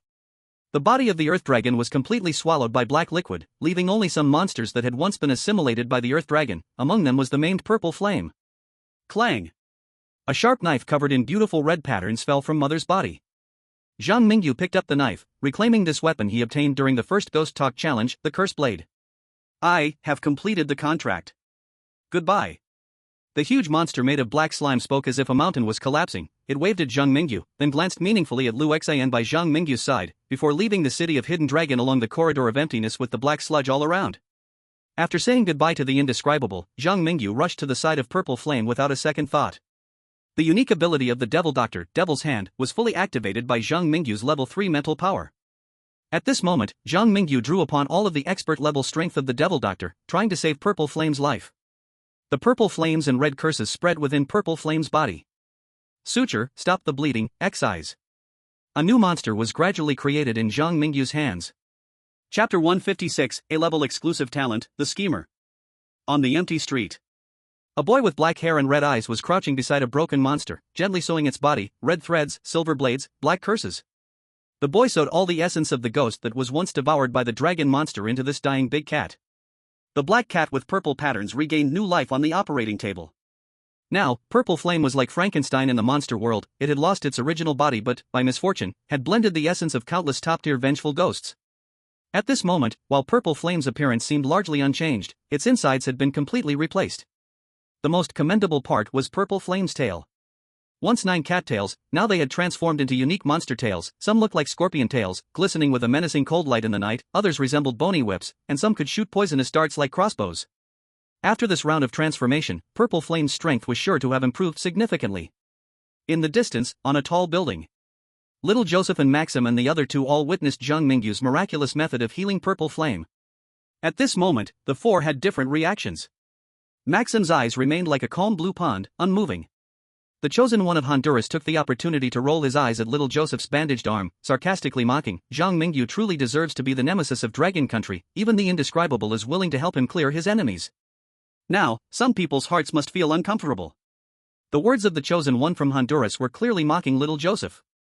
Unexpectedly, Little Joseph didn't rush to respond, while the chosen one from Canada stepped forward, standing in front of the chosen one from Honduras. Little Joseph is not someone everyone can provoke. Little Joseph? Why do I feel like you're trying to harm me? The Emperor isn't anxious, yet the eunuch is anxious. No one even named me, so why are you in such a hurry? It feels like you've just put me on the spot. Ahem, I never said we would treat Zhang Mingyu as our enemy. Everyone calm down. Little Joseph coughed twice. It seemed that there was truly no ill intention. Smiling as he spoke to the other three, the living nearby have mostly been slaughtered by the Lust Faction's hybrids, and after seeing what just happened, the ordinary folks in Qianlong City probably wouldn't dare to come near here. Let's move quickly. In the last few days, let's hunt down some more fallen to improve our ranking in the Hunter network. Little Joseph seemed to be calling for the others to change their position. But his eyes were fixed on a tall building across the street. Previously, when the Day River Steel Plate was being chased by the hybrids, he had actually guided them secretly. The fact that Day River Steel Plate had just happened to escape near Zhang Mingyu's home was also due to his efforts. Now, he did not need to act personally, but had already set up a big scheme. The rest was just for the fishermen to wait for the net to be drawn in. With a slight smile, Little Joseph did not show any further abnormality. He appeared helpless on the surface, but inside he clearly understood that the A-level exclusive talent, Conspirator, was far more terrifying than it appeared. To this day, the situation in Qianlong City was still under his control. On the street, Lu Xian quietly waited beside Zhang Mingyu. As a solitary hybrid, Lu Xian did not care about the conflicts of interest between the Dawn of Light and the Lust faction, nor did she want to be part of the great plan of hybrids ruling humanity. Once, Lu Xian just wanted to study diligently, attend classes, and occasionally work odd jobs to support herself. Although Lu Xian sometimes took missions from the Hunter Network, and had even earned herself a nickname in the community, it was only because working part-time earned too little to cover her tuition and living expenses. Lu Xian thought this life would continue forever. Who would have thought that since she brought Zhang Mingyu home, everything changed? This boy, who was about the same age as her, altered her life, making her live a leisurely life where everything was provided. When encountering trouble, Zhang Mingyu would wave his hand like a hero from an anime, summoning Pokemon to help drive away the enemies. Of course, Lu Xian understood that what he summoned was not actual Pokemon, and neither she nor Zhang Mingyu were the leads of an anime. Lu Xian just felt that this life seemed quite good now. Even if Zhang Mingyu might leave later, they would at least have these memories. Lu Xian, let's go home. Zhang Mingyu's voice broke into Lu Xian's thoughts. She saw the boy in the distance wipe the sweat from his forehead, turning around, his red eyes showing some fatigue. Only then did Lu Xian remember that Zhang Mingyu must be very tired. During the fight just now, the Lust faction's hybrids seemed to deliberately avoid Lu Xian, as if they dared not lay a hand on her. This meant that all the pressure had actually been borne by Zhang Mingyu. Watching the boy in slippers come toward her, Lu Xian felt a faint and unnoticeable flutter in her heartbeat randomly quickening for a few seconds, as if a giant dragon were performing a powerful punch technique inside her chest. Bang! Bang bang! At this moment, Lu Xian's heart was in turmoil. Just as Zhang Mingyu's hand was about to touch her hair once more, a gunshot, capable of destroying the world, suddenly rang out. Then, Lu Xian saw a mesmerizing bloom of blood flower on Zhang Mingyu's chest, blood and internal organs splattering like petals scattered by a goddess, the special bullet almost blowing Zhang Mingyu's body in half. The boy's red eyes dimmed at a visible speed. Even the closest to Zhang Mingyu, Xian, did not react in time to understand what had happened. Zhang Mingyu? Lu Xian was stunned. As if unable to believe what was before her, Lu Xian raised her hand, trying to support Zhang Mingyu's body, attempting to awaken the boy whose eyes were gradually dimming. However, the boy's body fell straight down right in front of Lu Xian. The splattered blood soaked Lu Xian's snowy white legs beneath her shorts. The vitality within the boy was rapidly fading away. Meow! Xian screamed as it rushed to its owner's side, its back arched, with frosty purple-black fur standing on end. In its eyes dwelled a fierce monster, but in that moment, this monster only thought of protecting its owner. The big cat carefully retracted the barbs on its tongue and continuously licked Zhang Mingyu's cheek. It was anxious and spun around, its keen cat eyes desperately searching for the position of the sniper. At this moment, the spinning Xian, the boy lying in a pool of blood, and the confused, helpless girl seemed to form a tragic oil painting. The fate of the people in this painting had long been predetermined. The scene in the painting seemed to symbolize the final chapter of an era. Chapter 157, Sakura Country and Kimchi Country begin to celebrate. In a residential building unnoticed by Xian, the sniper casually extinguished the cigarette at his fingertips. Upon closer inspection, one could see that the ground was littered with cigarette butts, tissues, and various debris, indicating that the sniper had been squatting there for quite a while. Besides that, two Dawnlight enforcement officers dressed in black trenchcoats lay on the floor with their faces down, silently sprawled in a large pool of blood. On the balcony, a large black sniper rifle's barrel was emitting thick smoke. Richuan Gangban casually tossed aside the sniper rifle after verifying through the scope that the bullet had hit its target, turning and fleeing out of the bedroom. He was the sniper who had assassinated Zhang Mingyu, and the sniper rifle and specially made bullets he used all came from the two mixed bloods stationed here by Dawnlight. At this moment, faintly, one could hear a woman's furious roar coming through the earpiece of the two mixed bloods. The content was roughly like, "Who allowed you to fire? Report your status," and other nonsense. Stepping on the shattered microphone on the ground, Richuan Gangban touched a hot silver cross in his pocket. This cursed object, secretly sponsored by Little Joseph, could temporarily block the broadcast of strange tales, preventing the audience from Blue Star from seeing his little movements. With this cursed object, he had completed the assassination against Zhang Mingyu. Now, this cursed object was nearly at its limit. Crack! A visible crack appeared on the silver cross, and Richuan Gangban's figure also appeared in the long blacked-out live room of Sakura Country. He rushed down the stairs, and once he reached the empty street, Richuan Gangban sprinted towards the bustling East District. Most ordinary people around here were killed during the earlier debauchery, and if he stayed on the street, Richuan Gangban would quickly be exposed. Only by fleeing to the East District could he become as difficult to find as sand sinking into the sea. I have survived until now entirely because Zhang Mingyu was previously busy escaping and had no time to take revenge on me for bringing the mixed bloods to his building. Now that I have killed Zhang Mingyu, no one in this hidden dragon city can touch me. The fleeing Richuan Gangban's face revealed a hint of cruelty. He knew that the act of killing Zhang Mingyu had been seen by the people of Blue Star. Some would see him as a traitor to humanity, and countries led by Longhua would seek revenge in every way possible. But so what? If he didn't kill Zhang Mingyu, he might die today. In order to survive. 日川钢板不择手段。在这次行动中，唯一让日川钢板困扰的是小约瑟夫为何总是能在恰当的时候给予自己帮助。这一系列的巧合，简直就像是小约瑟夫提前计划好的一样。狠狠地摇了摇头，日川钢板把那个令他脊背发寒的想法甩出了脑外。他想杀死张明宇是为了自保，他之前想着把怪物引到张明宇家里也是临时起意，这些东西怎么可能也在小约瑟夫的计划当中？或者说，假如小约瑟夫真的连日川钢板的想法都能算到的话，以日川钢板的智商也没能力反抗。现在日川钢板只想逃跑，然后利用他胆小如鼠的 A 级专属天赋，在这座满是怪物的城市里活下去。外界樱花国的直播间已经被海量的弹幕刷屏了，日川君竟然把龙国的诡异克星给一枪打死了，不可思议，日川钢板简直就是我们樱花国的英雄。哈哈哈哈，瞧见了吗？我们樱花国的日川钢板才是世界最强，就连龙国的不败传奇都死于日川君的暗算，这怪谈世界里还有谁能与我们樱花国的日川钢板争锋？樱花国的小鬼子们在直播间里嗷嗷直叫，都有些得意忘形了。这时泡菜国的棒子们也加入到了这场狂欢里来。张明宇一死，之前龙国完美通关获得的国运奖励有些就没用了。哈哈哈哈！之前还羡慕他们龙国有免费医疗、免费高铁、免费获得专属天赋，还有特色零元购商店。现在看来，这些福利马上就要从龙国飞走喽，就连他们龙国境内的安全区，说不定都要出问题。韩宇哲虽然死了，但是我们泡菜国在猎杀张明宇的过程中也出了力，我们泡菜国也要分一半猎杀龙国诡异克星的功劳。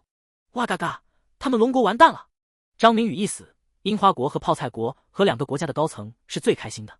而龙国的直播间里，无数龙国观众看着那身体被炸开了一个大洞的张明宇，纷纷悲呼出声。我日，隔着那么远拿狙击枪玩鹰的日川钢板，你他妈要不要逼脸？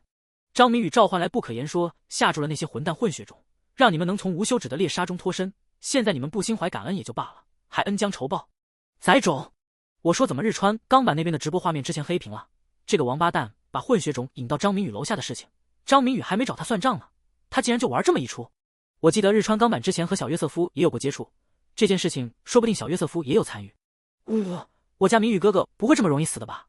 日川钢板用的是那些混血种们研发的特制狙击枪，就算是鬼怪被一枪打中都说不定会死，张明宇只是个人类。唉，悲观的情绪在龙国上下蔓延。这时昆仑军事基地里，曾经与张明宇有过一面之缘的老茧长官狠狠的一拳头砸在了会议室的金属桌板上。操，老子忍不了了！咱们的宝贝疙瘩在多人模式的怪谈里面拼死拼活的杀了那么多不怀好意的混血种，这帮混账东西不帮忙也就算了，还给老子玩这一手！兄弟们抄家伙，今天老子要炮轰樱花岛！杨青藤这位老专家也气得吹胡子瞪眼。His face flushed and his ears burned. He was ready to rush out with Commander Lao Jian, unstoppable no matter the attempts to hold him back. Lao Jian, if you don't blow Sakura Island to smithereens today, don't step foot in my research office. We've been too lenient on these little devils from the Sakura Nation. After Zhang Mingyu was hit by a sniper rifle, the entire Dragon Nation was filled with both sorrow and rage. To put it plainly, no matter how many cursed objects Zhang Mingyu had, he was still a living human. Being shot in the chest by a sniper rifle meant a fatal wound that was enough for Sakura, Kimchi, and Ugly Nations, countries not on friendly terms with the Dragon Nation, to celebrate in advance. Chapter 158, The Fire of the Red Lotus. Today, the Prime Minister of Sakura was smug, the President of Ugly was laughing heartily, the Kimchi Nation was cheering, and the Brahmin from India was rejoicing at the misfortune. Except for the citizens of the Dragon Nation, no one on the Blue Star really cared about the life or death of Zhang Mingyu. Perhaps the President of the Polar Bear Nation would hypocritically send a eulogy. But who could be sure that their true thoughts weren't of slight relief? After all, there is only interest among great powers, and Zhang Mingyu's existence had already shaken the balance of the international community. Just when human beings were scheming against each other. In the city of the Hidden Dragon, a faint spark appeared as if it had been drawn by a tragic master, at first very weak, until golden rays of light erupted from the depth of the girl's eyes in the painting. The overwhelming might of the dragon ignited the sky like a raging fire, and only then did people notice that the painting was being consumed by a terrifying force, as if the whole world was about to be burned to ashes by the suddenly ignited fire of the Red Lotus. In the golden flames, the girl's red hair and golden eyes were dazzling. The girl surrounded by flames resembled a phoenix reborn from the fire, or an indestructible true dragon. In the blinding blaze, her body twisted continuously, gigantic dragon wings sprouted from her smooth back, scales pierced through her flesh, and sharp claws replaced her hands and feet. At this moment, Kay soared majestically from the flames, like a king returning to the world. Damn it! Sister Chen from the Man-Bull helicopter stood near the open cabin door, her white hand pressed against the hard, cold steel of the helicopter, her eyes filled with fear at the figure emerging from the fire. Sister Chen knew exactly what it was. The massive figure soaring from the golden flames, Kay had golden scales and enormous dragon wings, with protruding dragon horns on her forehead resembling a crown of power. Kay was brutal, bloodthirsty, yet possessed the strongest power in the world. This girl named Lu Xian was not some mixed blood hunter at all, but the Dragon King standing at the very top of the pyramid. How dare you! Why the hell did you shoot at that boy? Bastards! Do you have any idea that you have awakened a sleeping Dragon King? Sister Chen was about to go insane. Previously, the elders had a rather ambiguous attitude towards Zhang Mingyu, and they had not let the Dawnlight personally hunt him down out of fear that his death would provoke Lu Xian, causing her to transform from an ignorant girl back into the tyrant on the Iron Throne. However, the elders' ambiguous stance was merely out of caution. The high-ranking mixed bloods of the Dawnlight truly did not expect that in less than a month of interaction, Lu Xian and this mysterious boy would have such a deep bond. It was as absurd as suddenly forming a friendship between humans and the chickens, ducks, and fish on the dining table. Now, Zhang Mingyu's death brought back the once tyrant to the world again. These lowly mixed bloods would face the powerful figures who once rode high upon humanity, flexing their dominance. Become once again a kneeling slave in front of the Dragon King. Due to Zhang Mingyu summoning unspeakable powers before, the hybrids might still face unspeakable revenge. Fuck your mother. Refund me. Sister Chen had no time to curse the sniper in her mind, as the soaring dragon cast its noble golden eyes on the two bison transport helicopters circling high above, which dangled the secret weapon, like two annoying flies in front of the Dragon King. Crimson dragon breath spewed from the Dragon King's mouth. The scorching flames rolled like waves, covering the entire sky.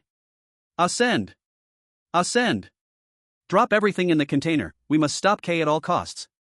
Sister Chen urgently ordered the hybrids of the Dawn of Light. Meanwhile, in the Dawn Church located in the Dragon's hidden city, 7 powerful hybrids burst forth. They were the 7 elders of the Dawn of Light and the strongest in this Dragon's hidden city, besides the Dragon King. If the Council of Elders combined their strength, they could even replicate the feat of killing the 2 members of the Indulgence sect. But they were too old now. They had indulged in the pleasures of human society, long since lost the bloodiness of their youth. If it weren't for the fear of facing reckoning from the Dragon King, they wouldn't dare approach that divine figure at all. The high-temperature dragon breath turned a bison helicopter into black molten iron, leaving only Sister Chen's helicopter to quickly drop the heavy container at a critical moment, avoiding the fate of perishing in the wrath of the Dragon King. At this moment, Lu Xian, in the form of the Dragon King, had killing intent filling his golden eyes. Sister Chen on the helicopter felt a chill in her heart upon seeing this.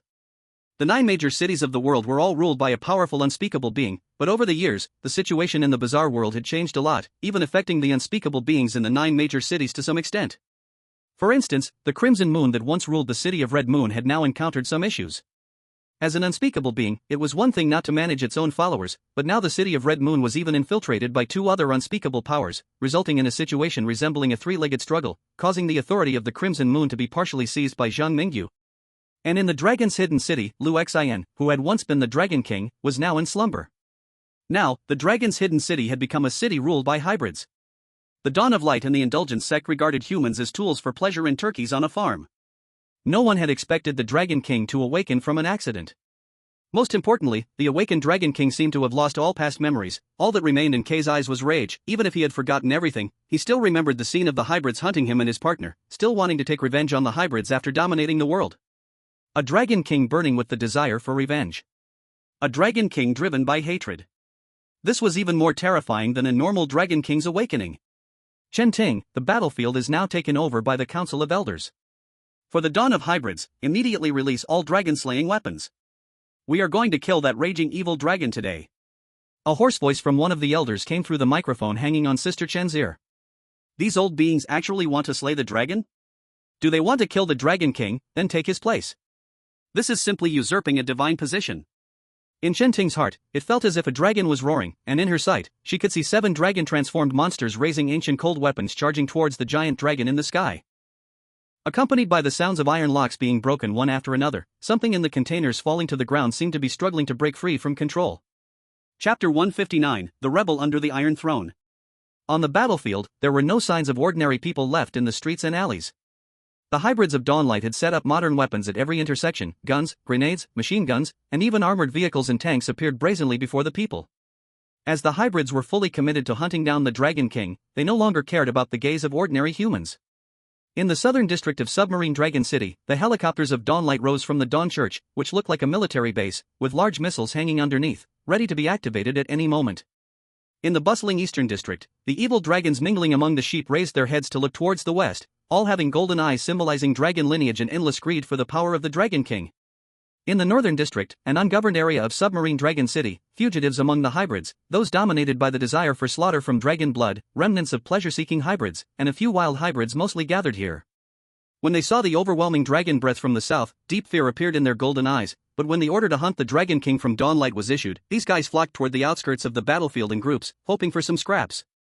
In the western district, on streets ruled by monsters, 100 ghosts paraded. Once subjects of the dragons, the monsters all looked up to watch this internal conflict of the dragon kin, their wails turned into accompaniment under the night sky, mournful and prolonged. Tonight, for the vast majority of ordinary people in submarine Dragon City, it would surely be a sleepless night. They witnessed their friends and family rushing to the battlefield after receiving news from a mysterious organization. They also saw the hovering Dragon King in the sky above the city. Some unfortunate souls encountered violent hybrids and did not even have time to speak before their throats were cut by sharp dragon claws, their flesh and blood turning into the monster's food. On this day, people finally remembered the fear once ruled by the dragons, realizing that submarine Dragon City was not a world of love and justice found in youth comics. The essence of the hybrids is monstrosity, while humans are merely their food. In the power struggle around the Iron Throne, the weak are like ants easily found on the roadside, either dying from stray bullets and explosions or falling victim to the whims of hybrids and monsters. Boom! Boom! Boom! The containers sprayed with the symbol of Dawnlight were violently smashed open from the inside out, and monsters with the lower half resembling tails and the upper half close to that of a fallen one crawled out from the containers. These monsters were the secret weapons mentioned by the elders, creatures born from the combination of genetic engineering and dragon blood. These monsters possessed the fighting power of the fallen ones, surpassing that of ordinary hybrids, yet were relatively easier to control. The elders of Dawnlight unanimously believed that these secret weapons would play a crucial role on the battlefield while hunting the Dragon King. On the street, half-human, half-dragon beings moved rapidly like ants. Among them, 7 figures were the sturdiest, taking the lead as they charged toward the Dragon King in the sky. At that moment, the Dragon King suddenly opened its mouth and breathed fire. The crimson gold dragon breath seemed capable of destroying heaven and earth, the red lotus flames pouring down from above onto the hybrids on the street below, regardless of whether they were Dawnlight's secret weapons or the hybrids following the elders. All turned to ashes in this sudden breath of the dragon. With a deafening bang, the missiles from the armed helicopter flew towards the fire-breathing Dragon King. But the missiles were soon destroyed mid-air by the dragon's breath. Modern weapons were like children's toys before the Dragon King, utterly incapable of withstanding. In the city of Hidden Dragon, there were fearless reporters who broadcasted this scene. The ordinary residents of Hidden Dragon City watched this surreal battle unfolding above their heads, all stunned into speechlessness. My God, who are these guys in black trench coats? They've brought out tanks and missiles, are they the military? There suddenly appeared many monsters on the street downstairs. Damn it, look at what's in the sky, is that a dragon? What is happening in this world? Why are there so many bizarre events happening one after another tonight? The humans of Hidden Dragon City, under the covert brainwashing by the 2 mixed blood organizations, mostly thought they lived in a peaceful and stable world. Though unclear about what lay outside the city, they were certain this kind of monster battling modern military forces would not happen in their city. In the ghostly live stream room, the viewers from Dragon Country also closely followed the battle's progress. They saw an elder of the Dawnlight wielding a special cold weapon manage to injure the Dragon King, golden blood raining down from the sky, with mixed blood corpses scattered across the ground. It's all chaos, complete chaos. It's all because of that bastard of Sun River Steel. Zhang Mingyu and Lu Xinheng have turned survival-type horror into a one-man duel against the entire city. Ah, I just didn't expect Lu Xinheng to be the Dragon King mentioned in the horror space. Now, the Dragon King, viewed as a monster, seeks revenge for Zhang Mingyu, while the self-proclaimed righteous Dawnlight donning the mask of hypocrisy attempts to usurp God's authority. It's truly laughable. If I had known, I should have let that unspeakable one take out all the mixed bloods watching the fun. The audience from the Blue Star, the citizens of Hidden Dragon City, the monsters of the West District, and a few mixed bloods who did not participate in the siege of the Dragon King were all focused on the battle directed by the Dawnlight. The 7 elders of the Dawnlight dared to boast about slaying dragons. Naturally, they had some real skills. They had long known that modern weapons were completely useless against Dragon King-level targets. Using the cover of explosions and gunfire, the 7 elders of the Dawnlight had jumped onto the Dragon King's massive body, along with countless artificially cultivated secret weapons, like parasites inflicting harm on the revived Dragon King from all sides. Many mixed bloods who were still observing saw the possibility of slaying the dragon and swarmed like sharks smelling blood. Roar! The Dragon King raised its head and let out a roar like rolling thunder. Within that roar was anger from being wounded by insects, along with a trace of sorrow. Faced with the rebels striving to take a share of the Dragon King's power, the recently revived Dragon King gradually showed signs of fatigue, the frequency of its breath gradually decreasing. Although it had burned 3 elders of the Dawn Light to death, the remaining 4 fierce mixed bloods wielding ancient swords and the increasing number of small fries were gradually wearing down the Dragon King's life. At that moment, no one noticed that on the battlefield between the mixed bloods and the Dragon King, Zhang Mingyu, who was thought to have died under the assassination of Sun River Steel, suddenly moved his finger. His arm groped on the ground, as if a miracle of resurrection was about to unfold. Chapter 160, God's Favored. The solid yellow earth stretched endlessly, while above was an inky black sky. On the vast and desolate land, Zhang Mingyu's spiritual form looked around in confusion, his subconscious telling him this was his spiritual world. But isn't he already dead? Could it be that the dead all returned to the wasteland of the spirit? Chosen 1, Zhang Mingyu. Status, near death. Note, your life state has been locked by an unknown power. Occupation, Demon Doctor, Expert Level. Abilities, Soul Calling, Seed, Demon's Hand, Blood Moon's Eye. Skills, God Favored, Level 2, 180/200, Mental Power, Level 3, 489/500, Body Technique, Level 6, 2807/3000, Learning, Level 10, No Guidance Provided, Pollution Resistance, Level 2, No Upgrade Path, Luck Attribute, Level 6, No Upgrade Path. Cursed Items Held, Cursed Blade, Live Map, Conductor's Flashlight. Intimate Bonds, Purple Flame, Chen Huayang, Wendy. Dragon King, Lu Xin. Zhang Mingyu noticed lines of text appearing in his spiritual world. These words seem to have come from the haunted story space. They not only summarized Zhang Mingyu's existing abilities but also provided a detailed explanation of his current state. God Favored, Level 2, 180/200. You have gained the acknowledgement of the Dragon King, sharing the life of the Dragon King. As long as the Dragon King is alive, you will not die from external forces. Furthermore, the God Favored will also share the Dragon King's bloodline and power. In the eyes of the haunted story space, the unimaginable beings above the level of resentful spirits and the Dragon King, who possesses unimaginable combat power, are all close to divine beings, or, you could say, they are gods themselves. Thinking about it this way, a mortal who has obtained divine power, called the God Favored, seems to be reasonable. But I had previously formed a bond with the unimaginable from the Spirit Communication Academy. Even the Shrine of K was provided by me, so why hasn't K activated my God Favored ability? Looking at the newly added intimate bond Dragon King, Lu Xian, the young man standing on the spiritual wasteland suddenly grinned, revealing a brilliant smile. Lu Xian was his intimate bond, but the unimaginable from the Spirit Communication Academy was not listed as an intimate bond. This alone could explain many issues. The breeze made of spiritual particles brushed against the boy's face, as if urging him to return to reality. Closing his eyes, Zhang Mingyu let his consciousness drift away into the boundless wasteland, carried by the spiritual wind. When he opened his eyes again, Zhang Mingyu found he had regained control of his body. His chest was nearly shattered by the bullet of a sniper rifle, lying weakly in a pool of blood, with whistling cannonballs and sorrowful dragon cries overhead. Zhang Mingyu gritted his teeth, trying to stand up, but his injuries were too severe. The ability of God Favored only gave him a locked blood boost. In a game, this boost might allow players to fight fiercely with a single drop of health, but in reality, Zhang Mingyu, with just a drop of blood, couldn't even stand up. Deformed Ghost. Zhang Mingyu's crimson eyes flickered slightly. Immediately, the deformed female ghost that had been knocked away by Mother rushed back like the wind. Then, she transformed into a shadow and actively entered Zhang Mingyu's body. In this moment, the deformed ghost forcibly used her ghostly form to help Zhang Mingyu stand up, as if controlling a puppet. This scene caused an explosive reaction among the audience from the Blue Star. I told you my brother Mingyu would be fine. He's standing up again, woo woo woo, I'm so excited. Ah, Zhang Mingyu has come back to life. You folks from Dragon Country shouldn't be too happy, Nishikuan-kuan's ambush cannot fail. Although I really want to curse the dog bastards from Sakurakuni upstairs, I still want to ask, what's Zhang Mingyu's situation now? Look, Zhang Mingyu's heart has been shattered. Normal people who suffered such severe injuries would definitely die, but why can Zhang Mingyu still stand up? Zhang Mingyu can stand up completely thanks to the manipulation of the deformed female ghost. A living person who needs a ghost to move? This is simply unimaginable. Experts from Blue Star chattered endlessly about the miracle that happened to Zhang Mingyu.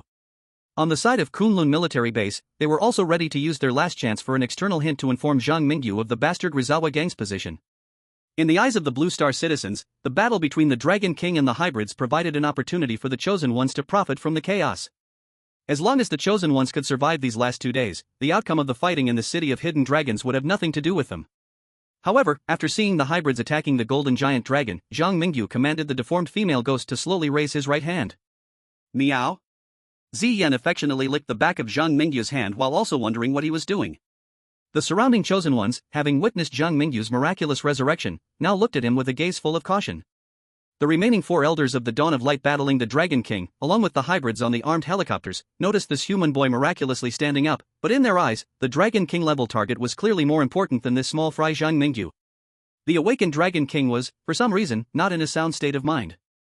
In the eyes of the elders of Dawn of Light, Zhang Mingyu, who had become a hopeless being, didn't even qualify to be used as a hostage to threaten the Dragon King.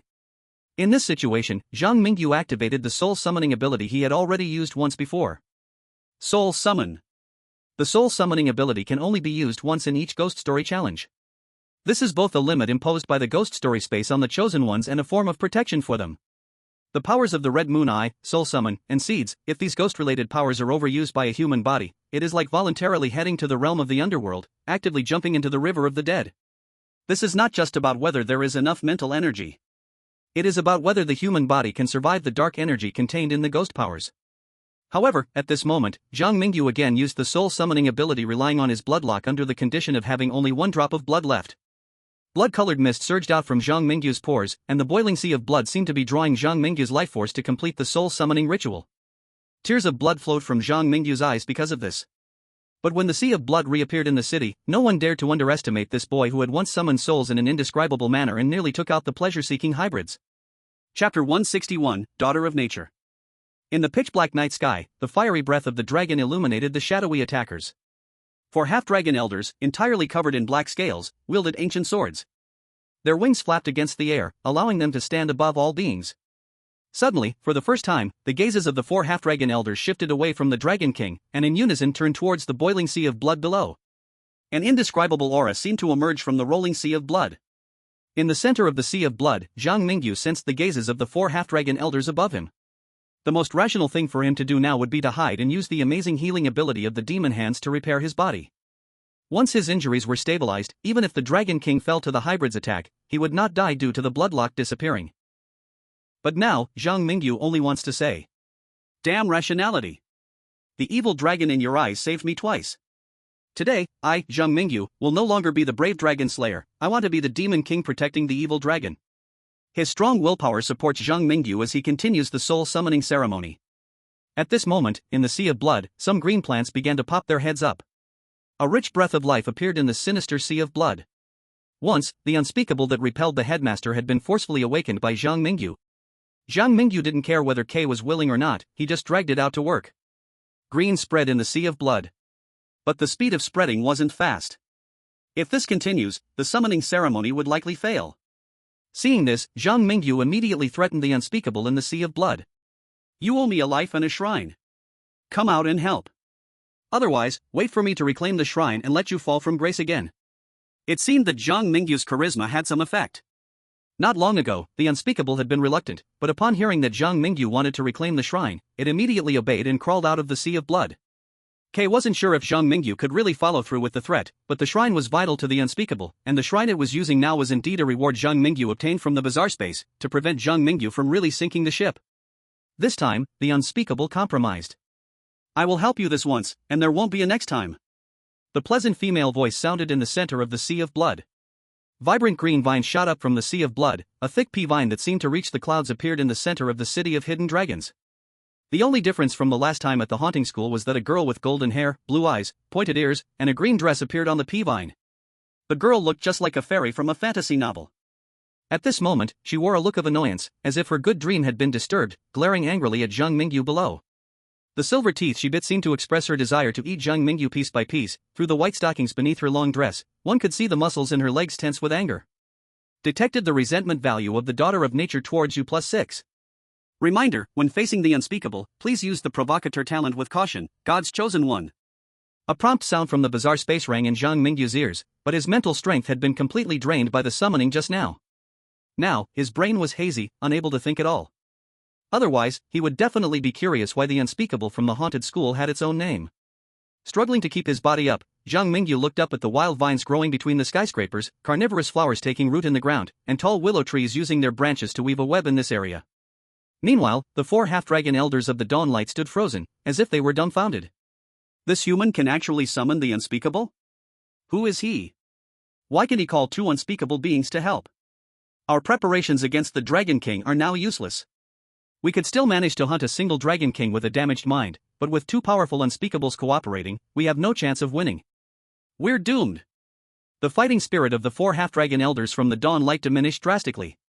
The strong entrance of the Daughter of Nature completely changed the battlefield. One half-dragon elder tried to dodge the dragon breath, but was pierced through the body by the willow's branches. The remaining 3 half-dragon elders, as well as a few with hatred-level combat power among the hybrids, gradually became nourishment for the vines and carnivorous flowers woven by the plants. They did not want to beg for mercy, but the furious Daughter of Nature did not give them a chance at all.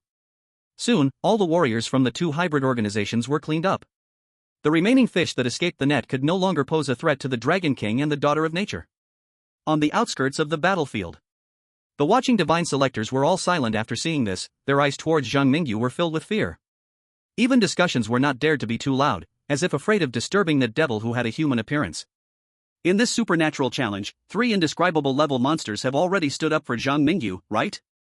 These hybrids who wished to slay a god were ultimately killed by the gods working together. Zhang Mingyu, this person from the Dragon Kingdom, is truly terrifying. He is simply an immortal demon, a monster even scarier than those hybrids. Compared to him, we are just fireflies to the bright moon. In the live broadcast room of the Dragon Kingdom on Blue Star, it was bustling with excitement. A wave of cheers rose one after another from every street and alley, as people saw the strange nemesis of the Dragon Kingdom create miracles again, summoning the indescribable to beat the hybrids so badly that they rolled in the dust, completing the heroic act of the demon saving the evil dragon. Ah, Zhang Mingyu is invincible, Luchuan steel plate is finished. Did you see that? What is called face? 2 indescribable ones, 1 Dragon King, are all standing up for our Dragon Kingdom's divine selector, and those monsters in Hidden Dragon City are almost completely wiped out this time. It seems that after Lu Xian awakened to become the Dragon King, there are some issues with his sanity. Do you think Lu Xian can still recognize Zhang Mingyu now? In my view, why not just let that Daughter of Nature kill the Dragon King Lu Xian, so that Zhang Mingyu can clear the level perfectly? Are you even human? I truly feel ashamed for your kind of thinking. Did you not see that Lu Xian awakened the power of the Dragon King because Zhang Mingyu was injured in anger? Although I do not agree with that beast's statement, it really seems that Lu Xian does not remember Zhang Mingyu now. What should we do about this? Now the hybrids have been cleaned up, but the out-of-control Dragon King will also cause great destruction, and perhaps those ordinary people who survived the chaos in Hidden Dragon City will be reduced to ashes by the dragon's breath. Zhang Mingyu must either uphold justice and destroy family or become the sinner. Chapter 162, Zhang Mingyu, I will kill you. In the pitch-black night sky, the golden giant dragon let out a mournful dragon's roar. Its majestic body crushed the ants that wanted to touch the power of the Dragon King, and its golden eyes scared the remnants of Dawnlight in armored vehicles and tanks into trembling. The victory was secured. The ancient king proved his strength to his subjects. However, the wrathful king still had no intention of stopping the slaughter. In those golden eyes, it seemed there was a wisp of black mist. This wisp of black mist obscured the dragon's vision. If Zhang Mingyu got closer, he would surely notice that this black mist held power similar to that of the supernatural space, as if the Dragon King's current state was deliberately guided by the supernatural space. Give him back to me. The golden giant dragon roared again. But this time, Zhang Mingyu unexpectedly read the meaning hidden in the dragon's roar. He stood on a gigantic green leaf, raised by the leaf to stand before the golden giant dragon. Against a backdrop of black ink, the Dragon King, larger than skyscrapers, hovered in front of a tall yet slender pea vine, the golden eyes reflecting Zhang Mingyu's broken body in the briefly calm land stained with blood and fire. I have returned. At this moment, Zhang Mingyu commanded the deformed ghost to leave his body. He desperately squeezed the power of the Eye of the Red Moon and stretched out his right hand, as if he wanted to touch the crown atop the giant dragon's head. This audacious act immediately caused all the monsters and humans present to gasp in shock. What does he think this is, the Dragon King? The Dragon King that symbolizes violence and fire. The supreme ruler of authority. This human actually wants to touch the Dragon King's horns, is he crazy? It seems our chosen one from Sakura Country doesn't need to die. Your chosen one from Dragon Country really made a big mistake this time. He might have had a very close relationship with Lu Xian before, but now the Dragon King's mind is clearly troubled. The current Dragon King is a tyrant. A mortal who dares to defy a tyrant? Isn't that a dead end? The Blue Star humans in the livestream were bustling with chatter about Zhang Mingyu's reckless behavior. And the Daughter of Nature, seated on the green vines, also looked displeased. Zhang Mingyu, can't you just behave for once? If you die, that stingy place of the eerie tales might truly reclaim my shrine. Without the shrine, I would lose my power. Ah, I'm so furious. Reminded by Zhang Mingyu, the daughter of nature realized she truly had to protect him and not let this human kid die casually. But protection is protection. The daughter of nature thought it would be easy for her, a being beyond words, to safeguard an ordinary human. But who would have thought that this guy, Zhang Mingyu, didn't treat his own life as valuable at all? This bastard doesn't even care about his own life. I wouldn't dare provoke the enraged Dragon King lightly, and yet, you directly reach out to touch the dragon's horns? Is this something a human can do? Yama, I think this kid is more suited to be a monster than I am. In the black and red epic scroll, the boy's palm slowly approached the Dragon King's golden crown, and the tyrannical Dragon King, upon seeing Zhang Mingyu's figure, seemed to recall something and stopped breathing scorching dragon breath onto the land. Just when people thought the boy was about to calm the furious giant dragon, the golden dragon suddenly opened its massive jaws and viciously lunged at Zhang Mingyu's outstretched right arm. What the hell? The Dragon King has gone mad. Zhang Mingyu, I'm going to kill you. Two exclamations from the crowd mixed with the scream of the daughter of nature echoed together. The fairy-like girl was so scared that she hurriedly moved her long legs wrapped in white stockings to rescue the pathetic boy who knew no better. The moment the dragon's mouth lunged for the boy's arm, the daughter of nature already concluded that the Dragon King's mental state was indeed so poor that it couldn't even remember Zhang Mingyu's appearance. Now, if the daughter of nature, wielding natural powers, didn't want to share life and death with the fire-wielding evil dragon, she had to quickly take Zhang Mingyu and run.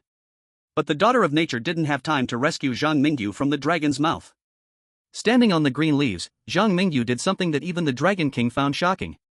He drew the cursed blade with his left arm, then swiftly severed his right arm that hadn't been completely bitten off by the dragon's teeth, and willingly stuffed it into the Dragon King's large mouth. You still have your own consciousness, right? Otherwise, you wouldn't have bitten off my arm but swallowed me whole. Zhang Mingyu stood before the Dragon King's dazed golden eyes, smiling as he stretched his remaining left arm towards the corner of its blood-stained mouth. Come back, look at you, you're all wounded, with some places even exposing the flesh underneath your scales. Lady Dragon King, you wouldn't want me to see you bare, would you? A mischievous smile appeared on Zhang Mingyu's face. He acted relaxed and comfortable, as if chopping off his own arm to feed the evil dragon was as simple as buying a flower on the roadside to give to a girl. However, Zhang Mingyu's ease did not last long, as he abruptly fell into the half-awake jaws of the giant dragon. He was truly exhausted. Even with the bloodlock activated, the continuous summoning of souls and excessive bleeding drained all his energy. Having held on until now, Zhang Mingyu had created a miracle for both humans and monsters alike. When he saw the familiar yet panicked expression flash in those golden eyes, he finally relaxed and fell headfirst into the abyss, no longer under the control of the Red Moon's power. Zhang Mingyu? Zhang Mingyu! The golden dragon slapped its thick forelimbs against its tongue, and when it saw the familiar human body falling toward the ground, it awkwardly extended two dragon claws to catch it in its palm. The high-flying Dragon King now acted like a flustered girl. In the city of hidden dragons, the chosen ones and a few hybrids looked at the scene filled with discord, unable to link the clumsy dragon before them with the tyrant who had just been rampaging. On Blue Star, audiences from various countries were like exploding pressure cookers, passionately sending out colorful bullet comments. What a tough guy. Zhang Mingyu is really something. I think he's a werewolf, he's even tougher. When Zhang Mingyu gets serious, he really doesn't care about his life, he's tough on others, and tough on himself too. Oh my god, are your high school students in Dragon Country really this impressive? Cutting off their own arms as if it's nothing, while still smiling in front of the Dragon King? Cough cough, the foreigner upstairs shouldn't misunderstand, we people from Dragon Country love peace. I think it would be better to rename the war god to Dragon King's son-in-law from now on. Zhang Mingyu did something fierce, and actually managed to wake the out-of-control Dragon King again. Now the ordinary people in the city of hidden dragons won't suffer. The hybrids who secretly treat the city of hidden dragons as a human farm are also dead. A happy ending for everyone. By the way, what about the steel plate from Nichuan? I want to see the steel plate from Nichuan get retribution. +1. Me too. Chapter 163, Clearance Reward, Dragon Blood. In Sakura Country, Tokyo City. A blue helicopter, sprayed with cherry blossom symbols, flew into the sky against the raging storm, with a huge searchlight hanging below it, the bright beam piercing through the rain and casting upon the red iron bones of Tokyo Tower. The rotor blades roared, shattering the countless raindrops, and after circling around Tokyo Tower, the blue helicopter disappeared into the steel forest along the Mita subway line, like a defeated dog fleeing into the depths of the night. In the hotel under the rain curtain. An old man with white hair stood at the window in a loose bathrobe, his left hand resting on the windowsill, while his right hand held a nearly burnt-out cigarette, letting the cold wind outside blow through his thick chest hair, as he watched the helicopter gradually fade away with a sigh. The Fukuda family has evacuated. It seems that Tokyo is truly finished. Father, didn't our high-ranking officials in Sakura Country go to negotiate with the Dragon Country people? A young man, wearing a kimono and wooden sandals, approached the old man from behind. With a sword at his waist and an arrogant tone, he clearly was not an ordinary citizen of Sakura Country. I don't believe it. Even if the chosen ones from Dragon Country are bold, do they dare act against Nichuan steel plate under the scrutiny of our Sakura Country people? Foolish. The old man was so angered by his son's words that he couldn't even hold the cigarette steady. He crushed the cigarette but in his palm and then raised his bony finger to point at the continuous black skyscrapers, saying, more than a month ago, after the bizarre and comprehensive invasion of Blue Star, even the capital of Sakura Country, Tokyo, has been overrun by monsters, with strange tales everywhere. You live in such a city, and yet. Are you afraid of death? I am a samurai of the Hoshino family. Dying on the battlefield is my honor. Think again. Zhang Mingyu lives in a place 100 or 1,000 times scarier than Tokyo now. His will is far more resilient than yours. Let me ask you, does a person like him fear death? Can a person like him be crushed by public opinion? The old man angrily educated his son, also taking the chance to criticize the ruling aristocracy. The bureaucrats of Cherry Blossom Country are no better than pigs who deserve to be butchered. They previously allowed the Japanese river steel to be exploited by the filthy foreigners to harm the chosen ones of Dragon Country. Now they foolishly think they can morally kidnap that boy from Dragon Country with the lives of their own citizens. What a joke. Truly a joke. Cough cough, cough cough cough. Father, take care of yourself. Let go of me. Your father is not so old that he needs to be supported. Cough cough. These damn bastards in power. If I were 10 years younger, I would definitely drive them out with a knife. Japanese river steel is doomed. Tokyo is finished. The old man of the Hoshino family coughed as he stood by the window, watching the helicopters of the powerful leave Tokyo one by one, sighing inside. The good days of Cherry Blossom Country are coming to an end. On the internet of Cherry Blossom Country, there are many pessimists like the old man of the Hoshino family, but only a few can clearly see that the real culprits behind the current situation of Cherry Blossom Country are the unscrupulous bureaucrats and the instigating American Hawk Bureau behind them. The vast majority of netizens are blind. Under the instigation of the bureaucrats of Cherry Blossom Country, they hold on to the idea of moral kidnapping, launching moral condemnation against Zhang Mingyu, who is still in the city of hidden dragons. You cannot let Zhang Mingyu kill Japanese river steel. If Japanese river steel dies, the monsters will invade Cherry Blossom Country. Countless innocent lives will be lost. If you kill Japanese river steel, you will be the sinner of all Cherry Blossom Country, the murderer of Cherry Blossom Country's people. If your chosen ones from Dragon Country die, we will naturally let you kill Japanese river steel to pay the price. But now isn't Zhang Mingyu from Dragon Country still alive? Zhang Mingyu from Dragon Country is so powerful. Can't you understand and forgive the mistakes of Japanese river steel? Everyone makes mistakes. Our high-ranking officials from Cherry Blossom Country will definitely give you reasonable compensation. We are all humans. Your chosen ones from Dragon Country are blocking our chosen ones from attacking the Dragon King for their own selfish reasons. Now we are giving you face. Don't be ungrateful. The comments from the people of Cherry Blossom Country on the internet are becoming more and more outrageous. Seeing this, many netizens from Dragon Country have their blood pressure rising, and some young people from Dragon Country couldn't hold back any longer, directly confronting the Cherry Blossom netizens in Chinese. I don't care if you understand Chinese or not, I can't understand your bird language either. I support Zhang Mingyu to slaughter your bastard Japanese river steel. You want to kidnap our chosen ones from Dragon Country? Dream on. If you keep talking, we'll drop a nuclear bomb on your territory right now. You say our Zhang Mingyu is blocking you from killing the Dragon King? Excuse me, did your Japanese river steel dare to show up when the mixed breed attacked the Dragon King? Apart from Zhang Mingyu, which chosen one from other countries dares to join a battle of unspeakable levels? Before, I thought monsters were all bad guys. Now I think all the monsters from Cherry Blossom Country are good ghosts. I gladly call them anti-Japanese heroes. Bah, anti-Japanese spirits. Ah ha ha ha, what the hell are anti-Japanese spirits? Now I'm kind of looking forward to what expression the barking Cherry Blossom haters will have after Japanese river steel dies. It's bound to be spectacular. The verbal battle on the internet is still ongoing. Meanwhile, in the world of weird tales, Zhang Mingyu, in a daze, heard the notification tone of the weird tale space. Dragon Country Chosen One, please note. You are not satisfied with the peaceful daily life in the city of hidden dragons. With extremely cruel methods, the two major hybrid organizations, the Dawn of Light and the Lust Sect, were destroyed, and all the hybrids with blood on their hands from both organizations were killed. After this, you gained the recognition of the Dragon King, helped him regain his senses, and earned his favor, achieving the perfect completion conditions in a special way. You have cleared the world of Monster Story's City of Hidden Dragons. Monster Story rating, perfect. Clear reward Dragon Blood.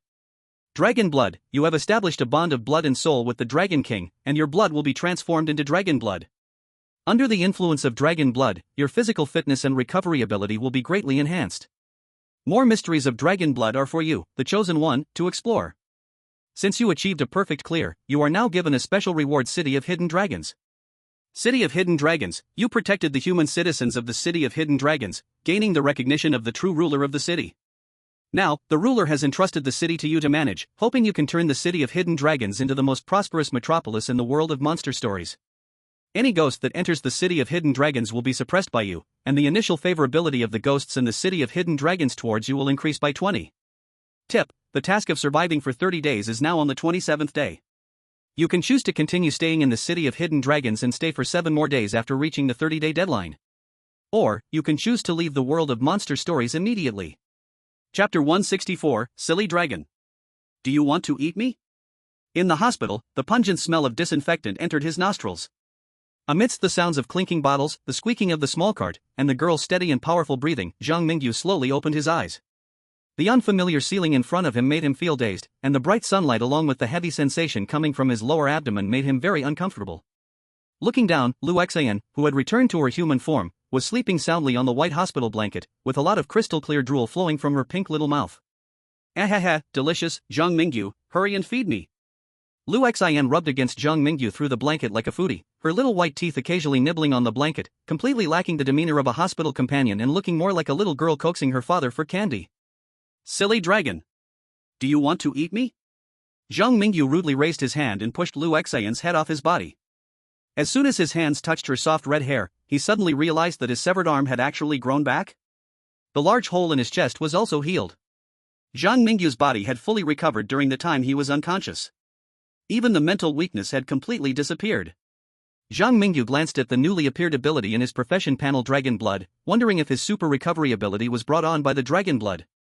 It seemed like the power of the Divine Favored One had also been enhanced during his unconsciousness, and his current level was 3rd level, 333/500. As for the mental power, it was at level 4, 621/1000.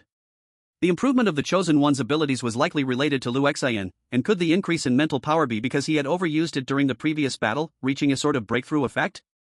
It really seemed possible. A look of surprise climbed uncontrollably onto Zhang Mingyu's face, while Lu Xian also groggily woke up from the pushing. When she saw Zhang Mingyu staring blankly at the blank wall with a silly smile, she immediately stretched out her little hand to shake in front of him anxiously. Zhang Mingyu, you're not really silly, are you? You're the silly one. You silly dragon, get off me, you're so heavy, you're numbing my leg. Zhang Mingyu withdrew his gaze from the profession panel and raised his hand to entirely push Lu Xian off him. She disdainfully pushed aside the saliva-soaked blanket. I am the Dragon King. It's one thing for you to be unhappy with my company as the Dragon King, but how can you despise me? Have you ever seen a caregiver drooling all over a patient? When Lu Xian saw that Zhang Mingyu was indeed not confused and was recovering well, she immediately returned to her old self, pouncing playfully on Zhang Mingyu on the hospital bed. Zhang Mingyu laughed as he held onto the wet blanket, arguing back. The two of them played around like this for a while. At this moment, it seemed that people outside heard the commotion in the ward, and with a creaking sound from the door, a few of them streamed in. The lead little green tea stood frozen in shock when she saw Zhang Mingyu and Lu Xian in a mess, as if struck by lightning. Following her closely was Chen Huayang, with a large basket slung over his arm, filled with fruits and flowers special to the supernatural world. Besides Chen Huayang and the little green tea, Ling Xiao, all the way from Honghua City, actually came to Qianlong City himself, accompanied by 2 elderly doctors who had come from the Dragon Kingdom to the supernatural world. Comrade Zhang Mingyu, you have been in a coma for 5 days. Ling Xiao saluted Zhang Mingyu and then briefed him on the current situation. 5 days ago, team leader Yang Qingting sent 2 highly skilled seniors into the supernatural world. We initially wanted your ghost friends to help us reach here, and then let these 2 elderly experts use advanced medical equipment in Qianlong City to treat you. However, during the God's Chosen's challenge, an invisible wall appeared outside Qianlong City. It wasn't until recently that this wall, for unknown reasons, disappeared, allowing us and your ghost friends to enter Qianlong City. I think I know why that invisible wall disappeared. Zhang Mingyu looked gently at Chen Huayang and the little green tea. Not long ago, I received a perfect completion reward from the supernatural space. As for other information, I will write up a report when I return to the real world. Now, I can say for sure that the invisible wall probably vanished after I achieved the perfect completion. The supernatural space likely did not want external forces interfering with the God's Chosen's examination. Zhang Mingyu noticed that Chen Huayang showed a contemplative expression when he spoke. Clearly, this guess aligned well with Principal Chen's expectations. Zhang Mingyu and Ling Xiao chatted for a few more minutes, but the conversation was not particularly meaningful. After all, their discussions were being live-streamed by the supernatural space, and anything related to state secrets couldn't be casually talked about, so they just made small talk. At that moment, the little green tea suddenly ran out of the ward and dragged a man from Sakura country, who had a messy mustache, into Zhang Mingyu's presence. She pretended to casually showcase her impressive curves in front of Zhang Mingyu while teasingly pressing the lifeless Sakura countryman to the ground. Brother Mingyu, who is the girl beside you? I envy her for being able to take care of you. Unlike me, who could only stand outside the city and wait dumbly. Once I got into the city, I would have to busy myself with catching rats. As she said this, a strong killing intent appeared on her slightly sickly white cheeks, as she looked at the Sakura countryman on the ground with a gaze that seemed to want to crush his bones inch by inch. However, she had to hold back her murderous and jealous feelings to maintain her image in front of Zhang Mingyu, so she forced herself to suppress them and casually sought his favor. The man dragged into the hospital room by the little green tea was none other than Nichuan's steel plate. The little green tea regarded Zhang Mingyu as a forbidden treasure. When she learned that this man had nearly caused Zhang Mingyu to die, she immediately began to turn the entire city of hidden dragons upside down, forcefully dragging this rat from the gutter out of its hiding place. Now, Nichuan's steel plate's life or death was in Zhang Mingyu's hands. If it weren't for everyone wanting Zhang Mingyu to take revenge personally, Nichuan's steel plate might not have even had the chance to stand before Zhang Mingyu completely. He could have been torn apart by Longhua's Lingxiao and Chen Huayan, Zhang Mingyu's ghostly friends, or even the little green tea, whose killing intent was barely suppressed, as well as Lu Xinshui, whose eyes had turned crimson gold again. Chapter 165, The Cherry Blossom Country Faces Punishment. On the internet, people from various countries and Blue Star flooded into Longhua's livestream. Some came for Zhang Mingyu himself, while others came for the potential intelligence value of Zhang Mingyu. Languages from all over the world flew around in the livestream, some were praising, some were gossiping, and others were morally coercing. In short, it was very lively. They were all eager to see how Zhang Mingyu would handle Nichuan's steel plate. Many believed that Nichuan's steel plate's matter was an international major event. They thought that regardless of whether Zhang Mingyu killed or spared him, there would definitely be a sense of ritual in it. But in reality, when Zhang Mingyu saw Nichuan's steel plate, he felt no anger like they imagined. He simply smiled and praised the little green tea's efforts, then calmly patted Nichuan's steel plate's cheek, telling him that he would learn a lesson and be more careful about ambushes in the dark in the future. After doing this, he decisively crushed Nichuan's steel plate's cervical spine. Zhang Mingyu's handling of Nichuan's steel plate was as simple as going downstairs to buy a bottle of soda. He felt neither sadness nor joy, and he didn't ask for Longhua's opinion throughout. It was as if killing Nichuan's steel plate was not a big deal to him, and external opinions had no effect on him whatsoever. In the livestream, the people of the Cherry Blossom Country were furious. Baga! Your divine chosen one from Longhua killed Nichuan's steel plate, and the Cherry Blossom Country will face an invasion of monsters. Your actions violate the International Peace Treaty, and killing Nichuan's steel plate is indirectly murdering all Cherry Blossom Country's people. We protest. We, the Cherry Blossom Country, want to express our protest to the United Nations. Zhang Mingyu is the executioner who kills the citizens of the Cherry Blossom Country. Zhang Mingyu is a traitor to all humanity. The people of the Cherry Blossom Country were masters at moral coercion. They threw all the blame on Zhang Mingyu, ignoring Nichuan steel plate's previous intentional murder attempt against Zhang Mingyu. The haters from the Cherry Blossom Country spoke from a moral high ground, weaponizing the ideals of benevolence, righteousness, propriety, wisdom, and faith they learned from Longhua as tools of hypocrisy. At this moment, people from other countries in Blue Star also joined the discussion. Among them, the netizens from Longhua laughed the hardest. Zhang Mingyu killed him brilliantly. As expected of our Longhua's hope, never showing mercy to enemies. Trying to morally coerce are you God, but don't even look at yourselves. Exactly. When I saw Zhang Mingyu get hit by the bullet, let alone indirectly murdering you little devils, I thought about charging into your godforsaken shrine with my fire Qilin to shoot all you Class A war criminals straight to hell. We, the Arctic Bear Nation, support Longhua. We, the Honduras country, say a fair word. We suggest the Cherry Blossom Country people wanting to morally coerce take a good look in the mirror and see if they deserve it. When Nichuan steel plate wanted to kill Zhang Mingyu, why don't you all jump out and shout something like traitors of all mankind? In an instant, a war of words erupted online. The mainly aggressive voices came from the netizens of the Cherry Blossom Country. After all, what the steel plate of Japan did this time was too dishonest. Even the ugly country, which always prided itself on being the top of the Cherry Blossom Country, and the strategic partners of the Cherry Blossom Country in Asia did not dare to speak out, for fear of being dragged down by this clumsy teammate. The chosen one of the Cherry Blossom Country is dead, and the fallen ones are about to appear within the borders of the Cherry Blossom Country. Fallen ones, your family, classmates, teachers around you, may seem like humans on the surface, but some among them are as greedy and brutal as evil dragons.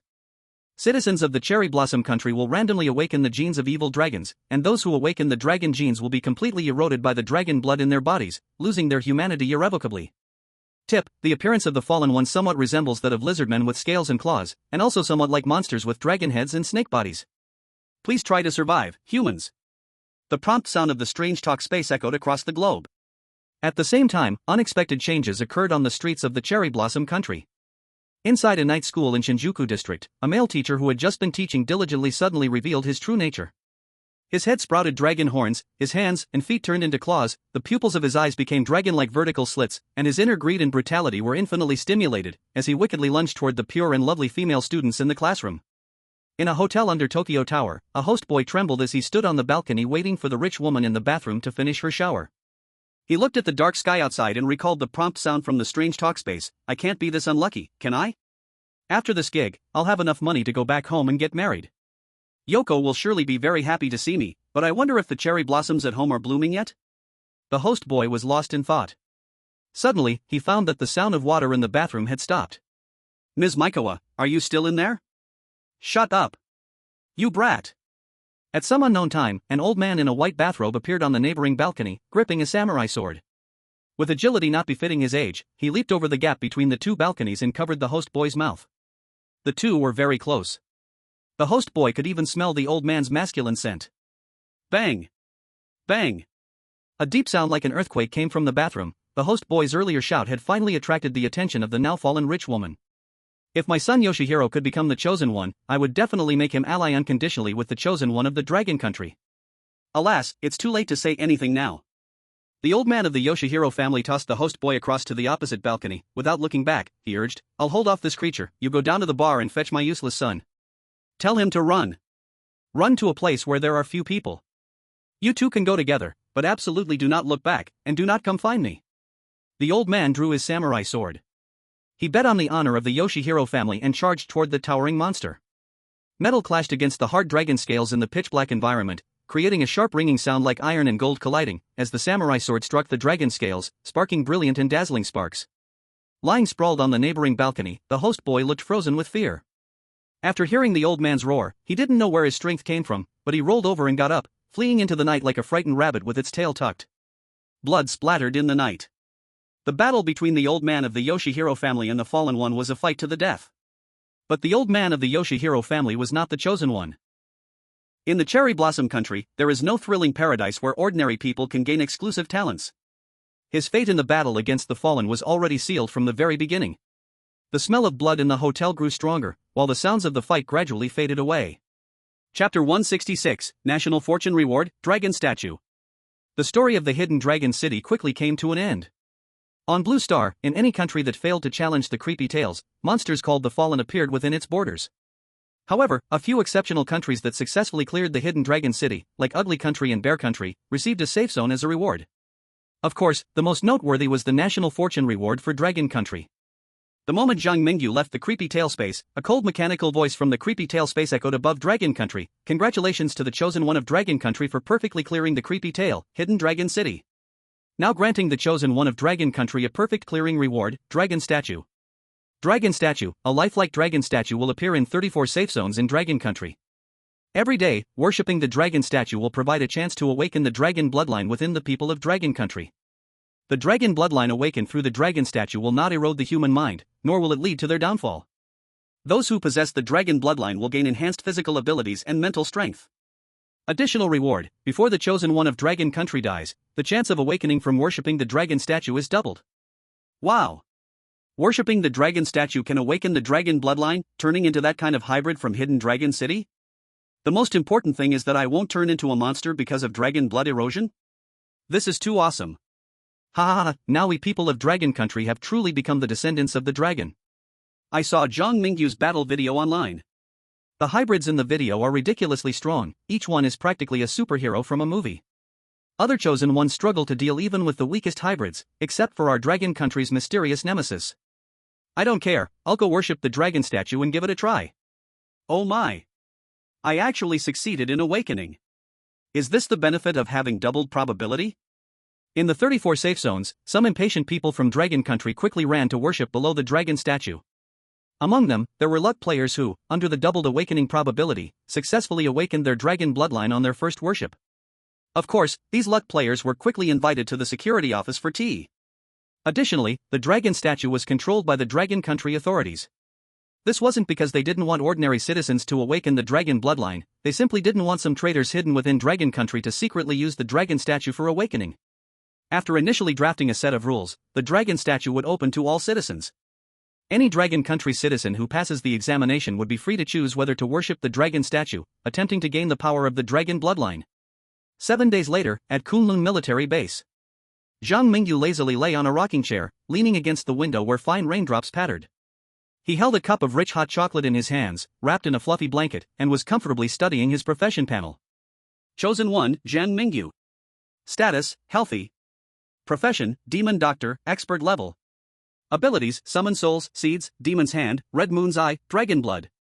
Skills, learning, level 1, 98 out of 100, God's favored, level 3, 400/500, mental strength, level 4, 827/1000, body technique, level 7, 3426/4000.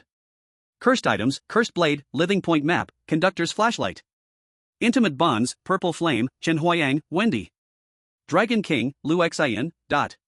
After this period of training, Zhang Mingyu's mental strength and body technique improved significantly, and his other various skill experiences had also seen a little increase. The only regret was that after leaving the hidden dragon city, Zhang Mingyu's level 10 learning skill disappeared. His experience points had also slowed down quite a bit. Fortunately, Zhang Mingyu's learning skill itself remained intact.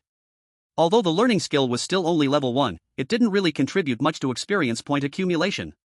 But as long as the learning skill was still there, Zhang Mingyu was confident he could keep raising its level, until he once again possessed the learning ability that shocked even the Dragon King in the City of Hidden Dragons.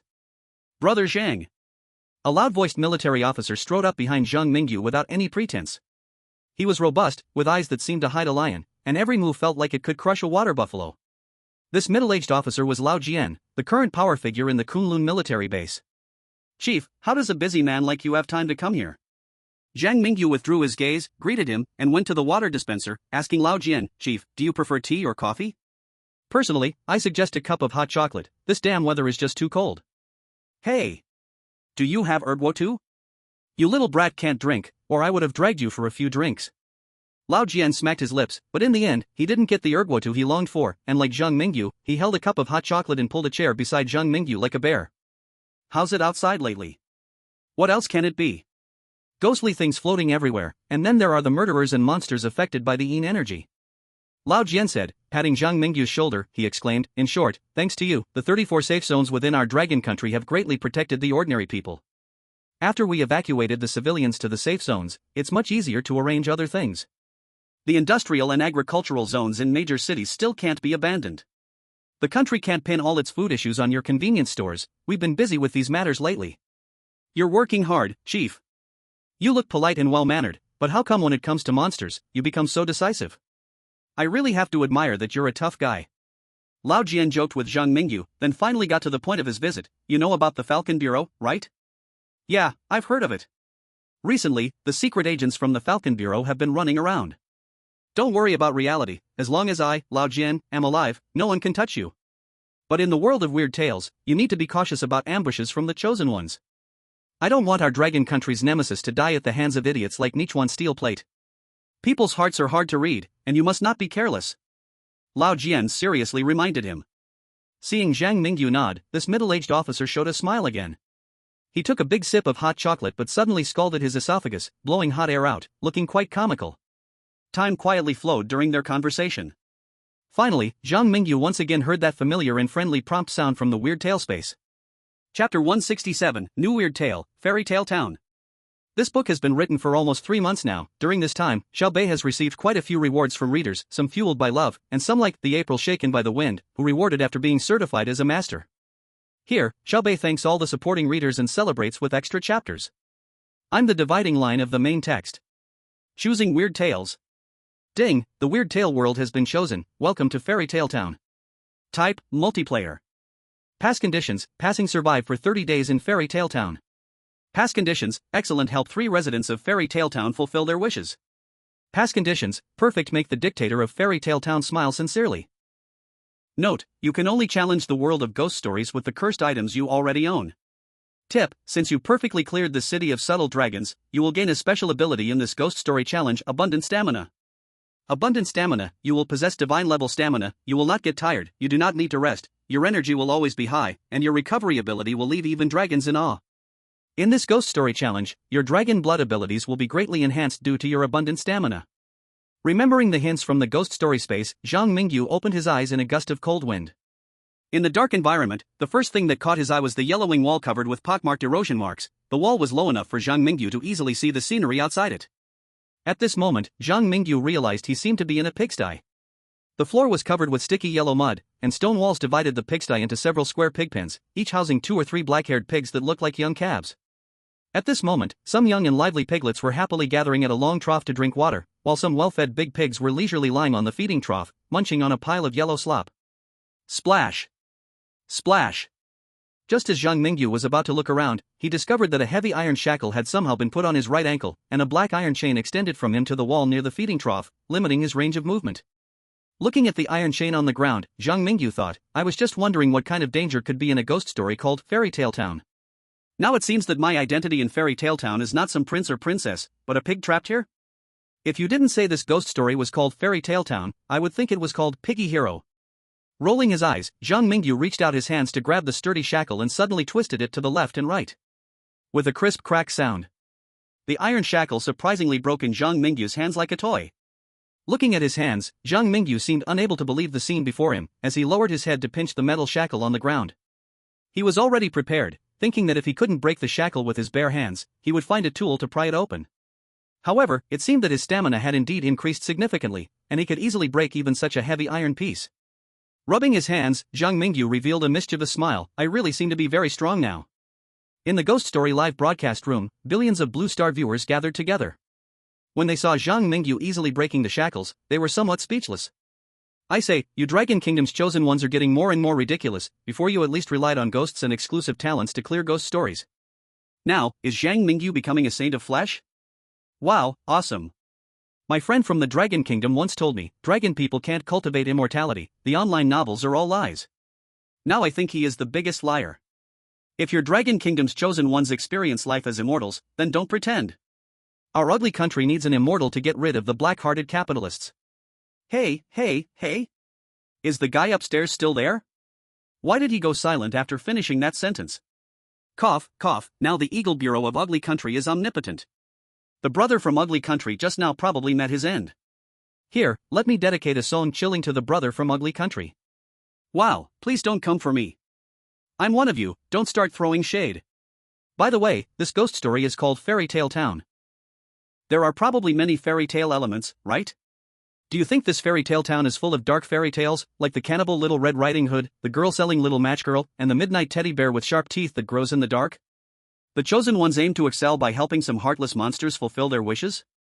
The more you think about it, the more terrifying it gets. In the world of strange tales, Zhang Mingyu can't see the analysis and discussions from the silly netizens. As an experienced chosen one, he patiently searched the small pigsty, and on the wall blocked by the feeding trough, he fortunately found a line of crooked red handwriting. Run away. Run away. Run away.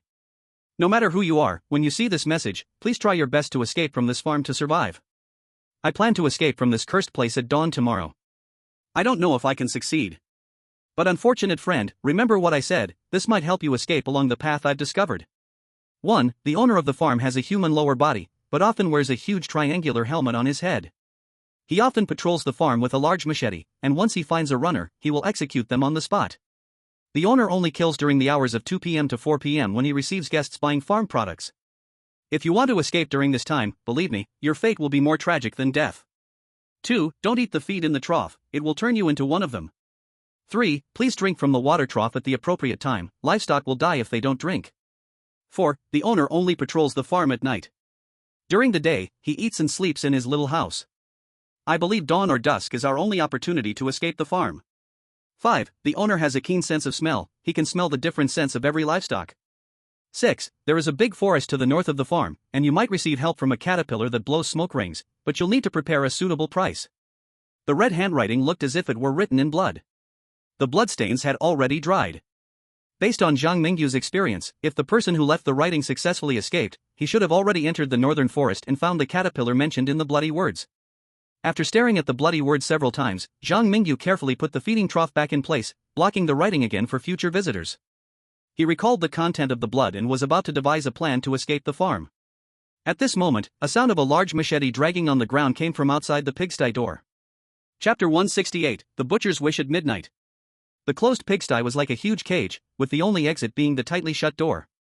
There were ventilated windows on the high walls, which were large and kept open to maintain air circulation inside. But Zhang Mingyu no longer had time to escape through the windows. Through the crack of the door, he could already see something trying to open the pigsty door. Combining this with the bloody handwriting behind the feeding trough, it's very likely that the thing outside is the owner of this pigsty. Xian, hide behind the door. Zhang Mingyu lowered his body and shouted to Xian, who was drinking water at the door. And Xian, the silly cat, was very obedient. The moment it received the order, it immediately jumped lightly from the trough to the back of the creaking door. Its purple-patterned body twisted and melted into the shadow of the ground. Even if Zhang Mingyu didn't look closely, he wouldn't be able to find it at all. With a series of clashing sounds from chains, the big door of the pigpen was pushed open by a pair of strong hands. At the entrance of the pigpen stood a giant man over 2 meters tall, wearing a triangular steel helmet, his muscular upper body exposed, and hard chest muscles marked with several intersecting scars. His lower body was wrapped in gray-brown burlap, and a closer look revealed patches of varying sizes on the cloth, showing traces of needlework and blood splattered from livestock. This muscular man had thick, knotted calves and large feet completely covered by a pair of black leather boots. With each step he took, he left a deep footprint on the ground, beside which lay a narrow knife mark. Following that knife mark upwards, a straight-backed, wide-bladed, heavy machete, capable of being swung like a meteor hammer, was tightly gripped by 5 thick fingers. This machete-wielding giant was the farm owner mentioned in blood letters. Huff. Ha. Huff. Ha. The farm owner's heavy and steady breathing was long, yet it conveyed undeniable strength, like steam warming up. Although the triangular helmet covered his eyes, it seemed as if he could see his prey, wandering around the pigpen. The tip of the triangular helmet swept over every black pig. Suddenly, the farm owner's gaze stopped at the pigpen where Zhang Mingyu had been before. He looked at the broken chain on the ground, his hard, stout chest heaving intensely like a bellows. In that moment, the farm owner resembled an enraged lion, his huffing breaths replacing a roar. The veins on his arm gripping the machete bulged like twisting dragons, expressing his anger at losing his prey in his own way. A terrifying storm was brewing inside the monster. Meanwhile, hiding in the pigpen, Zhang Mingyu wore an indignant expression, like a reader engrossed in a trashy novel, staring at the massive figure while unleashing his innate talent for sarcasm as a citizen of Dragon Kingdom. Damn this spooky space. You call this guy the farm owner? You think the place I'm in is Fairy Tale Town? Do you have some misunderstanding of the word fairy tale? This kind of monster that appears in horror films, you brought it to Fairy Tale Town? Is that right? Don't tell me the townsfolk of Fairy Tale Town are all bloodthirsty killers like him. Simple complaints, extreme enjoyment. After venting all his dissatisfaction to the spooky space, Zhang Mingyu was just about to work with Xian to take down the triangular helmet farm owner. At that moment, the spooky space's notification sound arrived first. Fairy Tale Town resident, Midnight Butcher. Midnight Butcher, he was once the richest farm owner in the town until one day, a little girl came to town and tricked him out of all his wealth and kindness. Since then, the farm owner donned the triangular helmet, picked up the killing knife, and became the feared Midnight Butcher. He dissects every pig on his farm, extracting their hearts, yet he can never recover the heart that belonged to him. Midnight Butcher's wish, to reclaim his heart and become himself again. This thing really is a resident of Fairy Tale Town. Do you want me to help him fulfill his wish? Zhang Mingyu said reluctantly, for he didn't know the little girl who had initially stolen the Midnight Butcher's heart. How could he help the Midnight Butcher get his heart back and become himself again? Though if the Midnight Butcher was hungry, Zhang Mingyu wouldn't mind sending him a Snickers, the cure for hunger, to be himself again. Cough, cough, okay, Zhang Mingyu didn't even have a Snickers. He flipped the bird at the void, but ultimately decided to try and help the Midnight Butcher. Hey, cutie, look over here. After hearing Zhang Mingyu's call, the Midnight Butcher turned his head to look over, but was greeted by a blinding strong light. As a cursed object, the light from the train conductor's flashlight was like a magical attack. A flash of white light swept past, and whether he could see it or not, the flashlight forced the Midnight Butcher into a dizzying confusion. At the same time, Xian pounced like a hungry tiger from behind, biting down on the Midnight Butcher's right hand that held the knife. Zhang Mingyu also quickly slid into position under the Midnight Butcher, and with the cursed blade, he sliced open the Midnight Butcher's black boots on both sides, severing 2 thick and long tendons. PSHH. PSHH. 2 streams of blood burst from the Midnight Butcher's ankles. Zhang Mingyu couldn't figure out whether this situation was normal or not. He only had time to nimbly roll over and stand on the Midnight Butcher's back alongside Xian. Then, together, they pushed forward, forcefully pinning the Midnight Butcher down into the yellow mud of the pigsty floor. I wonder if the previous senior who left blood marks behind the feeding trough would be frightened by this scene before him. In any case, the Blue Star audience in the livestream was erupting with exclamations. Wow, Zhang Mingyu's power is getting stronger and stronger. He used to struggle for a long time against the deformity ghost, but now he can quickly take down the equally resentful Midnight Butcher with Xian's help? This speed of improvement is truly astonishing.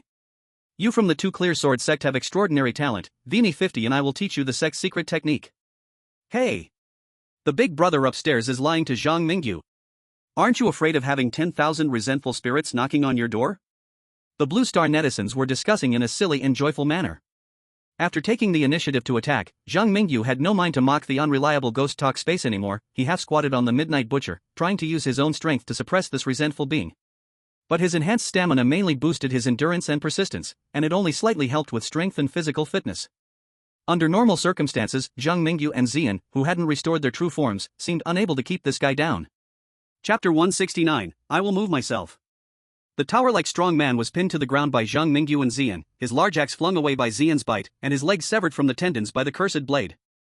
In this situation, the Midnight Butcher still tried to use his arms to push himself off the ground, and surprisingly, this strong man was actually close to achieving that. Dragon Blood. The dragon blood within Zhang Mingyu boiled. For the first time during the Ghost Talk Challenge in Fairy Tale Town, he activated this brand new ability. At that moment, the blood in Zhang Mingyu's veins seemed to burn. A unique phenomenon of hybridization occurred in his body, dragon scales sprouting densely on his arms. His muscles became more robust, and his crimson eyes turned into a blaze-like golden color. Boom! After the dragon transformation, Zhang Mingyu's strength greatly increased. He forcefully stomped the Midnight Butcher's body back down as it was about to stand up.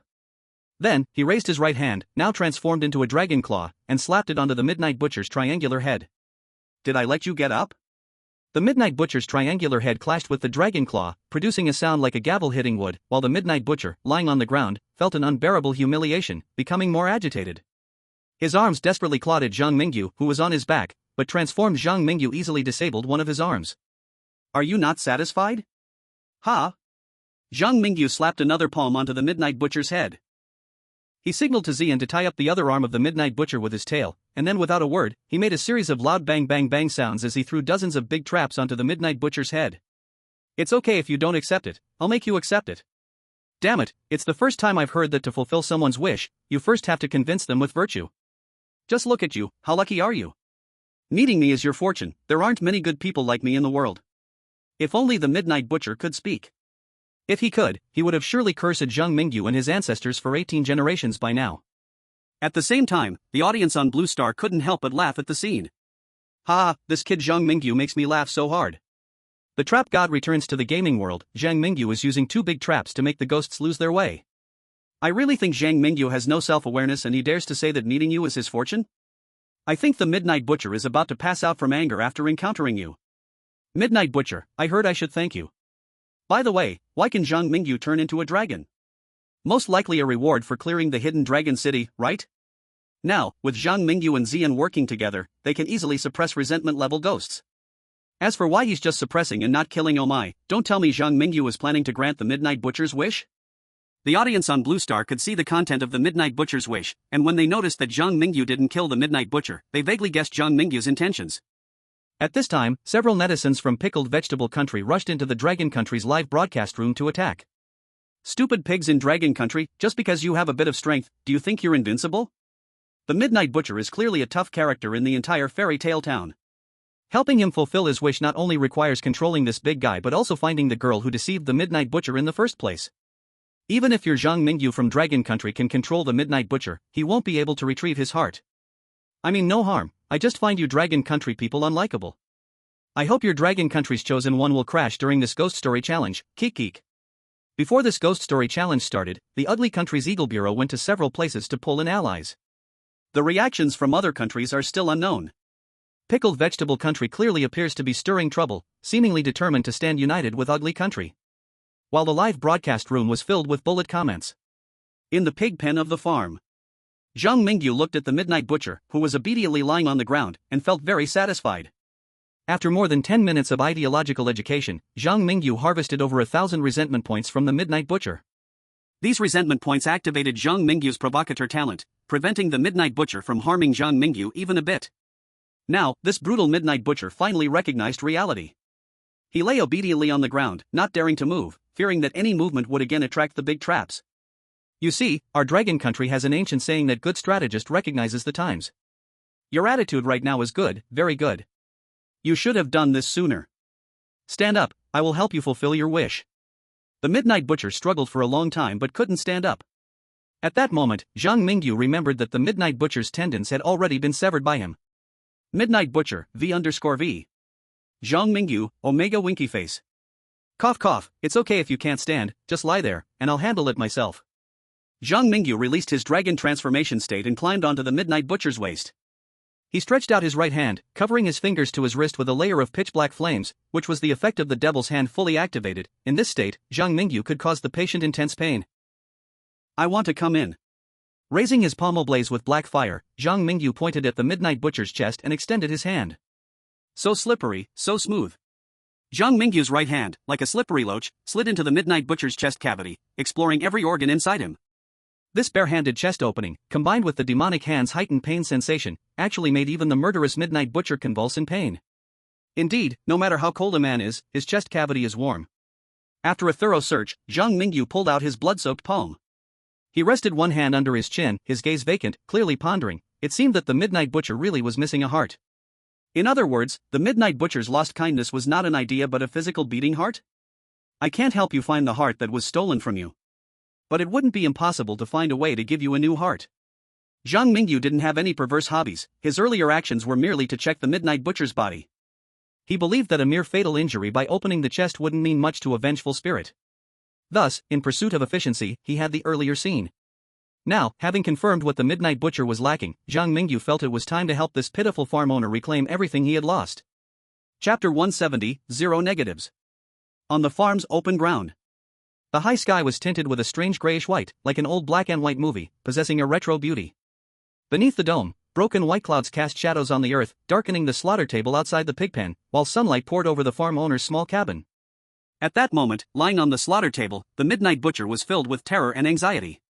He longed deeply to return to his little cabin and rest, but the cruel reality dragged him back to the slaughter table, waiting for the butcher's treatment like the pigs bound for slaughter. He looked at the boy, who had his back turned to the sunshine, and his trembling body revealed the fear in his heart.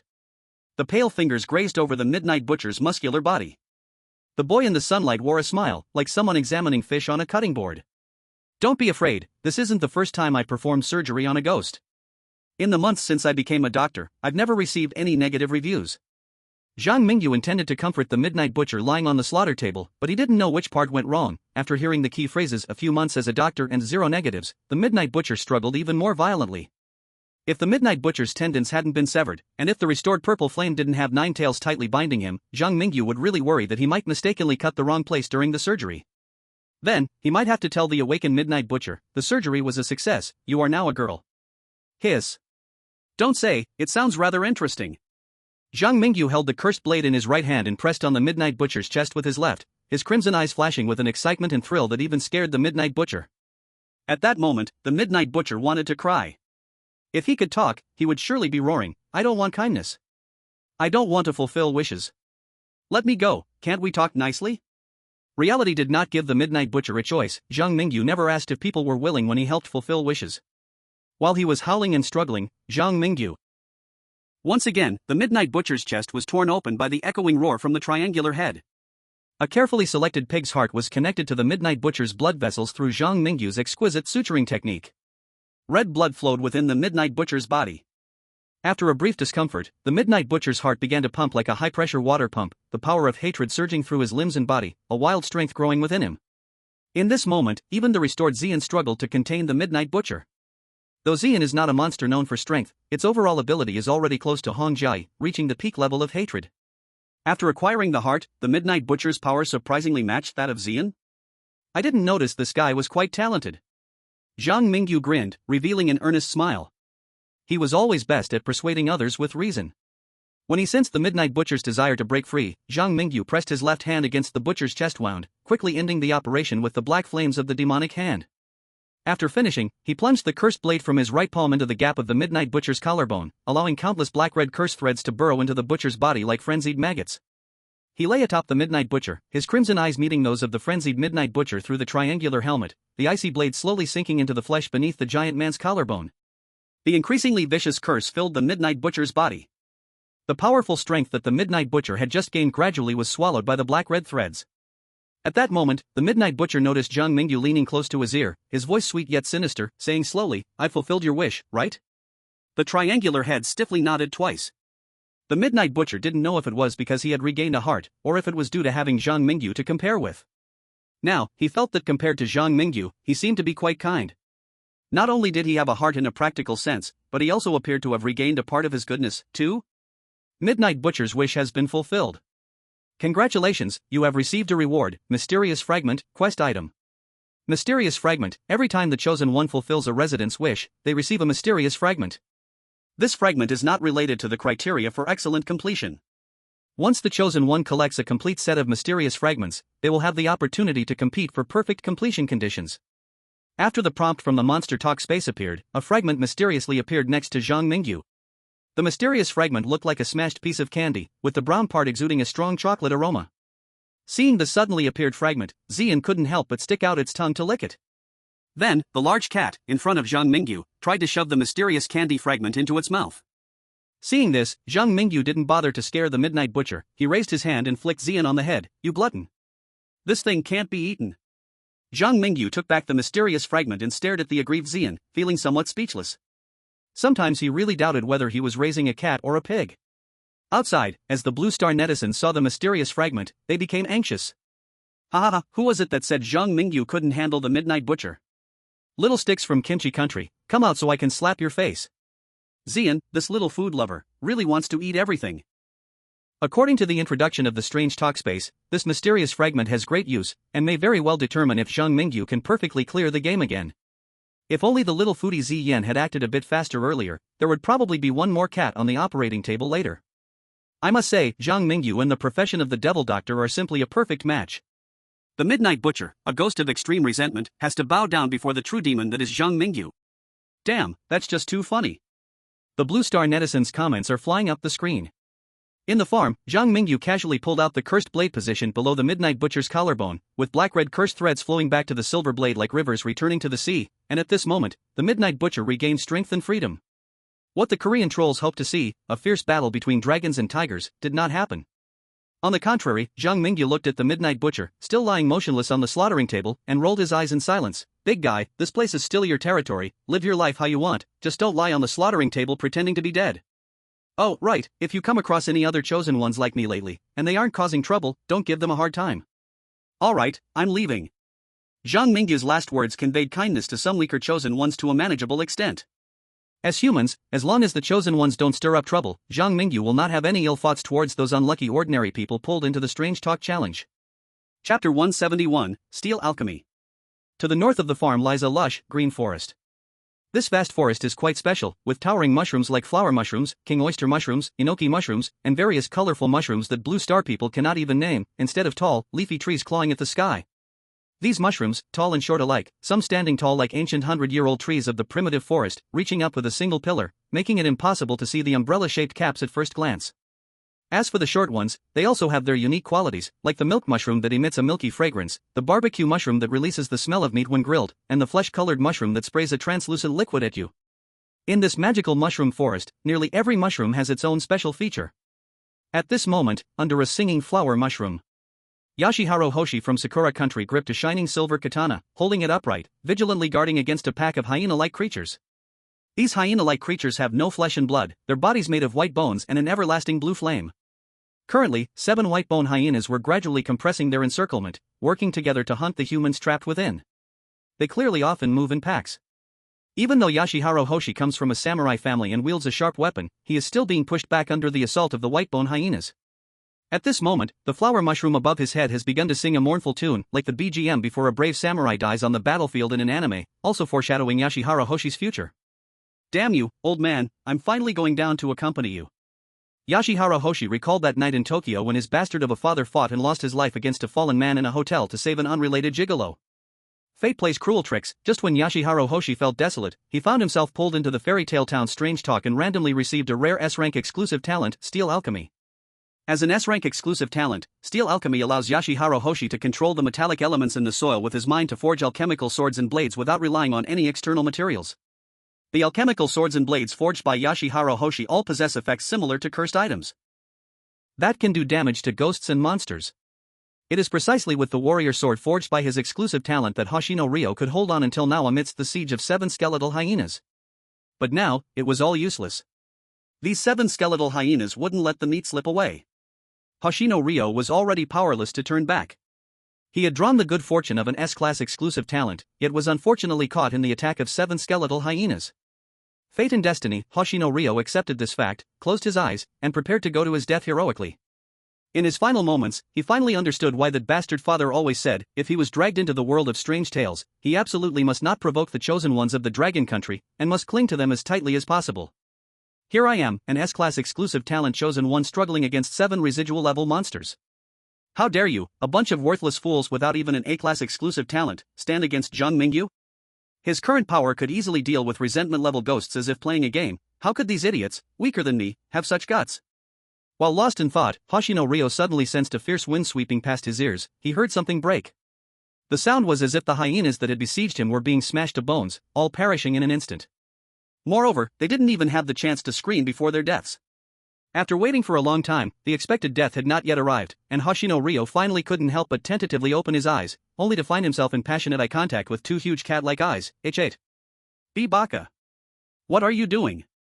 Sakura country person?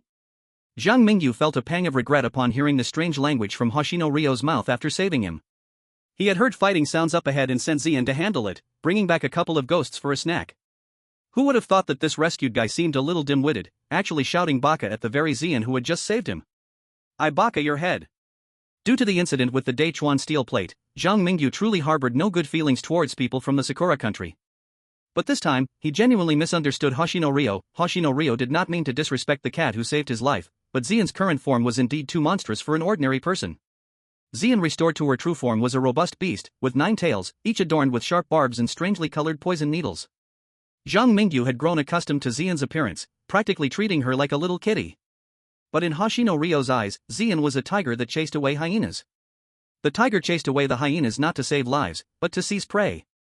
In other words, in Hoshino Ryo's eyes, this giant monster was out to eat him. If it weren't for the samurai education Hoshino Ryo had received since childhood that helped him hold his bladder, he would have already peed himself in fear. You are the chosen one of the dragon country, Zhang Mingyu? What, do you want to kill me too? Zhang Mingyu beckoned to Xian with a finger, chewing on a white bone as if holding a cigarette, getting closer to Hoshino Ryo while crunching the bone in his mouth. This scene terrified Hoshino Ryo so much that he quickly threw his warrior sword to the ground, without the slightest dignity, bowing deeply with his forehead to the ground. Arigato gozaimasu, I am Hoshino Ryo. About what happened before, I am very sorry. I am willing to be your servant and repay your life-saving grace. Hoshino Ryo had seen Xian before. He had previously been scared out of his wits by the sudden turn of events, but now that he was standing in front of the leg of the bizarre world, how could he not rush over to be a decoration? At this moment, all notions of samurai honor in the stance of the cherry blossom country were thrown to the skies by Hoshino Ryo. He forgot entirely how he once looked down on Zhang Mingyu. After experiencing the merciless reality, he now only hoped that Zhang Mingyu would allow him to follow along to repay him. Zhang Mingyu, on the other hand, could see through Hoshino Ryo's small thoughts. But he was always one to take a soft approach rather than a hard one. If Hoshino Ryo were to act against him like Nichikawa's steel plates, he could instantly serve Xian with extra helpings. But now Hoshino Ryo was practically bowing down, still claiming he wanted to follow him to repay his kindness, and Zhang Mingyu couldn't just kill him outright without cause, could he? Since Hoshino Ryo was a free laborer delivered to his doorstep, Zhang Mingyu felt he needed to extract his remaining value heavily before deciding whether to kill him or not. Chapter 172, The Enchanted Forest. After Zhang Mingyu and Xian appeared, the singing flower mushrooms changed the background music of the mushroom forest, filling every inch of the land around them with uplifting and cheerful tunes. Zhang Mingyu moved forward like a protagonist from a fairy tale, accompanied by his newly acquainted friends. When they arrived at a wooden sign stuck in the forest, Zhang Mingyu stopped and pointed at the writing on the sign, asking, "Is this the rule about the mushroom forest that you mentioned before?" "Hi." Hoshino Ryo bowed deeply at 90 degrees. Before the 3 of them, a brown wooden sign with green vines on the edges and adorned with pink flowers and spotted mushrooms stood alone in the center of the forest. Sunlight poured through the dense caps of mushrooms, spilling onto a small circular area near the sign, making the mushrooms grow lush and giving the ancient sign a noble and holy look, as if it were planted in an inviolable sacred land. Vaguely, the songs sung by the flower mushrooms transformed into an ethereal hymn sung by a church choir. Wiping away the spores and moss from the ancient sign, Zhang Mingyu read the content on the sign. Dear traveler, welcome to the Enchanted Forest. Your current location is the fungus and spores area of the Enchanted Forest. Here you will encounter many magical fungi. When you are lucky enough, you may even meet a reclusive wise one. Of course, all of this comes with the condition that you need to follow the rules of the Enchanted Forest to ensure your survival. 1. It is prohibited to cut down trees anywhere in the Enchanted Forest. 2. Open flames are strictly prohibited in the forest. 3. When you feel hungry, you may eat a moderate amount of wild fruits or mushrooms in the forest. 4. Fertilizing the big trees may earn you their assistance. 5. The mushrooms in the fungus and spores area will intermittently spray spores. Please be sure to leave before the sporing occurs. If you unfortunately become trapped in the forest, please, unclear. 6. Cats do not laugh. If you see a laughing cat, please leave immediately. 7. You may hear someone behind you calling your name. Trust me, do not look back. Continue walking the path beneath your feet, and you will be safe when you can no longer hear that voice. 8. Stay away from the farm to the south of the forest. It is terrifying, and unclear. Due to years of standing in the damp forest, many of the words on the sign had become faded and unclear, and Zhang Mingyu could only barely make out some of the information on the sign. However, this sign that Hoshino Ryo spoke of indeed provided him with significant help. Turning to Hoshino Ryo, Zhang Mingyu pondered for a moment and then asked, I accept your sincerity. I have an acquaintance at a farm down south. If you don't want to follow me, you can spend 30 days there to get through the fairy tale town's ordeal. What do you think? Are you interested? Zhang Mingyu's true intent was to have Hoshino Ryo help manage some affairs at the farm, and if anything unexpected happened, the Midnight Butcher could keep an eye on Hoshino so he wouldn't cause trouble. However, to Zhang Mingyu's surprise, upon hearing his words, Hoshino Ryo immediately bowed deeply at a 90-degree angle. With a humble attitude and a sycophantic smile, he said, Zhang-san, our samurai from Cherry Blossom Country have their own principles. Since I, Hoshino Ryo, have chosen to follow Zhang-san, I will not waver halfway. Please do not abandon me, and use me as you wish. Zhang Mingyu? I don't understand the thoughts of Cherry Blossom Country people. You even said you want to be my lackey, so don't blame me for using you hard later. Outside, many viewers from Cherry Blossom Country were very displeased with Hoshino Ryo's behavior. Our samurai from Cherry Blossom Country cannot bow to Long Country people. Hoshino Ryo is simply a shame to our Cherry Blossom Country, he is unworthy to call himself a samurai. You were chosen to be a divine agent, why are you running to kneel before Zhang Mingyu? In just a few words, you gave away valuable information to Zhang Mingyu. What are you doing, an S-class divine agent? Where's your S-class pride? At least engage with Zhang Mingyu as equals. Hoshino Ryo looks like a little brother, it's too embarrassing. At this moment, the people of Cherry Blossom Country were just short of nailing Hoshino Ryo's name to a shame pillar. Countries like Little Shu, South Vietnam, and Myanmar, while outwardly sharing the same disdain for Hoshino Ryo clinging to Zhang Mingyu, had quietly contacted the upper levels of Long Country. After a private transaction, they revealed the location of the southern farm in the Fantasy Forest to their own divine agents. In the Fantasy Forest, Zhang Mingyu and Hoshino Ryo were steadily exploring forward through the woods. At that moment, Zhang Mingyu's red moon eye suddenly noticed that tiny spores seemed to be developing among the tall mushrooms on both sides, ready to burst at any moment. He tried to recall the methods of dealing with spore eruptions from the wooden sign, but found that part was unfortunately hazy. Run! Zhang Mingyu didn't want to find out what would happen if he stayed in the mushroom forest that was currently spewing spores. He immediately activated his dragon transformation, darting forward without looking back, hoping to escape the mushroom and spore zone of the Fantasy Forest before the spores erupted. As he sprinted, the speed of Xian was almost on par with Zhang Mingyu. But Hoshino Ryo, as an ordinary human, simply couldn't compare to Zhang Mingyu and Xian. Hoshino Ryo realized he was falling further behind Zhang Mingyu and Xian, and a deep sense of despair began to engulf him. Just as he thought he would be ruthlessly abandoned by Zhang Mingyu, he saw the two figures running ahead suddenly come to a halt. Seeing this, a new surge of strength seemed to flow within him, and he gasped as he rushed to Zhang Mingyu's side, his chest heaving like a bellows. Zhang! Zhang-san, why did you stop? Prepare firewood, we are getting ready to set the mountain on fire. Nani? But doesn't the rule say? What does it say? Do you want to continue running until you drop dead, or do you want me to use you as fertilizer for these mushrooms? Maybe after I fertilize them, they will kindly show me a way out. Zhang Mingyu wasn't stopping to wait for Hoshino Ryo. He just found that he probably wouldn't have the chance to escape this forest before the spores erupted. The air around him was already filled with colorful spore dust, and Zhang Mingyu could sense a faint threat from it. Now, he had two choices. The first choice was to try to communicate with the mushroom tree while adhering to the rules of the Fantasy Forest, to see if he could plead for a way out. The second choice was to take control of his own fate. Aren't you big mushrooms wanting to spray spores? If I burn you all down, I can clear a large, spore-free safe area. Chapter 173, Dream Insect. The air in the fantasy forest was swirling with increasingly dense colorful smoke. Fluffy spore snowflakes fell from the extremely tall mushroom caps, choking and causing dreamy hallucinations if inhaled too much. Under the tall mushroom tree, Hoshino Ryo was running back and forth, carrying large chunks of dried mushrooms, panting heavily. He worked hard to collect the sun-dried mushrooms and some thick dried fungi scattered on the ground, piling the flammable dried mushrooms high like firewood. From a distance, the pile of dried mushrooms looked like a small conical tent, quite beautiful. Zhang Mingyu. With 5 fingers grasping a lost skeletal hyena, Zhang Mingyu was about to use the bluish flame from the skeletal hyena to ignite the dried mushrooms on the ground. At that moment, he suddenly heard someone behind him seemingly calling his name. Who? Besides this lost skeletal hyena that had fled in a panic to his feet, and the busy Hoshino Ryo and Xiang, was there anyone else here? Oh no, I can't look back. Zhang Mingyu possessed a powerful level 4 mental strength, along with the blessing of dragon blood and the red moon eye. He easily broke free from the weak mental control and recalled one of the rules of the fantasy forest: when someone calls your name, you cannot look back. But Hoshino Ryo was just a novice. To prevent Hoshino Ryo from losing control and ruining his plan, Zhang Mingyu decisively slapped the back of Hoshino Ryo's head the moment he noticed Hoshino Ryo was about to turn around.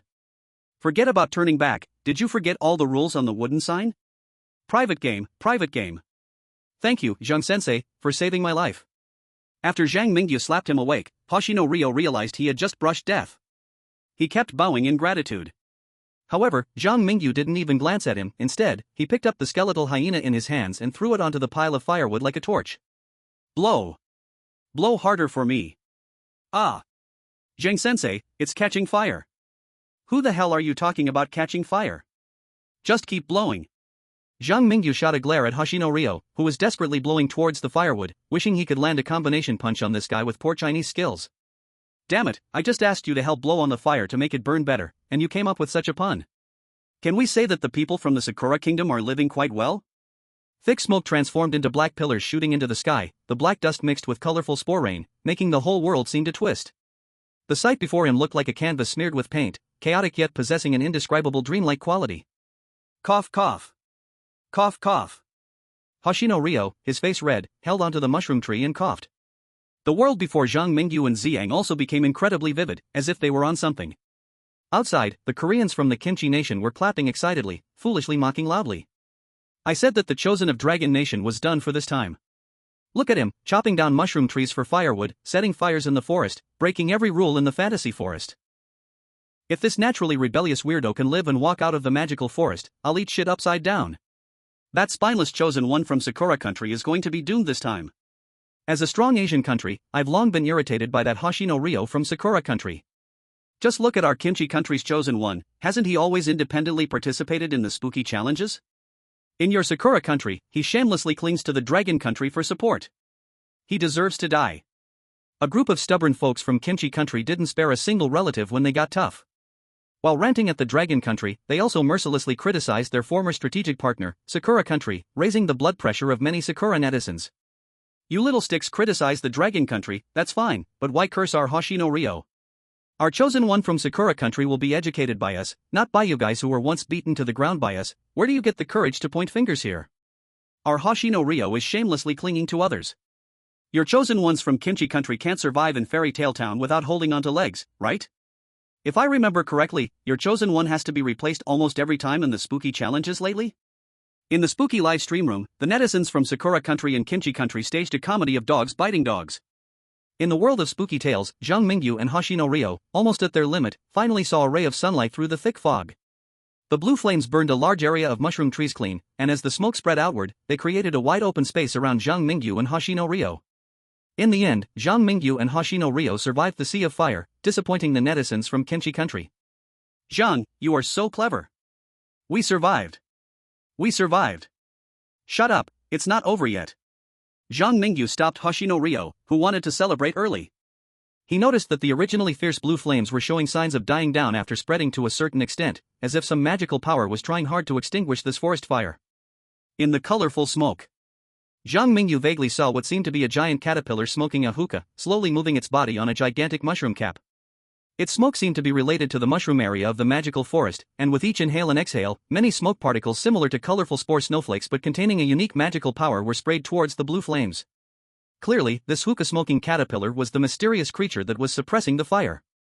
And when that mysterious creature saw the arson culprit, it unsurprisingly displayed an extreme expression of anger. Intruders, you dare to set fire in the magical forest? This is a shameful, hateful, and unforgivable crime, and I will make you pay the price. Tip: you have discovered the dream insect who lives in Fairy Tale Town.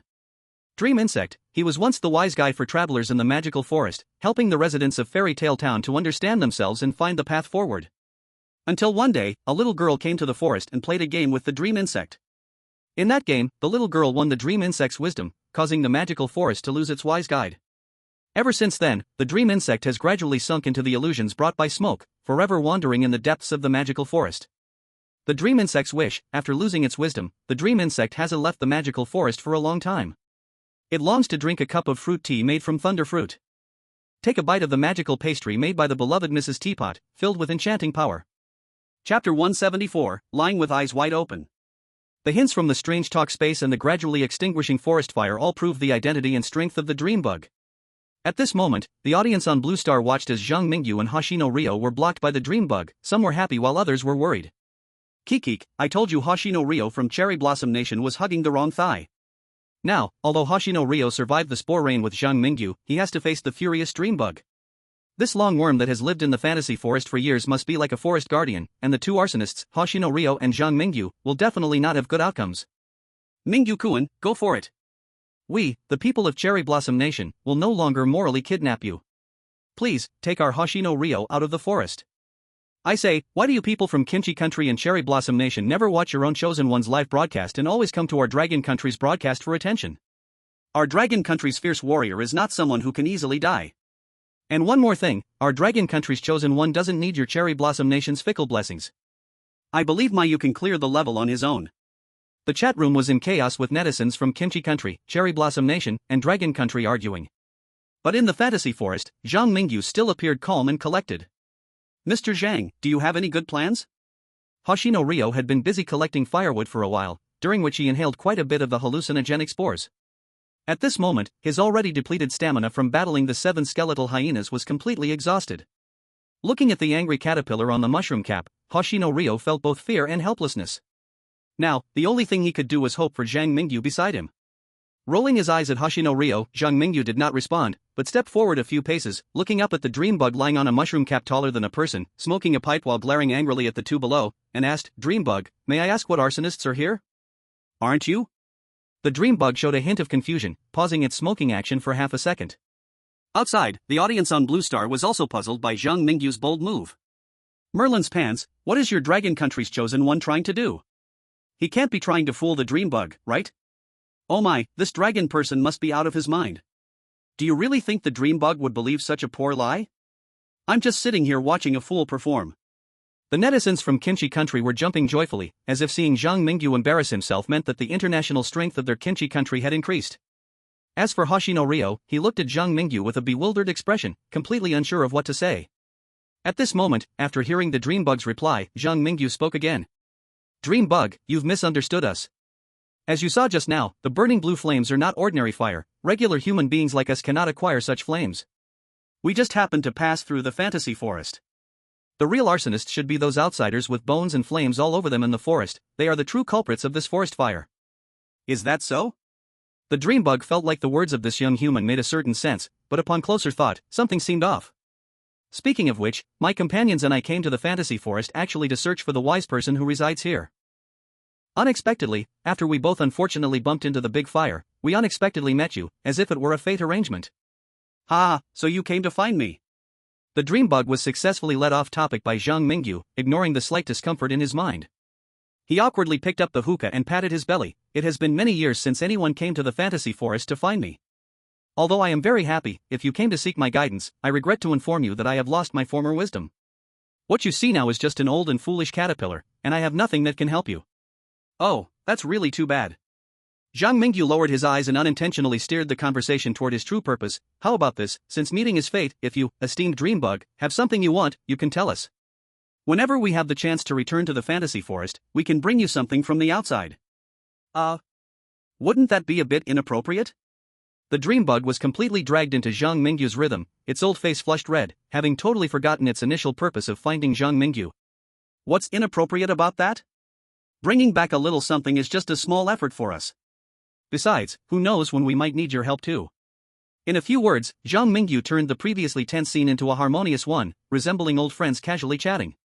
This skill to tell tall tales with eyes wide open left Xingye Liang standing beside him dumbfounded, and the audience on Planet Blue was all petrified, completely bewildered.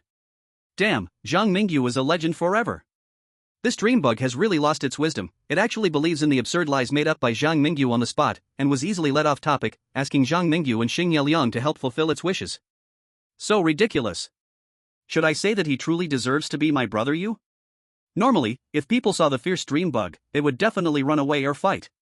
But Zhang Mingyu can calmly notice the dream bug's weaknesses and use its loss of wisdom to trap this big shot. Wow. Truly impressive. With Zhang Mingyu's current strength, fighting the dream bug wouldn't necessarily end in defeat. However, the fantasy forest is the dream bug's territory, and fighting in a forest filled with spores and mushrooms wouldn't bring Zhang Mingyu much benefit. Now, the original confrontation has been resolved through words by Zhang Mingyu. What do we call this? A man's mouth, a lie that's hard to resist. Haha, I wish I could be tricked by Big Brother Mingyu's sweet words too. What strange thing has mixed in up there? Weren't the guys from Kimchi Country cheering quite happily in the livestream before? Why are they quiet now? Our Dragon Country's chosen one is not only fine but also getting ready to fulfill the dream bug's wishes, getting one step closer to clearing Fairy Tale Town. Chapter 175, The Tea Set House. Western Fantasy Forest. The sprawling green grass replaced the ground covered in fungi and spores. The towering trees had no umbrella-like mushroom caps, but rather normal green leaves. Sunlight filtered through the tree canopies, casting little black shadows on the ground. There were no colorful spore rains, no silly dream bugs, only a small garden in the woods and fairy tale-style buildings adorned with various strange decorations on a white base. This is the residence of Mrs. Teapot. After earning the trust of the dream bug, Zhang Mingyu and Hoshino Ryo split up, each going to Mrs. Teapot's residence and the Eastern Thunder Mountains to find what the dreaming bug had in mind. The scene returns to Zhang Mingyu. His purpose for this journey is to ask Mrs. Teapot for a piece of magical cake. Of course, this process is likely not going to be easy. Otherwise, the dreaming bug would have come to Mrs. Teapot's house by itself long ago to get what it wanted. After all, while this place is not in the area where the dreaming bug usually roams, it is still within the bounds of the enchanted forest. Compared to the distant Thunder Mountains, Mrs. Teapot's house is too close to the dreaming bug's activity range. Is anyone home? Zhang Mingyu arrived outside Mrs. Teapot's garden. In front of him is a very wide stone road, flanked by blooming flowers. From a distance, this pastoral scene is incredibly beautiful. If Wordsworth and Coleridge were here, they might even create a romantic poem. However, when Zhang Mingyu stood outside the garden himself, he realized something was off about the scenery before him. The flowers in the flower bed are taller than two people, and the sharp grass hangs with dew, standing like street lamp poles on either side. Every piece of red stone looks as big as a basketball court, and the ditches between the stones are like ocean trenches between continental plates. Zhang Mingyu looked up at the garden fence, which resembled a castle wall, his crimson eyes showing confusion. Could this be the palace of giants, the residence of gods? Zhang Mingyu's doubt did not last long because he soon saw a mouse slipping out through the crack of a fairy tale-style building's door. It stood as high as Zhang Mingyu, and when it noticed Zhang Mingyu and Xian outside the fence, it did not show any aggressive posture but greeted them excitedly as if they were relatives. Hey, buddy, what kind of mouse are you? I don't think I've seen you in this area before. Meow, meow, meow. Xian meowed insistently, as if protesting the term mouse. Xian. Zhang Mingyu stopped Xian, who could not help but want to pounce and hunt. He had regained his composure from the fact that the mouse can talk and had well adapted to this role. Looking at the agile little mouse moving between a few continents, finally landing skillfully on the stone slab closest to the fence, gazing curiously at him and Xian through the wooden barrier, Zhang Mingyu patted Xian's head and murmured, "Little mouse, I just came from the south of the enchanted forest." The south? I've heard things are chaotic there, it's too far from Fairy Town, and many evil forces breed in that area. It's really not easy for you to survive coming here. The little mouse's fur was glossy and shiny, its dark eyes blinking at Xian beside Zhang Mingyu, curious about what kind of mouse this small thing could be, and why it looked even stranger than Zhang Mingyu. You are a guest from afar, you two are lucky to run into our party day. Today, all the mice in the forest will gather at the Teapot House to celebrate, so come on in. I believe you will love it here. The little mouse waved its brown tail and skillfully pulled Zhang Mingyu inside, but when it tried to pull Xian, it found Xian had actually slipped into Zhang Mingyu's shadow. This move left the little mouse stunned. It opened its mouth, pointing at the shadow on the ground, then at Zhang Mingyu, momentarily at a loss for words. Where did it go? Oh, you mean Xian? It can perform magic, it probably ran off to play somewhere now. Didn't you say today is party day? Ziyan was not interested, but Shushu, was quite eager to witness the party of northern mice. Okay, fine. The brown mouse was clearly still worried about Ziyan's disappearance, but he soon got lost in self-importance under Zhang Mingyu's flattery, leading the way while proudly saying, "You can call me Jerry. As your guide, there are some rules I need to explain to you in advance. First, the tea house does not welcome cats, nor anything that has come into contact with cats. Second, you can have fun in the tea house, but you cannot take any items from the tea house, and you must not step into the bedroom on the third floor. Third, do not step on the lawn. When you see some mice pouring things out of the window, don't be curious, they are just fertilizing the flowers and grass. Fourth, definitely do not provoke the mouse boss." Jerry said a whole bunch of rules, and it was not until the 2 humans and 1 mouse reached the gap in the fairy tale style building that Jerry casually added, "Oh, by the way, are you sure you want to participate in today's party day? During the party, the tea house is one way in and no way out. Once you step in, you won't be able to leave this garden until at least midnight. Just like how I just pulled you over the fence, that was already quite an overreach. Of course I want to, I really want to party with you guys." Zhang Mingyu glanced at his shadow and thought, in strict terms, Ziyan isn't really a cat, right? It seems that my cat owner isn't someone who has much contact with cats either. As for not taking anything from the tea house, I am actually quite curious why Lady Teapot's home is occupied by a bunch of mice. With an increasingly bright smile on his face, Zhang Mingyu followed behind Jerry and entered the tea house. If the former director of Chongshan Mental Hospital or the long-deceased former manager of the late-night convenience store were here, they would definitely find that Zhang Mingyu's sunny and cheerful smile at this moment was exactly the same as when he first started working at the hospital and the convenience store. Innocent and pure, making people not feel he was a bad person. The door of the tea house was towering, and naturally, the gap was wide. Zhang Mingyu crawled in behind Jerry, squeezing through the incredibly tight wooden door, and immediately heard a loud raucous party noise. Inside the tea house, just a door's width away, seemed entirely 2 different worlds. Chapter 176, Is there contamination in the food? On the checkered tiled floor were big mice coming and going everywhere. At the entrance on the coat rack hung 7 or 8 young mice swinging on 2 shoelaces, swaying back and forth due to inertia. Directly across from the door stood a heavy old-fashioned television, playing the classic black and white stage play Macbeth. Turning to look at the L-shaped soft sponge sofa by the door, a group of mice the size of normal humans were sitting in rows as if designed for giants, munching on giant-sized popcorn while excitedly pointing at the television. Some mice would jump up in excitement, and when they landed heavily, the sponge cushions would create a huge dent, causing the mice sitting next to them to be thrown off by the cushion's rebound force, crashing into other nearby mice. At this moment, the mice who liked quiet would explode in rage at being disturbed while watching TV, while the angry brother type of mice would roll up their sleeves and look for the first mice who got excited to start a fight. Some playful ones would even climb onto the back of the sofa. Then, like a cannonball dive, they presented a show named Deep Water Bomb, letting the chaos spread to more mice. On the coffee table across from the sofa, it was filled with a mess of snacks and drinks. Bright orange juice was held in a huge cup that looked like a tenement building, and some big mice were racing to try to suck the juice through the large straw. However, when Zhang Mingyu saw a few dirty mice jump into the cup full of orange juice and drink happily, he couldn't help but feel sympathy for the mouse still stubbornly trying to drink with the straw. Because the mice in the cup were not only full of orange juice but also leisurely swimming on their backs in the cup filled with juice. When a mouse dived deep into the orange juice trying to breathe through the straw, the biggest mouse at the top could finally take it anymore and roared as it leapt into the huge cup, ready to fight the few mice in the orange juice. Besides the orange juice, the Coca-Cola, Sprite, and apple juice areas on the coffee table were almost the same situation. In the center of several fruit juices, a giant watermelon cut in half and a plate full of large peanuts attracted Zhang Mingyu's attention again. The mice seemed to have turned the giant watermelon into their playground. A group of big mice jumped into the halved watermelon, some were carving ice sculptures, while others opened their mouths wide and started gnawing on the nearby fruit flesh, gnawing until they made a deep little hole, then satisfied, lay in the watermelon hole, rubbing their bellies. After that, they would often slide slowly from the hole they dug down to the square where the other mice gathered, due to the slanted angle of the watermelon hole. Of course, the most exciting part was still over in the kitchen area. The food in the living room was nothing more than fruits and peanuts. Some mice glued to the TV could even hold a sunflower seed as tall as themselves and nibble on it for an afternoon. But over in the kitchen area, there were roasted chickens, cheese, cakes, all kinds of food everywhere.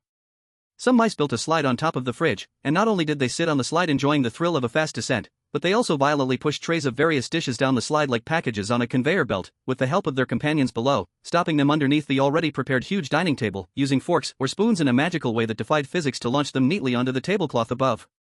In this process, even the porcelain plates didn't show the slightest crack. As for now, after the food was set, some mice climbed up the wooden table legs to feast on the sumptuous buffet. Others, being plump and heavy, couldn't climb up the legs, so they had to struggle up the drawers to the next washing basin, washing dishes to lose some weight. New friends have arrived, everyone make some room for the new friends. Brown-tailed Jerry seemed to be quite a character among the mice, and after he made his announcement, the mice that were originally huddled under the table legs immediately made way for Zhang Mingyu and Jerry. Zhang Mingyu turned his hands into dragon claws, easily following Jerry up, swinging himself to reach a platter of roasted chicken by tugging at the edge of the tablecloth like swinging on a swing. Make way, if you bump into me, I won't take responsibility. Who told you to run on top of the steak? This is for Boss Mouse's lunch. Cupcake, I want a cupcake. He, any little mice wanna play cheese wars? Cheese. Party day, ha ha ha. The dining table was filled with all kinds of shouts, and right in front stood a big mouse, carrying a towering mountain of cheese like Atlas from Greek mythology, wobbling between other mice and reciting catchy rhymes. Zhang Mingyu thought that if the mouse world had a music show like Rap New Generation, this mouse could probably change careers and become a rap singer. How's it going, buddy? This place is not bad, right? Not bad at all, I almost don't want to go back. Zhang Mingyu showered with praises and, at Jerry's strong suggestion, tasted a small piece of cupcake decorated with white cream and colorful chocolate sprinkles, as well as the mice's favorite blue cheese. The first one was okay, but the second one was a bit spicy and also smelled bad. Zhang Mingyu, we don't understand the taste of mice. T, Omega? He suppressed the impulse to cast an Avada Kedavra spell on that piece of cheese. Zhang Mingyu fell into a brief daze. Because at the moment he ate the food Jerry handed him, he heard the notification sound from the strange talkspace. Detected that the chosen one consumed a dessert containing pollution from the tea warehouse. Pollution evaluation in progress. Ding, pollution evaluation passed, chosen one pollution resistance +1. The chosen one's pollution resistance level is now level 3, not upgradable. Zhang Mingyu discovered that his pollution resistance had unexpectedly increased by 1 level. It seemed that the only way to improve pollution resistance was by consuming special foods from the strange talk world. If every ability's highest level is 10, then each chosen one's pollution resistance can only stack up to a maximum of 10%? Zhang Mingyu shook his head. He had too little information to make a hasty conclusion. What kind of pollution was hidden in the desserts of the tea warehouse? Eating scraps on the nearby farm might turn you into a pig. Would the tea warehouse turn eating people into mice? Chapter 177, The Violet Patterned Teacup. Zhang Mingyu couldn't tell if it was just his imagination. He felt that after he ate the food here, the surrounding mice became even more enthusiastic. Some mice carried oversized forks and serrated silver knives, working together to slice pork chops and roast chickens, while others rode on the cork of a giant champagne bottle, soaring through the air like rockets propelled by champagne bubbles, and landed on the dining table. Some raised toasts to Zhang Mingyu, while others invited him to taste chicken, duck, fish, and meat. The mice seemed to treat Zhang Mingyu as one of their own, insisting that he try various foods. Alright, everyone, I've eaten enough. Now I want some peace and quiet. Don't ask me who peace and quiet is, that joke is too old. Zhang Mingyu declined more food and, accompanied by Jerry, climbed to the top of the kitchen cabinet, sitting among a pile of canned peas, gazing out the window. Suddenly, Zhang Mingyu noticed several mice carrying a delicate teacup adorned with violets to the balcony. The teacup they were lugging had a glossy white glaze, and the overall texture was thin, looking like a high-class item qualified only for French noblewomen. Normally, such teacups would appear only at high-end tea parties for young ladies from prestigious families or at certain social events for wealthy women. You guys should stop, I really don't have a drop left. Little teacup, it's not your first time. We are just doing things for Boss Mouse, so try a little harder and don't make it hard for the brothers. If we can't drain you today, we'll be fed to the flowers by Boss Mouse tomorrow. Oh yes, that's right, it's almost coming out. When Zhang Mingyu saw a few mice carry the teacup to the edge of the windowsill, he pointed the cup towards the garden below, then watched as a steady flow of reddish-brown tea poured out of the cup's opening, splashing down into the garden like a waterfall. Because Zhang Mingyu stood high and could see far, he noticed that the flowers and green grass in the garden sprang to life as soon as they touched the red tea. All the flowers and plants in the garden twisted like green snakes, desperately crawling towards the balcony below, enjoying the nourishment of the red tea. When no tea could be poured out from the cup, the flowers and grass below would start to stir. They would try to climb up to the balcony along the building's walls. At that moment, the few mice would fiercely pat the bottom of the teacup, urging it to pour out more red tea. After several times of this, the flowers and plants in the garden finally returned to normal. Zhang Mingyu also withdrew his gaze from the garden and turned to carefully observe the talking teacup. Hey Jerry, are those mice over there fertilizing the garden? Why do your northern flowers and plants like drinking red tea? What would happen if they don't get red tea? Oh ho ho, my dear friend, you wouldn't want to know. Jerry blinked his eyes and selectively ignored the topic. He pulled out a silver pocket watch from the fluff under his armpit, glanced at the time, and turned to Zhang Mingyu and said, Today I can only stay with you until this point. Boss Mouse has some matters to discuss with me. You can enjoy yourself on the first and second floors, and if you get tired, there's a comfortable big bed around the corner on the second floor. Of course, always remember the rules I taught you before, never try to step onto the third floor. And definitely don't go into the garden. Before leaving, Jerry glanced at the garden again and added. This further convinced Zhang Mingyu that periodically watering the flowers and grass in the garden with red tea could lead to big problems for the mice's party. After saying goodbye to Jerry, Zhang Mingyu jumped off the cupboard casually, like the other mice, dancing happily to the rhythm as he approached the spiral oak staircase in the living room, climbing step by step to the small platform on the second floor, looking down at the entire tea set house. Leaning against the handrail post, Zhang Mingyu stood with several mice who were also riding on the giant cigar, smoking until they floated in the air, looking completely at home.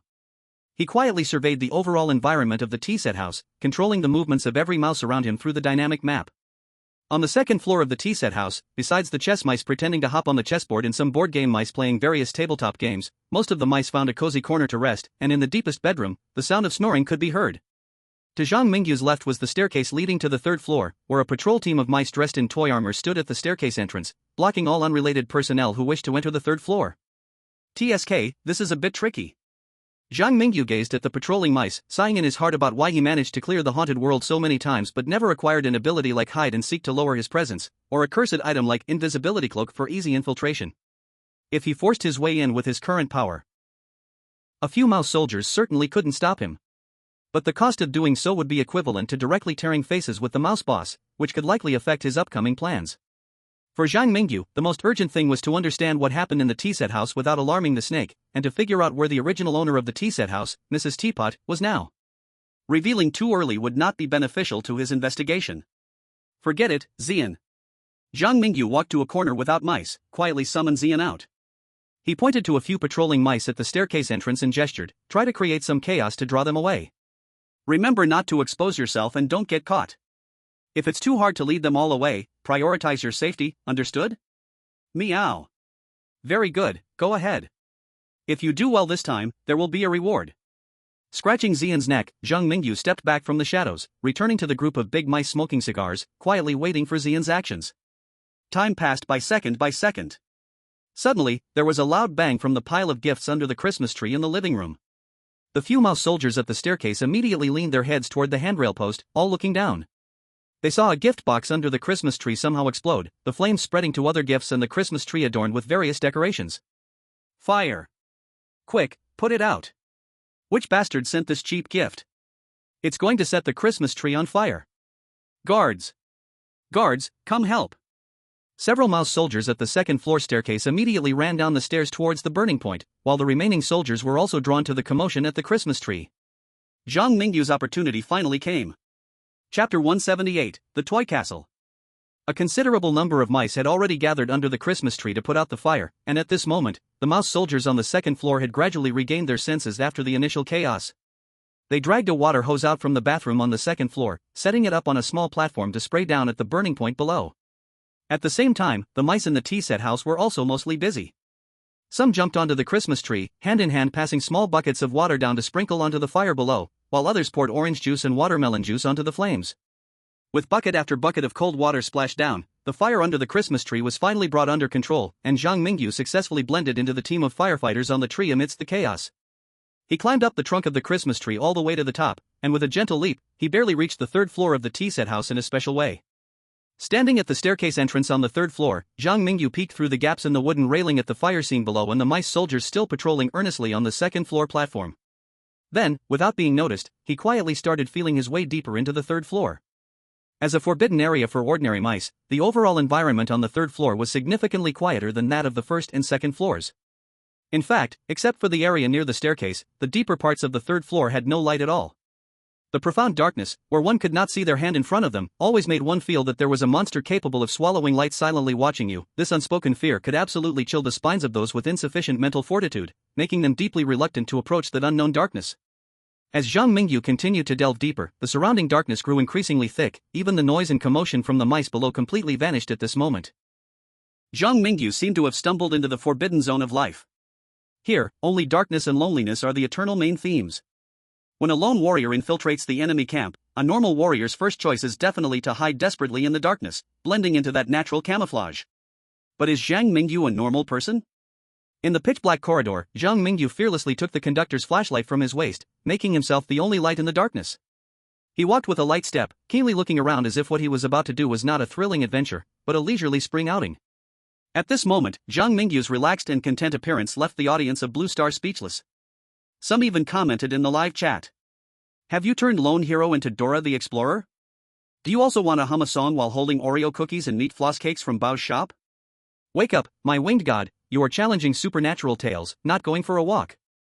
Zhang Mingyu could not see the comments from the viewers in the live chat. To put it bluntly, even if he saw them, he wouldn't listen. Wandering around with a flashlight in Rat Boss's territory might be a bit too bold for other chosen ones, but for Zhang Mingyu, this was just basic operation. You say it's unsafe? Sorry, when he was outside, Zhang Mingyu might have restrained himself because there were too many rats around, but in this nearly empty third floor, whoever wanted to harm Zhang Mingyu could just be eliminated directly, guaranteeing that the opponent had no chance to pass the message to other rats. With this thought in mind, Zhang Mingyu used the light from the conductor's flashlight to dash at 10 times the speed through the darkness toward the forbidden area mentioned by Jerry deep in the third floor's bedroom. Huh, there's light? Zhang Mingyu stopped at the bedroom door on the third floor. He stood at the door crack, peering inside, able to see a room that looked like a children's bedroom. The lights were also off in the bedroom, but he could faintly see many large shadows and some scattered children's toys on the ground. On the left-hand corner against the wall, a toy castle made of plastic building blocks caught Zhang Mingyu's attention. It occupied almost 30% of the bedroom space, with some scattered plastic rulers and hard-covered books forming bridges connecting it to other parts of the room. At this moment, a faint light was glowing from the castle's high tower. As the beam of Zhang Mingyu's flashlight swept across the toy castle, the light source on the tower flickered slightly. Then, Zhang Mingyu saw the light source disappear swiftly from the top of the tower, entering the spiral staircase, as if its owner had noticed Zhang Mingyu. Soon, a bright light flashed from the window at the very top of the tower. Then, the bright light lit up lower down the windows. 7th floor. 6th floor. 5th floor. The lights on the tower had moved to the drawbridge of the toy castle, appearing like a group of mice holding torches, dressed in plastic toy armor. At this moment, these mice were shouting and rushing toward Zhang Mingyu, seemingly wanting to capture the intruder of the Forbidden Zone. Who allowed you to trespass the Forbidden Zone? Hey, do you not want to live anymore? Forget it, brothers, grab your weapons and go for it. A group of about 14 or 15 mouse soldiers rushed toward Zhang Mingyu, holding torches, with their leader waving a blue plastic sword threateningly at Zhang Mingyu. It still looks somewhat cute. You silly little mouse, do you think you can catch me with just this few? You really overestimate your fighting ability. Zhang Mingyu didn't even think about drawing the cursed blade for battle, he simply pointed the conductor's flashlight at the charging mouse soldiers with torches. He saw wisps of black gas rising from the bodies of the mouse soldiers, and some of them even let out painful screams on the spot. The conductor's flashlight, which could restrain ghost-like creatures at the residual thought level, was simply a waste against these big mice, who were just a bit stronger than ordinary humans. Zhang Mingyu effortlessly snatched the plastic sword from the leading mouse's hand. He pointed at the mouse soldier with two little whiskers and asked, "Why can't ordinary mice come here? What secret are you guarding? Speak, and I promise you won't die." The leading mouse soldier turned pale with fear, and before Zhang Mingyu could continue to press, he shook like a leaf and blurted out everything. "I am Mouse Boss's little brother, Mouse Second. Please don't kill me, I have value. The reason ordinary mice can't come here is that Mouse Boss has locked Mrs. Teapot in the toy castle. I can take you to see him. If you have any demands, just tell me, and I will ensure they are met." Chapter 179, Mrs. Teapot Seizes Hope. Zhang Mingyu didn't expect Mouse Second to be so afraid of death. After being disarmed by Zhang Mingyu, Mouse Second cooperatively led him to jump onto the desk opposite the toy castle. He also guided Zhang Mingyu across the ruler set between the table and the castle. Finally, they both stepped onto the drawbridge of the toy castle, witnessing countless plastic small furniture inside the castle. Finally, when Zhang Mingyu arrived at the central hall of the castle, he saw a toy birdcage hanging from the ceiling. Inside the castle made of building blocks, everything looked just like normal furniture at Zhang Mingyu's current height. But in reality, they still had no practical use. Only the birdcage above was different. It was suspended high in the air by a sturdy rope, and its door was locked with a large lock painted in 4 colors, looking even more solid than the birdcage itself. Inside the cage, a sad teapot was crying quietly. This teapot was similar to the teacups Zhang Mingyu had seen before, with a semi-transparent white glaze and flower patterns painted on it. The spout of the teapot looked like its mouth, and the handle looked like its long hair. At this moment, upon noticing someone below the birdcage, the teapot curiously turned its head toward the light source. It seemed that usually, no one like Zhang Mingyu would come to visit it specifically. Tip: you have discovered a resident of Fairy Tale Town, Mrs. Teapot. Mrs. Teapot, she used to be the best pastry chef in Fairy Tale Town, daring to experiment with all kinds of unique pastry recipes. Until one day, a little girl tasted her pastries and tried to compete with her in pastry making. During the competition, the little girl destroyed Mrs. Teapot's confidence, making her lose the courage to make pastries and face life forever. Mrs. Teapot's wish, Mouseboss took over her home, using Mrs. Teapot's children as hostages. Mrs. Teapot lacks the courage to fight back against Mouseboss but does not want her children to continue being tormented by the mice. Now, Mrs. Teapot's greatest wish is for life to return to the way it was, for her children to escape from Mouseboss's clutches. Zhang Mingyu, Mrs. Teapot, you also don't want your children to be bullied by Mouseboss, do you? Mouse number 2, confused face? Mrs. Teapot, _3 angle? Underscore. Zhang Mingyu's instinctive villainous remark completely confused mouse number 2 and Mrs. Teapot. At the same time, the audience on Blue Star laughed so hard that they could barely catch their breath at Zhang Mingyu's actions. This chosen one who studied in the land of cherry blossoms, please calm down. It's just a teapot. A person shouldn't. Zhang Mingyu, control yourself. With a move like that, people would believe you're the villain. In the toy castle, Zhang Mingyu gently coughed twice. He just read too much web literature and always felt the urge to comment in such scenes. As for Mrs. Teapot's sudden wish, he was also prepared to help fulfill it. He guessed that each time he fulfilled a fairy tale town resident's wish, he would receive a piece of that special candy fragment. Once he gathered enough fragments, something interesting might happen. With that thought, Zhang Mingyu slightly straightened his posture. He looked up at Mrs. Teapot and continued the previous topic, saying, Mrs. Teapot, not long ago, I saw a teacup very similar to you being squeezed dry by several mice. They were treated as machines to produce fertilizer for flowers and plants, living a dark and miserable life day by day. Mrs. Teapot, you wouldn't want that to continue, would you? Do you have a good solution? Logically, Mrs. Teapot could see that Zhang Mingyu seemed to be there to help her. But subjectively, she felt quite uncomfortable facing him, struggling to speak as if he held some secret about her. This was exactly the effect Zhang Mingyu wanted. He could see from the clues in the strange tale space that although Mrs. Teapot was locked in a cage, what she truly cared about were her children. Even her greatest wish was for her children to escape the clutches of mouse number 1, rather than for herself to reclaim the teapot house. With this judgment, Zhang Mingyu believed that as a stranger meeting Mrs. Teapot for the first time, if he wanted to get straight to the point, he should start with her children. So far, it seemed to be working well. Mrs. Teapot, you used to be able to live alone in the teapot house to protect your children. You must have the ability to deal with mouse number 1, right? I can find a way to help you rescue your teacup children from mouse number 1, but dealing with him is something you must do yourself. What? I can't. 2 blushes suddenly appeared on Mrs. Teapot's white glaze. Seeing this, Zhang Mingyu really wanted to comment, are you blushing like a bubble teapot? And Mrs. Teapot, your reaction makes it seem like I've done something to you. Can you speak properly? Do I really look that much like a bad person? Mrs. Teapot, do you really want to maintain the current situation? Do you want your little teacups to continue living in such torment? As their mother, can you really just watch them suffer because of your cowardice? Zhang Mingyu's soul-stirring question left Mrs. Teapot anxious and flustered. In fact, if Zhang Mingyu only wanted to help Mrs. Teapot drive away mouse number 1, he could easily do that. But if he wanted to help her regain her courage, he needed Mrs. Teapot to break through her inner cowardice with the power of maternal love and rescue her children herself. Once Mrs. Teapot found her courage, life in the teapot house would naturally return to how it used to be, free from mouse number 1's chaos. Under Zhang Mingyu's calm gaze, Mrs. Teapot was so anxious that steam was rising from the top of her head. She cast a helpless glance at Zhang Mingyu below, as if pleading for help. However, Zhang Mingyu remained unmoved by her plight. At that moment, Mouse Air, in order to save his own life, decided to act as if he were invisible, merely observing without hearing or seeing anything while they discussed their rebellion plans. Time slowly passed by. Zhang Mingyu sat below the birdcage, unhurried, simply waiting for Mrs. Teapot's response. Please help me, my children and I will be eternally grateful to you. Finally, driven by the power of maternal love, Mrs. Teapot spoke her request. In that moment of decision, she grasped her hope, yet it seemed to drain all her strength, and the entire teapot appeared to have lost something important, becoming dispirited, yet as if nurturing a brand new power within. Chapter 180, Mouse Boss. Mrs. Teapot's little teacups were often required to produce black tea for the mouse colony, and since they had no fighting power, they were imprisoned by Mouse Boss in the corner of the first floor of the tea warehouse. Only a few mouse soldiers guarded them, preventing any idle creatures from getting too close. At that moment, Mouse Air reluctantly led the way, while earnestly advising, I say, brave hero, you should give up any thoughts of rescuing them.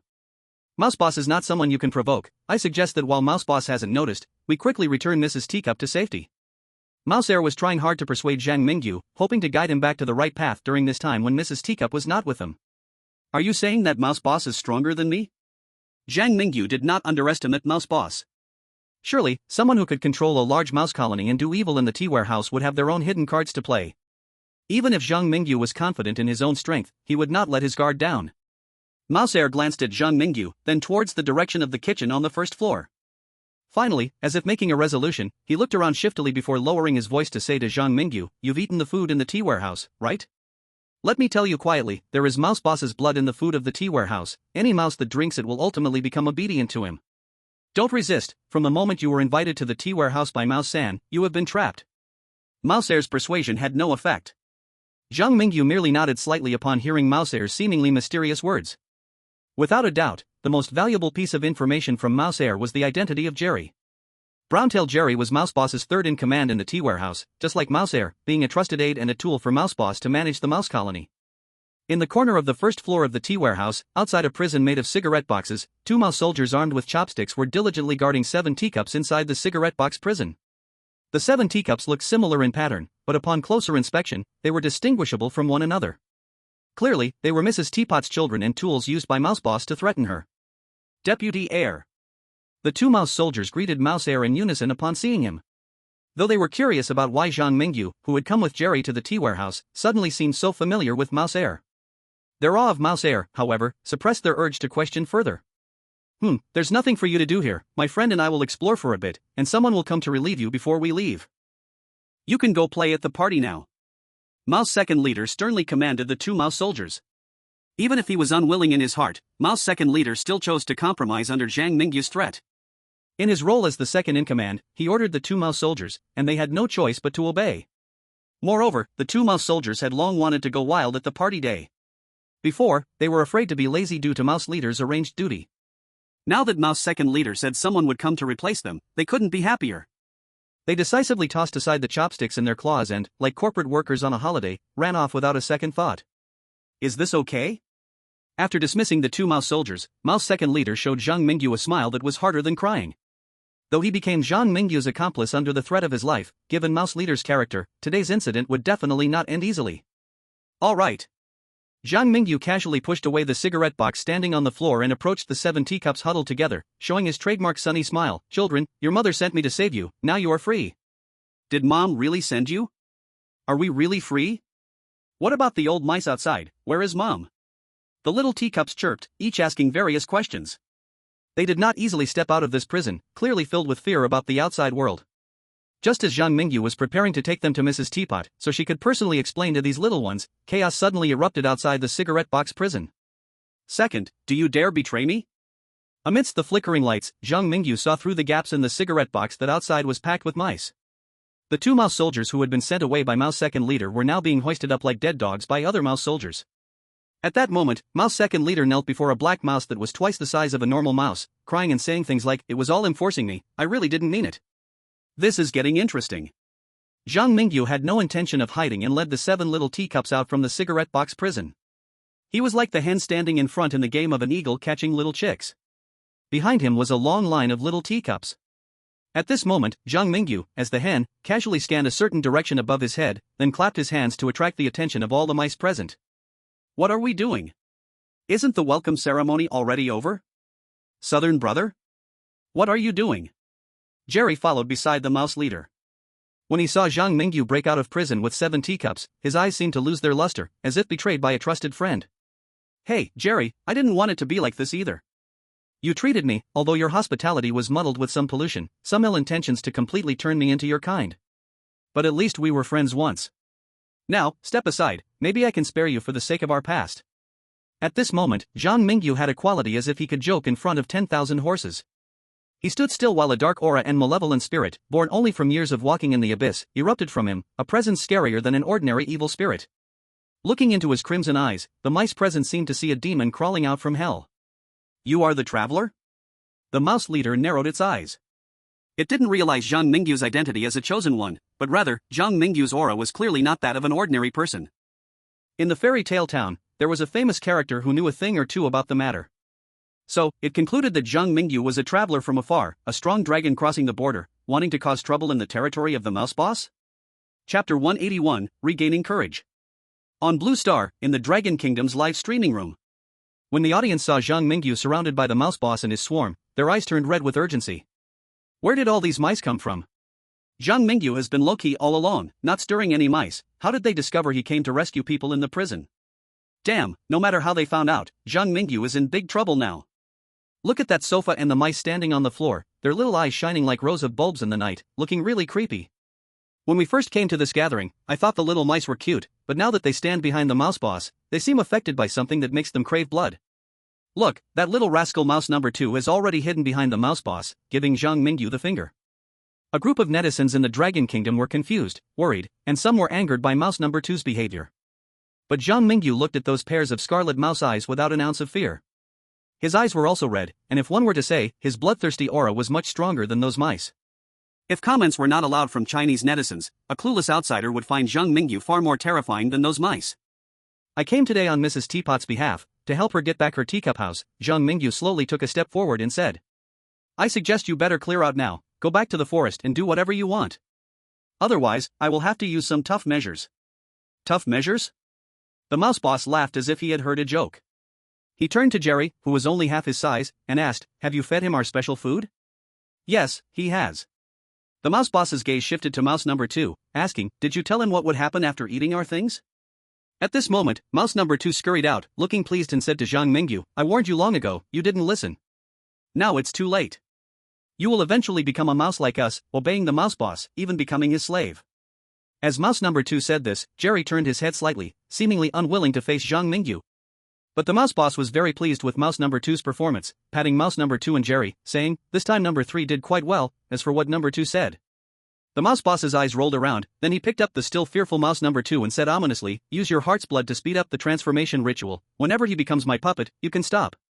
The mouse boss led the mice to encircle Zhang Mingyu and the 7 little teacups. He made mouse number 2 tremble on the ground, drawing a strange array, seemingly wanting to surround without attacking, using what Zhang Mingyu had eaten before his bait to turn Zhang Mingyu into a mouse.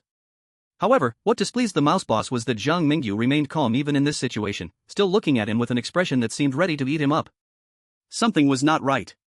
The mouse boss's right eyelid twitched violently as he saw mouse number 2 actively conducting the ceremony.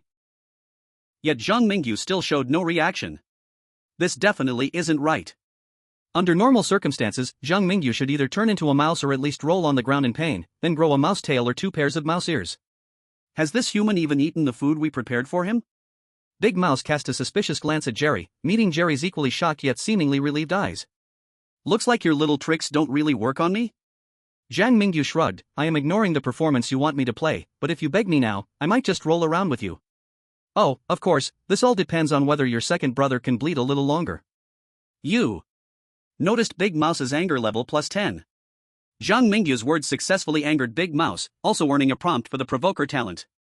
Meanwhile, the viewers from Dragon Country on Blue Star started to complain upon seeing this. You didn't expect it, did you? Our Zhang Mingyu passed the pollution test the moment he ate the food, and gained 1 point of pollution resistance.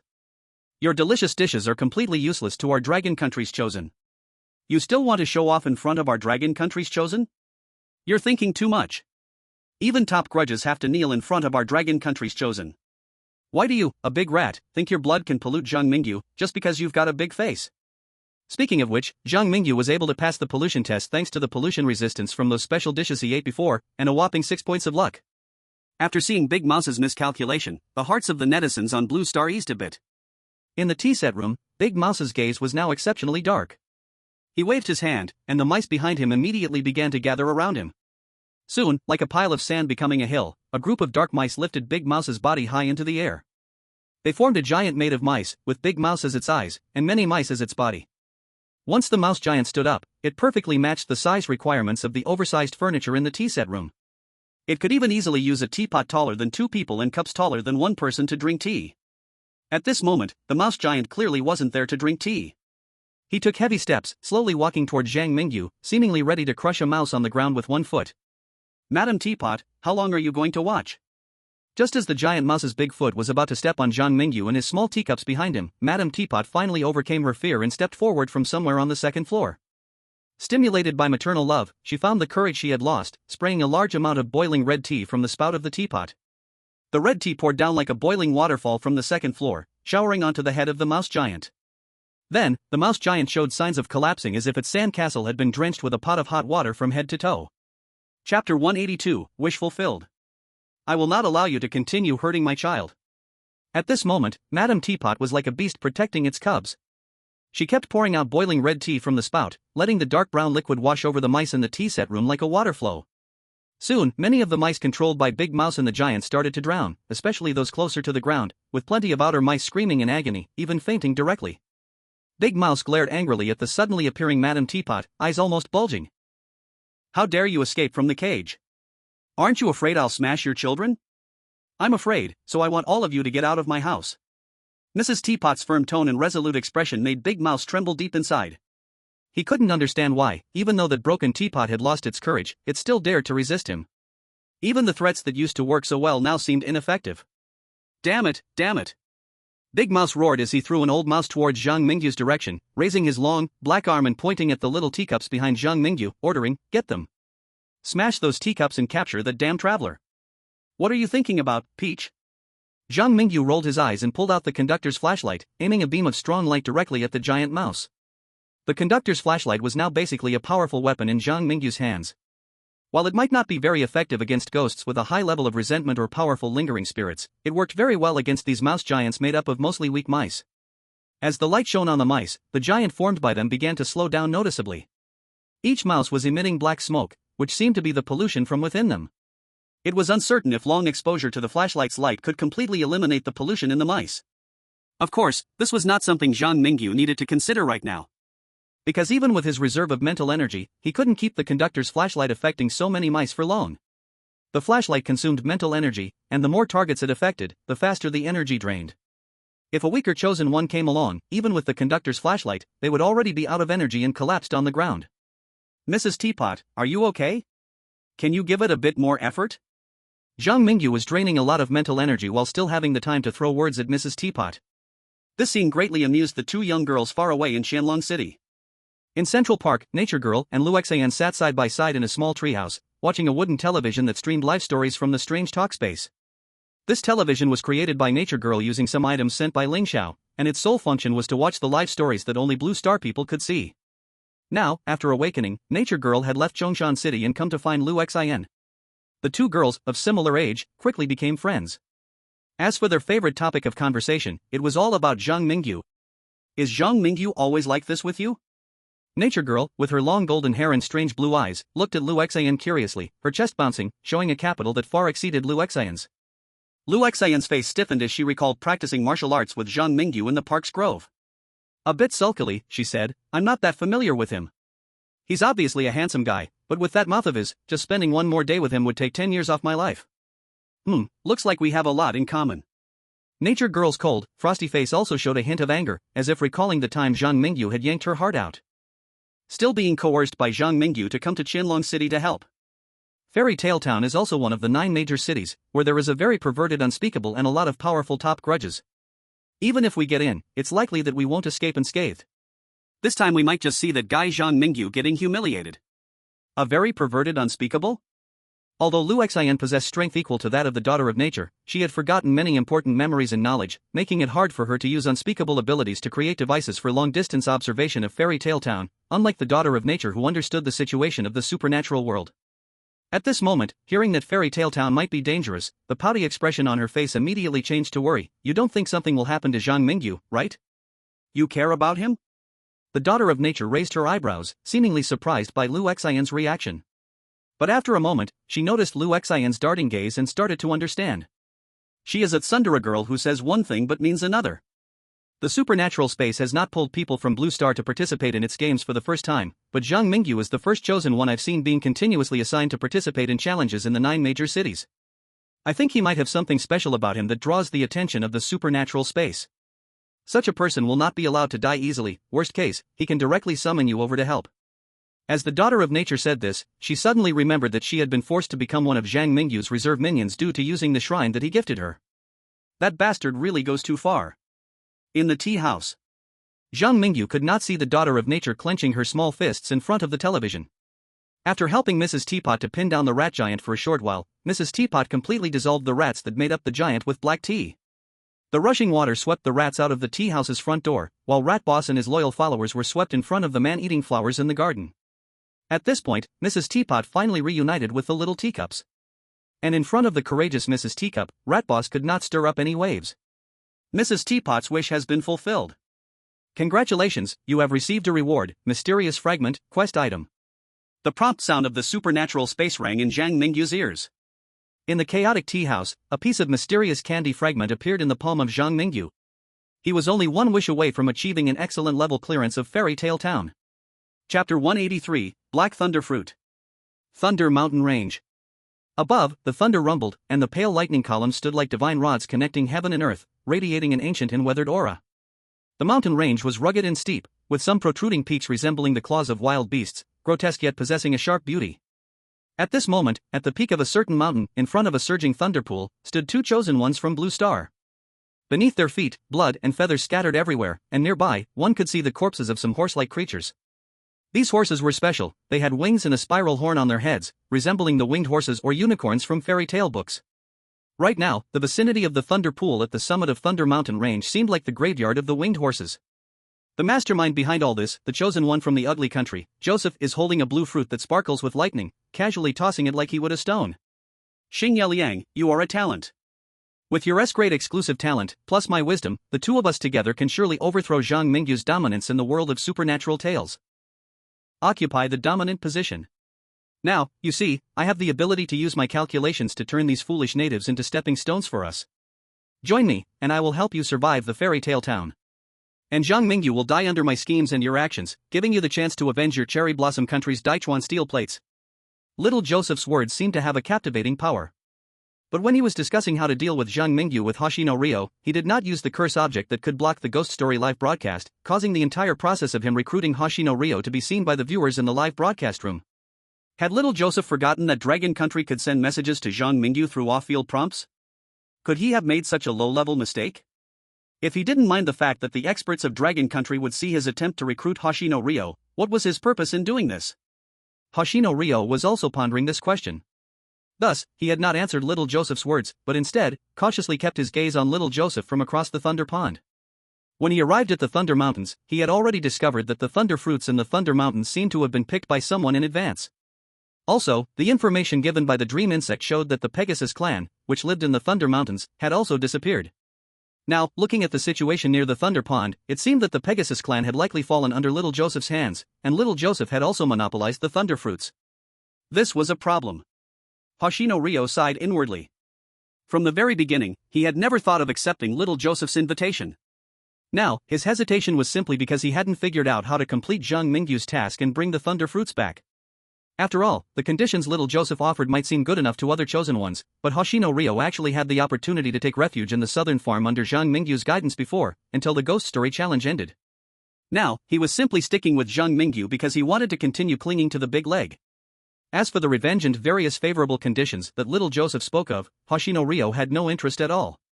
Just as Hoshino Ryo was in deep thought, he suddenly saw a thunder fruit wrapped in lightning flying towards him. He hurriedly raised his hand to catch it and found that it was the thunder fruit from little Joseph's hand. What do you mean by this? After catching the thunder fruit, Hoshino Ryo was already ready to turn and run. However, seeing this, little Joseph remained calm and composed. He once again took out a mysterious fruit, with black lightning wandering on its skin, and repeated the previous action, throwing it towards Hoshino Ryo. 2 thunder fruits? No, only one of these thunder fruits is real. Hoshino Ryo's brain quickly made a judgment, then he looked at little Joseph with a confused expression. Under the gaze of Hoshino Ryo's confused eyes, little Joseph smiled slightly and explained, the blue thunder fruit is real, the black thunder fruit, once eaten, will make you explode, well, in a physical sense. Now, I've given you both thunder fruits, I hope you know what to do. After saying that, little Joseph turned and left without looking back, leaving Hoshino Ryo standing in place, staring blankly at the 2 thunder fruits in his palm. Outside, in the Ghost Story live broadcast room, Blue Star's viewers had heated discussions about the 2 thunder fruits. Little Joseph wants to use Hoshino Ryo to scheme against Zhang Mingyu. If the dream insect eats the problematic thunder fruit, it will directly self-destruct. If the dream insect doesn't die, Zhang Mingyu will definitely fall into a tough battle due to a misunderstanding. If the dream insect dies, then Zhang Mingyu's efforts to fulfill Dreambug's wishes have all gone to waste. Ladies and gentlemen, Yoshinoya from the Cherry Blossom Country will not betray Zhang Mingyu. Betray? Ask everyone who believes that? Look at what your Cherry Blossom Country's Nichikawa steel plate has done.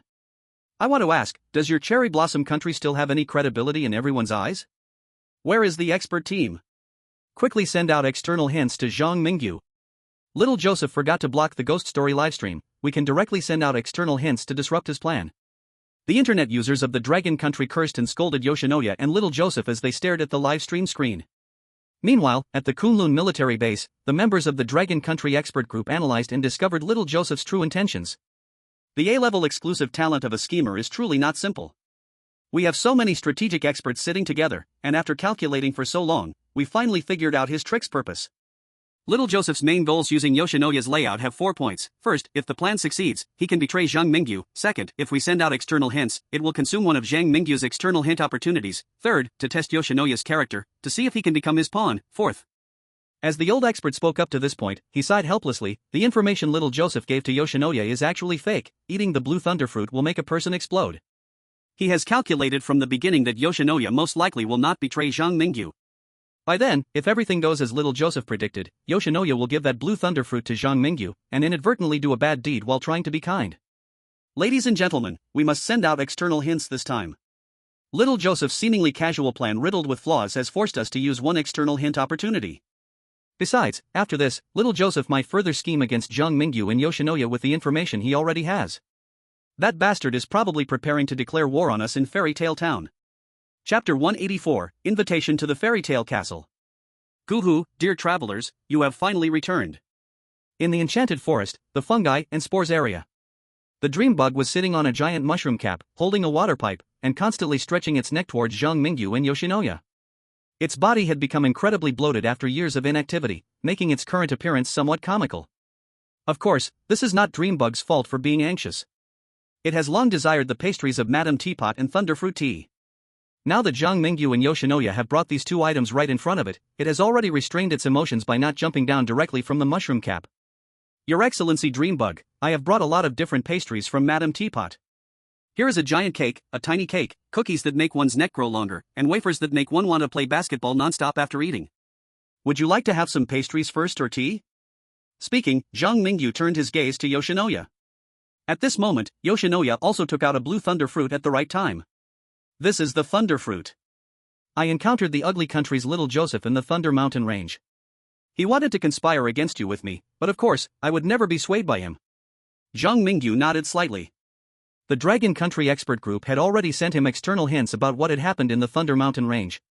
Now it seems that Yoshinoya indeed has not been foolish enough to conspire with Little Joseph against himself. Take out that black thunder fruit. Our country's expert group has sent me external hints. They said that when Little Joseph discussed the plan with you, he was holding back some secrets. The black thunderberry is the normal fruit, keep the blue ones for yourself, they might come in handy later on. The black thunderberry was soaked by Zhang Mingyu in a teacup filled with clear water.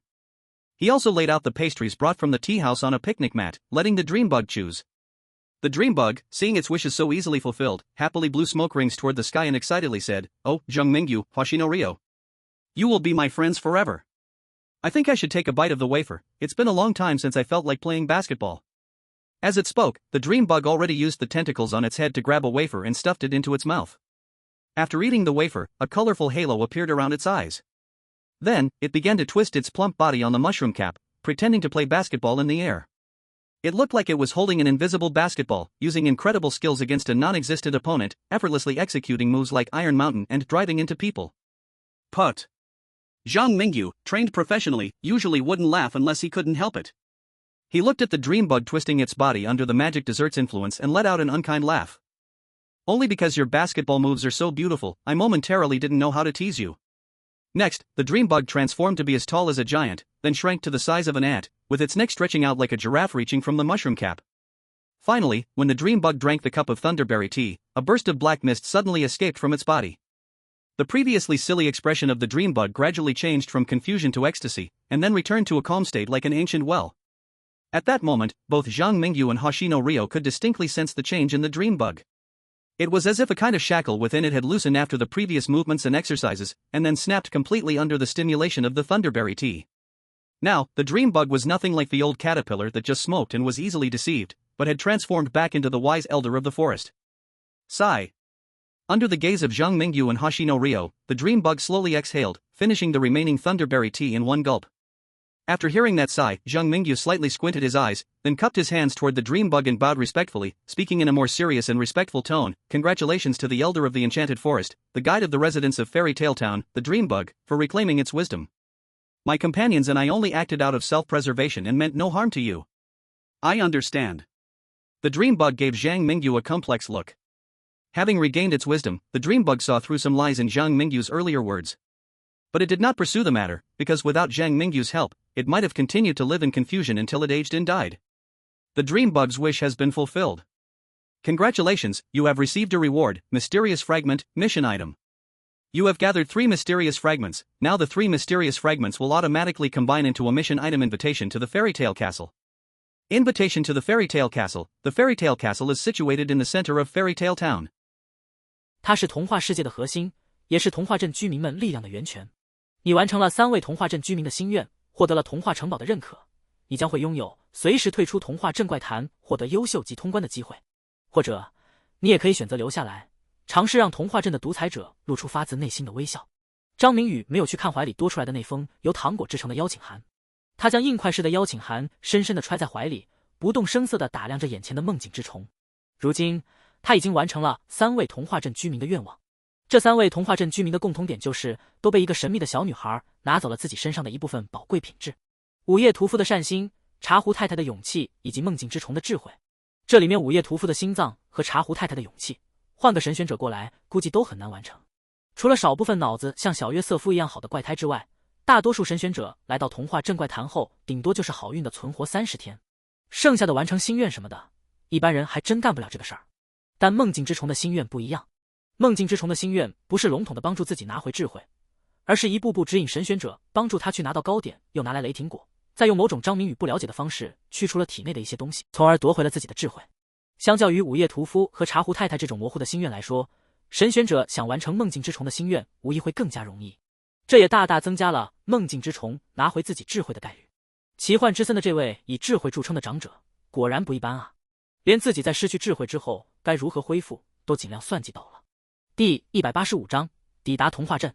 梦境之虫吐出了一口蓝色的烟雾，这口蓝色的烟雾笼罩了张明宇和星野良，也包裹住了梦境之虫自己。随着蓝色烟雾逐渐消散，张明宇、星野良和梦境之虫却早已经不在原地。梦幻之森北方雪原区。梦境之虫、张明宇和星野良随着一团凭空出现了蓝色烟雾，一同来到了雪原上的一处空地上，四周是零星的雪松，以及一些奇怪的缠绕在雪松上的红线。红线像是毛线，可为什么这片冰天雪地的雪松林里会有这么多毛线缠绕在树枝上呢？梦境之虫阁下，您这是干什么？这里是奇幻之森的北方雪原区，也是距离小镇最近的地方。你们帮了我，现在我把你们送到这里，也正好省得你们在路上浪费时间了。梦境之虫说着，眼睛又仿佛是在不经意间扫过了张明宇怀里的那封糖果制成的邀请函。童话城堡不是什么好地方，我要是你们的话，就会在童话镇上转一转，然后转头离开这里。当然，假如你们不想去童话镇上的话，我也很欢迎你们在奇幻森林久居。中部的糖果森林区和东部的扭曲丛林区你们还没有去过，这2处地方对你们来说应该住着比南方的菌类与孢子区舒服。糖果森林，这听起来不错哎，但是扭曲丛林还是算了吧，一听就不是什么好地方。张明宇目光扫过那一根根缠绕在雪松上的红线，紧了紧身上的衣服，道：多谢前辈的提议，但如果方便的话，还请前辈给我们说说有关童话镇独裁者的事情。Some places in Fairy Town that need attention. I'm sorry, everyone in Fairy Town is restricted.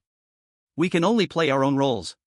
Even I, as the guide, cannot tell you anything outside the script. But I can remind you of some precautions.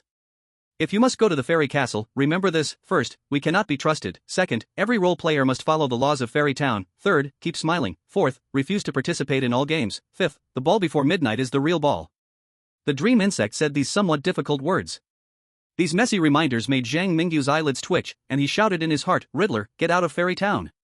Suppressing his doubts, Zhang Mingyu continued to ask, "Is there anything else you want to remind me?" "Nothing more." "Nothing more?" "Yes." After the dream insect finished speaking, it didn't care whether Zhang Mingyu had anything else to say.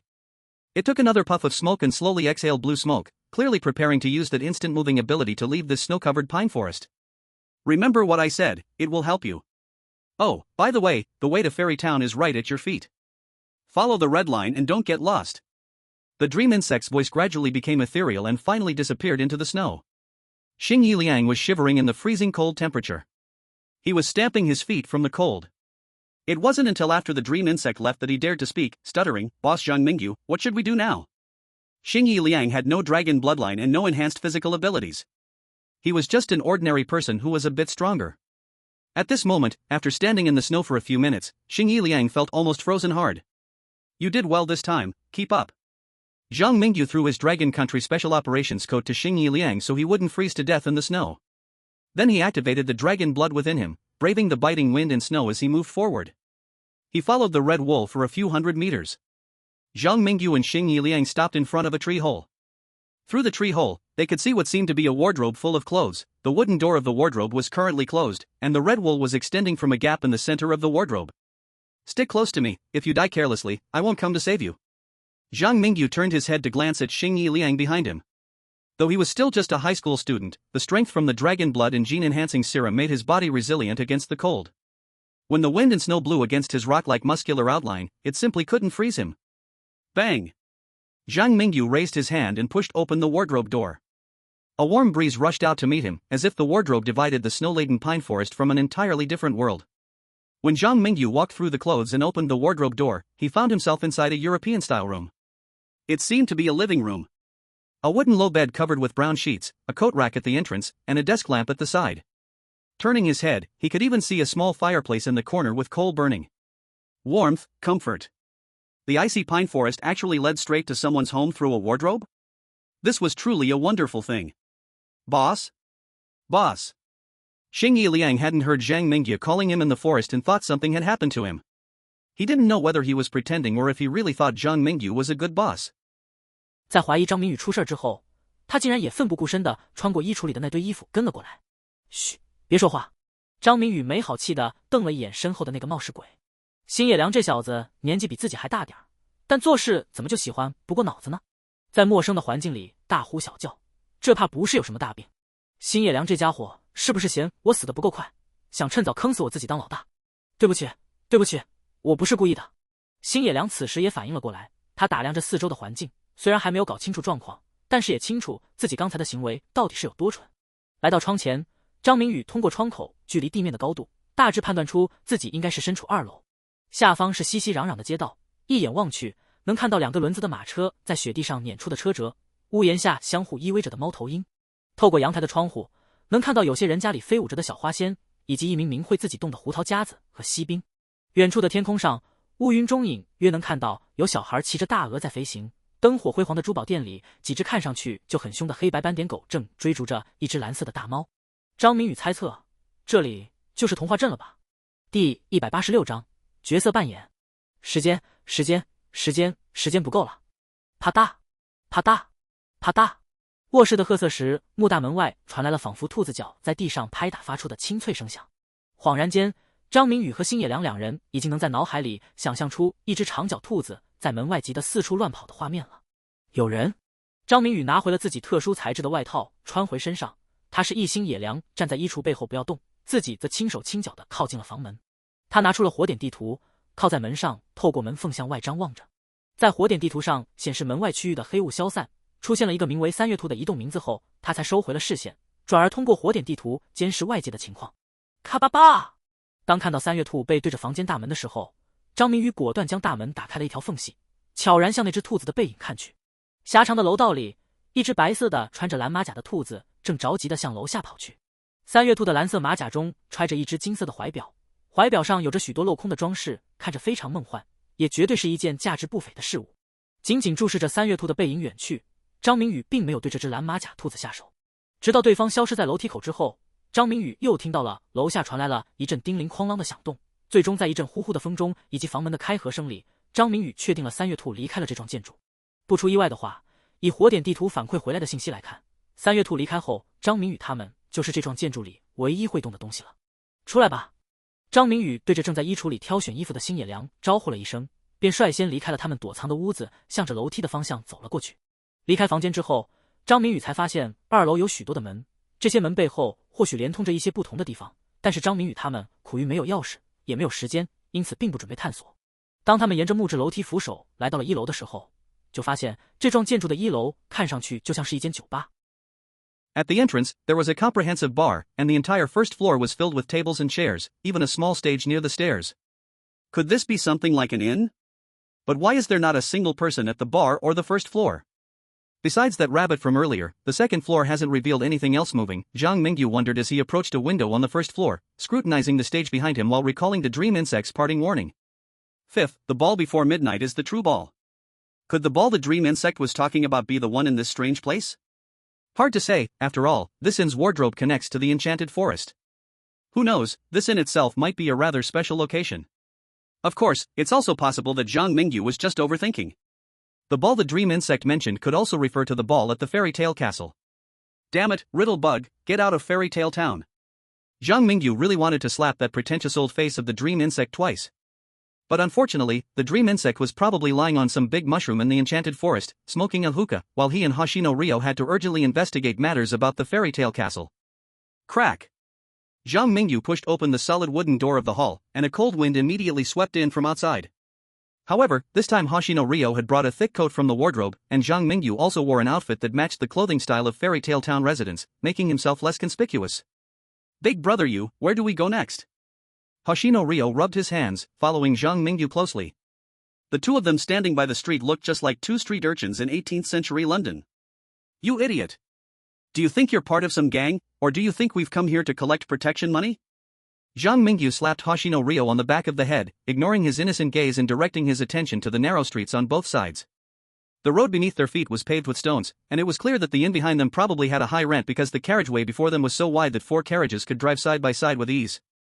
The buildings in Fairy Tale Town were mostly in European style, and along the street, many gentlemen dressed in formal attire and holding canes could be seen, as well as workers still wearing short shirts in the frigid winter. The lives of these workers were mostly quite strained, with only a few being able to afford a tattered cotton coat. The only thing that surprised Zhang Mingyu was that no matter how miserable those workers looked, their lips always wore a smile, as if their lives were sweet, getting better every single day. This scene reminded Zhang Mingyu of a reminder from the dream insect. Keep smiling. After remembering this advice, Zhang Mingyu looked back at the workers and thought that their constant smiles seemed a bit fake. Their smiles sent chills down his spine, and their confident strides appeared sorrowful to him. The main road of Fairy Tale Town beneath their feet was not flat. The street sloped down from west to east, and in the distant west, the houses looked like they were rising on the back of a dinosaur. They extended all the way up to the highest point in the city, where a magnificent castle sat majestically in the very center of Fairy Tale Town. I think we don't need to struggle to find the Fairy Tale Castle anymore. Zhang Mingyu gazed at the castle that towered over everyone and everything in Fairy Tale Town. Deep inside his heart, there inexplicably felt like a huge stone appeared, pressing down on him, making him somewhat uncomfortable. Boss Zhang Mingyu, I feel like the people here are quite friendly. Should we wander around the town before heading to the Fairy Tale Castle?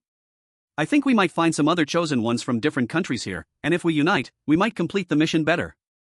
Friendly, huh? A trace of sarcasm appeared in Zhang Mingyu's eyes. Through the hidden meanings conveyed by the dream bug, he guessed that most residents of Fairy Tale Town might just be role-playing, their happiness, their positivity, their friendliness might all be fake. Clearly, the somewhat dense Hoshino Ryo had not yet discovered this point. In Hoshino Ryo's view, Fairy Tale Town might indeed be a dreamland from a fairy tale.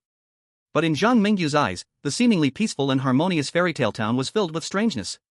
Chapter 187, The Raccoon's Auction. Ladies and gentlemen, welcome to the Fairy Tale Town auction. Today, we have 3 items for auction, each one worth a fortune and holding extraordinary significance.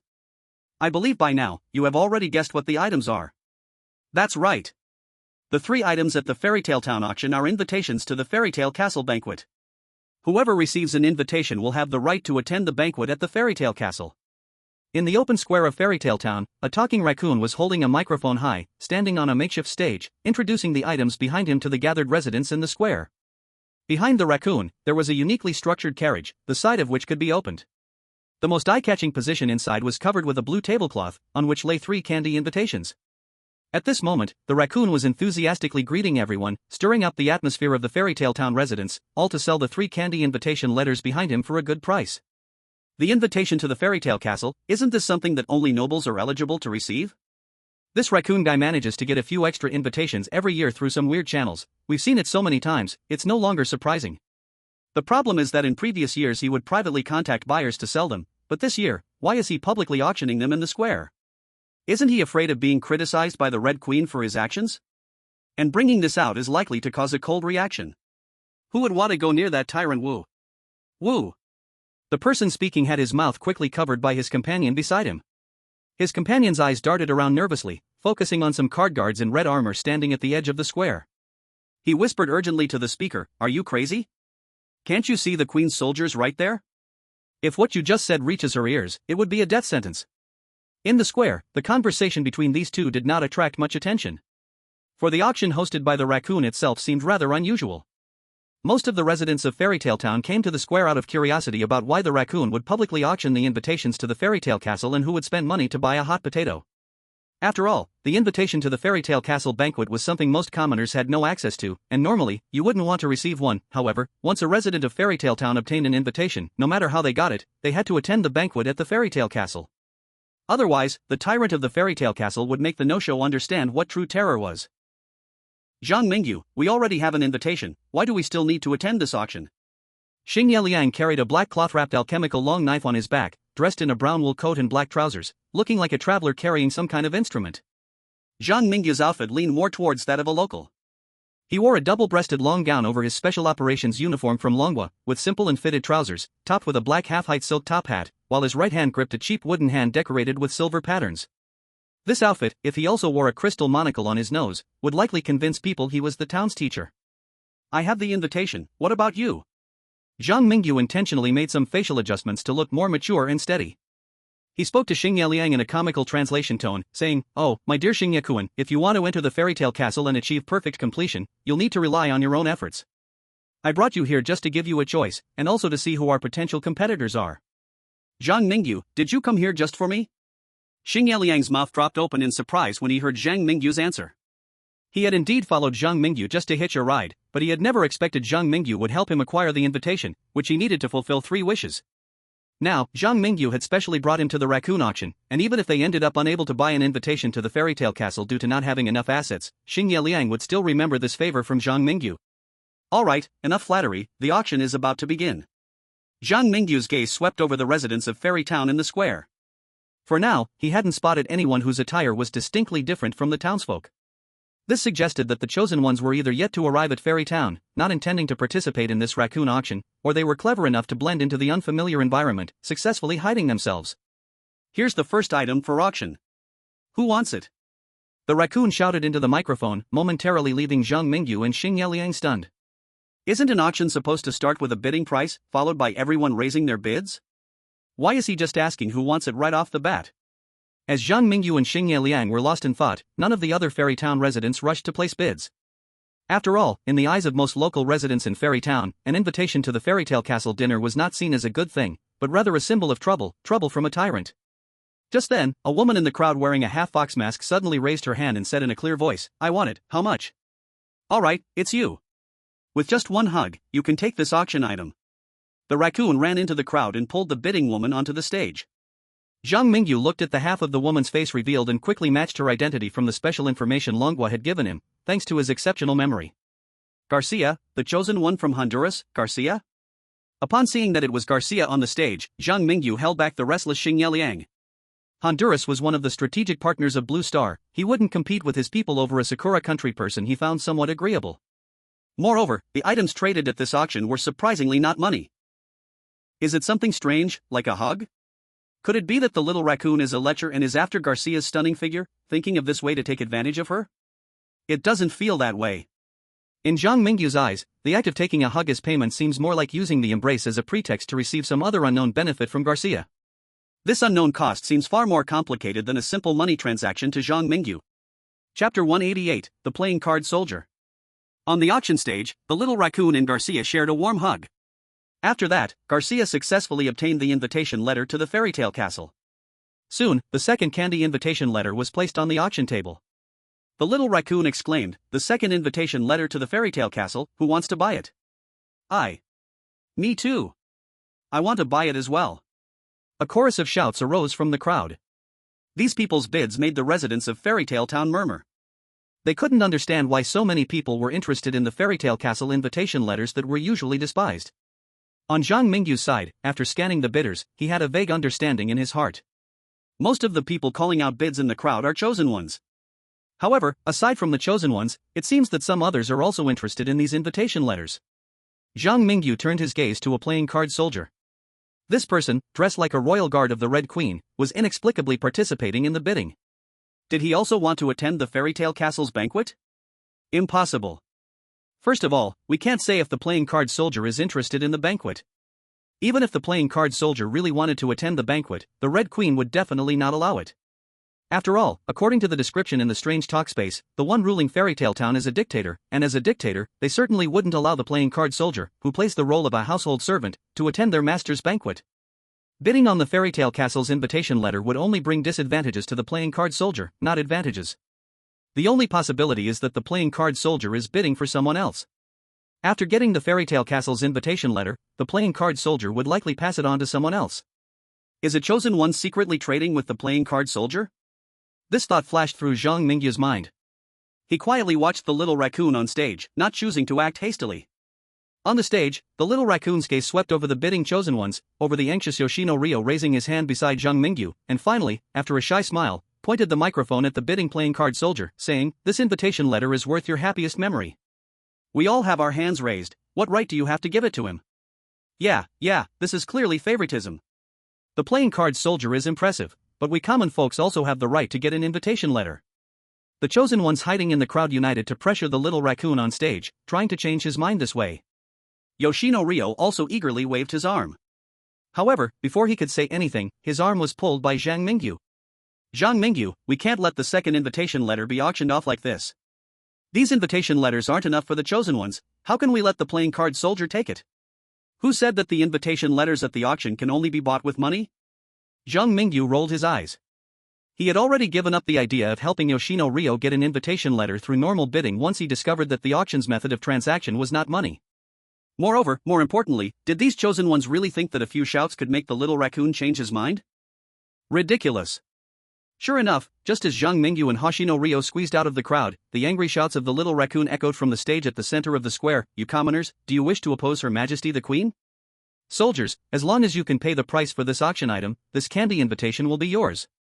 The little raccoon displayed two completely different faces when facing the chosen ones mingled amongst the townspeople and the poker soldiers. Zhang Mingyu, however, seemed to have expected this all along. In Hoshino Ryo's astonished gaze, he made his way to a cafe beside the square.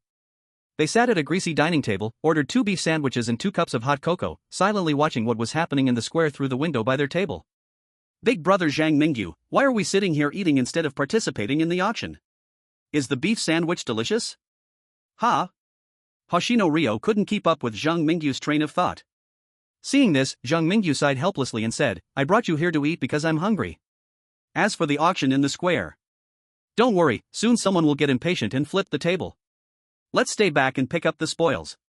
Hoshino Ryo realized that big brother Zhang Mingyu always seemed to be several steps ahead of him. In this round, Hoshino Ryo was at first, the other chosen ones were at the second level, but Zhang Mingyu had already flown into the atmosphere. With the hot cocoa, Hoshino Ryo accompanied Zhang Mingyu in eating the beef sandwiches. Finally, just as the second auction item was about to be won by the poker soldier, a loud explosion plunged the square of Fairy Tale Town into chaos. "My carriage! My carriage!" The square echoed with the little raccoon's heart-wrenching screams. Along with that came thick smoke and the remnants of splintered carriage debris scattered everywhere. In the dense smoke, a few chosen ones exchanged glances. Then, in unison, a dozen figures surged from the crowd, rushing toward the invitation to the fairy tale castle that had been blown onto the ground by the shockwave of the explosion. Several people even had their sights set on Garcia, who was standing aside. This chosen one from Honduras just stands dumbfounded in the square after grabbing the invitation. Their IQ seems to be a bit lacking. As Zhang Mingyu swallowed the last bite of his beef sandwich, he made his own comment. On Hoshino Ryo's side, he watched the chaotic scene outside and was starting to feel restless. "Big brother Zhang Mingyu, should we rush to grab an invitation now? Why rush now? Do you want to wait for those poker soldiers to find us?"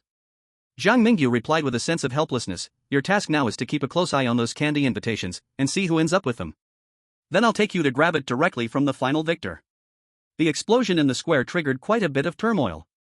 Nearby townspeople of Fairy Tale Town were either fleeing in panic through the thick smoke or hiding in nearby shops, peering out at the chaos in the square. A group of chosen ones, whose origins were unknown to the residents of Fairy Tale Town, used their respective special abilities to fiercely fight over the 3 auction items.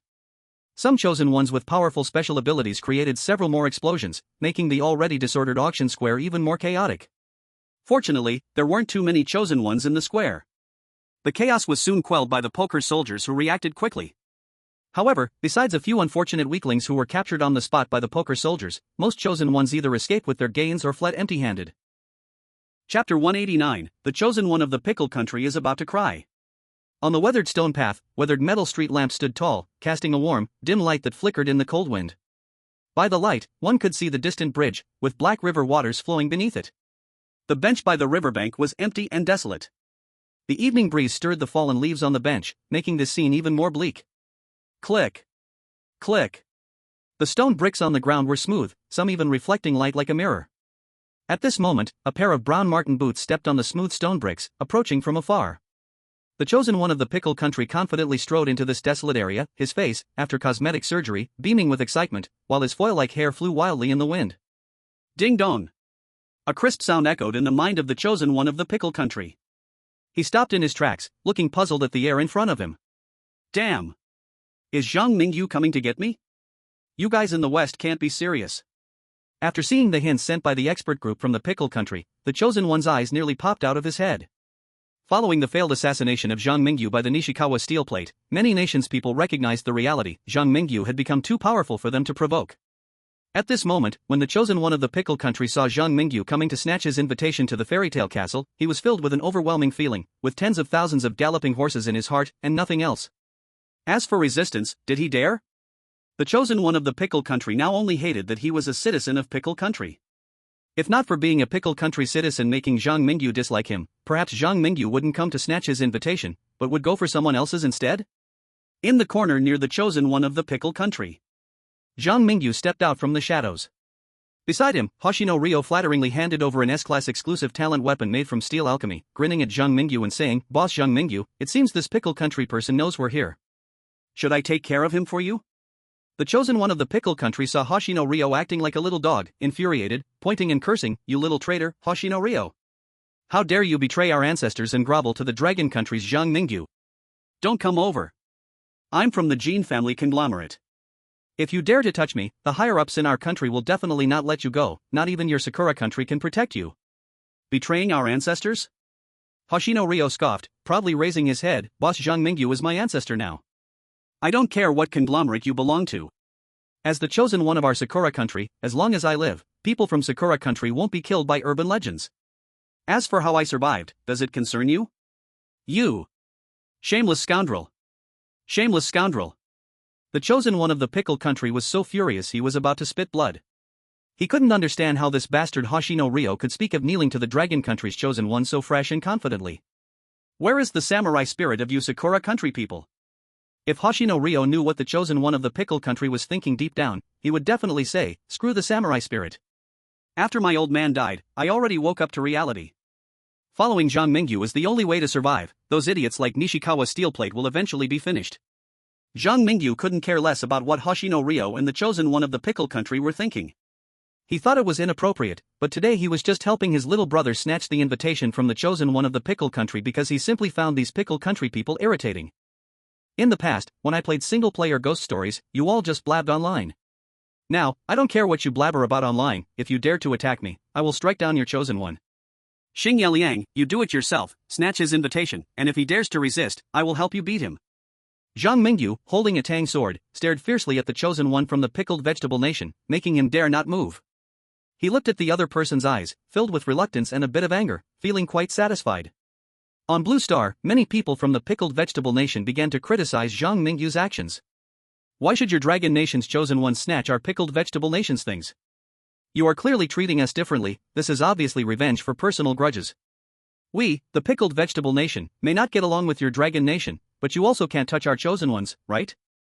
Exactly. Why don't you go rob the chosen ones from Honduras instead? Why come specifically to rob our invitation? Ah, I curse your dragon nation's chosen ones to die on the spot. The people from the pickled vegetable nation were extremely angry. However, the netizens from the dragon nation remained calm. So cool. Ah, although it seems bad to steal from someone, I can't help but laugh thinking it's from your pickled vegetable nation's chosen one. When you from the pickled vegetable nation stole our dragon nation's dragon boat festival before, why didn't you panic? When your pickled vegetable nation's chosen one tricked our dragon nation's Zhang Mingyu before, why didn't you jump out to stop it? So our dragon nation's chosen ones can only watch as you attack first, and then we can fight back, right? How ridiculous. Some tycoons from the pickled vegetable nation, I advise you to recognize the situation. Don't always follow the ugly nation to trip our dragon nation's chosen ones, we won't take action against you either. Learn from Xingye Liang, see how smart he is.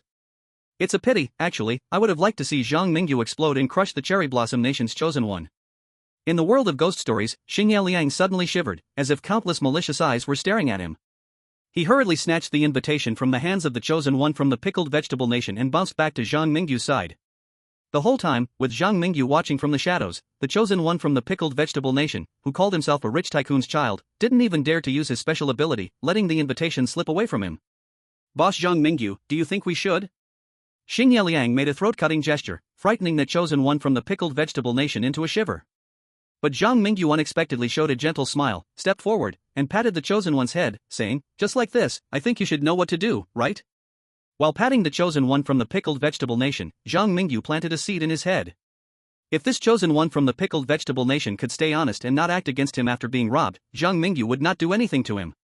But if he held a grudge against Zhang Mingyu for what happened today, Zhang Mingyu could eliminate him at a thought. Chapter 190, Fairy Tale Feast. Fairy Tale Castle.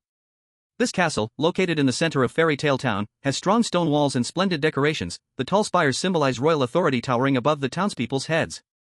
The large castle door and the playing card soldiers standing beside it intimidate every noble and commoner coming to the banquet. The banquet at Fairy Tale Castle is held every year under the management of the Red Queen. At the banquet, the nobles of Fairy Tale Town and a few lucky commoners will have the chance to dance with the Red Queen. If someone can win the favor of the Red Queen at the banquet, there is a chance to receive royal rewards. At the entrance of the castle, Zhang Mingyu and Hoshino Ryo walked up to a soldier made of playing cards. Compared to the dignitaries who arrived in carriages, Zhang Mingyu and Hoshino Ryo seemed somewhat shabby in their attire. Fortunately, the card soldier at the door did not stop them after seeing the invitation but smoothly allowed the two to enter the castle and kindly informed them of the banquet hall's location. Inside the castle, Zhang Mingyu walked along the cobbled path, flanked by trees trimmed into various shapes. The green treetops resembled hearts, squares, and even plum blossoms or spades. From a distance, some trees were deliberately arranged to form a maze, looking particularly interesting. Brother Zhang Mingyu, don't you think there are many shadows of fairy tale stories in this strange tale called Fairy Tale Town? The people here seem to be playing some role from a fairy tale? Hoshino Ryo whispered his guess in Zhang Mingyu's ear. After hearing Hoshino Ryo's analysis, Zhang Mingyu simply nodded slightly. He had actually noticed this too. At this moment, Fairy Tale Town was in darkness. The guests coming and going inside the Fairy Tale Castle wore luxurious clothing, with some ladies' dresses emitting a magical glow. Upon closer inspection, it was not hard to find that many of the guests at the Fairy Tale Castle were not ordinary people. Some ladies wore crystal shoes, looking just like Cinderella from a fairy tale. Others wore little red hats, holding several burning matches. Moreover, some wore white ballet skirts, dancing gracefully to the melody of Swan Lake that suddenly played from nowhere. These familiar figures seemed like princesses stepping out of fairy tales. And a gentleman who occasionally croaked like a frog, as well as a nutcracker boy, confirmed that every guest attending the banquet seemed to be unusual. These beloved princes or princesses from fairy tales should be the nobles of Fairy Tale Town, while we, the nameless townsfolk, are the commoners here. Let's play our roles well and avoid causing trouble. Remember to smile and don't easily trust others. Zhang Mingyu flashed a bright, sunny smile at a lady in a blue dress who could control ice and snow. His current outfit, paired with his uniquely attractive Eastern features, was quite appealing. Several ladies in the fairy tale castle, noticing Zhang Mingyu and Hoshino Ryo walking side by side, couldn't help but glance at Zhang Mingyu a few more times. As for Hoshino Ryo, dressed like a wild hunter, he was directly mistaken for Zhang Mingyu's attendant. They continued walking a little further. By the bushes at the entrance to the banquet hall, Zhang Mingyu saw several painters squatting in front of the leaves, trying to paint them red, piece by piece. Above them, a group of fairies with colorful wings sprinkled golden glitter to relieve their fatigue. Work faster. Work faster. We must dye all the bushes red before the banquet starts, otherwise the Red Queen will surely chop off our heads. Oh my, I don't want to lose my head. The painters were bent over, working hard to paint the bushes. Zhang Mingyu looked up and behind them and found that a large area of bushes had already been painted red by the painters. I remember I read a book, in which there was also a dictator who liked to have his followers dye white roses red and turn everything red. The Red Queen. Could she be the dictator of Fairy Tale Town? The key to perfectly clearing Fairy Tale Town lies with the Red Queen?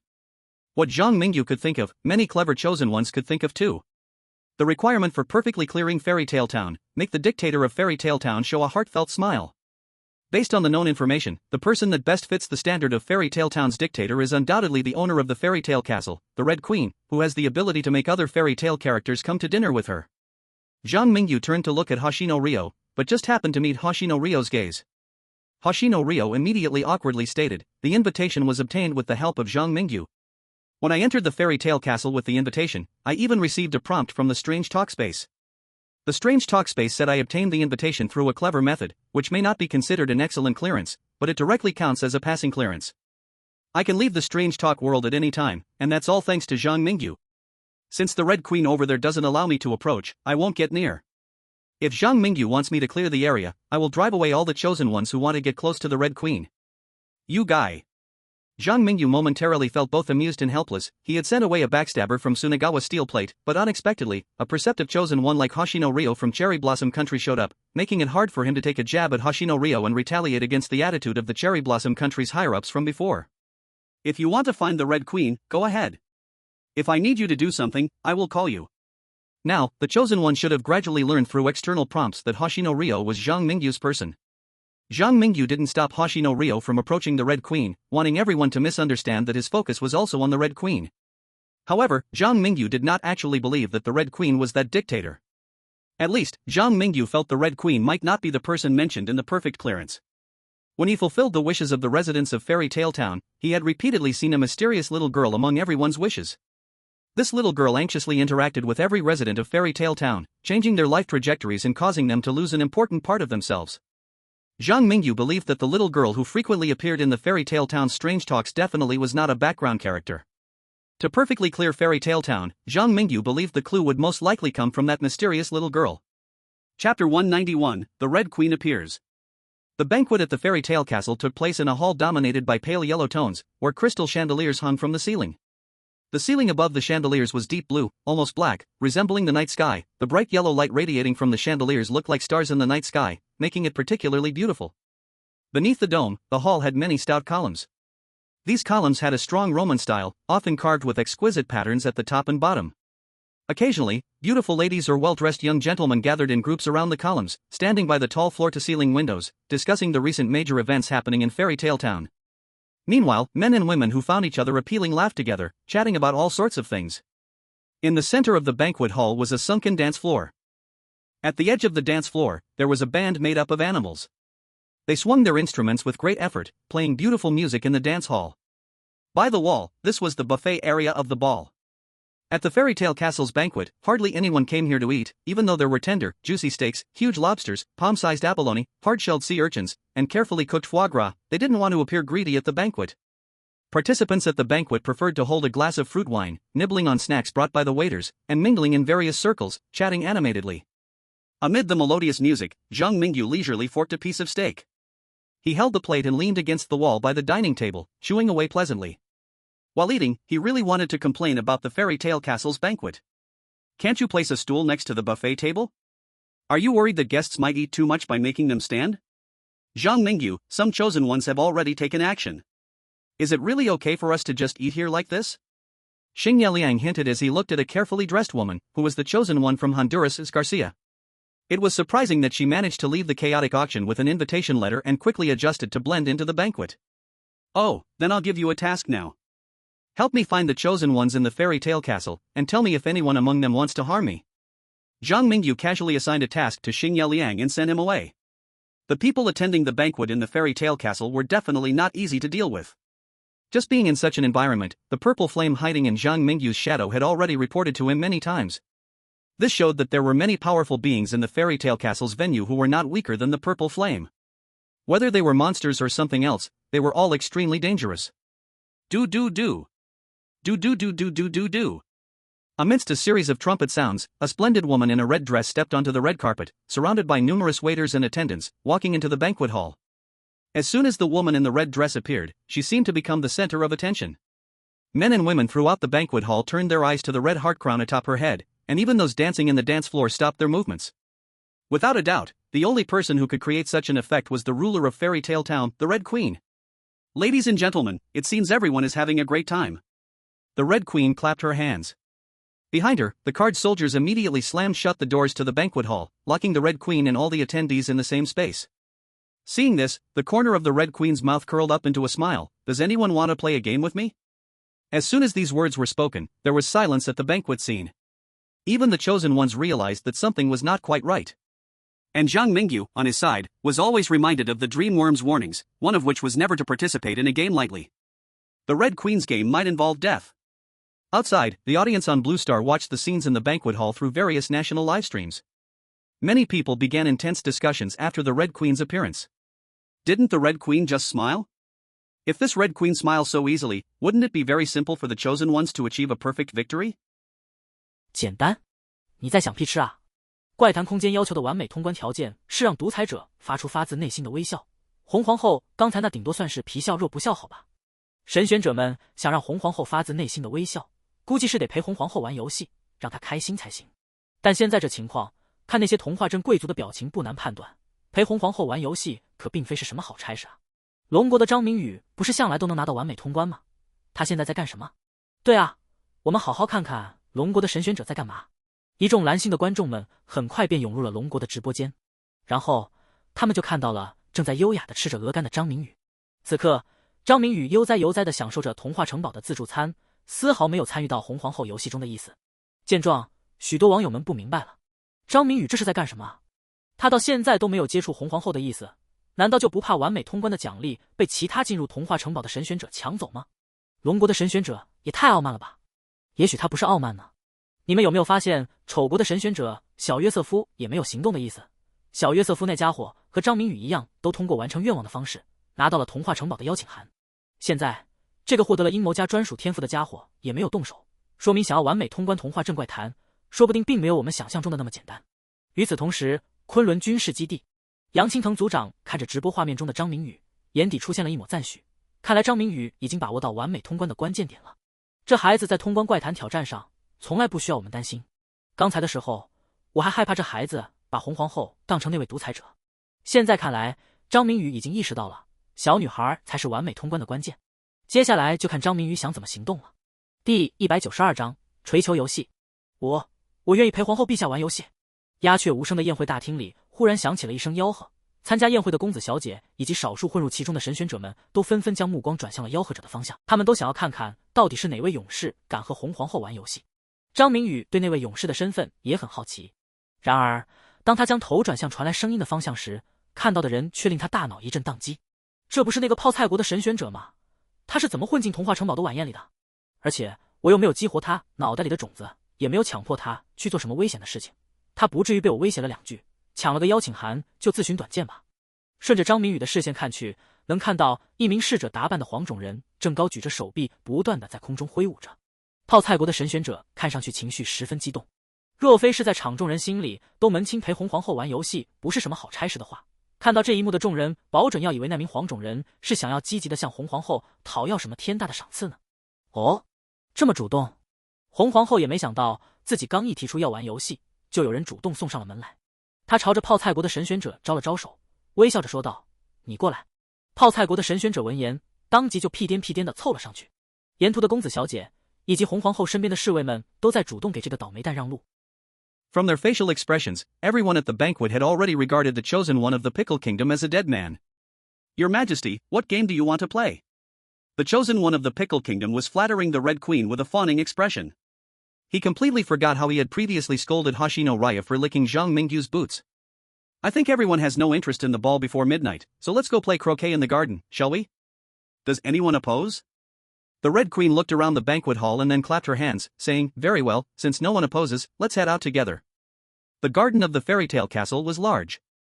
Under the direct supervision of the Red Queen, soon, a group of playing card soldiers cleared a wide space. They brought several long-necked flamingos as mallets, and some playing card soldiers lay down to act as goals, thus setting up a simple croquet field. At that moment, the Red Queen stepped in personally, picked up a flamingo, and, like swinging a mallet, smashed the flamingo's head onto the curled-up hedgehog ball on the ground. The curled-up hedgehog was naturally sent flying by this hit. Then, after landing near the goals, it stretched out its 4 little legs and crawled into the goal made of playing card soldiers. The Red Queen placed her hand on her forehead, looking from afar at the situation of the goal, then she turned her kind smile toward the chosen one of the Pickle Kingdom and said, "Playing games with me requires a stake, you are a servant in the castle, right? Usually, if someone wins in a game with me, I will promote them, but if they lose, I will chop off their heads. However, you are different, since you are the first to step up to play, I can give you some preferential treatment. The Red Queen was indeed smiling. And her appearance was extremely beautiful. Under normal circumstances, when a beautiful queen smiles at you, even if you do not feel like you are basking in spring breeze, you certainly would not develop any ill feelings toward her. However, when the chosen one of the Pickle Kingdom heard that the Red Queen would chop off his head if he lost the game, he only felt her smile was grim and terrifying. The beautiful exterior of the Red Queen now seemed to the chosen one of the Pickle Kingdom like a malicious spirit.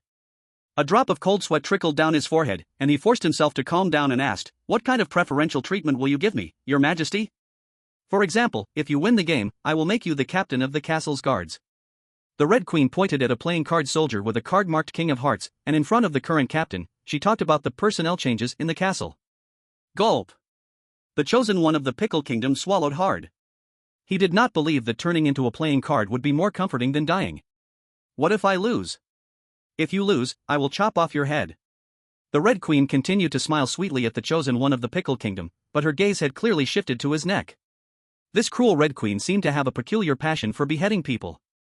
Boom! The chosen one of the Pickle Kingdom felt like countless missiles were roaring inside his heart. His mental state was starting to crumble.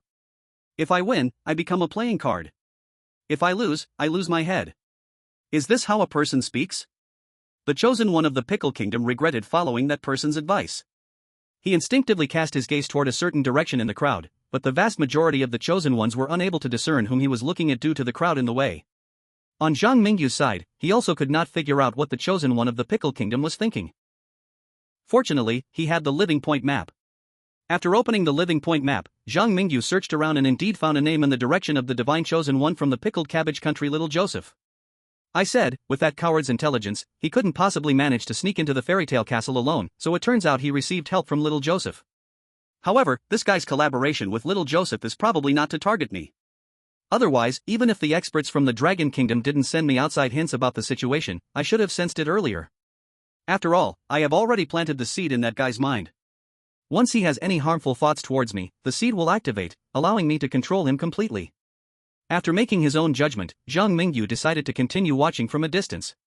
Since they were not coming for him, it was easy to guess Little Joseph's purpose in helping the divine chosen one from the pickled cabbage country enter the fairy tale castle. Little Joseph wanted to use the hands of the divine chosen one from the pickled cabbage country to help him explore the way. Zhang Mingyu didn't know how Little Joseph managed to make the divine chosen one from the pickled cabbage country so obedient. He also didn't want to meddle in Little Joseph's plan. What he needed to do now was to hide in the shadows and observe, and find a way to uncover the little girl who repeatedly appeared in Fairy Town. Zhang Mingyu had a gut feeling that the little girl who brought tremendous changes to Fairy Town was definitely connected to this place, even if she wasn't in the fairy tale castle. Chapter 193, The Alienation of Fairy Tales. On the croquet field, the divine chosen one from the pickled cabbage country was shaking as he lifted the flamingo, hoping to elegantly play croquet like the Red Queen. However, the flamingo that was so well behaved in the Red Queen's hands was now quite unruly in the hands of the divine chosen one from the pickled cabbage country. Every time the divine chosen one from the pickled cabbage country tried to hit the hedgehog on the ground with the flamingo's head, the flamingo would tilt its head to dodge the oncoming hedgehog.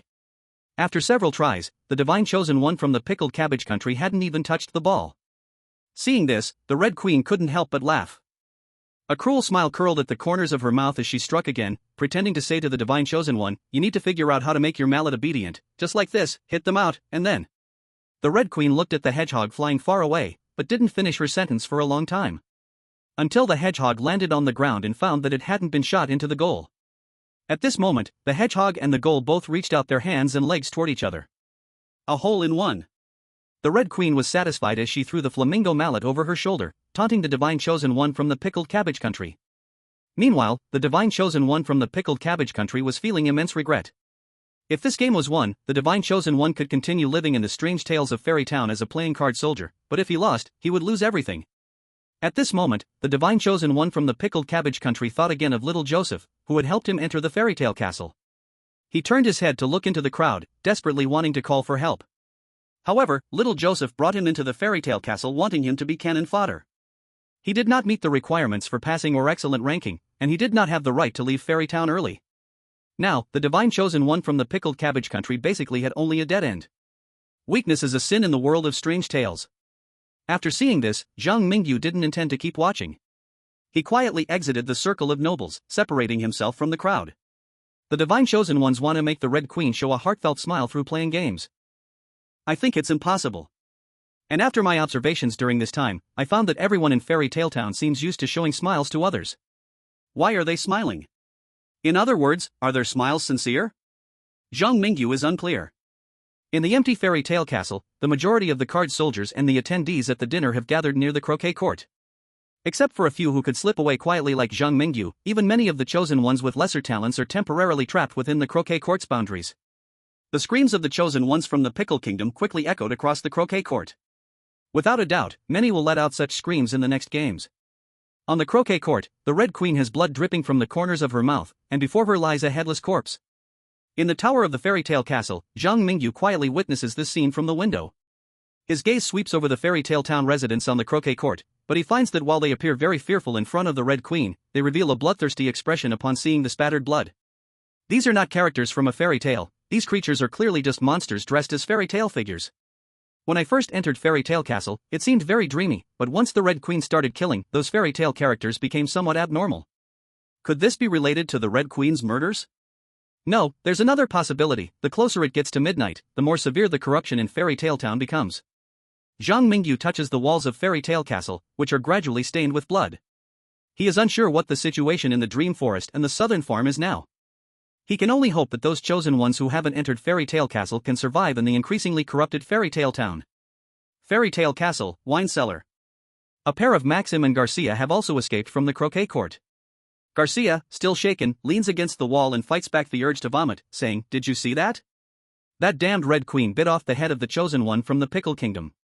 Then those fairy tale figures like Snow White, Cinderella, and Little Red Riding Hood also showed bloodthirsty expressions. They are all monsters, all of them are monsters in the skins of fairy tale characters. Calm down, Garcia. Maxim is truly the tough guy from the Arctic Bear Kingdom, able to fulfill the wishes of 3 Fairy Tale Town residents by himself, earning an invitation to Fairy Tale Castle even in such a tricky supernatural situation. Now, having brought Garcia together, the two immediately devise a survival plan. I have observed that the corruption in Fairy Tale Town begins from Fairy Tale Castle. If you want to avoid staying in Fairy Tale Castle any longer, find a way to escape to the safe zone established by Zhang Mingyu in the south. On the other hand, if you don't want all your previous efforts to go to waste and want to stay in Fairy Tale Castle, we can cooperate. I will give you 2 choices. The first choice is that we cooperate to find the real dictator in Fairy Tale Castle, and then each do our best to make him show a sincere smile. The second choice is that you fully cooperate with me to earn a perfect clear reward. Afterwards, our Arctic Bear Kingdom will provide satisfactory compensation to the higher-ups of your Honduras Kingdom. You want to compete with Zhang Mingyu for the perfect clear reward? Garcia's eyes widen as she stares at Maxim, but she quickly realizes how foolish her question is. She initially went through many means to enter Fairy Tale Castle, wasn't it also for that seemingly simple perfect clear condition? Now she felt a sense of fear, simply recognizing the reality, feeling she had no ability to meet the conditions for perfect clearance. This explains why Maxim didn't seek Zhang Mingyu for cooperation, but instead approached me, someone who is unlikely to compete for the perfect clearance reward. Zhang Mingyu is indeed a friend of our Arctic Bear Nation, but I have my own ambitions. I noticed that little Joseph and his group are also scheming for the perfect clearance reward, and besides that, there are those delusional guys from the Kimchi Nation causing chaos. In such a chaotic situation, I might still have a chance to become the final victor. So, have you thought about your answer? I choose the second option. Garcia knew that the delusional guys Maxim mentioned actually included himself. After all, currently, the only ones with real strength to compete for the perfect level clearance reward in the Fairy Tale Town strange story were Zhang Mingyu, Little Joseph, and Maxim. Chapter 194 Two Little Girls. Zhang Mingyu could monitor the movements of the chosen ones in the Fairy Tale Castle in real time through the active point map. He saw the names of Maxim and Garcia meeting in the wine cellar, also saw the chosen ones hiding among the crowd in the croquet court, and saw names of people that only appeared in fairy tales. Standing at the top of the tower, Zhang Mingyu looked down at the entire Fairy Tale Castle. The lavishly decorated castle was becoming old and weathered, the smooth walls were turning uneven, and many places emitted a damp, bloody smell. In the maze-like garden below, thorny bushes grew, reach out their branches towards anything that moved. Before the tall trees, the paint on the leaves held in the hands of the painters somehow turned into blood, as they worked hard with brushes made of hair. The fairies flying high in the sky were still sprinkling shining dust down, but the color of the dust had turned to a ghostly white, like ashes from an incinerator, and the fairies themselves had developed sharp teeth and claws, resembling some kind of man-eating monster. "Sir, would you like to buy some matches?" A little girl selling matches suddenly appeared in front of Zhang Mingyu. Not far away in the corner, there was a Little Red Riding Hood crouching. Cold sweat broke out on Zhang Mingyu's back, and he instinctively glanced at the active point map in his hand, discovering that the Little Red Riding Hood and the little girl selling matches, who were just in the croquet court, had indeed already appeared in front of him in the tower. Zhang Mingyu turned his gaze back to the croquet court. At this moment, he noticed that as time approached midnight, changes in the croquet court became more intense. All the fairy tale characters were performing their own stories. The pumpkin carriage crushed the playing card soldiers acting as the goal, Peter Pan messed up the guests' hairstyles, and the water child merged into the garden stream, dragging one guest after another who passed by the stream into the depths of the water, while snowmen, once active, raised their blades toward the crowd. The playing card soldiers were still doing their utmost to maintain order. But they were almost unable to control the guests who were becoming more terrifying. Even the Red Queen herself was affected. She completely ignored the chaos in the croquet court, just kept calling guests to join her in croquet, then finding all sorts of excuses to devour their heads. Before long, the beautiful and dignified face of the Red Queen had twisted into a monstrous and cruel expression. Her head grew larger than her body, always sporting a cruel smile at the corners of her mouth. At this moment, even the dullest chosen one began to realize something was wrong. They discovered that the Red Queen was not the dictator mentioned in the perfect past condition. Or, even if the Red Queen was that dictator, they had no ability to help her smile. The chosen ones began to flee. They mixed with the weak guests, weaving through the already alienated residents of Fairy Tale Town. Here, even monsters would be hunted by stronger monsters. No one could escape, no one could get away. A chaotic and bloody feast, is this what the ball after midnight looks like? Zhang Mingyu couldn't help but recall the words of the dreamworm reminding him. At this moment, he was completely sure of his suspicions. Behind Fairy Tale Town, there was an unspeakable force controlling everything. That unspeakable force made the monsters in Fairy Tale Town play roles from fairy tales, made them smile, and made them obey the laws of Fairy Tale Town, yet today gave the monsters a release.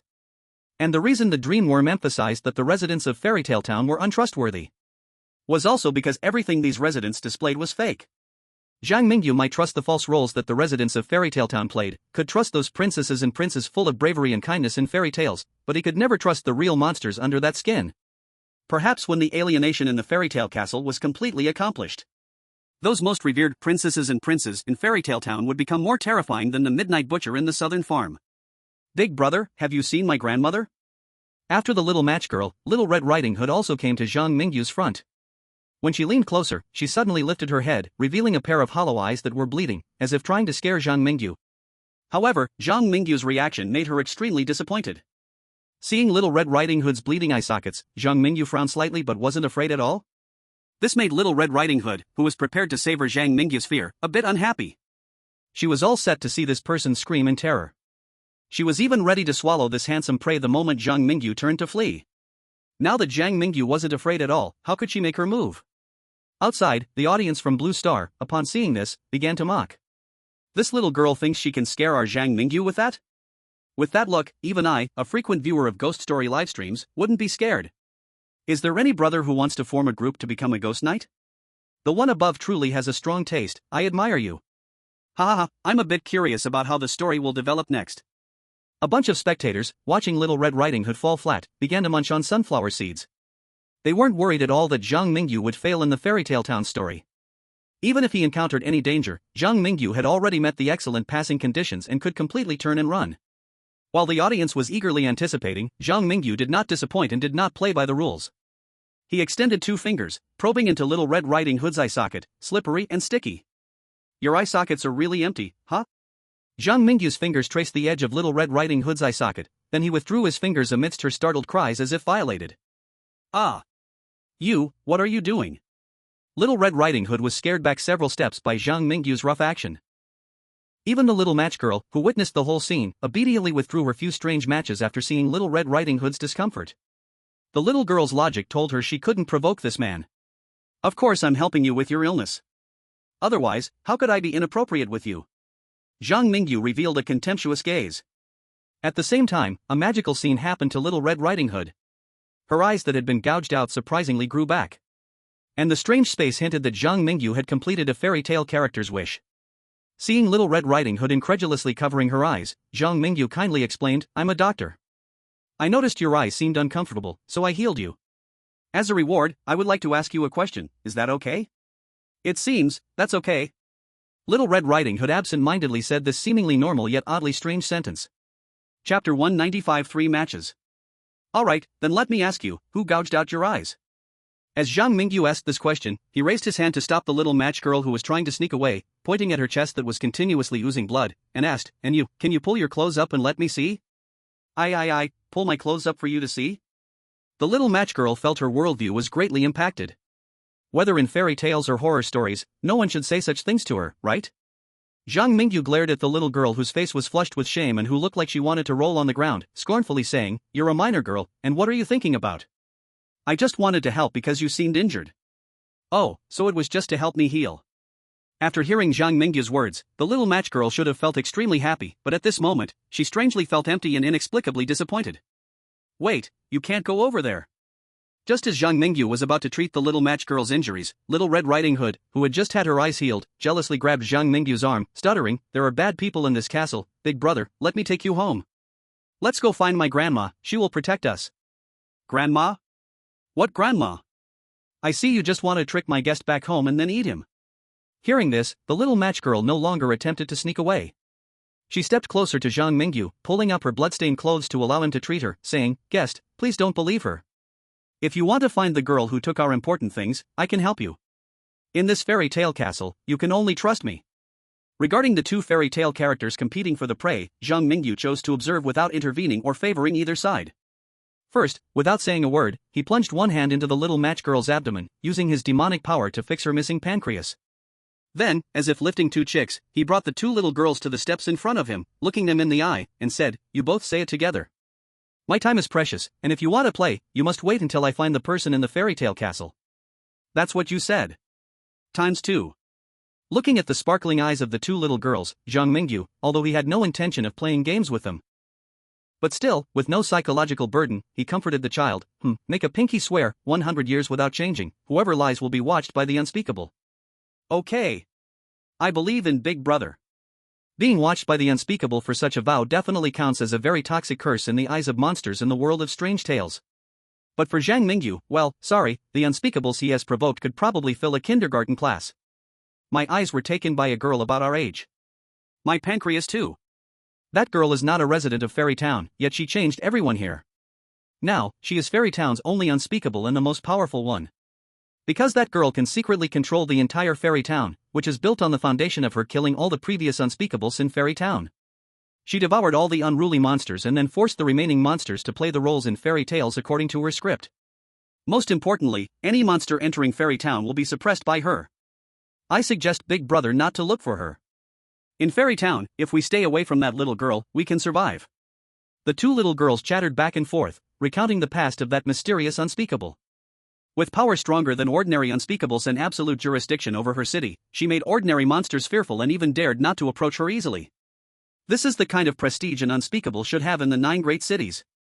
Compared to this unspeakable, who has committed countless bloody deaths, the Crimson Moon is just a baby, and as for our Dragon King, Lu Xian, it's better not to mention that foolish dragon.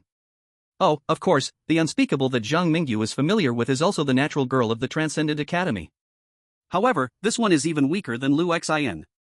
If she arrived in Fairy Town, the natural girl would probably also be one of the unspeakables devoured in the story background. Or rather, Zhang Mingyu felt he didn't even need to imagine. If he hadn't stuffed the natural girl's heart into the brand new shrine awarded by the Strange Tale Space, the natural girl would have long been devoured by the principal of the academy, losing all her power. Zhang Mingyu himself could barely handle top-tier resentment, yet he was already starting to despise the natural girl as an unspeakable and the Dragon King Lu Xian. He didn't know what the two girls, who were watching Zhang Mingyu's progress remotely, would do if they knew what he was thinking. After internally complaining about the huge gap between the unspeakables, Zhang Mingyu patted the heads of the two little girls and continued, "You don't need to worry about me. I just want to help that unspeakable, like I helped you. I will tell her that taking others' things casually is wrong, and forcibly changing others, making them act like puppets in fixed roles, is also wrong. Can you help me find her?" Little Red Riding Hood touched the corner of her eyes, and a trace of fear appeared in her recently restored sight. Clearly, Little Red Riding Hood did not believe Zhang Mingyu could help that unspeakable, or rather, she didn't think that unspeakable would accept Zhang Mingyu's help. As for the little match girl, she looked at Little Red Riding Hood beside her, then looked down at her own completely flat belly. With a firm heart, she took out 3 matches from her pocket and handed them to Zhang Mingyu. "If you light one match, you can follow the direction of the flame to find that unspeakable." As she spoke, the little match girl seemed to be showcasing her worth. He pointed to the other matches on himself and said, "I can only sell 3 matches to others at most every day. Please make sure to come back alive. If you can return, I will sell all my future matches to you. Chapter 196, The Ever-Changing Corridor. Zhang Mingyu bid farewell to Little Red Riding Hood and the Matchstick Girl, carrying 3 matches as he walked deeper into the fairy tale castle. The night gradually grew darker, and Zhang Mingyu saw that the sky outside the castle was becoming increasingly gloomy. As midnight approached, the stars and moon in the sky above the fairy tale town seemed to lose their light. Occasionally, Zhang Mingyu could hear howls and screams coming from the croquet court. He knew that it was the monsters reverting to their true nature, fighting each other. The ball before midnight was the real ball, but after midnight, the fairy tale castle had turned into a paradise for monsters. Swish! He struck a match against the castle wall. A weak but warm flame appeared at the tip of the match held between Zhang Mingyu's thumb and index finger. The orange flame burned quickly in the forest environment. Whenever a cold wind blew, the match would burn even more fiercely, as if trying to keep something bad away from Zhang Mingyu. 1 step, 2 steps. Zhang Mingyu followed the dancing flame and kept moving forward. When he reached a wall, he found that the flame in his hand suddenly burned very brightly, and the short stick was quickly consumed by the fire. The orange flame scorched Zhang Mingyu's fingers, creating several red blisters. But thanks to the strong vitality ability, the blisters quickly healed, and his skin looked smooth and uninjured. Having a body with strong recovery is really convenient, Zhang Mingyu thought. His dragon blood could also provide him with decent recovery, but compared to the godlike vitality and recovery from the rewards of the haunting space, it still fell short. Especially when Zhang Mingyu had both super recovery and the divine favor bloodlocking skill, he was practically invincible. Swish! Zhang Mingyu touched the stone wall in front of him and quickly struck the second match. Strangely, the second match did not ignite as violently as the first. Instead, when he brought the second match close to the wall, he suddenly saw a flash and felt as if he passed through a curtain of water, moving through the wall. On the other side of the wall was another corridor of the castle. Is this a secret passage? Zhang Mingyu took a step back but couldn't feel the wall at all. He quickly turned around and was surprised to find that the wall he had just seen was gone, replaced by a corridor in the castle he had never seen before. What's happening? I just passed through a wall, and how did the scenery around me change? Zhang Mingyu held the burning match, his eyes full of confusion. At the same time, little Joseph was also facing difficulties. In another corridor of the fairy tale castle, little Joseph had just dealt with 2 mutated creatures and was preparing to confront a card soldier who was about to attack him. He shook off the blood on his hands, explored the walls of the fairy tale castle, and murmured, "It seems my previous guess was correct. The key to perfectly clearing the haunting of the fairy tale town lies with that little girl. To find her, I just need to head toward the areas most severely mutated. The problem is, this castle seems to be preventing me from finding that little girl. Every time I move a certain distance forward, I become unknowingly dizzy from the constantly changing corridors and stairs in the fairy tale castle. Sometimes, they would crash into those who had completely transformed into monsters." Little Joseph clenched his fists. He could no longer find that mysterious little girl and was ready to end this ghost story challenge. Multiple battles with monsters had drained his strength significantly. Now he was no longer suited to remain in such a dangerous environment in the fairy tale castle. In the land of polar bears, Maxim gathered all the surviving chosen ones in the fairy tale castle when Zhang Mingyu and little Joseph chose to act alone. However, these 4 chosen ones next to Maxim not only failed to provide the expected help, but instead slowed down his progress in exploration. Among the 5 chosen ones, including Maxim, only Maxim and Garcia could calm down and think about how to find the mysterious little girl in the fairy tale town's ghost story. The other 3 chosen ones were thrown into chaos upon witnessing the mutations in the fairy tale castle. At that moment, only a few minutes remained until midnight. The monsters in the fairy tale castle had revealed their true faces. Many chosen ones might have been able to exert their individual skills and strive to survive in fairy tale town when facing the gentle and friendly residents. But when they confronted the monsters that had torn off their disguises, they couldn't remain calm. To put it simply, the reason why many Blue Star people jokingly called the chosen ones one-time professionals was that it was mostly difficult for them to attempt more than 2 challenges in the ghost stories. The vast majority of ordinary people, after entering the world of ghost stories, would be thrown into confusion, leading to their unfortunate deaths on the spot. Zhang Mingyu and little Joseph chose to act alone because of this. Meanwhile, Maxim had gathered the chosen ones, excluding Zhang Mingyu, little Joseph, and the hiding Hoshino Ryo, and although the team had grown larger, their movements became hindered and cumbersome. "Maxim, we can't keep bringing them along. These chosen ones do indeed have decent exclusive talents and manage to enter the fairy tale castle on their own. But they have already lost their composure, and continuing to explore the fairy tale castle with them is no different than carrying a few burdens." Garcia whispered close to Maxim. "I know, but we still need them to scout." Maxim showed a look of helplessness. He did not possess the miraculous analytical abilities of little Joseph, nor did he have the help of the little match girl like Zhang Mingyu. To find the mysterious girl behind it all, he could only rely on the advantage of numbers for a thorough search. Right now, the time was getting very close to midnight. Yet he hadn't even caught a glimpse of the little girl's shadow, making Maxim's heart stir with thoughts of giving up. On Blue Star, the audience in the live broadcast room watched the three groups exploring in the fairy tale castle and discussed eagerly. Some even set up a betting pool on who will find the mysterious little girl first. The chosen ones who haven't entered the fairy tale castle yet have mostly found their enemies and are preparing to hide for 30 days in the ghost story world. The three forces that have a chance to fight for a perfect level clear in the fairy tale town ghost story are Joseph from the ugly country, Maxim from the polar bear country, and our hot favorite, Zhang Mingyu from the dragon country. Now, place your bets. I believe that the chosen one from the dragon country will surely clear it perfectly this time, but I bet little Joseph will find that mysterious little girl first. I think Maxim's side has more people and strength. Maybe I can find the little girl first. Chapter 197, The True Master of the Fairy Tale Castle. Are you looking for me? A little girl's voice suddenly echoed in Zhang Mingyu's ears. He turned sharply, only to find that there was no one in the direction of the voice, just a lonely wall standing in the night. The fairy tale castle was cold and silent at midnight 12. Zhang Mingyu looked at the wall, and an inexplicable chill rose in his heart. Who are you? Zhang Mingyu struck the third match, but found that the moment the match ignited, it exploded with dazzling flames like ignited black powder. This was like a fleeting firework, illuminating a small area around Zhang Mingyu in an instant, while also revealing a corner of a pink dress in his vision. Aren't you all trying to find me? Why are you scared now that you see me? Scared? Are you talking about me? Zhang Mingyu raised a finger in a strange manner and pointed at himself. After the third match burned out, he did not continue forward. Because he knew he no longer needed to search for the little daughter mentioned in the fairy tale town story. The unspeakable force controlling the monsters in the fairy tale town had already come looking for him personally. Of course, your human emotions are a wonderful thing. I can smell a different scent in your soul. I can tell that your soul is not like theirs. You are very excited right now, much more than all those other humans combined.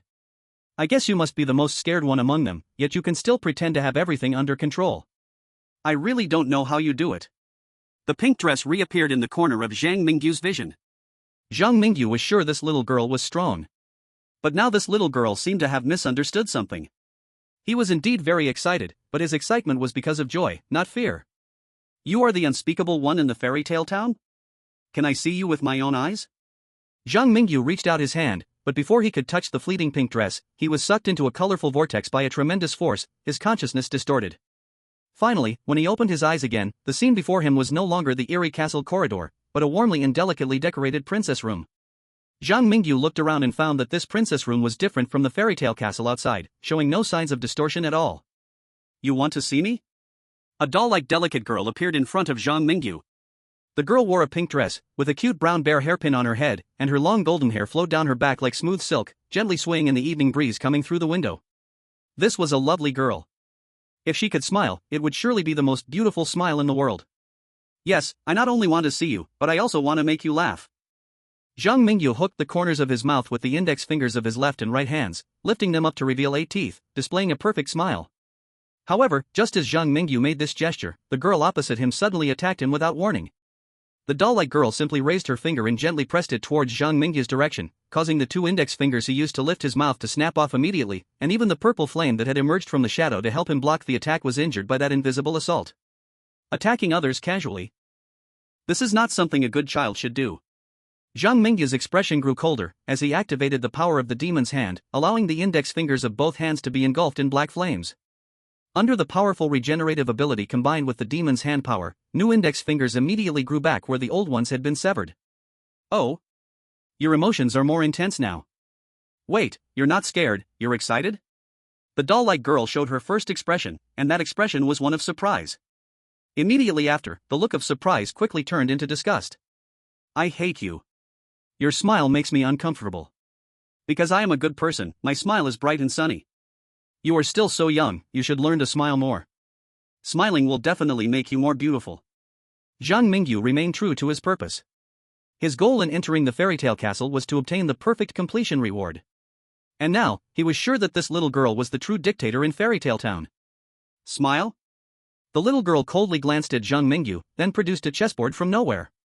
The chessboard looked like a smaller version of a fairy tale castle. At that moment, on the board's area representing the croquet field, countless black pieces were devouring each other. Some of the black pieces were large, some were small. They resembled chess pieces, or statues of every fairy tale character in miniature.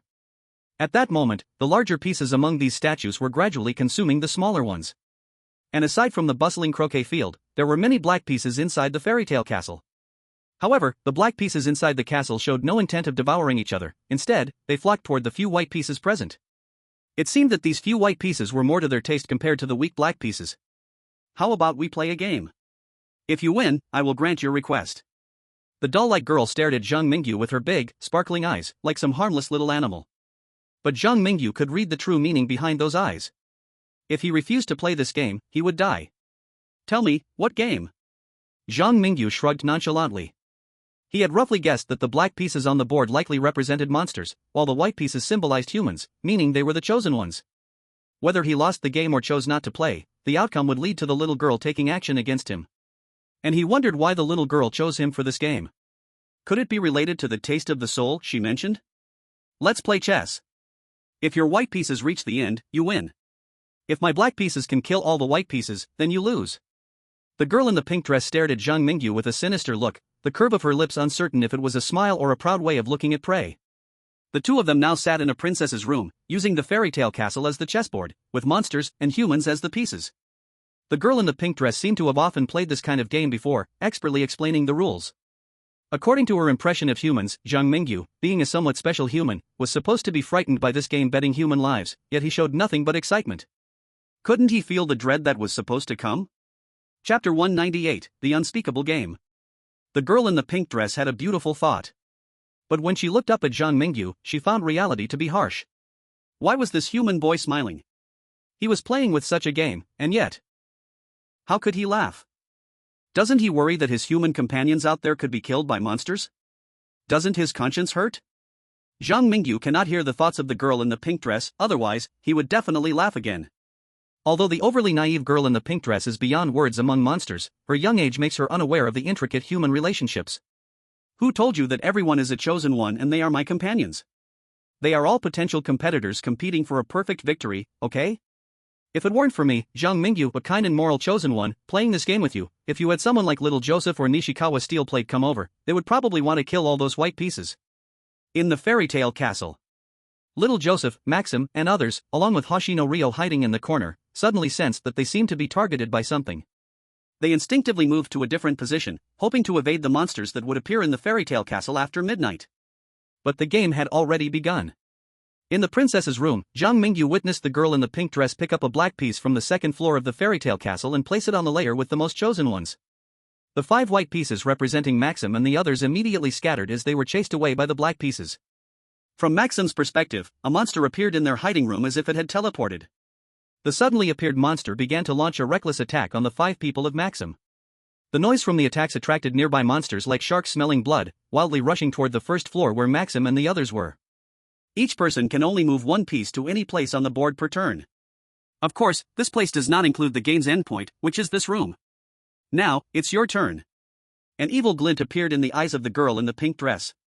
There are 5 chosen ones on the first floor being besieged by monsters, and more black pieces are rapidly surrounding the first floor. Zhang Mingyu could save people by moving pieces, but who to save? How to save? These are very challenging questions about humanity. At this moment, in Blue Star, the high-ranking officials of the Pasta Nation looked at their chosen one, who was being chased by monsters alongside Maxim, and after a lot of tangled discussion, they made a decision. Quick, send a message to the high-level people of the Dragon Kingdom, let their chosen ones help get our Pasta Nation's chosen one out of the fairy tale castle. As long as they can keep our chosen one alive, we in the Pasta Nation are willing to meet one reasonable request from their Dragon Kingdom. In the secret base located at Mount Fuji. The high-ranking officials of the Cherry Blossom Nation looked at Hoshino Ryo, who was safe for the time being, and had some hesitations. Why do I feel like Hoshino-kun isn't very smart, clinging to a strong ally halfway and losing track of Zhang Mingyu? But, in my view, losing track might be a good thing. With Hoshino Ryo's abilities against the unspeakable in the fairy tale town, it would be like delivering dishes. Delivering what? Zhang Mingyu is just lucky. Our Hoshino Ryo from the Cherry Blossom Nation is a genius with S-class exclusive talents. If Zhang Mingyu of the Dragon Kingdom looks down on us, we can just go solo. I think we should directly send a message to Hoshino Ryo, letting him figure out his own way to the unspeakable room. If our Hoshino Ryo is the one playing games with the girl in the pink dress, our Cherry Blossom Nation can definitely extort many benefits from other countries using this opportunity. After the scene on Zhang Mingyu's side was transmitted back to the countries of Blue Star.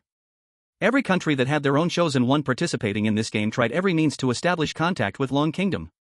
Some wanted Zhang Mingyu to look out for their country's chosen one in the game, not treat them as abandoned pawns. Others tried to use threats, bribery, and intimidation to achieve their goals. In short, the chosen ones from the Strange Tales world had already learned about their situations through external prompts. Over at Yoshino Ryo's side. Upon hearing the external prompt from Sakura Country, Yoshino Ryo immediately threw a traditional saying from Sakura Country right in the faces of those experts outside. Baka! It's good enough that I don't die in these strange tales, yet you still want me to help you achieve a perfect clearance? You clueless fools really have no idea how tough these monsters are to deal with, huh? Why don't you have your sons take my place as the chosen one, and then you can make such ridiculous demands of them? Yoshino Ryo had no intention of listening to the expert group from Sakura Country at all. After learning about the bet game between Zhang Mingyu and the girl in the pink dress, he hurriedly ran towards the princess's room where Zhang Mingyu and the pink-dressed girl were located. He thought, if he could reach the princess's room, it would be equal to helping Zhang Mingyu win this game. If Zhang Mingyu won the game and earned the smile of the girl in the pink dress, wouldn't Yoshino Ryo become a great contributor? Wouldn't Zhang Mingyu then want to take him along? And over on little Joseph's side. Upon learning that Zhang Mingyu had the ability to move the chosen ones at will, a dark cloud hung over his heart. He speculated that with Zhang Mingyu's bad character, he would definitely seize the chance to trip him up. Little Joseph had secretly sabotaged Zhang Mingyu several times before. Maybe Zhang Mingyu would toss him into a pile of monsters the moment he moved the pieces for the first time. With a sudden wave of intense dizziness, little Joseph discovered that his position seemed to have changed. He was stunned and cursed fiercely, "Shit! Zhang Mingyu, you piece of crap! I thought you would at least save Maxim and the others first, but you chose to move my position first just to sabotage me. Damn it! Damn it!" After cursing for a long while, little Joseph finally steadied himself. The moment he landed, he activated all the curse items on him to prevent the tragic landing in a box incident. To his surprise, the anticipated attack from the monsters did not come. He looked around, confused. It seemed to be quite safe here? No monsters. Moreover, this level seemed to resemble the one where Zhang Mingyu had been before in the external prompt. The princess's room where Zhang Mingyu played games seemed to be on this level. That guy actually tossed me right near the finish line? What was he thinking? Was he hoping that I would reach the target location quickly to help him win this game against the indescribable being? It was possible. After all, among the chosen ones in the fairy tale castle, who besides him had any hope of reaching the target location amidst the obstruction of those monsters? Chapter 199, Breaking the Game. In the princess room of the fairy tale castle, in front of a miniature chessboard. The girl in the pink dress looked at little Joseph, who had been moved outside the finish line by Zhang Mingyu, with a knowing glint in her eyes. "You chose to sacrifice those 5 humans, betting everything to let your most trusted comrade help you win this game. It seems that this human named little Joseph is the one you care about the most?" Most cared about? Zhang Mingyu shot a strange glance at little Joseph on the chessboard. Looking again at the girl in the pink dress who thought she understood her own heart, she nonchalantly said, "Think what you want." "Ha, I've already seen through your scheme, human." The girl in the pink dress proudly picked up a black piece, then provocatively beckoned Zhang Mingyu with her chin, placing that black piece, representing a monster, directly in the path of little Joseph.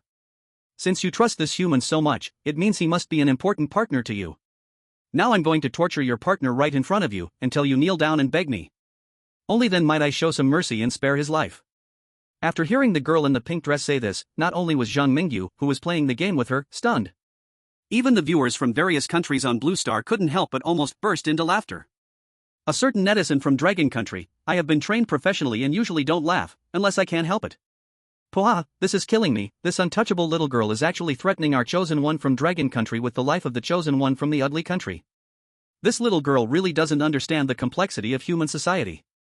A brawny man from Arctic Bear Country, holding a vodka, laughed heartily, pounding his fist on the solid wooden table. "Come on. Torture that old sly fox, little Joseph, hard.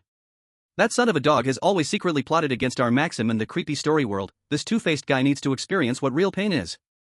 An indignant person from Pickle Country also rarely spoke up online. "Our universe's #1 strong country hates such treacherous villains the most.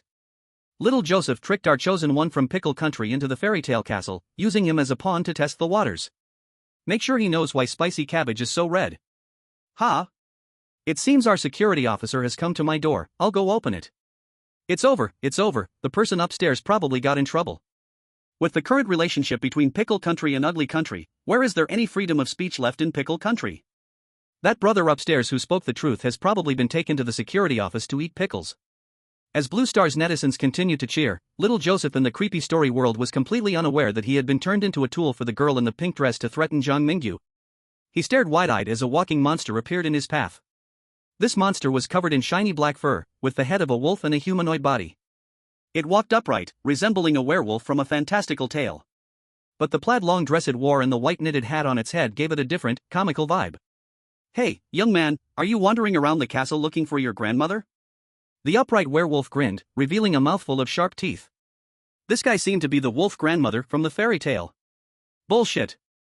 The moment little Joseph saw the wolf grandmother, he activated a scarecrow in his hand that could curse its target, causing the cursed person to die or be seriously injured.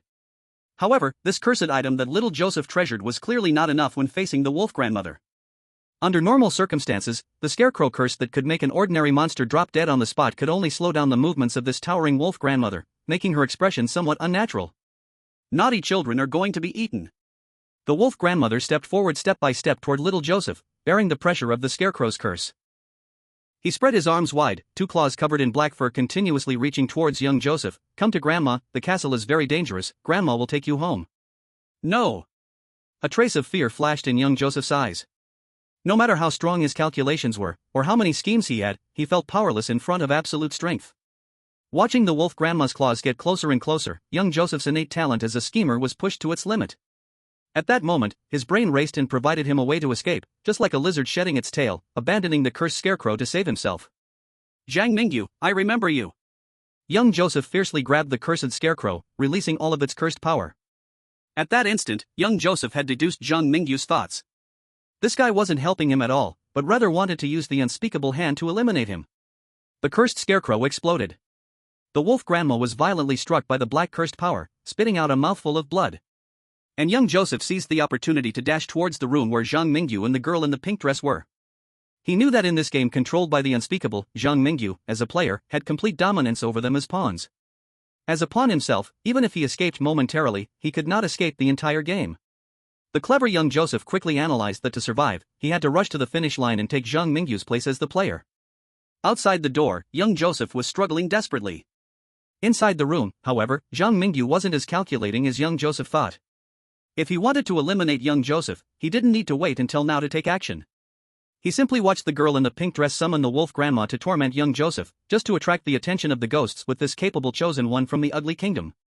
The game between Zhang Mingyu and the unspeakable was inherently an unfair duel. As the white chess pieces of humanity faced the black chess pieces of the ghosts, the outcome was death for the white pieces. And the game was initiated by the black pieces. If the girl in the pink dress summoned a ghost to a human, and Zhang Mingyu immediately moved that human away, he could indeed save that human temporarily. But Zhang Mingyu would then be caught in the rhythm of the pink dress girl, continuously passively saving people before the ghosts. Over time, all the white pieces of humanity would inevitably perish. Therefore, to win the game and save the most humans, Zhang Mingyu had to break the deadlock, and must disrupt the pink dress girl's dominance. Chapter 200, Since you want me to cheat, I will. As bait, young Joseph fled in panic under the wolf grandma's attack, preparing to enjoy the expression of despair on Zhang Mingyu's face, only to find Zhang Mingyu sitting at the chessboard, engrossed in watching young Joseph struggle for survival. The wolf grandma is indeed strong, but compared to our young Joseph, she is still a bit lacking. Just look, a vengeful ghost has been toyed with by a human for so long, it's truly embarrassing. Zhang Mingyu calmly moved the second white piece, placing it also at the finish line. The second white piece represented Hoshino Ryo. Meanwhile, among Maxim's team, only 3 remained after the previous ghosts had killed their numbers down to that.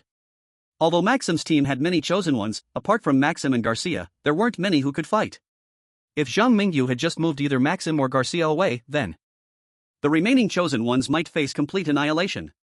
The girl in the pink dress looked at the black piece, which represented Maxim and others, gradually becoming ethereal beside the 3 white pieces, and raised her head in confusion to Zhang Mingyu. I admit your human companions do have some skills, but aren't you afraid that they will all be played to death by you? Zhang Mingyu looked at the 2 white pieces at the finish line and said calmly, First, you misunderstood something. Although we are all humans, we are not familiar with each other. Second, it seems you do not like this game. I haven't seen you smile once while playing for so long. Now, I think this game is about to end, and the victor will be me. Girl in the pink dress? Having stayed in Fairy Tale Town for so many years, it was the first time the girl in the pink dress encountered someone who dared to speak to her like this. The girl in the pink dress revealed 2 small tiger teeth and stared fiercely at Zhang Mingyu, angrily saying, Are you so sure you can win? Even though I allowed you to move your human companions to my doorstep, it doesn't mean they can break through my toy's blockade to reach the finish line. As she spoke, the girl in the pink dress picked up a black piece again and placed it in front of Hoshino Ryo. This time, the black piece she picked was the red queen from the croquet court. Boom! Boom! Boom! As the girl in the pink dress moved the black piece, Zhang Mingyu heard a rumbling sound outside the castle corridor, as if an earthquake occurred, and vaguely heard the distant screams of Hoshino Ryo and little Joseph attacking his eardrums. I will eat your head. Come here, my dear. The Red Queen and the Granny Wolf simultaneously attacked little Joseph and Hoshino Ryo. These two exceptional chosen ones could escape from ordinary hate-level monsters, but when they faced the top-level hatred represented by the Red Queen and the equally formidable Granny Wolf, they fell into despair. The two chosen ones wanted to cross the two monsters to enter the princess's room, but it seemed like an impossible task. Now, what are you going to do? The girl in the pink dress, dressed like a little princess, revealed a sly glimmer in her eyes. Her fair little hand fiddled with the pieces on the board, and her bright eyes were fixed on Zhang Mingyu's handsome face, swinging her two white calves that dangled over the edge of the high chair, clearly in a very good mood. How about this? I can give you an opportunity to save your companions outside. If you are willing to pluck out one of your eyes for me, I will let you move an extra piece to the position in front of the finish line to fight alongside them. The girl in the pink dress displayed her devilish side. Once upon a time, the little princess took cherished items from the residents of Fairy Tale Town in this manner. Now, the little princess had her eyes set on Zhang Mingyu's eye that contained the power of the red moon. The little princess's body suddenly transformed into pink smoke in front of Zhang Mingyu, then condensed on the chess table in front of him. She sat on a shrunken fairy tale castle in front of Zhang Mingyu, and one little hand slowly brushed across Zhang Mingyu's right eye as if she were caressing a flawless gem. You said it, no backing out. To the little princess's surprise, after hearing this excessive demand, Zhang Mingyu showed no fear, no anger. A spark of excitement even flashed in Zhang Mingyu's eyes. Then, as if afraid the little princess would regret it, he grabbed the little princess's fair arm reaching for his right eye with his right hand, and with 3 fingers of his left hand, he forcefully dug into his right eye socket and completely plucked out his right eye. The connection between the brain and the nerves was severed, leading to the bewildered little princess. This. Zhang Mingyu's fierce action and skillful technique stunned the little princess. This unspeakable tale from Fairy Tale Town was originally just a casual remark. Who would have thought that Zhang Mingyu actually removed his own eyes? Look at your current behavior, is this something a person can do? Or have I fallen behind? Is humanity this brutal now? Zhang Mingyu didn't care what the princess was thinking and forcibly shoved the eyeball in his hand into her palm. I initially wanted to play the game with you normally, but since you gave me the chance to cheat, I have to take it. One extra move, you can't back out. As he spoke, Zhang Mingyu moved the piece representing Maxim and placed it next to Yashioshi. In the aisle, a scream from a man from a polar bear country soon echoed. It seemed to cry out, Zhang Mingyu, thank you so much. It seems 3 chosen ones are still not enough. Let me give you another eyeball. The little princess held Zhang Mingyu's eyeball in her hands, pondering what he meant. The little princess thought, he can't possibly take out his other eye too, or else he would be blind, right? But before the little princess could think further, Zhang Mingyu was already in action. Zhang Mingyu raised his left hand, but the target was still his right eye. The little princess? Under the little princess's astonished gaze, Zhang Mingyu's right eye socket actually grew another eyeball at a visible speed, and before it was even fully formed, Zhang Mingyu's left hand plucked it out like picking grapes and handed it to himself. Now, the little princess's hands were already filled with 2 eyeballs that Zhang Mingyu had stuffed into them. And Zhang Mingyu, seemingly unfazed, completely ignored the princess's ghostly expression and reached out his left hand, which had just dug out an eyeball, to again move a piece on the board representing Garcia. Chapter 201, The Revenge of the Fairy Tale Princess. On Blue Star, people from various countries had formed a habit of primarily watching Dragon Country's Strange Talk livestreams, with their own country's Strange Talk livestreams as supplementary. Because their own country's chosen ones often had to hide in the Strange Talk world, where mere survival was a problem, while Dragon Country's chosen ones could fight fiercely. The viewing experience between the two was completely on different levels. Now, the people from various countries on Blue Star were watching the scene where Zhang Mingyu directly confronted the little princess. They had to admit, even if they set aside Zhang Mingyu's other shining qualities, his calm demeanor in the face of the unspeakable was not something ordinary people could possess. Among the chosen ones of Blue Star, only Zhang Mingyu dares to confront the unspeakable directly. Why do I not feel any sense of disharmony when I see Zhang Mingyu sitting with that unspeakable little princess? Oh my god, look at what Zhang Mingyu has done, he literally dug out his own eyeball and stuffed it into that princess's hand. Look, that little princess is scared to death. Is he trading his own eyes with the little princess? Why is it that his eye can grow back after being dug out? Oh god, please no. He dug out the eye that just grew back. Damn, is he Satan? Can such a scene even be live-streamed? Doesn't this dragon country guy fear pain? Zhang Mingyu's act of trading his eyeballs with the little princess genuinely shocked many people's nerves. Before long, there were actually 3 crimson eyeballs, as red as gemstones, lying in the little princess's hands. 而张明宇在意犹未尽地摸了摸自己的右眼之后，竟然还用略显惋惜的语气说道：“我的棋子还是太少了，你要不要看看我身上还有什么东西是你想要的？把你的黑棋也借我2枚，这样咱们这场游戏也能结束得更快点儿。”小公主张了张嘴巴，半天没接上张明宇这句话，飞速地将被张明宇钳住的粉白小手缩了回去。小公主看着掌心那3枚毫无红月之力的眼珠，随后又抬头看了看依旧和个没事人一样微笑地看着自己的张明宇，不确定眼前这家伙到底是人类，还是一位和自己一样的不可言说。你可真是个怪物。小公主思忖了半天，最终给予了张明宇以上的评价。张明宇对此倒是释然，很佛系地耸了耸肩膀，也许一个我就够你这里的鬼怪们吃上一顿不限量的自助餐了，也说不定。现在这场游戏应该是我胜利了，对吗？你也该答应我的要求笑一个了，必须是发自真心的微笑哦。张明宇在说这话的时候，他身后的大门忽然猛地被人从外面撞开了。星野良、小约瑟夫、马克西姆、加西亚还有意面国的倒霉神选者同时出现在了门外，在他们的身后则是紧追不舍的狼外婆和真正意义上头大如斗的红皇后。张明宇大佬，我终于见到你了！该死的龙国神选者，我要和你算账！张明宇，这里现在是什么情况？快进去，怨恨马上就要追上来了！我投降！我投降！一连5声不同人发出的叫喊惊醒了粉裙小公主，而看着那因为自己散发出的阴气而不敢靠近的红皇后和狼外婆，粉裙小公主气鼓鼓地瞪大了眼睛，并用恶狠狠的视线扫过了闯入自己房间的5名神选者。最终，当粉裙小公主的视线转回张明宇这边的时候，就见她嘴角勾起了一抹残忍的笑容，随后慢悠悠地说道：“我是童话镇的童话公主，当然不会食言。现在我笑了，我完成了我的诺言。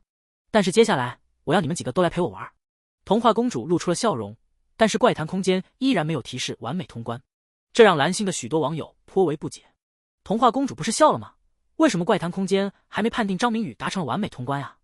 我去，该不会童话公主也不是童话镇的独裁者吧？前面的你想差了，你看外面狼外婆和红皇后害怕的样子，像是装出来的吗？有不可言说级别的实力，又能让童话镇明面上的统治者红皇后乖乖听话，童话公主绝对是怪谈空间提到过的独裁者。但是为什么她笑了还不算完美通关呢？你们有没有注意到，完美通关是需要童话公主发自内心的微笑？说不定是因为张明宇刚才小小的坑了她一把赢得了游戏，现在的童话公主心里并不开心。我靠，这个死小鬼真难哄啊！我就猜到了，和小孩子玩游戏不能赢，但是游戏失败的惩罚我们又无法承受，涉及到9大城市的完美通关果然没有那么好达成的啊！蓝星的网友们一片怨声载道，而怪谈世界里5位神选者们身后的大门也应声关闭。张明宇看到童话公主挥手撒出了一片彩虹，将5名神选者卷了过来。As they flew towards each other, they kept shrinking until they landed on the table filled with various toys between them. Finally, when the fairy tale princess cast a teasing glance at him, Zhang Mingyu could clearly sense the purple flames hiding in his shadow trembling.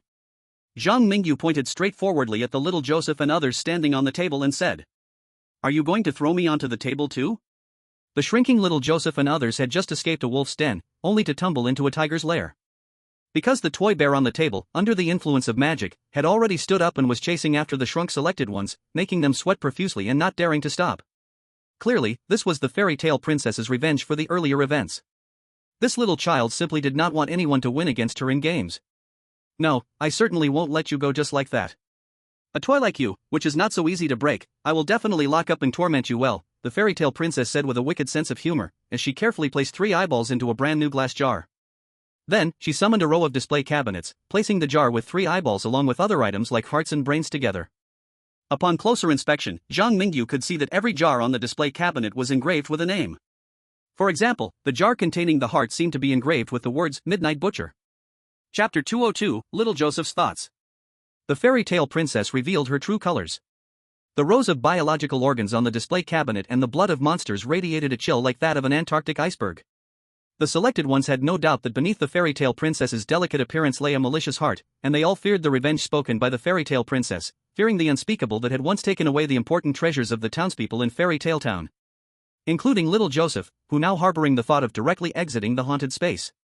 But thinking about how much he had sacrificed to come here, he couldn't let it go so easily. At this moment, little Joseph watched the fairy tale princess and Zhang Mingyu at odds above him, and suddenly, a plan formed in his mind. While bounding and dodging the toy bear's attacks, he waved his arms and shouted, "Your Highness!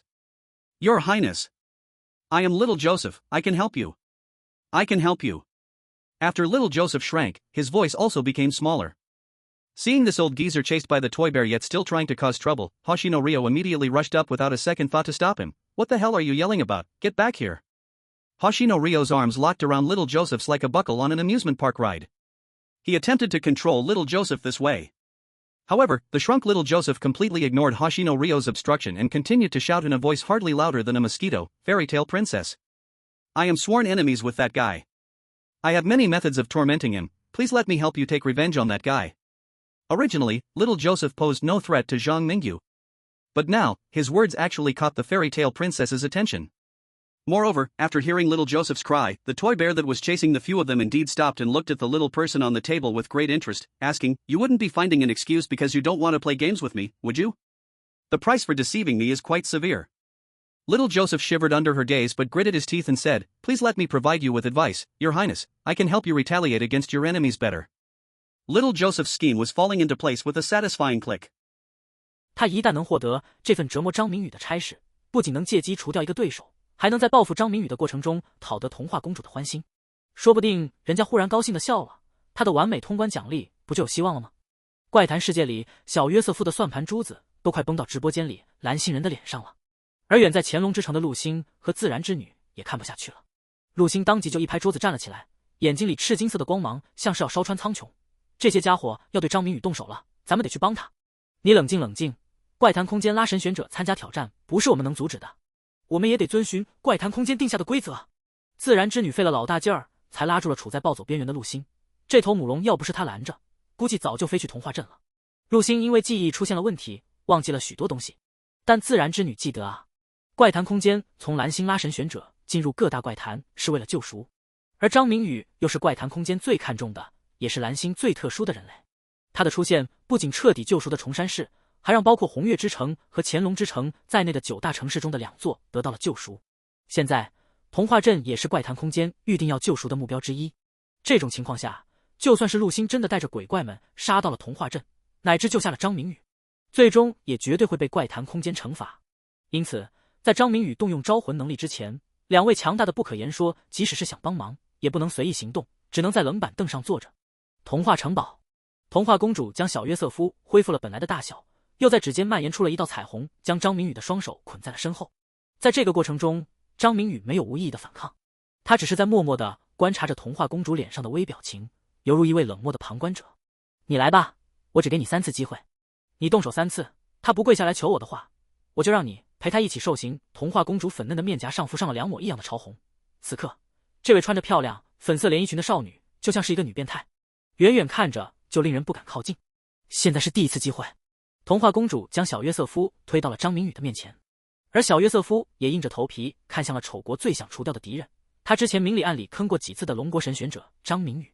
当小约瑟夫真正意义上与张明宇面对面的时候，他才意识到一直被自己当作假想敌的龙国神选者还只是个年纪不足19岁的高中生。但是小约瑟夫很快就发现了，眼前的高中生并不像是其他的同龄人那样容易看透。他发现张明宇虽然2只手都被捆住了，但却丝毫不害怕。张明宇冷静的就好像即将面对不可言说报复的人不是自己，而是一个不相干的人。上下打量了一番平静的坐在椅子上的张明宇，小约瑟夫忽然觉得心中有些毛毛的。他的阴谋家天赋告诉他，似乎这时候不该主动跳出来对张明宇下手，这家伙身上还藏着其他的什么威胁。抱歉了龙国人，你惹了不该惹的人。已经骑虎难下的小约瑟夫没有多余的动作，他拿起随身携带的一柄小刀，就向张明宇的手指摸了过去。Before he acted, the harsh words he said, it was unclear whether they hinted at the fairy tale princess himself or the ugly national consortium behind him. Clang!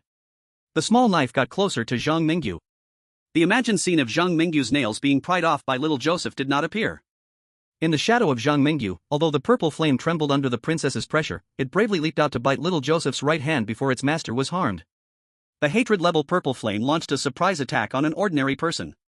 The result is naturally unnecessary to say, little Joseph's right hand was directly bitten off by the purple flame, and the knife clattered and fell to the ground. If it weren't for the princess acting in time, little Joseph would probably have lost not just his right hand, but his entire being would have been devoured by the purple flame. Oh, sorry, I forgot to remind you, he still has some little things hidden on him. You have already lost a precious opportunity. The fairy tale princess seemed indifferent to whether she was teasing Zhang Mingyu or little Joseph. This little devil only cared about how to play to bring herself joy. Thus, after saving little Joseph, the fairy tale princess merely suppressed the purple flame. Then, she lazily sat on the sofa opposite, like a noble lady enjoying a theatrical performance, watching the humans slaughter each other. Chapter 203, Special Hobby? In the eerie ancient castle, a faint smell of blood lingered. In the deep night, demons danced wildly, and the ancient castle in the center of Fairy Tale Town became the gathering place for monsters. After the Red Queen's disappearance, the monsters in the garden gradually dispersed aimlessly throughout the castle, replacing the poker soldiers and guarding the nighttime castle like patrolling soldiers. At this moment, in the center of the fairy tale castle, little Joseph, after his initial failure, tried to attack Zhang Mingyu 2 more times, but both failed. Now, little Joseph was directly kneeling in front of Zhang Mingyu, his whole body seemingly pressed down by some invisible giant force, unable to move. Return! Little Joseph gritted his teeth. He glanced at the increasingly meaningful gaze of the fairy tale princess behind him and decisively chose to return to reality. However, after he uttered the word return, his body did not return to the blue star as expected, but was trapped in place by a hazy rainbow. The power of the eerie space seemed to be pulling against the rainbow, like 2 ferocious beasts fighting over prey. You have used up your 3 chances. A hint of pink flashed in the fairy tale princess's eyes, and before little Joseph could beg for mercy, he was turned into a cloud of blood mist in the struggle between the 2 forces. Upon seeing this, the chosen ones present, Maxim and Saya, showed expressions of horror. Garcia and the chosen ones from Pasta Nation were trapped in the fairy tale castle because they did not qualify for early departure. Meanwhile, the 2 of them chose to temporarily stay in the fairy tale castle for certain purposes. It could be said that being able to leave the eerie world early was their biggest trump card. But now, this trump card seemed to have become ineffective? At the same time, in the ugly national live broadcast room on Blue Star, angry roars erupted. Why does the eerie space allow the fairy tale princess to kill little Joseph? Damn it, the fairy tale town eerie story is going to descend upon the ugly nation, and in the future, the children of the ugly nation will have no fairy tales to watch. I hope the Christmas Santa won't become a monster too. What the experts previously speculated turned out to be true: the unspeakable in the eerie world can influence reality. The few resentments in the eerie world have already touched upon some of the truths of the eerie space. And these powerful and unspeakable things can even affect the realm of ghost stories. Will our blue star one day be invaded by these unspeakable and powerful grievances through ghost story broadcasts? Quick, turn off the ghost story broadcast, don't let that guy crawl out. The ugly country's live broadcast room was in chaos. Viewers from various countries on Blue Star, upon witnessing little Joseph's death, couldn't help but feel a sense of sorrow for the lost. The mutual struggle among the chosen ones seemed to Blue Star's netizens like a PK among gamers. Although this PK would also lead to death, compared to the ridiculous sight of monsters ignoring the game rules to kill players, Blue Star's netizens could still accept the former more. Now, when people discovered that NPCs could ignore rules and kill players, and that these NPCs could even kill others in the real world, the viewers watching the ghost story broadcast on Blue Star were filled with deep fear. In the ghost story world, while the other 4 chosen ones were too scared to move, Zhang Mingyu was lost in thought, staring at the fairy princess in her pink dress. Suddenly, the cold voice from the ghost story realm echoed in the princess's room. Detected fairy princess violating ghost story realm rules, illegally executing a chosen one. Punishment imposed on fairy princess. Notice, for the duration of the ghost stories in Fairy Town, any damage done to the chosen ones imprisoned by the fairy princess will be reflected back onto the fairy princess. After the prompt sound of the ghost story realm finished, the 4 chosen ones other than Zhang Mingyu immediately revealed excited smiles. Because it seemed they wouldn't have to die?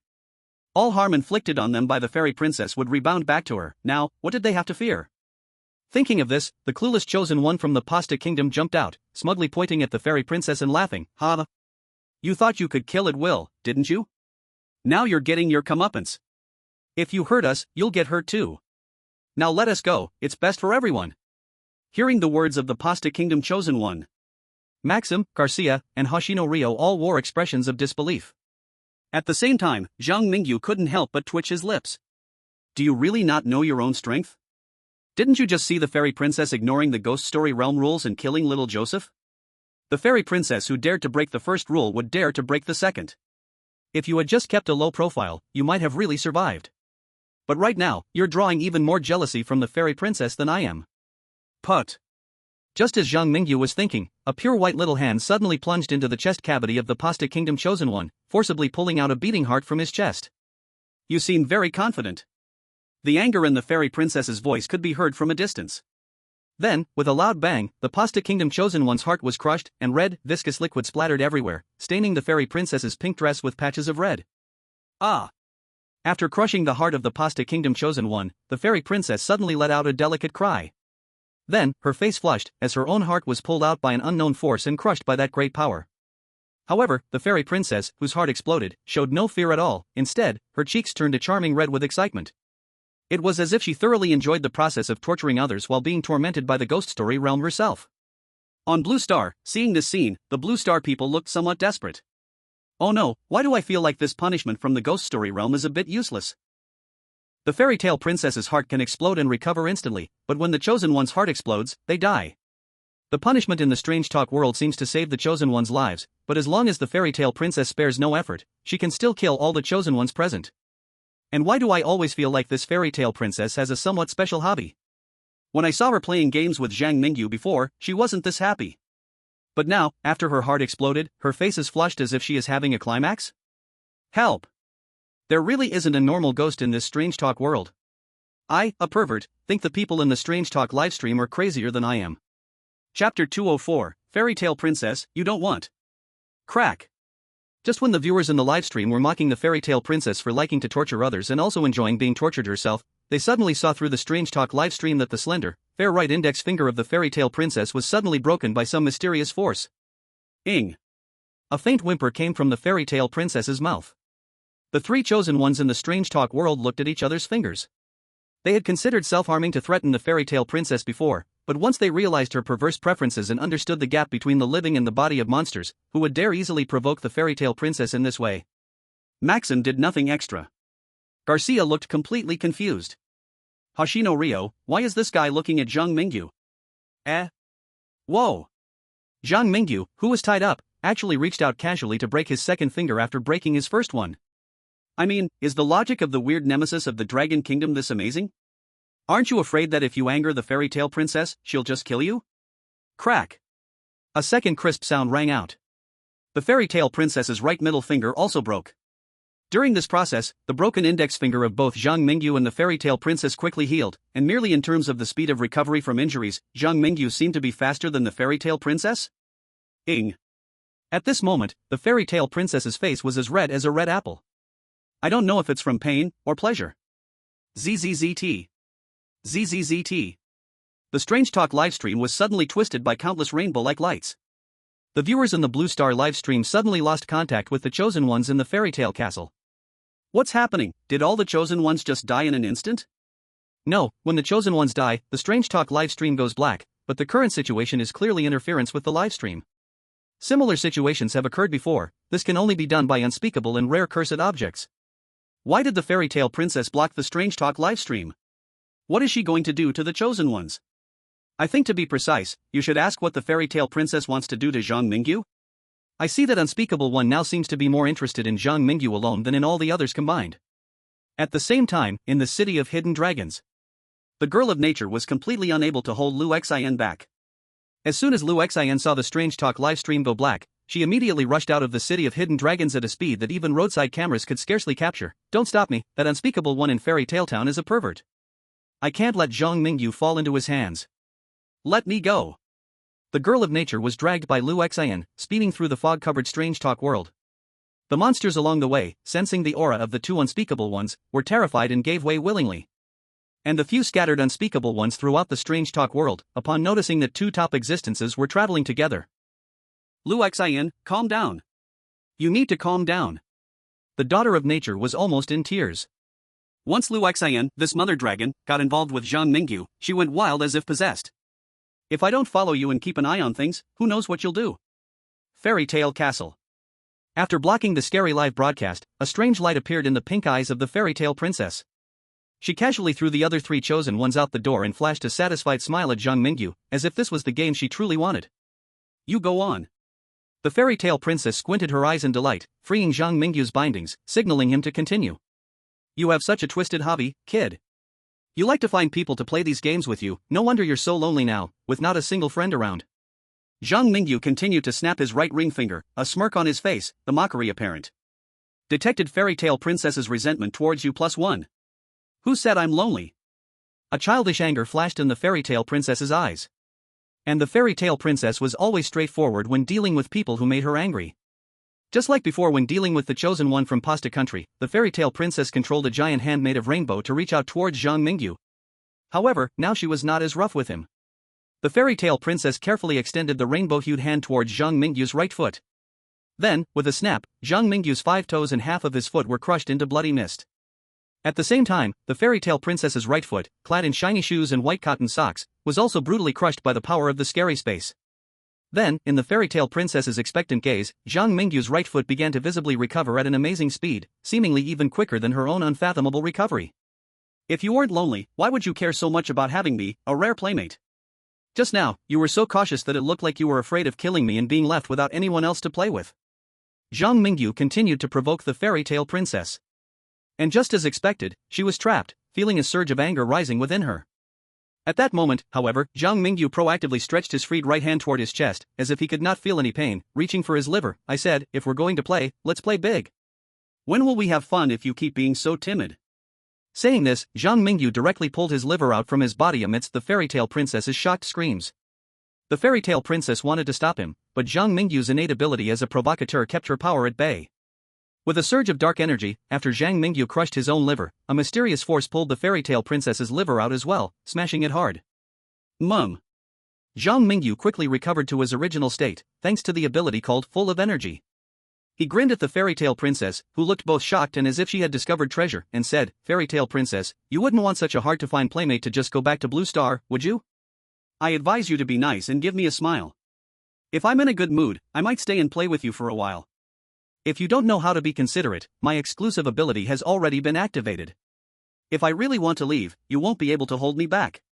This guy Zhang Mingyu actually threatened this indescribable being with special preferences on her own turf. And to be honest, his threat seems quite effective on this fairy tale princess? Chapter 205, Clearance Reward, Immortal. Outside the fairy tale castle.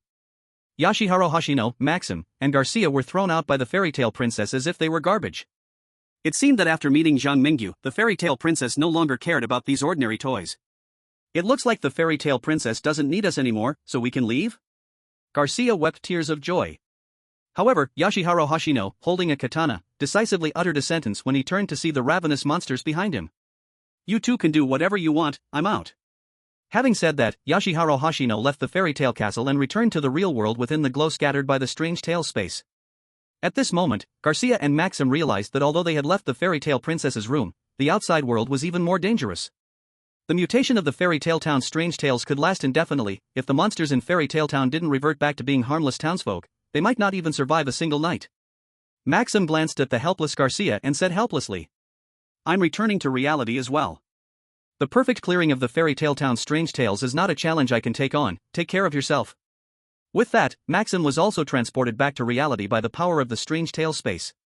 Only the unfortunate Garcia was left all alone amid the monstrous crowd, disoriented. After seeing 2 living people disappear in front of them, the monsters focused even more closely on Garcia. If it weren't for Garcia just having come out of the fairy tale princess's room, these monsters wouldn't dare to touch the fairy tale princess's toys. Garcia likely would have been shredded into pieces the moment Maxim disappeared.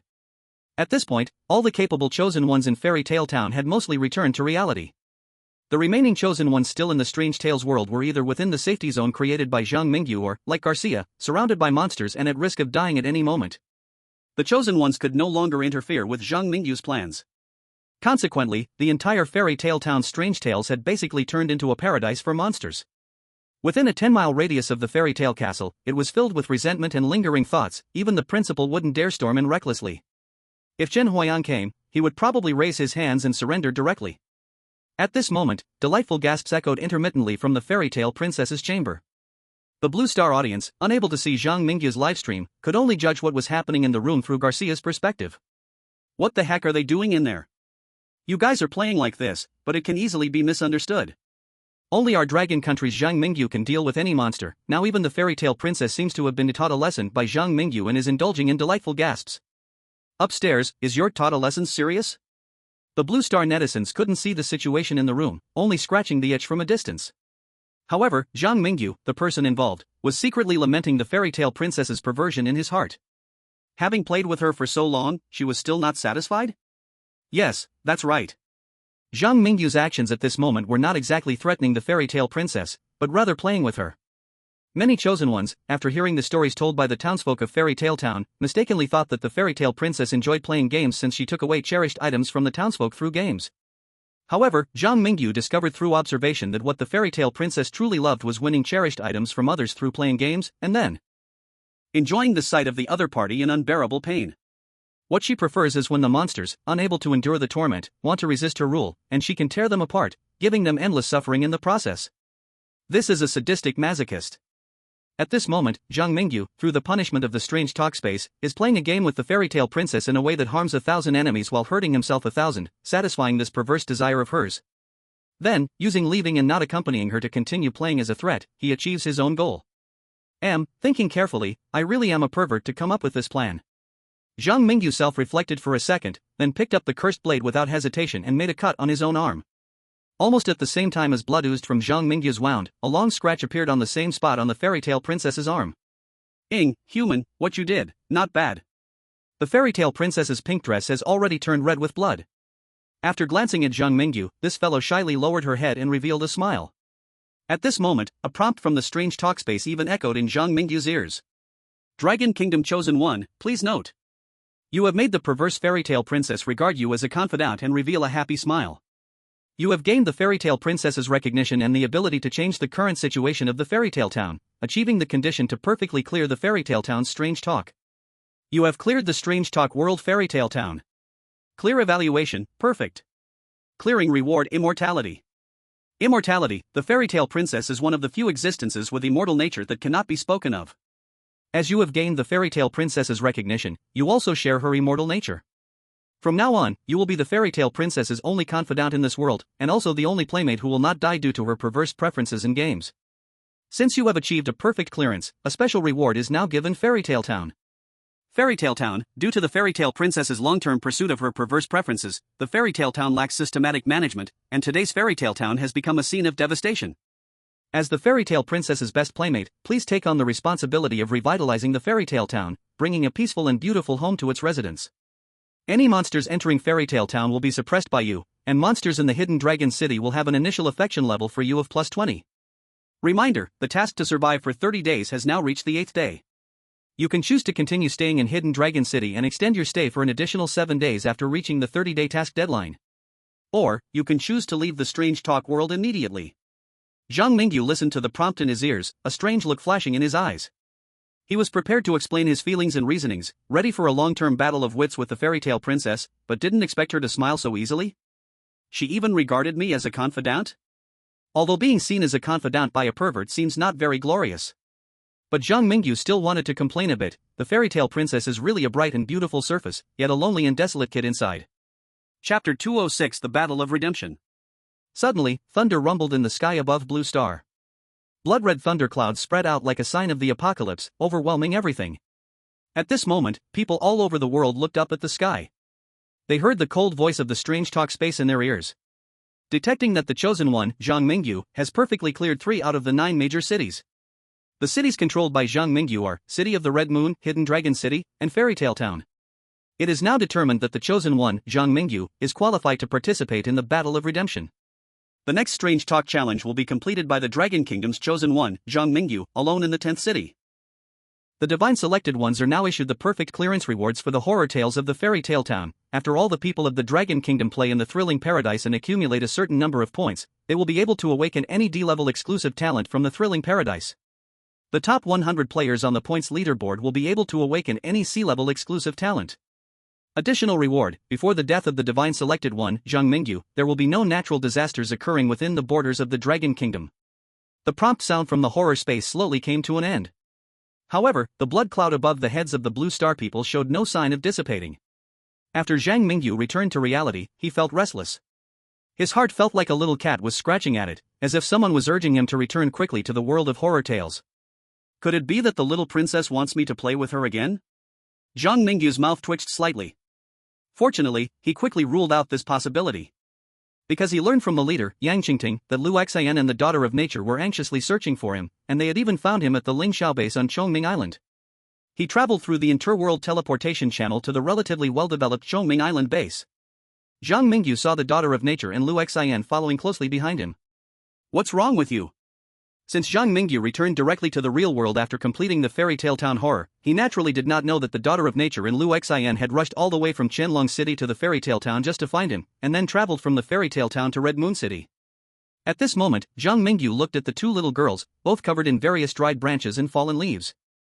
Even though he knew it was not a good time to laugh, he still inexplicably wanted to smile.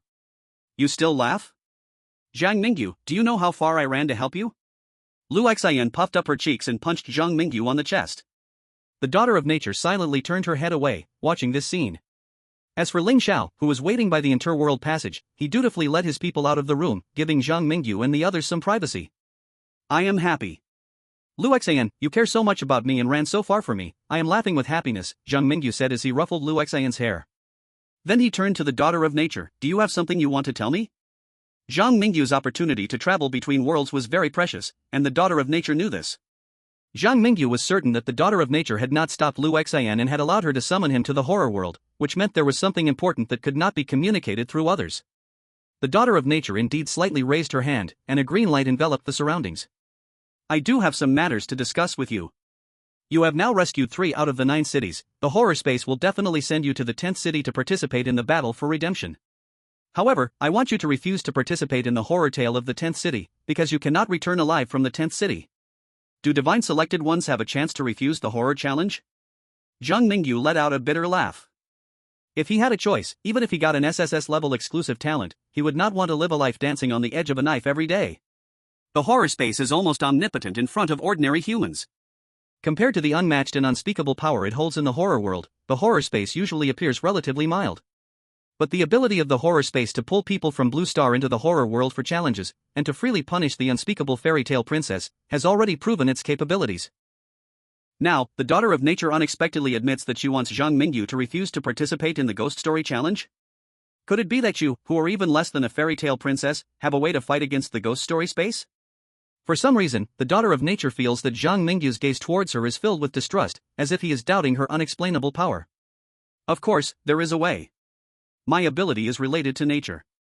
I can seal your body in a wooden coffin, allowing you to enter a state of false death to deceive the ghost story space.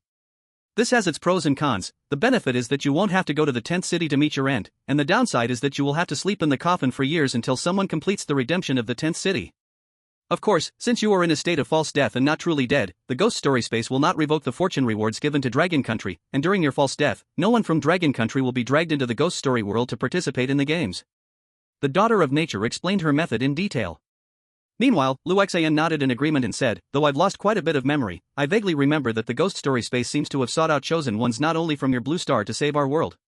Among these chosen ones, you are definitely the strongest. However, there are already countless bones buried in the 10th city. If you go to participate in that redemption battle, your fate will surely be the same as theirs. It was rare to see Lu Xian so serious, and Zhang Mingyu started to ponder over what the daughter of nature and Lu Xian had said. Even if the daughter of nature might deceive him, Lu Xian would certainly not lie to him. This means that the danger of the 10th city may truly be extraordinary. Even the former train chief of the Eternal Train and the daughter of nature, who are both unexplainable, hold it in great fear. But would Zhang Mingyu really give up because of their persuasion? Sighing softly, Zhang Mingyu patted Lu Xian's shoulder and said, I know there are many secrets in the ghost story world that I don't understand, and I also know that both of you are doing this for my own good. But I am now the chosen one of Dragon Country, with countless citizens behind me that I need to protect. I cannot make this decision lightly. After I go back, I will tell our expert group what you said. If they all agree to let me sleep, then I will. If the people of Dragon Country wish for me to move forward, I will not disappoint their expectations. Zhang Mingyu realized that the trial of the chosen ones in the ghost story world had reached a critical moment. He was well aware that there would likely be countless hardships ahead. But if he must move forward, he would never back down. Chapter 207, Zhang Mingyu Sleep, Final Chapter. Chosen One Zhang Mingyu, disappeared? The ghost story space cannot detect Zhang Mingyu's life information. Now reselecting to cultivate a chosen one. Selection failed, Zhang Mingyu is still alive. Ding! Zhang Mingyu falls into a deep sleep. Before he wakes, Dragon Country will not be able to participate in the ghost story challenge, and all previously obtained fortune rewards will be preserved. New ghost story information changed to Living Coffin Village. Participating nations, Polar Bear Country, Ugly Country, Kimchi Country. The mechanical, cold voice of the ghost story space echoed through the sky. However, this time there were no blood clouds appearing. With Zhang Mingyu's sleep, the ominous atmosphere over Blue Star seemed to dissipate significantly, returning everything to the state it was in before Zhang Mingyu participated in the Ghost Story Challenge. Chosen ones from various countries would gradually participate in the Ghost Story Challenge from low to high, accepting training from the Ghost Story space. The only difference is that Dragon Country would not participate in the Ghost Story Challenge this time. As a result, the frequency of ghost story disasters occurring within Dragon Country became the lowest in the world. Kunlun Military Base. All the high-ranking leaders and scholars of Long Country, anyone with a reputation, gathered in front of the two-world teleportation passage. They watched the entire process of Zhang Mingyu being sealed in a wooden coffin and submerged underground through the images transmitted by the Daughter of Nature. Yang Qingting, as the person who had the closest contact with Zhang Mingyu, had the most complicated expression after Zhang Mingyu, an orphan, fell into eternal sleep in this burial-like manner. Zhang Mingyu, on behalf of all the people of Long Country, I thank you for your contributions to our nation. We cannot bear the price of losing you, nor can we withstand the disasters that the horror tale space might bring to Long Country after losing you. In our eyes, letting you sleep away the horror challenge of the 10th city may be the best answer. It is only better for you to sleep in the dark underground for countless years for your homeland. At this moment, Lao Jian, as a representative of the military, silently came to Yang Qingting's side. He saluted the great tree that sealed Zhang Mingyu and then said loudly, Zhang Mingyu is the model of our Long Country's men, and I extend the highest respect to you on behalf of all military personnel. At this moment, everyone in Long Country learned through official announcements about Zhang Mingyu's contributions to the motherland. In the world of horror tales, Lu Xian touched the land where Zhang Mingyu slept, and a resolute look flashed in her golden eyes. The horror space wants to redeem this world, but all I want to save is you. You can sleep peacefully, whatever happens next, I will be here. Under the decision of the high-level officials of Long Country, Zhang Mingyu fell into deep sleep. And the horror space began a new round of selecting and nurturing chosen ones. But no one can easily forget the once great bane of demons for the people of Long Country and even the Blue Star. Zhang Mingyu's name is destined to be remembered by the Blue Star people. Completion message. The story of Zhang Mingyu ends here. To be honest, in the past plan of Xiao Bei, this book had a 1,000,000-word outline, but due to unsatisfactory returns, Xiao Bei could only conclude the book here.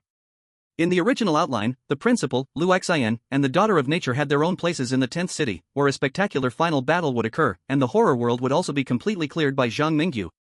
The two worlds would merge completely, complementing each other like the human world and the underworld, but let's not say more about that now. During the writing of this book, I encountered many enthusiastic readers and friends, and received much encouragement from everyone. I would like to thank you all again. Recently, I am fully preparing the manuscript for my new book, and after the new book embarks on its journey, I invite interested family members to set sail with me once more.